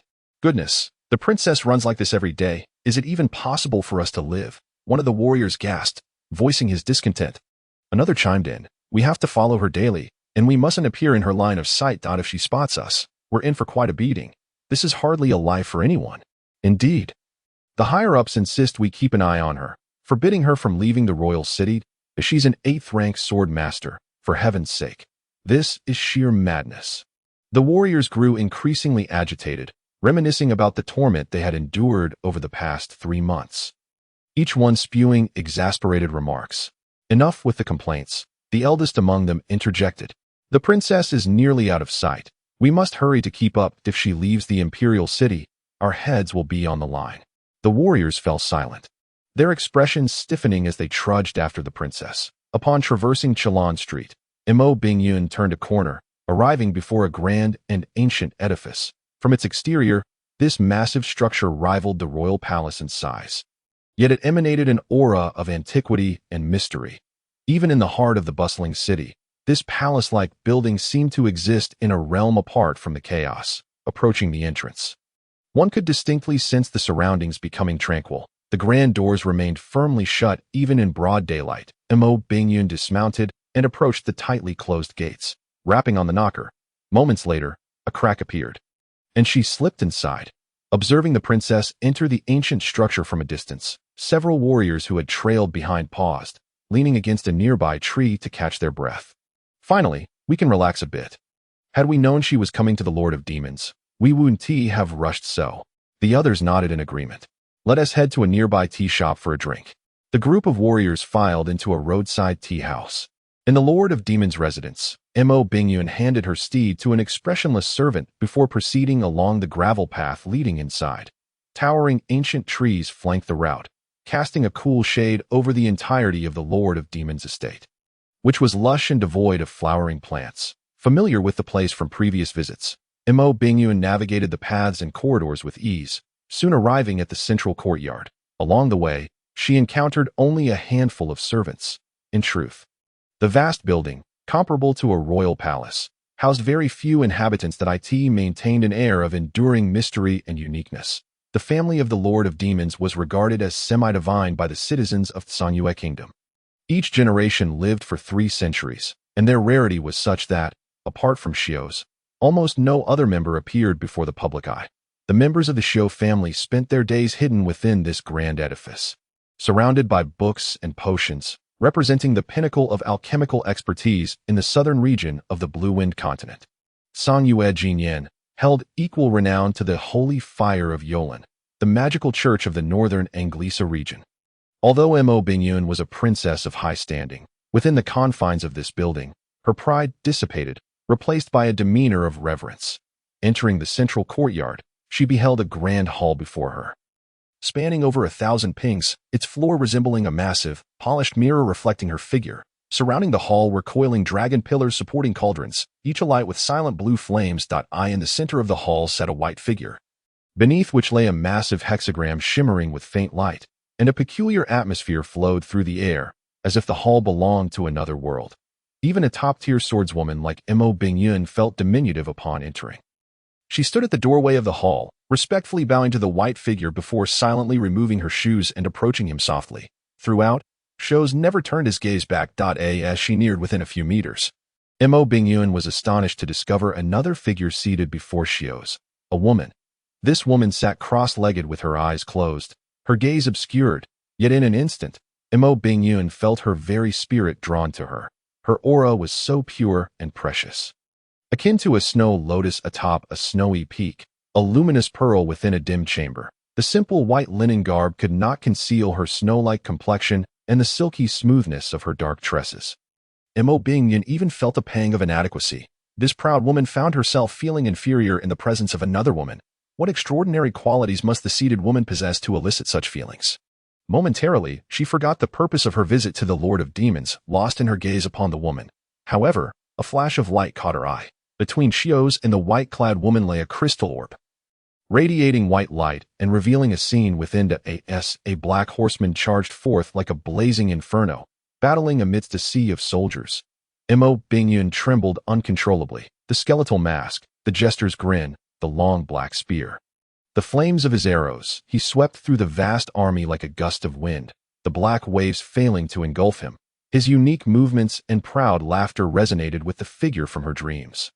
Warm liquid coursed down her cheeks. Was she crying? He wasn't dead. She knew he wouldn't perish so easily. Mo Bingyun sank to her knees, feeling her strength ebb away. The white light flickered, flames soared, and the cries of 30,000 wolf cavalry pierced the air, their wails stabbing into Mo Bingyun's heart. He had triumphed. He had incinerated the 30,000 wolf cavalry. How darkly humorous fate could be. As a princess of Sanyue Kingdom, she had fallen for a warrior who risked everything to seek vengeance against it. Xios gently placed a hand upon Mo Bingyun's head, enveloping her in a cocoon of white light, her trembling gradually subsiding as she closed her eyes. The white light faded. The white-clad woman slowly opened her eyes, her gaze rippling with brilliance, as if a stone had been cast into the depths of her heart. Xios's gentle voice resonated. Qinglian Jun, it seems this is the person you seek. The white-clad woman, Qinglian, replied with composure. Compared to last time, he has grown stronger.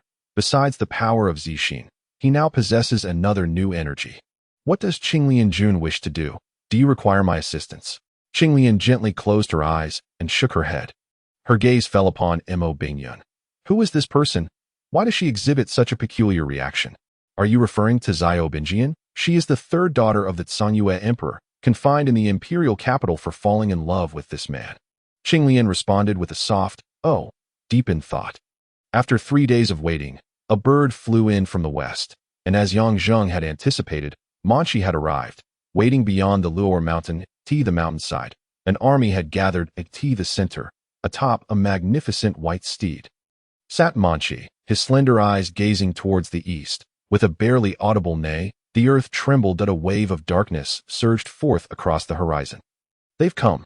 All the soldiers of the Tianji tribe gripped their curved blades tightly, their expressions a blend of tension and fury, appearing exceedingly peculiar. The name of the demon general had swiftly spread across the vast prairie, having scorched 30,000 wolf cavalry and launched a night raid on Luo Mountain. Each battle had become legendary, undoubtedly making him the most renowned martial general among the 3 kingdoms of Lu, Song, and Wei. His skeletal jester mask only added to his enigmatic aura. The black wave halted before Luo Mountain, 3,000 cavalry. A shrill whistle pierced the air. Manchi glanced at his companion Manta, speaking coolly. Keep a close watch on our forces. Third brother. Manta felt a mix of shame and overwhelming worry. If anything happens to me, take the army and flee swiftly. Look after father. Manta bellowed. What nonsense are you speaking? Third brother. We should charge in now and fight to the death. Foolishness. Let us speak of it when I arrive. With a swift flick of his whip, Manchi urged his white horse to glide down the mountainside. That moment, a lone rider emerged from the Wei Rong army. A black steed galloping ever closer, an inoppressive sense of dread washed over Manchi. After all, he was merely an apprentice sorcerer. In comparison to a true warrior, the sheer aura of bloodlust emanating from the approaching figure was nearly suffocating. However, he quickly composed himself and rode forward. When the 2 riders were a mere 5 meters apart, Manchi halted, and they sized each other up. The eyes hidden beneath the skull mask brazenly scanned Manchi's form, igniting a flicker of indignation within him. There was no trace of respect in those eyes, only a raw appraisal akin to that of goods on display. Suppressing his anger, Manchi inquired, "General Demon God." "Little Khan, it has been a while," came the metallic voice, buzzing in the air. "You recognize me?" Yang Zheng laughed heartily. Who in the grasslands does not know the name of the Little Khan of the Tianji clan? Your reputation is equally formidable. Do you not dare to reveal your true visage? Manchi retorted sharply. "If you wish to see me, it is quite simple." Yang Zheng reached up and gently pulled aside his mask. Behind it lay an unremarkable face, prompting a strange expression from Manchi, one that blended disappointment with relief. He had not anticipated that the renowned General Demon God, who had triumphed over Qiu Yuanshan, would possess such an ordinary countenance. That, of course, one must not judge a person by their appearance. Manchi would not allow himself to underestimate his opponent simply because of their plain looks. Now entirely composed, he stated coolly, "Sir, pleasantries aside, our time is precious. Let us discuss matters of importance. I have heard that a few days ago, the conflagration at Yulong Mountain, which consumed 30,000 cavalry of the Wolf Army, was the work of the general?" Yang Zheng's expression suddenly grew serious. "The Tsangyue kingdom harbors ambitions to engulf us, Wei Rong. This battle is in accordance with the will of heaven. Any aggressor has no standing. Our eastern camp possesses the advantage of time, geography, and manpower. Thus the defeat of the Wolf Army was inevitable." Manchi maintained his calm demeanor, a slight smirk playing on his lips. "I fear you may have forgotten the matter of Wei Rong invading my Lu Yun kingdom." Yang Zheng smiled. "Little Khan, do you still consider me an outsider? Look around. It is just the 2 of us, and no one will overhear our words. Why not speak candidly? Without the conflict between Wei Rong and the Chang people, would the Tianji clan have risen to prominence? You would likely still be in Suabadan, running your trading business." A cold glint flashed in Manchi's narrowed eyes. His concealed identity within the Kulike trading company had been exceptionally secretive. Yet this enigmatic general seemed to be well aware. Yang Zheng gently squeezed his horse's belly, drawing closer to Manchi's side as they gazed southward, continuing, "Little Khan, you are an astute individual, and I relish conversing with the intelligent. As it requires less effort, you must have reached an agreement with the Tsangyue kingdom. Allow me to speculate on its content. The Tianji clan collaborates with the Tsangyue kingdom to assist in the assassination of Zhuo Qingzi. subsequently eliminating the third prince, framing the Chang people, and enticing our eastern forces deep into the heart of Lu Yun for a conflict with the Chang. Initially, the Chang would not have fallen easily. Yet you cunningly undermined their god of war, Du Ping. Following this, the Chang suffered a crushing defeat, compounded by the massacre of civilians outside the gates of Suabadan, leading to a significant drop in their prestige, ultimately allowing your Tianji clan to usurp power. Though Manchi's expression remained unchanged, the slight tremor in his hands betrayed a flicker of his inner turmoil. Yang Zheng chuckled softly. Now that you have reaped the benefits, it is time to fulfill your promise and delay my eastern forces while Qiu Yuanshan clears the obstacles in the east. For a time, I found it perplexing. The ambitions of the Zhangyue kingdom are well known. If Wei Rong were truly breached by Zhangyue, well, one can easily imagine who would be next on their list. Do not suggest to me that the Zhangyue kingdom's sole target is Wei Rong. Their ambition for domination has existed since the collapse of the great Yin Empire. With your wisdom, how could you make such a foolish move? Manchi's lips moved slightly as he cast a complex glance at Yang Zheng. Eventually, I understood. Lu Yun has always been impoverished. While the Tianji clan is relatively affluent, it is merely in comparison to other clans. The Chang's decades of foundations could not be easily toppled. And the Shoshire throne of Lu Yun is not so easily claimed. You would need to expend vast amounts of wealth to buy the support of other clans and even members of your own. Especially since you have 2 brothers and a younger sibling, do you not? With your wealth, it is surely insufficient. You must seek a powerful ally. The Zhangyue kingdom has offered you an opportunity. They provide money and manpower. Now you find yourself in a precarious position. Although you know that once Wei Rong is breached, Zhangyue will undoubtedly turn against you. You must assist them. Without their funds and troops, the Tianji clan will once again falter. And you will lose that readily attainable position of Great Khan. Little Khan, how do you find my deductions?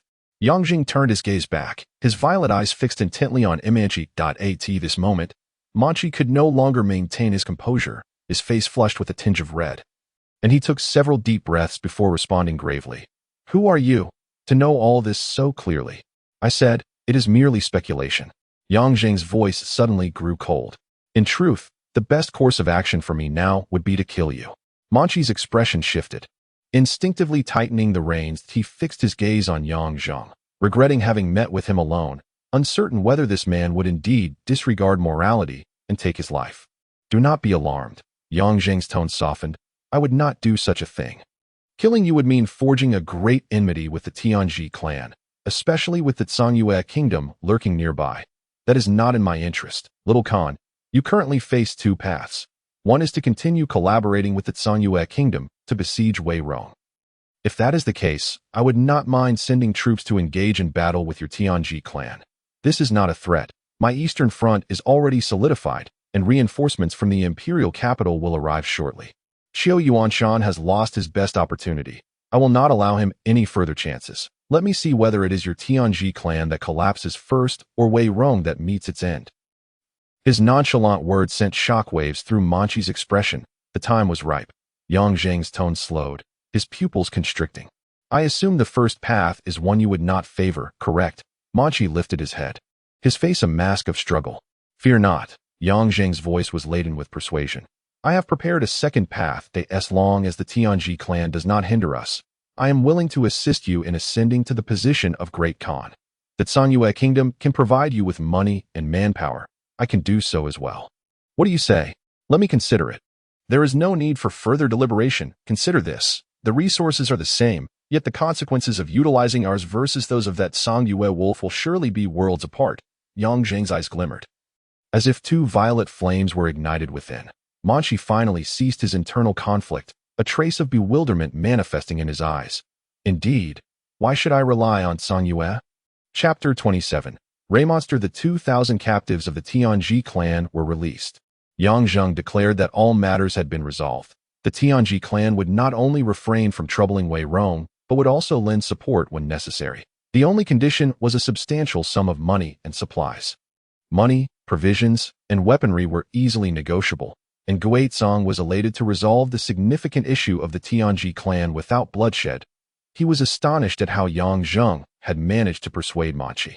That day, Yang Zheng had spoken with Manchi for half an hour while the 2 armies faced each other. Upon his return, everything had transformed into the current situation. when Guizong inquired of Yang Zheng.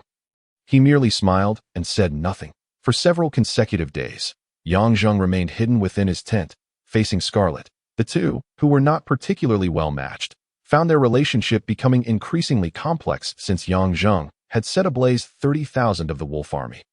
That night, certain events had transpired. Although neither had spoken of it, the previously hostile atmosphere gradually shifted into something peculiar at this moment. Yang Zheng sat upon a blanket, his eyes tightly closed, his hands pressed against his temples.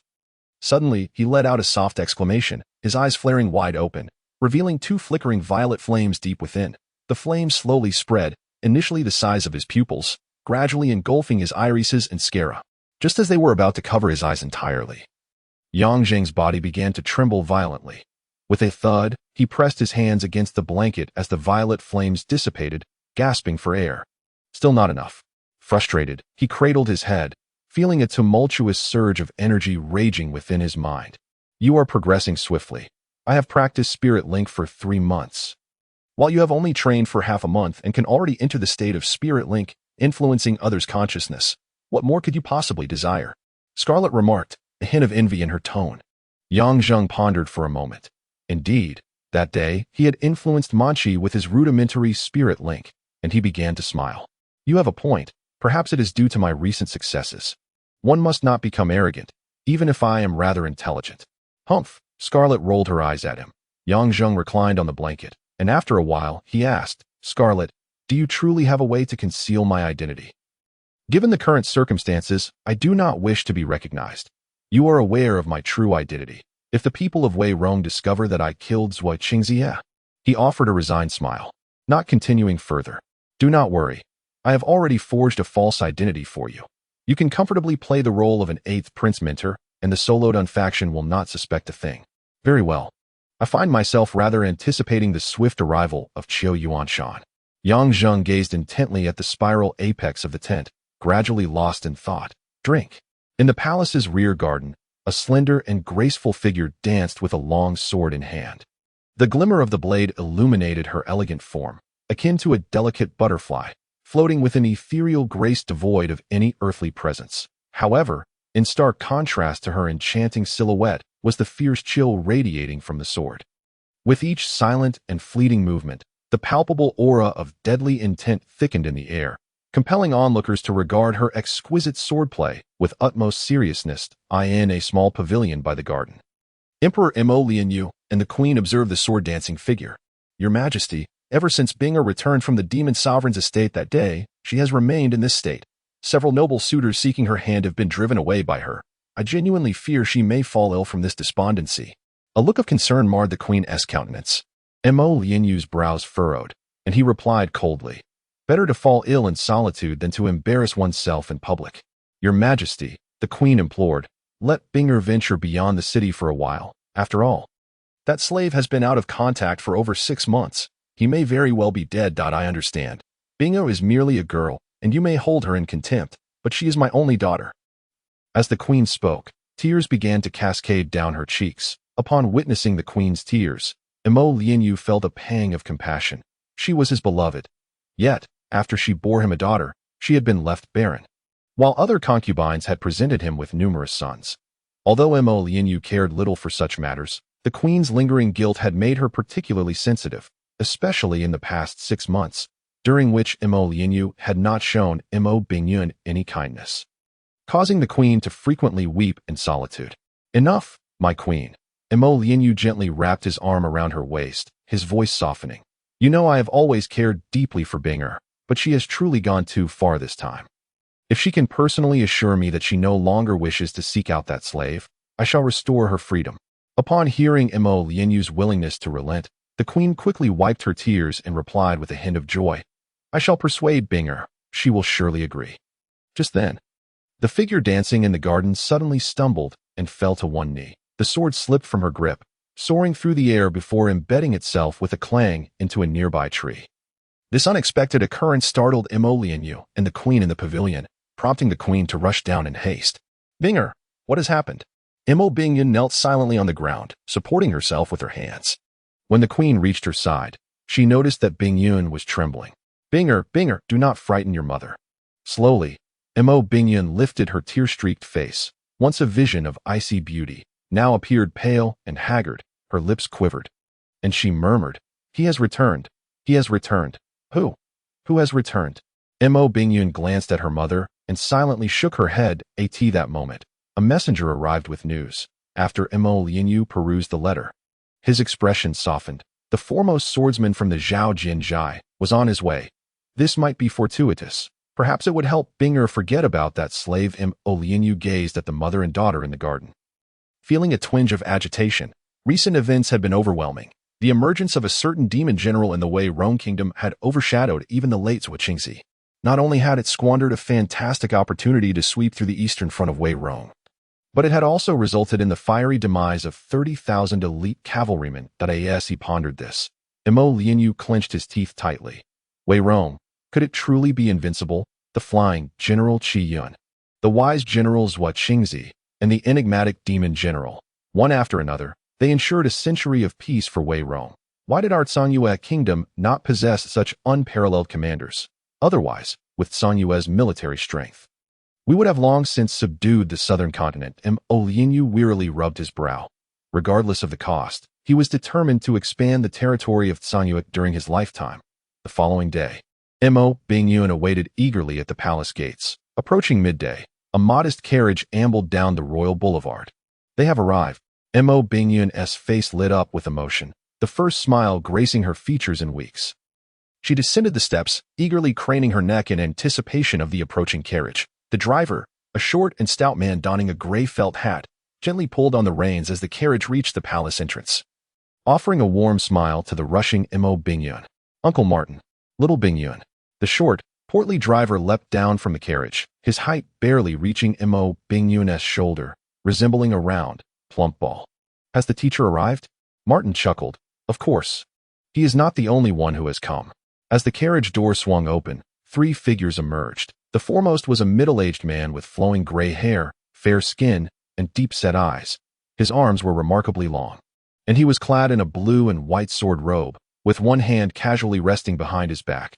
Behind him stood a strikingly youthful man and woman.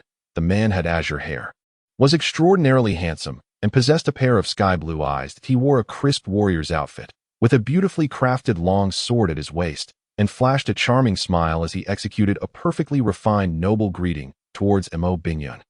The young woman, with delicate blonde hair and a gentle appearance, embodied an entirely different style of beauty compared to Mo Bingyun. Where Mo Bingyun's allure was sharp, akin to a gladiolus, this girl resembled a tulip, exuding sweetness and charm. As Mo Bingyun's gaze fell upon the trio, her mouth fell agape in shock. "Teacher, Lai Mingxi, Axu." The blonde girl stepped forward, locking eyes with Mo Bingyun for a moment before the 2 girls suddenly embraced tightly. "It's been so long."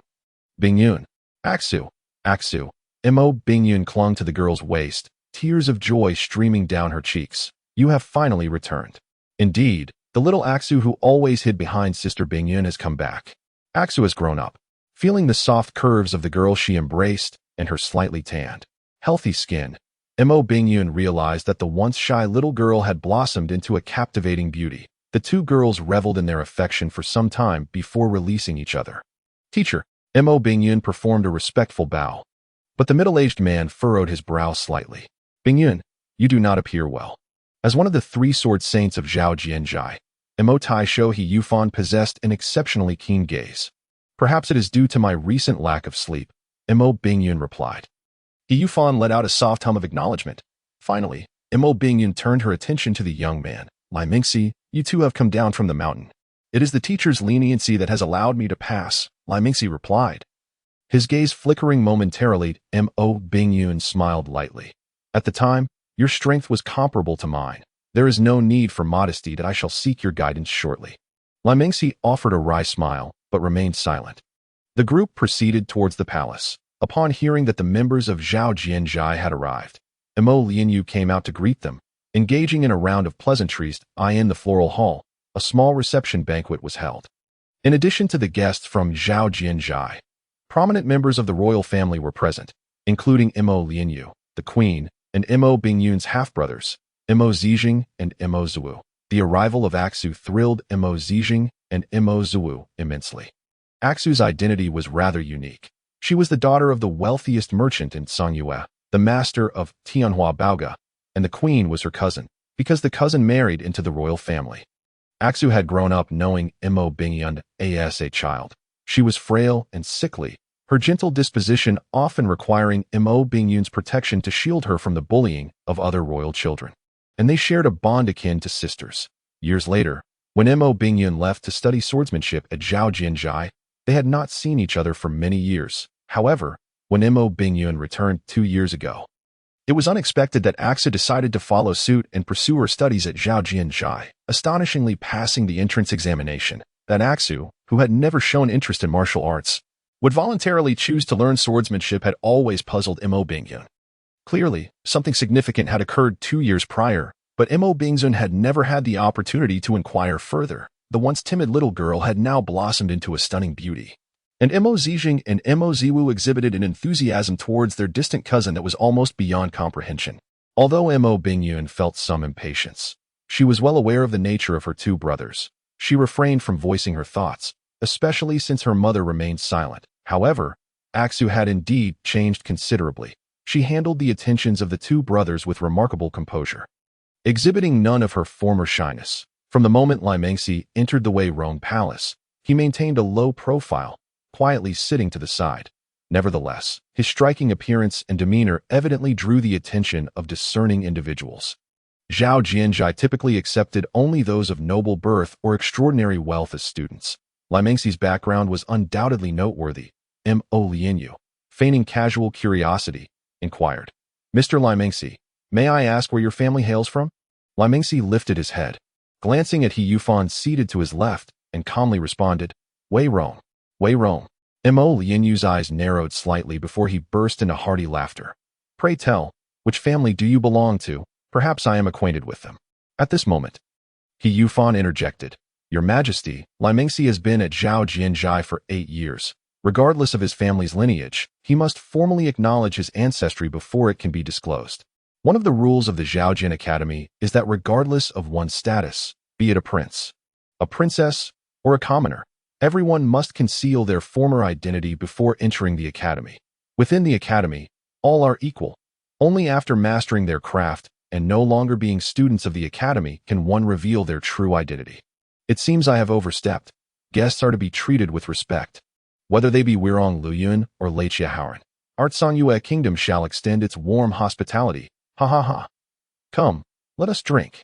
Mo Lianyu raised his cup, his boisterous laughter reverberating through the floral hall. Lai Mengxi remained outwardly calm, raising his glass in a toast, but no one noticed the hand resting on his knee had crushed a jade piece to dust. "Speaking of which, your Wirong Kingdom has recently uncovered a significant figure, a shui," who had been dismissively engaging with the Mo brothers, suddenly interjected, "Cousin, who is this important person?" "He, a shui. Have you not heard of the Demon God General?" "Demon God General?" A shui murmured the name several times. What a fearsome title. Why does uncle regard him as a significant figure? At that moment, Mo Zicheng slammed his cup down, exclaiming, "He is merely a mere child, and I shall soon show him my prowess." With that, he puffed out his chest, displaying his might. Not to be outdone, Mo Jiwu shouted, "The Demon God General is a fabrication by the outside world, merely a masked clown who dares not show his true face if I encounter him. I would cleave him in two with a single sword." The two brothers glared fiercely at each other, their eyes flashing with electricity as they flanked a shui. "You two," Mo Bingyun suddenly mocked coldly. "What of us?" Mo Bingyun scoffed disdainfully. She knew that the Demon God General was Yang Zheng and was acutely aware of his formidable prowess from the vision she had seen in the crystal ball, regardless of her sentiments. Hearing her two incompetent brothers slander him made her uncomfortable. The two brothers stood up abruptly, ready to argue further. Mo Lianyu barked, "Enough! Zicheng, Jiwu, sit down. With your trifling skills, do not bring shame upon yourselves. Although the Demon God General has burned my 30,000 cavalry, I still respect his wisdom and valor even as an adversary. What are you two?" Though the Mo brothers felt indignant, they dared not retort and sat down, gulping their drinks in silence. That a shui sighed in relief. At least her ears were free from their bickering. After a moment, she seemed to recall something and asked, "What of General Zhuo Qingzi?" "He is dead." The news of Zhuo Qingzi's death struck those newly descended from Zhaojin Academy with profound shock.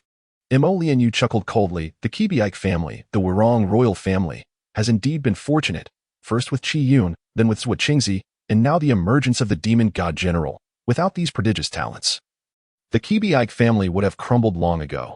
They are but a bunch of mediocrities. While Mo Lianyu spoke, He Yufan had been closely observing Lai Mengxi, relieved that this proud student of his had finally managed to restrain himself. After the banquet concluded, a shui prepared to return home, with Mo Bingyun accompanying her. The Tianhua Treasure Pavilion is situated in the most prime location on Qilan Street, primarily dealing in rare commodities from various nations, spices from Lechia Kingdom, mercury stones from Howran Alliance, furs from Luyun Kingdom, woven paintings from Wurong Kingdom, and even magical items from the Anglacer region of the northern continent can be found here. Naturally, those who enter Tianhua Treasure Pavilion are either wealthy or noble.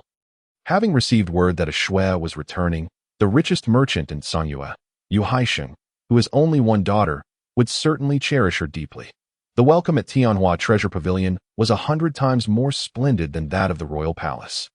Mo Bingyun was also a frequent visitor here and was well acquainted with the Yu family. After a lavish reception, she, a shui, and a shui's mother retired to the chambers. Meanwhile, Lai Mengxi, He Yufan, and Martin were assigned to the VIP room. When only Lai Mengxi remained in the room, he finally shed his facade, downing an entire pot of tea in one go. The flames of anger within him somewhat quelled. Aside from He Yufan, no one knew his true identity. He was in fact the long-lost eldest prince of Wurong Kingdom.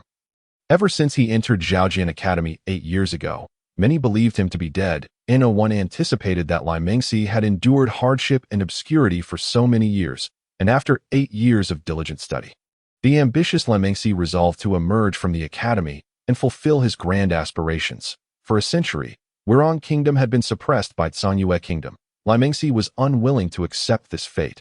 He aimed to carve out his own dominion.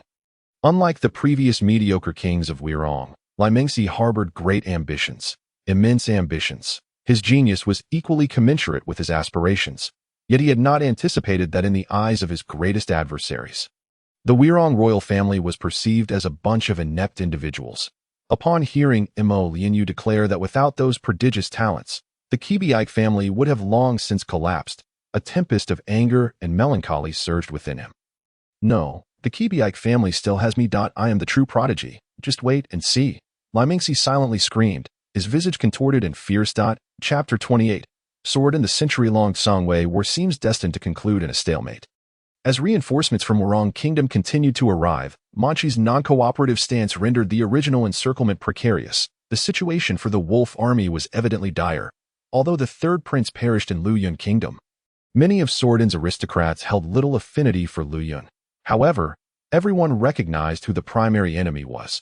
The Songyue Wolf Army, an unspoken alliance had formed between Wurong and Luyun for offense and defense. The Wolf Army retreated to the Western Front after the 30,000 elite cavalry were burned. Facing the predatory Wurong and Luyun cavalry, the Wolf Army's advantage on the plains had vanished entirely. Qiu Yuanshan was compelled to issue a retreat to the Western Front. The war entered a period of regrouping. Although Yang Zheng yearned to lead the army to directly breach Sonyue's Western Front and sever Qiu Yuanshan's head, he understood the impracticality of such ambitions. During his time in the death camp, he became acutely aware of how formidable the Western defenses were, with the military strength of Wurong's Eastern Front. It was utterly impossible to penetrate the Wolf Army's defenses. Most critically, for a century, Wurong had been in a passive state of being attacked, instilling a sense of dread within all, from the king to the common folk. Towards Songyue, perhaps they could cast aside that fear in the heat of battle against the invading Wolf Army, but to challenge them proactively, not even the soldiers would consent. The fear rooted deep in their bones was indelible. It was akin to how, in modern society, a small nation, weak in both economy and military, could not possibly launch an offensive against a superpower. Yang Zheng understood this sentiment and felt helpless in the face of it. However, this situation would not persist indefinitely. Sonyue's ambitions would undoubtedly swell once more, and Qiu Yuanshan would return with renewed vigor. The early summer winds howled raucously across the plains, lifting clouds of yellow dust into the dry air.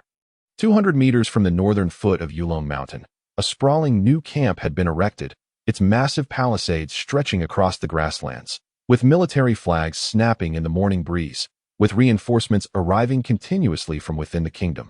The Eastern Front's forces had surpassed 150,000 at the camp on Yulong Mountain appeared overcrowded. After the efforts of over 10,000 engineers, a new camp rose from the ground.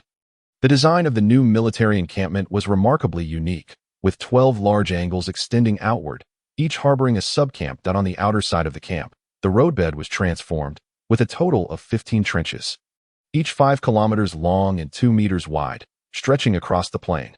These connected with the original tunnels designed by Zhua Qingzi, creating a comprehensive network. The tunnels were widened and stocked with barrels of oil, lime, provisions, and weapons. Once war commenced, soldiers could utilize these tunnels for stealthy ambushes. The immense trenches would serve as formidable barriers, obstructing the cavalry on the plains. The mastermind behind this unique encampment was none other than Yang Zheng. Although he had little knowledge of architecture, he could propose grand concepts. The inspiration for the plain tunnels came from the famous tunnel warfare during the anti-Japanese war in the Jinshaji base. Yang Zheng proposed this concept, which was then realized by actual battlefield designers. Though it may appear unconventional, practicality was paramount.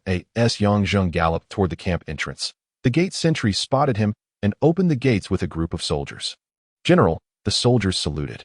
Yang Zheng nodded and entered the camp, where the entire northwestern camp was primarily composed of reinforcements from various regions, totaling around 40,000 men, indicating the camp's vastness. Upon entering, he immediately observed countless soldiers engaged in morning exercises, scattered in small groups, lethargically huffing and puffing. After galloping several thousand meters within, he arrived at the northern sub-camp that in stark contrast to the chaotic morning routines elsewhere. Entering the northern side was met with a palpable aura of discipline. Precisely 1,000 cavalrymen, led by their captains, were engaged in weighted runs around a large drill ground. Within the archery field, hundreds of archers rode back and forth, drawing their bows, the sounds of arrows whistling as they embedded deep into the targets.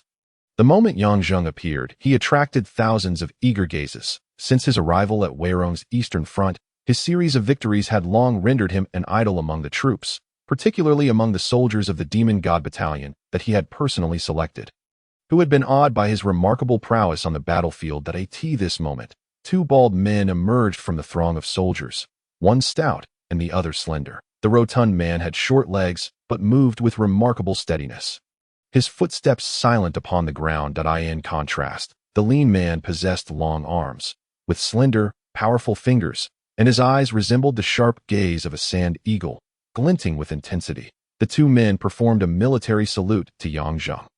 Lei Hu and Shui Lang served as the swordsmanship and mounted archery instructors for the Demon God Battalion. They were skilled masters dispatched by Suluodin, and upon their arrival, they had challenged Yang Zheng, only to suffer dismal defeats in their respective specialties, which led them to respect him and join his ranks to train soldiers. Yang Zheng dismounted his horse and returned their salute, inquiring, "Lei Hu, Shui Lang, how is the testing of the 10 Thunder Gods progressing?" "It's nearly complete, but General, we are dreadfully short on Thunder God shells, with only 15 boxes remaining." "Take me to see them." The group traversed the expansive training ground and arrived at a prominent platform, where 10 imposing Thunder Gods stood tall, each 4 meters high and 6 meters long. The black mysterious iron gleamed dully under the sunlight, and the 10 Thunder Gods resembled crouching behemoths, gazing down upon the earth. Yang Zheng ascended the platform. Although it was not his first encounter with the Thunder God, he was still struck with awe. Zhua Qingzi truly deserved the title of rare genius. The Thunder God cannon was crafted with both robustness and finesse, with its loading mechanism, firing control system, and ignition device all executed flawlessly. While there remained a significant gap when compared to modern artillery, within the technological context of the Blue Wind continent, the Thunder God was undoubtedly a groundbreaking invention. Having spent time in the Special Forces camp, Yang Zheng possessed some understanding of artillery. Evaluating the cannon's structure and spatial mechanics, he recognized the high precision involved in the Thunder God's construction. For instance, he observed the length and internal structure of the barrel. The barrel's length was quite reasonable. The longer the barrel, the greater the initial velocity of the projectile, as the explosive gases exert their force on the shell for a longer duration, thereby transferring more energy. Of course, if the barrel were excessively long, energy loss would occur, resulting in diminished velocity. Furthermore, the barrel was a tapered design, with the internal diameter gradually narrowing from the chamber to the muzzle. A technology that was only truly applied in combat on Earth in the 1930s and later gradually replaced by the more easily manufactured smoothbore barrels. This indicated the formidable difficulty in producing tapered barrels. Mass production in this era was practically impossible, and the value of these 10 cannons was beyond imagination. Bring the shells. After examining the cannon for a while, he concluded that he could never replicate the Thunder God cannon and thus shifted his focus to the shells. A large crate was lifted, revealing a collection of dark, semi-oval projectiles, each roughly the size of a football. These were hollow iron shells filled with gunpowder, with a hole drilled in the front for an ignition fuse housed within a wooden stick, similar to a pencil lead. By structure, these shells were classified as grenades. The construction of the shells was far simpler than that of the cannon, yet the challenge lay in the precision of the fuse, as miscalculations could lead to premature detonation or delayed ignition. Granting the enemy ample time to prepare, Yang Jing picked up one of the shells and examined it for a while before turning to Lei Hu and asking, "Do you know how to operate this?" Both Lei Hu and Shui Lang shook their heads. "Haha. Today you shall witness something remarkable." Yang Zheng proceeded to fill the Thunder God's base with the necessary gunpowder and adjusted its aim downward by turning a crank, after igniting 2 torches. He handed one to Tian Lang while he held a shell and a torch, climbing onto the Thunder God's support structure. "Ignite," he commanded Tian Lang. Tian Lang lit the fuse at the base of the Thunder God, while Yang Zheng simultaneously ignited the fuse on the shell he held before inserting it into the cannon's barrel and jumping down from the structure. The fuse at the Thunder God's base quickly burned down, and with a thunderous boom, the entire northwest camp reverberated with the sound of the cannon fire, causing all soldiers to halt in alarm, weapons raised at AS for Yang Zheng. The Thunder God let out a fierce contraction. A flash of fire burst from the cannon's mouth, and a round projectile flew forth, soaring over 300 meters before descending gently into a thicket, exploding with a resounding bang, scattering countless shrapnel as the underbrush was leveled to the ground. Yang Zheng, accompanied by Lei Hu and Tian Lang, rushed to the site of the explosion, where they found a shallow crater 2 meters in diameter and a landscape riddled with craters. "General, this thing is incredible," Lei Hu and Shui Lang exclaimed in astonishment. For ordinary individuals lacking knowledge of firearms, the destructive power was indeed astonishing. The area was littered with shrapnel over a radius of more than 10 meters, sufficient to slay dozens in an instant on a crowded battlefield. Yet Yang Zheng wore no expression of satisfaction that he crouched down, inspecting the remnants on the ground, and unearthed a piece of shrapnel. Observing it closely, his brow furrowed in contemplation. The shell's power was still somewhat inadequate. Their explosive force was comparable to regular black powder. To enhance the shell's lethality, he realized he needed to focus not only on structural improvements, but also on the gunpowder itself. The first substance that came to his mind was nitrocellulose, which was relatively easy to source and produce. Additionally, it was equally crucial to cultivate a skilled artillery corps. Firing the shells was not as straightforward as it might seem. The fuses could be designed for impact detonation, delayed detonation, or airburst. While airburst fuses could yield significant damage, their height settings required careful consideration based on varying terrains. For instance, when targets were standing on level ground, marching, impact detonation produced the greatest lethality. When targets were on rugged terrain, airburst settings of 8 to 20 meters maximized damage, and when targets were in a prone position, airburst settings of 15 to 22 meters were most effective. Hence, different height settings were necessary based on the target's posture and the terrain to achieve the highest probability of killing. These complexities were beyond Yang Zheng's experience, and the soldiers of Luyun Kingdom had even less familiarity, necessitating meticulous exploration. In the following days, Yang Zheng summoned a group of blacksmiths and carpenters to the northwest camp to study the production of shells. While grenades possessed significant power, solid rounds and shot shells each had their own advantages. At least in terms of cost and training, solid rounds were the easiest to produce. Yang Zheng first manufactured a large batch of solid rounds and assembled a squad of soldiers with keen eyesight, nimble hands, and clear minds to form a Thunder God artillery team, specifically tasked with operating the 10 Thunder Gods. Each day, the camp resounded with cannon fire, and after a week, the soldiers of the Thunder God Battalion had made notable progress in their training. Simultaneously, Yang Zheng produced a substantial quantity of ammunition. Having resolved the structural issues of the shells, Yang Zheng turned his attention to the production of nitrocellulose. He enlisted the assistance of the 3 alchemists available in the army. And it was not until half a month later that a sudden explosion sent Yang Zheng's research tent flying. Emerging from the wreckage, his face smeared with dirt and ash, he bore an expression of immense satisfaction. With a resounding bang, an oval shell shot forth from the cannon, landing 400 meters away, followed by a more thunderous boom, as a blinding flash erupted, culminating in a billowing black mushroom cloud. The entire camp trembled, and the platform where Yang Zheng stood shook violently, causing the soldiers of the Thunder God team to stagger in shock from the deafening sound and tremors. Only Yang Zheng stood tall and firm. Like a spear, unwavering on the platform, his eyes alight with excitement as the black cloud began to disperse. Yang Zheng leapt from the platform, racing toward the explosion site. There, he found a crater 5 meters in diameter and half a meter deep. The ground charred black from the explosion's intense heat. Within a 30-meter radius, small iron balls, each the size of a fingertip, were scattered about, embedded half a foot deep into the ground, a testament to the explosion's tremendous power. Lei Hu and the artillery team soon arrived, and upon witnessing the terrifying remnants of the explosion, they exchanged incredulous glances. The new type of shell had far surpassed the original's lethality.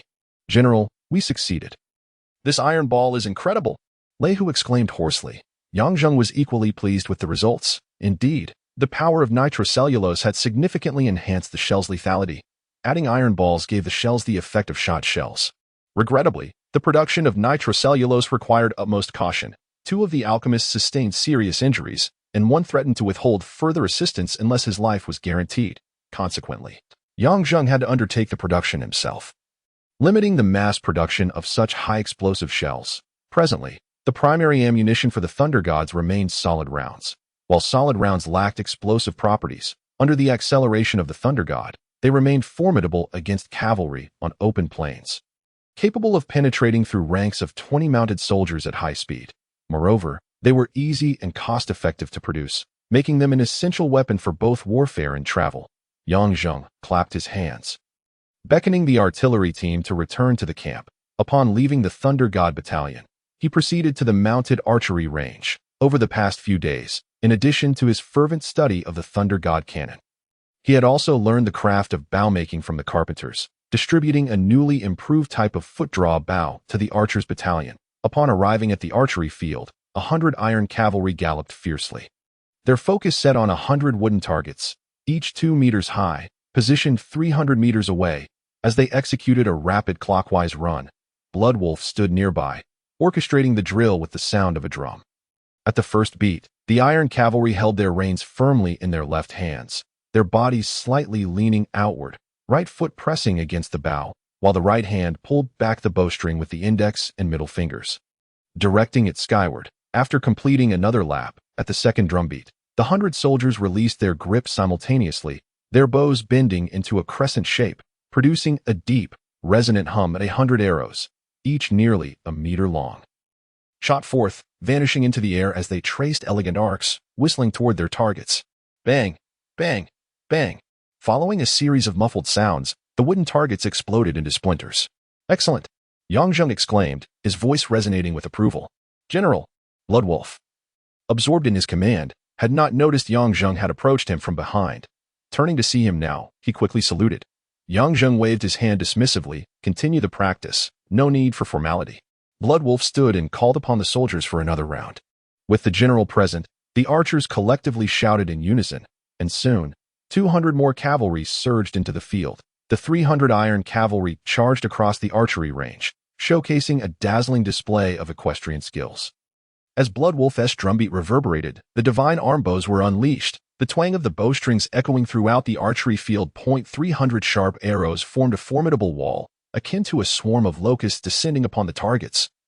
And almost simultaneously, all 100 targets shattered into ruins. Yang Zheng nodded repeatedly, acknowledging the formidable prowess of the divine armbows, which had been adapted from ancient Chinese designs.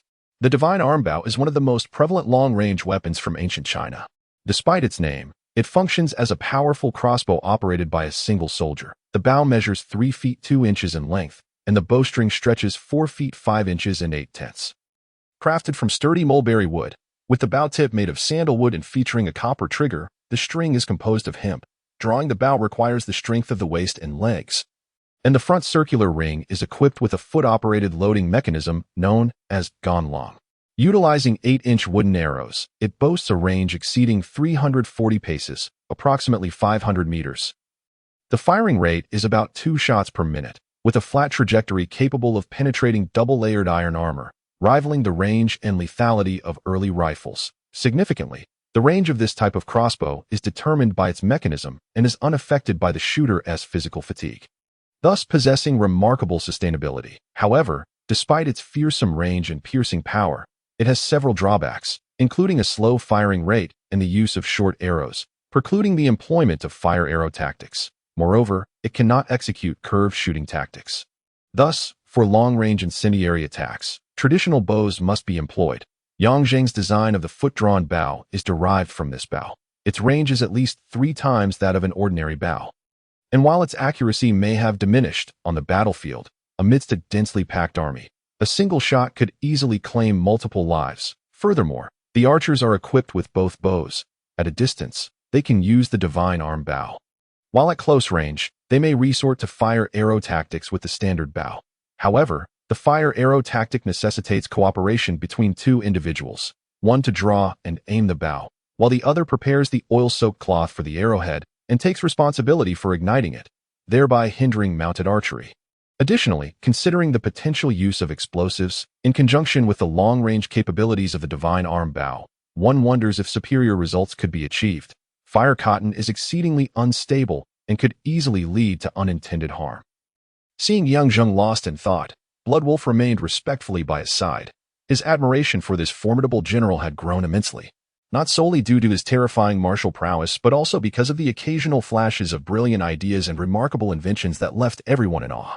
The immensely powerful ammunition, capable of rivaling siege weaponry, along with the revolutionary stirrup, seemed to be the handiwork of a genius. The military technology of Wei Rong Kingdom lagged far behind that of Songyu Kingdom. Were it not for the emergence of brilliant commanders within Wei Rong's ranks, they would have long been extinguished by Songyu. Yet, within a short span of time, first the stirrup, followed by the thunder cannon and divine arm crossbow, had dramatically amplified the military strength along the Eastern Front, even surpassing Songyu in weaponry, a disparity that invigorated every Wei Rong citizen. Yang Zheng pondered this, feeling a throbbing headache. He had spent the past few days ensconced in the military camp, engrossed in research, and now, as he relaxed, the sunlight struck him, making his entire body feel itchy and uncomfortable. After a brief moment, he mounted his horse at Yulong Mountain. Having enjoyed a refreshing bath, Yang Zheng languidly reclined in a large chair. Scarlet entered with a furrowed brow. Not having seen her in such a state before, Yang Zheng straightened up and inquired, "What has happened?" Scarlet, her brow tightly knitted, gazed at Yang Zheng and slowly replied, "Yang, I fear trouble is brewing." "What sort of trouble? Be clear." "Raymonster has returned." "Raymonster?" Yang Zheng strained to recall this individual, but found no recollection that he looked at Scarlet, puzzled. "Who is he? And what does he have to do with me?" "Of course. It matters. Raymonster is the eldest prince of Wei Rong Kingdom. This individual has spent 8 years in seclusion at Zhaojian Academy, and now that he has returned, he will undoubtedly cause a significant upheaval in Wei Rong. The current king, Leopard Quebec, is over 60 years old and in poor health. The second prince is a fool. The third prince was murdered by the people of Lian Kingdom, and the other princes are all underage. With Raymonster's return, power in the royal capital will certainly be redistributed. Yang Zheng, you must understand your position. You are the illustrious demon god general, and although the Eastern Front is nominally under the command of Guizhong, actual authority has fallen into your hands. The Eastern Front has always been the linchpin of Wei Rong's defense, and you effectively control a third of the kingdom's military. The entire nation reveres you as the savior of Wei Rong. Do you think Raymonster's return has nothing to do with you? Moreover, according to the information I have gathered, Raymonster is exceptionally talented, having achieved the rank of 8th-grade swordsman at a young age. He could easily best you in a duel. His 8-year stay at Zhaojian Academy speaks to his capacity for patience. He is certainly no match for the incompetent lot of the Wei Rong royal family. This individual possesses unparalleled talent and a haughty disposition. He will not allow his subordinates' fame to overshadow his own as the legitimate eldest prince. Yang Zheng began to grasp Scarlet's concerns. You mean, he will seek to usurp my military authority? It is quite possible. The Jin Shifu fell into your hands because the current queen of Wei Rong is aligned with me, but the queen is not Rhea Monster's biological mother. Though the 8th prince born of the queen is still underage, as long as Liepard has not designated an heir, the ensuing power struggles are evident. How could Yongzheng not consider this? Having never experienced the intrigues of a royal court, he had become numb to the political dramas depicted in historical dramas on Earth. Yet, he hadn't anticipated finding himself embroiled in such a narrative. This realization gave him a headache. Although he had a background in political science, he despised the machinations of power. Otherwise, he wouldn't have emerged from a prestigious family only to pursue a career in archaeology. Relishing the thrill of adventure this moment, he felt somewhat dazed, staring blankly at Scarlet. "What are you looking at me for?" Yongzheng snapped back to reality, offering a wry smile. "What should we do now? He is the rightful eldest prince, while I am merely an unexpected contender. If he seeks to seize my power, I cannot simply yield. Do not worry, the situation has not deteriorated to that extent yet. I will assist you." Scarlet contemplated whether to eliminate Rhea Monster. With her abilities, she could accomplish it effortlessly. However, such an act would disrupt the established order. After a moment's thought, she remarked, "Let us wait for now. The border situation is stable, and I suspect that in a couple of days, Rhea Monster will summon you back to the royal capital. Having just returned, his foundation is not yet solid. Sorodin and the queen are still present. So it will not be so easy for him to seize your power. Most importantly, you are currently in your prime, and public sentiment is on your side. A recently returned eldest prince lacks the influence to challenge you." Yongzheng contemplated this and realized he could only wait and see. As Scarlet predicted, the summons for Yongzheng to return to the capital arrived sooner than expected. The following afternoon, a messenger from Sorodin burst into the Wei Rong military camp, urgently calling for Yongzheng to return to the capital for an audience. Given that Yongzheng held only the ceremonial title of the 8th prince's mentor aside from the Jin Shifu, such a summons was indeed reasonable. The next day, Yongzheng led 500 personal troops on the road to Sorodin. Bloodwolf commanded the 500 elite warriors selected from the demon god camp, and 3 large carts were filled with provisions. Scarlet did not accompany them, merely stating that she would contact Yongzheng once they arrived in Sorodin. Before vanishing ahead of time, Yongzheng had long since grown accustomed to her elusive nature. He silently rode alone, pondering the uncertain path ahead, knowing Sorodin was bound to be fraught with challenges. Yet, he was no longer the impetuous youth of yore.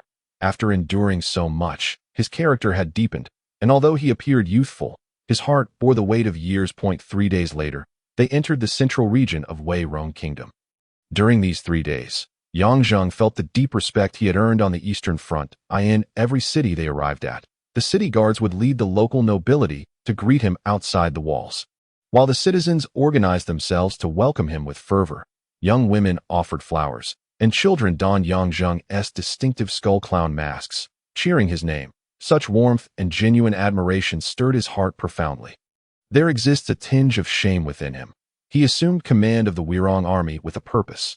Although he aided the Wirong nation in repelling invaders, he is ultimately an unforgivable catalyst in the chain of events that ensued. Particularly the death of Zhuo Qingzi, which set everything in motion.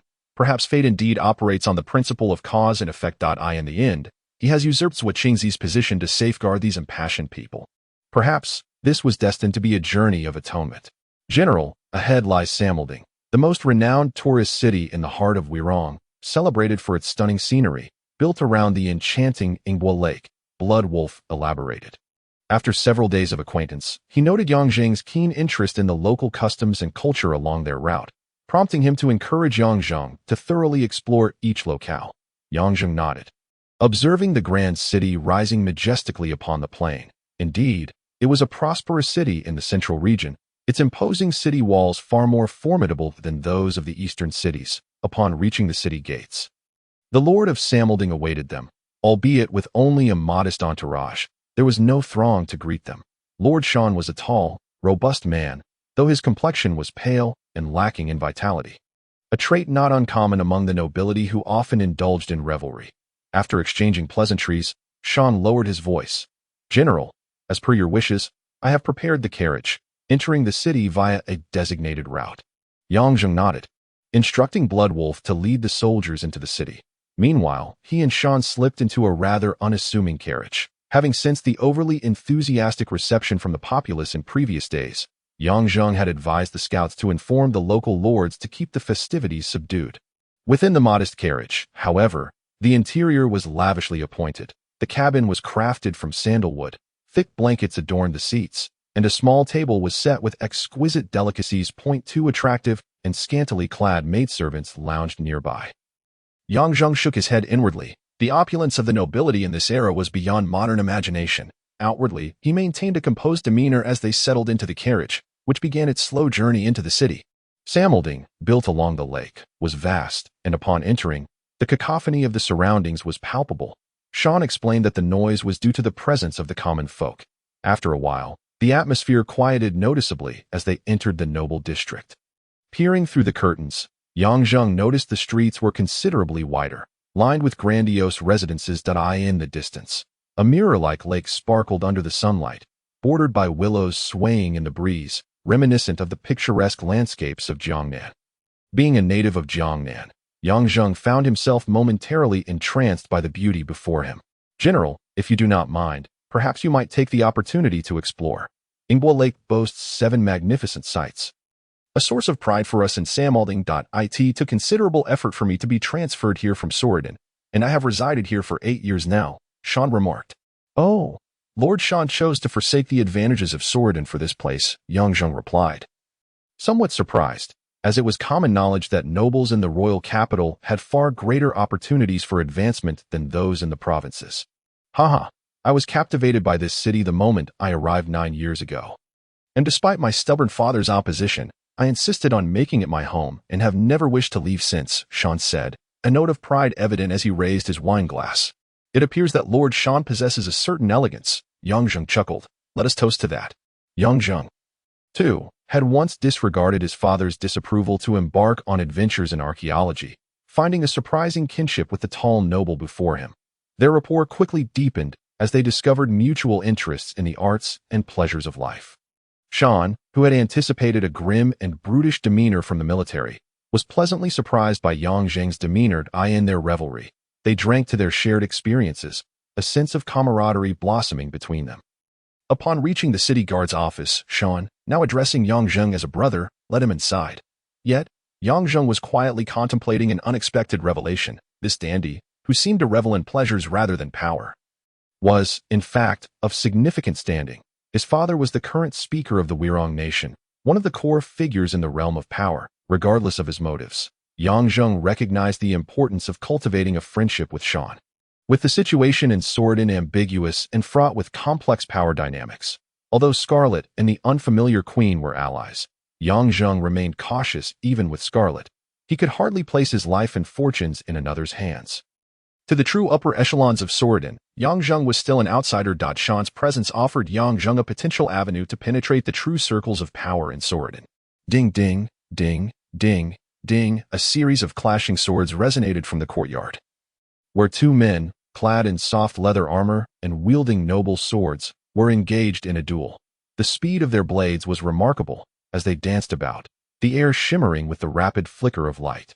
A few anxious maidservants observed from the sidelines. The man in yellow armor initially held the upper hand, employing thrusts and feints to maintain his advantage. However, gradually, the man in black armor, whose movements were less swift and whose techniques were rudimentary, began to alter the tide of the match.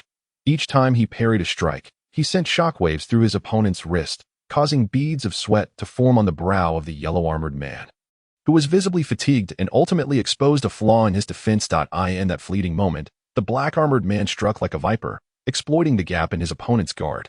The yellow-armored man's sword slipped from his grasp, embedding itself in the garden's earth nearby. "Elegance, elegance," exclaimed the yellow-armored man, clenching his fist and raising his wrist in mock indignation. "Mr. Yu, how can you wield a noble sword as if it were a mere farming implement?" Yang Zheng erupted into laughter. "Is that the excuse of a defeated man?" 2 maidservants offered towels, and as Sean received one to wipe his face, he exclaimed, "How crude! How can one with such refined taste in music and art wield a sword like a peasant? It is utterly displeasing." His exasperation elicited muffled giggles from the maidservants. Yang Zheng chuckled and shook his head, handing the sword to a nearby servant. He sighed. "Lord Sean, you may not have seen battle, have you?" "What do you mean?" When you have the chance to witness the battlefield, you will realize that the swords of murderers are far from elegant. They are undeniably crude. Sean studied Yang Zheng, now serious, contemplating. Perhaps you are right. After a pause, he added, a battlefield? I doubt I shall ever have that opportunity. My father would never allow it. Truly, he was a noble young master. Perhaps the romantic ideals of heroism were at play. Yang Zheng chose not to respond, instead patting Sean on the shoulder as they both took a seat to rest. Following a refreshing bath and a change of attire, they prepared to embark on their excursion. Ingbo Lake, nestled in the heart of Samelding, shimmered under the setting sun. The gentle breeze set the surface aglow with sparkling ripples. The water here was pristine and astonishingly clear. The emerald waters danced, with a few small boats gently gliding across the lake. Most of Ingbo Lake bordered the noble district. Yang Zheng and Sean, accompanied by a few attendants including Bloodwolf, donned simpler attire and made their way to the lakeside. As dusk approached, it was the perfect time to appreciate one of the 8 scenic wonders of Ingbo, willow waves at dusk. Numerous young nobles and their families strolled along the lakeside, dressed in formal attire, while charming noble women and children laughed and played under their parents' watchful eyes. The tense political climate of the borders seemed to have no bearing here. The picturesque scenery and the leisurely demeanor of the people confirmed Samelding's reputation as a tourist destination. Yang Zheng, having seldom indulged in life's pleasures, found himself wholly absorbed in the unique beauty of this world. Sean proved to be an excellent tour guide, possessing extensive knowledge and a delightful sense of humor about the various sights of Ingbo Lake. Truth be told, Yang Zheng found Sean to be a commendable companion. Their interests aligned closely, and aside from Sean's occasional noble airs, he was quite agreeable. The group boarded a splendidly prepared boat, gliding across the lake. This lavish vessel belonged to Sean, measuring 20 meters in length and 8 meters in width, crafted from sturdy rosewood, its design both intricate and elegant, standing out among the other boats on the lake. On board, Yang Zheng encountered Miss Rizzle, Sean's mistress. This young lady exuded grace and beauty, embodying all the virtues of a noble woman. She and Sean appeared quite harmonious together. However, Sean confided in Yang Zheng that he had no intentions of marrying her, as she was already engaged to another in a distant land. Yang Zheng, clearly uninterested in the romantic entanglements of the noble circle, focused instead on the festivities. The few maidservants on deck prepared a fire for grilling lamb and beef, accompanied by barrels of fine wine. Miss Rizzle reclined in a lounge chair, a maidservant shielding her from the sun's rays, enjoying the roasted meats and delightful wine. Yang Zheng and Sean's eloquence elicited laughter from the maidservants and young ladies nearby.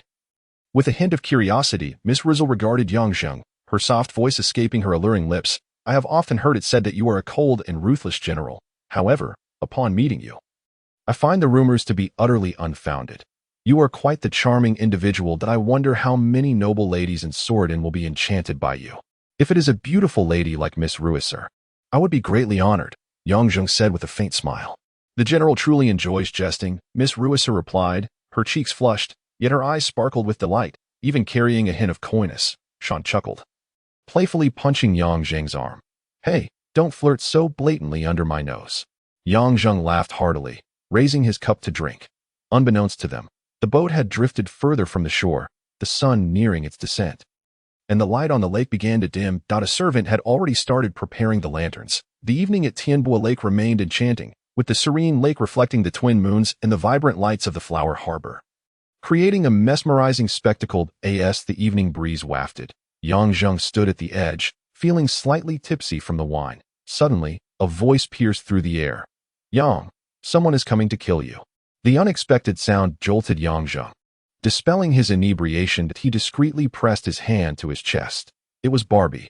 Their silent exchange unfolded within their minds. Who wants to kill me? Underwater and on the surface, at least 50 men. They moved swiftly. Yang Zheng scanned his surroundings and indeed spotted 3 small boats approaching rapidly from 3 directions in the dimming light. As for the underwater threats, the encroaching darkness made them invisible. He quickly strode over to Sean. Send a signal. We are under attack. What? Sean, slightly intoxicated, had been flirting with Ruisser. At that moment, Yang Zheng felt a faint tremor beneath his feet. Someone was drilling the boat. Damn it. There were only 10 guards on board due to the leisurely outing. The rest were mere boatmen. He barked in order, thrusting his sword into the deck while shouting to the still-dazed guards. Alert! We are being boarded. The sword pierced the deck, and a fountain of blood erupted from the small hole. This scene finally roused everyone from their stupor.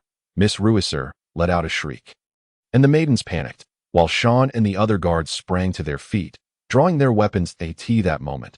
The three small boats accelerated, recklessly charging towards the pleasure boat. Quick, retreat to the shore. Yang Zheng remained the calmest. But soon, agonized screams echoed from the lower deck, causing his heart to sink.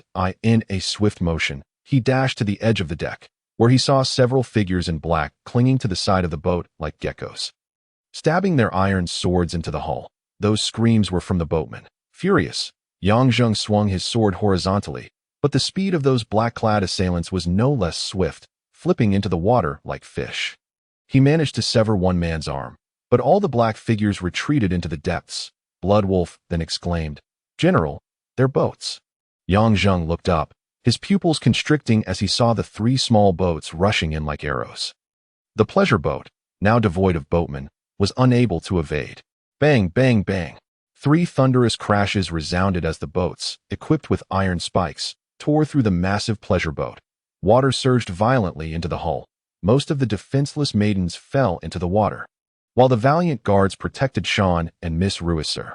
Yang Zheng could no longer care for anyone else. As the boats collided, he leaped into one of the small vessels, drawing his sword with a flash of silver light.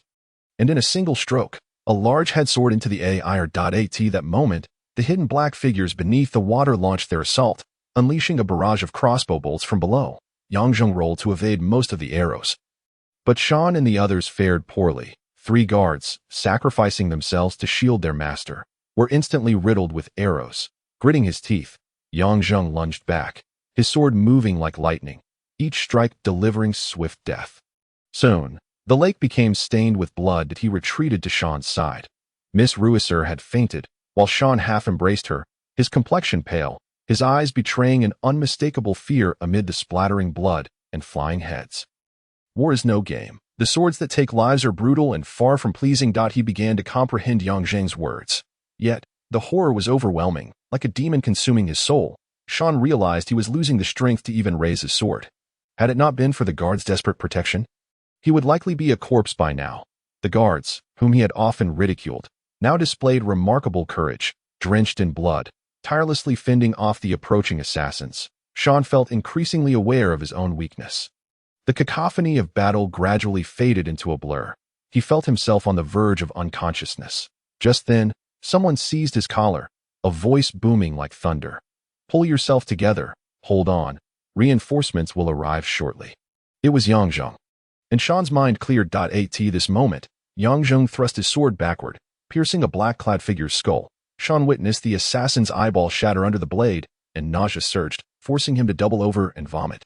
Yang Zheng felt a mix of helplessness and urgency. The black figures continued to surge forth. Though not particularly strong, their aquatic prowess was formidable, and the boat would inevitably sink if they fell into the water. They would be slaughtered by these black figures on the lakeshore. Torches flickered. The tremendous noise from the collision had alerted the guards on the shore. Boats began to row toward the center of the lake. But they were still far away. The large vessel was already half submerged, and its endurance was uncertain. As the black figures intensified their assault, Yang Zheng's fury reached a boiling point. He yanked his sword back, sprinting along the edge of the deck, his sword howling as it transformed into a myriad of silver lines, surging upward, an explosion of blood erupting as at least 5 men were cleaved into numerous pieces. Once he completed that strike, his sword had twisted into a helix. The black figures, previously resembling cockroaches, now displayed fear. Yang Zheng's chest heaved violently as he discarded the sword. Just then, a thick, murky aura of murderous intent surged from behind. Yang Zheng's scalp prickled as he sensed that the approaching foe was of unparalleled skill, an entirely different caliber from the previous attackers. In an instant, he had no time to think, and he flung the twisted sword backward. A series of explosive sounds erupted as sparks flew from the silver light, followed by countless shards of iron splashing into the water. The dense, murky aura of murderous intent pressed down like a dark cloud, engulfing him, making even a master like Yang Zheng feel as though he were submerged in a mire. His body faltered for a moment. The dark cloud, like a venomous serpent, seized the opportunity, rapidly constricting and then swelling again. a sharp black line extending toward Yang Zheng's brow with deadly precision. The sharp, cold aura made his skin tingle. Shoo! The nerve-wracking sound of friction filled the air. The lethal strike halted just a fraction from Yang Zheng's forehead. The crescent blade was unexpectedly caught in his hand, and the assassin's eyes widened in shock. He had no way of knowing that Yang Zheng's gloves were crafted from the legendary lightweight and resilient silver.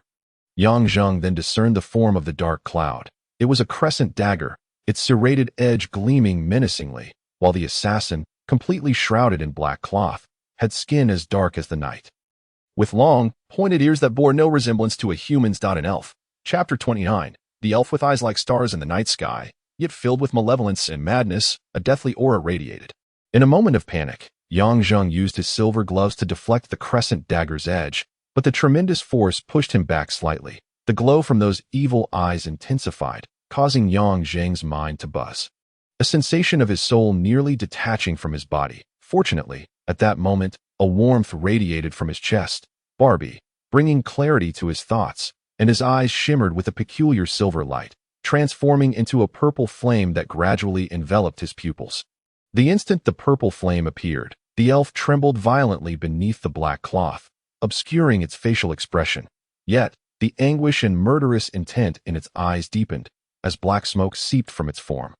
Twisting in the darkness, Yang Zheng let out a fierce shout, delivering a powerful punch directly to the elf's face. However, it felt as though his fist had struck a puddle of liquid, sinking deep into the elf's skull without sensing any trace of life.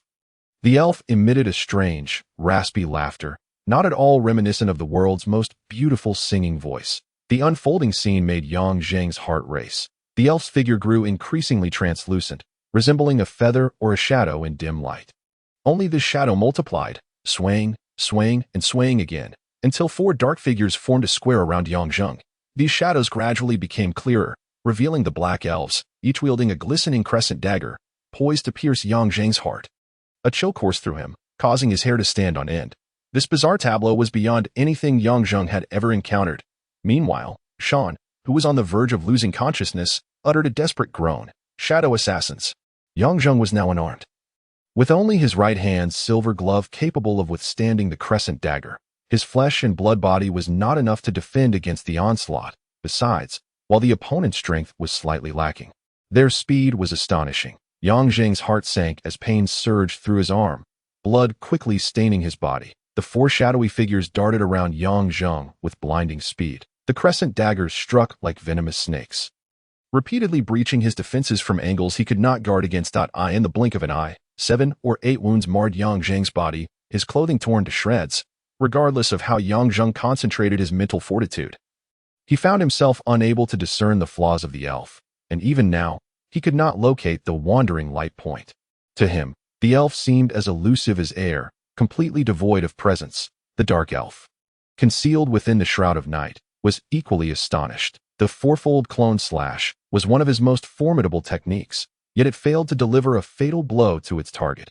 Although Yang Zheng endured great hardship to defend himself, he consistently managed to evade critical strikes, appearing bloodied and terrifying, yet his life remained unthreatened.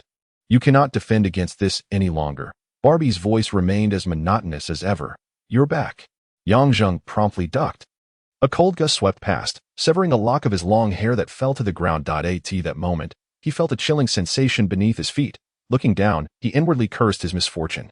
The deck of the boat had finally submerged beneath the water, which had risen to his ankles. The sounds of battle gradually diminished, leaving only the 3 soldiers he had brought struggling beside Sean, while Bloodwolf, with eyes ablaze and drenched in blood, thwarted most of the black-clad assailants' attacks. Meanwhile, reinforcements by the lakeside remained 100 meters away, the vast expanse of Ingwa Lake, with the boat now deep in its heart, typically boasted excellent security under Samar Dings, and Sean, being an extravagant playboy, had neglected proper defenses during the excursion, resulting in their current dire predicament. A fresh wave of agony surged through his right shoulder. That blow nearly severed Yang Zheng's arm, exposing bone. His right hand was rendered completely ineffective, leaving him unable to utilize even his solitary mithril glove. Was he truly destined to perish here today? Stumbling to evade several lightning-fast shadows, a sense of helplessness welled within him. From beginning to end, he had been under the oppressive force of the elven assassin, aside from the enigmatic Scarlet. The most formidable opponent Yang Zheng had encountered in this alternate world was undoubtedly this elf. He had no choice but to gamble everything. Breaking out in a cold sweat, he shakily raised his right hand to his mouth. The sealed power within his right hand was his last glimmer of hope. Though he hesitated to unleash uncontrollable forces, at this juncture, did he have any other options? The glove fell to the ground. Instantly, the air around him turned frigid. The elven assassin also sensed the perilous bloodlust in the atmosphere, which spread like tendrils of mist. In the darkness, a head was raised. Two crimson eyes fixated intently ahead. The elf's gaze grew serious as four silhouettes simultaneously lifted their crescent blades. A raspy, dissonant chant emanated from their mouths. The peculiar syllables infused with a mysterious power. Yang Zheng's right hand gleamed like red glass, exuding a captivating sanguine hue. For the first time in this battle, he assumed the initiative, licking his lips.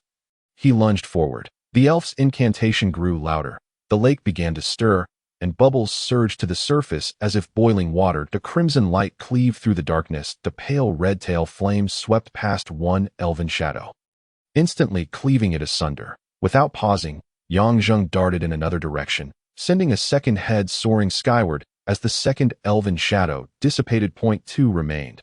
Pausing briefly at the edge of the boat, his movements became as light as a willow's fluff, gliding towards the third elven shadow unnoticed. The third elven shadow charged at him. The crescent blade split into two short daggers, its form spinning at high speed, the daggers raining down upon Yang Zheng. Yet, empowered by the unknown force in his right hand, Yang Zheng tore through any obstacles before him like a wild beast. The shadow fragmented. Though he bore 7 or 8 new wounds, pain was a distant memory as he surged towards the last elf. Within arm's reach, his glass-like right hand shimmered with an eerie red light, poised to penetrate the elf's body. Just then, the elf's peculiar incantation reached its climax. His eyes widened in alarm, as if his eyeballs would burst from their sockets. A torrent surged forth, yanking Yang Zheng's swift form back. Ensnared by the lake water that had risen to his knees, the water seemed to possess a life of its own, transforming into a viscous gel that coiled around him like a serpent. Restraining his body, the elven assassin let out a cold laugh, the first words escaping his lips. "To think you could shatter my clone slash. I truly underestimated you. However, it is futile. The gap in our strengths is insurmountable. A most unfortunate fate indeed that a powerhouse like you can only bow beneath a greater one such as myself." The crescent blade was raised high, its mirrored edge reflecting Yang Zheng's flushed face. On the verge of an unwilling demise, Yang Zheng's anger stemmed not from the imminent loss of his life, but from the realization that he could no longer fulfill his promise to his fallen brothers. The cold glimmer of the crescent blade approached. He shut his eyes, in his final moments. Countless figures flickered through his mind. His father, mother, Xiao Yin, Hong Shi, Meng Sun. He even thought of Scarlet. If only she were here. A sharp sound rang out, shattering Yang Zheng's reverie. He opened his eyes in astonishment, realizing he had not perished. An arrow had pierced the crescent blade in the elven assassin's grasp, sparing him from decapitation. A cacophony of harsh syllables erupted from the assassin's throat as he cast a jealous, wary glare into the distance, his eyes swirling with a fury laced with inferiority. Swish, swish, 2 more arrows whizzed towards him. The elven assassin deflected one with his crescent blade, yet the other pierced through the iron edge. Following that, a burst of vines erupted, rapidly ensnaring the elven assassin's arm like a water serpent. With a bellow, the assassin yanked back, propelling himself outward, leaving a stunned Yang Zheng behind. On the far side of the lake, a green figure appeared, striding directly across the surface of Inbo Lake. Yang Zheng, possessing keen eyesight, discerned the figure setting down its bow and sprinting towards him across the water's surface. By the gods, how was he achieving this? The surface of the lake appeared as solid ground beneath his feet, the green figure racing like the wind, exuding an ethereal essence. As the elven assassin fled, the viscous liquid binding Yang Zheng rapidly reverted to its original state, freeing his limbs, though the water had already risen to his waist. The roar of Bloodwolf reached Yang Zheng's ears. He saw that only Bloodwolf remained beside Shan, desperately grappling with a black-clad assassin, plunging a sword into his body even as a blade pierced his own. The lake was littered with the broken bodies of the fallen, the water stained crimson near the boat. The elven assassin's retreat spurred the black-clad assassins to abruptly alter their course, abandoning Shan to charge menacingly towards Yang Zheng. With half of his body submerged, Yang Zheng's movements were severely hindered. However, his right hand surged with newfound strength. grasping a sword thrust at him with one hand. He yanked the assailant closer, twisting and snapping the man's neck with a sound akin to popping beans. The black-clad assassins charged recklessly, the boat sinking ever deeper, soon submerging to Yang Zheng's chest. Surrounded by a horde, Yang Zheng found himself in a desperate struggle. Had this been on land, with his current power, he would have undoubtedly vanquished them all. Yet in the water, he could muster barely a fifth of his strength. Gripping tightly, he crushed the throat of yet another black-clad assailant. But the water had risen to his lips. The foul-tasting lake water flooding into his mouth. Beneath him, tightening around his waist, several black-clad men ensnared him, and as more blades flashed, he was finally dragged beneath the surface. Holding his breath, Yang Zheng was held tightly by the black-clad men. A fresh wave of agony coursed through him as a blade penetrated his body. Water poured into his mouth, his strength waning rapidly, his vision blurring. The twisted face of the nearest black-clad assassin contorted as an arrow pierced through his skull, emerging from his mouth. Then, the arrowhead, glowing green, erupted, a mass of verdant foliage bursting forth, rapidly expanding outward, swiftly ensnaring the black-clad figure. These green plants grew at an astonishing pace, climbing the submerged boat like a relentless vine. The frenzied growth ensnared everyone, lifting them toward the surface as they continued to flourish. Air rushed into Yang Zheng's throat, and he felt life surge back within him, gasping for breath. Yet, from the corner of his eye, he glimpsed the green figure lowering its bow, casting one last glance at him before turning to flee. Who was that? Yang Zheng pondered, but could not recall any impression. The ever-growing vines had ensnared the boat and dozens of black-clad assassins. And the reinforcements at the lakeside finally arrived. What met them, however, were cries of horror. Yang Zheng's heart dropped as he looked over, his hair standing on end. The remaining black-clad assassins, realizing they could not escape, resorted to self-destruction, black blood gushing from their mouths as their bodies emitted smoke, dissolving before everyone's eyes, leaving only skeletons behind. Such a mad group. The city defense commander, Count Seed, personally led the reinforcements to rescue Yang Zheng and Shan's party. All the guards had perished, leaving only Bloodwolf clinging to life, while both Shan and Miss Russell remained unharmed, merely unconscious. Yang Zheng let out a quiet sigh of relief. Shan's survival was paramount.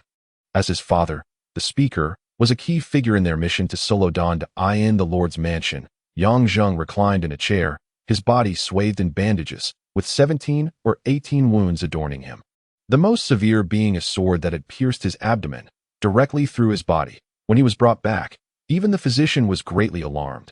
A normal person sustaining such grievous injuries would not only be dead, but would be lucky to retain half their life.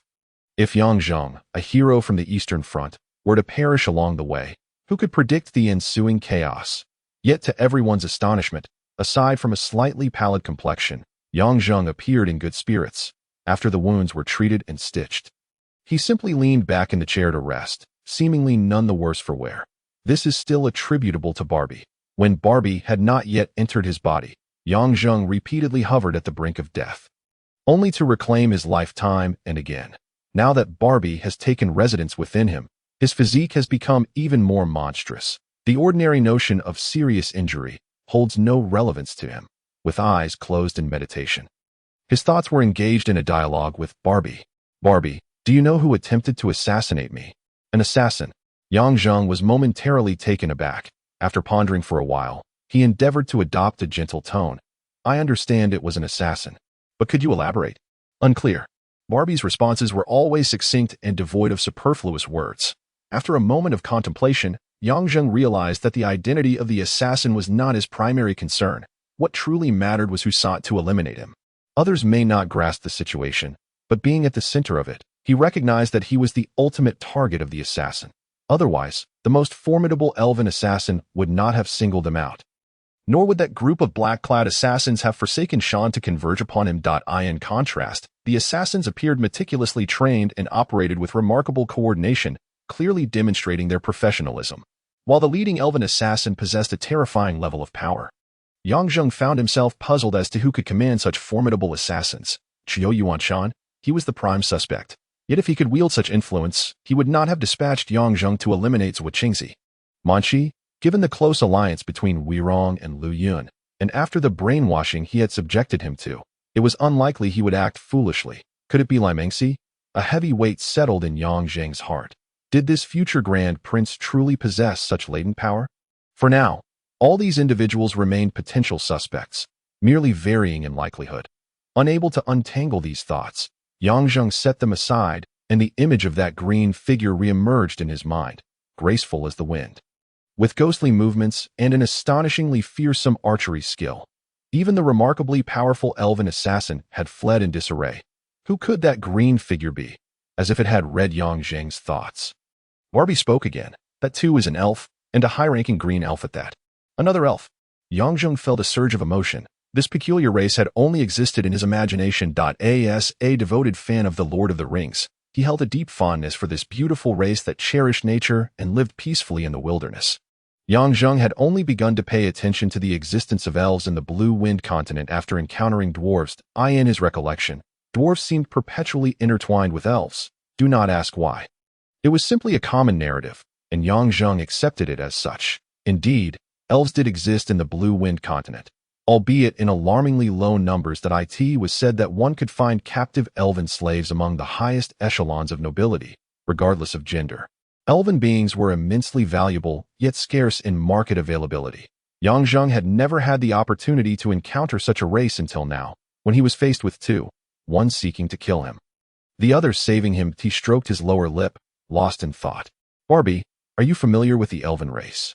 This time, Barbie began to recount, possessing knowledge of the elven race that far surpassed Yang Zheng's imagination. Half an hour later, Yang Zheng had gleaned the history of the elven race from Barbie. 7,000 years ago, the continent was an era dominated by dragons and elves. The climate was harsh, and magical beasts roamed freely. Humans were merely one of the smaller races, still dependent on the protection of the elves for survival. Due to humanity's weakness, they held the elves in great reverence. While the elves, being inherently benevolent, treated these similar-looking beings with compassion. Thus, despite their limited strength, humans managed to endure the brutal environment under the elves' guardianship. During this time of human frailty, elves and humans experienced a honeymoon period. However, as humanity steadily developed and grew stronger, eventually achieving parity with the elves, their greedy and brutal nature was fully revealed. The beauty of the elves became the catalyst for all this evil. Once human power began to dominate, countless individuals joined the ranks of those capturing elves. This marked one of the most bloody and dark eras in history, as the cruel practice of enslavement spread like a rotting sore. In the face of human shamelessness and cunning, strength was not the deciding factor, and coupled with the elves' pure and peaceful disposition, they were no match for humans. The living space of elves was continually eroded.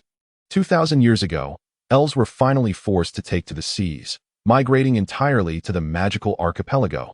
After the demise of the dragon riders, dragons gradually faded from the historical stage. The continent has since transformed entirely into a stage for humanity. However, this was not entirely the case. During the era of elven persecution, some elves began to fall from grace, leading to the emergence of a faction of dark elves. Currently, a significant proportion of the active shadow walkers, top-tier assassins, equivalent to sword saints among swordsmen, are dark elves. Given that elves possess formidable innate talents, natural magic comprehenders, and born archers, this group of dark elves has become synonymous with the continent's most fearsome assassins. Clearly, the one who attempted to assassinate Yang Zheng was a dark elf, while the one who saved him was a legitimate green elf. The bloodshed from the enslavement movement had long diminished the numbers of the true elves. Apart from slaves, no authentic elves could openly appear before humans without reservations. Was the appearance of the green elf merely a coincidence? A gentle knock echoed at the door, and Yang Zheng opened his eyes, lazily calling out, "Come in." The door pushed open, and Yang Zheng quickly donned a different expression. "Lord Shan, why aren't you resting?" Shan's face was still pale, yet his demeanor was resolute as he hurried over to press Yang Zheng back down as he attempted to rise. "Don't move. Don't move. The general has sustained grave injuries and requires no formalities." Yang Zheng, unperturbed, lay back down. A look of shame crossed Shan's face. He seemed about to speak, only to fall into an awkward silence. Yang Zheng smiled lightly. "What is it, Brother Shan? We are like old friends. Feel free to speak your mind." Shan regarded Yang Zheng, then suddenly took a step back, performing a deep bow before stopping the astonished Yang Zheng with a wry smile. "General, I am deeply grateful for your life-saving grace. What are you saying? We both serve the nation of Wirong, bound by camaraderie and mutual respect. As long as I draw breath, I will certainly ensure your safety. You are being overly formal, Brother Sean. Sean was profoundly moved. To befriend someone like the general is indeed my fortune. Yang Zheng smiled faintly and changed the subject. What is the situation in the city now? I have already informed the city defense officer, Count Sedber, to impose a full city lockdown and ensure the capture of those vile assassins. Sean's fists clenched tightly, and his expression grew fervent. Yang Zheng pinched the bridge of his nose, deep in thought. These assassins appear and vanish without a trace, coordinating with remarkable precision, and when faced with failure, they unhesitatingly take their own lives. This is the mentality of death warriors. Brother Sean, what are your thoughts? Sean had lost consciousness when the assassins committed suicide, but he had since examined the corpses, and currently, he had no leads, simply shaking his head. Never mind, let us not dwell on it. This incident is clearly aimed at me, and in truth, I have brought you into this. Once I recover, I must set out immediately for Solodon to prevent further complications. 3 days later, as Yang Zheng's body healed, Bloodwolf, gravely injured, remained confined to bed. Yang Zheng's astonishing recovery astonished even the medical officers. And despite Sean's repeated insistence to stay, Yang Zheng was determined to depart. Accompanying him was Miss Ruiz, who had suffered considerable fright and insisted on returning to Solodon. Yang Zheng was accompanied by 500 soldiers, ensuring utmost safety. Brother Sean, I leave Bloodwolf in your care. Rest assured, General, Bloodwolf was injured protecting me, and I will return him to you in good health. And also, Sean suddenly cast a glance at the lavish carriage in the distance, grinning lasciviously as he leaned closer to Yang Zheng, whispering, General, Miss Ruiz seems to hold you in high regard. No need for formalities with me. He chuckled repeatedly, casting Yang Zheng a knowing glance. Yang Zheng could only offer a wry smile, remaining silent. The aristocratic circles were notoriously corrupt, with wife-swapping and gifting daughters being exceedingly commonplace. What of a mere mistress? The thought of Miss Ruiz's voluptuous figure ignited a flicker of desire in the long-restrained Yang Zheng. After departing from Samelding, they journeyed eastward, and 3 days later, Solodon finally came into view. Located in the central-western part of the Wirong nation, Solodon was grand in scale, at least the largest city Yang Zheng had ever encountered. Surpassing Sabadan by a considerable margin, Solodon comprised one main city and 2 satellite cities. Although the materials and thickness of its city walls paled in comparison to Sabadan, its overall defenses were by no means inferior. The satellite cities formed a protective arch around the main city, while on the opposite side of the main city lay the royal natural pastures, where the third prince had been assassinated in the Ium Mountains. The pastures were now closed, with a garrison of 20,000 elite soldiers stationed within. Since leaving Samelding, Yang Zheng's treatment had noticeably decreased several levels. The spectacle of the entire populace lining the streets to welcome the city lord had vanished. And even as they passed through some towns, the aristocrats' evident indifference made Yang Zheng acutely aware that while he was revered as the demon general along the eastern front, he remained a distant figure from the upper echelons of Solodon. The deeply ingrained exclusivity of this aristocratic circle could not be swayed merely by battlefield glory. Yang Zheng is not one to covet titles or accolades. However, he finds himself compelled to ascend the ranks for survival and revenge.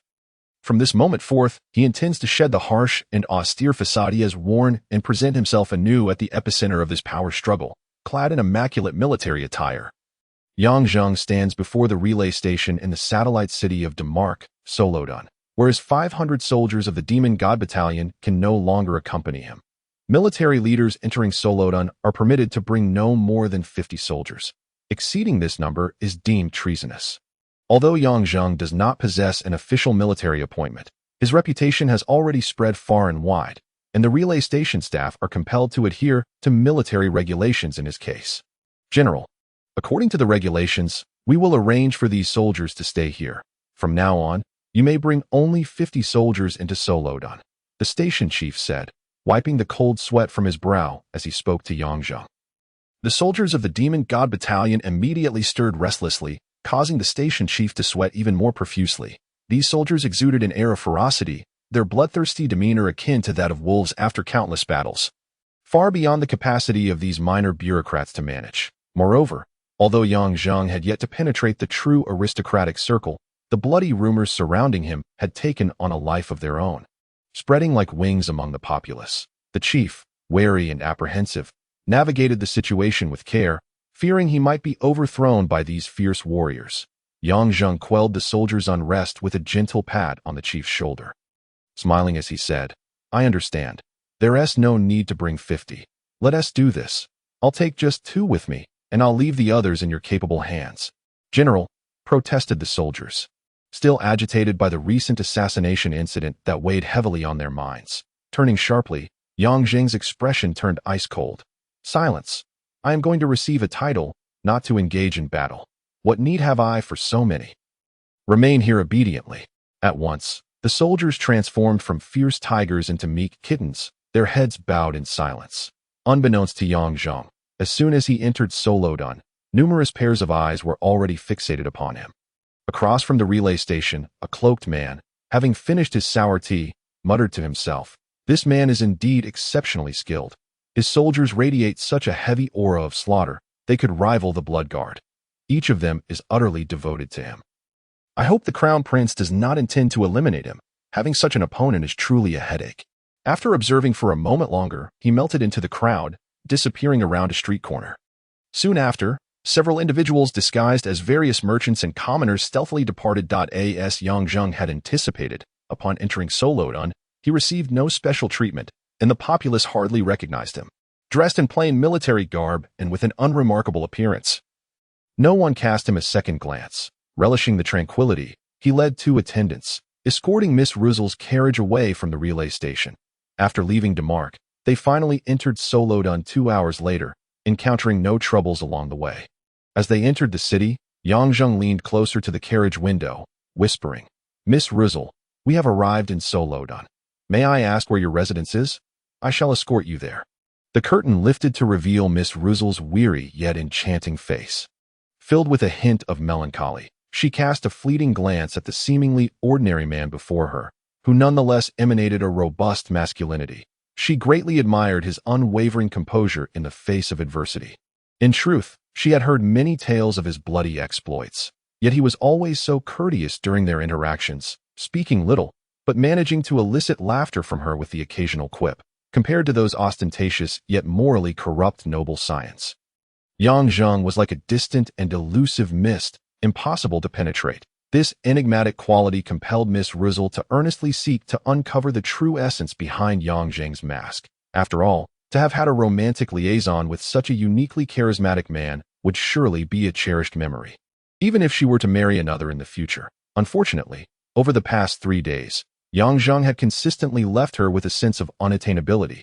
Unlike other noble youths, when he was polite, he never conveyed the impression of feigned interest. When silent, his eyes, filled with the weight of experience, would extinguish the courage she had mustered to confess her feelings. What a vexing conundrum as the moment of parting drew near. Miss Ruzel's eyes glistened with a hint of longing. "General, could you come into my carriage? I wish to speak with you." Yang Zheng displayed a flicker of surprise, glancing at the bustling crowd surrounding them. Hesitating, "Is there something you cannot say now?" Miss Ruzel nodded affirmatively. "Very well." Yang Zheng signaled for a guard to hold his horse, then bent slightly to enter the carriage. Instantly, an indescribably subtle fragrance enveloped him. The interior was remarkably spacious and lavishly adorned, with plush fur blankets, fragrant cosmetic trays, gilded dressing tables, and 2 large cushions, all draped in a soft pink hue that transformed the carriage into a uniquely tender retreat. Yang Zheng couldn't help but express a hint of admiration, smiling as he remarked, "This must be the handiwork of Brother Sean. He truly is considerate of you, Miss Ruzel." Miss Ruzel remained noncommittal, her demeanor cool as she said, "Could you come a little closer, General?" Yang Zheng stepped closer, now less than half a meter apart from Miss Ruzel, both parties able to feel the warmth of each other's breath. Yang Zheng remained composed, while Miss Ruzel, clutching her skirt, trembled slightly, revealing both nervousness and a peculiar excitement. She gazed up into Yang Zheng's deep black eyes, which resembled a swirling vortex, as if they were capable of consuming her very essence. "Miss Ruzel, you have—" Before Yang Zheng could finish his inquiry, a fragrant breeze swept into his embrace, and her sweet, soft lips descended like raindrops upon his neck and chest. "Miss Ruzel, what are you doing?" Yang Zheng's words were silenced as he found himself pressed against the soft, plush blanket, his hands flailing awkwardly. He attempted to push her away, but soon his hands grazed the softness of her form, eliciting a delicate sigh from Miss Rizzle, her eyes glistening with allure, nearly spilling over with desire.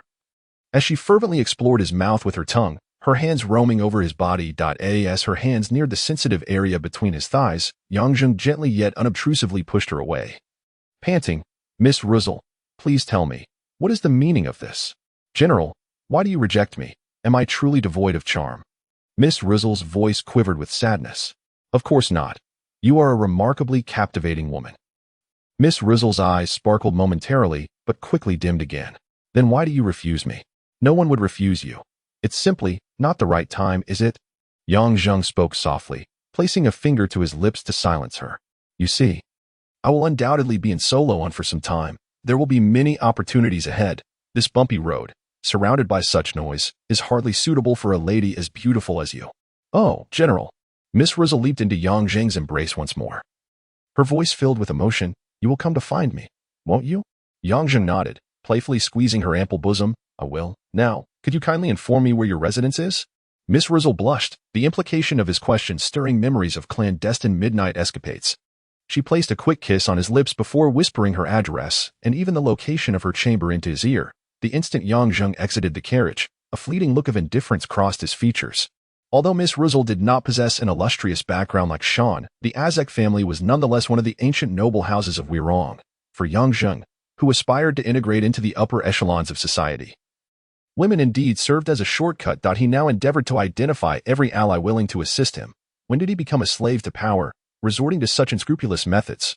Yang Zheng let out a bitter laugh, though he had been a flirtatious man in the past. It was merely a facet of his nature, never a means to manipulate women. Yet now, he found himself compelled to partake in actions that contradicted his own will. Xiaoyan, can I still be worthy of you? Yang Zheng reminisced about her innocent visage, his lifelong beloved, as pain etched across his face. After escorting Miss Rizzle to her residence, Yang Zheng excused himself to report to the military department, swiftly departing. Chapter 30.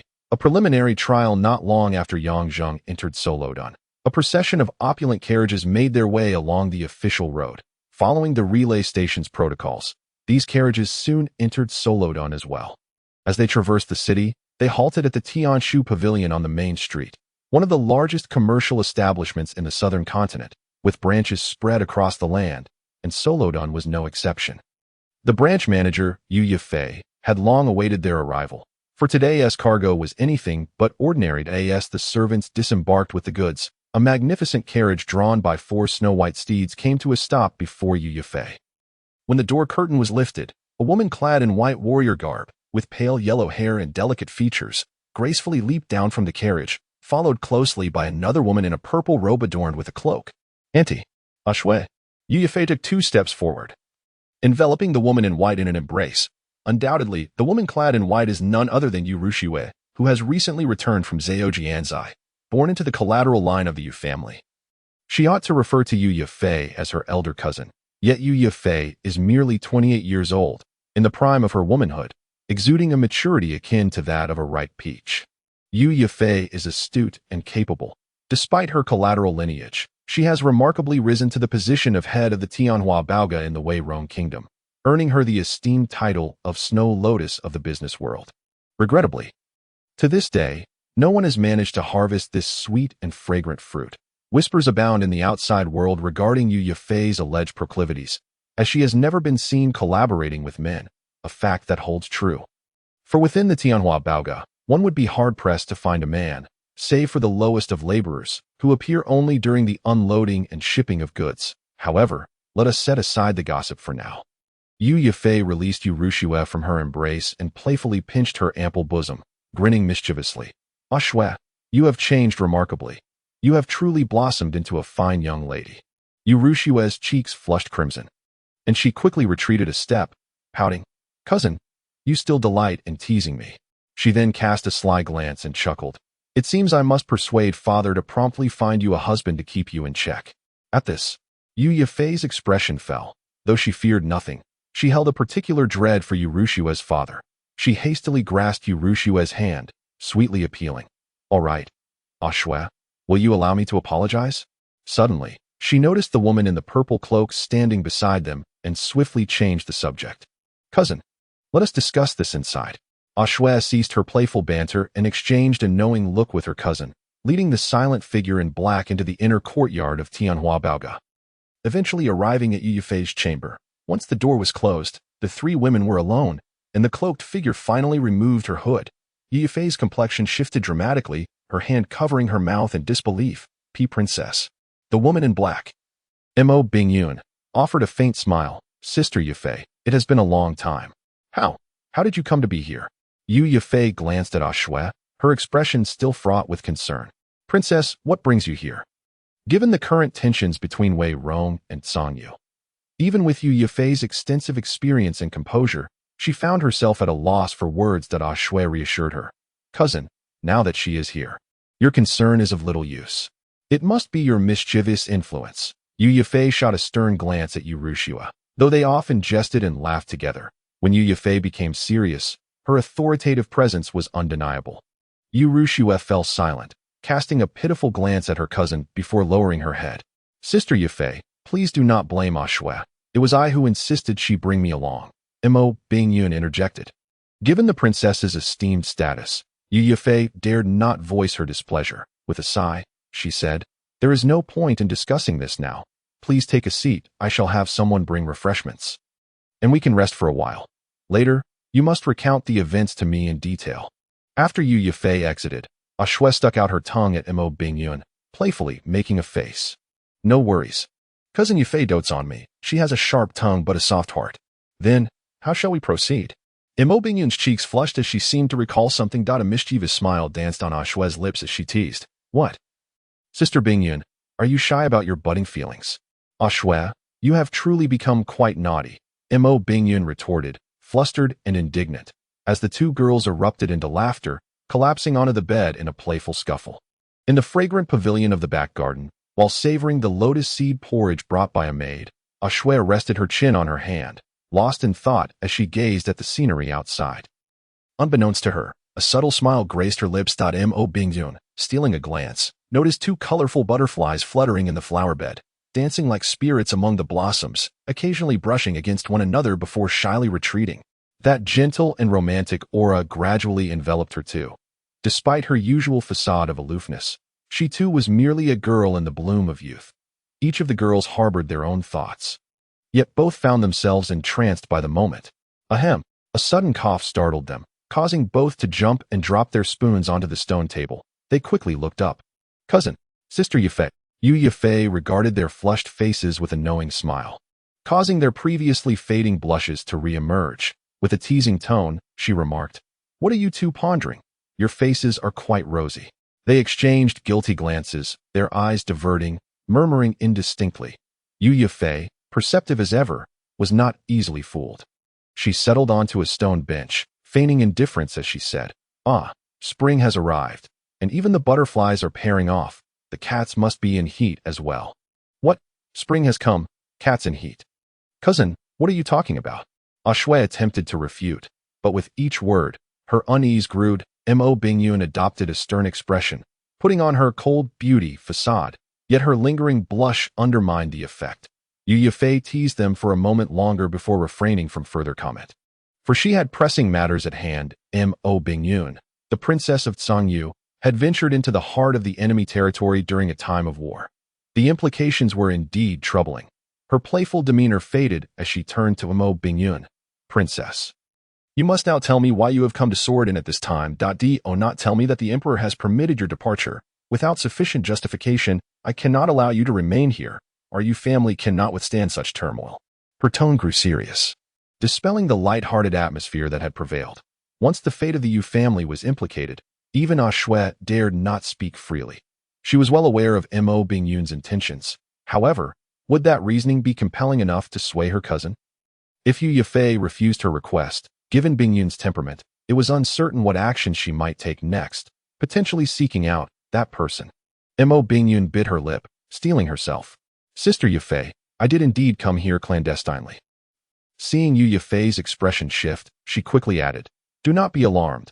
I had no choice but to have Ashue bring me. Regardless of the circumstances, I will not allow my father to place any blame on you. My concern is not about your father's wrath. It is your safety that troubles me. Yu Yifei shook her head. Do you not comprehend the dangers here? I know your swordsmanship is commendable, yet this is Scrutiny, the capital of Wei Rong, that if your identity is discovered, you will be besieged in an instant. Please, tell me why you have come here. I am seeking someone. Seeking someone. Yu Yifei raised an eyebrow. Who? Mo Bingyun hesitated for a moment before finally revealing the name. Yang Zheng. Who is he? Sister Yifei. You must have heard of the demon god general. Yang Zheng is he. Yu Yifei's heart sank, and she exclaimed, Impossible. The demon god general's surname is Yu. Everyone refers to him as General Yu. I would not mistake him. Mo Bingyun's expression was resolute.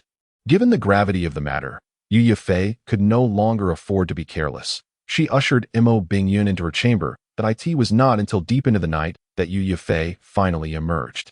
The revelations within were of such monumental significance that even Mo Bingyun's affection for Yang Zheng did not leave her as astounded. It turned out that Yang Zheng was a soldier of Zhongyu, and even the assassin responsible for Zhou Qingzi's death. Now he commanded the eastern front of Wei Rong, an unfathomable twist of fate, with intricate entanglements that plunged Yu Yifei into contemplation.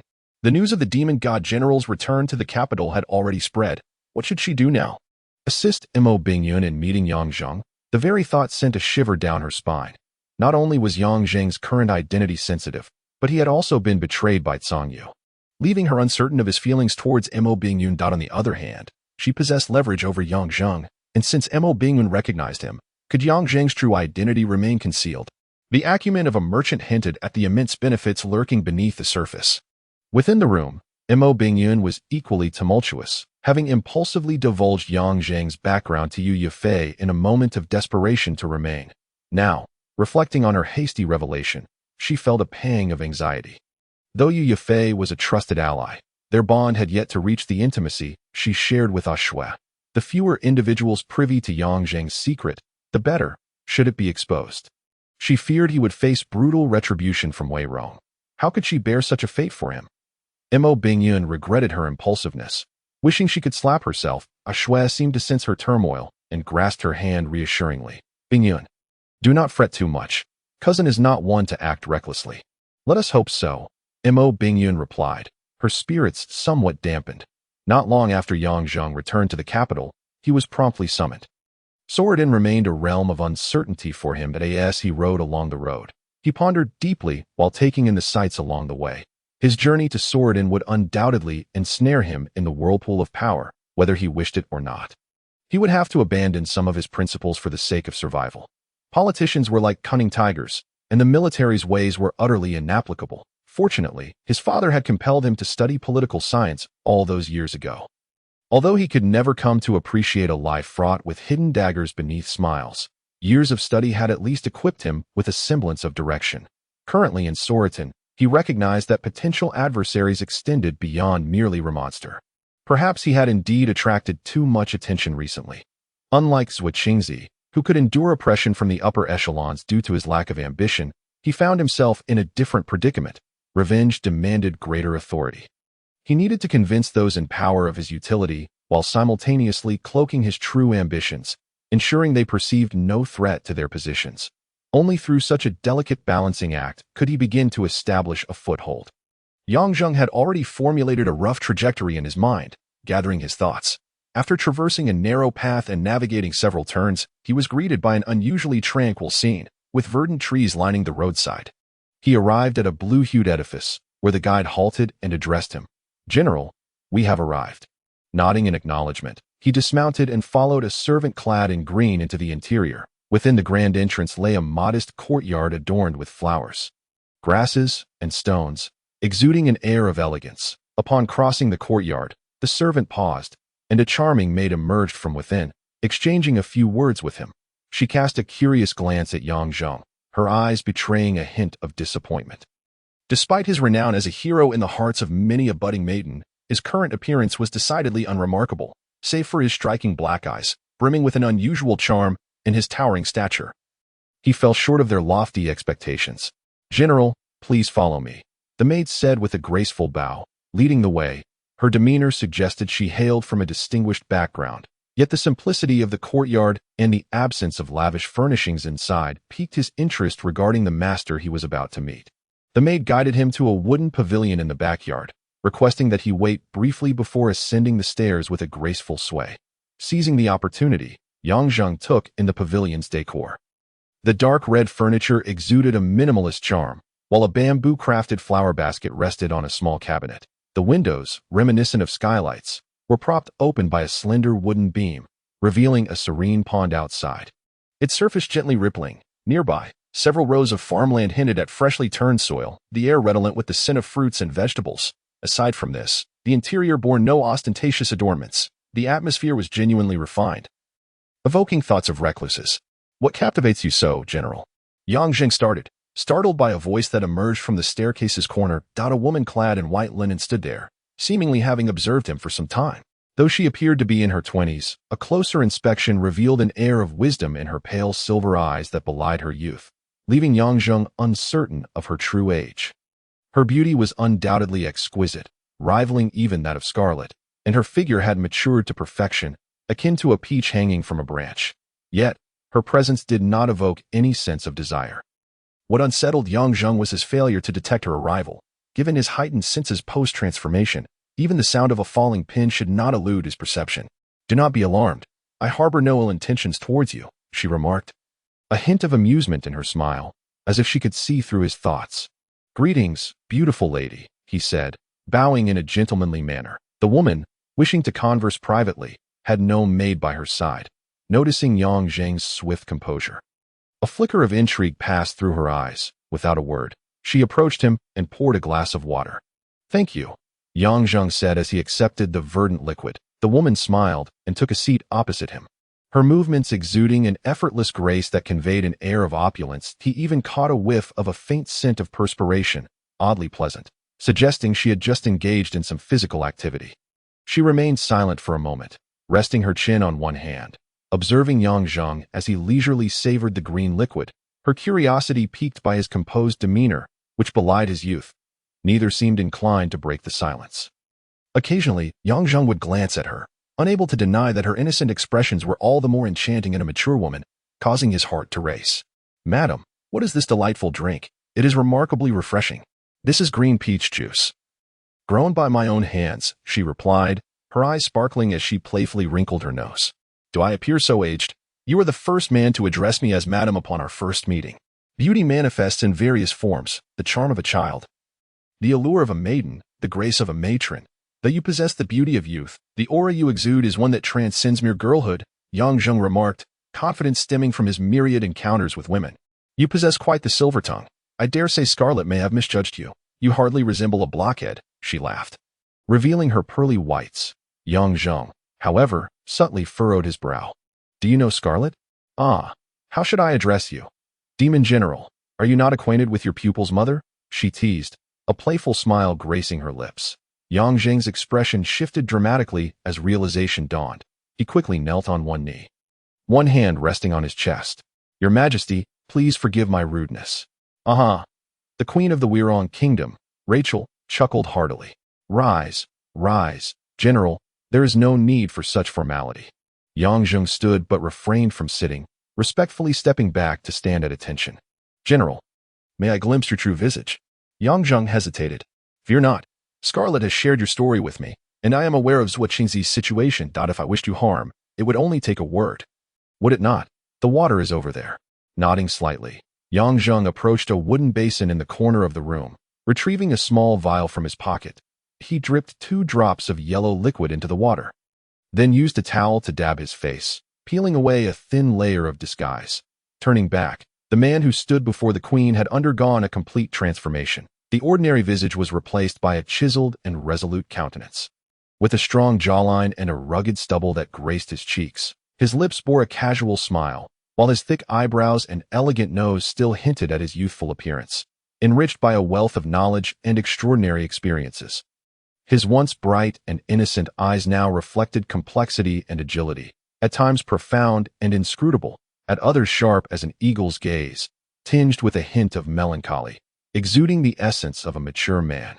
He was not strikingly handsome like a woman, yet radiated a razor-sharp intensity. His face embodied the very essence of masculinity, a true representation of what a man ought to be.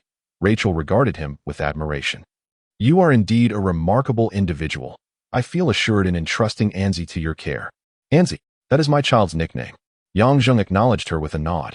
Choosing not to speak further to that moment, he remained uncertain of his trust in the queen, opting instead for a cautious silence. As he conversed with her, he sensed an unspoken control over the direction of their dialogue, heightening his vigilance. You seem to harbor doubts about me. Understandably so. After all, anyone with your experiences would be foolish to trust easily, Rachel mused. In truth, I had little interest in you initially, but since you were recommended by Scarlett, and I owe her a debt of gratitude, I decided to assist you. However, I now find you surpassing my expectations, which leads me to believe our collaboration may prove quite pleasant. Your Majesty, I confess I do not fully grasp your intentions.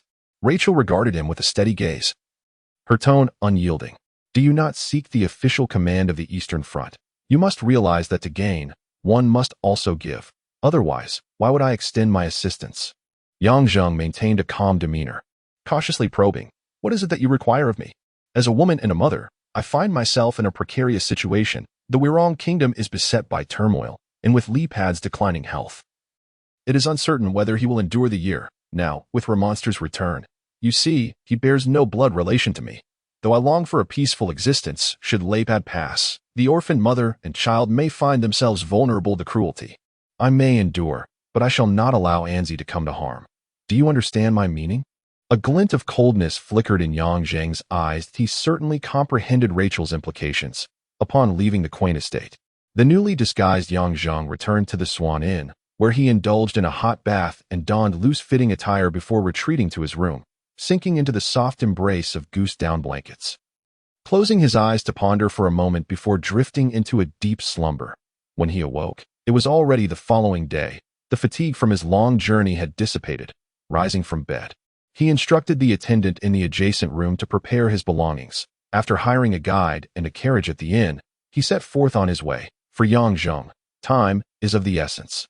His encounter yesterday with the enchanting queen has bestowed upon him a newfound understanding of the upper echelons of Wirong Kingdom. Rachel's insights are commensurate with her beauty. Her methodical analysis has alleviated many of Yang Zheng's troubles, rendering him no longer oblivious to the situation in Solodon. The political system of Wirong Kingdom diverges significantly from that of Songyue Kingdom.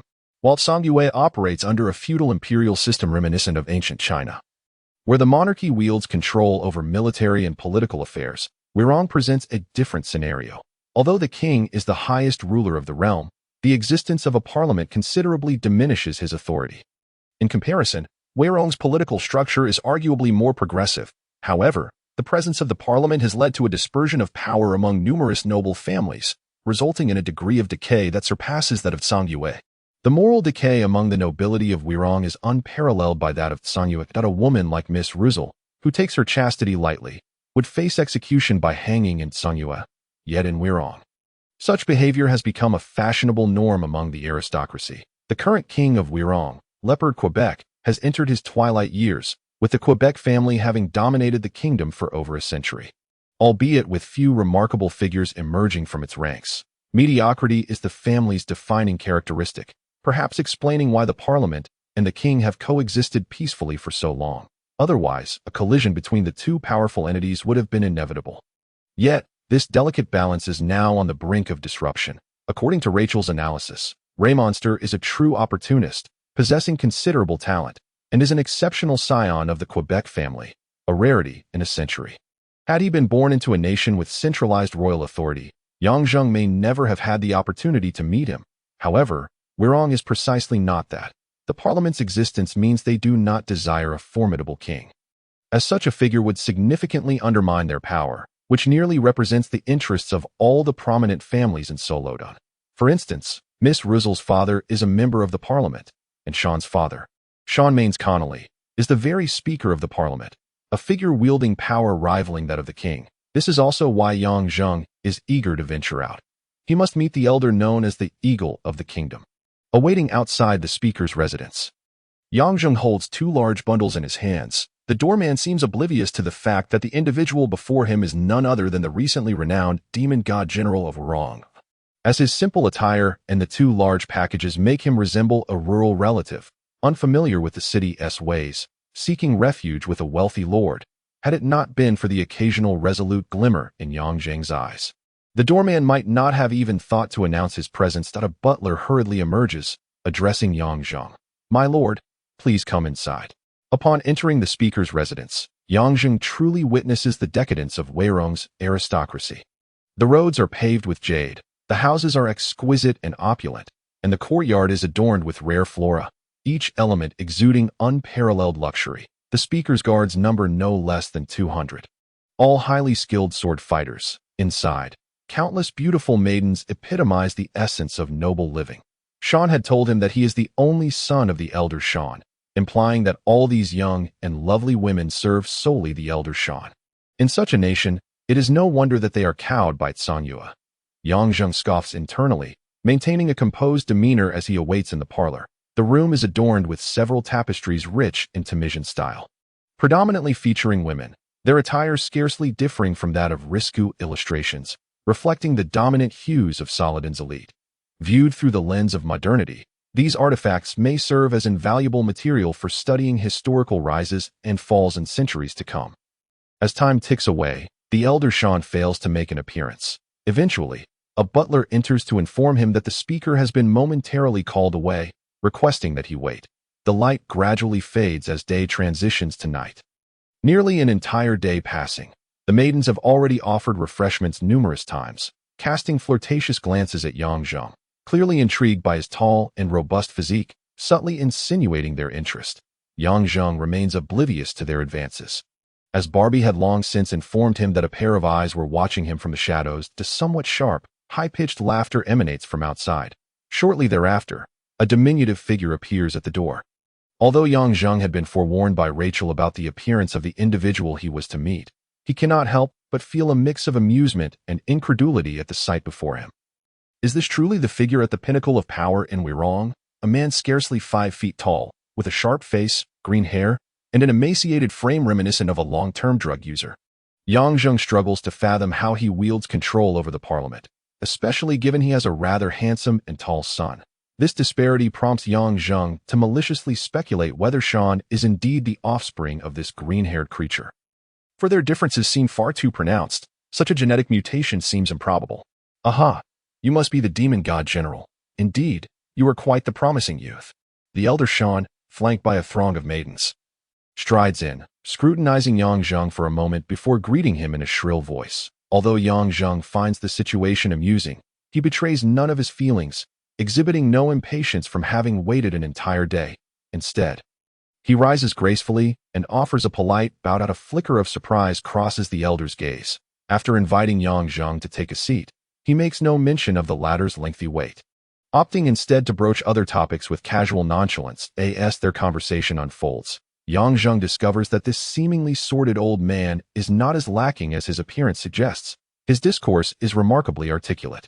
At least in matters of art and academia, this elder surpasses his son by several magnitudes. This revelation surprises Yang Zheng greatly.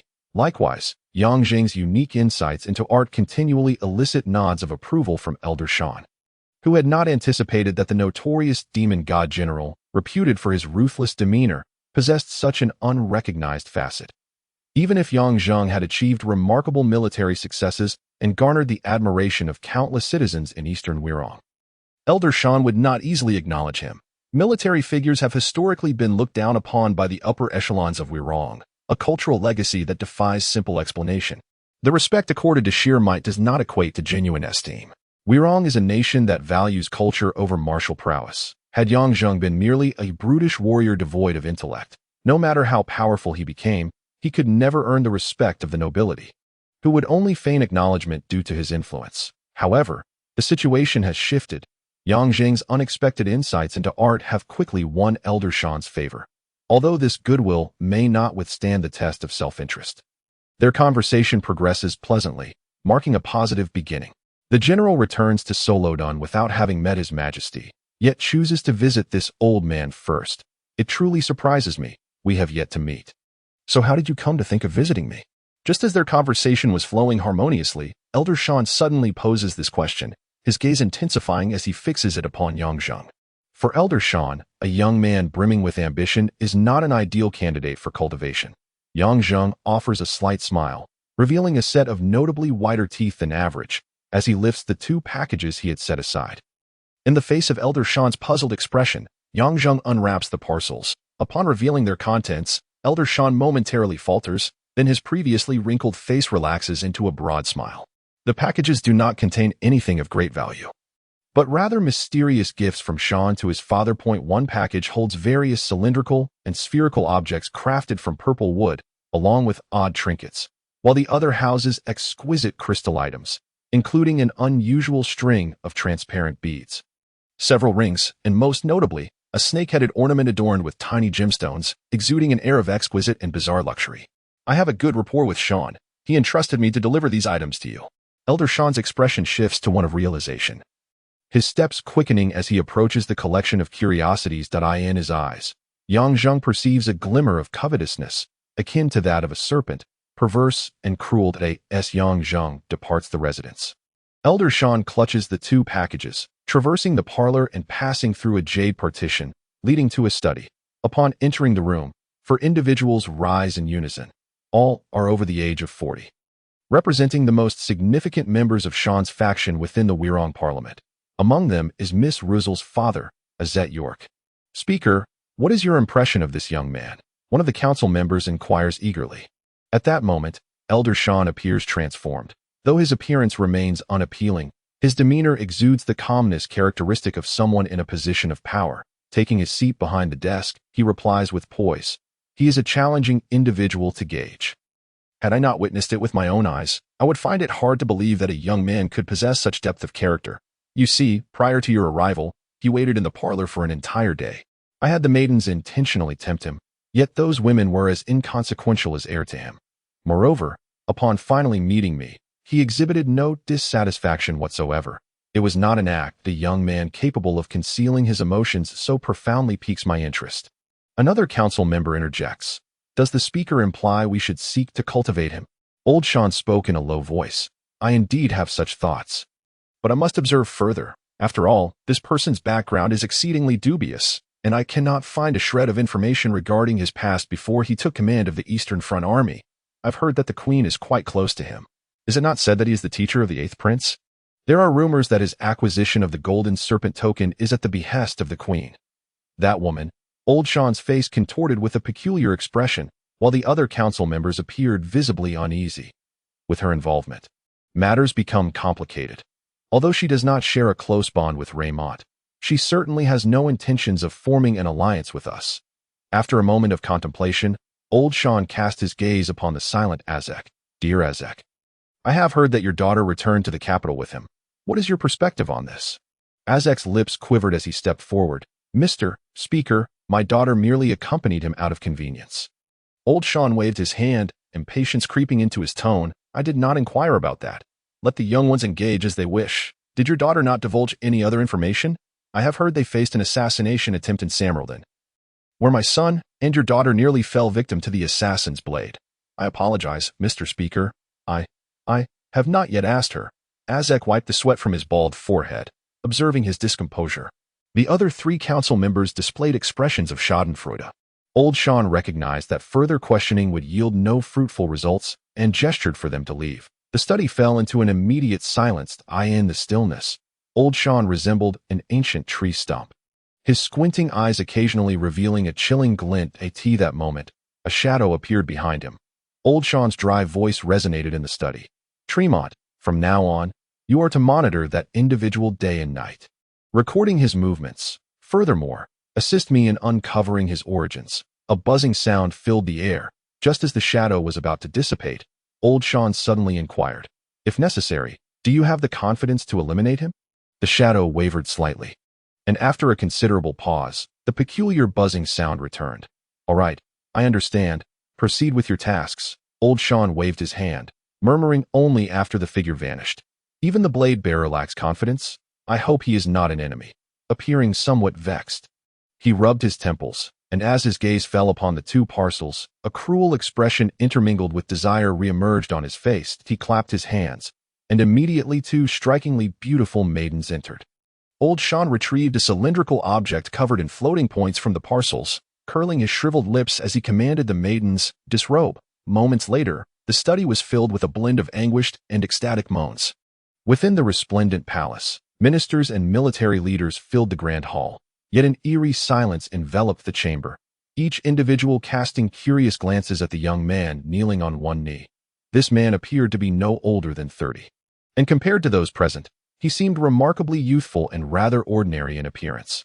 Nonetheless, as he knelt there, no one dared to underestimate him. Everyone in attendance was acutely aware of the recent tranquility that had settled over the Eastern Front. And the formidable demon general was certainly not lost on the ears of the upper echelons of the Wei Rong power circle. Although various complex emotions coursed through the assembly, one consensus emerged. The man capable of incinerating 30,000 wolf soldiers at the foot of Yulong Mountain was undoubtedly no fool. Yet, this single fact alone did not suffice to warrant Yang Zheng's acceptance into the higher ranks. This was evident from the fate of Yang Zheng's predecessor, Sui Qingzi, who, despite having achieved greater merit, spent his entire life confined to that small place at Yulong Mountain, dying without even a title to his name. Among the scrutinizing gazes, one was particularly piercing. It belonged to a young man at the forefront of the right side. With long blue hair tied back, strikingly handsome features, and a pair of sky-blue eyes exuding an air of superiority, clad in a crisp warrior's attire, adorned with an exquisite long sword at his waist. He appeared as if he had stepped out of a fairy tale. Raymond and Yang Zheng, two young men who had recently stirred up a storm in the Wei Rong nation, were finally meeting for the first time. Upon entering the palace, Yang Zheng cast a glance at him and then lowered his head, making it impossible to discern his thoughts. In stark contrast to the imposing Raymond, the aging king of Wei Rong, Leopard Quebec appeared weary, his eyes perpetually resembling those of a man just awakening from slumber. Clad in magnificent royal armor, he seemed on the verge of being overwhelmed. The beautiful queen supported him on one side, and together they looked like a vibrant blossom beside a rotting log, an unsettling juxtaposition. Yang Zheng could distinctly feel the queen's gaze upon him. This conferment was crucial for him. It represented the threshold to maintaining his grip on power. He had to step forward. Ahem. The old king coughed a few times before his murky gaze settled on Yang Zheng, mumbling, You Zheng? Yes, your majesty. I have heard of your deeds on the Eastern Front. You have done well, quite commendably. Cough. The old king managed only a few words before succumbing to a fit of coughing, prompting Queen Rachel to gently pat his back to help him regain his breath. After a while, the old king weakly declared, Gentlemen, I find this young man to be quite capable. Why not bestow upon him the title of hereditary count? A stir rippled through the crowd. If it were merely an honorary title of count, it might not have provoked much reaction, but hereditary status clearly exceeded some upper echelons' expectations. The speaker, Old Shan, stood at the forefront on the left, his expression stern, seemingly oblivious to the commotion, while some members below frequently cast furtive glances at him. Your Majesty, I believe this is inappropriate. A booming voice suddenly rang out as a tall, burly man emerged from the assembly. His face bearded like a Marxist, he was none other than the executive chairman of the council, Amiade, who, due to his royal kinship, was Riamont's uncle and had always been at odds with Old Shan. Our nation has no precedent for elevating commoners to hereditary nobility. The essence of nobility lies in one's lineage, the culture they have received, and their personal refinement. The education of commoners. Humph. I believe allowing a commoner to become a hereditary noble tarnishes the reputation of the nobility. An uproar ensued. Various expressions emerged, some delighted in the chaos, others observed with indifference, while a few prepared to join in. The solemn hall erupted into a cacophony akin to a bustling market. Silence, silence, the queen signaled. And a servant struck the hanging gong. Old Shan did not rise to speak. He observed Yang Zheng from the corner of his eye. Regrettably, Yang Zheng displayed no signs of displeasure. His calm demeanor appeared inscrutable. The old king spoke. Amiade, you are mistaken. This young man is the queen's cousin. The moment the words left his mouth, the once calming atmosphere of the hall erupted once more, this time spiraling entirely out of control. Even Old Shan's squinted eyes widened in surprise. Amiade glanced in astonishment at the beautiful woman standing silently beside the king. The queen offered him a faint smile, causing Amiade's aged face to flush as he stammered and retreated. What followed was astonishingly smooth, to the point of disbelief. Yang Zheng effortlessly received the title of hereditary count, without facing any scrutiny. That a flicker of realization crossed Yang Zheng's mind.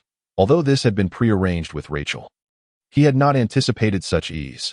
Those officials had not even demanded verification of his identity, indicating that Rachel was not as helpless as she had claimed after stepping forward to accept his title.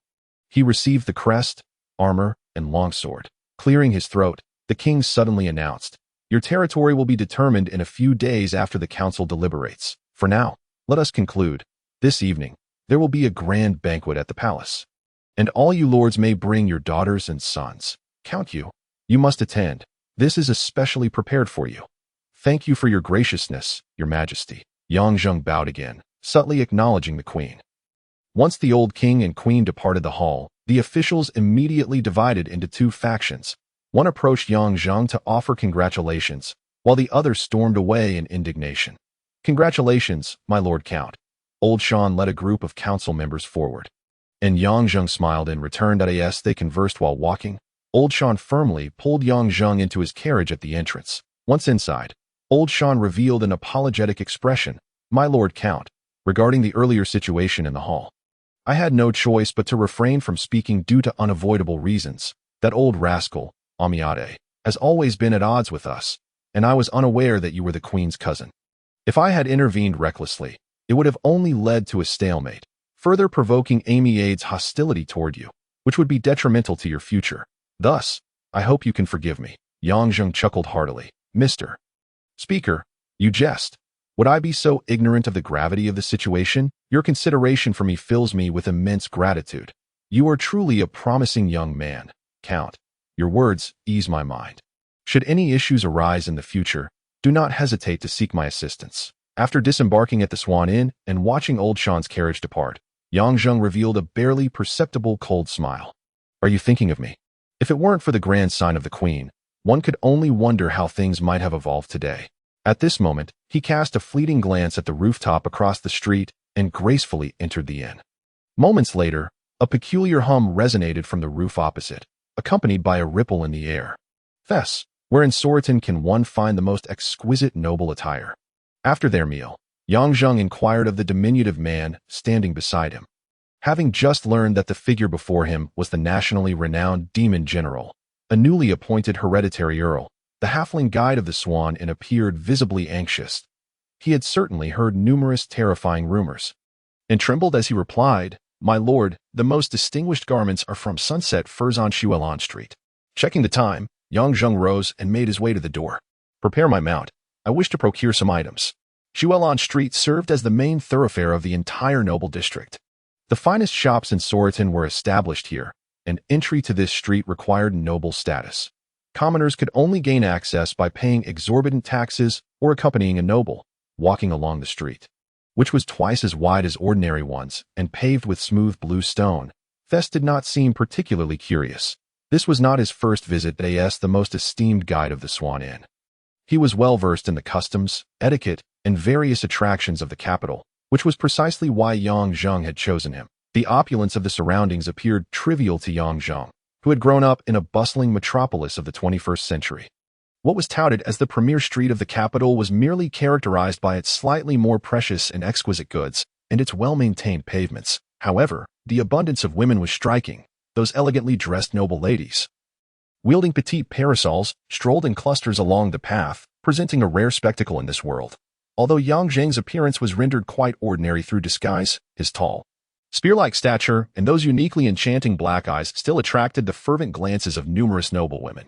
"My lord, we have arrived at Sunset Furs," the halfling announced, turning to Yang Zheng on horseback. Sunset Furs, like Tianhua Treasure Pavilion, was one of the most renowned superstores in the southern continent. Originating from the Wirong Kingdom, the unassuming three-story wooden building before Yang Zheng served as the headquarters of Sunset Furs. Its offerings were singular, dedicated solely to apparel. Following the same route of superlative luxury, the items at Sunset Furs were not only exorbitantly priced, but were also not available to just anyone with wealth. Thus, when Yang Zheng presented his earl's insignia to the attendant, their expressions remained utterly unperturbed. This demeanor alone spoke volumes of the profound heritage of Sunset Furs. Men's and women's attire were segregated, with the ground floor devoted to men's fashion, the second floor to women's, and the third reserved for accessories such as hats, belts, shoes, and scabbards. After perusing the offerings and trying on several outfits, Yang Zheng swiftly discarded them, despite the halfling's persistent compliments on his physique. Yang Zheng's discerning taste left him unsatisfied with the garments. "My lord, this is the final style of the gown." Even the previously calm attendant began to exhibit impatience. This particular ensemble was pure black, adorned with delicate lace, and featured a longer hem, reflecting the luxurious traits of the Wurong kingdom. The embellishments on the gown were numerous, and although it was quite form-fitting, Yang Zheng frowned upon seeing the glimmering trinkets. He turned to the attendant and gestured, "Summon your tailor. I require alterations to this garment." The attendant's expression soured instantly, his tone tinged with irritation. "My lord, we are Sunset Furs, not a tailor shop." Yang Zheng, clearly oblivious to the underlying implications, turned to the halfling. "Then where might I find a tailor? I need to modify this piece." Thess hesitated, and before he could respond, the attendant brusquely interjected, "My lord, you must understand that no tailor would dare alter clothing from Sunset Furs. You insult us. We shall no longer sell you this garment." Yang Zheng found himself bemused by the attendant's words. He did not anticipate such peculiar pride from a merchant of this era, yet he was disinclined to engage further over such trivial matters. After changing out of the garments, he prepared to leave. Just as he reached the door, a familiar voice called from behind, "General Yu, is that you?" Turning, Yang Zheng noticed a group of young ladies at the stairway, with one at the center calling out. Upon recognizing her, Yang Zheng's face broke into a warm smile. "Ah, Miss Rizzle, I did not expect to see you again so soon." Miss Rizzle's surprise was palpable as she recognized him. The other young ladies quickly learned of Yang Zheng's true identity through her, their eyes brimming with curiosity and excitement. When they heard that Yang Zheng had been expelled for his dissatisfaction with the garments, they erupted into laughter. After their merriment subsided, they cast mischievous glances at one girl with blue hair, whose ears were longer than usual and whose skin resembled fine porcelain. This girl stomped her foot and approached Yang Zheng, gazing up at him, exclaiming in indignation, "Do you understand the art of designing clothing? The garments from Sunset Furs are renowned across the entire southern continent." Although unaware of the girl's identity, Yang Zheng replied with a smile, "While I may not be versed in the craft of design, I do know one thing. The finest clothing is that which satisfies the customer. Had I known this establishment could not meet my expectations, I would not have squandered so much time." "You." The blue-haired girl flushed with anger. She glanced around, but her companions wore expressions of barely restrained laughter. "Very well, since you are so adept at boasting, tell me what kind of attire you desire, and I shall create it for you." She glared at Yang Zheng fiercely. "You." Yang Zheng was momentarily taken aback. "Uffed. Ha!" The group of young ladies burst into laughter once more, and Miss Rizzle, clutching her stomach in mirth, stepped closer to Yang Zheng, patting his shoulder. "General, you must not be aware that Miss Daphne is the junior proprietor of Sunset Furs and the chief tailor here." Yang Zheng looked at the furious Daphne and couldn't help but smile wryly. He was soon pulled upstairs by the group of young ladies. Entering the workshop of Sunset Furs as the moment unfolded, Yang Zheng quickly regained his composure. Rare moments of leisure were a treasure. He took paper and charcoal and began to sketch with a ruler. Gradually, the initially curious young ladies fell silent. Meanwhile, Daphne's expression shifted from anger to contemplation. Yang Zheng's sketches were quick, and after about 10 minutes, the first design was born in his hands. Compared to the scattered designs of Daphne, his creation was strikingly simple and rather crude.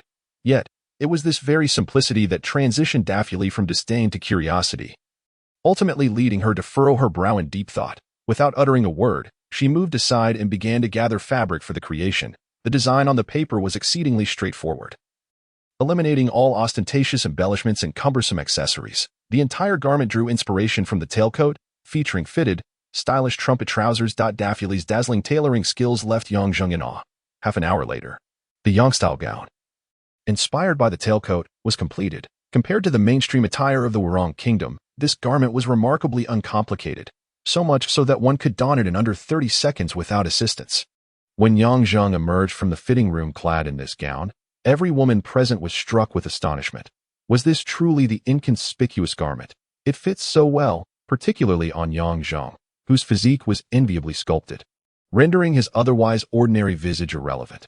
All the women found themselves irresistibly drawn to his broad shoulders and narrow waist. The once lively group of young ladies simultaneously entertained the thought, "This man, is actually quite handsome. Miss Rizzle boldly stepped forward, linking her arm with Yang Zheng's and declaring, "Tonight, you shall be my dance partner. None shall contest me." The other still dazed young ladies gasped in unison, stepping forward to tease Miss Rizzle. However, inwardly, they all silently lamented their missed opportunity. Daphne appeared both excited and embarrassed, nervously fidgeting with the hem of her garment as she stood before Yang Zheng. Observing her demeanor, Yang Zheng kindly remarked, "This design is yours to keep. You may create as many garments like it as you wish, and I shall not charge you. However, may I propose this dress as a token of exchange?" "Ah," Daphne gasped in astonishment, fully aware of the value of the sketch. Yang Zheng's generosity left her astonished. "But it's merely a trifling matter. I do not seek profit from this." A soft glow appeared in Daphne's eyes as she stepped closer and gently kissed Yang Zheng's cheek. "You are the most generous and charming gentleman I have ever met." Yang Zheng offered a faint smile. "General, would you accompany us on a shopping excursion?" Upon exiting Sunset Furs, Miss Rizzle clung to Yang Zheng, refusing to let him depart. Don't you need to prepare?" Yang Zheng glanced at the sky. "No need. I have been ready for a while. And the banquet is still 3 hours away. Come, General, shall we?" Miss Ruisser clung to Yang Zheng like a koala, leaving him no opportunity to refuse her advances. What are the two things that women hold most dear? Clothing and jewelry. These are the formidable adversaries that nearly all women find irresistible. When one's wardrobe is already sorted, jewelry becomes their unequivocal choice. This group of noble young ladies made their way to the Tianhua Treasure Pavilion. Chapter 32, The Banquet. Yu Yifei did not anticipate encountering this legendary figure so soon. Moreover, this individual was vastly different from her preconceived notions. She had always imagined him possessing a visage as solid as rock, muscles akin to a towering edifice, and a smile that resembled that of a devil. Deity seemed only such an image would align with the dreadful rumors. However, upon meeting him, she found him to be rather ordinary, aside from his black eyes that appeared perpetually indifferent to everything.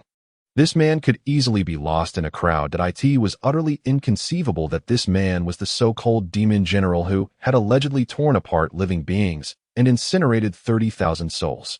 As Yu Yifei cautiously initiated a conversation with him, she discovered he was remarkably humble and exceedingly polite.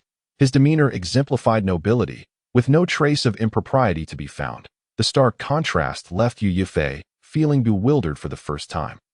Simultaneously, she hesitated over whether to inform the woman in the courtyard. She was acutely aware of that woman's character. Her stubbornness was notorious, and if she were not allowed to meet this man, she would not depart from Solodan. Yet, what might transpire if she did meet him was something Yu Yifei dared not contemplate. Should the woman's identity be revealed and captured by the Wei Rong kingdom, the Tianhua Treasure Pavilion would be doomed. Just as she wrestled with these thoughts, a voice called out beside her, "Aunt, what are you thinking about, so lost in thought?" "Ah, nothing, Ashwe. Why are you out here?" "Staying at home all day is so boring. I came out for a stroll." Ashwe's gaze wandered and fell upon a group of young ladies selecting goods, her eyes lighting up as she cheerfully approached them. "Ladies, what do you wish to choose? I can assist you with recommendations." Observing Ashwe's vivacious demeanor, Yu Yifei was secretly astonished. She remembered Ashwe as a shy and reclusive girl before attending the Jianzhai Academy. However, 3 years ago, Ashwe had suddenly decided to study at the Zhaojian Academy, and the transformation that ensued remained an enigma. Close in age and possessing an innate charm, Ashwe quickly won the favor of the noble young ladies. Soon enough, she also learned the identity of the man who had been standing quietly to the side. When Miss Ruisser boasted of Yang Zheng's status, Ashwe's reaction was one of sheer astonishment. Her expression rendered those around her to believe she too revered this illustrious general. Yet, in Yu Yifei's eyes, the reality was quite different. She feared that Ashwe might inadvertently reveal something, hastily moving closer to discreetly tug at her sleeve. Since Yang Zheng had been turned slightly away, she had not had the opportunity to examine him closely. This was her chance to scrutinize the man who had made Mo Bingyun, the aloof beauty, lose her appetite and sleep, compelling her to chase him across miles to meet him in the enemy's den. "So it is the general." "My humble greetings," Ashwe said with a slight bow. Yang Zheng returned the gesture with gentlemanly courtesy, yet his gaze did not linger on Ashwe for even a moment. His black eyes revealed no discernible emotion. This was neither arrogance nor disdain, but rather a sudden reminder from Barbie in Yang Zheng's mind. "Yang, have you met this woman before?" Yang Zheng could not recall, yet Barbie swiftly reminded him of the little girl he had rescued 3 years ago outside the Falling Wind Valley. 3 years indeed felt like a distant past. At that time, Yang Zheng had just plunged into this world, his mind a chaotic whirlwind of reality and nightmares. He had wandered the continent like a soulless specter until that fateful week spent with the crying little girl had rekindled his own sense of self. As he returned her home and slipped away, 3 years had passed, and her face had gradually become a blur in his memory. Unexpectedly, he found her here again. With Barbie's prompt, he recognized her. The little girl had grown into a kind and charming young lady. A warm feeling surged within Yang Zheng, a cherished memory suitable for keeping close to his heart. Everything was as it should be now. He was no longer a mere wanderer, and the little girl had her own happy life. As long as she was well, had he not already pinned the most perfect conclusion to that memory? Thus, Yang Zheng skillfully managed his emotions, deliberately maintaining a distance. He did not wish to acknowledge her. Nor did he want the little girl to recognize him. As for a shui, she truly did not recognize him. 3 years had altered too much. Moreover, Yang Zheng had undergone a transformation. The blood-soaked scent of battle had left an indelible mark upon him. Such a chilling brutality etched into his very being could be concealed from ordinary folk, but not from a master like a shui, who had ascended to the level of a great swordswoman on par with Mo Bingyun during her 3 years at the Zhaojin Academy. Yet, her adorable exterior often led others to overlook her true prowess. The scent of countless corpses could raise the hairs on anyone's neck with but a whiff that a shui detested this odor, being a kind-hearted girl. She had never used her exceptional swordsmanship to take a single life, not even that of a chicken.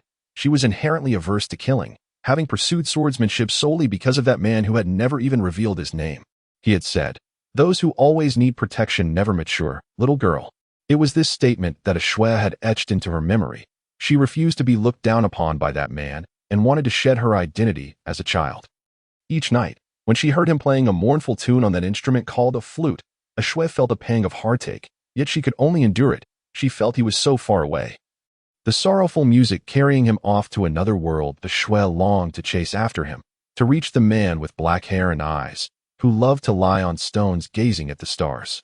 But every time she exerted herself to catch up, she found he had moved even further away. "Please, do not call me little girl anymore. Okay? Please, do not play such sorrowful music again. All right? Please, do not call out that name Yin Yu every night." "Okay." A shui. Aunt's voice interrupted a shui's reverie. "What is the matter?" "Nothing at all." A shui shook her head, her eyes reflecting a sorrowful longing. Where, indeed, was that person? "Ah, by the way, Aunt, where did they go?" The shop was now empty, the group having vanished without a trace. "They left long ago. You've been daydreaming for quite a while. Did you not notice?" "Ah." Then Bingyun. Before she could finish, Yu Yifei swiftly covered her mouth and whispered, "Let us discuss this later." A cacophony of music, laughter, and the vibrations of the floor surged into Yang Zheng's ears. He found himself in a grand hall spanning over 1,000 square meters, adorned with exquisite drapery, the opulence blindingly bright. Fiery flames roared in the cauldrons, illuminating the entire hall. Before Yang Zheng stood countless elegantly dressed noblemen and women, a long table laden with fruits and fine wines, the air perfumed with the aroma of roasted meats and the fragrances of the women. These men and women engaged in hushed conversations, indulging in food, singing, and dancing. This was undoubtedly a courtly feast of unimaginable scale, its extravagance surpassing any elite social gathering Yang Zheng had previously encountered on Earth by 100-fold. Almost naked maidens flitted about the hall, while golden tableware adorned every surface, with an array of dishes so lavish that many were unfamiliar to Yang Zheng. Astonishingly, there were 8 whole roasted oxen. Note: these were no ordinary roasts. Each ox concealed a pig, each pig a sheep, and each sheep a chicken, layered one upon another.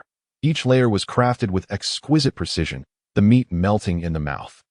Yang Zheng witnessed the green-haired old Shan surrounded by 6 or 7 stunning beauties, who fed him wine and delicacies with their own mouths as his hands roamed over their beautiful forms like a spider. Most others engaged in similar pursuits. "Damn, this is decadence, pure decadence." Yang Zheng cursed inwardly. "My Lord Count."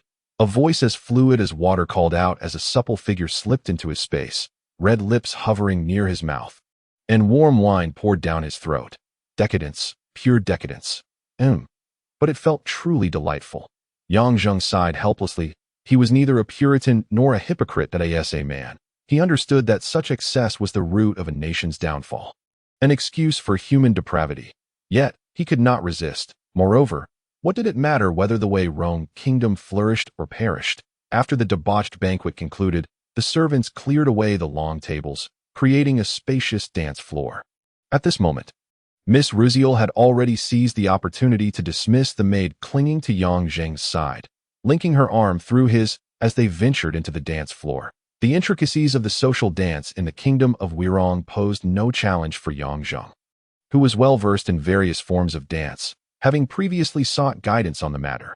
Dressed in a tailcoat for this grand court affair, as the newly minted earl and the brother of the queen, Yang Zheng, with titles such as the Demon God General, stood unmatched among the youthful elite, save for the formidable Prince Raimonster. Those noble maidens, undeterred by the presence of their elders, cast unabashed glances, for the pursuit of romantic games was a favored pastime among the aristocracy. In their eyes, notions of chastity were utterly disregarded. Alas, Miss Ruziel had beaten them to the chase, leaving the other noble girls to watch in envy as the desirable prize was claimed by another. Of course, in another corner, Raimonster was equally commanding attention. Gradually, the dance floor filled with couples, mostly young people, while the older aristocrats, clearly disinterested in such physically demanding yet ultimately unfulfilling endeavors, retreated after a token dance or two to conserve their energy for more meaningful pursuits after the ball. After dancing twice with Ruziel, Yang Zheng settled onto a nearby bench, accepting a cup of fruit wine she offered, sipping it leisurely while his gaze lingered on the tall, graceful figure of Raimonster. To this point, they had not exchanged a single word. Yang Zheng remained vigilant, wary of this potential adversary, whose stillness felt eerily like the calm before a storm that a graceful silhouette gradually approached. "Dearest Ruziel, may I borrow your dance partner?" Ruziel instinctively wanted to decline, yet upon recognizing the figure, she gasped, "Your Majesty." Hearing her exclamation, Yang Zheng looked up to see Rachel, clad in a pristine white evening gown that perfectly accentuated her peach-like form. Her hair was elegantly styled atop her head, adorned with a jeweled headband. Exuding an air of regal sophistication, the sea-blue heart pendant hung around her neck, its sparkling sapphire nestled in the deep hollow of her neckline, enhancing the allure of her creamy skin. "Your Majesty," Yang Zheng exclaimed, rising promptly. Noticing the queen's expression, he flashed a smile at Ruziel. "I haven't seen my sister in ages. Would you mind waiting a moment?" "Oh, of course." Ruziel nodded repeatedly. Yang Zheng took Rachel's delicate hand, leading her into the dance floor. The queen's arrival instantly became the centerpiece of the gathering, her presence so radiant that it seemed to draw all light towards her. The young noble maidens, still in their formative years, could not hope to compare to the mature and enchanting queen. "You dance beautifully," Yang Zheng remarked. "Thank you for your kind words, Your Majesty. You may call me Rachel in private." The queen smiled at Yang Zheng, who appeared momentarily dazed. "For now, I am your sister." Each smile and gesture bore a touch of youthful charm, yet her elongated, graceful neck and the soft curves of her form radiated the allure of a mature woman. Among the women Yang Zheng had encountered, only Scarlett's ethereal presence could rival Rachel's, albeit Scarlett often carried an air of internal coldness. Unlike an ordinary woman, the queen's status only heightened Yang Zheng's desire to explore the exquisite figure beneath her elegant gown. Stealing a glance, Yang Zheng quickly averted his gaze. Taking a deep breath, he executed a grand spin, guiding the queen to the edge of the dance floor. He leaned slightly. A waft of delicate fragrance enveloped him. Lowering his voice, he inquired, "Is there something the queen wishes to discuss?" "Raimonster, what of him?" Yang Zheng raised an eyebrow, extending his hand to twirl the queen before drawing her back close, encircling her waist from behind as they swayed. The rhythm slowed, and the queen shot him a sidelong glance, seemingly displeased with his earlier assertiveness. "There's a court sword duel shortly. You must be cautious." "Thank you, Your Majesty."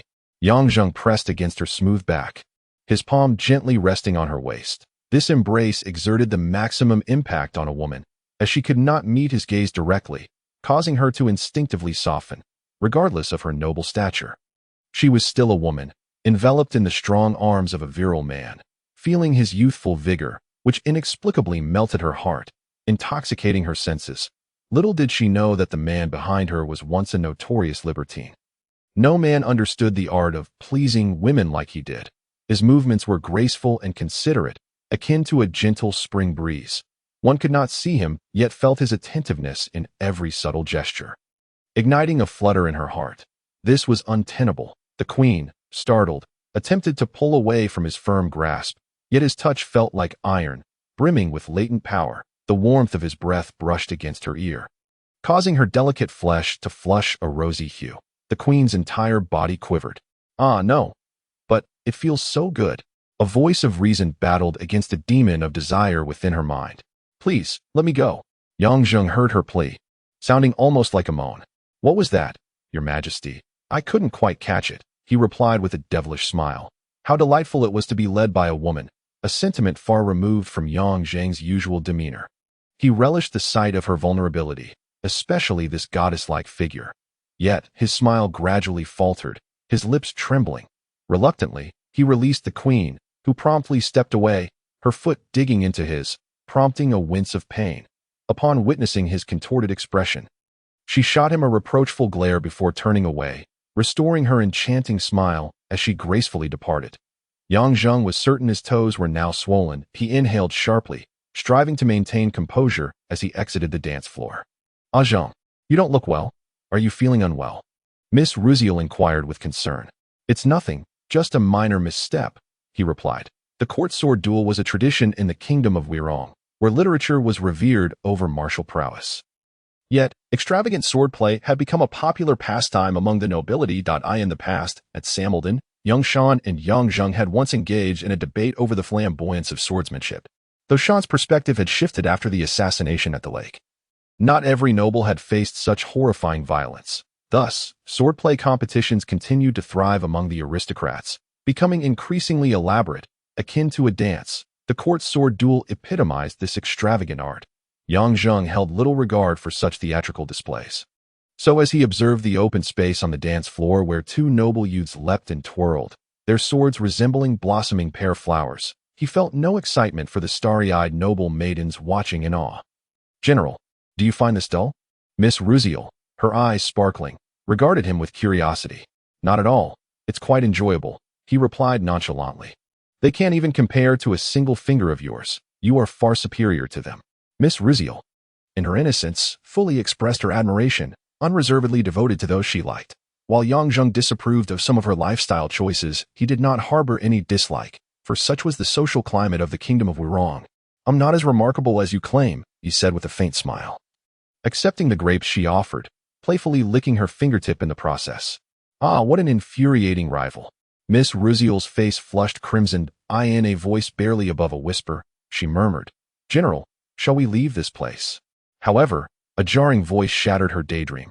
Earl Yu, I've heard your swordsmanship is exceptional. Why not come down and show us? Chapter 33.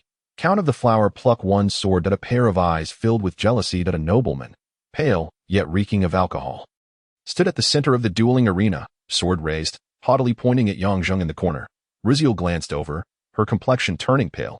She rose, exclaiming, Young Master Satapang, you're intoxicated. Satapang erupted in laughter. Am I drunk? Ruziel, it seems you've completely forgotten your old flame now that you have a new love. How delightful. Ruziel's face flushed with anger. Although romantic games were common among the nobility, bringing such matters to light was utterly inappropriate. In the corner, the balding Azek York, Ruziel's father, also wore a grim expression. Just as he prepared to stand, a hand reached out to restrain him, but a portly man with rat-like eyes grinned insincerely. York, let the young ones settle their affairs on their own. Lord Satapang. York's face darkened further. Fear not. My son will not be bested by that pretty boy. Satapang's triumphant cackle rang out. York's internal turmoil threatened to explode, yet his timid nature prevented him from retaliating, for Satapang belonged to the Amiyad faction, his status and wealth significantly surpassing York's. Yang Zheng grasped the nearly volatile Miss Ruziel. Placing his cup back on the table, loosening the bow tie at his collar, he cast a faint smile at Ruiser, saying, It's nothing, I'll be back shortly. Though he walked at a leisurely pace, he exuded an air of composure. His posture straight and imbued with the essence of a soldier, the expressions of the few true experts present gradually grew serious. Only they could perceive that each of Yang Zheng's strides seemed meticulously measured. As if gauged by a ruler, identical in length. As he moved, it compelled their heartbeats to unconsciously synchronize with his footsteps. as if an unspoken rhythm governed all spectators. Suddy Pang was among the elite of the younger generation in the royal capital. Unlike nobles who merely competed in swordsmanship, his blade had tasted blood. He had once been the captain of the royal guard, having quelled a band of robbers near the capital. However, as Yang Zheng calmly stepped into the arena, Suddy Pang felt beads of sweat forming in his palms that he sensed the unmistakable scent of blood. This aroma was not foreign to him. He had witnessed the fearsome Blood Guards, a terrifying killing machine. During that raid, where 10 of them had been dispatched by the palace to assist him. Initially, he had looked down upon those 10 men, yet after the encounter with the bandits, he could never forget their dreadful presence. It took him a full year to recover from the nightmares that haunted him each night, and he subsequently relinquished his position as captain of the guard. Now, he was once again engulfed by that scent, stronger, more potent, as if he had been submerged in a pool of blood, suffocating him. A bead of sweat trickled down his brow. Yang Zheng unsheathed his sword without drawing it, holding it to his forehead in a gesture of respect, and in a voice devoid of warmth, uttered, "Please instruct me. Why do you not draw your sword? Do you hold me in contempt?" Suddy Pang, unable to discern any emotion in his opponent's eyes, felt a surge of indignation at the man's aloof demeanor. "My sword is meant for taking lives, not for display." Yang Zheng's calm voice stirred a tempest in the silent arena, even causing Ray Monster, positioned in the corner, to shudder, his keen gaze fixated on Yang Zheng. How arrogant! What an insufferable fellow! Teach him a lesson. Suddy Pang. Yang Zheng had evidently incited the ire of the crowd, the sword-fighting enthusiasts vociferously expressing their disdain. Yet Suddy Pang's reaction defied all expectations. With a roar of fury, he launched his attack. Strangely, despite being incensed by Yang Zheng's words, he felt an unexpected sense of relief within. This implied that his opponent would not draw his weapon. Compared to losing his life, losing a bit of face was inconsequential, as long as he emerged victorious. All would fall silent. Just as his sword was about to pierce Yang Zheng's throat, a flash of black light descended. Suddy Pang had never encountered a sword of such magnitude, as if it had been forged directly from his opponent's throat. With a singular clash, he emitted a pained grunt, struggling to control the reverberating sword. His entire right arm numbed. He wondered, could it be that his opponent wielded a battle axe? How could one possess such formidable strength? Another flash of black light appeared, and despite the agony, Suddy Pang raised his sword, a faint green aura enveloping the blade. His fighting spirit, he fought with desperation. Another tremendous clang echoed, followed by the sound of metal clattering to the ground. Suddy Pang's sword had become a twisted piece of scrap, while his hand bled, not from a cut, but from the force that had shattered it. Yang Zheng retracted his sheathed sword and offered a courteous nod to the still-dazed Suddy Pang before turning to leave the arena. Miss Ruisser rushed forward, embracing him and showering his face with kisses. This was the reward for the victor, and even if Ruisser's fiancée stood present, he could not utter a word of protest. The group of noble youths, rendered speechless by the outcome of the duel, could only console themselves with the excuse that the opponent's swordplay was as clumsy as a butcher's. Suddy Pang was the mightiest among them, yet he had failed to withstand even 2 of his opponent's strikes. Had Yang Zheng not shown mercy, his head would have surely been severed. Absolute strength could swiftly silence the most unruly of individuals. Raymonster's expression darkened, his grip tightening, causing the maid he held to endure the pain in silence. "You are my hero." Before Ruisser could finish, Yang Zheng kissed her, while embracing her. He lifted her entire being and made his way toward the bed in the room. Earlier, as he departed the palace, the elder York had called out to him. Clearly, this timid counselor had seen the furious countenance of the elder Suddy Pang and had vented his frustrations, treating Yang Zheng with unexpected courtesy. Even after their parting, he did not prevent his daughter from following Yang Zheng. This was a signal, at least indicating that Elder York had aligned himself with Yang Zheng. Upon returning to the Swan Inn with Miss Ruisser, Yang Zheng knew what was to transpire. He could hardly be deemed a paragon of virtue. His proclivity for indulgence had become habitual during his time on Earth. However, with Xiaoyan's maturation, he had been somewhat restrained. Yet now, he found himself alone, unencumbered. Given that this was merely a fleeting dalliance and an opportunity presented to him, Yang Zheng, as a normal man, would naturally not hold back. Moreover, his unexpected encounter with the Queen earlier had ignited a flame within him. When he placed Miss Ruisser on the bed, her cheeks flushed and her breath quickened as she gazed at him, her body writhing on the bed like a serpent, seeking friction, for reasons unknown. She felt an unusual excitement coursing through her veins this night. In matters of intimacy, Yang Zheng was quite seasoned. Observing Ruiser's insatiable hunger, he did not rush to consummate their union as a naive youth might. Instead, he slowly began to undress her while sensually caressing her lips, ears, and neck with his mouth. After a while, as Ruiser felt as if her entire being were ablaze, her evening gown was swiftly discarded, revealing her exquisite, pale, and delicate form. Young Ruiser had been well developed by her lover, her youthful body already curvaceous and mature. After admiring her physique, Yang Zheng placed a finger on her lips. When Ruiser, like a cat, licked his finger with her tongue, he narrowed his eyes slightly, while his left hand deftly unbuttoned his shirt. Once undressed, Yang Zheng began to knead her ample bosom with his left hand, while his right hand gradually explored between her legs. Before long, under his skillful teasing, Ruiser's skin flushed a rosy hue.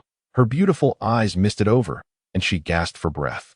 That man from earlier, was he your former lover? Just as Ruiser's desire reached its zenith, a soft voice whispered in her ear. The fingers below suddenly halted, and Ruiser felt an unbearable void, urgently exclaiming, "General, it's not like that." Yang Zheng let out a soft hum. "You are lying." "Yes, he was once my lover, but I have not paid him any heed for a long time. That I only desire you now, General, please." Upon seeing his indifferent gaze, Ruiser felt tears welling up, while Yang Zheng sensed her rear growing increasingly damp, aware that she was nearing her limit. After withdrawing his wet fingers, he placed them in the young lady's mouth, gently swirling them within while coldly stating, "I care not for how many lovers you have had, but while you are with me, you must obey." Ruiser nodded fervently, unable to articulate her words, her eyes pleading with urgency, while her legs rubbed together incessantly, seemingly in fervent supplication. Witnessing her lascivious demeanor, Yang Zheng smiled faintly and commenced a truly unrestrained and vigorous assault upon her. Throughout the night, the floor of the room trembled. With his physique having been transformed to that of a beast, and having gone without release for an extended period, he rendered the oblivious noble maiden to the brink of ecstasy. Early summer rain pattered down softly. The raindrops outside the window, akin to a woman's tears, cascaded onto the banana leaves, coalescing into shimmering silver threads that trickled down along the veins of the foliage.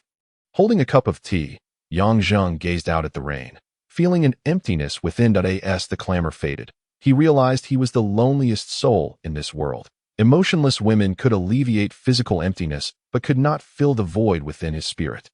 He had grown accustomed to sitting here for some time. Ding! The sound of strings breaking like a shattered silver vase disrupted the tranquil silence. The scattering notes resembled splashing water as the harmonious chords intertwined, gradually converging into a singular line. Yang Zheng's expression remained unchanged as he listened intently to the resonant string sounds drifting through the air. The melody leaped and danced like a sprite, fluctuating in pitch, at times distant, at others near, imbued with a soul-stirring enchantment. A summer breeze wafted through the window, causing the white drapes to sway, and amidst the fluttering, a silhouette of unparalleled beauty emerged. Clad in a pale gown that cascaded to the ground, the sheer fabric revealed an arresting expanse of white. Radiant, rounded, delicate hands, fingers like freshly peeled scallions, caressed the strings with grace. Her hands danced like wisps of smoke. The crystalline notes flowed forth from the drapes, mingling with the summer rain. The woman suddenly parted her rosy lips, a haunting melody spilling forth, intertwining with the music, exuding a poignant allure that could stir even the most stoic of hearts.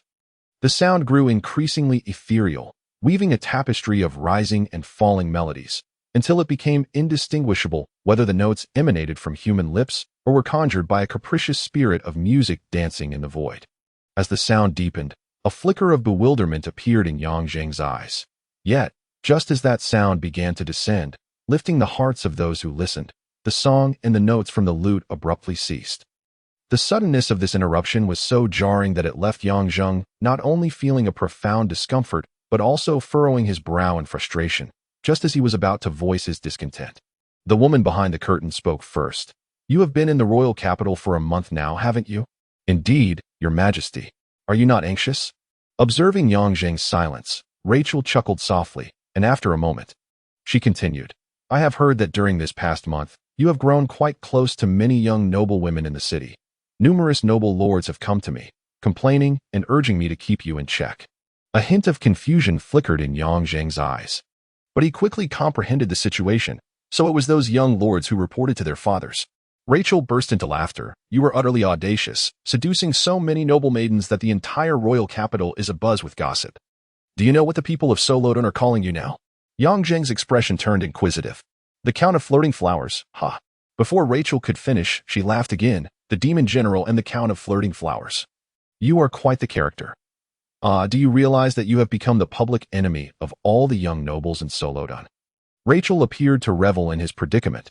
Yang Zheng sighed softly.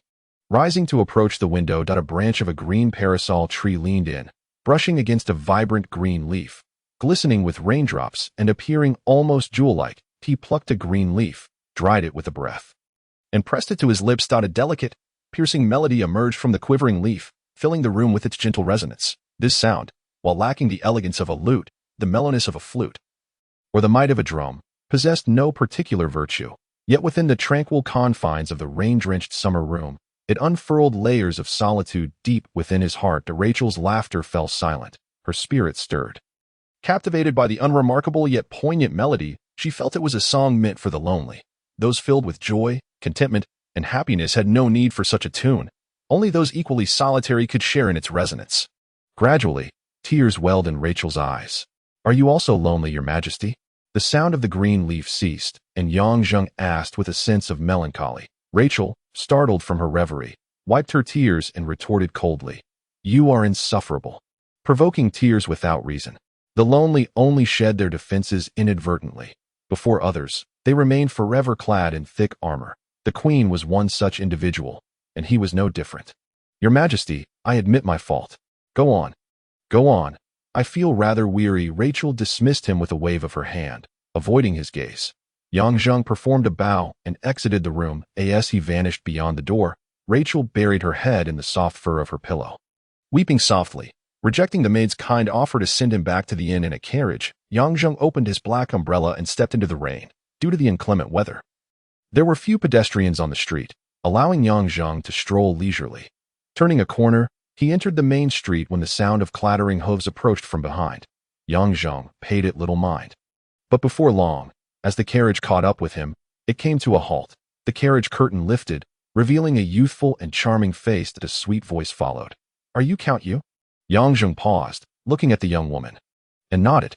I have seen you before, though you might not remember me. I am from Tianhua Treasure Pavilion. The girl spoke in a delightful tone, unaffected by Yang Zheng's somewhat indifferent demeanor. What is it that you need? Yang Zheng frowned slightly. Well, you see. A flush crept across the girl's face. May I invite you to the pavilion for a visit? Please do not misunderstand. I am merely extending an invitation on behalf of someone else. I am sorry, but I do not have the time. Yang Zheng replied coolly, continuing on his way. Count. The girl was taken aback by his abrupt departure, momentarily frozen, and in her daze, she leapt from the carriage without even grabbing her umbrella. Behind her, the coachman called out anxiously, Miss Xue. Count, please wait, just a moment, she called as she hurried to catch up with Yang Zheng. Seeing her urgent demeanor, a flicker of pity crossed Yang Zheng's eyes, but was quickly hidden. Though the rain was light, it was fine and dense. In just a few steps, a thin veil of mist had settled on the girl's hair and brows. She looked up at Yang Zheng with pleading eyes. My lord, when will you have time? Please, help me. That person is very eager to see you, and is currently gravely ill. Who is it that wishes to see me? I cannot say right now, but you will know when you meet them. My lord, I assure you it will not take much of your time. The girl gazed at him with urgency and hope. After a moment of contemplation, Yang Zheng's heart softened. There were few who could elicit such a response from him, and she was one of them. Very well. Thank you, my lord. The girl's smile radiated like the warmth of spring, and for once, Yang Zheng's face broke into a rare, warm smile. In the carriage, Yang Zheng kept his eyes closed, silently resting. Yet he could feel the girl's gaze lingering on him. Filled with curiosity and perhaps a trace of confusion, he was certain she did not recognize him. Perhaps she had long forgotten him. Even though 3 years prior, she had wept profusely when he returned her home, the memory of her innocent, foolish self brought a smile to his lips. My lord, what are you smiling about? The girl was surprised to discover how endearing Yang Zheng looked when he smiled. Nothing. Just reminiscing about some amusing past events. Your smile resembles someone. And your eyes are similar too, both dark, such a lovely sight. The girl blinked innocently, speaking without thought.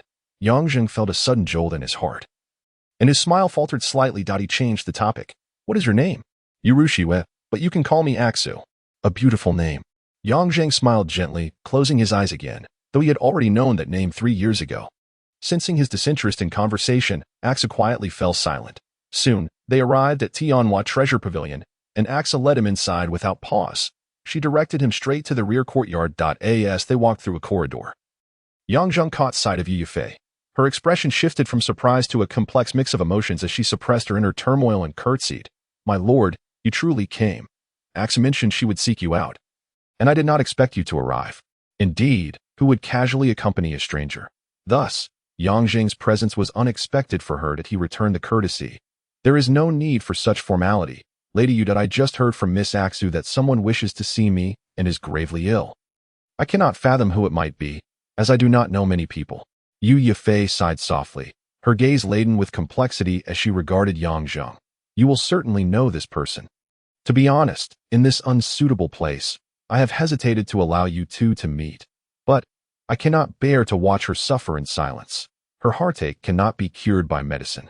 Her words only deepened Yang Zheng's confusion. Please, follow me. Yang Zheng accompanied Yu Yufei down the corridor, his curiosity piqued but his guard still high. They arrived at a room deep within the corridor that a faint scent of orchids wafted through the air. And the decor unmistakably belonged to a woman's boudoir. In the corner lay a large bed, shrouded in light gauze, obscuring the figure of someone lying within. My lord. At the threshold, Yu Yufei gently grasped his arm. Speaking softly, you will never guess who this person is. If anything displeases you, I must ask for your forgiveness. She is not at fault. I have watched her these days, and she truly deserves sympathy. So, I implore you to keep your emotions in check, all right? Yang Zheng felt an increasing sense of curiosity. Was there truly someone who would fall ill to the point of bedridden for him? Upon seeing Yang Zheng nod, Yufei allowed him entry. Sister Yufei, I truly do not wish to eat. Please let me be alone for a moment. A frail voice emerged from behind the gauze. Perhaps due to her long illness, Yang Zheng recognized the voice as somewhat familiar but could not pinpoint who it was. Standing before the bed, Yufei softly urged, Look who has come to see you. A faint rustle of sheets accompanied the movement. And a pale, slender hand swept aside the gauze. In that instant, both Yang Zheng and the figure on the bed froze. Yet their emotions represented two stark extremes. One was hatred, the other love. That a suffocating aura of hostility instantly chilled the air in the room. And Aksu, standing behind Yang Zheng, unsheathed her sword, commanding, Do not move. Yu Yufei was unarmed, but Aksu was a skilled fighter, highly attuned to such malevolence. Feeling the icy chill against his neck, Yang Zheng's face remained impassive, and he coldly remarked, I did not expect it to be you, Princess San. Upon hearing his words, Imo Bingyun's already pale face drained of color entirely. She lay on the bed like a marionette, gazing vacantly at Yang Zheng, her parched eyes welling with tears like a spring. I am sorry, I am so sorry. Imo Bingyun's lips quivered as she repeatedly murmured, a trickle of blood oozing from the corner of her mouth. Yu Yufei discerned that something was amiss and exclaimed in alarm, taking a couple of steps forward. Princess, what is the matter? Quickly, summon someone. What kind of sorrow and regret could compel an otherwise healthy individual to cough up blood? Yang Zheng observed Imo Bingyun's desolate expression, and a flicker of emotion stirred within him. Yet, the horrific images of Hong Shi and Lu Ruofei's tragic demises, along with the severed head of Meng Sun hanging from a flagpole, surged forth in his mind. Hatred deep-seated and ingrained. How could Yang Zheng possibly feel compassion? All of this originated from the woman before him. She was the one who conferred the Crimson Cross seal upon him, issued the orders, and ultimately it was that scoundrel Wilson who claimed all of it was at the behest of the princess. Yang Zheng would not have easily believed this, but how could one's heart, consumed by hatred, discern the truth? Now, someone was telling him that this woman had succumbed to illness and bled for him. Ha ha ha. What a laughable jest this was. Yang Zheng laughed uproariously, his eyes brimming with disdain and venom. Reveling in her tears and blood, feeling an unrestrained joy, Mo Bingyun coughed violently, a copious amount of blood splattering onto the white sheet. Princess, Yu Yufei cried in panic. Hurry, fetch the physician. Are they all dead? The maidservants rushed out in disarray. Yang Zheng laughed unabashedly, He could no longer discern his own emotions. Was he joyful? Why should he not take pleasure in watching this woman bleed? He should be laughing. Yang Zheng, laugh, as you watch this woman tread the path to perdition. Smack! A resounding slap struck Yang Zheng's face, sending him staggering sideways, crashing into a chair and shattering the pot of orchids. The laughter faded from his lips, replaced by the sight of a woman standing before him, her face flushed with rage. Her chest heaving with agitation, the hand that had just delivered the slap trembled uncontrollably. De Shui fixed her gaze on the fallen Yang Zheng and declared loudly, "Are you even human? How can you treat Bingyun this way? She traveled from the distant Sanyue kingdom to be here. Do you have any idea of the peril she faced? The streets are teeming with the armies of Wirong Kingdom. If discovered, a mere princess would be imprisoned. Do you comprehend the fate that awaits her? She has done all this just to see you, to catch a glimpse of you. Yet, you treat her like this." Tears streamed down a Shui's face as she pointed at Yang Zheng's sword, which trembled violently. What could she possibly see in you? Bingyun is such a proud person, yet for a scoundrel like you, she has endured this suffering, hearing daily rumors of your escapades with noble ladies. Although she always smiled it off, I could see how much it pained her. She has desperately suppressed her feelings, tormented herself, deteriorating her own health. Now, after yearning for you so long, you treat her like this. You beast! Beast! Yang Zheng stared blankly at Shui. The turmoil within him was beyond mere words to describe. His face burned, a metallic taste flooding his mouth. Shui's slap had indeed knocked the breath out of him. But it also jolted Yang Zheng awake from his twisted hatred. He finally began to think clearly. Those words, they were spoken by Mo Bingyun. She had sacrificed so much for him. Yet, why had she? Yang Zheng was bewildered. What was truly happening? Who was the real culprit? Gripped by anguish, he clutched his hair. "Princess, it was Yu Yafei's lamentation. Uncle Chica, you must save her." An aged voice responded. "Her vital energy has been compromised. This ailment stems from prolonged distress. She has been intent on dying, and there is not anyone can do." Upon hearing this news, Shui was instantly at a loss. Bingyun, she was going to die. No, Shui rushed to the bedside, gazing at the deeply unconscious Mo Bingyun, urgently crying out, "Sister Bingyun, you cannot die. Is he worth it? Please, you must live. Did you not tell me that a girl must cherish herself? That no man is truly remarkable? What a man can do, a woman can achieve too. You taught me this, yet when it comes to yourself, how can you, Sister Bingyun?" A large hand reached out to grasp Mo Bingyun's frail wrist. Shui turned to see Yang Zheng, her expression shifting drastically. "What are you doing? Let go, you scoundrel." She reached to push him away, but Yang Zheng easily seized her wrist with his other hand. His dark eyes calmly fixed upon her. "Let me try. Barbie, I beg you." Yang Zheng possessed no restorative powers himself, but Barbie was another matter entirely. "You hate her so much. Why attempt to save her?" Barbie queried. Perplexed, after a lengthy silence, Yang Zheng conveyed a message. "I do not know. Regardless, just save her first, I implore you." "What a troublesome man," Barbie muttered, and Yang Zheng felt warmth surge through his chest as a wave of heat coursed down his right arm and into Mo Bingyun's wrist. Shui watched Yang Zheng warily. She truly loathed this man. Bingyun was her dearest friend, yet she had been so cruelly harmed by him, over the past month, having heard countless tales of his dalliances. Shui's impression of him, coming from a conservative nation like Sanyue, had plummeted. If Bingyun were truly to perish, she would surely kill this man. Her thoughts spiraled. However, Bingyun let out a soft groan, her complexion no longer so pale. Yang Zheng slowly released her hand, a fine sheen of sweat appearing on his forehead. "Physician, please check her condition again." Yang Zheng's voice sounded faint. Uncle Chica stepped forward to take her pulse and examined Mo Bingyun's features, exclaiming in astonishment, "Remarkably, she has improved. Her vital energy has stabilized, and her heartbeat is normal." Shui and Yu Yafei exchanged glances of surprise. Simultaneously, they regarded Yang Zheng with complex expressions.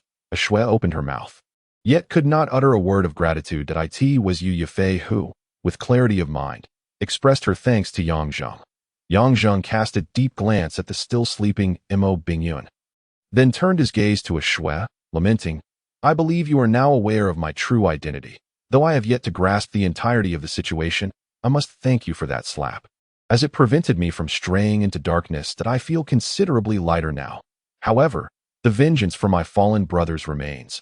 I have sworn to seek retribution from the Sanyue kingdom that I asked for the third princess. I do not comprehend why she would take an interest in someone as insignificant as I, but is there any possibility for us? Yang Zheng chuckled bitterly. To meet is to part. Time is the balm that soothes all wounds. As we bid farewell, I hope it is a farewell without an end. As the tall figure vanished through the door, a Shui and Yu Yafei fell into silence. Neither noticed that the eyelashes of Mo Bingyun, lying on the bed, fluttered slightly, a solitary tear rolling down silently. To meet is to part. May we hope for a farewell without an end. Chapter 34. Legolas in the blink of an eye. Another fortnight had passed. During this time, numerous tidings reached Yang Zheng. Firstly, Rymonster led a royal guard of 2,000 to eliminate the Gale Bandits, 300 miles east of Solodon. The Gale Bandits, notorious for their elusiveness, had existed for over a decade, yet were vanquished in a single strike, greatly enhancing Raymonster's renown. Secondly, stirrups began to be widely adopted, equipping all knights of Wirong Kingdom, significantly augmenting their combat prowess. Furthermore, this innovation proved easy to replicate, prompting both Sun Yue and Lu Yin to take action to as the inventor. Yang Zheng was later bestowed the title of Father of Cavalry. Thirdly, Yang Zheng's noble fief was finally granted. According to the law, as a hereditary earl, Yang Zheng was entitled to a territory the size of a county. However, when the decree arrived, he was astonished to find that his fief was actually a marquis, a privilege reserved for nobility of marquis rank and above. Weigulan County, located in the southern region of Wirong, was an inland county covering an area of 8,847 square kilometers. This was the only information Yang Zheng gleaned from the fief grant. Upon receiving the land grant, Yang Zheng was mandated to journey to Weigulan County within a fortnight, as he had yet to receive his appointment from the military. Yang Zheng's current status was merely that of a lord. The Golden Serpent token had long been reclaimed, and control over the Eastern Front was no longer his. In the past 6 weeks, Yang Zheng had attempted to decipher the intentions of those in power. He had inquired multiple times with Rachel, yet the answers remained vague. In essence, the only forces at his disposal were his own personal guard of 1,000, which was still due to the expansive size of his territory, calculated under Marquis standards. The upper echelons had not imposed stringent controls over the structure, allowing Yang Zheng to select freely from the ranks. When this news reached the Eastern Front, the soldiers of the Demon God Battalion erupted in uproar, demanding to be released from military service to join Yang Zheng's personal guard. This uproar ultimately forced Guizhong to request Yang Zheng to intervene. In the end, 500 soldiers were extracted from the Eastern Front's Demon God Battalion, joining the original 500 stationed near Solodon to form Yang Zheng's elite guard. Guizhong outfitted these 1,000 men with the finest weapons, horses, armor, and bows. The 1,000 troops assembled in Demark, awaiting Yang Zheng to finalize preparations before proceeding to Weigulan County. Rain had persisted for the last fortnight, a relentless downpour reminiscent of the plum rains of Jiangnan on Earth. In the royal palace's rear courtyard, Yang Zheng grasped a wooden sword and sternly commanded a small boy standing across from him, "Stand up." The boy, with a head of golden hair, exceptionally fair skin, and an adorably handsome face, bore a slight resemblance to Rachel. However, he was currently sprawled on the ground, his face flushed and breathing heavily. His pale blue eyes looked up at Yang Zheng with a mix of grievance and fear. Appearing exceedingly pitiful, Yang Zheng furrowed his brow, urging, "Hurry up." The boy nearly burst into tears, his lips twitching before he managed to restrain himself. He understood that this towering teacher was nothing like his previous instructors. They would have been at a loss the moment he cried. Over the past month, he had endured torment. After a painstaking effort to rise, he let out a sharp "yah," and then limped towards Yang Zheng, swinging the wooden sword with a semblance of skill, albeit its trajectory was rather unsteady due to exhaustion. After casually deflecting a few strikes, Yang Zheng's sword landed once more on the boy's plump backside with a resounding thwack. The boy fell to the ground, unable to contain himself any longer, bursting into tears. "Anzi!" Rachel's pained voice rang out as she hurried over, lifting the sobbing child and first checking for any injuries before shooting a fierce glare at Yang Zheng. "A doting mother spoils her child," Yang Zheng muttered under his breath. "What did you say?" Rachel exclaimed. Ignoring her murderous glare, Yang Zheng twirled the wooden sword nonchalantly and replied calmly, "Rest assured, I am quite measured in my approach. Children need to experience a little hardship to grow." Hearing his self-assured remarks, Rachel retorted, "You're hardly old enough to speak like an elder. In truth, Yang Zheng was not as young as he appeared. He was already 26 before arriving in this other world and had spent over 3 years here. Nearing 30, however, his body had remained largely unchanged due to modifications by Barbie. He shrugged. Anzi, shall we go catch crickets? Ah, yes, yes. The once crying boy, Stian, immediately wriggled free from his mother's embrace and rushed to Yang Zheng, grabbing his hand. Teacher, is that fire dragon king you caught last time still around? I caught a greenhorn crab the day before yesterday. It can definitely defeat the fire dragon king. Noticing Rachel's stunned expression, Yang Zheng spread his hands, his eyes conveying a clear message. See, your son is perfectly fine. He had a maid accompany Anzi to a corner to play with the crickets while Yang Zheng strolled towards the pavilion. Observing Rachel turn her head away, he smiled. Still upset, are we? This queen was sometimes terrifyingly astute, yet at other times, remarkably childish. Anzi usually listens to me. Ever since you arrived, he has become mischievous. Had I known, I wouldn't have allowed you to be his teacher. Yang Zheng remained unfazed by her words and began recounting a story as he gazed at the gentle rain outside. I once caught a canary.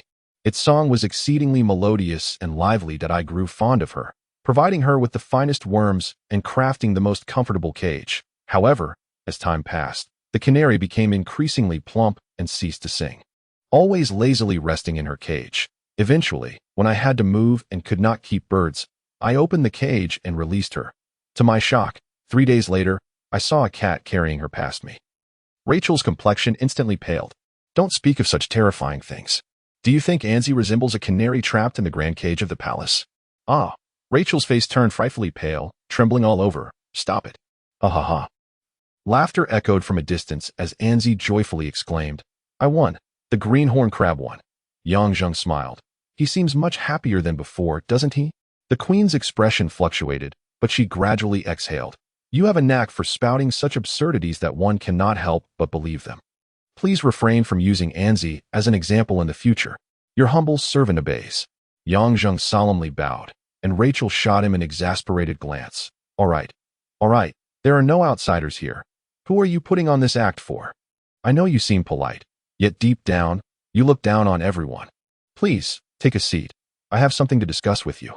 After Yang Zheng sat down, Rachel's demeanor became somewhat grave as she opened a parchment book on the table, revealing a map of mountains and rivers. Ah, Zheng, take a look. She pushed the parchment towards him, and he noticed a title at the top reading the map of Wiglon County. Ah, Wiglon County's map, Yang Zheng exclaimed. Scrutinizing it closely, the county's terrain was notably low, primarily consisting of plains, with a vast river originating from Lake Nisk in the neighboring Tamik County, flowing through the heart of Wiglon County. Numerous smaller rivers crisscrossed the area like a spider's web. So many rivers, Yang Zheng remarked, his brows furrowing as he continued to examine it. Besides Wiglon County and Macon County, the other towns were relatively small. He then noticed an appendix containing a population chart for Wiglon County and quickly discovered a troubling pattern. Every 3 years, the county experienced a significant population decline. This year marked the 3rd year since the last decrease. Your Majesty, what is happening? Why does the population keep plummeting only to rise significantly the following year? Rachel gazed out at the continuous rain, a hint of sorrow in her eyes as she uttered 2 words, floods. Yang Zheng's body jolted. In no wonder he had felt restless these past few days and couldn't comprehend why the higher-ups would assign him such a large territory. His ominous premonition had been confirmed. Floods had historically been one of humanity's most dreadful disasters, and in the underdeveloped Blue Wind continent, the situation was even graver. Wiglon County's entire terrain lay several meters lower than the neighboring counties, and the numerous rivers within it intertwined perilously, resembling the land of Hezi. Rachel continued. The Wirong Kingdom experiences heavy rainfall every 3 years, particularly in the south. It is likely that these past few days have seen torrential downpours, causing water levels to rise dramatically. Thus, every 3 years, a mass exodus occurs, with the population of Wiglon County migrating to nearby counties. However, this is also the most chaotic time. When floods strike, the notorious water thieves of Wiglon emerge. Water thieves? Yes, the water thieves. They usually conceal themselves within the populace, living and working just like everyone else. Yet when the floods arrive and the populace migrates, they transform from citizens into thieves, looting everywhere, plunging Wiglon County into utter chaos. One calamity follows another. Humanity's inherent flaws are indeed more terrifying than nature itself. Yang Zheng stared at the parchment map, uncertain of what to think. I never anticipated the council would grant you such a territory. By the time I considered intervening, the decree had already been issued, Rachel said apologetically. It is not your fault, Yang Zheng replied, maintaining a calm demeanor. I was always an unexpected arrival, and given my close association with you, their wariness is understandable. Moreover, I suspect Ramonster's influence is not as weak as we imagine. There is something unsettling about his low profile in the capital. Indeed. At this point, we can only respond to challenges as they arise. In truth, if it weren't for the floods occurring every 3 years, Wiglon County would be a splendid place. Its iron ore deposits are the richest in the Wirong Kingdom. Otherwise, there wouldn't be such a rush of people returning once the floods recede. Yang Zheng's interest was piqued as he inquired, "Are those iron mines available for the Lord's unrestricted use?" Certainly not. The iron mines are the foundation of the nation. Weapons and armor rely on them. The kingdom would never grant them to a lord. However, being a lord does come with advantages. The rights to exploit those iron mines rest entirely with the lord, who must merely pay a certain quantity of processed iron each year. Furthermore, when subcontracting the mines to merchants, the lord can claim 40 of the iron tax. Do not underestimate this 40. The iron tax is substantial, and that percentage represents a significant sum. Additionally, the lord can also take 20 of the profits from iron trading. Yang Zheng was taken aback. Iron was incredibly valuable in this era, representing a lucrative industry. Just the tax alone from such a vast mine would amount to astronomical figures, not to mention the profit sharing. However, do not rejoice too soon. While Wiglon County is indeed wealthy, one must also have the means to spend. The floods every 3 years are enough to deplete your treasury. You see, there isn't a single coin allocated from the national treasury for flood management. The entire burden falls on the lord. Moreover, the previous 2 lords were both killed by the water thieves. A cold shower extinguished Yang Zheng's enthusiasm. This moment, the die was cast, and he no longer wished to dwell on those vexing issues. He could only address them once he arrived at his territory. Noticing his silence, Rachel gazed pensively at the overcast sky. After a while, as if recalling something, she added, "In the past half-month, some suspicious individuals have appeared in the city." Yang Zheng lifted his head. "This doesn't really concern you. You'll be heading to Wiglon soon anyway." Rachel shook her head and offered a self-deprecating smile. Seeing her like this, Yang Zheng refrained from probing further. After leaving the palace, Yang Zheng returned to the inn. As he approached his room, his demeanor suddenly shifted to one of vigilance. He gripped the hilt of his sword with his left hand and swiftly pushed the door open with his right. The person inside stood up in surprise, but upon recognizing his face, Yang Zheng relaxed and smiled. "Young Master Sean, what brings you back to the capital?" "Ha ha ha."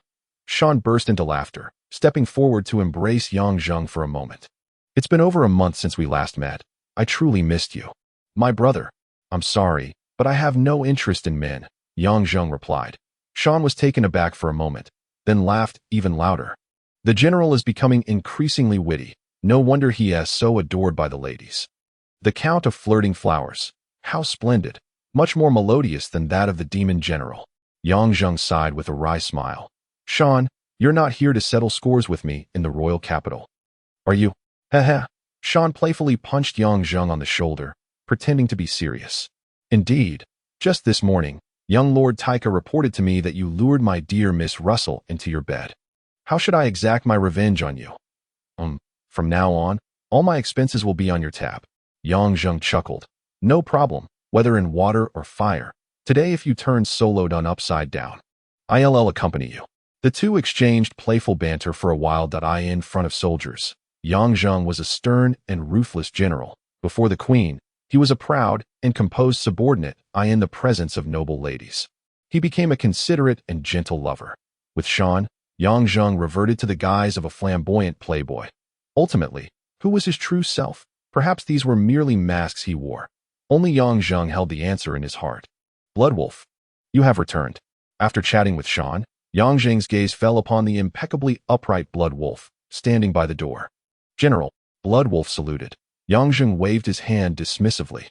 "I am no longer a general. Please refrain from addressing me as such.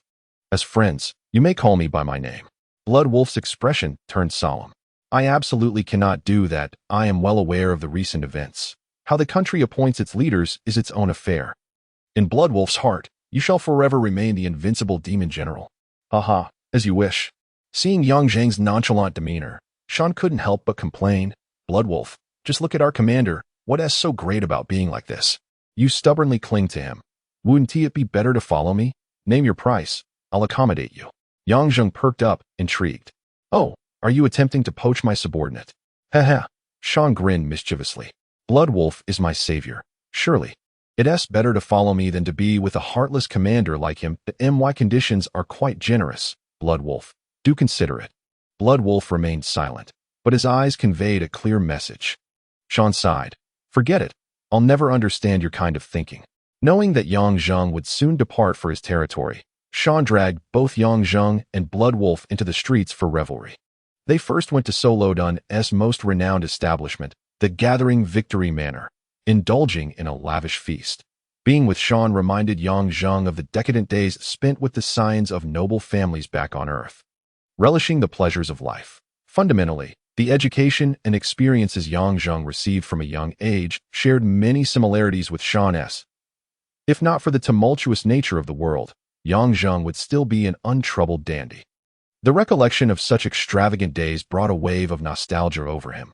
Sean was a splendid fellow of ill repute. Though he could not be considered a confidant, he was the best companion for merriment.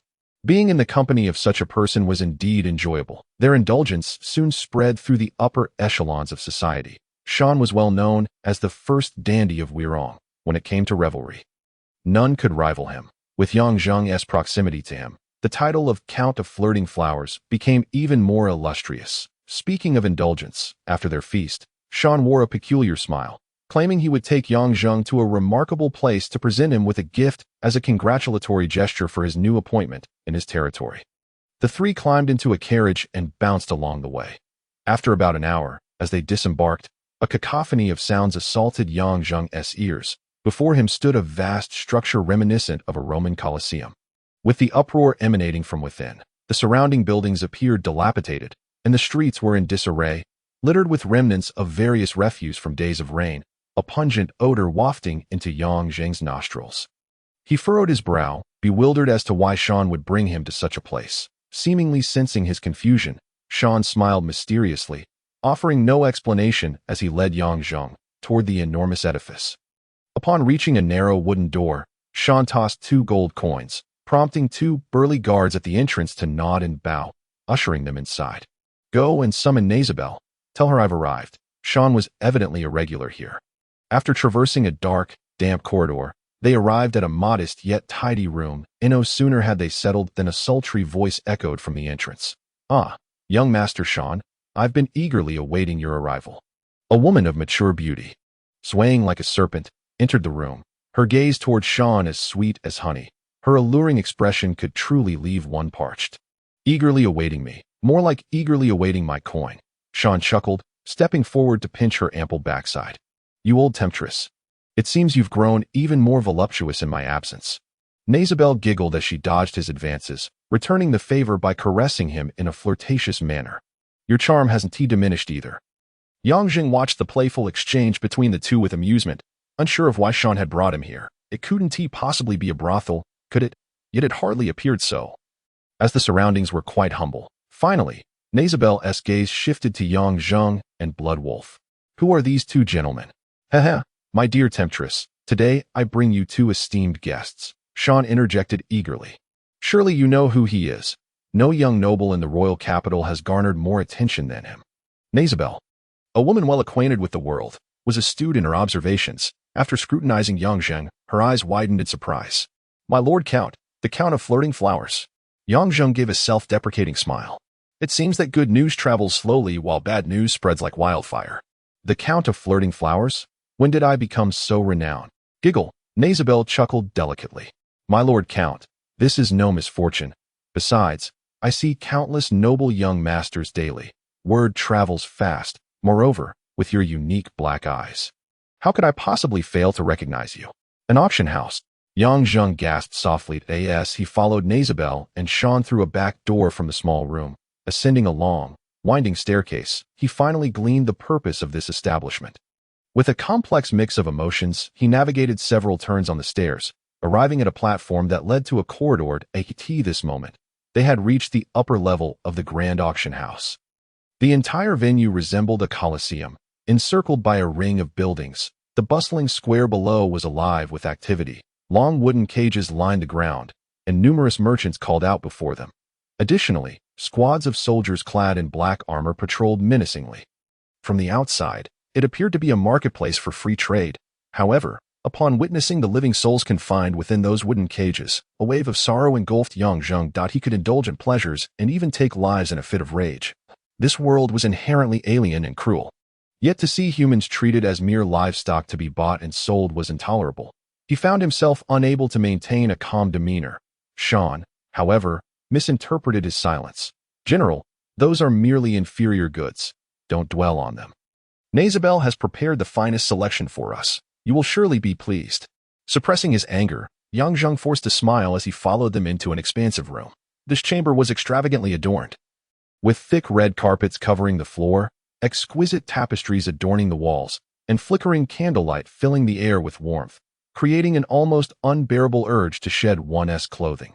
Once the three esteemed guests were seated, Nazabel flashed a seductive smile and clapped her hands. A side door swung open, and the faint sound of clinking chains could be heard.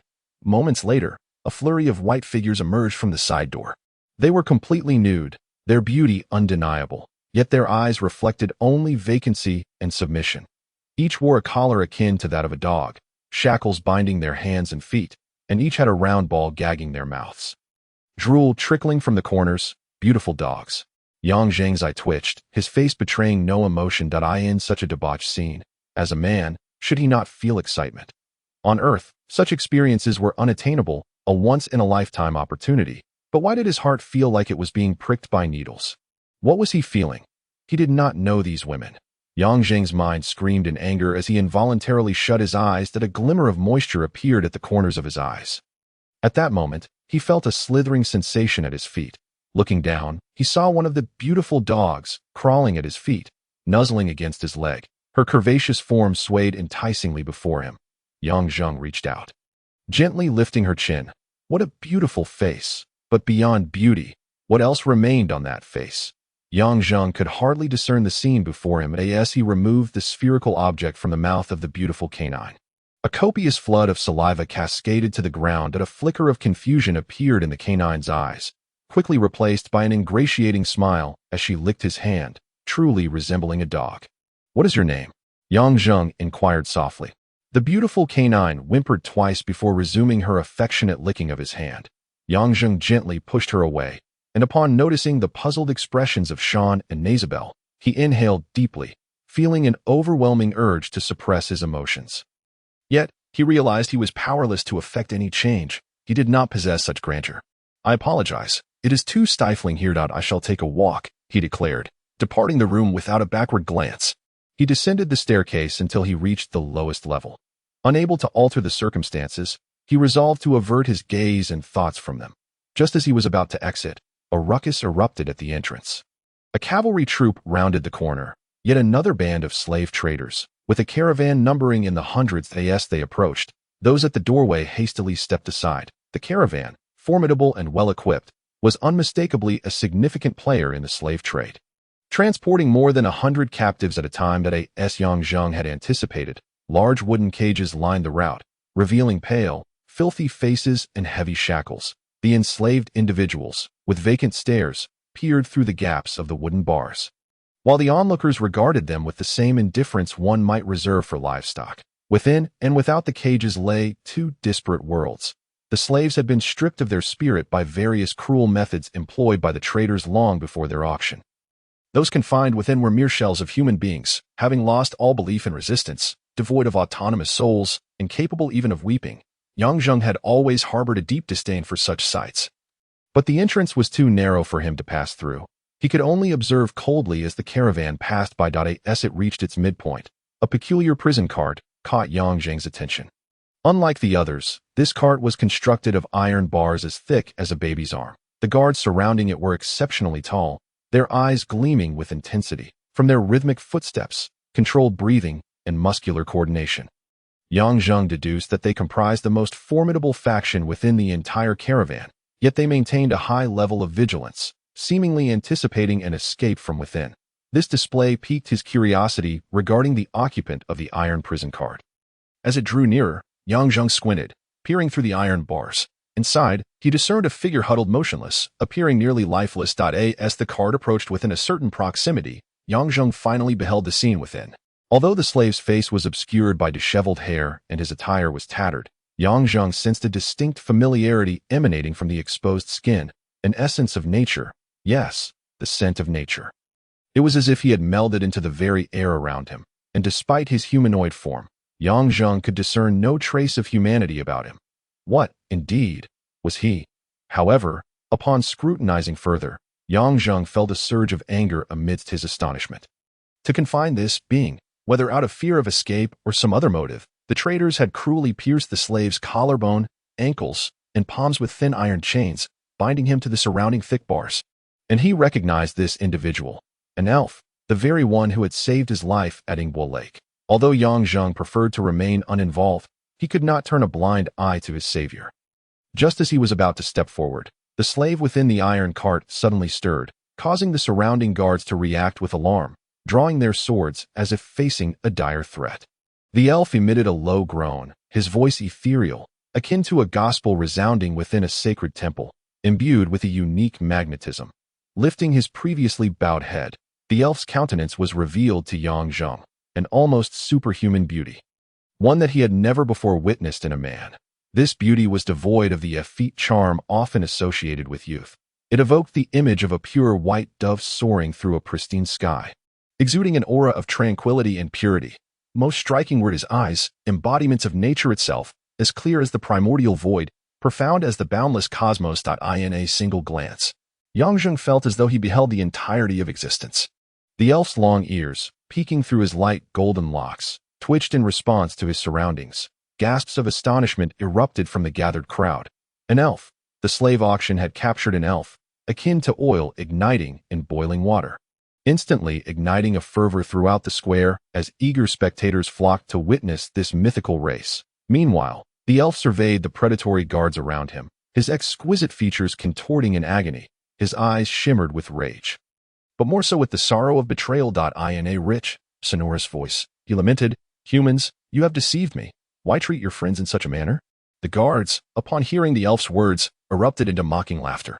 "Friends, you na fool. We've heard that elves are easily fooled, but we've never encountered one so gullible."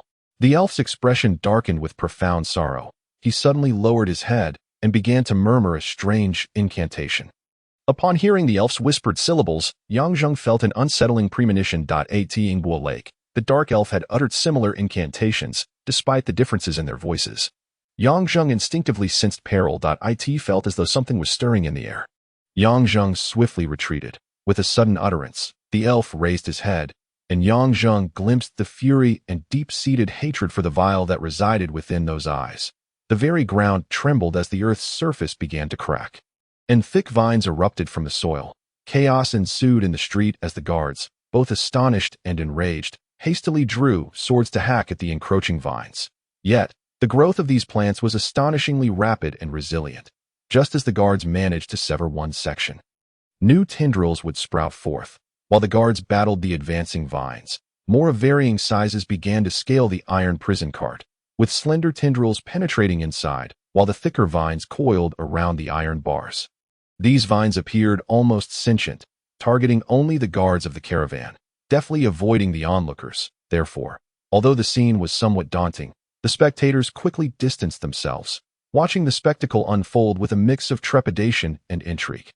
More guards rushed in from the auction site. Amidst the distorted creaking, Yang Zheng noticed that the iron bars, as thick as a baby's arm, were being pulled apart by the vines through the gaping opening of the cart. He saw the elf ensnared in tendrils, with smaller vines entwining the chains that bound him. In mere moments, the sound of snapping chains echoed. The elf, now liberated from the cart, was hoisted aloft by the vines. The surrounding guards, flustered, swung their swords at the encroaching tendrils. A few of the leaders bellowed, "Quick!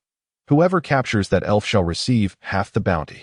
Instantly, the eyes of the onlookers gleamed with avarice, just as they hesitated.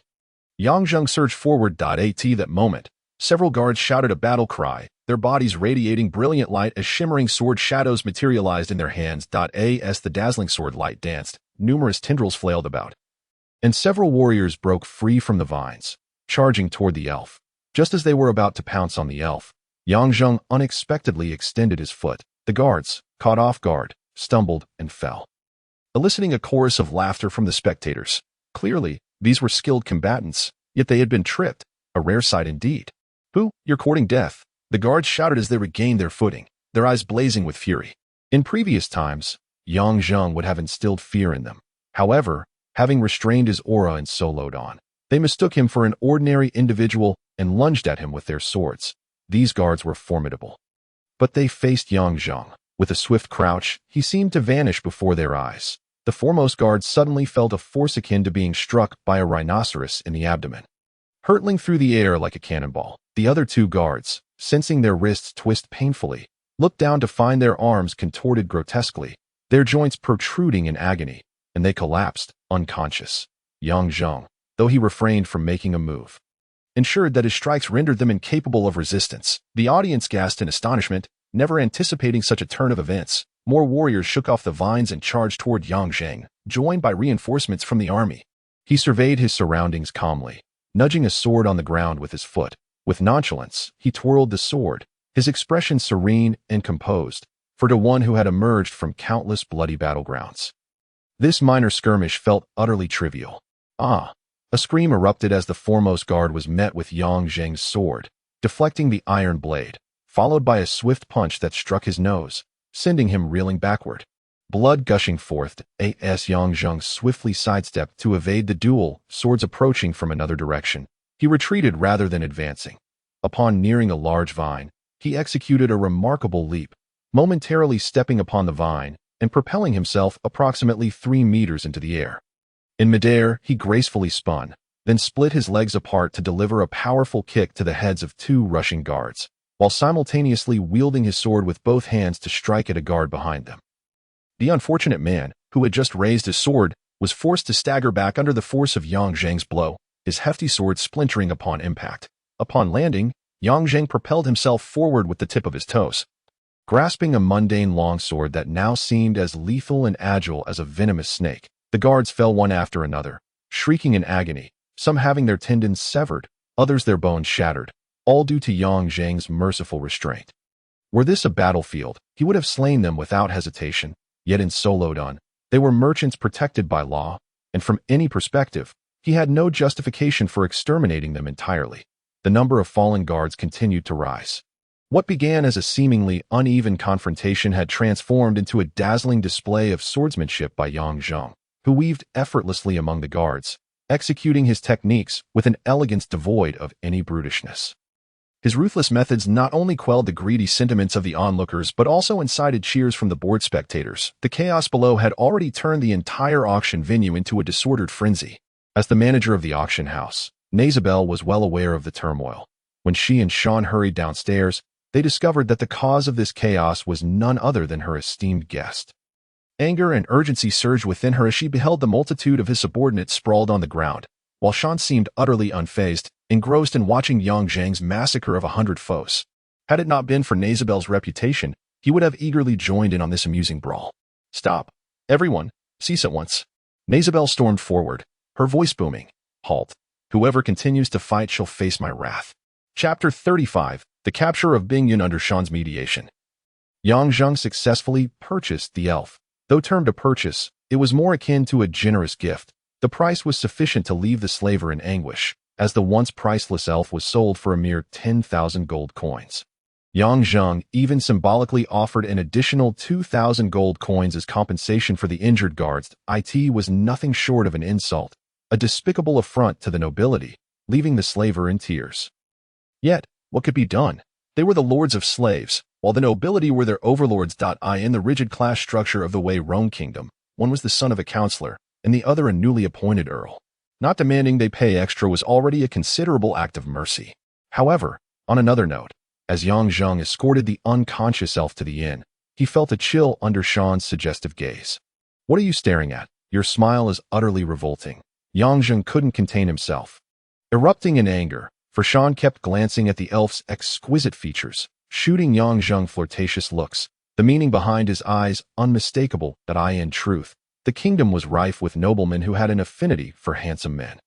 Moreover, with the elf's ethereal beauty, it was difficult to discern gender, which explained Sean's thoughts. Yet, Yang Zheng could not bear it. Seriously, I am completely normal. I have no peculiar preferences. Ah, this skin is smoother than a woman's, Sean remarked, caressing the elf's hand, speaking with an air of enchantment. Yang Zheng suppressed his urge to retch, kicking Sean's hand away. You scoundrel, refrain from making such disgusting gestures in my presence. Sean laughed heartily, and in a few days, rumors in the capital would provoke Yang Zheng to spit blood thrice. Capital Gazette. Earl Nianhua's bisexual escapades lead to a furious draw of his sword over the beautiful male elf. XXXX. Neighborhood gossip. For love, the Earl slaughters 100 foes.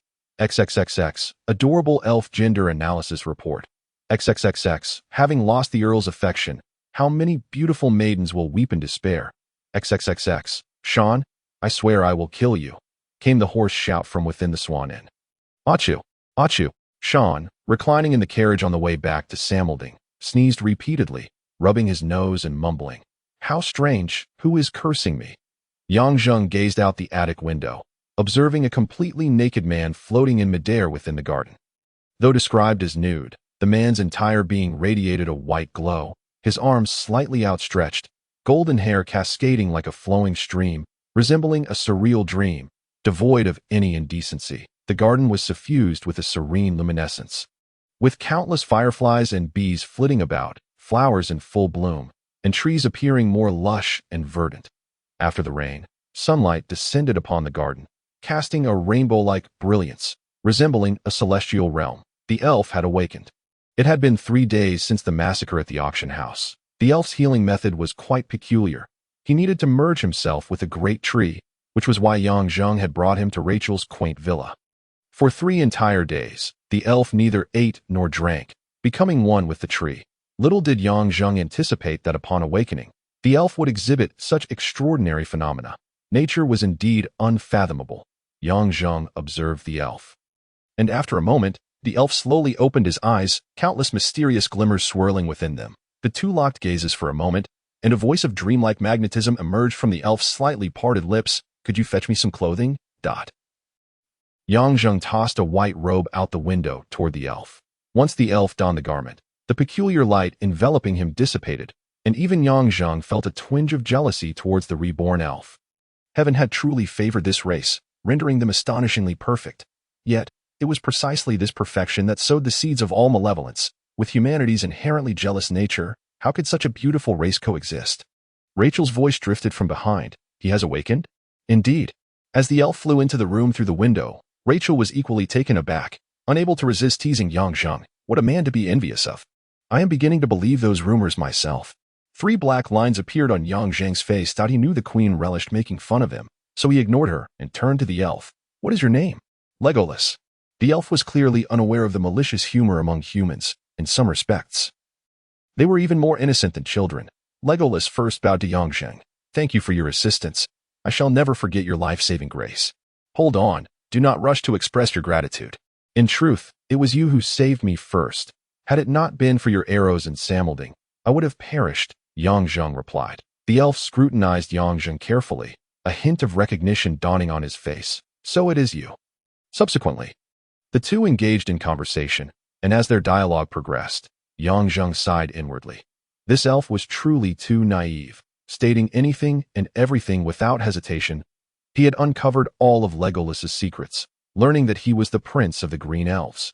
The Green Elves constituted the most populous race among the magical archipelago, their power stemming from nature and growth. As the most exceptional youth among the Green Elves, Legolas's strength was undeniably formidable. Yang Zheng had no doubt that even a sword saint might struggle against him.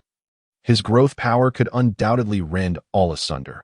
Yet Legolas had been captured by a band of humans. Initially, Yang Zheng had wondered why he could single-handedly annihilate such a slaver caravan, let alone Legolas. However, as their conversation deepened, Yang Zheng began to comprehend. This elven prince was far too innocent. And no matter how powerful one was, it meant little if one harbored such naive thoughts. Eventually, unable to contain himself, he inquired, Legolas, Do you not harbor hatred toward humanity? Legolas paused for a moment. Humanity, hatred? Yes, you trust humans, regard them as friends, yet you were captured and tortured, treated like livestock. Do you not feel hatred? Legolas fell silent, his expression growing somber as he recalled the terrifying torment inflicted upon him by humans. While the physical wounds had healed, the psychological scars remained etched in his heart. However, the teachings of the nature deity dictated, cherish all life, a belief he steadfastly upheld throughout his life. Do you hate? Yang Zheng pressed for an answer. I do not hate. Yang Zheng erupted in loud laughter. You do not hate. I advise you to leave this place quickly and return to the magical archipelago, where you can be your good little self. This place is not suited for you. Legolas's face flushed crimson as he retorted, I do not wish to stay here. But until I find that dark elf and reclaim the magic mirror, I cannot return to the magical archipelago. That it is my duty as the heir to the chieftain. Yet remaining here necessitates bloodshed. Necessitates understanding, hatred, and cunning. If you do not comprehend these, you will never find the magic mirror. No, the magic mirror will return to the embrace of our elven kin. It reveals the truth only to the most devout of elves. Moreover, there is an evil entity within you, and as the nemesis of all evil beings, I have a duty to help you rid yourself of its influence, the elf stated with utmost seriousness. Evil entity. Yang Zheng was taken aback. The elf pointed at his right hand. Your right hand has sealed the golden-winged cicada. You can see that. Of course, no evil being can escape the eyes of the elven race. Oh, Yang Zheng was intrigued. Can you help me eliminate it? It is difficult, but I will do my utmost. Yang Zheng gently caressed the silver gauntlet on his right hand. Even during moments of intimacy, he would not dare to remove it, for he understood that shedding the glove would transform him into a different being, a terrifying machine of slaughter. Yet, he no longer felt fear. With a faint smile, he suddenly inquired, do you consider humanity to be an inherently evil species? The elf paused, wanting to shake his head, but found himself unable to do so with conviction. Yang Zheng cast a glance at him and slowly remarked, humanity does not exude an aura of malevolence. However, you have witnessed, with your own eyes, the reality of the human world, heard its truths, and even experienced it firsthand, nearly becoming a slave to humankind. Arrogance, jealousy, wrath, sloth, greed, gluttony, lust. These are the facets of humanity you have observed. War, slaughter, rape, deceit. These are the deeds committed by humans. Do you not find them evil? Do you not believe they deserve to be eradicated? You elves are kind, peaceful, and graceful, basking in the favor of the divine, naturally far superior to humans. You can live for a millennium, yet these benevolent beings have been driven from the continent by arrogant, jealous, wrathful, slothful, greedy, gluttonous, and lustful humans. The dragons, powerful as they are, have been reduced to mere mounts for humans, ultimately vanishing into the annals of history. Humans have felled trees and ravaged nature, committing evils beyond the capacity of countless demons. Yet, despite all this, have you not observed? The world of humanity continues to expand, and in the future, they will transform vast grasslands into deserts and extensive forests into cities of concrete and steel. The skies will turn murky. Rivers will grow increasingly turbid, and animals will be slaughtered to the brink of extinction, becoming mere accessories, coats, and meals for humankind. Yang Zheng's tone was soft, yet it sent shivers down the spines of the two individuals in the room. Enough. Do not speak any further. The elf, Legolas, cried out in anguish. Rachel gazed at Yang Zheng with a complex expression, stating, at times, you truly resemble a devil. Yang Zheng observed them calmly, letting out a slight sigh. What? Do you find it too cruel? Tears shimmered in the elf's gem-like green eyes, as visions of a desolate future unfolded before him. Barren deserts, murky skies, and fields scattered with the carcasses of animals. Just the thought of it left the nature-loving elf feeling as if his heart were being torn asunder, his lips quivering, unable to utter a word. I speak these words merely to convey that darkness exists alongside light. Omnipresent. Evil can never be eradicated. It resides in the deepest recesses of the human heart. Just as the golden-winged cicada on my hand has fused with my being, it shall never be expunged. I kill, I am cold, I am cruel, because these malevolent elements have always existed within me. The cicada merely triggers these latent tendencies. Yang Zheng recounted with a detached demeanor. Legolas, Every heart harbors a devil. Elves are no exception. Otherwise, how could there exist dark elves in this world? His words struck Lagos like a powerful incantation, causing him to tremble. He suddenly looked up, fixing his gaze on Yangzheng. Every heart harbors a devil. Every heart harbors a devil, he murmured, tears streaming down his face, a profound sense of despair at the shattering of his beliefs enveloping him. Yangzheng rose, patted his shoulder, and walked to the window. Gazing at the flourishing flowers and trees in the garden, speaking leisurely, but what of it? History will not halt its march. Like humanity, the world undergoes its cycles of birth, aging, illness, and death. We are but a drop in the vast ocean of history. And all we can do is remain true to our hearts. Why live for some ethereal ideal? Whether human or elf, we all possess the right to strive for ourselves. Amidst the gentle summer rain, Yangzheng set forth on the road to Weigulan County. 1,000-strong battalion formed a long, serpentine line, comprising the most elite warriors meticulously selected from the demon god camp, each one bearing an imposing demeanor and an air of lethal intent. Even the most oblivious observer could discern the stark contrast between this force and an ordinary army. To maximize the combat efficacy of his mere 1,000 subordinates, Yangzheng exerted great effort. In the demon god camp, his focus during training shifted from swordsmanship to equestrian skills and archery. The cavalry of the Yuan dynasty were the most formidable troops in Chinese history, having once swept across the Eurasian continent. Yangzheng, well-versed in history, understood that the cavalry relied not on heavy armor, but on the exceptional horsemanship and archery of their mounted warriors. To addressed the cumbersome nature of the armor worn by the cavalry. He procured the finest bison hides and, after boiling and drying them, instructed artisans to craft armor for the soldiers. Key areas were reinforced with premium iron plates, though the armor produced by this method offered slightly less protection than heavy armor. It was over 50% lighter and did not reflect light like standard armor. Most importantly, it eliminated the crippling disadvantage of heavy cavalry, allowing his soldiers to remain agile and continue fighting even if they lost their mounts. Even while waiting in Demark, the soldiers continued their drills, maintaining peak physical condition. Clad in identical bison hide armor, Yangzheng did not sit in a carriage but walked at the forefront of the procession.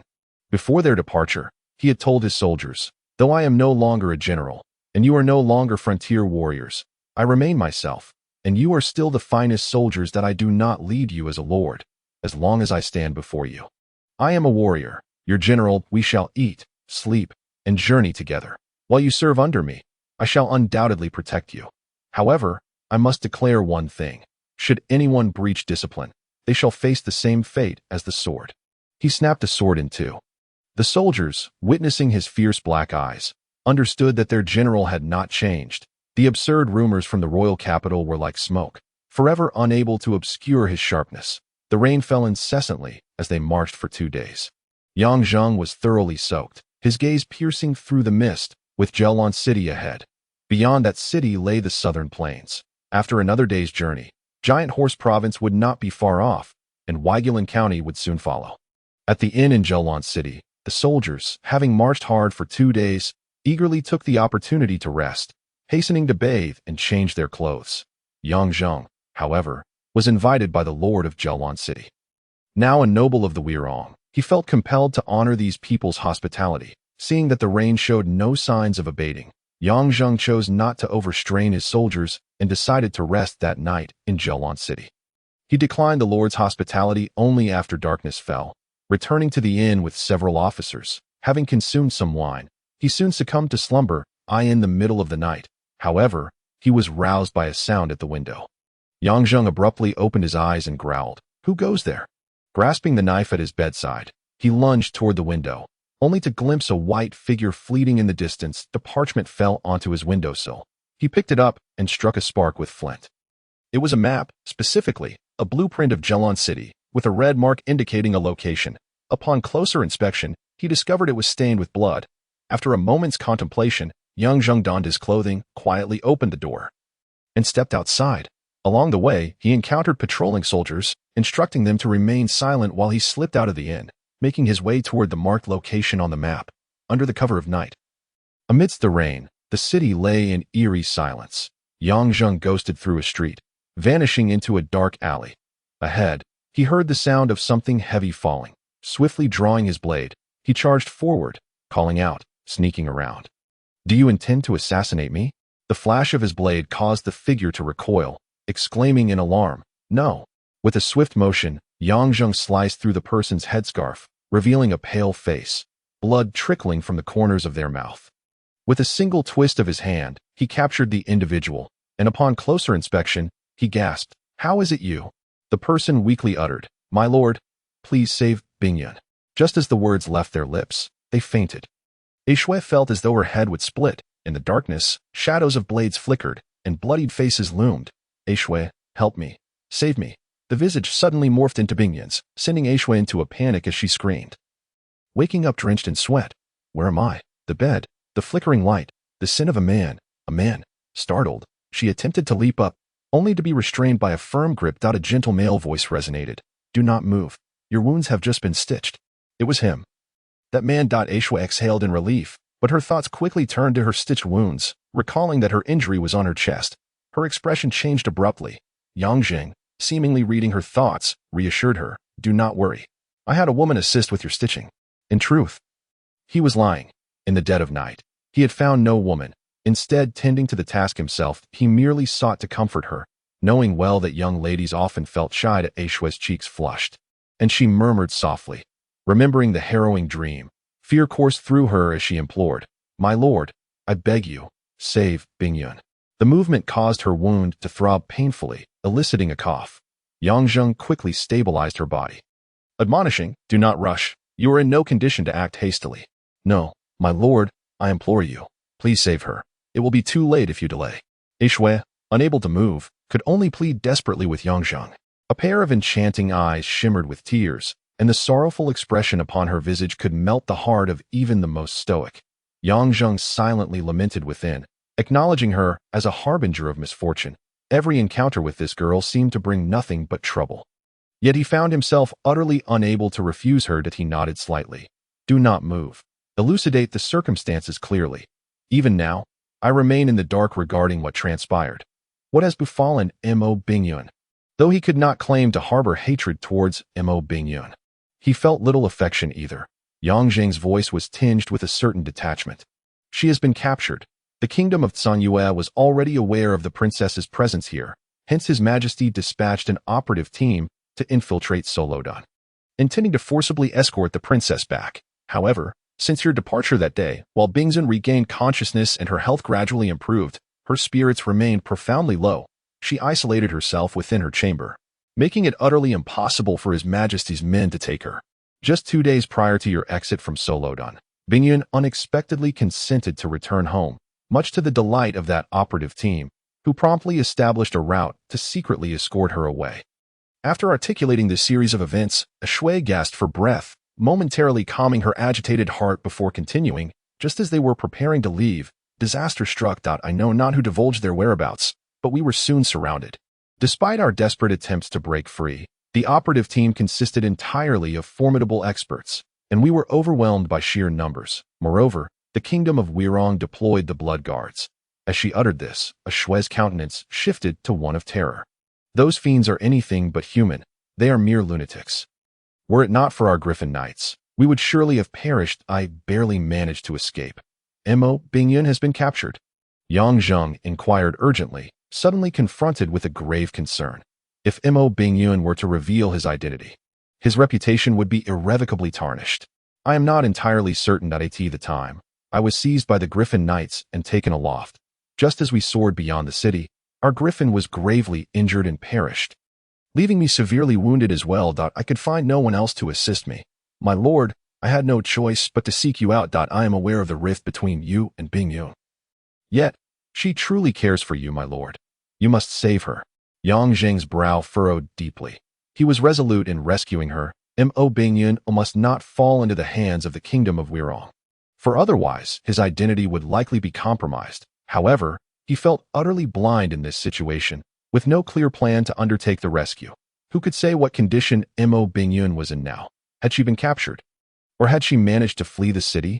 Seeing his silence, Shui grew anxious. Yang Zheng raised a hand to silence her. "This matter cannot be rushed. That is the royal capital. Do you expect me to charge in alone? Sword drawn?" We must deliberate carefully that I will first send someone to gather intelligence. If it is confirmed that Mo Bingyun has indeed been captured, I shall devise a method to rescue her. My lord, you must be swift. Bingyun's health has always been frail. I fear for her. I understand. You must take care of yourself and be obedient. Ashue shuddered at his tone and words, which reminded her of a certain individual from 3 years past. Yet, upon glancing back, that person had already departed. It must have been an illusion, she concluded. Ashue closed her eyes, fatigue overwhelming her. Perhaps a brief repose would do her good. A day later, following the bloody conflict, the capital was rife with anxiety, and rumors abounded. Some claimed that Song Yue had infiltrated spies to prepare for an assault on the city, while others insisted that bandits had slipped into the capital under the cover of night. The streets were markedly less populated. Although the rain had washed away the blood from the ground, the panic in people's hearts remained steadfast. The Tianhua Treasure Pavilion had been thoroughly looted overnight. With most individuals perishing in the chaos, the infamous blood guards of Solodon had made their presence known, and those who witnessed the carnage found themselves unable to eat for nights on end. The city gates were sealed tight, trapping those within while preventing entry from without. Solodon had become a veritable ghost town. In a dilapidated structure near the commoner district stood a long-abandoned well, its mouth piled high with stones and its walls cloaked in moss. As the skies darkened, a patrol of cavalrymen passed by the building. One youthful rider remarked, "Should we venture inside for a look?" "Do not enter. Have you not heard tales of this haunted house? Many have perished within its walls. Even if it were to be auctioned, not a soul would pay 2 gold coins for it," replied an older soldier in a grim tone, gesturing toward the well. "It is said that those who die here fall into that very well at midnight." "Is it truly so terrifying?" "A spirited youth like myself does not believe in such phantoms." Before the young cavalryman could finish his declaration, a chilling gust swept from the building, followed by a loud crash as a wooden plank fell from the window. Startling the cavalryman, the young rider's face turned pale. The specters of the supernatural seemed all too real, and the cavalry hastily departed. Not long after their exit, a pale hand emerged from the well, followed by a blood-soaked figure clawing her way out. She moved with heavy steps, finding refuge in a corner, soaked by the rain. Her crimson hair clung to her, revealing a face devoid of color. Moments later, her shoulders quivered, tears spilling from her eyes, mingling with the rainwater as they fell silently. Overwhelmed by terror, sorrow, and exhaustion, she soon collapsed onto the ground, her blood nearly drained. The rain continued to pour, and flashes of lightning illuminated the foreboding old house. In the dead of night, a shadow suddenly slinked through the entrance of the ancient abode. He appeared diminutive, moving stealthily as he stepped deeper into the house. Navigating along the walls, a bolt of lightning illuminated the darkness, revealing a pale visage beneath him. Terrified, he gasped, retreating a few steps, stifling a scream with his own hand. After a moment's hesitation, he approached, trembling as he extended a hand toward the figure's face. 2 shadows raced like the wind through the rain-soaked night, swiftly darting past thickets, with Solodon coming into view. The defenses within and without the city were stringent, with soldiers patrolling even in this dismal weather. The figures concealed themselves beneath a canopy of trees, their faces and bodies shrouded in dark cloth that it was difficult to discern, but the 2 stood there, exuding an air of imperceptibility, their eyes, differing in hue, glimmered faintly in the midnight glow. "It will not be easy to infiltrate the city in this manner. Legolas, do you possess a means to divert the soldiers' attention?" The voice was unmistakably that of Yangzheng. The other slender figure extended a finger, flicking away a falling raindrop, and replied in a soothing, magnetic tone, "Let me try. Remember, the stealth spell lasts only 1 hour. Not a problem. Let us proceed." With a swift rustle, the shadows beneath the trees seemed to vanish in an instant on the western side of the city wall. Given that Solodon had only 2 main gates, the west was not a focal point for defense. Originally, 3 squads of 100 cavalrymen patrolled every half hour, but due to the recent state of emergency, the patrols had been reduced to a single squad stationed at intervals of 10 meters. Trilio was among the soldiers on duty that night. In the midst of the thunderstorm, the biting cold wind was unbearable, and standing in the rain was no pleasant endeavor. Fortunately, there was a pavilion atop the wall offering some respite. When his rain-soaked skin became itchy, Trilio cursed the weather vehemently and muttered complaints about his superior. Before greeting a fellow soldier and dashing into the pavilion. He stripped off his armor and towel-dried himself.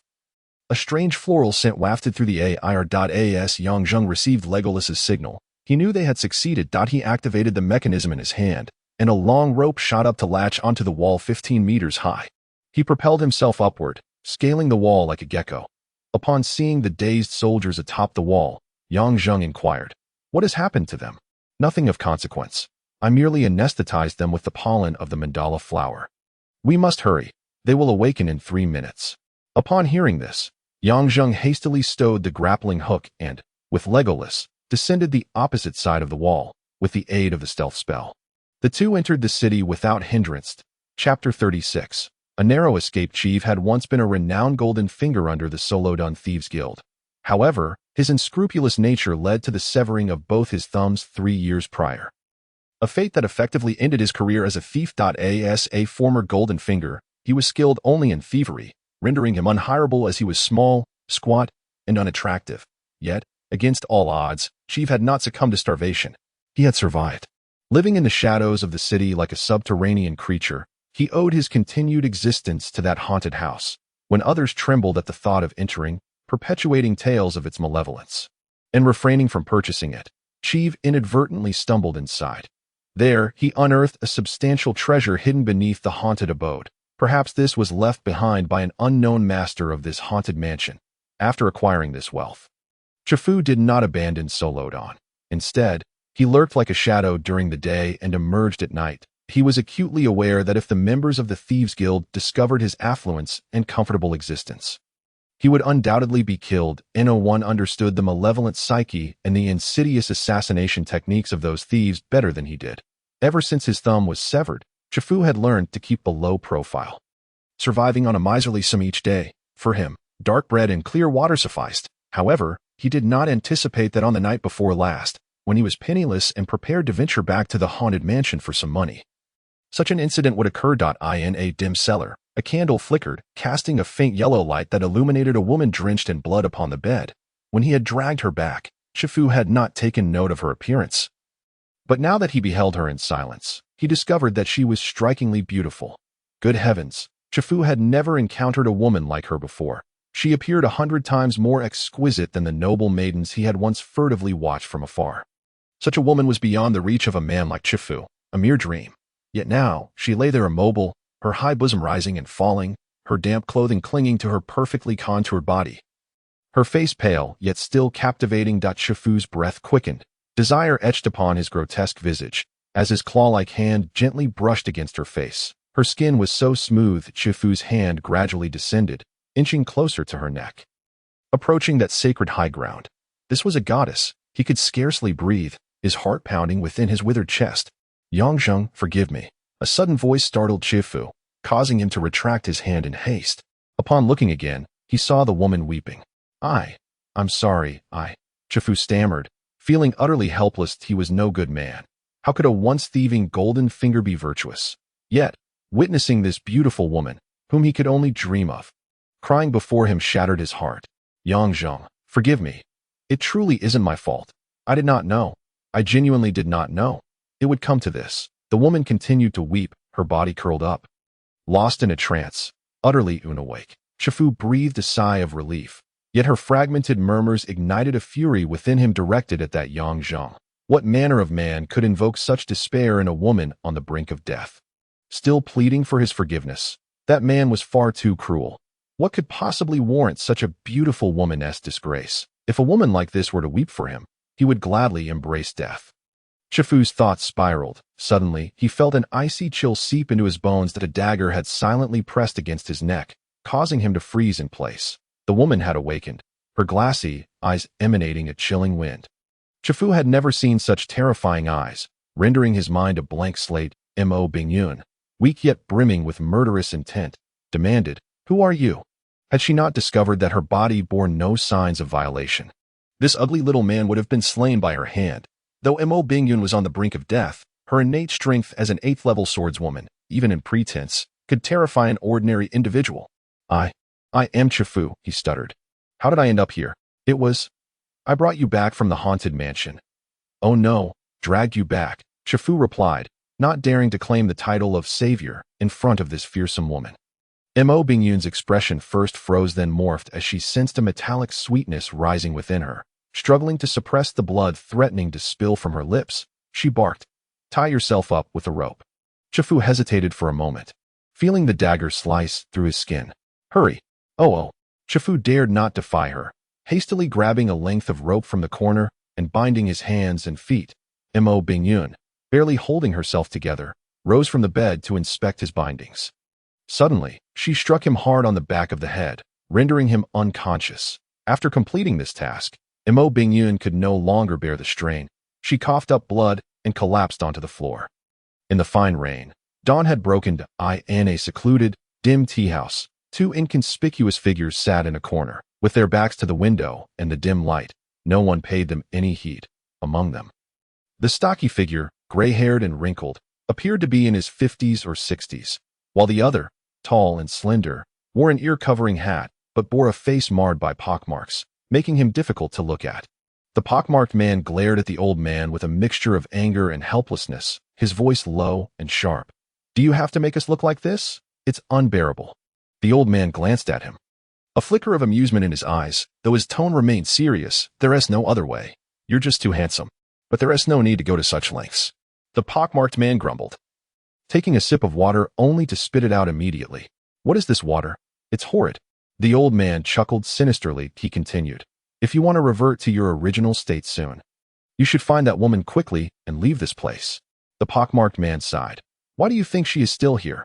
Isn't there news from Sanyue country stating she has long returned home? She should have escaped the city by now." The old man shook his head, gazing out at the persistent rain. "You don't understand. I doubt the reliability of that news from Sanyue country. It is a common ploy to mislead and lull Wirong country into a false sense of security. Besides, there have been unusual movements along the borders lately. In such weather, deploying troops is not something a sane person would do." "Perhaps you are right. But Solodon is vast. How difficult it is to find someone deliberately hiding." A glimmer of determination flashed in the old man's eyes as he sneered. "If one wishes to find someone, who better than the Thieves' Guild? Those thieves are sharper than sewer rats. I shall seek them out tonight." Chifu had noticed the Thieves' Guild members had been uncharacteristically active these past few days, several times. While wandering outside at night, he had encountered them. He had narrowly evaded them, acutely aware that if they spotted him, he would undoubtedly receive a thorough beating. A foreboding feeling gnawed at him. Why? During the citywide lockdown, did the Thieves' Guild dare to operate so boldly? That day, having just purchased some cheese and medicine, he stealthily intended to return to his cellar. As he hurriedly rounded a corner and made his way down a shadowy alley, a dark figure suddenly blocked his path. Chifu's heart raced, and upon recognizing the person, he turned to flee, only to find another figure at the opposite end of the alley, cutting off his escape. The man in front grinned malevolently. "Chifu, living quite well, are we? Even have money for cheese?" "Fang, I know I can't escape." Chifu forced a smile. "I happened to find a wallet the other day. It was my fault. I should have offered it to you." "Fang, how about I offer these cheeses to you as a token of respect?" The tall, lanky Fang approached, his gaze fixated not on the pile of cheese, but on the white pouch Chifu had not hidden in time. "So, what's in that pouch, dear Chifu? Open it for me to see." Chifu's expression tightened, but he lowered his head to conceal it, chuckling nervously. "Just some coarse flour. It's hard to digest. Really, coarse stuff is naturally for myself. You should stick to the cheese." Fang drew closer, his smile growing while his eyes turned cold. "Chifu, I've had too much cheese lately. I was just craving some roughage." Chifu's hands began to tremble imperceptibly. He knew the dire consequences if the medicine he had purchased were discovered. Such expensive items were not meant for someone like him. Thinking of that angelic woman, he steeled himself, grinning as he extended both the white pouch and the cheese forward. "All right. Since you like it, it's all yours." Chifu is more obedient than a dog. Fang chuckled triumphantly, reaching back to grab it. Just as he was about to touch the pouch, Chifu suddenly mustered his strength and collided with Fang, sending him tumbling to the ground. Chifu sprinted forward with all his might. Fang, startled and furious, scrambled to his feet, astonished that Chifu dared to rebel. "After him. If I catch him, I'll skin him alive." Fang bellowed to another henchman, and the two pursued him. Chifu dashed into the cellar, panting heavily. Mo Bingyun rose from the bed, her complexion appearing slightly better than in previous days, now clad in clean linen garments, though the sorrow in her eyes remained unchanged. Noticing Chifu's anxious demeanor, she furrowed her brow slightly. "What's wrong? Quick, We must leave this place. Shifu exclaimed. What on earth is happening? Shev eagerly recounted the events that had just transpired. Upon hearing this, Imo Bingyun's expression remained unchanged. In truth, her heart felt as if it had turned to ash. She thought to herself, even if she were to perish here, what difference would it make? Shaking her head, she said, You must flee. Your goal is small as a solitary individual. But I am different. Even if I leave this place, I cannot escape from Sorodin. Shev, a well-informed rat of the streets, was acutely aware of her identity, despite Imo Bingyun never having explicitly mentioned it. He recognized that the person before him was the princess of Tsanyue Kingdom, and should he betray her, he would undoubtedly ascend to great heights. Yet, every time he gazed upon her lonely and sorrowful beauty, he found himself utterly incapable of doing so. Countless times, he berated himself for being a fool, for being blinded by infatuation, but after each reprimand, he remained powerless to act. The thought of her being captured by Wei Ronghua felt like a dagger to his heart. In that moment, he declared, If you do not leave, I shall not leave either. Imo Bingyun trembled at his words, lifting her gaze to meet his. Shev's face, akin to bark, now radiated with an inner light. Even if Imo Bingyun were the most obtuse of individuals, she could not fail to perceive Shev's affection. With a gentle sigh, she murmured, Shev, why must you go to such lengths? To die for the princess is my honor. Tears streamed down Imo Bingyun's cheeks. Her heart stirred with both gratitude and sorrow as she mused aloud, Why must it always be like this? If that person had but a fraction of your kindness towards me, what of flying into the flames? What of it? Suddenly, a cacophony of footsteps echoed from outside that Shev's face paled. Though he had displayed courage moments before, the prospect of facing death filled him with dread. Imo Bingyun, however, maintained her composure, gripping the dagger tightly in her hand. Shev, it is too late to escape now. Do you not regret it? Shev forced himself to shake his head. Imo Bingyun caressed the smooth surface of the dagger and softly said, Come here. Shev approached her side, and she looked at him tenderly, saying, In our current predicament, should we be captured, it may be a fate worse than death. That if you wish, I will ensure your passing is painless, and then I shall take my own life. Shev was taken aback. Yet he understood that Imo Bingyun spoke the truth, that if caught by the Thieves' Guild, he would certainly face the harshest punishment, while her fate was all too grim to imagine, gazing into her gentle yet resolute eyes. Shev felt that dying at her hands would be a form of bliss. He solemnly nodded. Just then, the cellar door was suddenly flung open, and Imo Bingyun raised her dagger. As two figures leapt down from above. One shouted, Stop. Upon hearing that voice, Imo Bingyun's entire body quivered, and she nearly lost her grip on the dagger. She looked over in disbelief, but a fleeting glimmer of disappointment flashed in her eyes as the dagger once again aimed for Shev's neck. What a fool. A shadow darted like the wind, catching Imo Bingyun's hand just as the dagger was a mere centimeter from Shev's throat. The aged face bore a pair of glimmering black eyes as he whispered, It is I, Yongzheng. His voice was only audible to Imo Bingyun. Her heart nearly ceased to beat. She could not fathom how Yongzheng had found her here. Had he not left Sorodin? Had he not expressed a desire never to meet again? In that moment, tears flowed freely, leaving her unable to react in any other way. Fortune smiled upon her, for Yongzheng and Legolas had coincidentally encountered Fa Inga while pursuing the fleeing Shev. The Thieves' Guild had long since been commissioned to search for suspicious individuals. Yongzheng had intercepted Fa Inga, and upon hearing his description, had decided to follow along, albeit without a clear lead. His astonishment. He found Imo Bingyun. At that moment, two more figures jumped down from the cellar. It was Fathinga and another Goldfinger member. Upon seeing Imo Bingyun, they were momentarily taken aback. Her visage had long been posted by the Thieves' Guild. How could they not recognize her? She was a woman valued at 100,000 gold coins, and a spark of eager excitement flickered in their eyes. However, before their exhilaration could fully manifest, a chill gripped their necks, followed by an uncontrollable spray of blood. Yang, why did you kill them? Legolas exclaimed, astonished. To silence them, Yangzheng replied matter-of-factly. His gaze then shifted to Shev, who trembled in fear. Imo Bingyun seemed to sense his intentions and quickly stepped in front of Shev, urgently imploring, Do not kill him.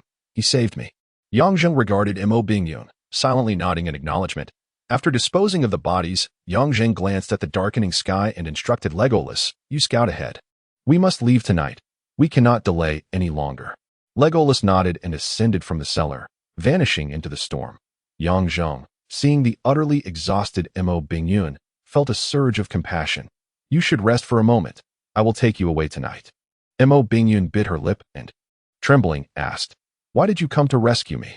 Yang Zheng paused, then replied in a calm tone, A shui sent me. A shui? Is she unharmed? A hint of delight emerged in Mo Bingyun's voice. She is well. You shall see her tonight.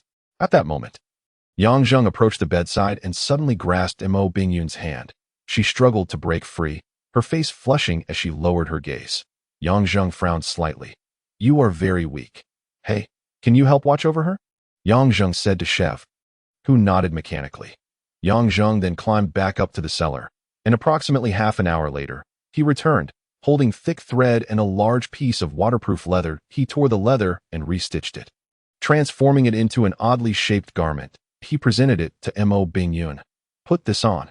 The rain gear was somewhat oversized, enveloping Mo Bingyun entirely. Suddenly, Yang Zheng lifted her onto his back, fastening the leather straps around himself. Mo Bingyun, though only slightly shorter than Yang Zheng, appeared as if he were carrying a large doll due to her slender figure. Yet, this made her cheeks flush crimson. Yang Zheng, could you please set me down? I can walk on my own. I do not wish to endure the arduous journey back only to carry a corpse with me.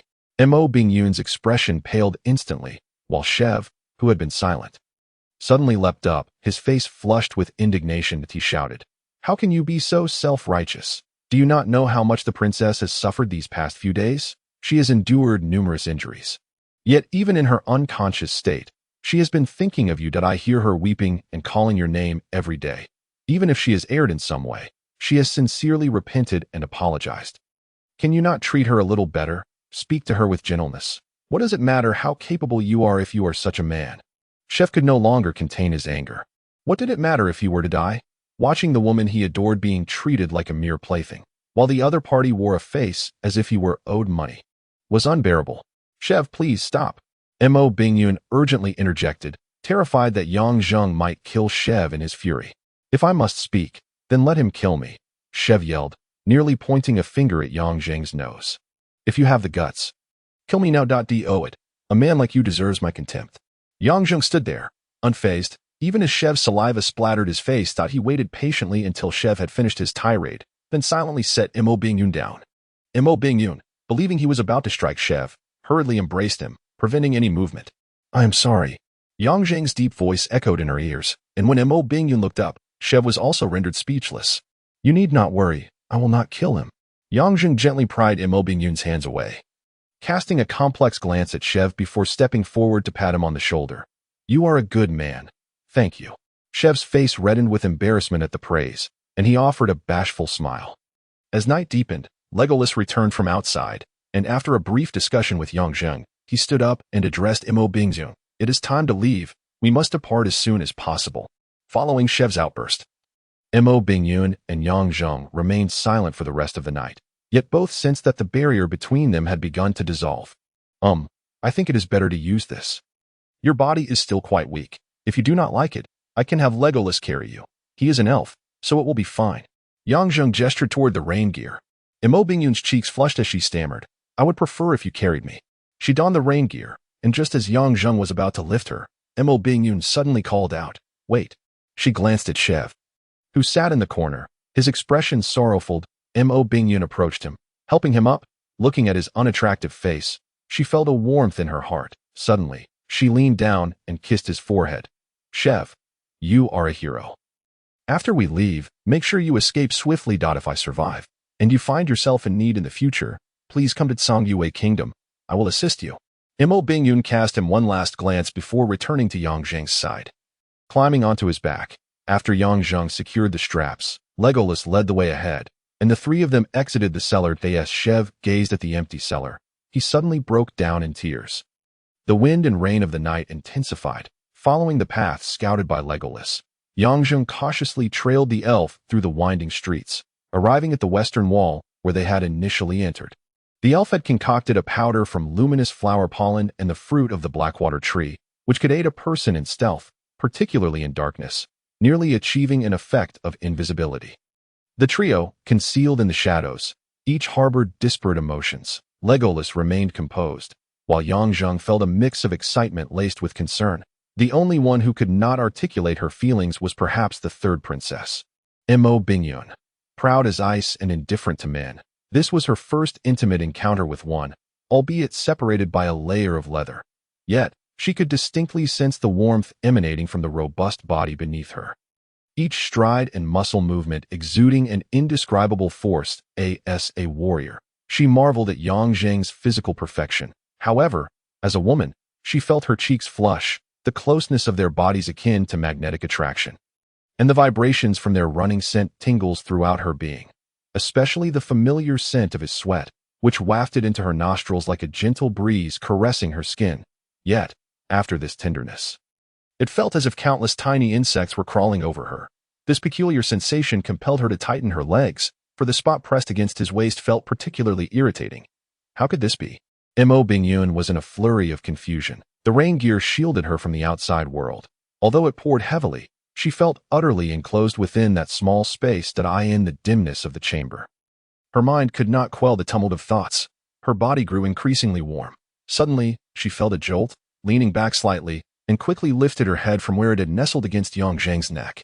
Her mouth slightly agape. She saw him scaling the wall, climbing swiftly like a gecko, with the 15-meter-high barrier posing little challenge. However, as he ascended, Yang Zheng exhaled, offering a wry smile. "Princess, could you loosen your legs a bit? I'm struggling to climb, and my waist is immobile." With a soft whimper, Mo Bingyun wished for a crack in the ground to swallow her whole. How could he state such a thing so plainly? What was to be done? Her face was burning with embarrassment. Biting her lip, she resolved to remain silent, for any further response would surely be mortifying. They made it down the other side of the wall unscathed. The trio hastened forward, needing to escape Surodon. As they distanced themselves from the city, Yang Zheng's anxious heart began to ease. After running a short distance into a small grove, he let out a few bird-like calls. The underbrush rustled, and soon a figure emerged, leading 4 horses. Upon seeing the burden Yang Zheng carried, the person gasped in surprise, and Mo Bingyun lifted her head, joyfully exclaiming, "A shui, Bingyun's sister." Just as Yang Zheng prepared to set Mo Bingyun down, Legolas suddenly grasped an arrow in his hand, causing all 4 to change countenance. In Yang Zheng's mind, Barbie urgently called out, "You must run." Yang Zheng had never heard such an urgent warning from Barbie before. Even during the large-scale attack at Ingbo Lake, she had remained relatively calm. Thus, a wave of dread washed over him, and without hesitation, he seized a horse and shouted, "Run." Chapter 37. The Realm of Slaughter in the Depths of the Night. Amidst the pouring rain, Yang Zheng had no time to lower Mo Bingyun. He snatched a horse and dashed away. Meanwhile, Legolas and a shui also mounted their steeds. As they surged forward, Legolas swiftly released a flurry of arrows. The brilliance of the elven prince's archery illuminating the night, the arrows flying in a seamless volley. The hooves of the horses splashed through the waterlogged path, sending sprays flying. After enduring so much, Yang Zheng had unconditionally placed his trust in Barbie. Blood mingled with water. Perhaps Barbie was the only companion Yang Zheng could trust with absolute certainty in this world. They were interdependent, like a singular entity. And Barbie's fear resonated within him, instilling in him a rare feeling of dread. The trio galloped through the rain-soaked night, Yang Zheng gripping the horse's neck, the mental energy inherited from Barbie rippling in his eyes. His hand nearly sank into the horse's mane, and the steed, catalyzed by his raw mental force, galloped at a speed that rivaled that of the elven prince. The shui fell behind, not due to a lack of skill, but because, in comparison to Yang Zheng's mental prowess and the elven prince's natural magic, her status as an 8th-grade swordsman seemed less impressive. The enemy had yet to show themselves, yet the hearts of the 4 raced violently. An invisible pressure loomed in the rainy night. The 3 riders pressed on, even remaining silent, as the path grew increasingly muddy. This was a narrow mountain trail, rugged and winding, with rivers of rainwater cascading over it, and debris from landslides obstructing their progress. They had nearly reached the edge of the forest and were about to descend a slope when a sudden change occurred. Buzz! A bright light erupted in the rain-soaked night. The white light expanded rapidly, resembling a stone dropped into a lake, creating dazzling ripples. Yang Zheng, at the forefront, was the first to discern the white pattern, his heart racing as he swiftly retracted his right hand, urgently pulling on the reins to halt the galloping horse, shouting, "Be careful, there's a net." The white light revealed itself to be an enormous net, descending swiftly and enlarging with alarming speed, covering the entirety of their field of vision in the blink of an eye. Retreat was impossible. Yang Jing drew his sword and hastily severed the bindings on his body. Mo Bingyun trembled at the sudden movement, hearing Yang Jing's voice beside her. "Princess, I will block this net. Take the horse and flee." Mo Bingyun was taken aback. "What about you?" "There's no time. You must run first," Yang Jing insisted, pressing his hand against the horse's back, ready to leap off. Yet, he felt a tight grip around his waist. It was Mo Bingyun holding on fiercely. "Let go," Yang Jing exclaimed in exasperation. "What are you doing at a time like this?" "I won't let go. If we are to leave, we leave together. If we die together," she cried, her voice trembling with fierce determination, her rain gear falling away to reveal her pale face, resolute in her decision. Yang Jing gazed at her, and she defiantly met his gaze, the complex emotions in her eyes causing his heart to tremble, prompting him to awkwardly avert his gaze. In that moment of hesitation, the net loomed just 4 or 5 meters away, and there was no time to escape. Yang Jing sighed inwardly, steeling himself as he gripped his sword tightly, his focus fixed on the rapidly approaching net. The darkness could not obscure the ethereal white light emanating from it, as the delicate net shimmered like silver threads, expanding and contracting, ready to envelop the 3 riders and their princess. With his sword raised above his head, Yang Jing's pupils narrowed, fixating on the net. His mental energy surged, flowing like quicksilver into his mind. His vision sharpened, the rain and mist no longer obstructing his sight. Under the intense pressure of his mental focus, his heart became a still pond, temporarily free from all emotions, be they positive or negative. Save for the looming net. He sought a flaw, a glimmering point in the vast expanse of white, endless white. Why was there not a single point of weakness? Countless mental threads radiated outward, yet they were thwarted by the blinding white. Yang Jing could wait no longer. The net, composed of an unknown material, bore no vulnerabilities, as the massive net threatened to envelop them all. Yang Jing swung his sword with all his might. There was no flash of light, only a speed that transcended limits. The blade struck the net, as if plunging into a mound of cotton, and in that moment of compression, the sword rebounded with tremendous force, sending shockwaves through him as if he were clashing against his own strike. The horse let out a pained whinny, blood spilling from its mouth and nostrils as it staggered backward, nearly collapsing. Yang Jing fared no better. To shield the woman behind him from injury, he braced against the overwhelming backlash, feeling as though a colossal hammer had struck his chest, forcing a mouthful of blood down his throat. Barbie's urgent voice echoed in his consciousness. "It's useless. This is the celestial spider's web infused with true essence." True essence, a blend of mental power and combat energy, was something Yang Jing had gleaned from Barbie and Scarlet. However, he had no time to ponder such matters now. Never surrender, this was Yang Jing's creed. Furthermore, unless faced with death, he would never allow the woman he had vowed to protect to be harmed before him. A lesson ingrained in him since childhood. Even if that woman had been his enemy just moments before, with all his strength, he resisted the immense pressure of the net. The finely crafted iron sword, forged by a dwarven blacksmith, began to bend at a sharp angle, emitting a distressing sound of metal under strain. Just then, shadows resembling night owls surged from above and below. In the sky, there were at least hundreds of them. These figures seemed to be born for the night, their movements so elusive that one moment they were 100 meters away, and the next, they appeared right before him. Yang Jing recognized them at a glance, the assassins who had attempted to kill him at Ingwa Lake. "Princess, there's another sword in the saddlebag. Be careful," Yang Jing managed to squeeze out. Holding his breath. Mo Bingyun had certainly noticed the dark figures. She released her grip on Yang Jing, drawing the sword. Her body still weak, but as an 8th-grade swordsman, her resilient spirit allowed her to forget her fatigue. "Legolas!" Yang Jing suddenly let out a roar of fury, unexpectedly dashing forth from his horse, completely catching Mo Bingyun off guard. At that moment, with a swoosh, a green arrow grazed the top of Yang Jing's head, landing on the giant web and exploding into a mass of verdant vines, which grew at a frenzied pace. The natural divine power from the green elf clan momentarily resisted the white net. Seizing this opportunity, Yang Jing removed the silver glove from his right hand. An overwhelming, sinister aura of bloodlust instantly pervaded the air, and his pupils were replaced by a swirling fire cloud, boiling like thick plasma. His hand, resembling red glass, revealed the blood coursing through his veins. A colossal golden eye writhed, a demon roasting in the undying ethereal flames. Whatever it may be, becoming a demon, falling from grace, it mattered not. "Bestow upon me strength now." Yang Jing howled to the heavens, his piercing cry accompanied by a resounding wave of murderous intent. Emanating an indescribable, chilling ferocity, he raised his right hand, the crimson flames ablaze, and through that hand, the sword he grasped was instantly enveloped in a flickering flame, transforming the originally dark blade into a translucent, fiery red. Drops of red liquid dripped from the sword's tip, vanishing into tiny specks of light as they fell through the Is this the essence of evil power? Countless instincts of battle surged into Yang Zheng's mind like a vast torrent of data. An immense force swirling within him, ready to burst forth. The green vines finally succumbed to the slicing of the heavenly spider's web, crumbling into debris. The white net constricted again, narrowing to less than a meter from Yang Zheng. "Get away from me!" Yang Zheng roared as he swung his sword, unleashing a torrent of fire. The sword seemed possessed by a vengeful spirit, exuding an overwhelming evil force that collided violently with the heavenly spider's web.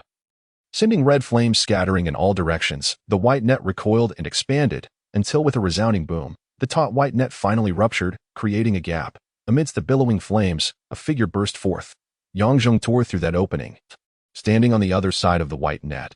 But even his sword could no longer withstand such a brutal clash. Crimson patterns spread across it, emanating from the tip, gradually turning into powder and scattering in the wind. Those who had cast the net were already writhing on the ground, their bodies riddled with countless wounds, blood spurting forth.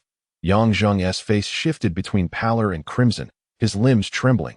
The greater the power, the greater the pain. He was enduring the excruciating backlash. Shui and Mo Bingyun stood together, surrounded by more than a dozen black-clad assassins. Beneath their horses lay over 10 bodies, including 2 8th-grade swordsmen. Even with Mo Bingyun injured, she was more than capable of dealing with these assassins. Yet the terror in Yang Zheng's heart lingered, as if a monstrous beast lurking in the darkness was eyeing him.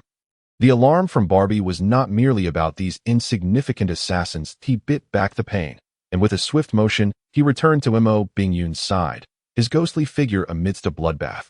The red glass-like blades sliced through the air, leaving a silent trail of flames. Fingernails gleaming like metal grazed the skin of throats, cutting through them like sheets of white paper. The black-clad figures fell one after another as Yang Zheng drifted behind Mo Bingyun and Shui. Suddenly, he struck, smacking the hindquarters of 2 startled horses, which then bolted forward. Yang Zheng's voice rang out, "Shui, take the princess and flee quickly." Mo Bingyun gasped. Yang Zheng. She attempted to leap from her horse, but Shui seized her, this delicate girl exhibiting remarkable composure. She shook her head. "If you stay here, you'll only hinder him. That we must leave. He will catch up." The 2 steeds galloped swiftly, finally racing down a steep slope before the black-clad assassins could surround them, who seemed more intent on pursuing Yang Zheng. "Indeed, they are coming for me." A chilling smile crept across Yang Zheng's face. Last time, they had cornered him in the water, but he did not regard these assassins with any seriousness. The malevolent aura of slaughter enveloped his body like an invisible fire. His right hand had become the ultimate weapon. Even the speed-oriented assassins could not escape the grasp of death. With each kill, the crimson glow on his right hand deepened, as beneath his glass-like skin, the sealed demon greedily absorbed the blood, its golden eyes growing ever brighter. Yang Zheng found it increasingly difficult to control his body, his hand instinctively seeking out life forms to cut and consume. His mind was a tumultuous sea, waves crashing violently against the rocks. His eyes transformed into blood-red orbs, the demon within roaring, "Only kill. Kill, kill." Blood mingled with rain, flowing tumultuously down the mountain path, as shattered corpses revealed their bloodless, pale skin beneath the deluge. The night rain and howling wind concealed the fierce slaughter on the mountain trail. Crack! Boom! A thunderous explosion resounded. The rampaging lightning seemed to be infected by this carnage. As if eager to join the fray, a massive bolt of lightning roared down, striking a century-old giant tree at the edge of the mountain path. Amidst the fire and thunder, the tree, as thick as a person could embrace, was charred and shattered by the lightning. The burning giant timber crashed down, crushing several unfortunate black-clad assassins to a pulp. The acrid stench of charred flesh wafting through the air. Yang Zheng, not far away, was jolted by the shockwave. His eyes suddenly gleamed with malevolent light, and he darted away like a hawk, blood flashing as a silver light grazed his thigh. The ground where he had stood erupted with a bang, a shadow darting out like a wraith. Without pause, it pursued Yang Zheng relentlessly, that crescent silver glow enveloping him once more, the overwhelming aura of murder condensed and compressed. causing Yang Zheng to feel as if he were sinking into a quagmire, even his breathing becoming labored. It's him again, those eyes filled with wicked intentions. The dark elf reappeared, a sinister, cruel smile playing on his lips.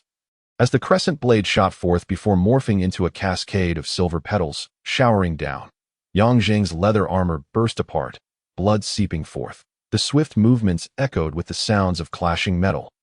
Red and black flames intertwining and colliding, until they exploded with a thunderous bang. A flash of lightning grazed Yang Zheng's head, severing the tie of his hair, cascading his brown locks down. Shards of broken armor clung to him as blood dripped steadily from his hand, leaving him in a disheveled state. Yet his expression grew colder, as if he were no longer merely human. He raised his right hand, placing his bloodied fingers to his lips, and with a flick of his tongue, the metallic taste of blood flooded his mouth. A silent, eerie smile crept across Yang Zheng's face, sending chills down one's spine. You've improved since last time, heh? The dark elf shrank into a bundle, disappearing into the shadows of a nearby tree. The harsh, raspy laughter reverberated painfully in the ears. The melody contained a strange power, capable of unsettling the heart. Yet, Yang Zheng appeared utterly unaffected. His eyes seemed distant, as if gazing into an endless void. Lost in thought, One knew that Yang Zheng had entered a peculiar realm. Invisible threads of spirit had silently woven around him, creating an odd aura within a radius of several dozen meters. Invisible whirlpools danced through the air, wrapping around the hundreds of assassins like living entities. In the near-death battles, Yang Zheng gradually developed a mechanical response to slaughter, an understanding of a path that emerged from prolonged killing. This was not merely a change in technique or ability, but a pure sensation, a unique comprehension of death, the attack range of a martial artist, the rhythm of muscle movements, the intervals of breathing, and the speed of blood flow all constituted a rhythm and cadence. In moments of confrontation, it was less about countering moves than about interpreting and disrupting the opponent's techniques and rhythms. That a person who could accurately unravel the enemy's rhythm while maintaining their own would emerge victorious. Yang Zheng's mind continuously conjured images of the assassins' movements, their methods and steps of killing, as if they were pieces on a chessboard, their distributions and changes perfectly reflected in his thoughts. This grasp of the overall situation was intoxicating. Although he had entered this realm through the power of the evil artifact in his right hand, in that moment, Yang Zheng was invincible. The dark elf hidden in the shadows inexplicably felt uneasy. An inexplicable sense of danger preventing him from making a move, compelling him to command all the black-clad assassins to charge together. Over 100 black-clad assassins encircled Yang Zheng like an iron barrel. To dismantle this united front, one must identify its weakest point in an instant. Yang Zheng pinpointed the most vulnerable spot, the two assassins behind him. His body twisted rapidly, and to the assassin's eyes, Yang Zheng seemed to vanish. Within the realm of slaughter, he could manipulate those minuscule streams of spiritual energy to influence the enemy's judgment. His comprehension of this realm also allowed him to conceal his attack rhythm, presenting an illusion of emptiness to his foes. The two assassins behind him, upon his disappearance, were met with the sudden flash of red light. There was no sound, no preparatory movement, no shift in the air, only the cold dread that filled their very pores. A mingling of unease, fear, and shock. The red flames flashed by, and two heads soared into the air. Yang Zheng's ghostly figure wove through the blood mist, and in the next moment, he was before another assassin. The pale, gleaming teeth flashed ominously in the blood mist as the man, in a fit of despair, raised his sword, only to find himself striking at mere air. Blood surged from the joints of his limbs. And then he crumbled to the ground like a child's toppled building blocks. The bizarre slaughter did not last long. Akin to a steel barrel, the assassin's formation collapsed faster than a dam bursting after several breaches. Crimson had already seeped to the edges of darkness. Yang Zheng pierced the chest of the last assassin, blocking his path, his steps unyielding as he dashed up the hillside, disappearing into the shadows with an ungracious haste. The dark elf let out a furious shout, swiftly darting forward, taken aback by Yang Zheng's unexpected flight. This was his second attempt to assassinate Yang Zheng. If he failed again, what face would he have to show within the organization? Moreover, once he eliminated Yang Zheng, the position of the Knight of the Temple would be his. The dark elf surged forth, leaping several times until he was 100 meters away at that moment. A piercing arrow shriek sent chills racing down his spine. Without looking back, he conjured two illusions, one of which was instantly pierced by the deadly arrow, transforming into a flurry of green vines that rapidly ensnared the dark elf's true form. A gentle, melodious voice followed. "Moir, your opponent is me." The dark elf Moir turned, his crescent blade conjuring a shadowy light that shredded the troublesome plants. With malevolent fire in his eyes, he roared, "Legolas, do not think I fear you. Begone." Legolas floated gracefully in midair, standing atop a colossal serpent-like vine, radiating a soft light. Not a single raindrop touched him, his golden hair cascading elegantly to his ears, creating an almost surreal beauty. Observing Moir's distorted visage, Legolas calmly replied, "If you return the Mirror of Magic and swear never to set foot on the Enchanted Isles again, I shall spare you.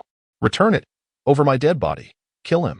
Moir's eyes flashed with envy as he bellowed. The black-clad assassin surged forward, but Legolas remained unfazed, continually reciting strange incantations. A soft command rumbled through the earth, and vast expanses of green flora erupted along the mountain path, ensnaring the black-clad assassins. Moir pressed forward, swinging his crescent blade with a force that seemed to tear the very air in two. An overwhelming silver light flooded Legolas's vision, forcing him to shut his eyes. Panting heavily, Yongzheng raced down the hillside, following the trail of hoofprints. The rain soaked him to the bone, yet the wounds on his body healed at an observable rate. The blood cloud in his eyes gradually dissipating. With Barbie within him, the malevolent power in his right hand was subdued, and Yongzheng's consciousness slowly returned. However, the fear did not vanish. An unseen, intangible presence coiled around him, urging him to flee the battlefield, a feeling akin to being hunted that was utterly unbearable. Like a rabbit, no matter how unwilling he was, the fear of the hunter loomed large. A silent dread that even the realm of slaughter could not suppress. Who was it that lurked, stealing away his courage to resist? As Yongzheng ran, he suddenly realized the path ahead had vanished. As if he were a hare pursued by a hunter, desperately fleeing yet confronting an abyss, he stopped in bewilderment, turning to survey his surroundings. The world was an eerie silence, cloaked in darkness. Yongzheng howled at the heavens. "Who? Show yourself." The answer came in the form of a whispering wind, laced with laughter. Yongzheng detested feeling like a teased prey.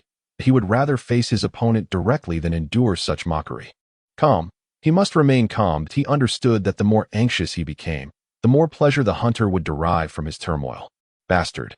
He silently seethed. Yet he refused to betray a single emotion, willing to face death, but never to be treated as a mere plaything. Yongzheng stood tall, his gaze piercing into the infinite darkness. He knew there were eyes watching him. Suddenly, a soft sound of surprise floated in the wind, as if the unseen observer was taken aback by his actions. A melodious laugh, like the tinkling of wind chimes, penetrated deep into his soul. The rain seemed to cease, the silver moon emerging from the clouds, enveloping the surroundings in profound tranquility. The night breeze carried a faint fragrance.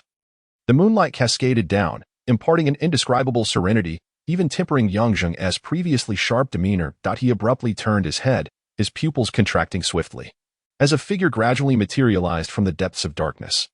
An ethereal silhouette radiating grace, its lights slowly unfurling. A dress of deep black cascaded to the ground, revealing a hint of snow-like whiteness beneath the veil. Yet it was not this that astonished Yongzheng. The woman seemed insubstantial as smoke, but her flowing black hair pierced into his heart, a single lock draping alluringly at her temple, swaying gently in the breeze, adding a layer of enchantment to the night. Black hair, black eyes, an inviting combination that stirred buried memories within Yongzheng. In an instant, he found himself entranced, the murderous intent having vanished, his crimson hand hanging limply, the malevolence dissipated. His gaze shifted between tenderness and confusion. Fixated on the elusive woman within the black mist, almost unconsciously, he took a step closer. The woman smiled, her dark eyes blooming with two captivating tulips, their rich fragrance enveloping Yongzheng. Closer, ever closer, the gentle breeze dispersed the mist from her face, revealing an unparalleled beauty, a siren of the highest order, a temptation no man could resist. A slender finger slowly rose, poised to touch Yongzheng's forehead, her smile tinged with mockery, just as her icy fingertip grazed his skin. A thunderous roar erupted. "Demonis, you seek death." Yongzheng's lips curled into a sudden smile as he widened his eyes in fury, a faint blood mist appearing within, an icy killing intent threatening to engulf the darkness of the night.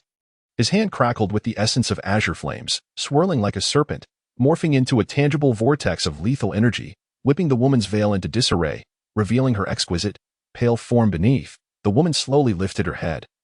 Her eyes filled with endless sorrow. Yang Zheng felt a sudden buzz in his mind, an instinctive urge to withdraw his hand. Almost reflexively, he bit down on his tongue, the sharp pain piercing through his thoughts as the taste of blood flooded his mouth.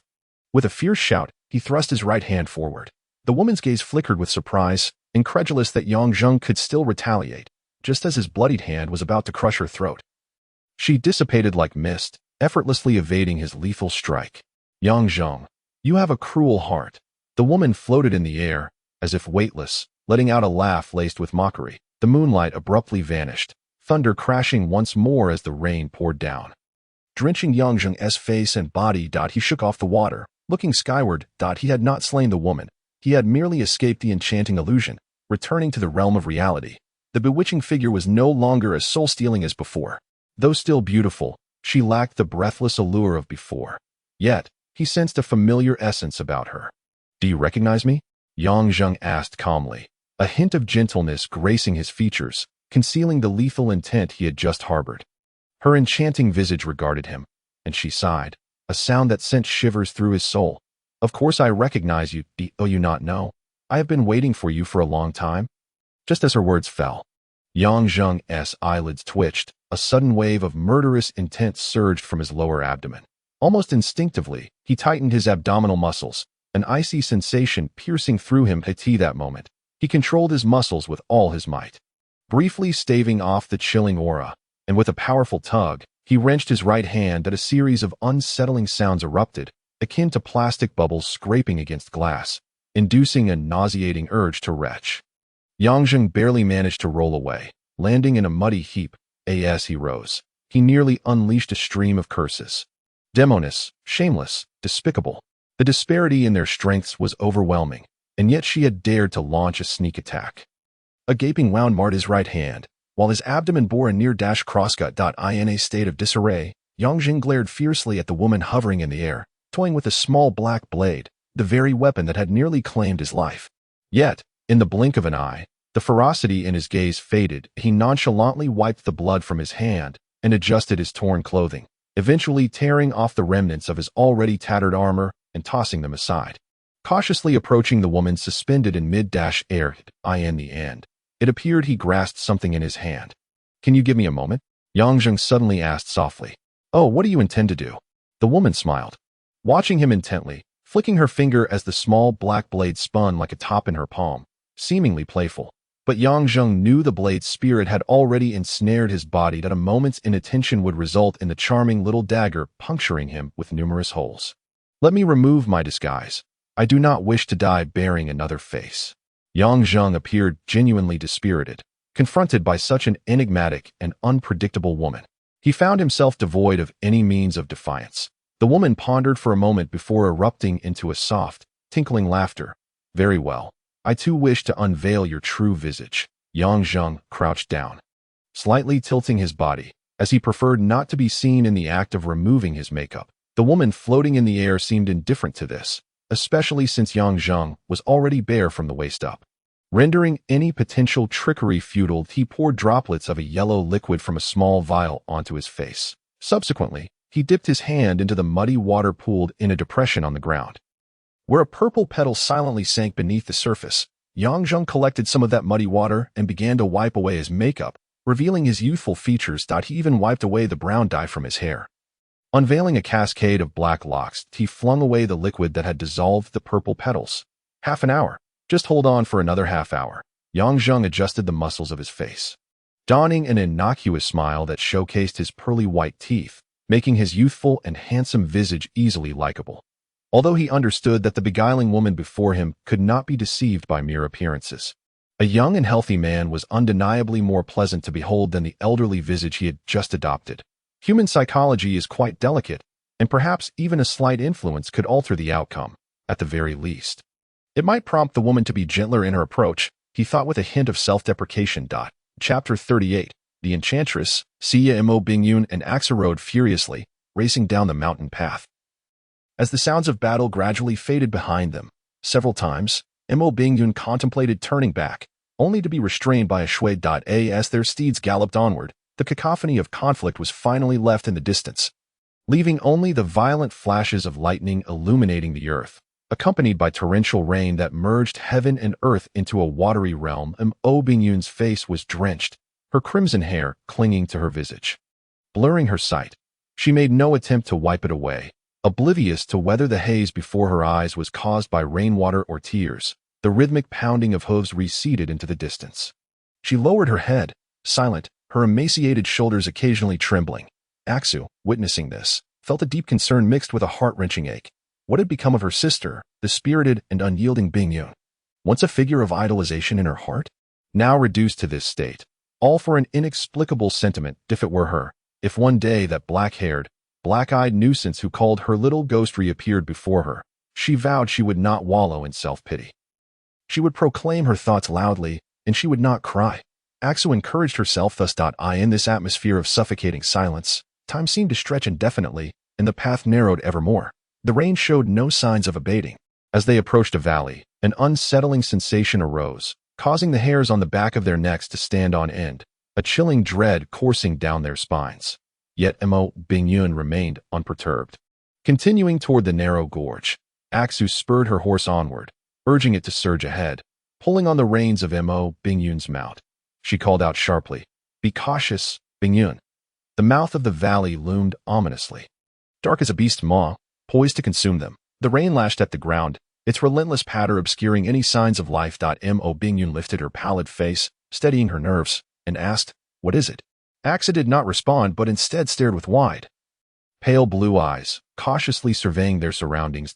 As her gaze fell upon the abyss of darkness within the valley, the sense of foreboding intensified. "Bingyun, we must retreat, take another path." "What is happening?" Aksu shook her head, gripping the reins of Bingyun's steed, intent on fleeing this valley that filled her with trepidation. Suddenly, the forest echoed with a sound akin to locusts slicing through the air. The black feathered arrows were invisible in the rain-soaked night, their numbers unknown, yet the ominous whistling sent a shiver down their spines, an overwhelming sense of peril, like the final moments before death. The shadow of death loomed over the two women. Without a moment's hesitation, Aksu lunged forward, colliding with Bingyun and knocking her off her horse, rolling them both beneath the belly of the steed. Thud, thud, thud. The anguished whinnies of the horse were drowned out by the cacophony of arrows piercing flesh. Bingyun found herself pinned beneath Aksu, her upturned face witnessing the horror of two horses being struck by countless arrows, one after another. From the moment she was toppled, blood and gore splattered down, cascading onto her hair, her face, her lips. The hot, acrid stench of horse blood invaded her throat, causing her stomach to churn violently. She felt as though she might retch, yet Aksu remained firmly pressed atop her, rendering her incapable of movement. All she could do was endure the hellish scene, the sight of the dark arrows gleefully embedding themselves into horse flesh, erupting in blossoms of crimson. Thud, thud, thud, thud, thud. She became numb, watching helplessly as the majestic horse was reduced to a mass of unrecognizable flesh. It felt as though her own body was pierced by thousands of arrows. The tension built in her mind. The taut string pulled tighter and tighter, until finally, zhang. The string snapped. A surge of pent-up anguish erupted from her throat, releasing a heart-wrenching wail. The rain of arrows ceased. She pushed Aksu away, rolling over to expel the contents of her stomach, the horse blood mingling with her stomach bile, spewing forth. The sound of footsteps echoed in the darkness, quick and synchronized. The stench of mud and blood filled her lungs as Bingyun struggled to rise. An arrow stood upright in the ground where she knelt, and she reached out, pulling with all her might, dislodging a half-buried iron arrow that uprooted a clump of mud the size of a soccer ball. As the dirt fell away, a jolt of realization struck her. It was a finely crafted iron arrow, its head unlike any ordinary arrow, but rather adorned with three menacing backward-facing claws, each bearing a narrow blood groove. This arrow seemed a cruel mockery, tearing through Bingyun's heart. No. Her already pallid face turned nearly translucent. A tidal wave of primal fear surged from the depths of her being, instantly consuming her spirit. Her legs trembled, the scant strength she had managed to reclaim drained from her, and she collapsed back into the muck. After a piercing cry of despair, she crawled through the mire, her hands and feet cold. Cold sweat trickling down her forehead, along the bridge of her nose, and hanging at its tip. Aksu, Aksu, we must go. Imo Bingyun's body quivered, her voice trembling. She crawled towards Aksu, reaching out to grasp her, emitting a desperate wail. Aksu, hurry, we must flee. They are coming. Those demons. She pushed and pulled, her hands slipping in the slickness of blood. She quickly turned Aksu over, but no.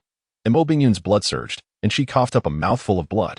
An iron arrow had pierced Aksu's left chest, the 3 backward claws gripping her lungs tissue, blood gushing from the grooves, pooling into a large puddle beneath them. Ino, Aksu, please don't die. Imo Bingyun frantically pressed her hands against the gaping wound.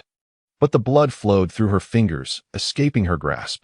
Imo Bingyun's cries echoed, tears streaming down her face, falling onto Aksu's chest. I beg you, don't die. The once cold and regal princess of Tsangyue, now covered in mud, hair disheveled, pale of complexion, and with an expression of sheer panic, was reduced to a state of utter disarray and pitifulness. Even the footsteps drawing near became inaudible, an aura akin to that of a beast, rough, bloody, and savage surrounded them, as blood-red eyes flickered in the darkness, drawing nearer. They approached like predators stalking their prey, their movements unnaturally synchronized as if they were machines. With a crack of lightning, the darkness was momentarily illuminated, revealing a plethora of menacing, murderous faces, towering bodies adorned with bulging muscles twisted and coiled like serpents, their flesh marred by scars, as if torn by tiger claws. Most terrifying were their eyes, which bore no resemblance to human gaze. Even the fiercest carnivore could not possess such a gaze. From those eyes emanated only blood, brutal, violent blood, the tumultuous roar of blood. Bloodguards. The infamous Bloodguard, the most clandestine and formidable trump card of Wei Rong Kingdom, had finally emerged on this fateful, stormy night. No deluge could dampen the ferocious aura of the Bloodguards, as they seemed like creatures risen from the depths of hell, their mere presence causing the earth to tremble, and even the rain took on a crimson hue. Tainted with a faint metallic scent, at least 200 Bloodguards surrounded the 2 women, an extraordinary deployment for the sole purpose of capturing them. Imo Bingyun knelt beside Aksu, utterly motionless, awaiting the encroaching Bloodguards. Darkness enveloped them. Whoosh! A streak of black lightning tore through the void, trailing blood before vanishing into the abyss. The next moment, that dark energy appeared in the palm of the woman in black gauze. Spinning incessantly, Yangzheng fell heavily to the ground, 2 horrific blood holes now puncturing his thigh, gushing forth a stream of crimson. In truth, it was not merely his thigh that bore the brunt, his entire body was marred by gaping wounds.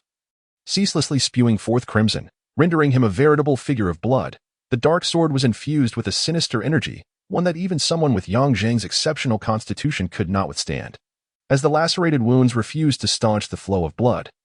And the agony was magnified 1,000-fold, directly transmitting to his neural pathways. Supporting himself with one hand on the ground, he gritted his teeth, enduring the excruciating pain radiating from his thigh. The intense suffering, compounded by the relentless fatigue from blood loss, coalesced into an indescribable torment. He longed to succumb, to drift into an eternal slumber. Yet the pain coursing through his body incessantly prodded him, urging him to persevere. Endure. Yang Zheng. It seemed to whisper. The rain struck his face, its icy droplets seeping into his mouth. How many strikes had it been? How long had he managed to hold on? Yang Zheng desperately tried to recall. But the details eluded him, his consciousness fading into a haze. This woman was terrifying. He had never imagined himself to be so feeble, so powerless that he lacked even the right to retaliate. His once proud physical prowess and Barbie's perceptive instincts had become utterly ineffective. No, it would be inaccurate to say they were entirely useless. Barbie could still provide him with warnings, indicating the direction from which the sword would strike. Yet such forewarnings lost their significance in the face of the sword's overwhelming speed, as his body lagged behind his awareness. His extraordinary physical condition only rendered him more susceptible to torment. Yang Zheng was not one to abandon hope. However, in the eyes of the veiled woman, his indomitable spirit only served to intensify her sadistic tendencies. With a flick of her wrist, a smile spread across her lips. If he faltered just once more, she would send him to his demise. Watching as the man struggled to lift himself, only to collapse heavily into the mud, she finally let out a chilling, triumphant laugh. Are you unable to move now? Then perish.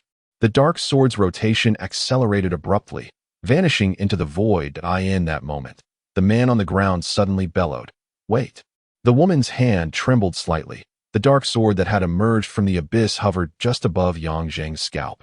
Humming ominously, just a gentle nudge forward, and his head would be pierced. The veiled woman smiled and inquired, "Do you have any final words to convey?" Yang Zheng slowly lifted his head, a smile emerging on his mud-smeared face, an unsettling expression, particularly on the visage of one on the brink of death. The veiled woman paused, an absurd thought flitting through her mind. His teeth were remarkably white. This fleeting notion vanished as quickly as it appeared, and her expression returned to its cold indifference. Yang Zheng softly asked, "Are you from the sanctuary?" The woman's smile faltered momentarily, then she replied gently, "You guessed correctly, but alas, there is no reward." A shadowy glint passed through her eyes, signaling her impending action. "Tell me, who are you? To die at the hands of such a beauty is indeed an honor." Yang Zheng hastily continued, unsure if this delay would yield any benefit, questioning whether someone would truly come to rescue him. Perhaps there was only a 1 in a million chance that he felt akin to a drowning man, desperately grasping at any thread of hope. The veiled woman's keen gaze seemed to peel away his very flesh, causing Yang Zheng to tremble violently.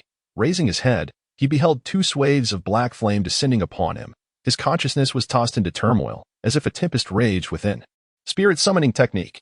Yang Zheng's dwindling awareness roared, recalling the advanced spiritual technique that Scarlet had once imparted to him. His invocation and that of the veiled woman were starkly contrasted, like fireflies against the full moon. Yang Zheng was acutely aware of the terrifying nature of the spirit summoning technique. It could bewilder the mind or utterly erase consciousness, rendering one a mere puppet to the wielder. The black flame splintered into countless tiny sparks, consuming his awareness, and he could not, absolutely must not. Yang Zheng's consciousness fought with all its might, yet it felt as though he were sinking into quicksand. No matter how valiantly he struggled, the quicksand inexorably engulfed him. A profound emptiness seeped into his very bones, as if his heart were being relentlessly squeezed by a giant hand. Blood oozed from his eyes, nose, mouth, and ears. In this moment of despair, Barbie had inexplicably vanished, failing to materialize. Yang Zheng was at a loss as to whether to feel despondent or furious. Instead, a surge of dark energy flooded into his right hand. Clashing against the black flames, the instant of collision, the black flames surged and coalesced, allowing Yang Zheng a brief respite to breathe.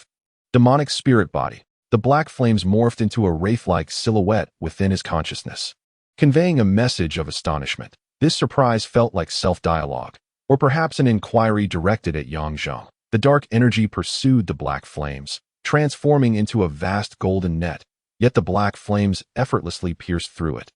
Swiftly ensnaring the golden orb, the flames flared violently, eliciting a shriek from the dark energy. After a moment, the golden force dimmed, while the black flames retreated from Yang Zheng's consciousness, like a great reprieve. His awareness reclaimed control over his body, yet he found himself unable to move even a finger. Every drop of moisture had evaporated into cold sweat, and each muscle convulsed, a testament to the agony he had endured. The veiled enchantress gracefully descended, alighting upon Yang Zheng's chest. Her jade-like feet tapped lightly upon him, devoid of any weight. She gazed down at the motionless Yang Zheng, her eyes betraying an inscrutable expression. Her delicate brows furrowed as though deep in thought. After a moment, she leaned closer, her ethereal visage mere inches from Yang Zheng's. For a long while, her scrutinizing gaze resembled that of one admiring a priceless antiquity. Alas, Yang Zheng lacked the strength to even roll his eyes, utterly powerless beneath the weight of her gaze, unable to muster even a glimmer of defiance. With a chilling touch, the veiled enchantress placed her hand upon his face, icy and unnerving. Suddenly, a burst of black flames erupted from her palm, engulfing his head, as if to sear him alive. After an indeterminate duration, the black flames were swiftly retracted, revealing Yang Zheng's head seemingly unscathed. Indeed, a demonic spirit body. The exclamation, laden with affirmation and even excitement, escaped the lips of the enchantress, imbuing her words with a peculiar flavor. Throughout the encounter, it seemed that only this statement truly revealed the inner emotions of the veiled woman. It was evident that the demonic spirit body had profoundly affected her. No wonder that little minx Scarlet holds you in such high regard, the veiled enchantress mused, offering Yang Zheng a charming smile, after which he felt an overwhelming force surge through him, lifting him into the air. The enchantress soared with him, her form gliding like a cloud, though it appeared unhurried. In mere moments they had vanished into the darkness, not long after their disappearance. A violet cloud materialized on the horizon, its speed surpassing all limits in the blink of an eye. It descended upon the muddy battleground where the fierce struggle had taken place. It manifested as a roaring violet flame, which quickly dissipated to reveal a graceful figure.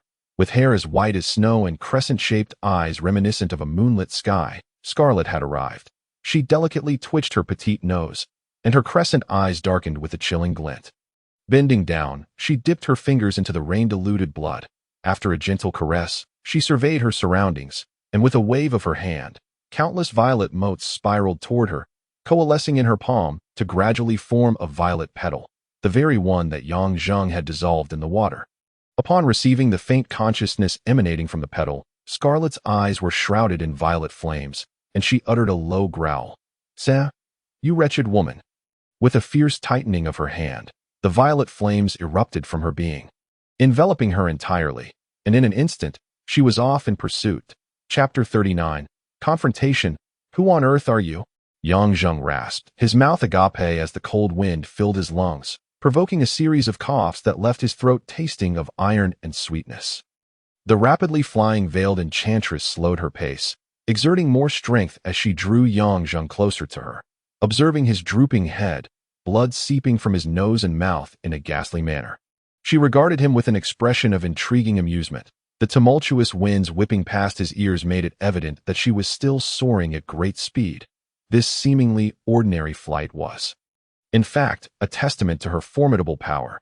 This enchantress was undoubtedly the most terrifying and unfathomable adversary he had encountered thus far. In the face of such overwhelming strength, all schemes and flattery became futile. At this moment, he was like a chicken laid bare on the chopping block, his fate determined by the whims of fate. With this realization, Yang Zheng's heart eased momentarily, only to be replaced by an inexpressible wave of despondency that seeped from his very core, inundating him like a tide, suffocating him and rendering him breathless. Having struggled for so long in this world, Yang Zheng had always maintained a semblance of pride, as though he were insulated from the ordinary.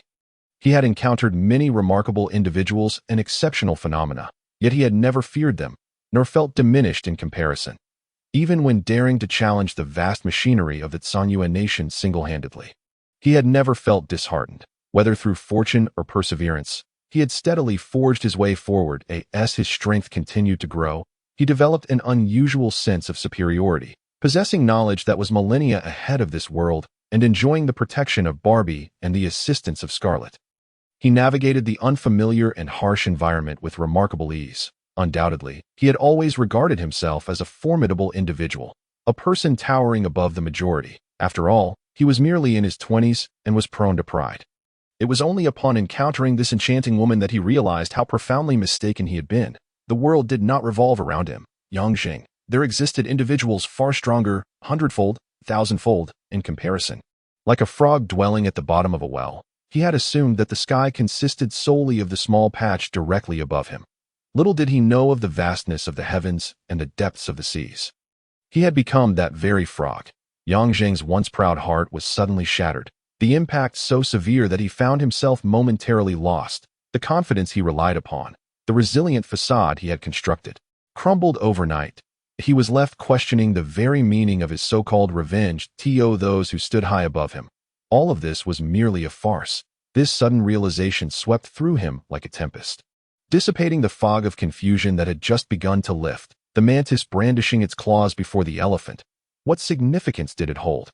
In the eyes of a being like the enchanting woman, was he not simply that mantis? Was he not merely a jester in a theatrical performance? What troubled him most was the realization that even Barbie had forsaken him. He understood that when the enchantress had employed her necromancy, Barbie could have come to his rescue, yet she did not. Even his most trusted companion had abandoned him. Yang Zheng was engulfed by desolation and melancholy. The blood that had risen to his throat could no longer be suppressed, and he expelled it with a gasp, droplets of crimson scattering. The darkness receded, and Yang Zheng felt the world spin around him before he collapsed heavily to the ground, under the immense shock. His insides felt as though they were being forced out of his throat, a discomfort so profound that he rolled in agony, visceral fragments mingling with dark, congealed blood erupting from his mouth. The enchantress cast Yang Zheng aside merely to avoid the splatter of his blood. After a struggle, as he gradually calmed, she floated down gracefully. Her beguiling eyes showed no sign of emotion, neither pity nor disgust, merely a detached indifference. As if gazing upon an inanimate object. Was it disdain? Then why not end my life? Why not destroy me? Amidst the tumultuous emotions crashing within him, Yang Zheng's blood surged, colliding violently in his mind. Ultimately, he was an exceedingly proud man, unable to endure such humiliation. His muddy face twisted in anguish as he roared incoherently that a flicker of strength seeped from his parched body, trembling and stuttering like a woman's weeping. Yet ultimately, it enabled Yang Zheng to rise, stumbling toward the enchantress. With a sharp sound, her finger flicked his forehead, sending him flying 4 or 5 meters before he crashed heavily to the ground. The meager strength he had managed to muster evaporated in an instant. Yang Zheng fell into a deep unconsciousness. His awareness spun like a shell-less egg, adrift in a void. Where am I? Who am I? As his muddled consciousness strained to recall, a tremendous force drew him into an orange vortex, where countless fragments of awareness coalesced, gradually clarifying his memories. I am. Yang Zheng. It is me. Did I not get captured by that enchantress? Where am I?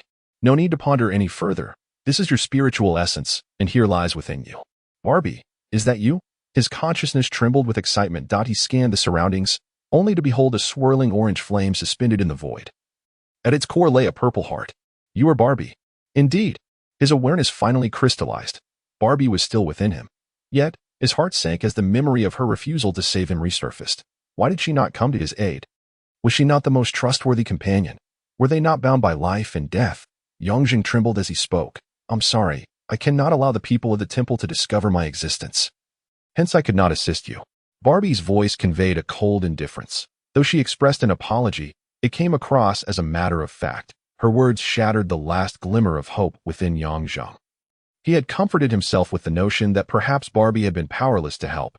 Yet, Barbie ruthlessly dismantled his final fantasy of hope, obliterated the last vestige of trust he had in his companion. It was not that she could not help him, but rather that she chose not to, simply because she could not be discovered. Yang Zheng chuckled softly, suddenly feeling a profound sense of estrangement. Was the Barbie who had traversed this long journey with him truly the partner he had believed her to be? After over 3 years of storms, mutual support, and unreserved trust, his only familial bond in this world had been cruelly extinguished. Yang Zheng found himself devoid of the energy to be angry. He wished never to see her again, not ever. Turning away, he noticed another flickering golden flame in the void. However, this flame, in comparison to Barbie's, was not only pitifully small but appeared on the verge of extinction. You may absorb it now. Its power is currently feeble. Barbie's voice echoed once more, yet Yang Zheng seemed oblivious, his consciousness approaching the golden flame. An overwhelming surge of malevolence erupted. This was it. The sealed malevolent entity, the golden-winged cicada. Having been scorched by the enchantress's dark flames, the cicada had long since perished, leaving only this remnant of its malevolent essence. As his consciousness reached out, the entity struggled, causing the golden flame to expand slightly. Unexpectedly, in the end, it was you who saved me. Yang Zheng chuckled at himself, extending his hand. The malevolent power was indeed diminished, easily captured within his grasp. Yet the corrupting energy emanating from that malevolence infected Yang Zheng, tainting his once pure essence with shades of darkness. A series of betrayals had intensified his already profound despair and fury. Swelling his malevolent heart, deep crimson seeped from the malevolent entity, melting away, secreting a noxious fluid that soaked Yang Zheng's spiritual essence, fermenting and permeating until a sinister message emerged. You saved me. Presumably for your own preservation. To repay you, I shall remain within you forever. The ominous tone sent shivers down his spine. The malevolent entity seemed to sense its impending doom, howling in desperation, its dark energy flaring wildly, thrashing in a frenzy. Yet, stripped of most of its power, how could it escape Yang Zheng's grasp? The struggle grew weaker and weaker, while Yang Zheng's essence expanded and contracted, each movement infusing it with more shadows, diminishing its vitality. Suddenly, a piercing scream erupted, reverberating through his skull, nearly cleaving the void in two. This shriek lasted only a fleeting moment before abruptly ceasing. In the void, the golden flame vanished entirely, leaving only a dark red flame of malevolence continuously burning. The dark-clad enchantress, Sia, dragged the unconscious Yang Zheng through forests and mountains. In a short time, she had left Solodon far behind. A pungent stench of blood invaded her nostrils, with a slight raise of her brow.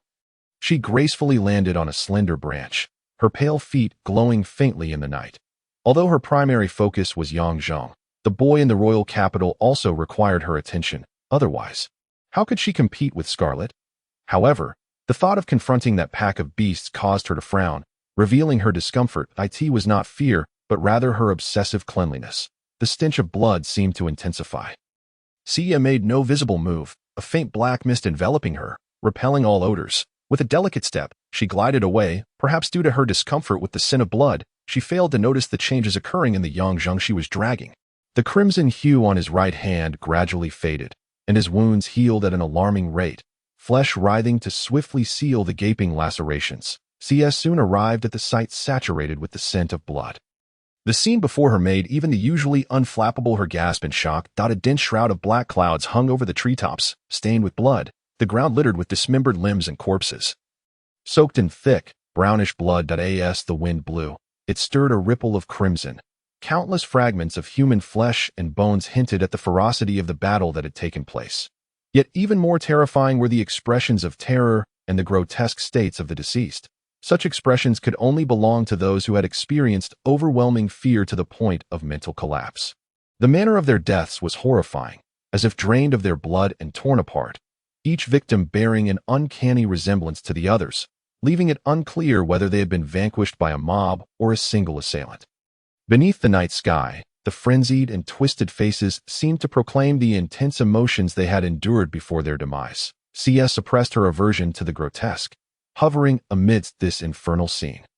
It soon became evident to her that all 200 bloodguards had perished here without exception. Although these loathsome individuals were exceedingly savage, Sia recognized their formidable strength. They were among the elite of humanity. To have 200 men meet such a brutal end, what incredible force could have orchestrated this? Who in the vicinity of Solodon possessed such power? Scarlet. Unlikely. Had she been nearby, she would have intervened to rescue this boy. Who else could it be? Sia pondered deeply, struggling to comprehend how 200 bloodguards could possibly be defeated so easily. Even by the Griffin Knights of the Zhongyue Kingdom, the gruesome sight of the fallen only reinforced her conviction that it could not have been the work of the knights. Thoughts swirled in her mind, yet her expression remained icy and composed. Suddenly, a sense of alarm surged within her. She tilted her head upwards and felt a flicker of emotion. A ball of purple flame was racing towards her. As her arch-nemesis within the organization, how could she not recognize Scarlet? To her astonishment, Scarlet had arrived here, despite being dispatched by their father on a mission. A cascade of questions flickered through her mind. But Sia never considered hiding or fleeing. She was acutely aware of Scarlet's formidable strength. If she were alone, she could easily escape. But with another person present, she knew she could not evade Scarlet's tracking techniques in the blink of an eye. The purple flame was upon her. As it dissipated, Scarlet's stunning visage was revealed, though her face was now etched with frost, and her silver crescent eye smoldered with the purple flames. Anyone could see her fury. And before this relentless adversary, she felt no need to conceal it. Ignoring the surrounding chaos, Scarlet fixed her gaze on Sia and uttered a single command. Put him down. Sia smiled and lifted Yang Zheng. Teasing, you mean him? Her feigned ignorance was infuriating. Scarlet's eyes blazed with purple fire, and in the void, a purple weapon gradually took form, its luminous flow twisting and curling with a chilling and ruthless intent beneath the beautifully arched moon. Only a superlative expert like Sia could compel Scarlet to wield her unique weapon, the Manhai silver hook. The two had fought countless times, each fully aware of the other's capabilities. Scarlet had no desire to engage in idle chatter with Sia. And upon seeing the Manhai silver hook materialize, Sia's playful grin vanished. She extended her left hand, summoning a small black sword that twirled like a nimble fish. The purple and black flames surged violently beneath their floating feet, expanding their auras and sending the remnants of the battlefield flying, instantly clearing two vast circular spaces where the purple and black flames blazed fiercely. Neither moved, yet their mere standoff seemed to melt the very entrance of the valley. The raging flames felt as if one had stepped into the heart of an erupting volcano, distorting the air with searing currents. In the realm of purple and black, their elongated, graceful figures remained indistinct. The boiling intent to kill surged like magma, while the roar of their energies echoed like a volcano's wrath, threatening to rend the earth itself. before the rain could even reach the valley floor. It evaporated into nothingness. Before long, the evaporated moisture formed a thick, roiling cloud overhead, intensifying the oppressive atmosphere. That a sudden, piercing shriek shattered the cloud. Purple light fluttered forth like a butterfly, the silver hook trailing a mesmerizing hue. Meanwhile, beneath the black flames, the twirling black sword swelled to an imposing size of 5 or 6 meters. With a flash of black light, it descended menacingly, its massive body akin to a mountain bearing down. Exuding a force that belied Sia's delicate demeanor, the silver hook danced gracefully yet refrained from engaging with the black sword. Approaching the black flames, the silver hook suddenly quivered.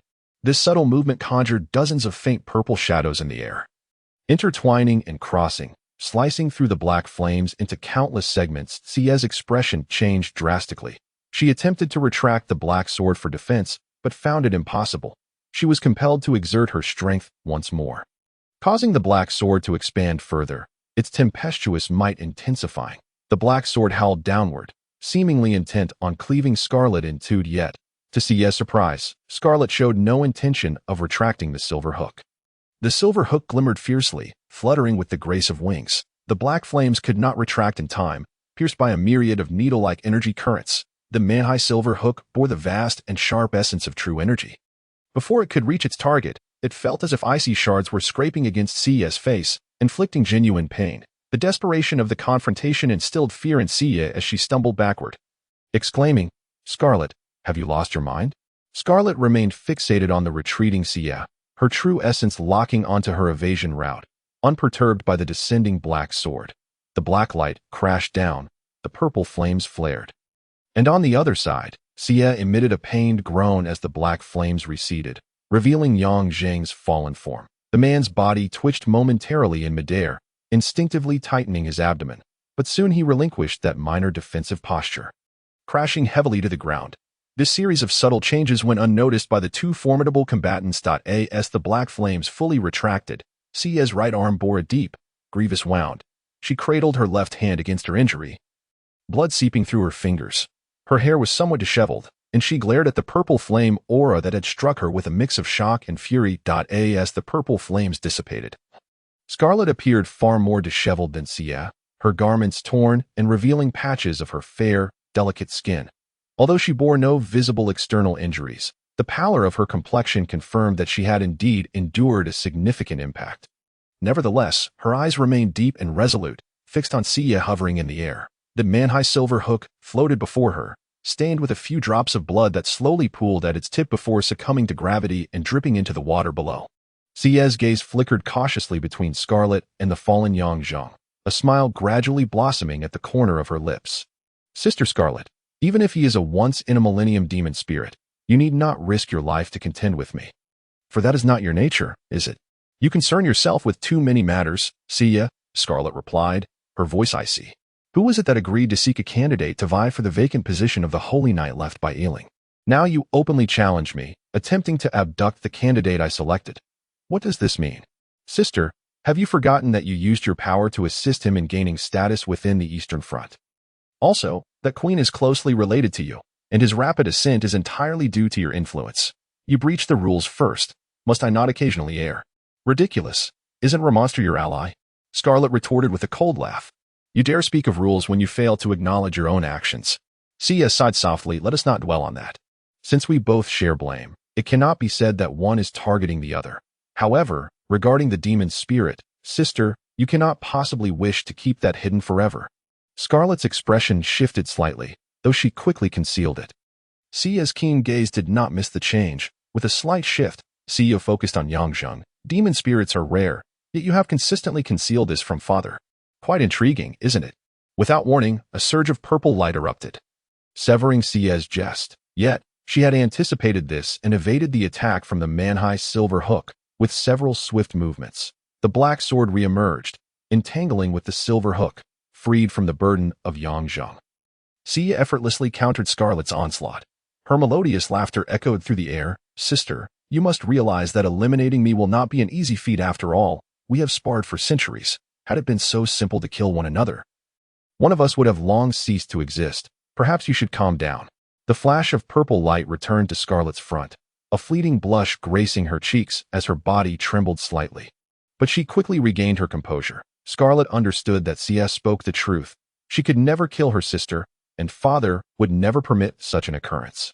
"What do you intend to do?" she asked coldly. "If your only goal is to inform father, then proceed." Sia descended, her expression still cheerful despite the blood staining her right arm, giving her an almost sinister appearance. She raised her hand. "Sister, would you kindly help me stop the bleeding? This Mon-Hai silver hook has compromised my blood. It is rather troublesome." Silently, Scarlet produced a purple pill, and Sia crushed it against her wound, swiftly staunching the flow of blood. "Demon spirit." Sia's expression turned wistful, releasing a long, languorous sigh. The torrential rain had lessened, and the clouds above the valley dissipated, leaving only a gentle breeze that brought a refreshing coolness. "The golden-winged cicada, sister, you have truly invested much." Sia smiled softly, casting a glance at the impassive Scarlet before continuing. "Demon spirits are enigmatic, bound to the hunt for souls. By feeding this young man such a toxic entity, had he been an ordinary person, he would have perished countless times. Only a demon spirit can continuously digest and assimilate the power of such malevolence.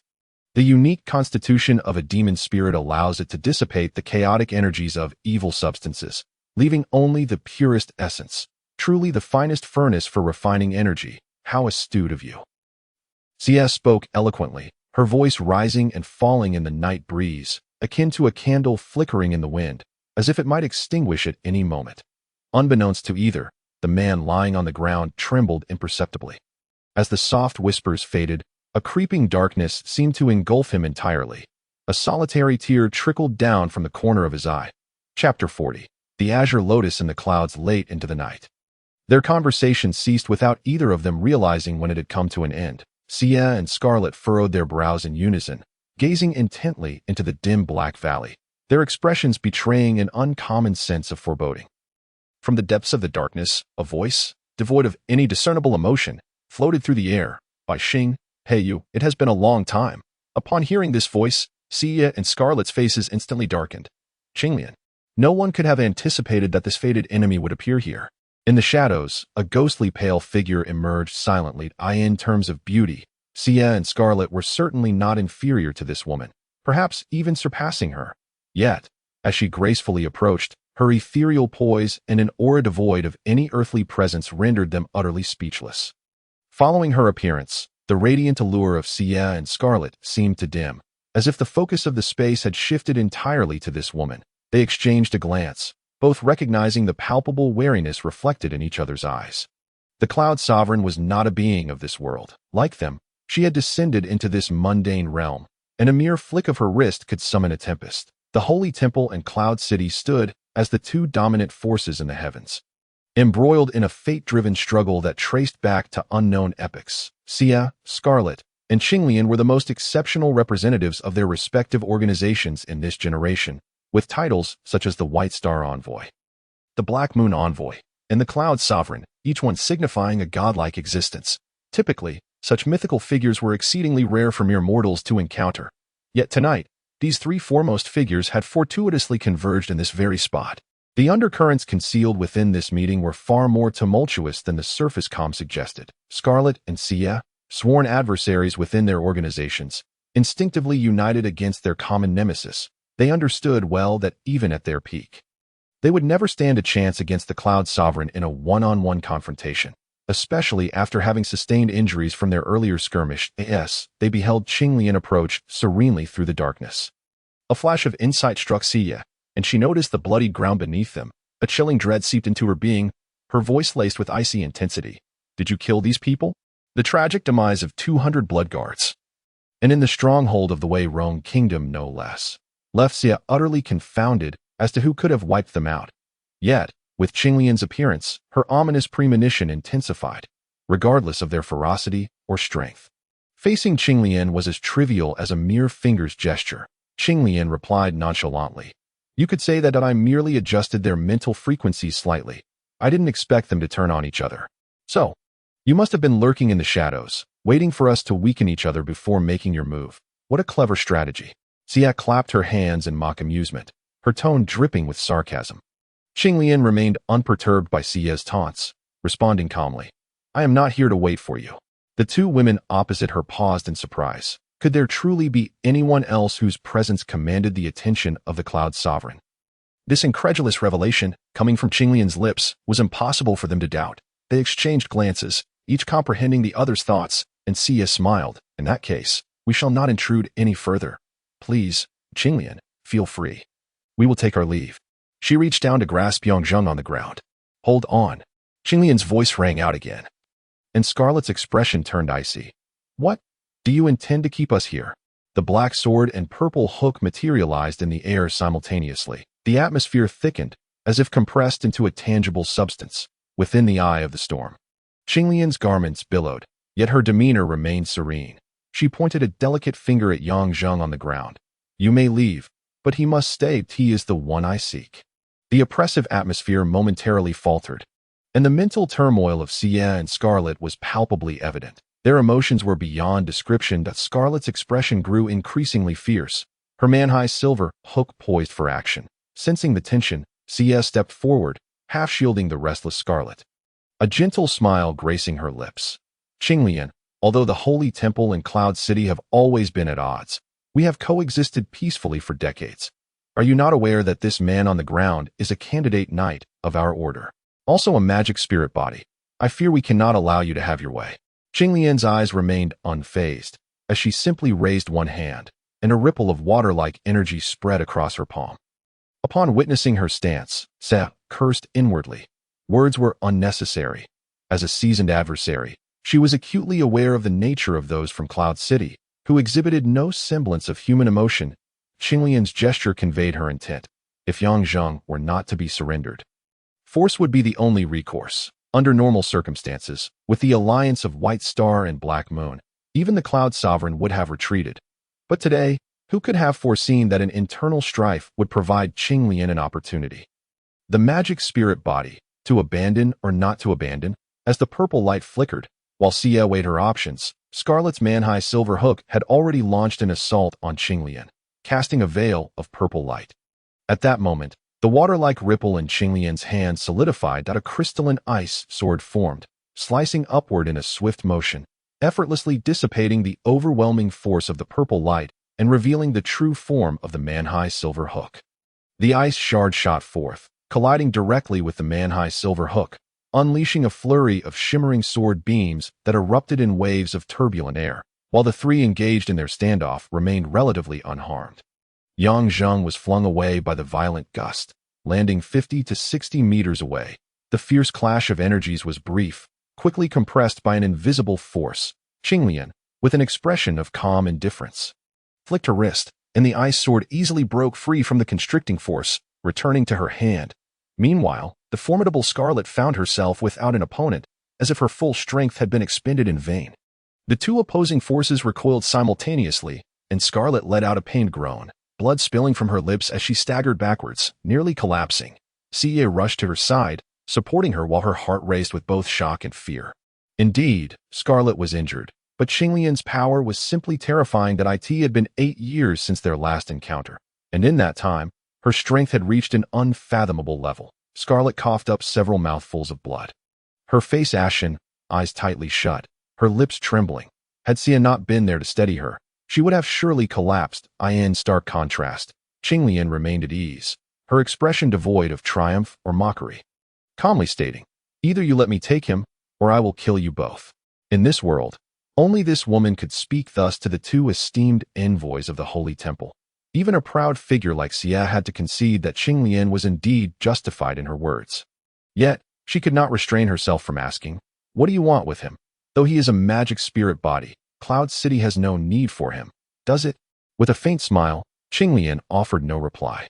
A fleeting look of humiliation flickered in Xie's eyes. She had no choice but to swallow her pride. After a moment's pause, she lowered her head despondently, her voice thick with emotion. "Sister, let us go." "Sister?" Scarlet. Just as Xie sensed something amiss, a chilling aura permeated the air. With a sharp crack, Xie was sent flying. An eerie purple flame erupted around Scarlet, her body trembling violently, her hair dancing without wind. Yet, the roots had turned a deep blood red, as if soaked in dye, quickly staining her silver locks crimson. Xie caught but a glimpse her heart racing as if it would leap from her throat. An expression of disbelief and terror washed over her, yet the four words lodged in her throat refused to escape. Scarlet had already lifted her head, her eyes beneath the crimson locks devoid of pupils or whites. Only two pools of blood, dark and unfathomable.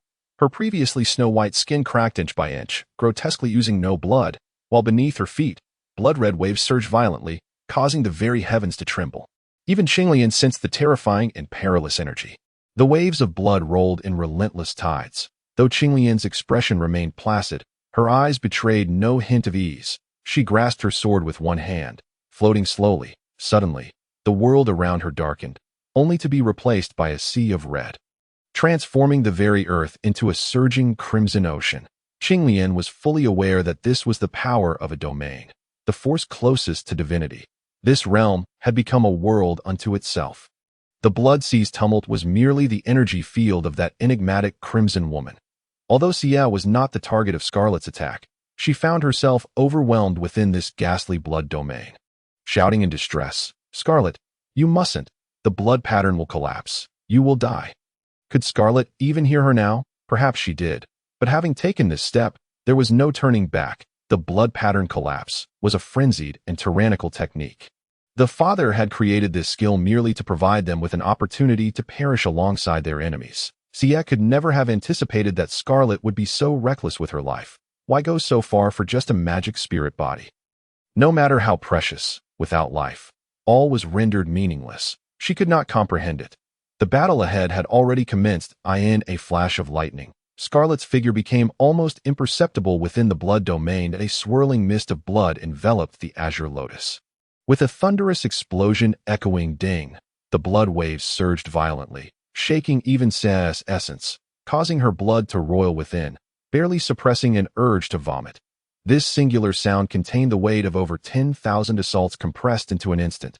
Thus, it reverberated only once, and from the crimson mist, a blood-stained figure emerged. The azure lotus retreated rapidly, its abdomen stained a deep crimson.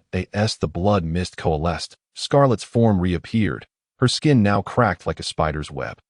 The blood patterns, while bestowing upon her immense power, simultaneously ravaged her vitality.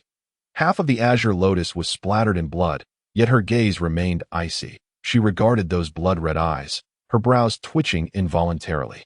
A haze of azure light gently spread from beneath her feet, pushing back the tumultuous sea of blood. Witnessing this scene, Xia's complexion paled. Domain. This night had been fraught with enough shocks for her. Scarlet's frenzied use of the domain was one thing, but the Azure Monarch, Qinglian, had also unleashed her domain power, a feat achieved through her own comprehension, unlike Scarlet, who ignited it at the cost of her own life. The disparity between them was evident. The azure glow, though not as domineering as the blood domain, steadily repelled the blood waves inch by inch. A low growl emanated from Scarlet's throat, her murky voice betraying that she was now wholly under the sway of power. Her consciousness fading, yet a singular purpose grew increasingly clear: to slay the one before her, perhaps the last vestige of her will to live. This obsession accelerated the combustion of her life force, rendering her final strike even more terrifying. Her blood began to congeal almost into solidity. The power ignited by Scarlet's life finally reached a breaking point. She was airborne, yet her skin continued to peel away. Before Qinglian could fully manifest her unfinished domain, she slowly raised her sword, gazing at the approaching roaring tide of blood, neither joy nor sorrow reflected in her countenance. The collision was silent and unceremonious. Just as everything commenced, it had already concluded. The domain began to dissipate. A gentle breeze swept through. Mountains, trees, and blades of grass transformed into mere specks of dust in the wind. The silent power of the domain spread like radiation, annihilating countless lives. Under this horrifying energy, all things were reduced to powder. This area, spanning 10 miles, had become a desolate wasteland. The blood waves and azure light vanished in an instant. Those who fell from the sky succumbed, their powers exhausted, their skin peeling away. Blood finally gushed forth. Yet before it could touch the ground, two shadowy figures rushed forward. In midair, they recognized each other's faces. One was Xia, the other was Yangzheng. Xia's speed proved slightly superior, and she managed to catch the descending Scarlet before Yangzheng could. Just a single glance, and Xia's complexion turned ashen. Was this truly the illustrious White Star envoy? This woman, whose skin had peeled away, ravaged by the horrific blood patterns. Yang Zheng attempted to rush forward, only to be kicked aside by Xia. After rolling on the ground, he scrambled to his feet, frantically charging at Xia, shouting, "Bastard, let me see her.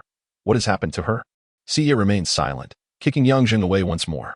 Rush, kick, rush, kick. Yang Zheng's body was swollen. No matter how desperately he fought, Xia could easily land a blow. "Let me see her. Please, let me see her." His voice had grown choked with emotion. All he received in response was a kick to the head. Xia's expression grew colder. An unsettling thought lingered in her mind. This incredulous notion. The more she resisted it, the clearer it became. Like a phantom, it clung to her, compelling her to reject Yang Zheng's small request time and time again. For what reason did Scarlet resort to forbidden techniques? For whom? Her gaze fell upon Yang Zheng. Xia's expression turned peculiar. Impossible. Father would never allow such a thing to happen. This is absurd. The esteemed White Star envoy. Suddenly, Xia let out a loud cry. This is utterly ridiculous. Completely laughable. She laughed maniacally, delivering a fierce kick that sent Yang Zheng flying dozens of meters away, crashing heavily to the ground, unable to rise again. She cast him one last glance before fleeing with Scarlet. Her laughter echoed farther away, desolate and haunting, spinning in the sky, and then fell silent, in the newly formed wasteland. Yang Zheng ran desperately, chasing after, yet he could no longer glimpse that vanishing figure. With a resounding thud, he knelt on the ground, head bowed, tears trickling down onto the yellow sands. "Why couldn't I see you one last time? Why, Scarlet, what was it all for? Didn't you want my spirit body? Come take it, come and take it, come on." Yang Zheng's heart-wrenching cries pierced the air. "Why won't you come for it? Why must it be this way? Why? I don't want this. I don't want this." Yang Zheng sobbed uncontrollably. Burying himself in the yellow sands, he felt as if his very soul was on the verge of vanishing. In a daze, he sensed a warmth spreading from his chest, rapidly enveloping him, tugging at his limbs with delicate threads. In a blur, Yang Zheng staggered to his feet. The mark on his chest glowed fiercely, its energy radiating outward, nearly turning his chest crimson, most terrifying of all. Beneath his nearly translucent skin lit by the orange glow, a purple heart pulsed rhythmically. Guided by the orange light, Yang Zheng arrived at a spot in the wasteland. Kneeling in the sand, he dug until... Moments later, a hand emerged. Shortly thereafter, a blood-stained woman in azure robes was pulled from the sand. This woman was none other than the Azure Monarch, yet she was enveloped in a faint azure glow. Her lips sealed, breathing so faint it was nearly imperceptible, seemingly trapped in a peculiar state, isolating her from the outside world. Yang Zheng's eyes were also shrouded in orange light as he gently leaned down towards Qinglian's lips, his mouth gradually opening, forming a sphere of purple light within. As it neared her lips, that purple light intensified. It seemed as though a powerful energy forced open Qinglian's mouth, stretching it to its limits. Yang Zheng trembled violently, the purple sphere flickering as it slowly detached from his lips, drifting towards Qinglian's mouth. Just then, Qinglian's eyes snapped open. A surge of immense spiritual energy erupted forth, and in an instant, Yang Zheng could see nothing but those two bright, brilliant eyes. Everything around him faded from view. The orange light flickered, battling fiercely with Qinglian. The familiar energy of their shared origin allowed the two confronting beings to communicate without uttering a word. "Purple Heart, you have indeed appeared. Qinglian, it has been 3,000 years since we last met, hasn't it?" It was unmistakably Barbie's voice. "Your betrayal of the Cloud City has long since violated the 3 sacred tenets of the Guardians. You must return with me to Cloud City to face Father's judgment." The orange light flared brightly. Yet it fell silent. The purple sphere hung suspended between Yang Zheng and Qinglian. The confrontation between them had reached a critical juncture. Qinglian possessed far greater spiritual energy than Barbie, yet she was gravely injured. She had surmised Barbie's intentions as creations of the Father. No organism could withstand their colossal spiritual aberrations, save for the exceedingly rare spirit body. Barbie, Purple Heart, did not intend to occupy the spirit body before her. Thus, her goal was clear: to seize Qinglian's body. Time ticked away. A fierce wind began to rise from the ground. Barbie sensed Yang Zheng's consciousness stirring within her. Earlier, she had hypnotized him during his moment of distraction. Aiming to seize this once-in-a-lifetime opportunity, for this cuckoo occupying a magpie's nest scheme, she had waited long and plotted meticulously. Failure was not an option. It meant death, with no second chances in this world. None understood the father's terrifying nature better than Barbie. So she had to take Qinglian's body. The desperate power that surged forth forced Yang Zheng's head downward. Their lips pressed tightly together. Beneath this sensual tableau lay a life-and-death struggle for possession. The purple sphere rolled into Qinglian's body, causing much of Barbie's power within Yang Zheng to dissipate, allowing his consciousness to gradually awaken. The energy of Purple Heart surged, breaking through Qinglian's defenses, violently assaulting her mind. As guardians created by the father, both understood where the core of this body lay. However, they had not anticipated that another consciousness, ablaze with malevolent fire, would be drawn into the pathway opened up. That was, of course, Yang Zheng. The Azure Monarch and Barbie, Purple Heart, 2 generations of the Cloud Monarch, possessed immense spiritual energy, even in their weakened states. Yang Zheng's meager spiritual power was but a drop in the ocean against their titanic forces. In a heartbeat, darkness enveloped everything. Yang Zheng, like a leaf tossed upon a stormy sea, had lost his way long ago. The converging energies of Purple Heart and Qinglian wrestled with one another as they spiraled, ultimately forming a vortex that drew both into its tempestuous embrace, an unstoppable spiritual storm. The struggle continued, the duration unknown. Yang Zheng had been traversing this tempest of the mind for an indeterminate duration. It was as if fate had decreed that he should not meet his end here, for amidst this chaotic mental maelstrom, he remained unscathed. Ironically, he found himself drawn into the very eye of the storm.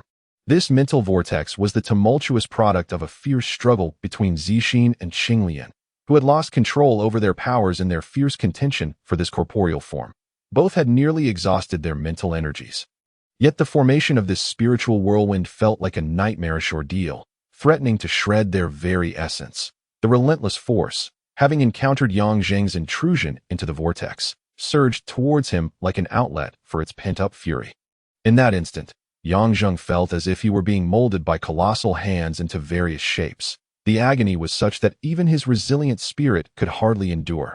Yet, in his current state as a mere entity of thought, he could not succumb to unconsciousness, and instead, the pain became increasingly vivid. The chaotic flow raged on for an indeterminate time until the 3 energies gradually balanced, forming equal segments. Only then did the enormous vortex settle. Tortured yet acutely aware, Yang Zheng discovered that a vast, swirling mass of dual-colored energy now encircled him, accompanied by fragmented memories, those of Barbie, Zixin, and Qinglian. Relying on these glimpses of memory, he fled from Qinglian's body, returning to his own. Chapter 41. The cruel truth. Yang Zheng awakened to a startling realization. Barbie's presence had vanished from within him. The soul that had safeguarded him for over 3 years had finally departed. Yet, in its wake, it left behind a seething rage that threatened to tear him apart. Gazing at the fallen Qinglian, he struggled to contain his fury, resisting the urge to strike. He needed answers. Was this all merely a nightmare? Was it just a cruel jest played by the heavens? In the recent storm of the vortex, Barbie's memories had cascaded into his mind like a rushing river, illuminating many truths that it was too brutal and painful. He would have preferred it to be a dream. For the secret lurking in the depths was like an unsightly scar being unveiled. It turned out that Barbie was a unique entity in this world. Her true name was Zixin, the former Lord of the Clouds. A name of great renown, yet she had been pursued by her father, the deity, for betraying the city of clouds. By a twist of fate, she had fallen to earth through a temporal storm. During her descent, she was gravely wounded by enforcers dispatched by her father, her body torn asunder, leaving behind only a peculiar soul crystal, a red stone. While adrift on Earth, she yearned to return to the Blue Wind continent, not only because it was her homeland, but also because she was a defective product created by her father to serve as a guardian. She had managed to break free from the constraints of her father's guardianship, evolving into an independent consciousness, no longer a mere puppet under his control. As this consciousness evolved, her desire to reclaim a physical form intensified. However, suitable bodies were non-existent on Earth. She had to return to the Blue Wind continent. Thus, she traversed the globe, ultimately locating a point of temporal disturbance deep within the Amazon. Barbie remained, effortlessly subjugating a local tribe, biding her time for the opportunity to return to the Blue Wind continent. Yet, to do so, she needed to find a vessel capable of withstanding the violent forces of the temporal storm. Ordinary humans could not endure such intense strains. This predicament proved more challenging than locating the storm itself. Centuries slipped by, and even Barbie began to believe her quest was but a fantasy until Yang Zheng appeared. His body was extraordinary, containing an exceedingly rare element, decisive, almost non-existent among humans. The reasons for this anomaly, whether due to a curse from a pharaoh during an expedition in a pyramid, or perhaps from consuming peculiar sustenance in a millennia-old cavern, were inconsequential. What mattered was that Yang Zheng was the only suitable vessel Barbie had encountered in centuries. From that point on, the subsequent events unfolded with relative ease, as nearly all steps lay under Barbie's control. She influenced Yang Zheng's consciousness, compelling him to risk his life to steal himself away at the altar, while also directing the tribespeople to pursue him into the temporal storm. Just as a stone spear pierced Yang Zheng, Barbie had orchestrated his entry into the storm. The blue-wind continent awaited her return, accompanied by Yang Zheng. Upon her return, Barbie meticulously calculated her next moves. She needed to reclaim a physical form, but this was no simple task. Having traversed the temporal storm twice, her energy was severely depleted, although still formidable compared to ordinary humans. The body she sought was not of mere mortals, but of the caliber befitting the Lord of the Clouds. Such beings were not easily trifled with. Given Barbie's current strength, she had to tread carefully to avoid revealing her identity. Thus, she endured silently while continually augmenting Yang Zheng's powers by chance. The appearance of Scarlet and her companions brought Barbie closer to her goal. The Sanctuary was the only organization on this planet capable of contending with the City of Clouds. Only by leveraging their strength could Barbie stand against the city. Hence, all that transpired thereafter was set into motion. What had seemed like chance encounters were merely the machinations of an unseen hand, leading to the present scene. For what purpose was all this? Were they truly companions? This was the very being that had guarded him for 3 years. Yang Zheng oscillated between laughter and tears, resembling a madman, overwhelmed by the stimuli he had experienced today. The very enchantress who had sought to consume him for her own gain, who had fought for her life, and now, the partner he had wholeheartedly trusted for 3 years was the architect of this entire scheme. She had brought him into this merciless world, executing everything with a singular aim, to reclaim her body. Thus, he, Yang Zheng, had become a complete fool, a simpleton. He had been sold, and was now counting the money for the seller. Who was he to blame? He loathed the heavens, despised Barbie, and even more so, he loathed himself. You know everything now. A soft, unassuming voice reached Yang Zheng's ears. His laughter faltered, and he suddenly lunged forward, his palm striking downwards with force. Smack! The resounding slap sent the cold-eyed woman in green flying. The woman silently rose from the ground, wiping the blood from her lips. Her irises, now an orange hue, differed from their previous pale blue, yet her voice resonated within Yang Zheng's mind, that of the emotionless consciousness. Barbie, or rather, she should now be called Zixin. She had succeeded, taking possession of Qinglian's body. Everything was so perfectly executed, without a single flaw, except gazing at the furious man before her, whose eyes were bloodshot with rage. She let out a soft sigh. I'm sorry. Yang Zheng's furious roar interrupted Zixin's words that he gasped heavily, his anger boiling over, his fists clenched so tightly that his nails pierced his flesh, blood trickling down. Sorry, huh? Heh. Yang Zheng seemed to have lost his mind, chuckling softly, murmuring, You're apologizing to me. You're apologizing to me. That voice transformed into a chilling scream as Yang Zheng's form blurred and became ethereal. Instantly traversing dozens of meters, his clenched fist crashing down with ferocity, the air howled in unbearable protest. This punch drained every ounce of Yang Zheng's strength. If it landed, even a head made of steel would be shattered. Zixin's eyes flickered, and with a graceful gesture, Yang Zheng's earth-shattering blow merely grazed her form, crashing heavily into the ground. Boom! Clouds of yellow sand were whipped into the air by the force of the punch, shrouding a radius of over 10 meters in a haze. Suddenly, a streak of azure light shot forth, vanishing within the blink of an eye, as Barbie's distant voice echoed, This matter, I owe you an apology. Perhaps one day, I shall make amends. As her voice faded, the azure light disappeared without a trace. The yellow sand gradually settled, revealing a figure kneeling within a pit 2 meters deep and 5 meters wide. Yang Zheng covered his face with his hands, curling into a ball. Crackling thunder, a flash of lightning erupted, dark clouds rolled in, and rain poured down. The sands within a 10-mile radius were soaked by the torrential downpour. Amidst the rain, 3 figures approached together. Legolas, is he really here? What on earth happened here that it has turned into a wasteland? Legolas's voice remained melodious, though tinged with a hint of fatigue. I sensed the impact of two immense energies. It was terrifying. And I have no idea what that energy was. Is Yangzheng going to be all right? The voice now carried a sense of urgency. He should be fine. I can still feel him in this wasteland. Don't forget, I found you threw the clover powder on you, and I also sprinkled some on him. Wait, Legolas sniffed the air, suddenly pointing westward. Over there, let us go. Brother Zhang. A gentle, slightly teasing female voice gradually emerged from the haze. Becoming clearer in his ears, he felt a tickle in his nose, sneezed, and slowly opened his eyes. Upon seeing him awake, she proudly waved the horsetail grass in her hand, smiling, "Lazy head, you've finally woken up. Get up." Gazing at her familiar and beautiful visage. He was momentarily stunned. Observing his dazed expression, she playfully waved her hand in front of his eyes and then laughed. Hey, is anyone home?" He remained motionless, gazing intently at her. Observing her demeanor, she huffed in exasperation. "Fool. Wake up already. Honestly, you always look like you haven't had enough sleep. Come on, get up. We promised to go to Disney today, and in the evening, we have to catch an opera on Broadway." As he listened to that familiar, mischievous voice, his vision began to blur. "Ah, how infuriating. If you keep this up, I'm leaving," she declared, rising to make her way outside at that moment. He suddenly extended his arms and embraced her tightly. "You naughty rascal. You can't do this in the morning." After a slight struggle, her body relaxed, and she gasped. "You're suffocating me." He remained silent, or rather, he found himself utterly incapable of uttering a word. The only thing he could do was to hold her as tightly as possible. As if by loosening his grip even slightly, she would vanish into thin air. "You really are something."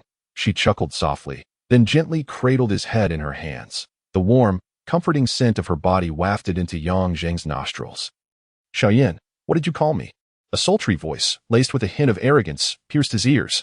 Instantly, he trembled, abruptly releasing his embrace, only to be met with a horrifying visage, bloodied and grotesque, its skin peeling away to reveal the raw, crimson flesh beneath. "Scarlet!" He screamed in terror, startled awake. He gasped for breath, cold sweat beading on his forehead. It was a dream, yet it felt so hauntingly real, leaving Yang Zheng in a state of lingering dread. "Ah, you reawake." A voice filled with delight pulled Yang Zheng from that dreadful nightmare. He looked up to see a girl with light yellow hair, who hurriedly dashed away, leaving him with only her silhouette. Outside, her voice rang out. "Sister Bingyun, Legolas, Yang Zheng has awakened." The sound of Bingyun's exclamation followed by hurried footsteps echoed in the air. Seizing the opportunity, Yang Zheng surveyed his surroundings. He found himself in a cave. Dry and warm, with a thick layer of hay strewn across the ground and remnants of a campfire smoldering nearby. The three individuals present were Bingyun, Legolas, and Axu. They were all alive, and in a daze. He suddenly wished that everything had merely been a dream. Yet, at the thought of that bloodied face from his nightmare, his heart twisted in pain. "Yang Zheng, what's wrong?"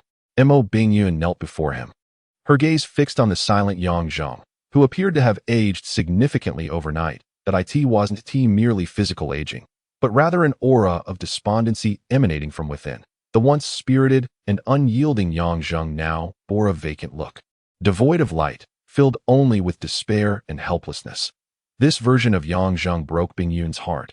She would have preferred him to harbor resentment towards her, as that would at least indicate he still felt something.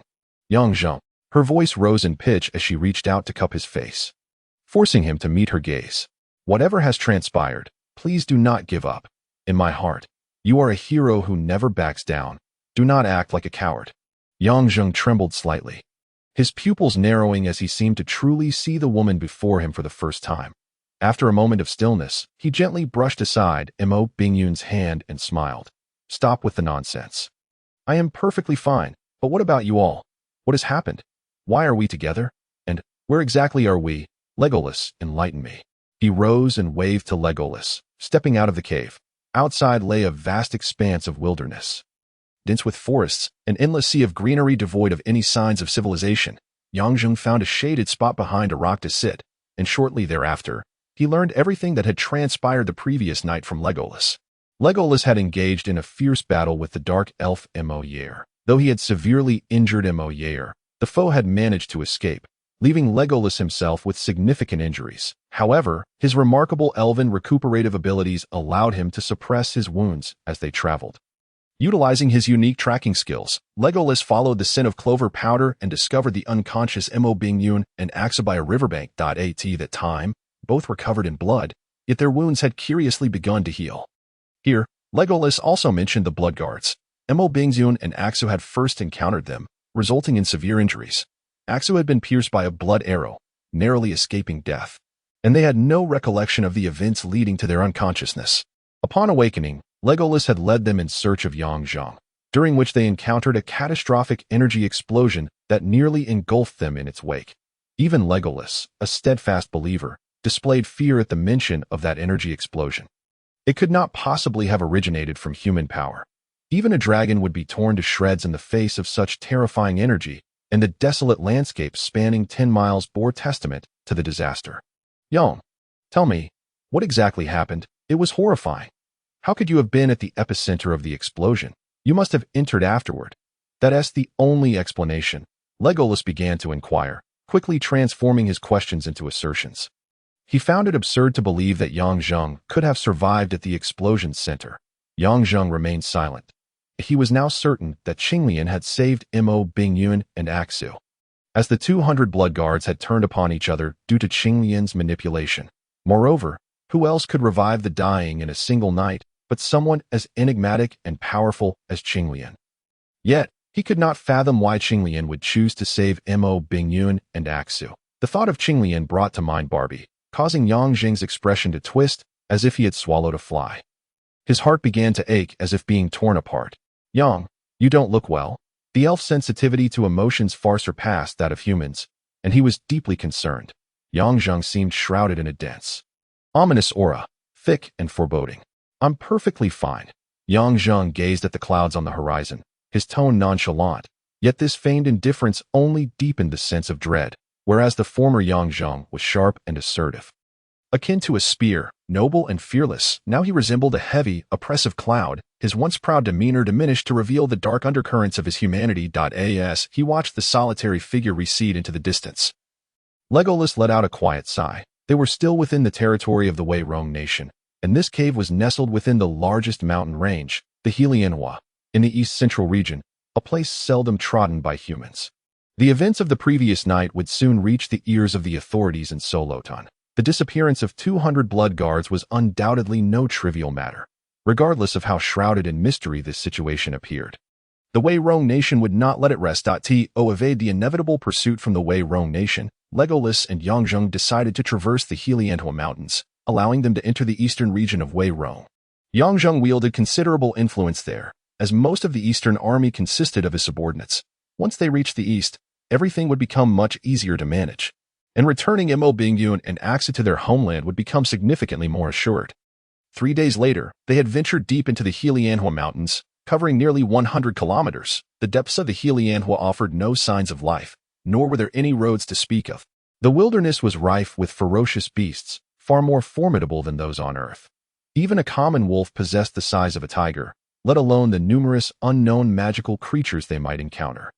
For instance, just yesterday, they faced a giant fire python, nearly 20 meters long, capable of spitting fireballs. Its skin was as tough as steel, and it took 4 experts, each at least of the 8th rank in swordsmanship.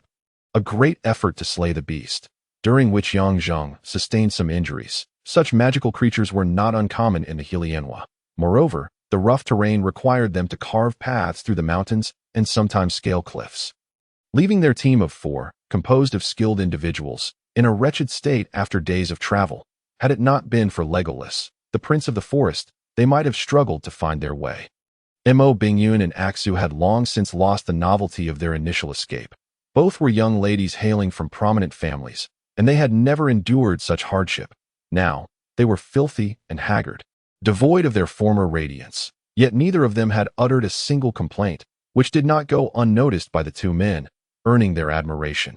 After several days of flight, the 4 of them had grown silent, not a silence born of lack of conversation, but rather one of reluctance to disrupt the fragile tranquility. Yang Jing's transformation was evident, having been subjected to a series of traumatic events. Mo Bingyun and Axu, each with their own thoughts, remained contemplative, while Legolas maintained his usual calm demeanor. On this day, they climbed a 100-meter cliff, and upon reaching the top, the sun was already beginning to set. They had been traveling incessantly, and fatigue weighed heavily upon them. Imo, Bingyun, and Axa collapsed onto the ground, gasping for air, while Yongzheng scanned the area, remaining alert to any potential dangers. Only Legolas, the strongest among them, pressed onward, forgoing rest to scout ahead. It was too long before he returned with good news. Ahead lay a hot spring. The revelation caused the two girls' eyes to light up. It was no wonder. They were naturally fastidious, yet had been unable to groom themselves for days, though they had bravely endured. The discomfort was indescribable. The moment they heard about the hot spring, it would have been a feat of restraint not to leap up in exultation. They stifled their joy, glancing first at Yongzheng, who, for reasons unknown, had become their implicit leader despite their lack of conversation. Seeing Yongzheng nod, the two girls cheered and rushed to Legolas. The hot spring was located in a deep ravine to the west of the cliff. It was expansive, steaming with warmth, a mist hovering over the ravine. As the mountain breeze blew, the mist swirled gently, creating an enchanting scene. Such was the handiwork of nature that fashioned this extraordinary locale. Upon arriving at the edge of the hot spring, two women exchanged a furtive glance, a blush creeping across their cheeks. Observing that the surroundings were deserted, they were about to disrobe when suddenly Yongzheng sprang forth, startling the two ladies into retreat. He dashed to the lakeside, first testing the water temperature with his hand before plunging headlong into the lake. After a prolonged silence, the two girls grew anxious, ready to call out. With a splash, Yongzheng broke the surface, climbing back up. Shaking off the droplets from his body, he calmly reassured them. There's nothing amiss. I've checked thoroughly. The water temperature is delightful, and there are no dangerous creatures. Legolas and I are just below. Feel free to call us if you need anything. His unique attentiveness made both girls feel a warmth spread across their faces. An indescribable sensation, stunned into silence. They watched as Yongzheng leaped a few times and followed the stream to the bottom of the ravine. Shui and Bingyun exchanged glances and, with a quiet determination, shed their garments, slipping into the soothing waters. This hot spring was not singular. Following the babbling stream, there was a smaller spring below, though not as grand. It was still a rare pleasure. Yongzheng and Legolas alternated in washing away their fatigue before donning their garments and keeping a vigilant watch of their surroundings. As the sun dipped below the horizon, a bonfire blazed fiercely in the sheltered area. The two girls luxuriated in the hot spring for over an hour, their skin flushed red from the heat, resembling two perfectly roasted shrimp. With exhaustion banished, their delicate features were fully revealed. Bingyun exuded vigor, while Shui radiated softness. Both standing together, yet each distinct in their own right. This was the most joyful day for the two women in many days. Their beauty was so radiant, it was almost intimidating. In this euphoric state, even their appetites surged. Yongzheng roasted 3 wild rabbits, yet the two girls devoured 2 of them, a remarkable feat considering Legolas's aversion to meat. The nature-loving elf held a deep disdain for flesh, often retreating to forage for wild fruits while the others feasted. With bellies full, the two girls opened the floodgates of conversation that had been pinned up for days. Chattering incessantly, they surrounded Yongzheng with a myriad of topics. The subjects of their discussions were trivial, so inconsequential that one would struggle to recall the specifics after their chatter ended, weaving through childhood memories of candy to their disdain for certain individuals. From receiving their first flower from a boy to the impending childbirth of a cousin's friend, Yongzheng displayed not a hint of impatience. He had long since developed immunity to such ramblings. Back on Earth, the loquacious Xiao Yin could keep him engaged for an entire evening, honing his auditory nerves to an indomitable strength. If ears were graded, his would surely rank among the highest. Whether on Earth or in this alternate realm, he firmly believed that women shared a common temperament. They could be capricious, sensitive, and chatty, yet they possessed an endearing quality. When silence was needed, they would provide it. And when spirits were low, they would fill the air with words to distract. They could be willful, yet often, with just a small gesture of affection, they would be content. Yes, just a little, with a soft sigh. Yongzheng gently laid down the two girls who had fallen asleep against his shoulder, rising quietly to wander into the woods alone. The moonlight was exquisite tonight, the silvery glow of Silonruina illuminating the land, cloaking the vast Helianhua in frost. Among the trees, glimmers of silver danced. When the mountain breeze stirred, the wood swayed and rustled, resembling a surging sea of silver. Yet, Beauty cannot conceal malevolence. A dark malevolence coiled around Yangzheng. His obsidian eyes seemed to meld with the night, dark and silent, filled with an eerie stillness. Within his eye sockets, only this singular hue existed, yet beneath it surged a tumultuous force of evil, the malevolent creature. The golden-winged cicada had been scorched by the black flames of Xia, ultimately benefiting Yangzheng, who absorbed its power entirely. Though the dark energy had been depleted, the source of the malevolence remained, merging with Yangzheng's consciousness to form a new entity of energy. After a series of blows, Yangzheng's crimson blood had darkened to a pitch black, ultimately forging this ghostly heart of evil. By day, he was genteel and refined, yet who could fathom his torment? Hatred, guilt, and despair that churned beneath the calm surface, thick, murky darkness continually seeping into his withered heart. A sound of stealthy footsteps behind him startled Yangzheng, and he swiftly turned, his black pupils flaring with wild malice, akin to a fierce tiger pouncing. Under such a gaze, the person felt as if bitten by a venomous snake, emitting a pained cry, their face turning pallid as they stumbled back.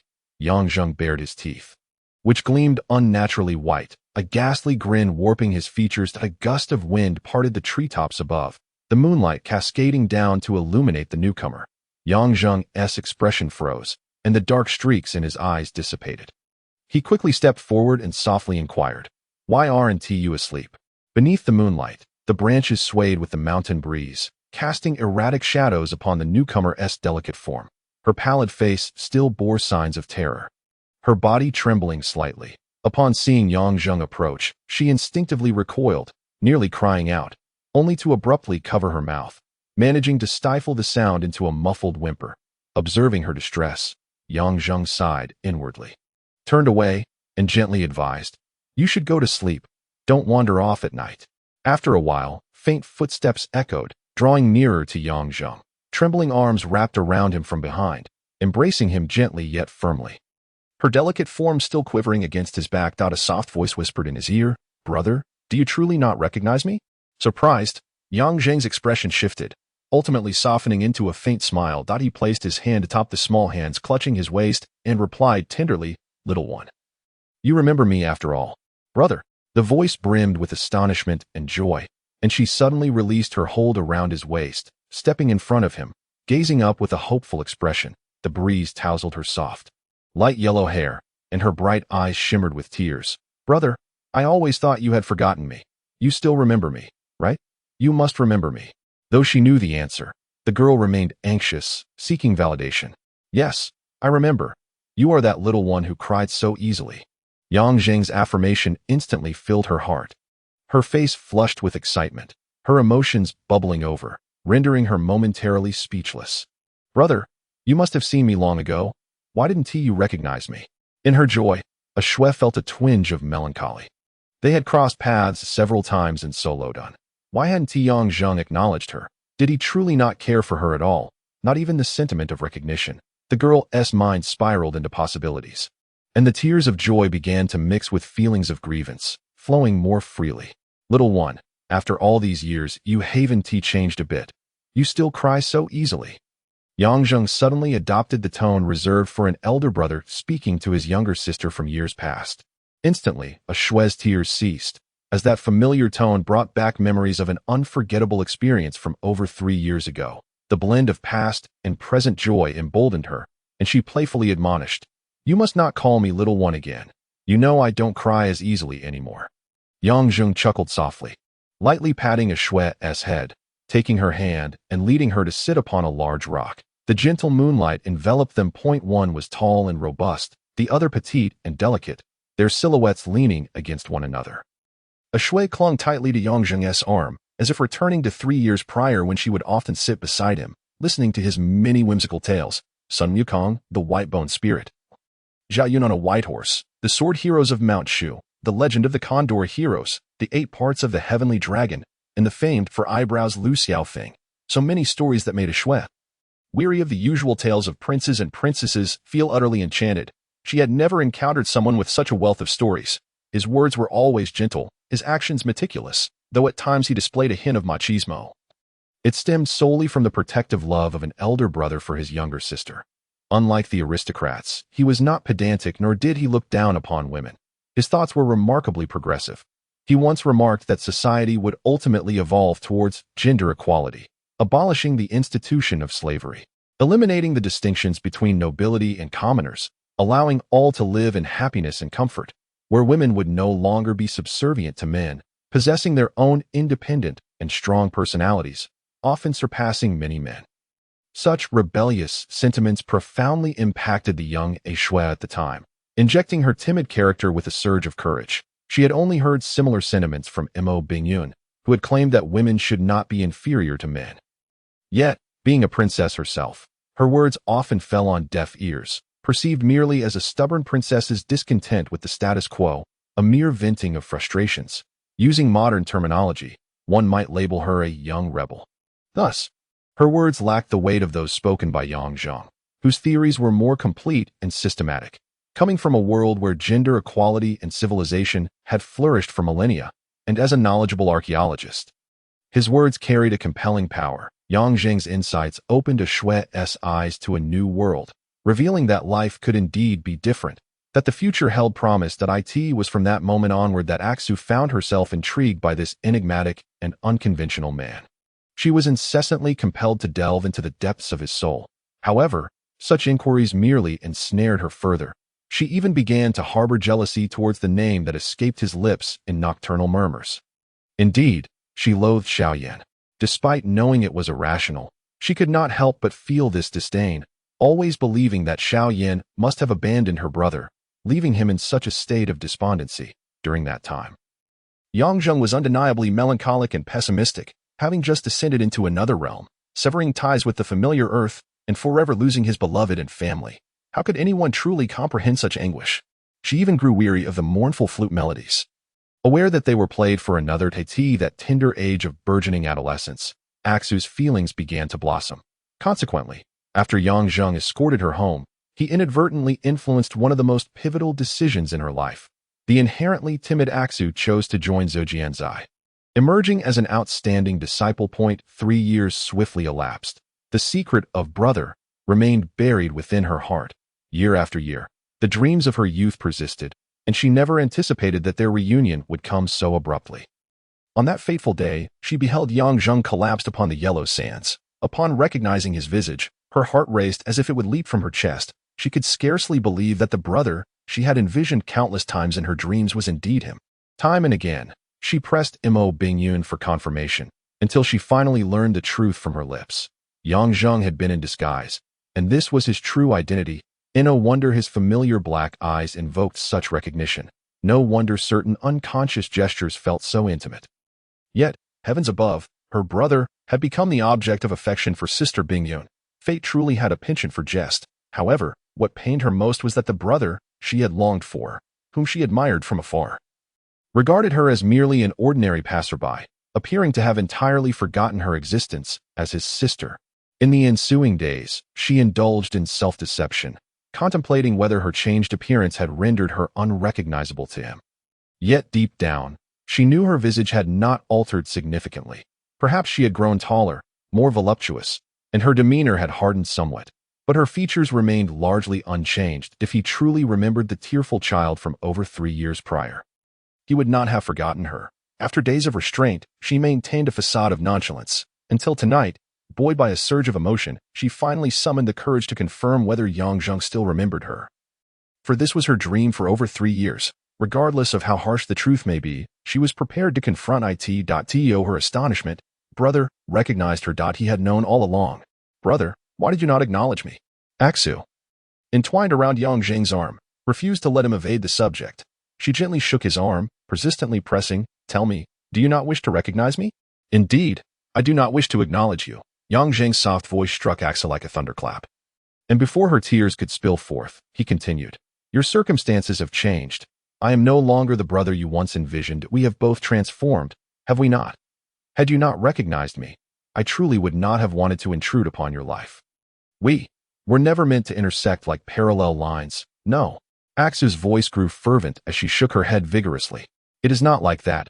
We are not merely parallel lines. You will always be my brother. And while I have changed, I have been striving to draw closer to you. Did you not say I would never grow up and always need protection? After you left, I devoted myself to mastering swordsmanship. Although I may not be as formidable as you, I have been diligently working hard. I am no longer that weeping child, no longer the one who relies solely on others for protection.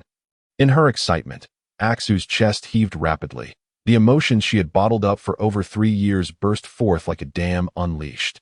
And reason could no longer temper her feelings. Brother, please do not be so aloof. The world does not revolve solely around Xiaoyan.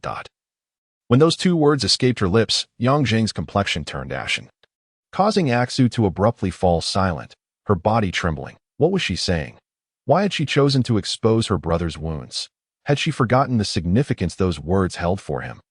Brother, I am sorry. I am so sorry. Tears cascaded down her cheeks, and Aksu gazed at Yang Zheng with the terrified eyes of a wounded rabbit, bracing herself for the impending storm.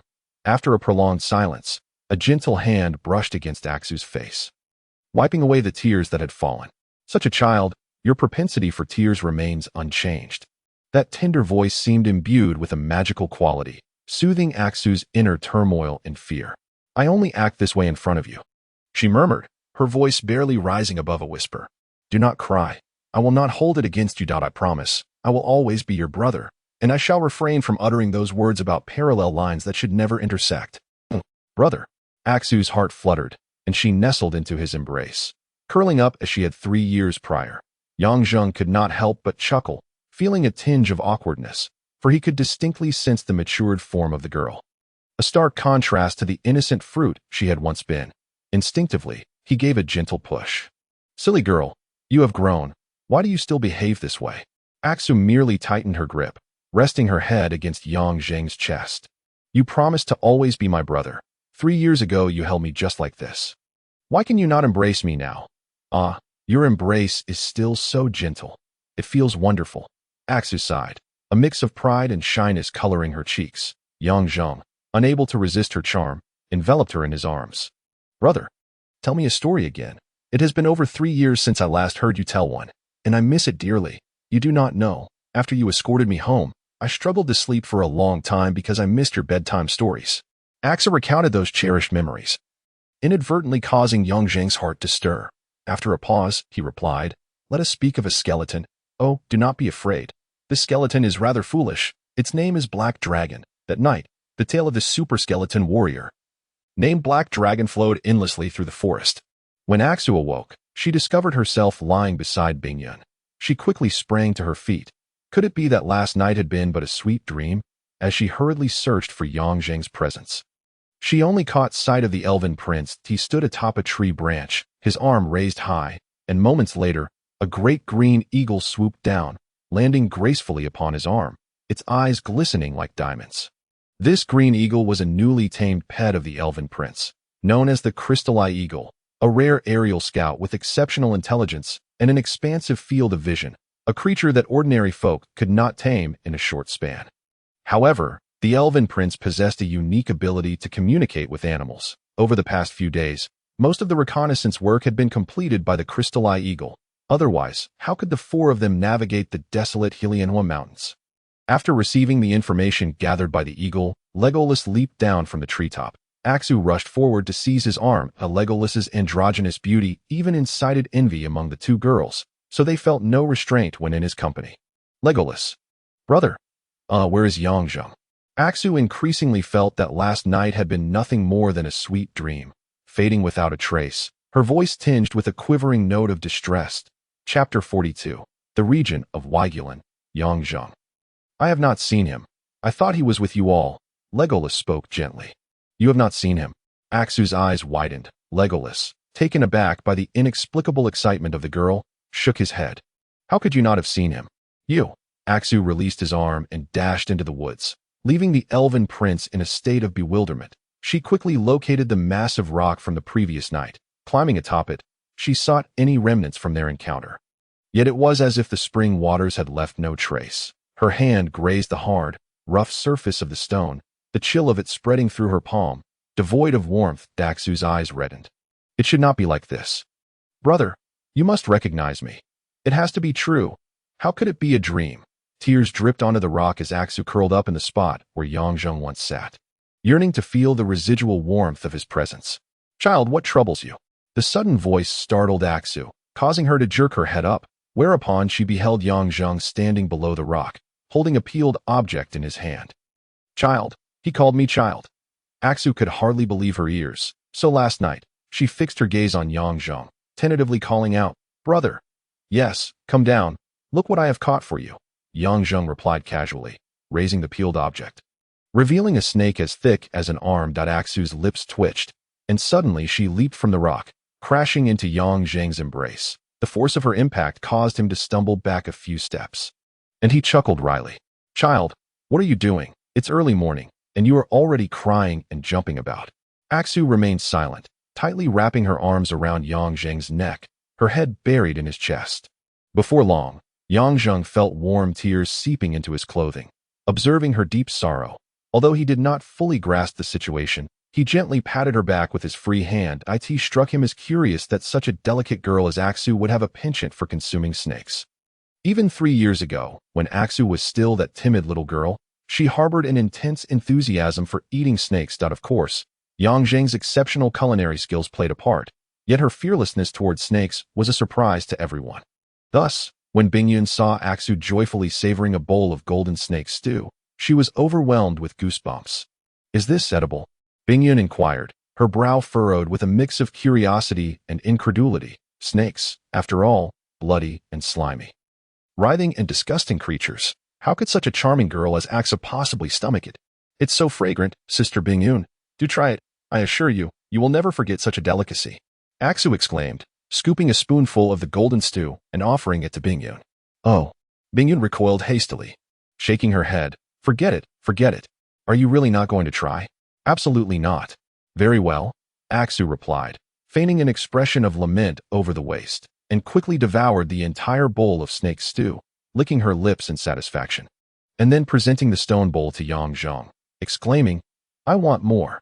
Though the Helianhua Mountains were perilous, there would inevitably come a day when they would be traversed, upon crossing the final peak. The vast plains of the eastern Wei Rong lay sprawling beneath them.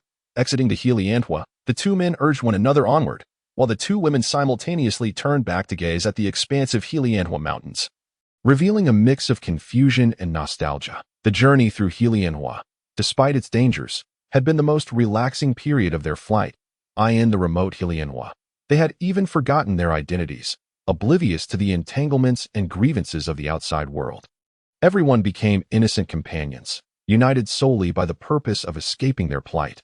Bingyun, Aksu, and Yang Zheng were able to shed their burdens, mutually respecting one another, cherishing each other without constraints, caring for and protecting one another. Everything felt as pure as the Helianhua itself, akin to the frosty waves under the night sky. Yet, this arduous yet sweet journey would one day reach its conclusion. Exiting Helianhua, Yang Zheng remained the demon general of Wei Rong. Bingyun was still the third princess of Zhongyu, and Aksu had to return to Tianhua Treasure Pavilion. The tragic death of her aunt weighed heavily upon her, like a stone pressing down on her chest. Among them, only Legolas appeared ever calm, perpetually indifferent, like the wind, effortlessly free-spirited. The eastern route proved even easier than Yang Zheng had anticipated. Events did not unfold as he had predicted. The disappearance of the 200 blood guards, which ought to have caused an uproar, saw little reaction from the Solitan side. There were no search parties, no news regarding the events of that night. Even the desolate wasteland had been conveniently glossed over by the authorities. It was as if everything had simply vanished with the wind. Yet, this would not settle quietly, for at least one man remembered all that had transpired that night, the woman with the blood mark. The brutal truth, the deepest impressions etched upon his heart. It would not end here. It certainly would not. In his dark eyes, frothy waves of blood surged and crashed tumultuously on the grasslands bordering the eastern frontier in Luyuan Kingdom. A secret force lay in ambush. Leading them was the foremost expert of the Zhongyu Royal Palace's Imperial Guards, the Griffin Knight Gustav, a cold man whose muscles were as hard as iron. Clad in a simple linen garment that could not mask his sharp aura, surrounding him were dozens of elite warriors, each at least of the 7th rank, all Griffin Knights, despite their fearsome prowess. They treated a middle-aged man in a white robe, wielding a vine staff, with utmost respect. He was Xiao Kima, a scion of the Xiao family in Zhongyu, a master alchemist probing the magical realm. This formidable assembly had gathered here solely to rendezvous with one individual, After receiving a secret message from the royal family 3 days prior, they had rushed to the border of Luyun Kingdom to execute this clandestine mission. The relentless journey had left even these top-tier individuals visibly fatigued, yet their resolute spirits remained unyielding. Everyone vigilantly observed their surroundings, silence enveloping them, not even a hand reaching to wipe away the sweat beading on their brows. At 2 o'clock in the afternoon, Shiokima opened his slightly narrowed eyes, revealing their profound mystery. He softly uttered 2 words. They've arrived. Indeed, they had come. In the distance, a speck of dust gradually expanded. 3 figures, cloaked in windbreakers, approached slowly. After a series of discreet signals, Shiokima led Gustav towards the 3 individuals stationed 100 meters away. As the windbreakers were lifted, 2 slightly weary yet beautiful faces emerged. Both Gustav and Shiokima sighed in relief, stepping forward to bow towards the woman on the yellow horse. Your Highness.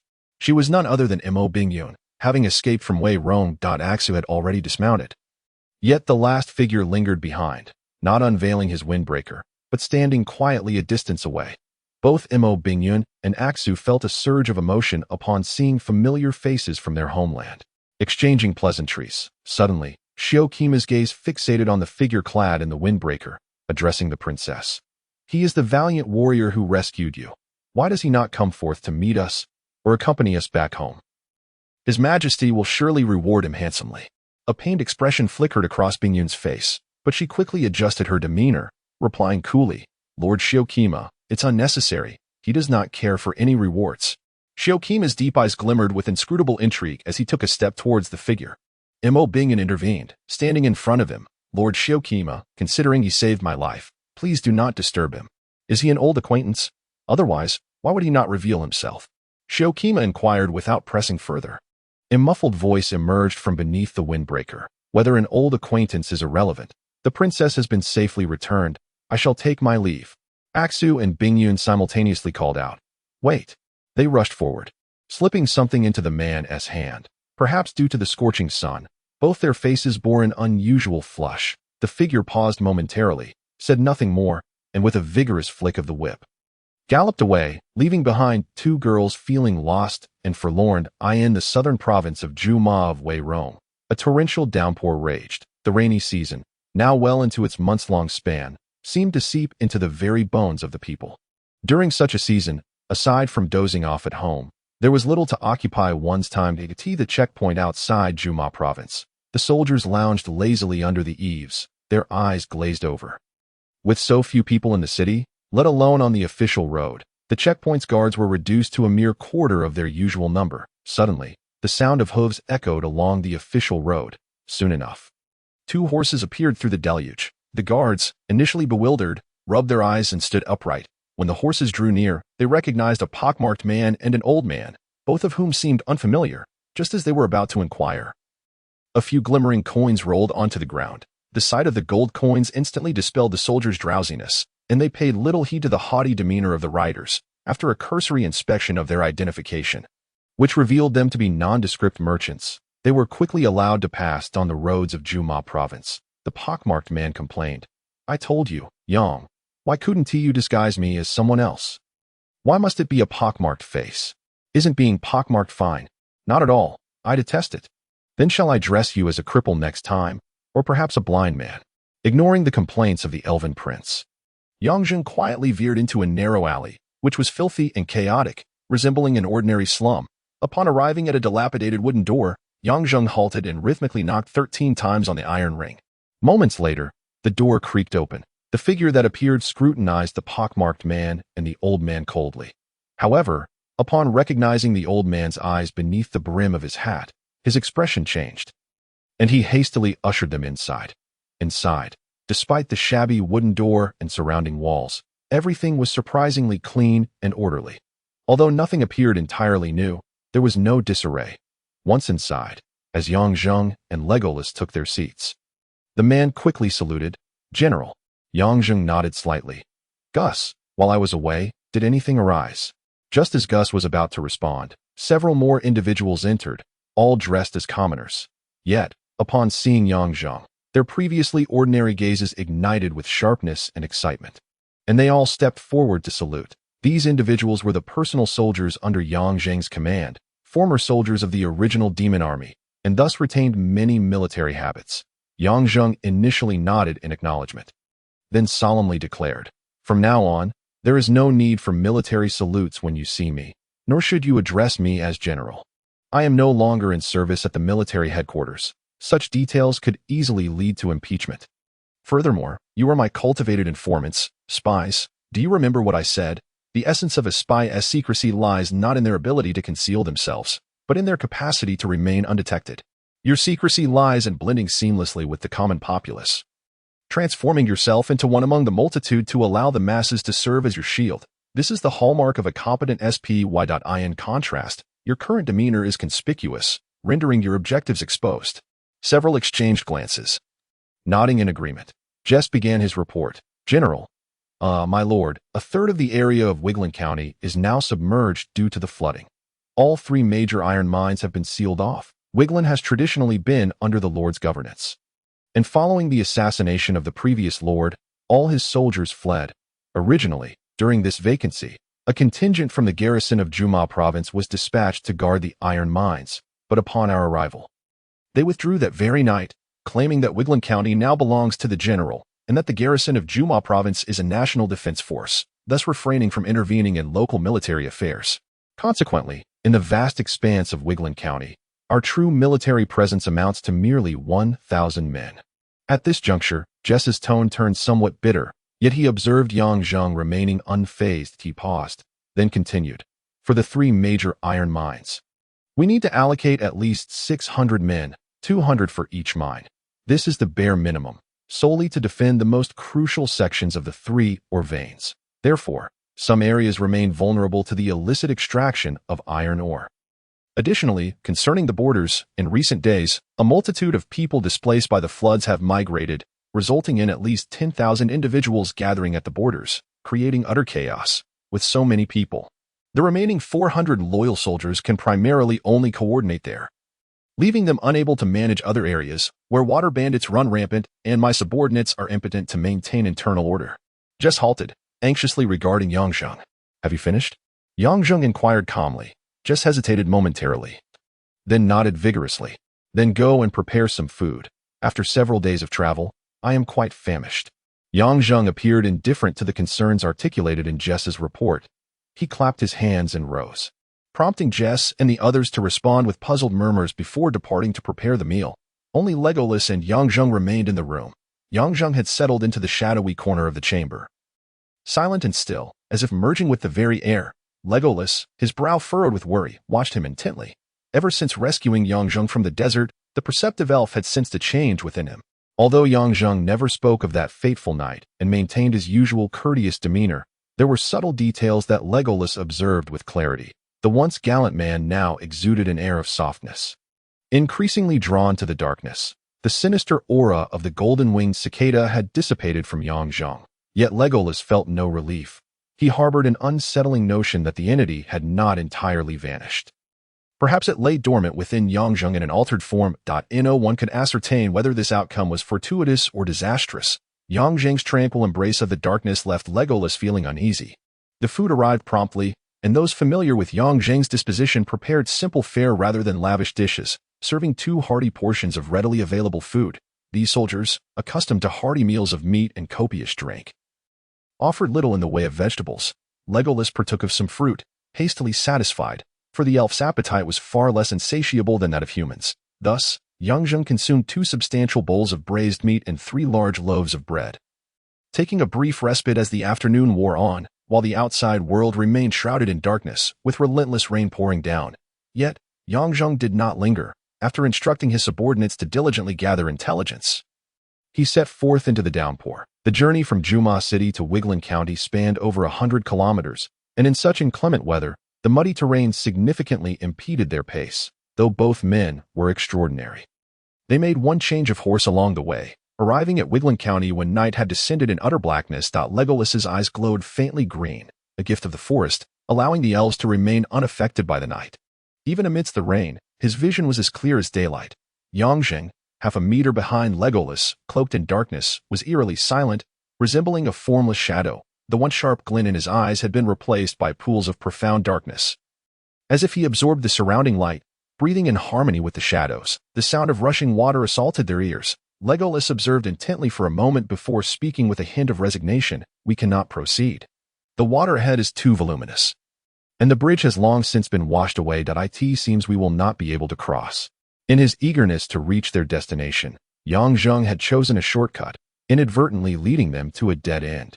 The torrential rain had inundated over a third of Wigland County. The river within the county surged alarmingly, transforming a once slender stream into a raging torrent, the small river rejoicing as it swelled in ferocity, blocking Yang Zheng's path. Nearby, the mountainsides crumbled incessantly, the barren rock cascading downwards, morphing into a terrifying mudslide. These were the true threats, as the river echoed with the sound of relentless collisions, massive boulders rolling and tumbling through the water. A reckless descent would lead to a gruesome fate, for the might of nature is not to be trifled with. Dismounting, Yang Zheng approached the riverbank, where the intensity of the water vapor grew overwhelming. The river churned violently, the murky yellow waves crashing against one another. The rumbling of rolling stones and the roar of surging tides made the river resemble an enraged dragon, even before reaching the shore. A profound sense of danger gripped Yang Zheng, and he instinctively retreated, hearing Legolas's voice muffled by the roar of the water, warning him of the danger. Towering waves, reaching heights of several meters, surged towards them. Casting a shadow like a great rock, the ground trembled violently as a boulder, akin to a small hill, narrowly brushed past Yang Zheng, and he was splashed by the edge of the wave, soaking him completely. The waves surged and receded swiftly, crashing against the bank and sending up a spray before retreating, leaving a long muddy trench in their wake, marking the passage of the immense stone. Legolas landed gracefully beside him, tugging at his arm. "We cannot proceed. Let's retreat." Yang Zheng stepped back from the tumult of the river, wiping the water from his face, his brows knitted tightly. "It seems we shall not reach our destination today. The horses are utterly exhausted, and if we take a longer route, they will surely perish along the way. Then let us rest for the night before continuing."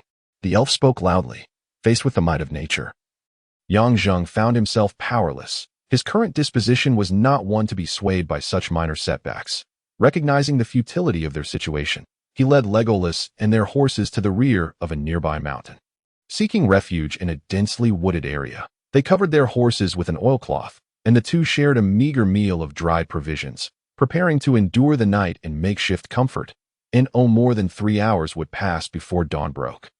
Both men were no strangers to hardship, taking shelter within a deep crevice of a massive rock, closing their eyes to rest, in a state of half-sleep.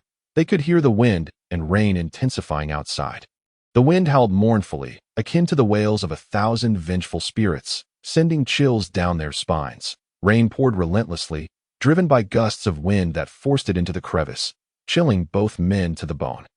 They opened their eyes simultaneously, their expressions unchanged, wiping away the droplets and lowering their rain hats to attempt sleep once more. Suddenly, they both lifted their hats, tilting their ears to listen. Legolas's elongated ears twitched momentarily before he murmured, "There are people. Quite a few." Yang Zheng nodded subtly, straightening his posture as he peered into the stormy night, murmuring, "In such dreadful weather, what brings them here? Do they not realize the roads are blocked by floodwaters?" Though posed as a question, his voice trailed off as if an answer had already formed in his mind.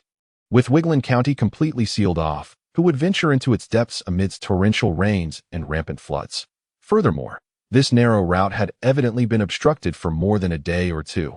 Would ordinary folk dare to traverse it in the dead of night? Yang Zheng gestured for silence, signaling Legolas. The elf nodded, producing a small vial from his cloak, extracting a pinch of silver powder, and with a flick of his finger, a cloud of white mist enveloped the two, rendering their forms exceedingly indistinct. Soundlessly, they slipped into the rain. Along the mountain path, shadows of figures moved increasingly. The torrential rain masked their footfalls, and those cloaked in rain capes concealed their faces entirely. Despite their numbers, they appeared remarkably disciplined, with no one uttering a word as they traversed silently through the downpour.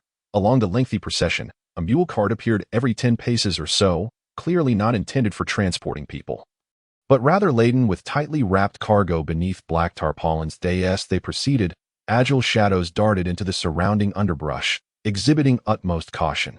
Yang Zheng and Legolas concealed themselves among the branches, quietly observing the figures on the mountain path. After a moment, Yongzheng tugged on Legolas's sleeve, and when the elf looked over, he began to form words with his lips. Yongzheng had accidentally acquired the skill of lip reading during his special training in the military. And Legolas, being a quick learner, had mastered it within 2 days. Legolas, these individuals are not ordinary. As Legolas exhibited a look of perplexity, Yongzheng proceeded to convey through lip movements. Observe their formation. It is chaotic yet cohesive.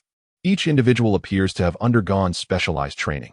How could an ordinary merchant caravan exhibit such discipline?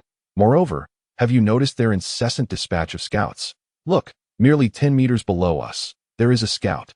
So cautious and professional that such skill is rare even within an army. At this juncture, Yongzheng felt as though a feather had brushed lightly against his mind, as if he were grasping something elusive. Yet, all of this remains to be validated. Besides, what these individuals are doing in the dead of night, and what they are transporting, remains shrouded in mystery. Yongzheng is not one to meddle in others' affairs, however. This territory is, in fact, his own, and given the current tumultuous times, he has no reason to permit a band of furtive individuals to operate under his very nose. Legolas parted his lips, inquiring, "What shall we do?" Yongzheng pointed towards a scout not far beneath the tree. "Let us capture 2 individuals and infiltrate their ranks." Ahead lay a slope, and from each cart, several people emerged to push the rear of their vehicle. The mule cart was laden with an unknown cargo, leaving deep ruts in the muddy path as they ascended the incline. The previously silent crowd finally stirred, the exertion of the mule drivers audible in their heavy breaths. Amidst the rhythmic calls of hee-haw, hee-haw, the ox cart steadily advanced up the slope from the thicket at the roadside.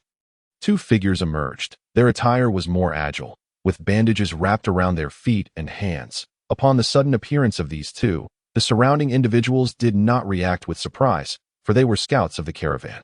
After exchanging a few prearranged gestures and reporting to their leader that there were no suspicious elements nearby, the 2 melded back into the throng. As they joined the crowd, they crouched slightly, appearing both cautious and unassuming, their eyes fixed downward, seemingly concealed in shadow.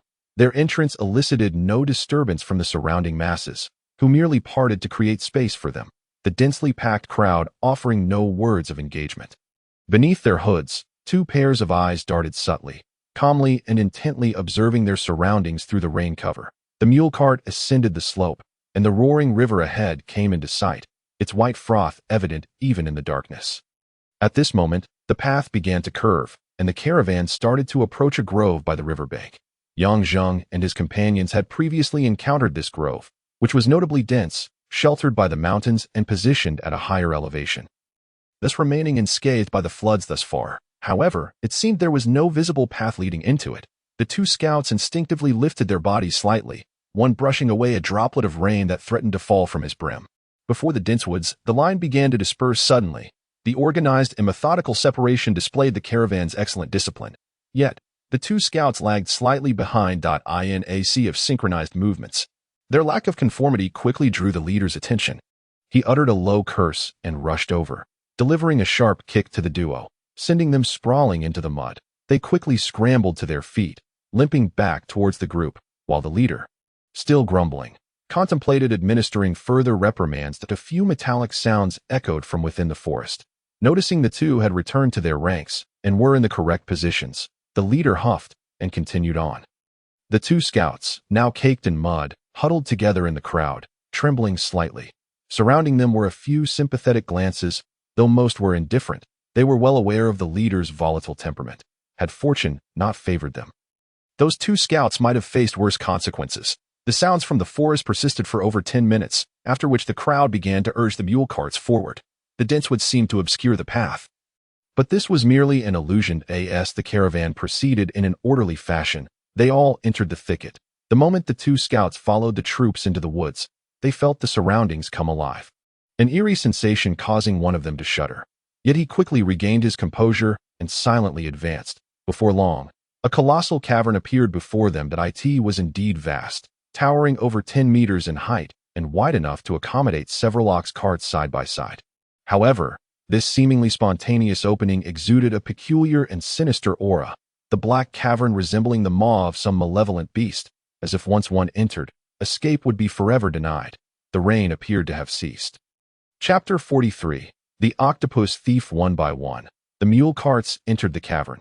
Once all had crossed the threshold, the sound of dragging chains echoed behind them, and with a resounding rumble, the cavern's entrance gradually sealed itself. The caravan seemed accustomed to such uncanny occurrences, for within the cave, silence reigned. All stood still, not a sound escaping their lips. Only the faint sound of friction could be heard in the dark. Torches were raised, their flames extending forward like serpents of light. The cavern was suddenly illuminated, revealing a broad tunnel, its interior smooth and remarkably dry, judging by the wear on the ground and the color of the surrounding soil. This tunnel had existed for quite some time. The caravan traversed the winding tunnel, only the sound of footsteps and the creaking of cart wheels resonating in the air.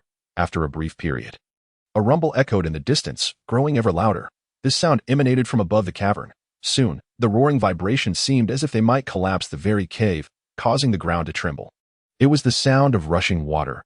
Urgent and frantic, the faint yellow light began to emerge around the cavern, the glow seemingly preventing even a speck of dust from falling amidst the intense vibrations. The caravan, now entirely accustomed to this phenomenon, continued its journey amidst the tremors and roars for roughly half an hour. The sound of water gradually diminished, eventually returning to silence, and under the torchlight. They continued for another half hour. The terrain began to rise. Before long, the tunnel reached its conclusion. Mirroring the entrance, the sound of dragging chains announced the appearance of the cave's exit. Outside, an inky darkness prevailed. The blackest hour before dawn, with the torrential rain unrelenting, thick clouds shrouding the sky. Beyond the cave lay a desolate mountain, nearly submerged at its base by water. Streams crisscrossed like a spider's web across the land. The caravan trudged along the rugged path, soon encountering a great river. Though the waters rushed fiercely, they lacked the terrifying ferocity of the previous river. The leader had already commanded the scouts to swiftly dart to the roadside. The two scouts, now thoroughly coated in mud, ran with remarkable speed, and the leader, observing their agility, felt a wave of satisfaction, realizing that his earlier reprimand had indeed borne fruit. The two scouts swiftly slipped into the roadside thicket, racing up the mountainside for over 100 meters before finally slowing their pace. One of them lifted the rain cover, moving his lips. The other halted as well, raising his cover, and to their astonishment, it was revealed that they were none other than Yang Zheng and Legolas. Surprised expressions adorned their faces. This place had clearly crossed into the borders of Wiggyland. Moments ago, the tunnel must have been excavated beneath the tumultuous riverbed, thus explaining how they traversed the fearsome torrent. As Yang Zheng absorbed the shock, he collected his thoughts, pondering the peculiarities of their journey. Most perplexing were the two entrances of the tunnel, a manifestation of extraordinary power. Magic. It must be magic, Legolas elucidated Yang Zheng's riddle in his customary calm tone. Oh, Legolas, you recognize it as magic. What sort of magic could possibly clear the woods? The elf gently shook his head. No, the woods were not removed. It was merely an optical illusion, achieved by altering the density of the air to create a mirage. This magic is not particularly difficult. An ordinary sorcerer could accomplish it with a few materials. However, to employ such a spell on a grove of this magnitude is no trivial feat. Moreover, did you notice the layer of white light on the tunnel walls as we passed through? The entire tunnel was reinforced with steel reinforcement magic, the simplest form of fortification spell. Yet to reinforce a tunnel of such length requires considerable materials and magical energy. Magic sorcerers. These terms, though not entirely unfamiliar, once again instilled a sense of power within Yang Zheng. Throughout his life, the underdeveloped magical civilization of the southern continent had never commanded his attention, although he had faced the formidable demon sorcerer Shalafi. Such individuals were rare. Otherwise, Shalafi would not enjoy such renown in the southern continent. Furthermore, the power he witnessed that night had nearly shattered his confidence. Qinglian, Xie, and Scarlet, each one, if confronted with an army, would remain unfazed. Having encountered such high-caliber beings, Yang Zheng had momentarily lost faith in mundane strength. However, he was ultimately Yang Zheng. Under the crushing weight of overwhelming pressure, he found himself rebounding with a vengeance. This resilience was perhaps the most admirable quality of his character. Otherwise, he would not have survived to this day. After enduring days and nights of struggle, he understood that he must bide his time. Impulsiveness was a privilege of the ignorant youth, and he had neither the right nor the luxury to act recklessly. Even if it meant catching but a fleeting glimpse of that blood-red figure drifting in the wind, He was unwilling to relinquish even the slightest hope.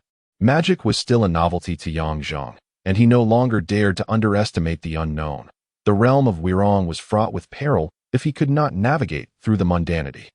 What right did he have to confront figures like Qinglian and Siye? Contemplating this, Yang Zheng inquired, Legolas, if it were you, could you achieve such a feat? Legolas raised his slender eyebrows slightly, pondering for a moment before saying, if it is merely a matter of visual rays and steel barriers, I could certainly surpass that. I could even dispel both magical effects without difficulty. However, maintaining such an extensive magical influence is beyond my capabilities. My magical energy is insufficient, and even a grand alchemist would struggle with it.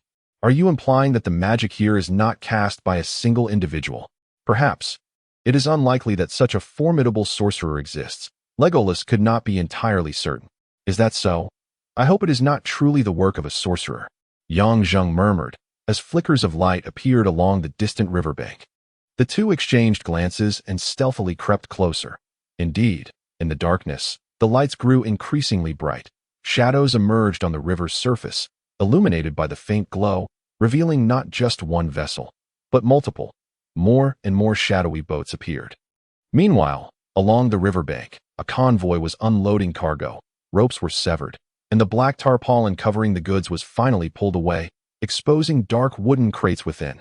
Once the boats docked, long gangplanks were laid down, and more individuals disembarked from the vessels as scouts. The two could not approach too closely, having to observe from a distance as large crates were unloaded from the ships, and the convoy's cargo was loaded aboard.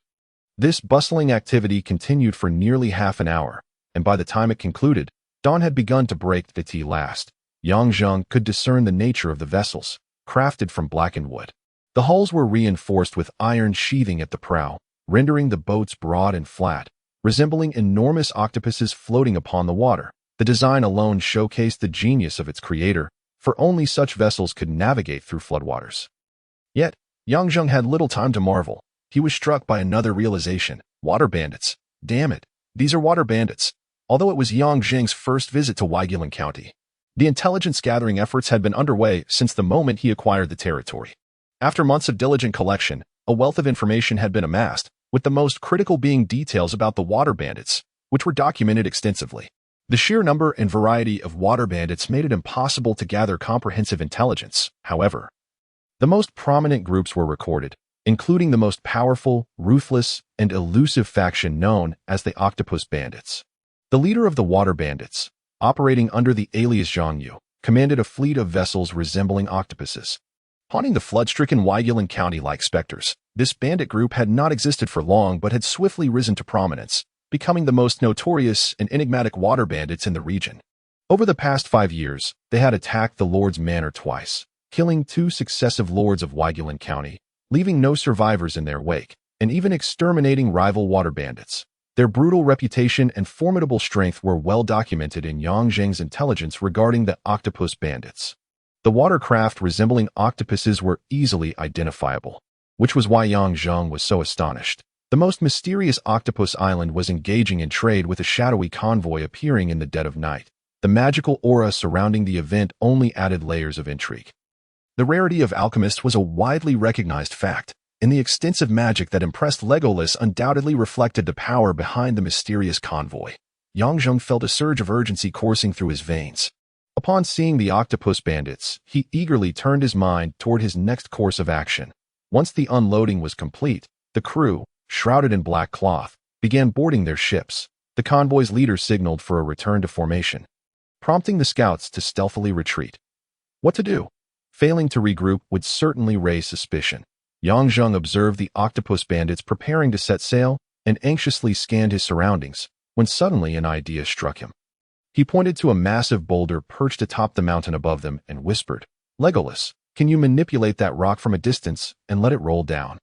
Legolas gazed at the boulder, which was the size of a room, and replied quietly, What are you planning to do?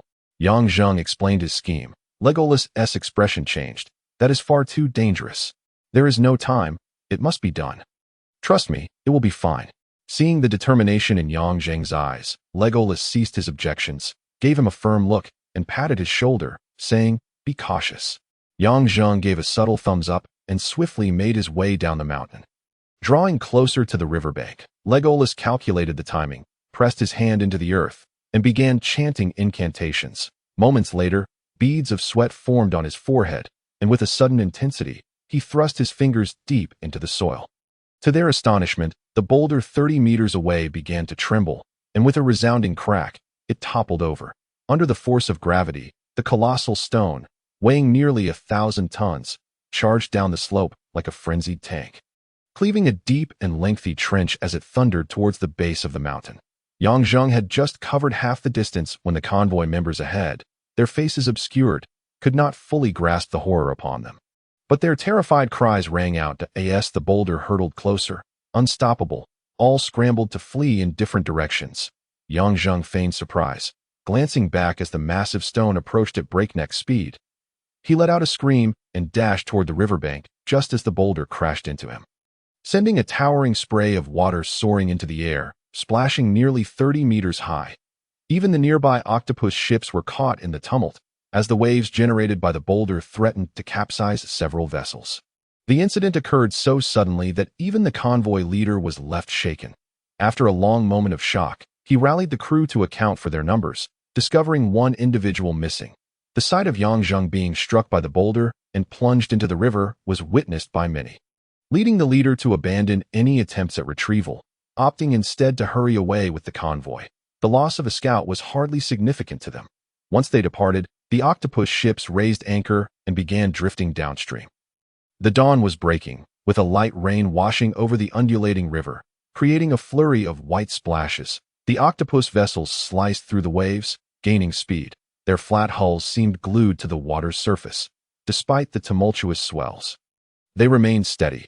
Unbeknownst to anyone, at the stern of one ship, a head broke the water's surface. Yang Zheng, fingers tightly gripping the edge of the vessel, gasped for the air above, his chest still aching faintly. Although he had prepared himself, the moment the boulder collided with him, he was nearly propelled alongside it. Even the residual force was formidable. His chest bore gruesome wounds, the cold river water aggravating the sensation of pain and numbness. Though Barbie had detached from Yang Zheng, her modified form remained, and within him resided several latent powers, the mingling mental energies of Qing Lian and Zixin, as well as the malevolent force of the golden-winged cicada. Though it was uncertain what would occur from the convergence of such powers, Yang Zheng's body had indeed grown stronger. The wounds on his chest, while alarming in appearance, were not life-threatening. Upon hearing footsteps on the deck above, Yang Zheng quickly submerged, using his dagger to anchor himself to the bottom of the ship, the current relentlessly battering his body as time passed unknown. Eventually, the vessel slowed, and heavy anchors splashed into the water with a series of dull thuds. The ship trembled and came to a halt. Footsteps echoed continuously.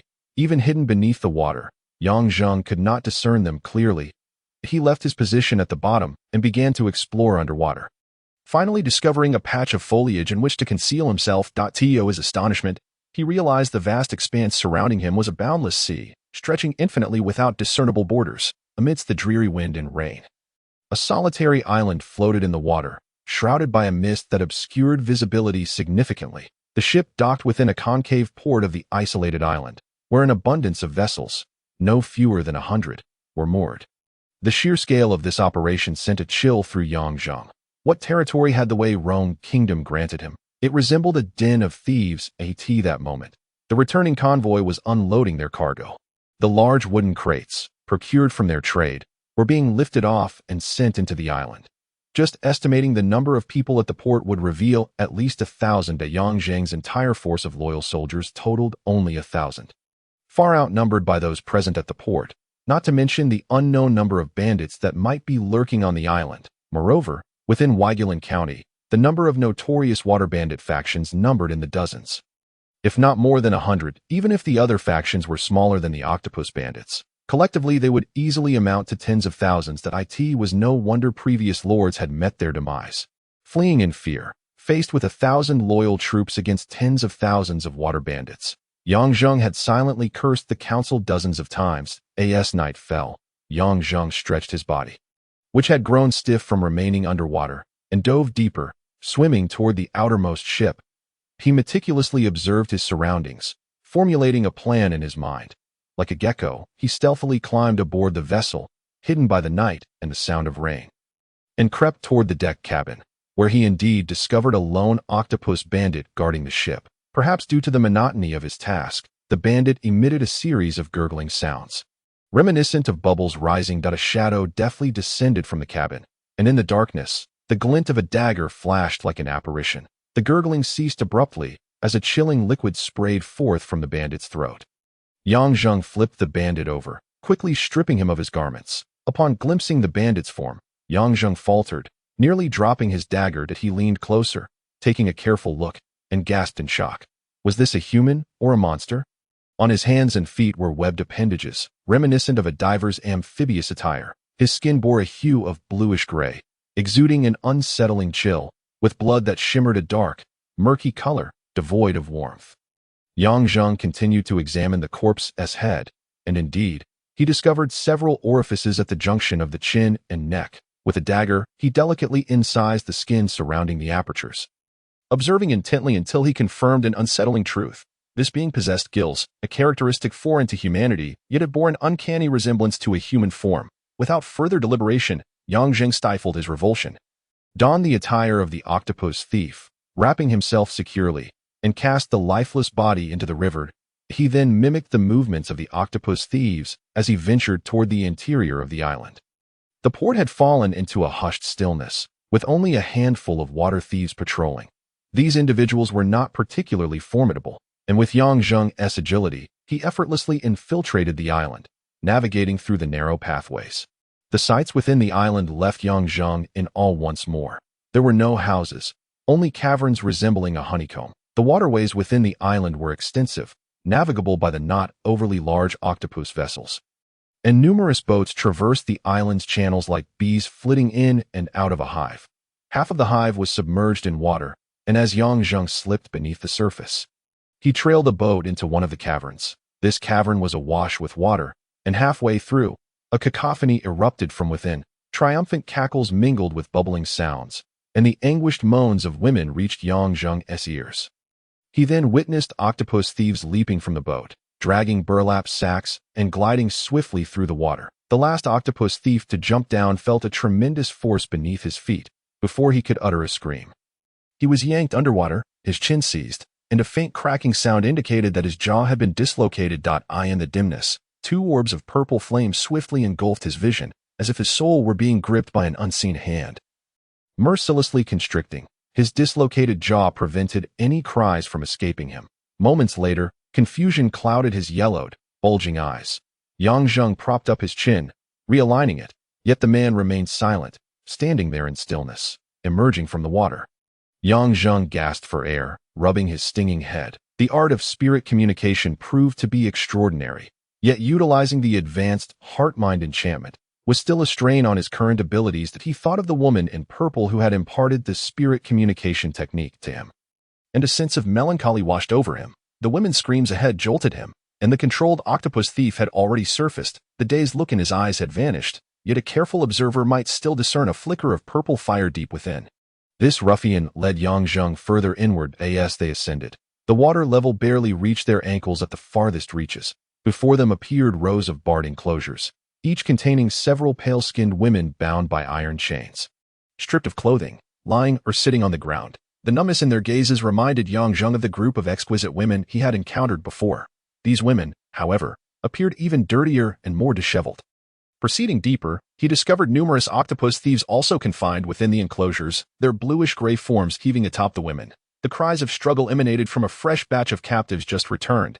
The burlap sacks were unfastened, revealing women clad in garments, evidently the spoils of recent plunder, their eyes still reflecting the fear and emotions that any normal woman would possess. As one woman was dragged out, several octopus thieves pounced upon her, stripping her of her clothing, then chaining her and tossing her into the enclosure. The women's cries and pleas were futile against the robust ruffians, and soon only a few sacks remained. These remaining sacks were notably different, covered with iron mesh, and the octopus thieves displayed a cautious demeanor, carefully retrieving their weapons and gingerly loosening the sack openings. That as soon as they were released, a shadow surged forth, crashing into two octopus thieves and sending them sprawling against the bars. Momentarily incapacitated, however, The sheer number of octopus thieves overwhelmed her, and within moments, she was pinned to the ground. Yang Zheng then beheld her visage, momentarily taken aback, though her beauty was not of the extraordinary kind. Having seen women of the caliber of Scarlet and Xia, he had developed a certain immunity to beauty. Yet, he found himself captivated by her resolute spirit, her unwavering gaze strikingly familiar. Her features could only be described as delicate, with a scar marking the corner of her eye. Yet this did not diminish her allure. Instead, it infused her with a brutal elegance. This woman reflected Yang Zheng's own spirit, one of profound disdain for the mundane, an inherent pride radiating from her core. Even as she lay there, besieged by the brutish water thieves, her body smeared with mud, her countenance bore no trace of fear, her lips curled into a mocking arc. Other sacks were opened, revealing a group of women who exhibited no signs of panic or dread. Clad in similar leather armor as the scarred beauty, they only cried out in fury upon witnessing their leader being subdued. "Release the lady." The response from the octopus thieves was nothing but sinister laughter. And after a fierce struggle, the women were stripped of their garments at the cost of several injured ruffians. Their bodies were lithe and athletic, their skin a golden hue, muscles well-defined, akin to powerful leopards.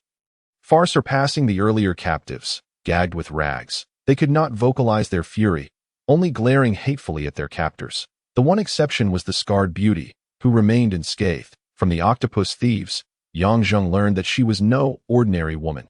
She was the illustrious leader known as the Red Matchmaker, commanding another famed band of water thieves known as the Iron Maidens. A flurry of intelligence raced through Yang Zheng's mind. The Iron Maidens, led by the Red Matchmaker, comprised solely of women, were the only band of water thieves in the region that did not prey upon civilians. Instead, they targeted rival factions and officials, incurring the wrath of both. The animosity directed towards the Iron Maidens was even more intense than that towards the octopus thieves, despite their refusal to kill men. These fierce women committed acts more ruthless than murder. Every water thief or official who fell into their grasp would find their manhood severed. Stripped of such a vital aspect, what dignity or pleasure could a man possess? Faced with such a woman, even Yang Zheng felt a chill in his nether regions. Yet, this infamous figure, who instilled fear in the hearts of men, had ultimately succumbed to their grasp, with knowledge of the octopus thieves' physical secrets. Yang Zheng was not surprised. These monsters were inherently suited to the water, and who could rival them in their domain? The Red Matchmaker was the coveted prize of the octopus thieves' chief, Zhang Yu, which explained the restraint exhibited by her captors. A few octopus thieves, still chuckling, took a moment to indulge in the women's plight before locking them within their enclosures. The Red Matchmaker was confined to a separate chamber. The floor dry, a peculiar privilege. Just as they prepared to depart, a junior water thief caught sight of Yang Zheng and exclaimed, "You lowly servant, what brings you here?" Dressed in the garb of a lowly servant, Yang Zheng had not yet earned the right to enter such a den of vice. That moment, the octopus thief under Yang Zheng's control stepped forward. "Captain Jack, he is my younger brother. He has never seen a woman, so I brought him to broaden his horizons. Rest assured, I will have him leave shortly." Seeing his trusted subordinate speak on Yang Zheng's behalf, and noting the latter's seemingly innocent demeanor, Jack huffed, "Martha, this is your last warning. If the boss finds out about this breach of conduct, we'll all face the consequences. Get him out of here." Martha nodded repeatedly, and as Jack and his men made their exit, he discreetly tugged at Yang Zheng's attire. Yang Zheng feigned obedience, preparing to leave, but after a few steps, he turned back to cast a lingering glance at the defiant Red Matchmaker in her cage. In return, she met him with an icy glare that could pierce through flesh. A faint smile graced Yang Zheng's face beneath his veil as he turned away, departing swiftly. The night breeze stirred the water's surface, creating rippling waves. The vast expanse beyond the island churned with tumultuous waters, crashing against the rocky shores, echoing through the myriad caverns of the hive, forming a unique rhythm. Leaving the den of desire, Yang Zheng, under Martha's guidance, navigated the island, becoming acquainted with its various locales, taverns, gambling dens, and the earlier den of vice. The octopus thieves' stronghold resembled a miniature town, with their organization structured akin to a military force, categorizing the thieves into ranks. The garb Yang Zheng wore denoted him as a low-ranking servant, the most junior rank among the octopus thieves. Martha held the rank of sergeant, while the earlier captain, Jack, was a lieutenant. The leader of the octopus thieves, Zhang Yu, had self-proclaimed the title of colonel, the highest rank within this domain.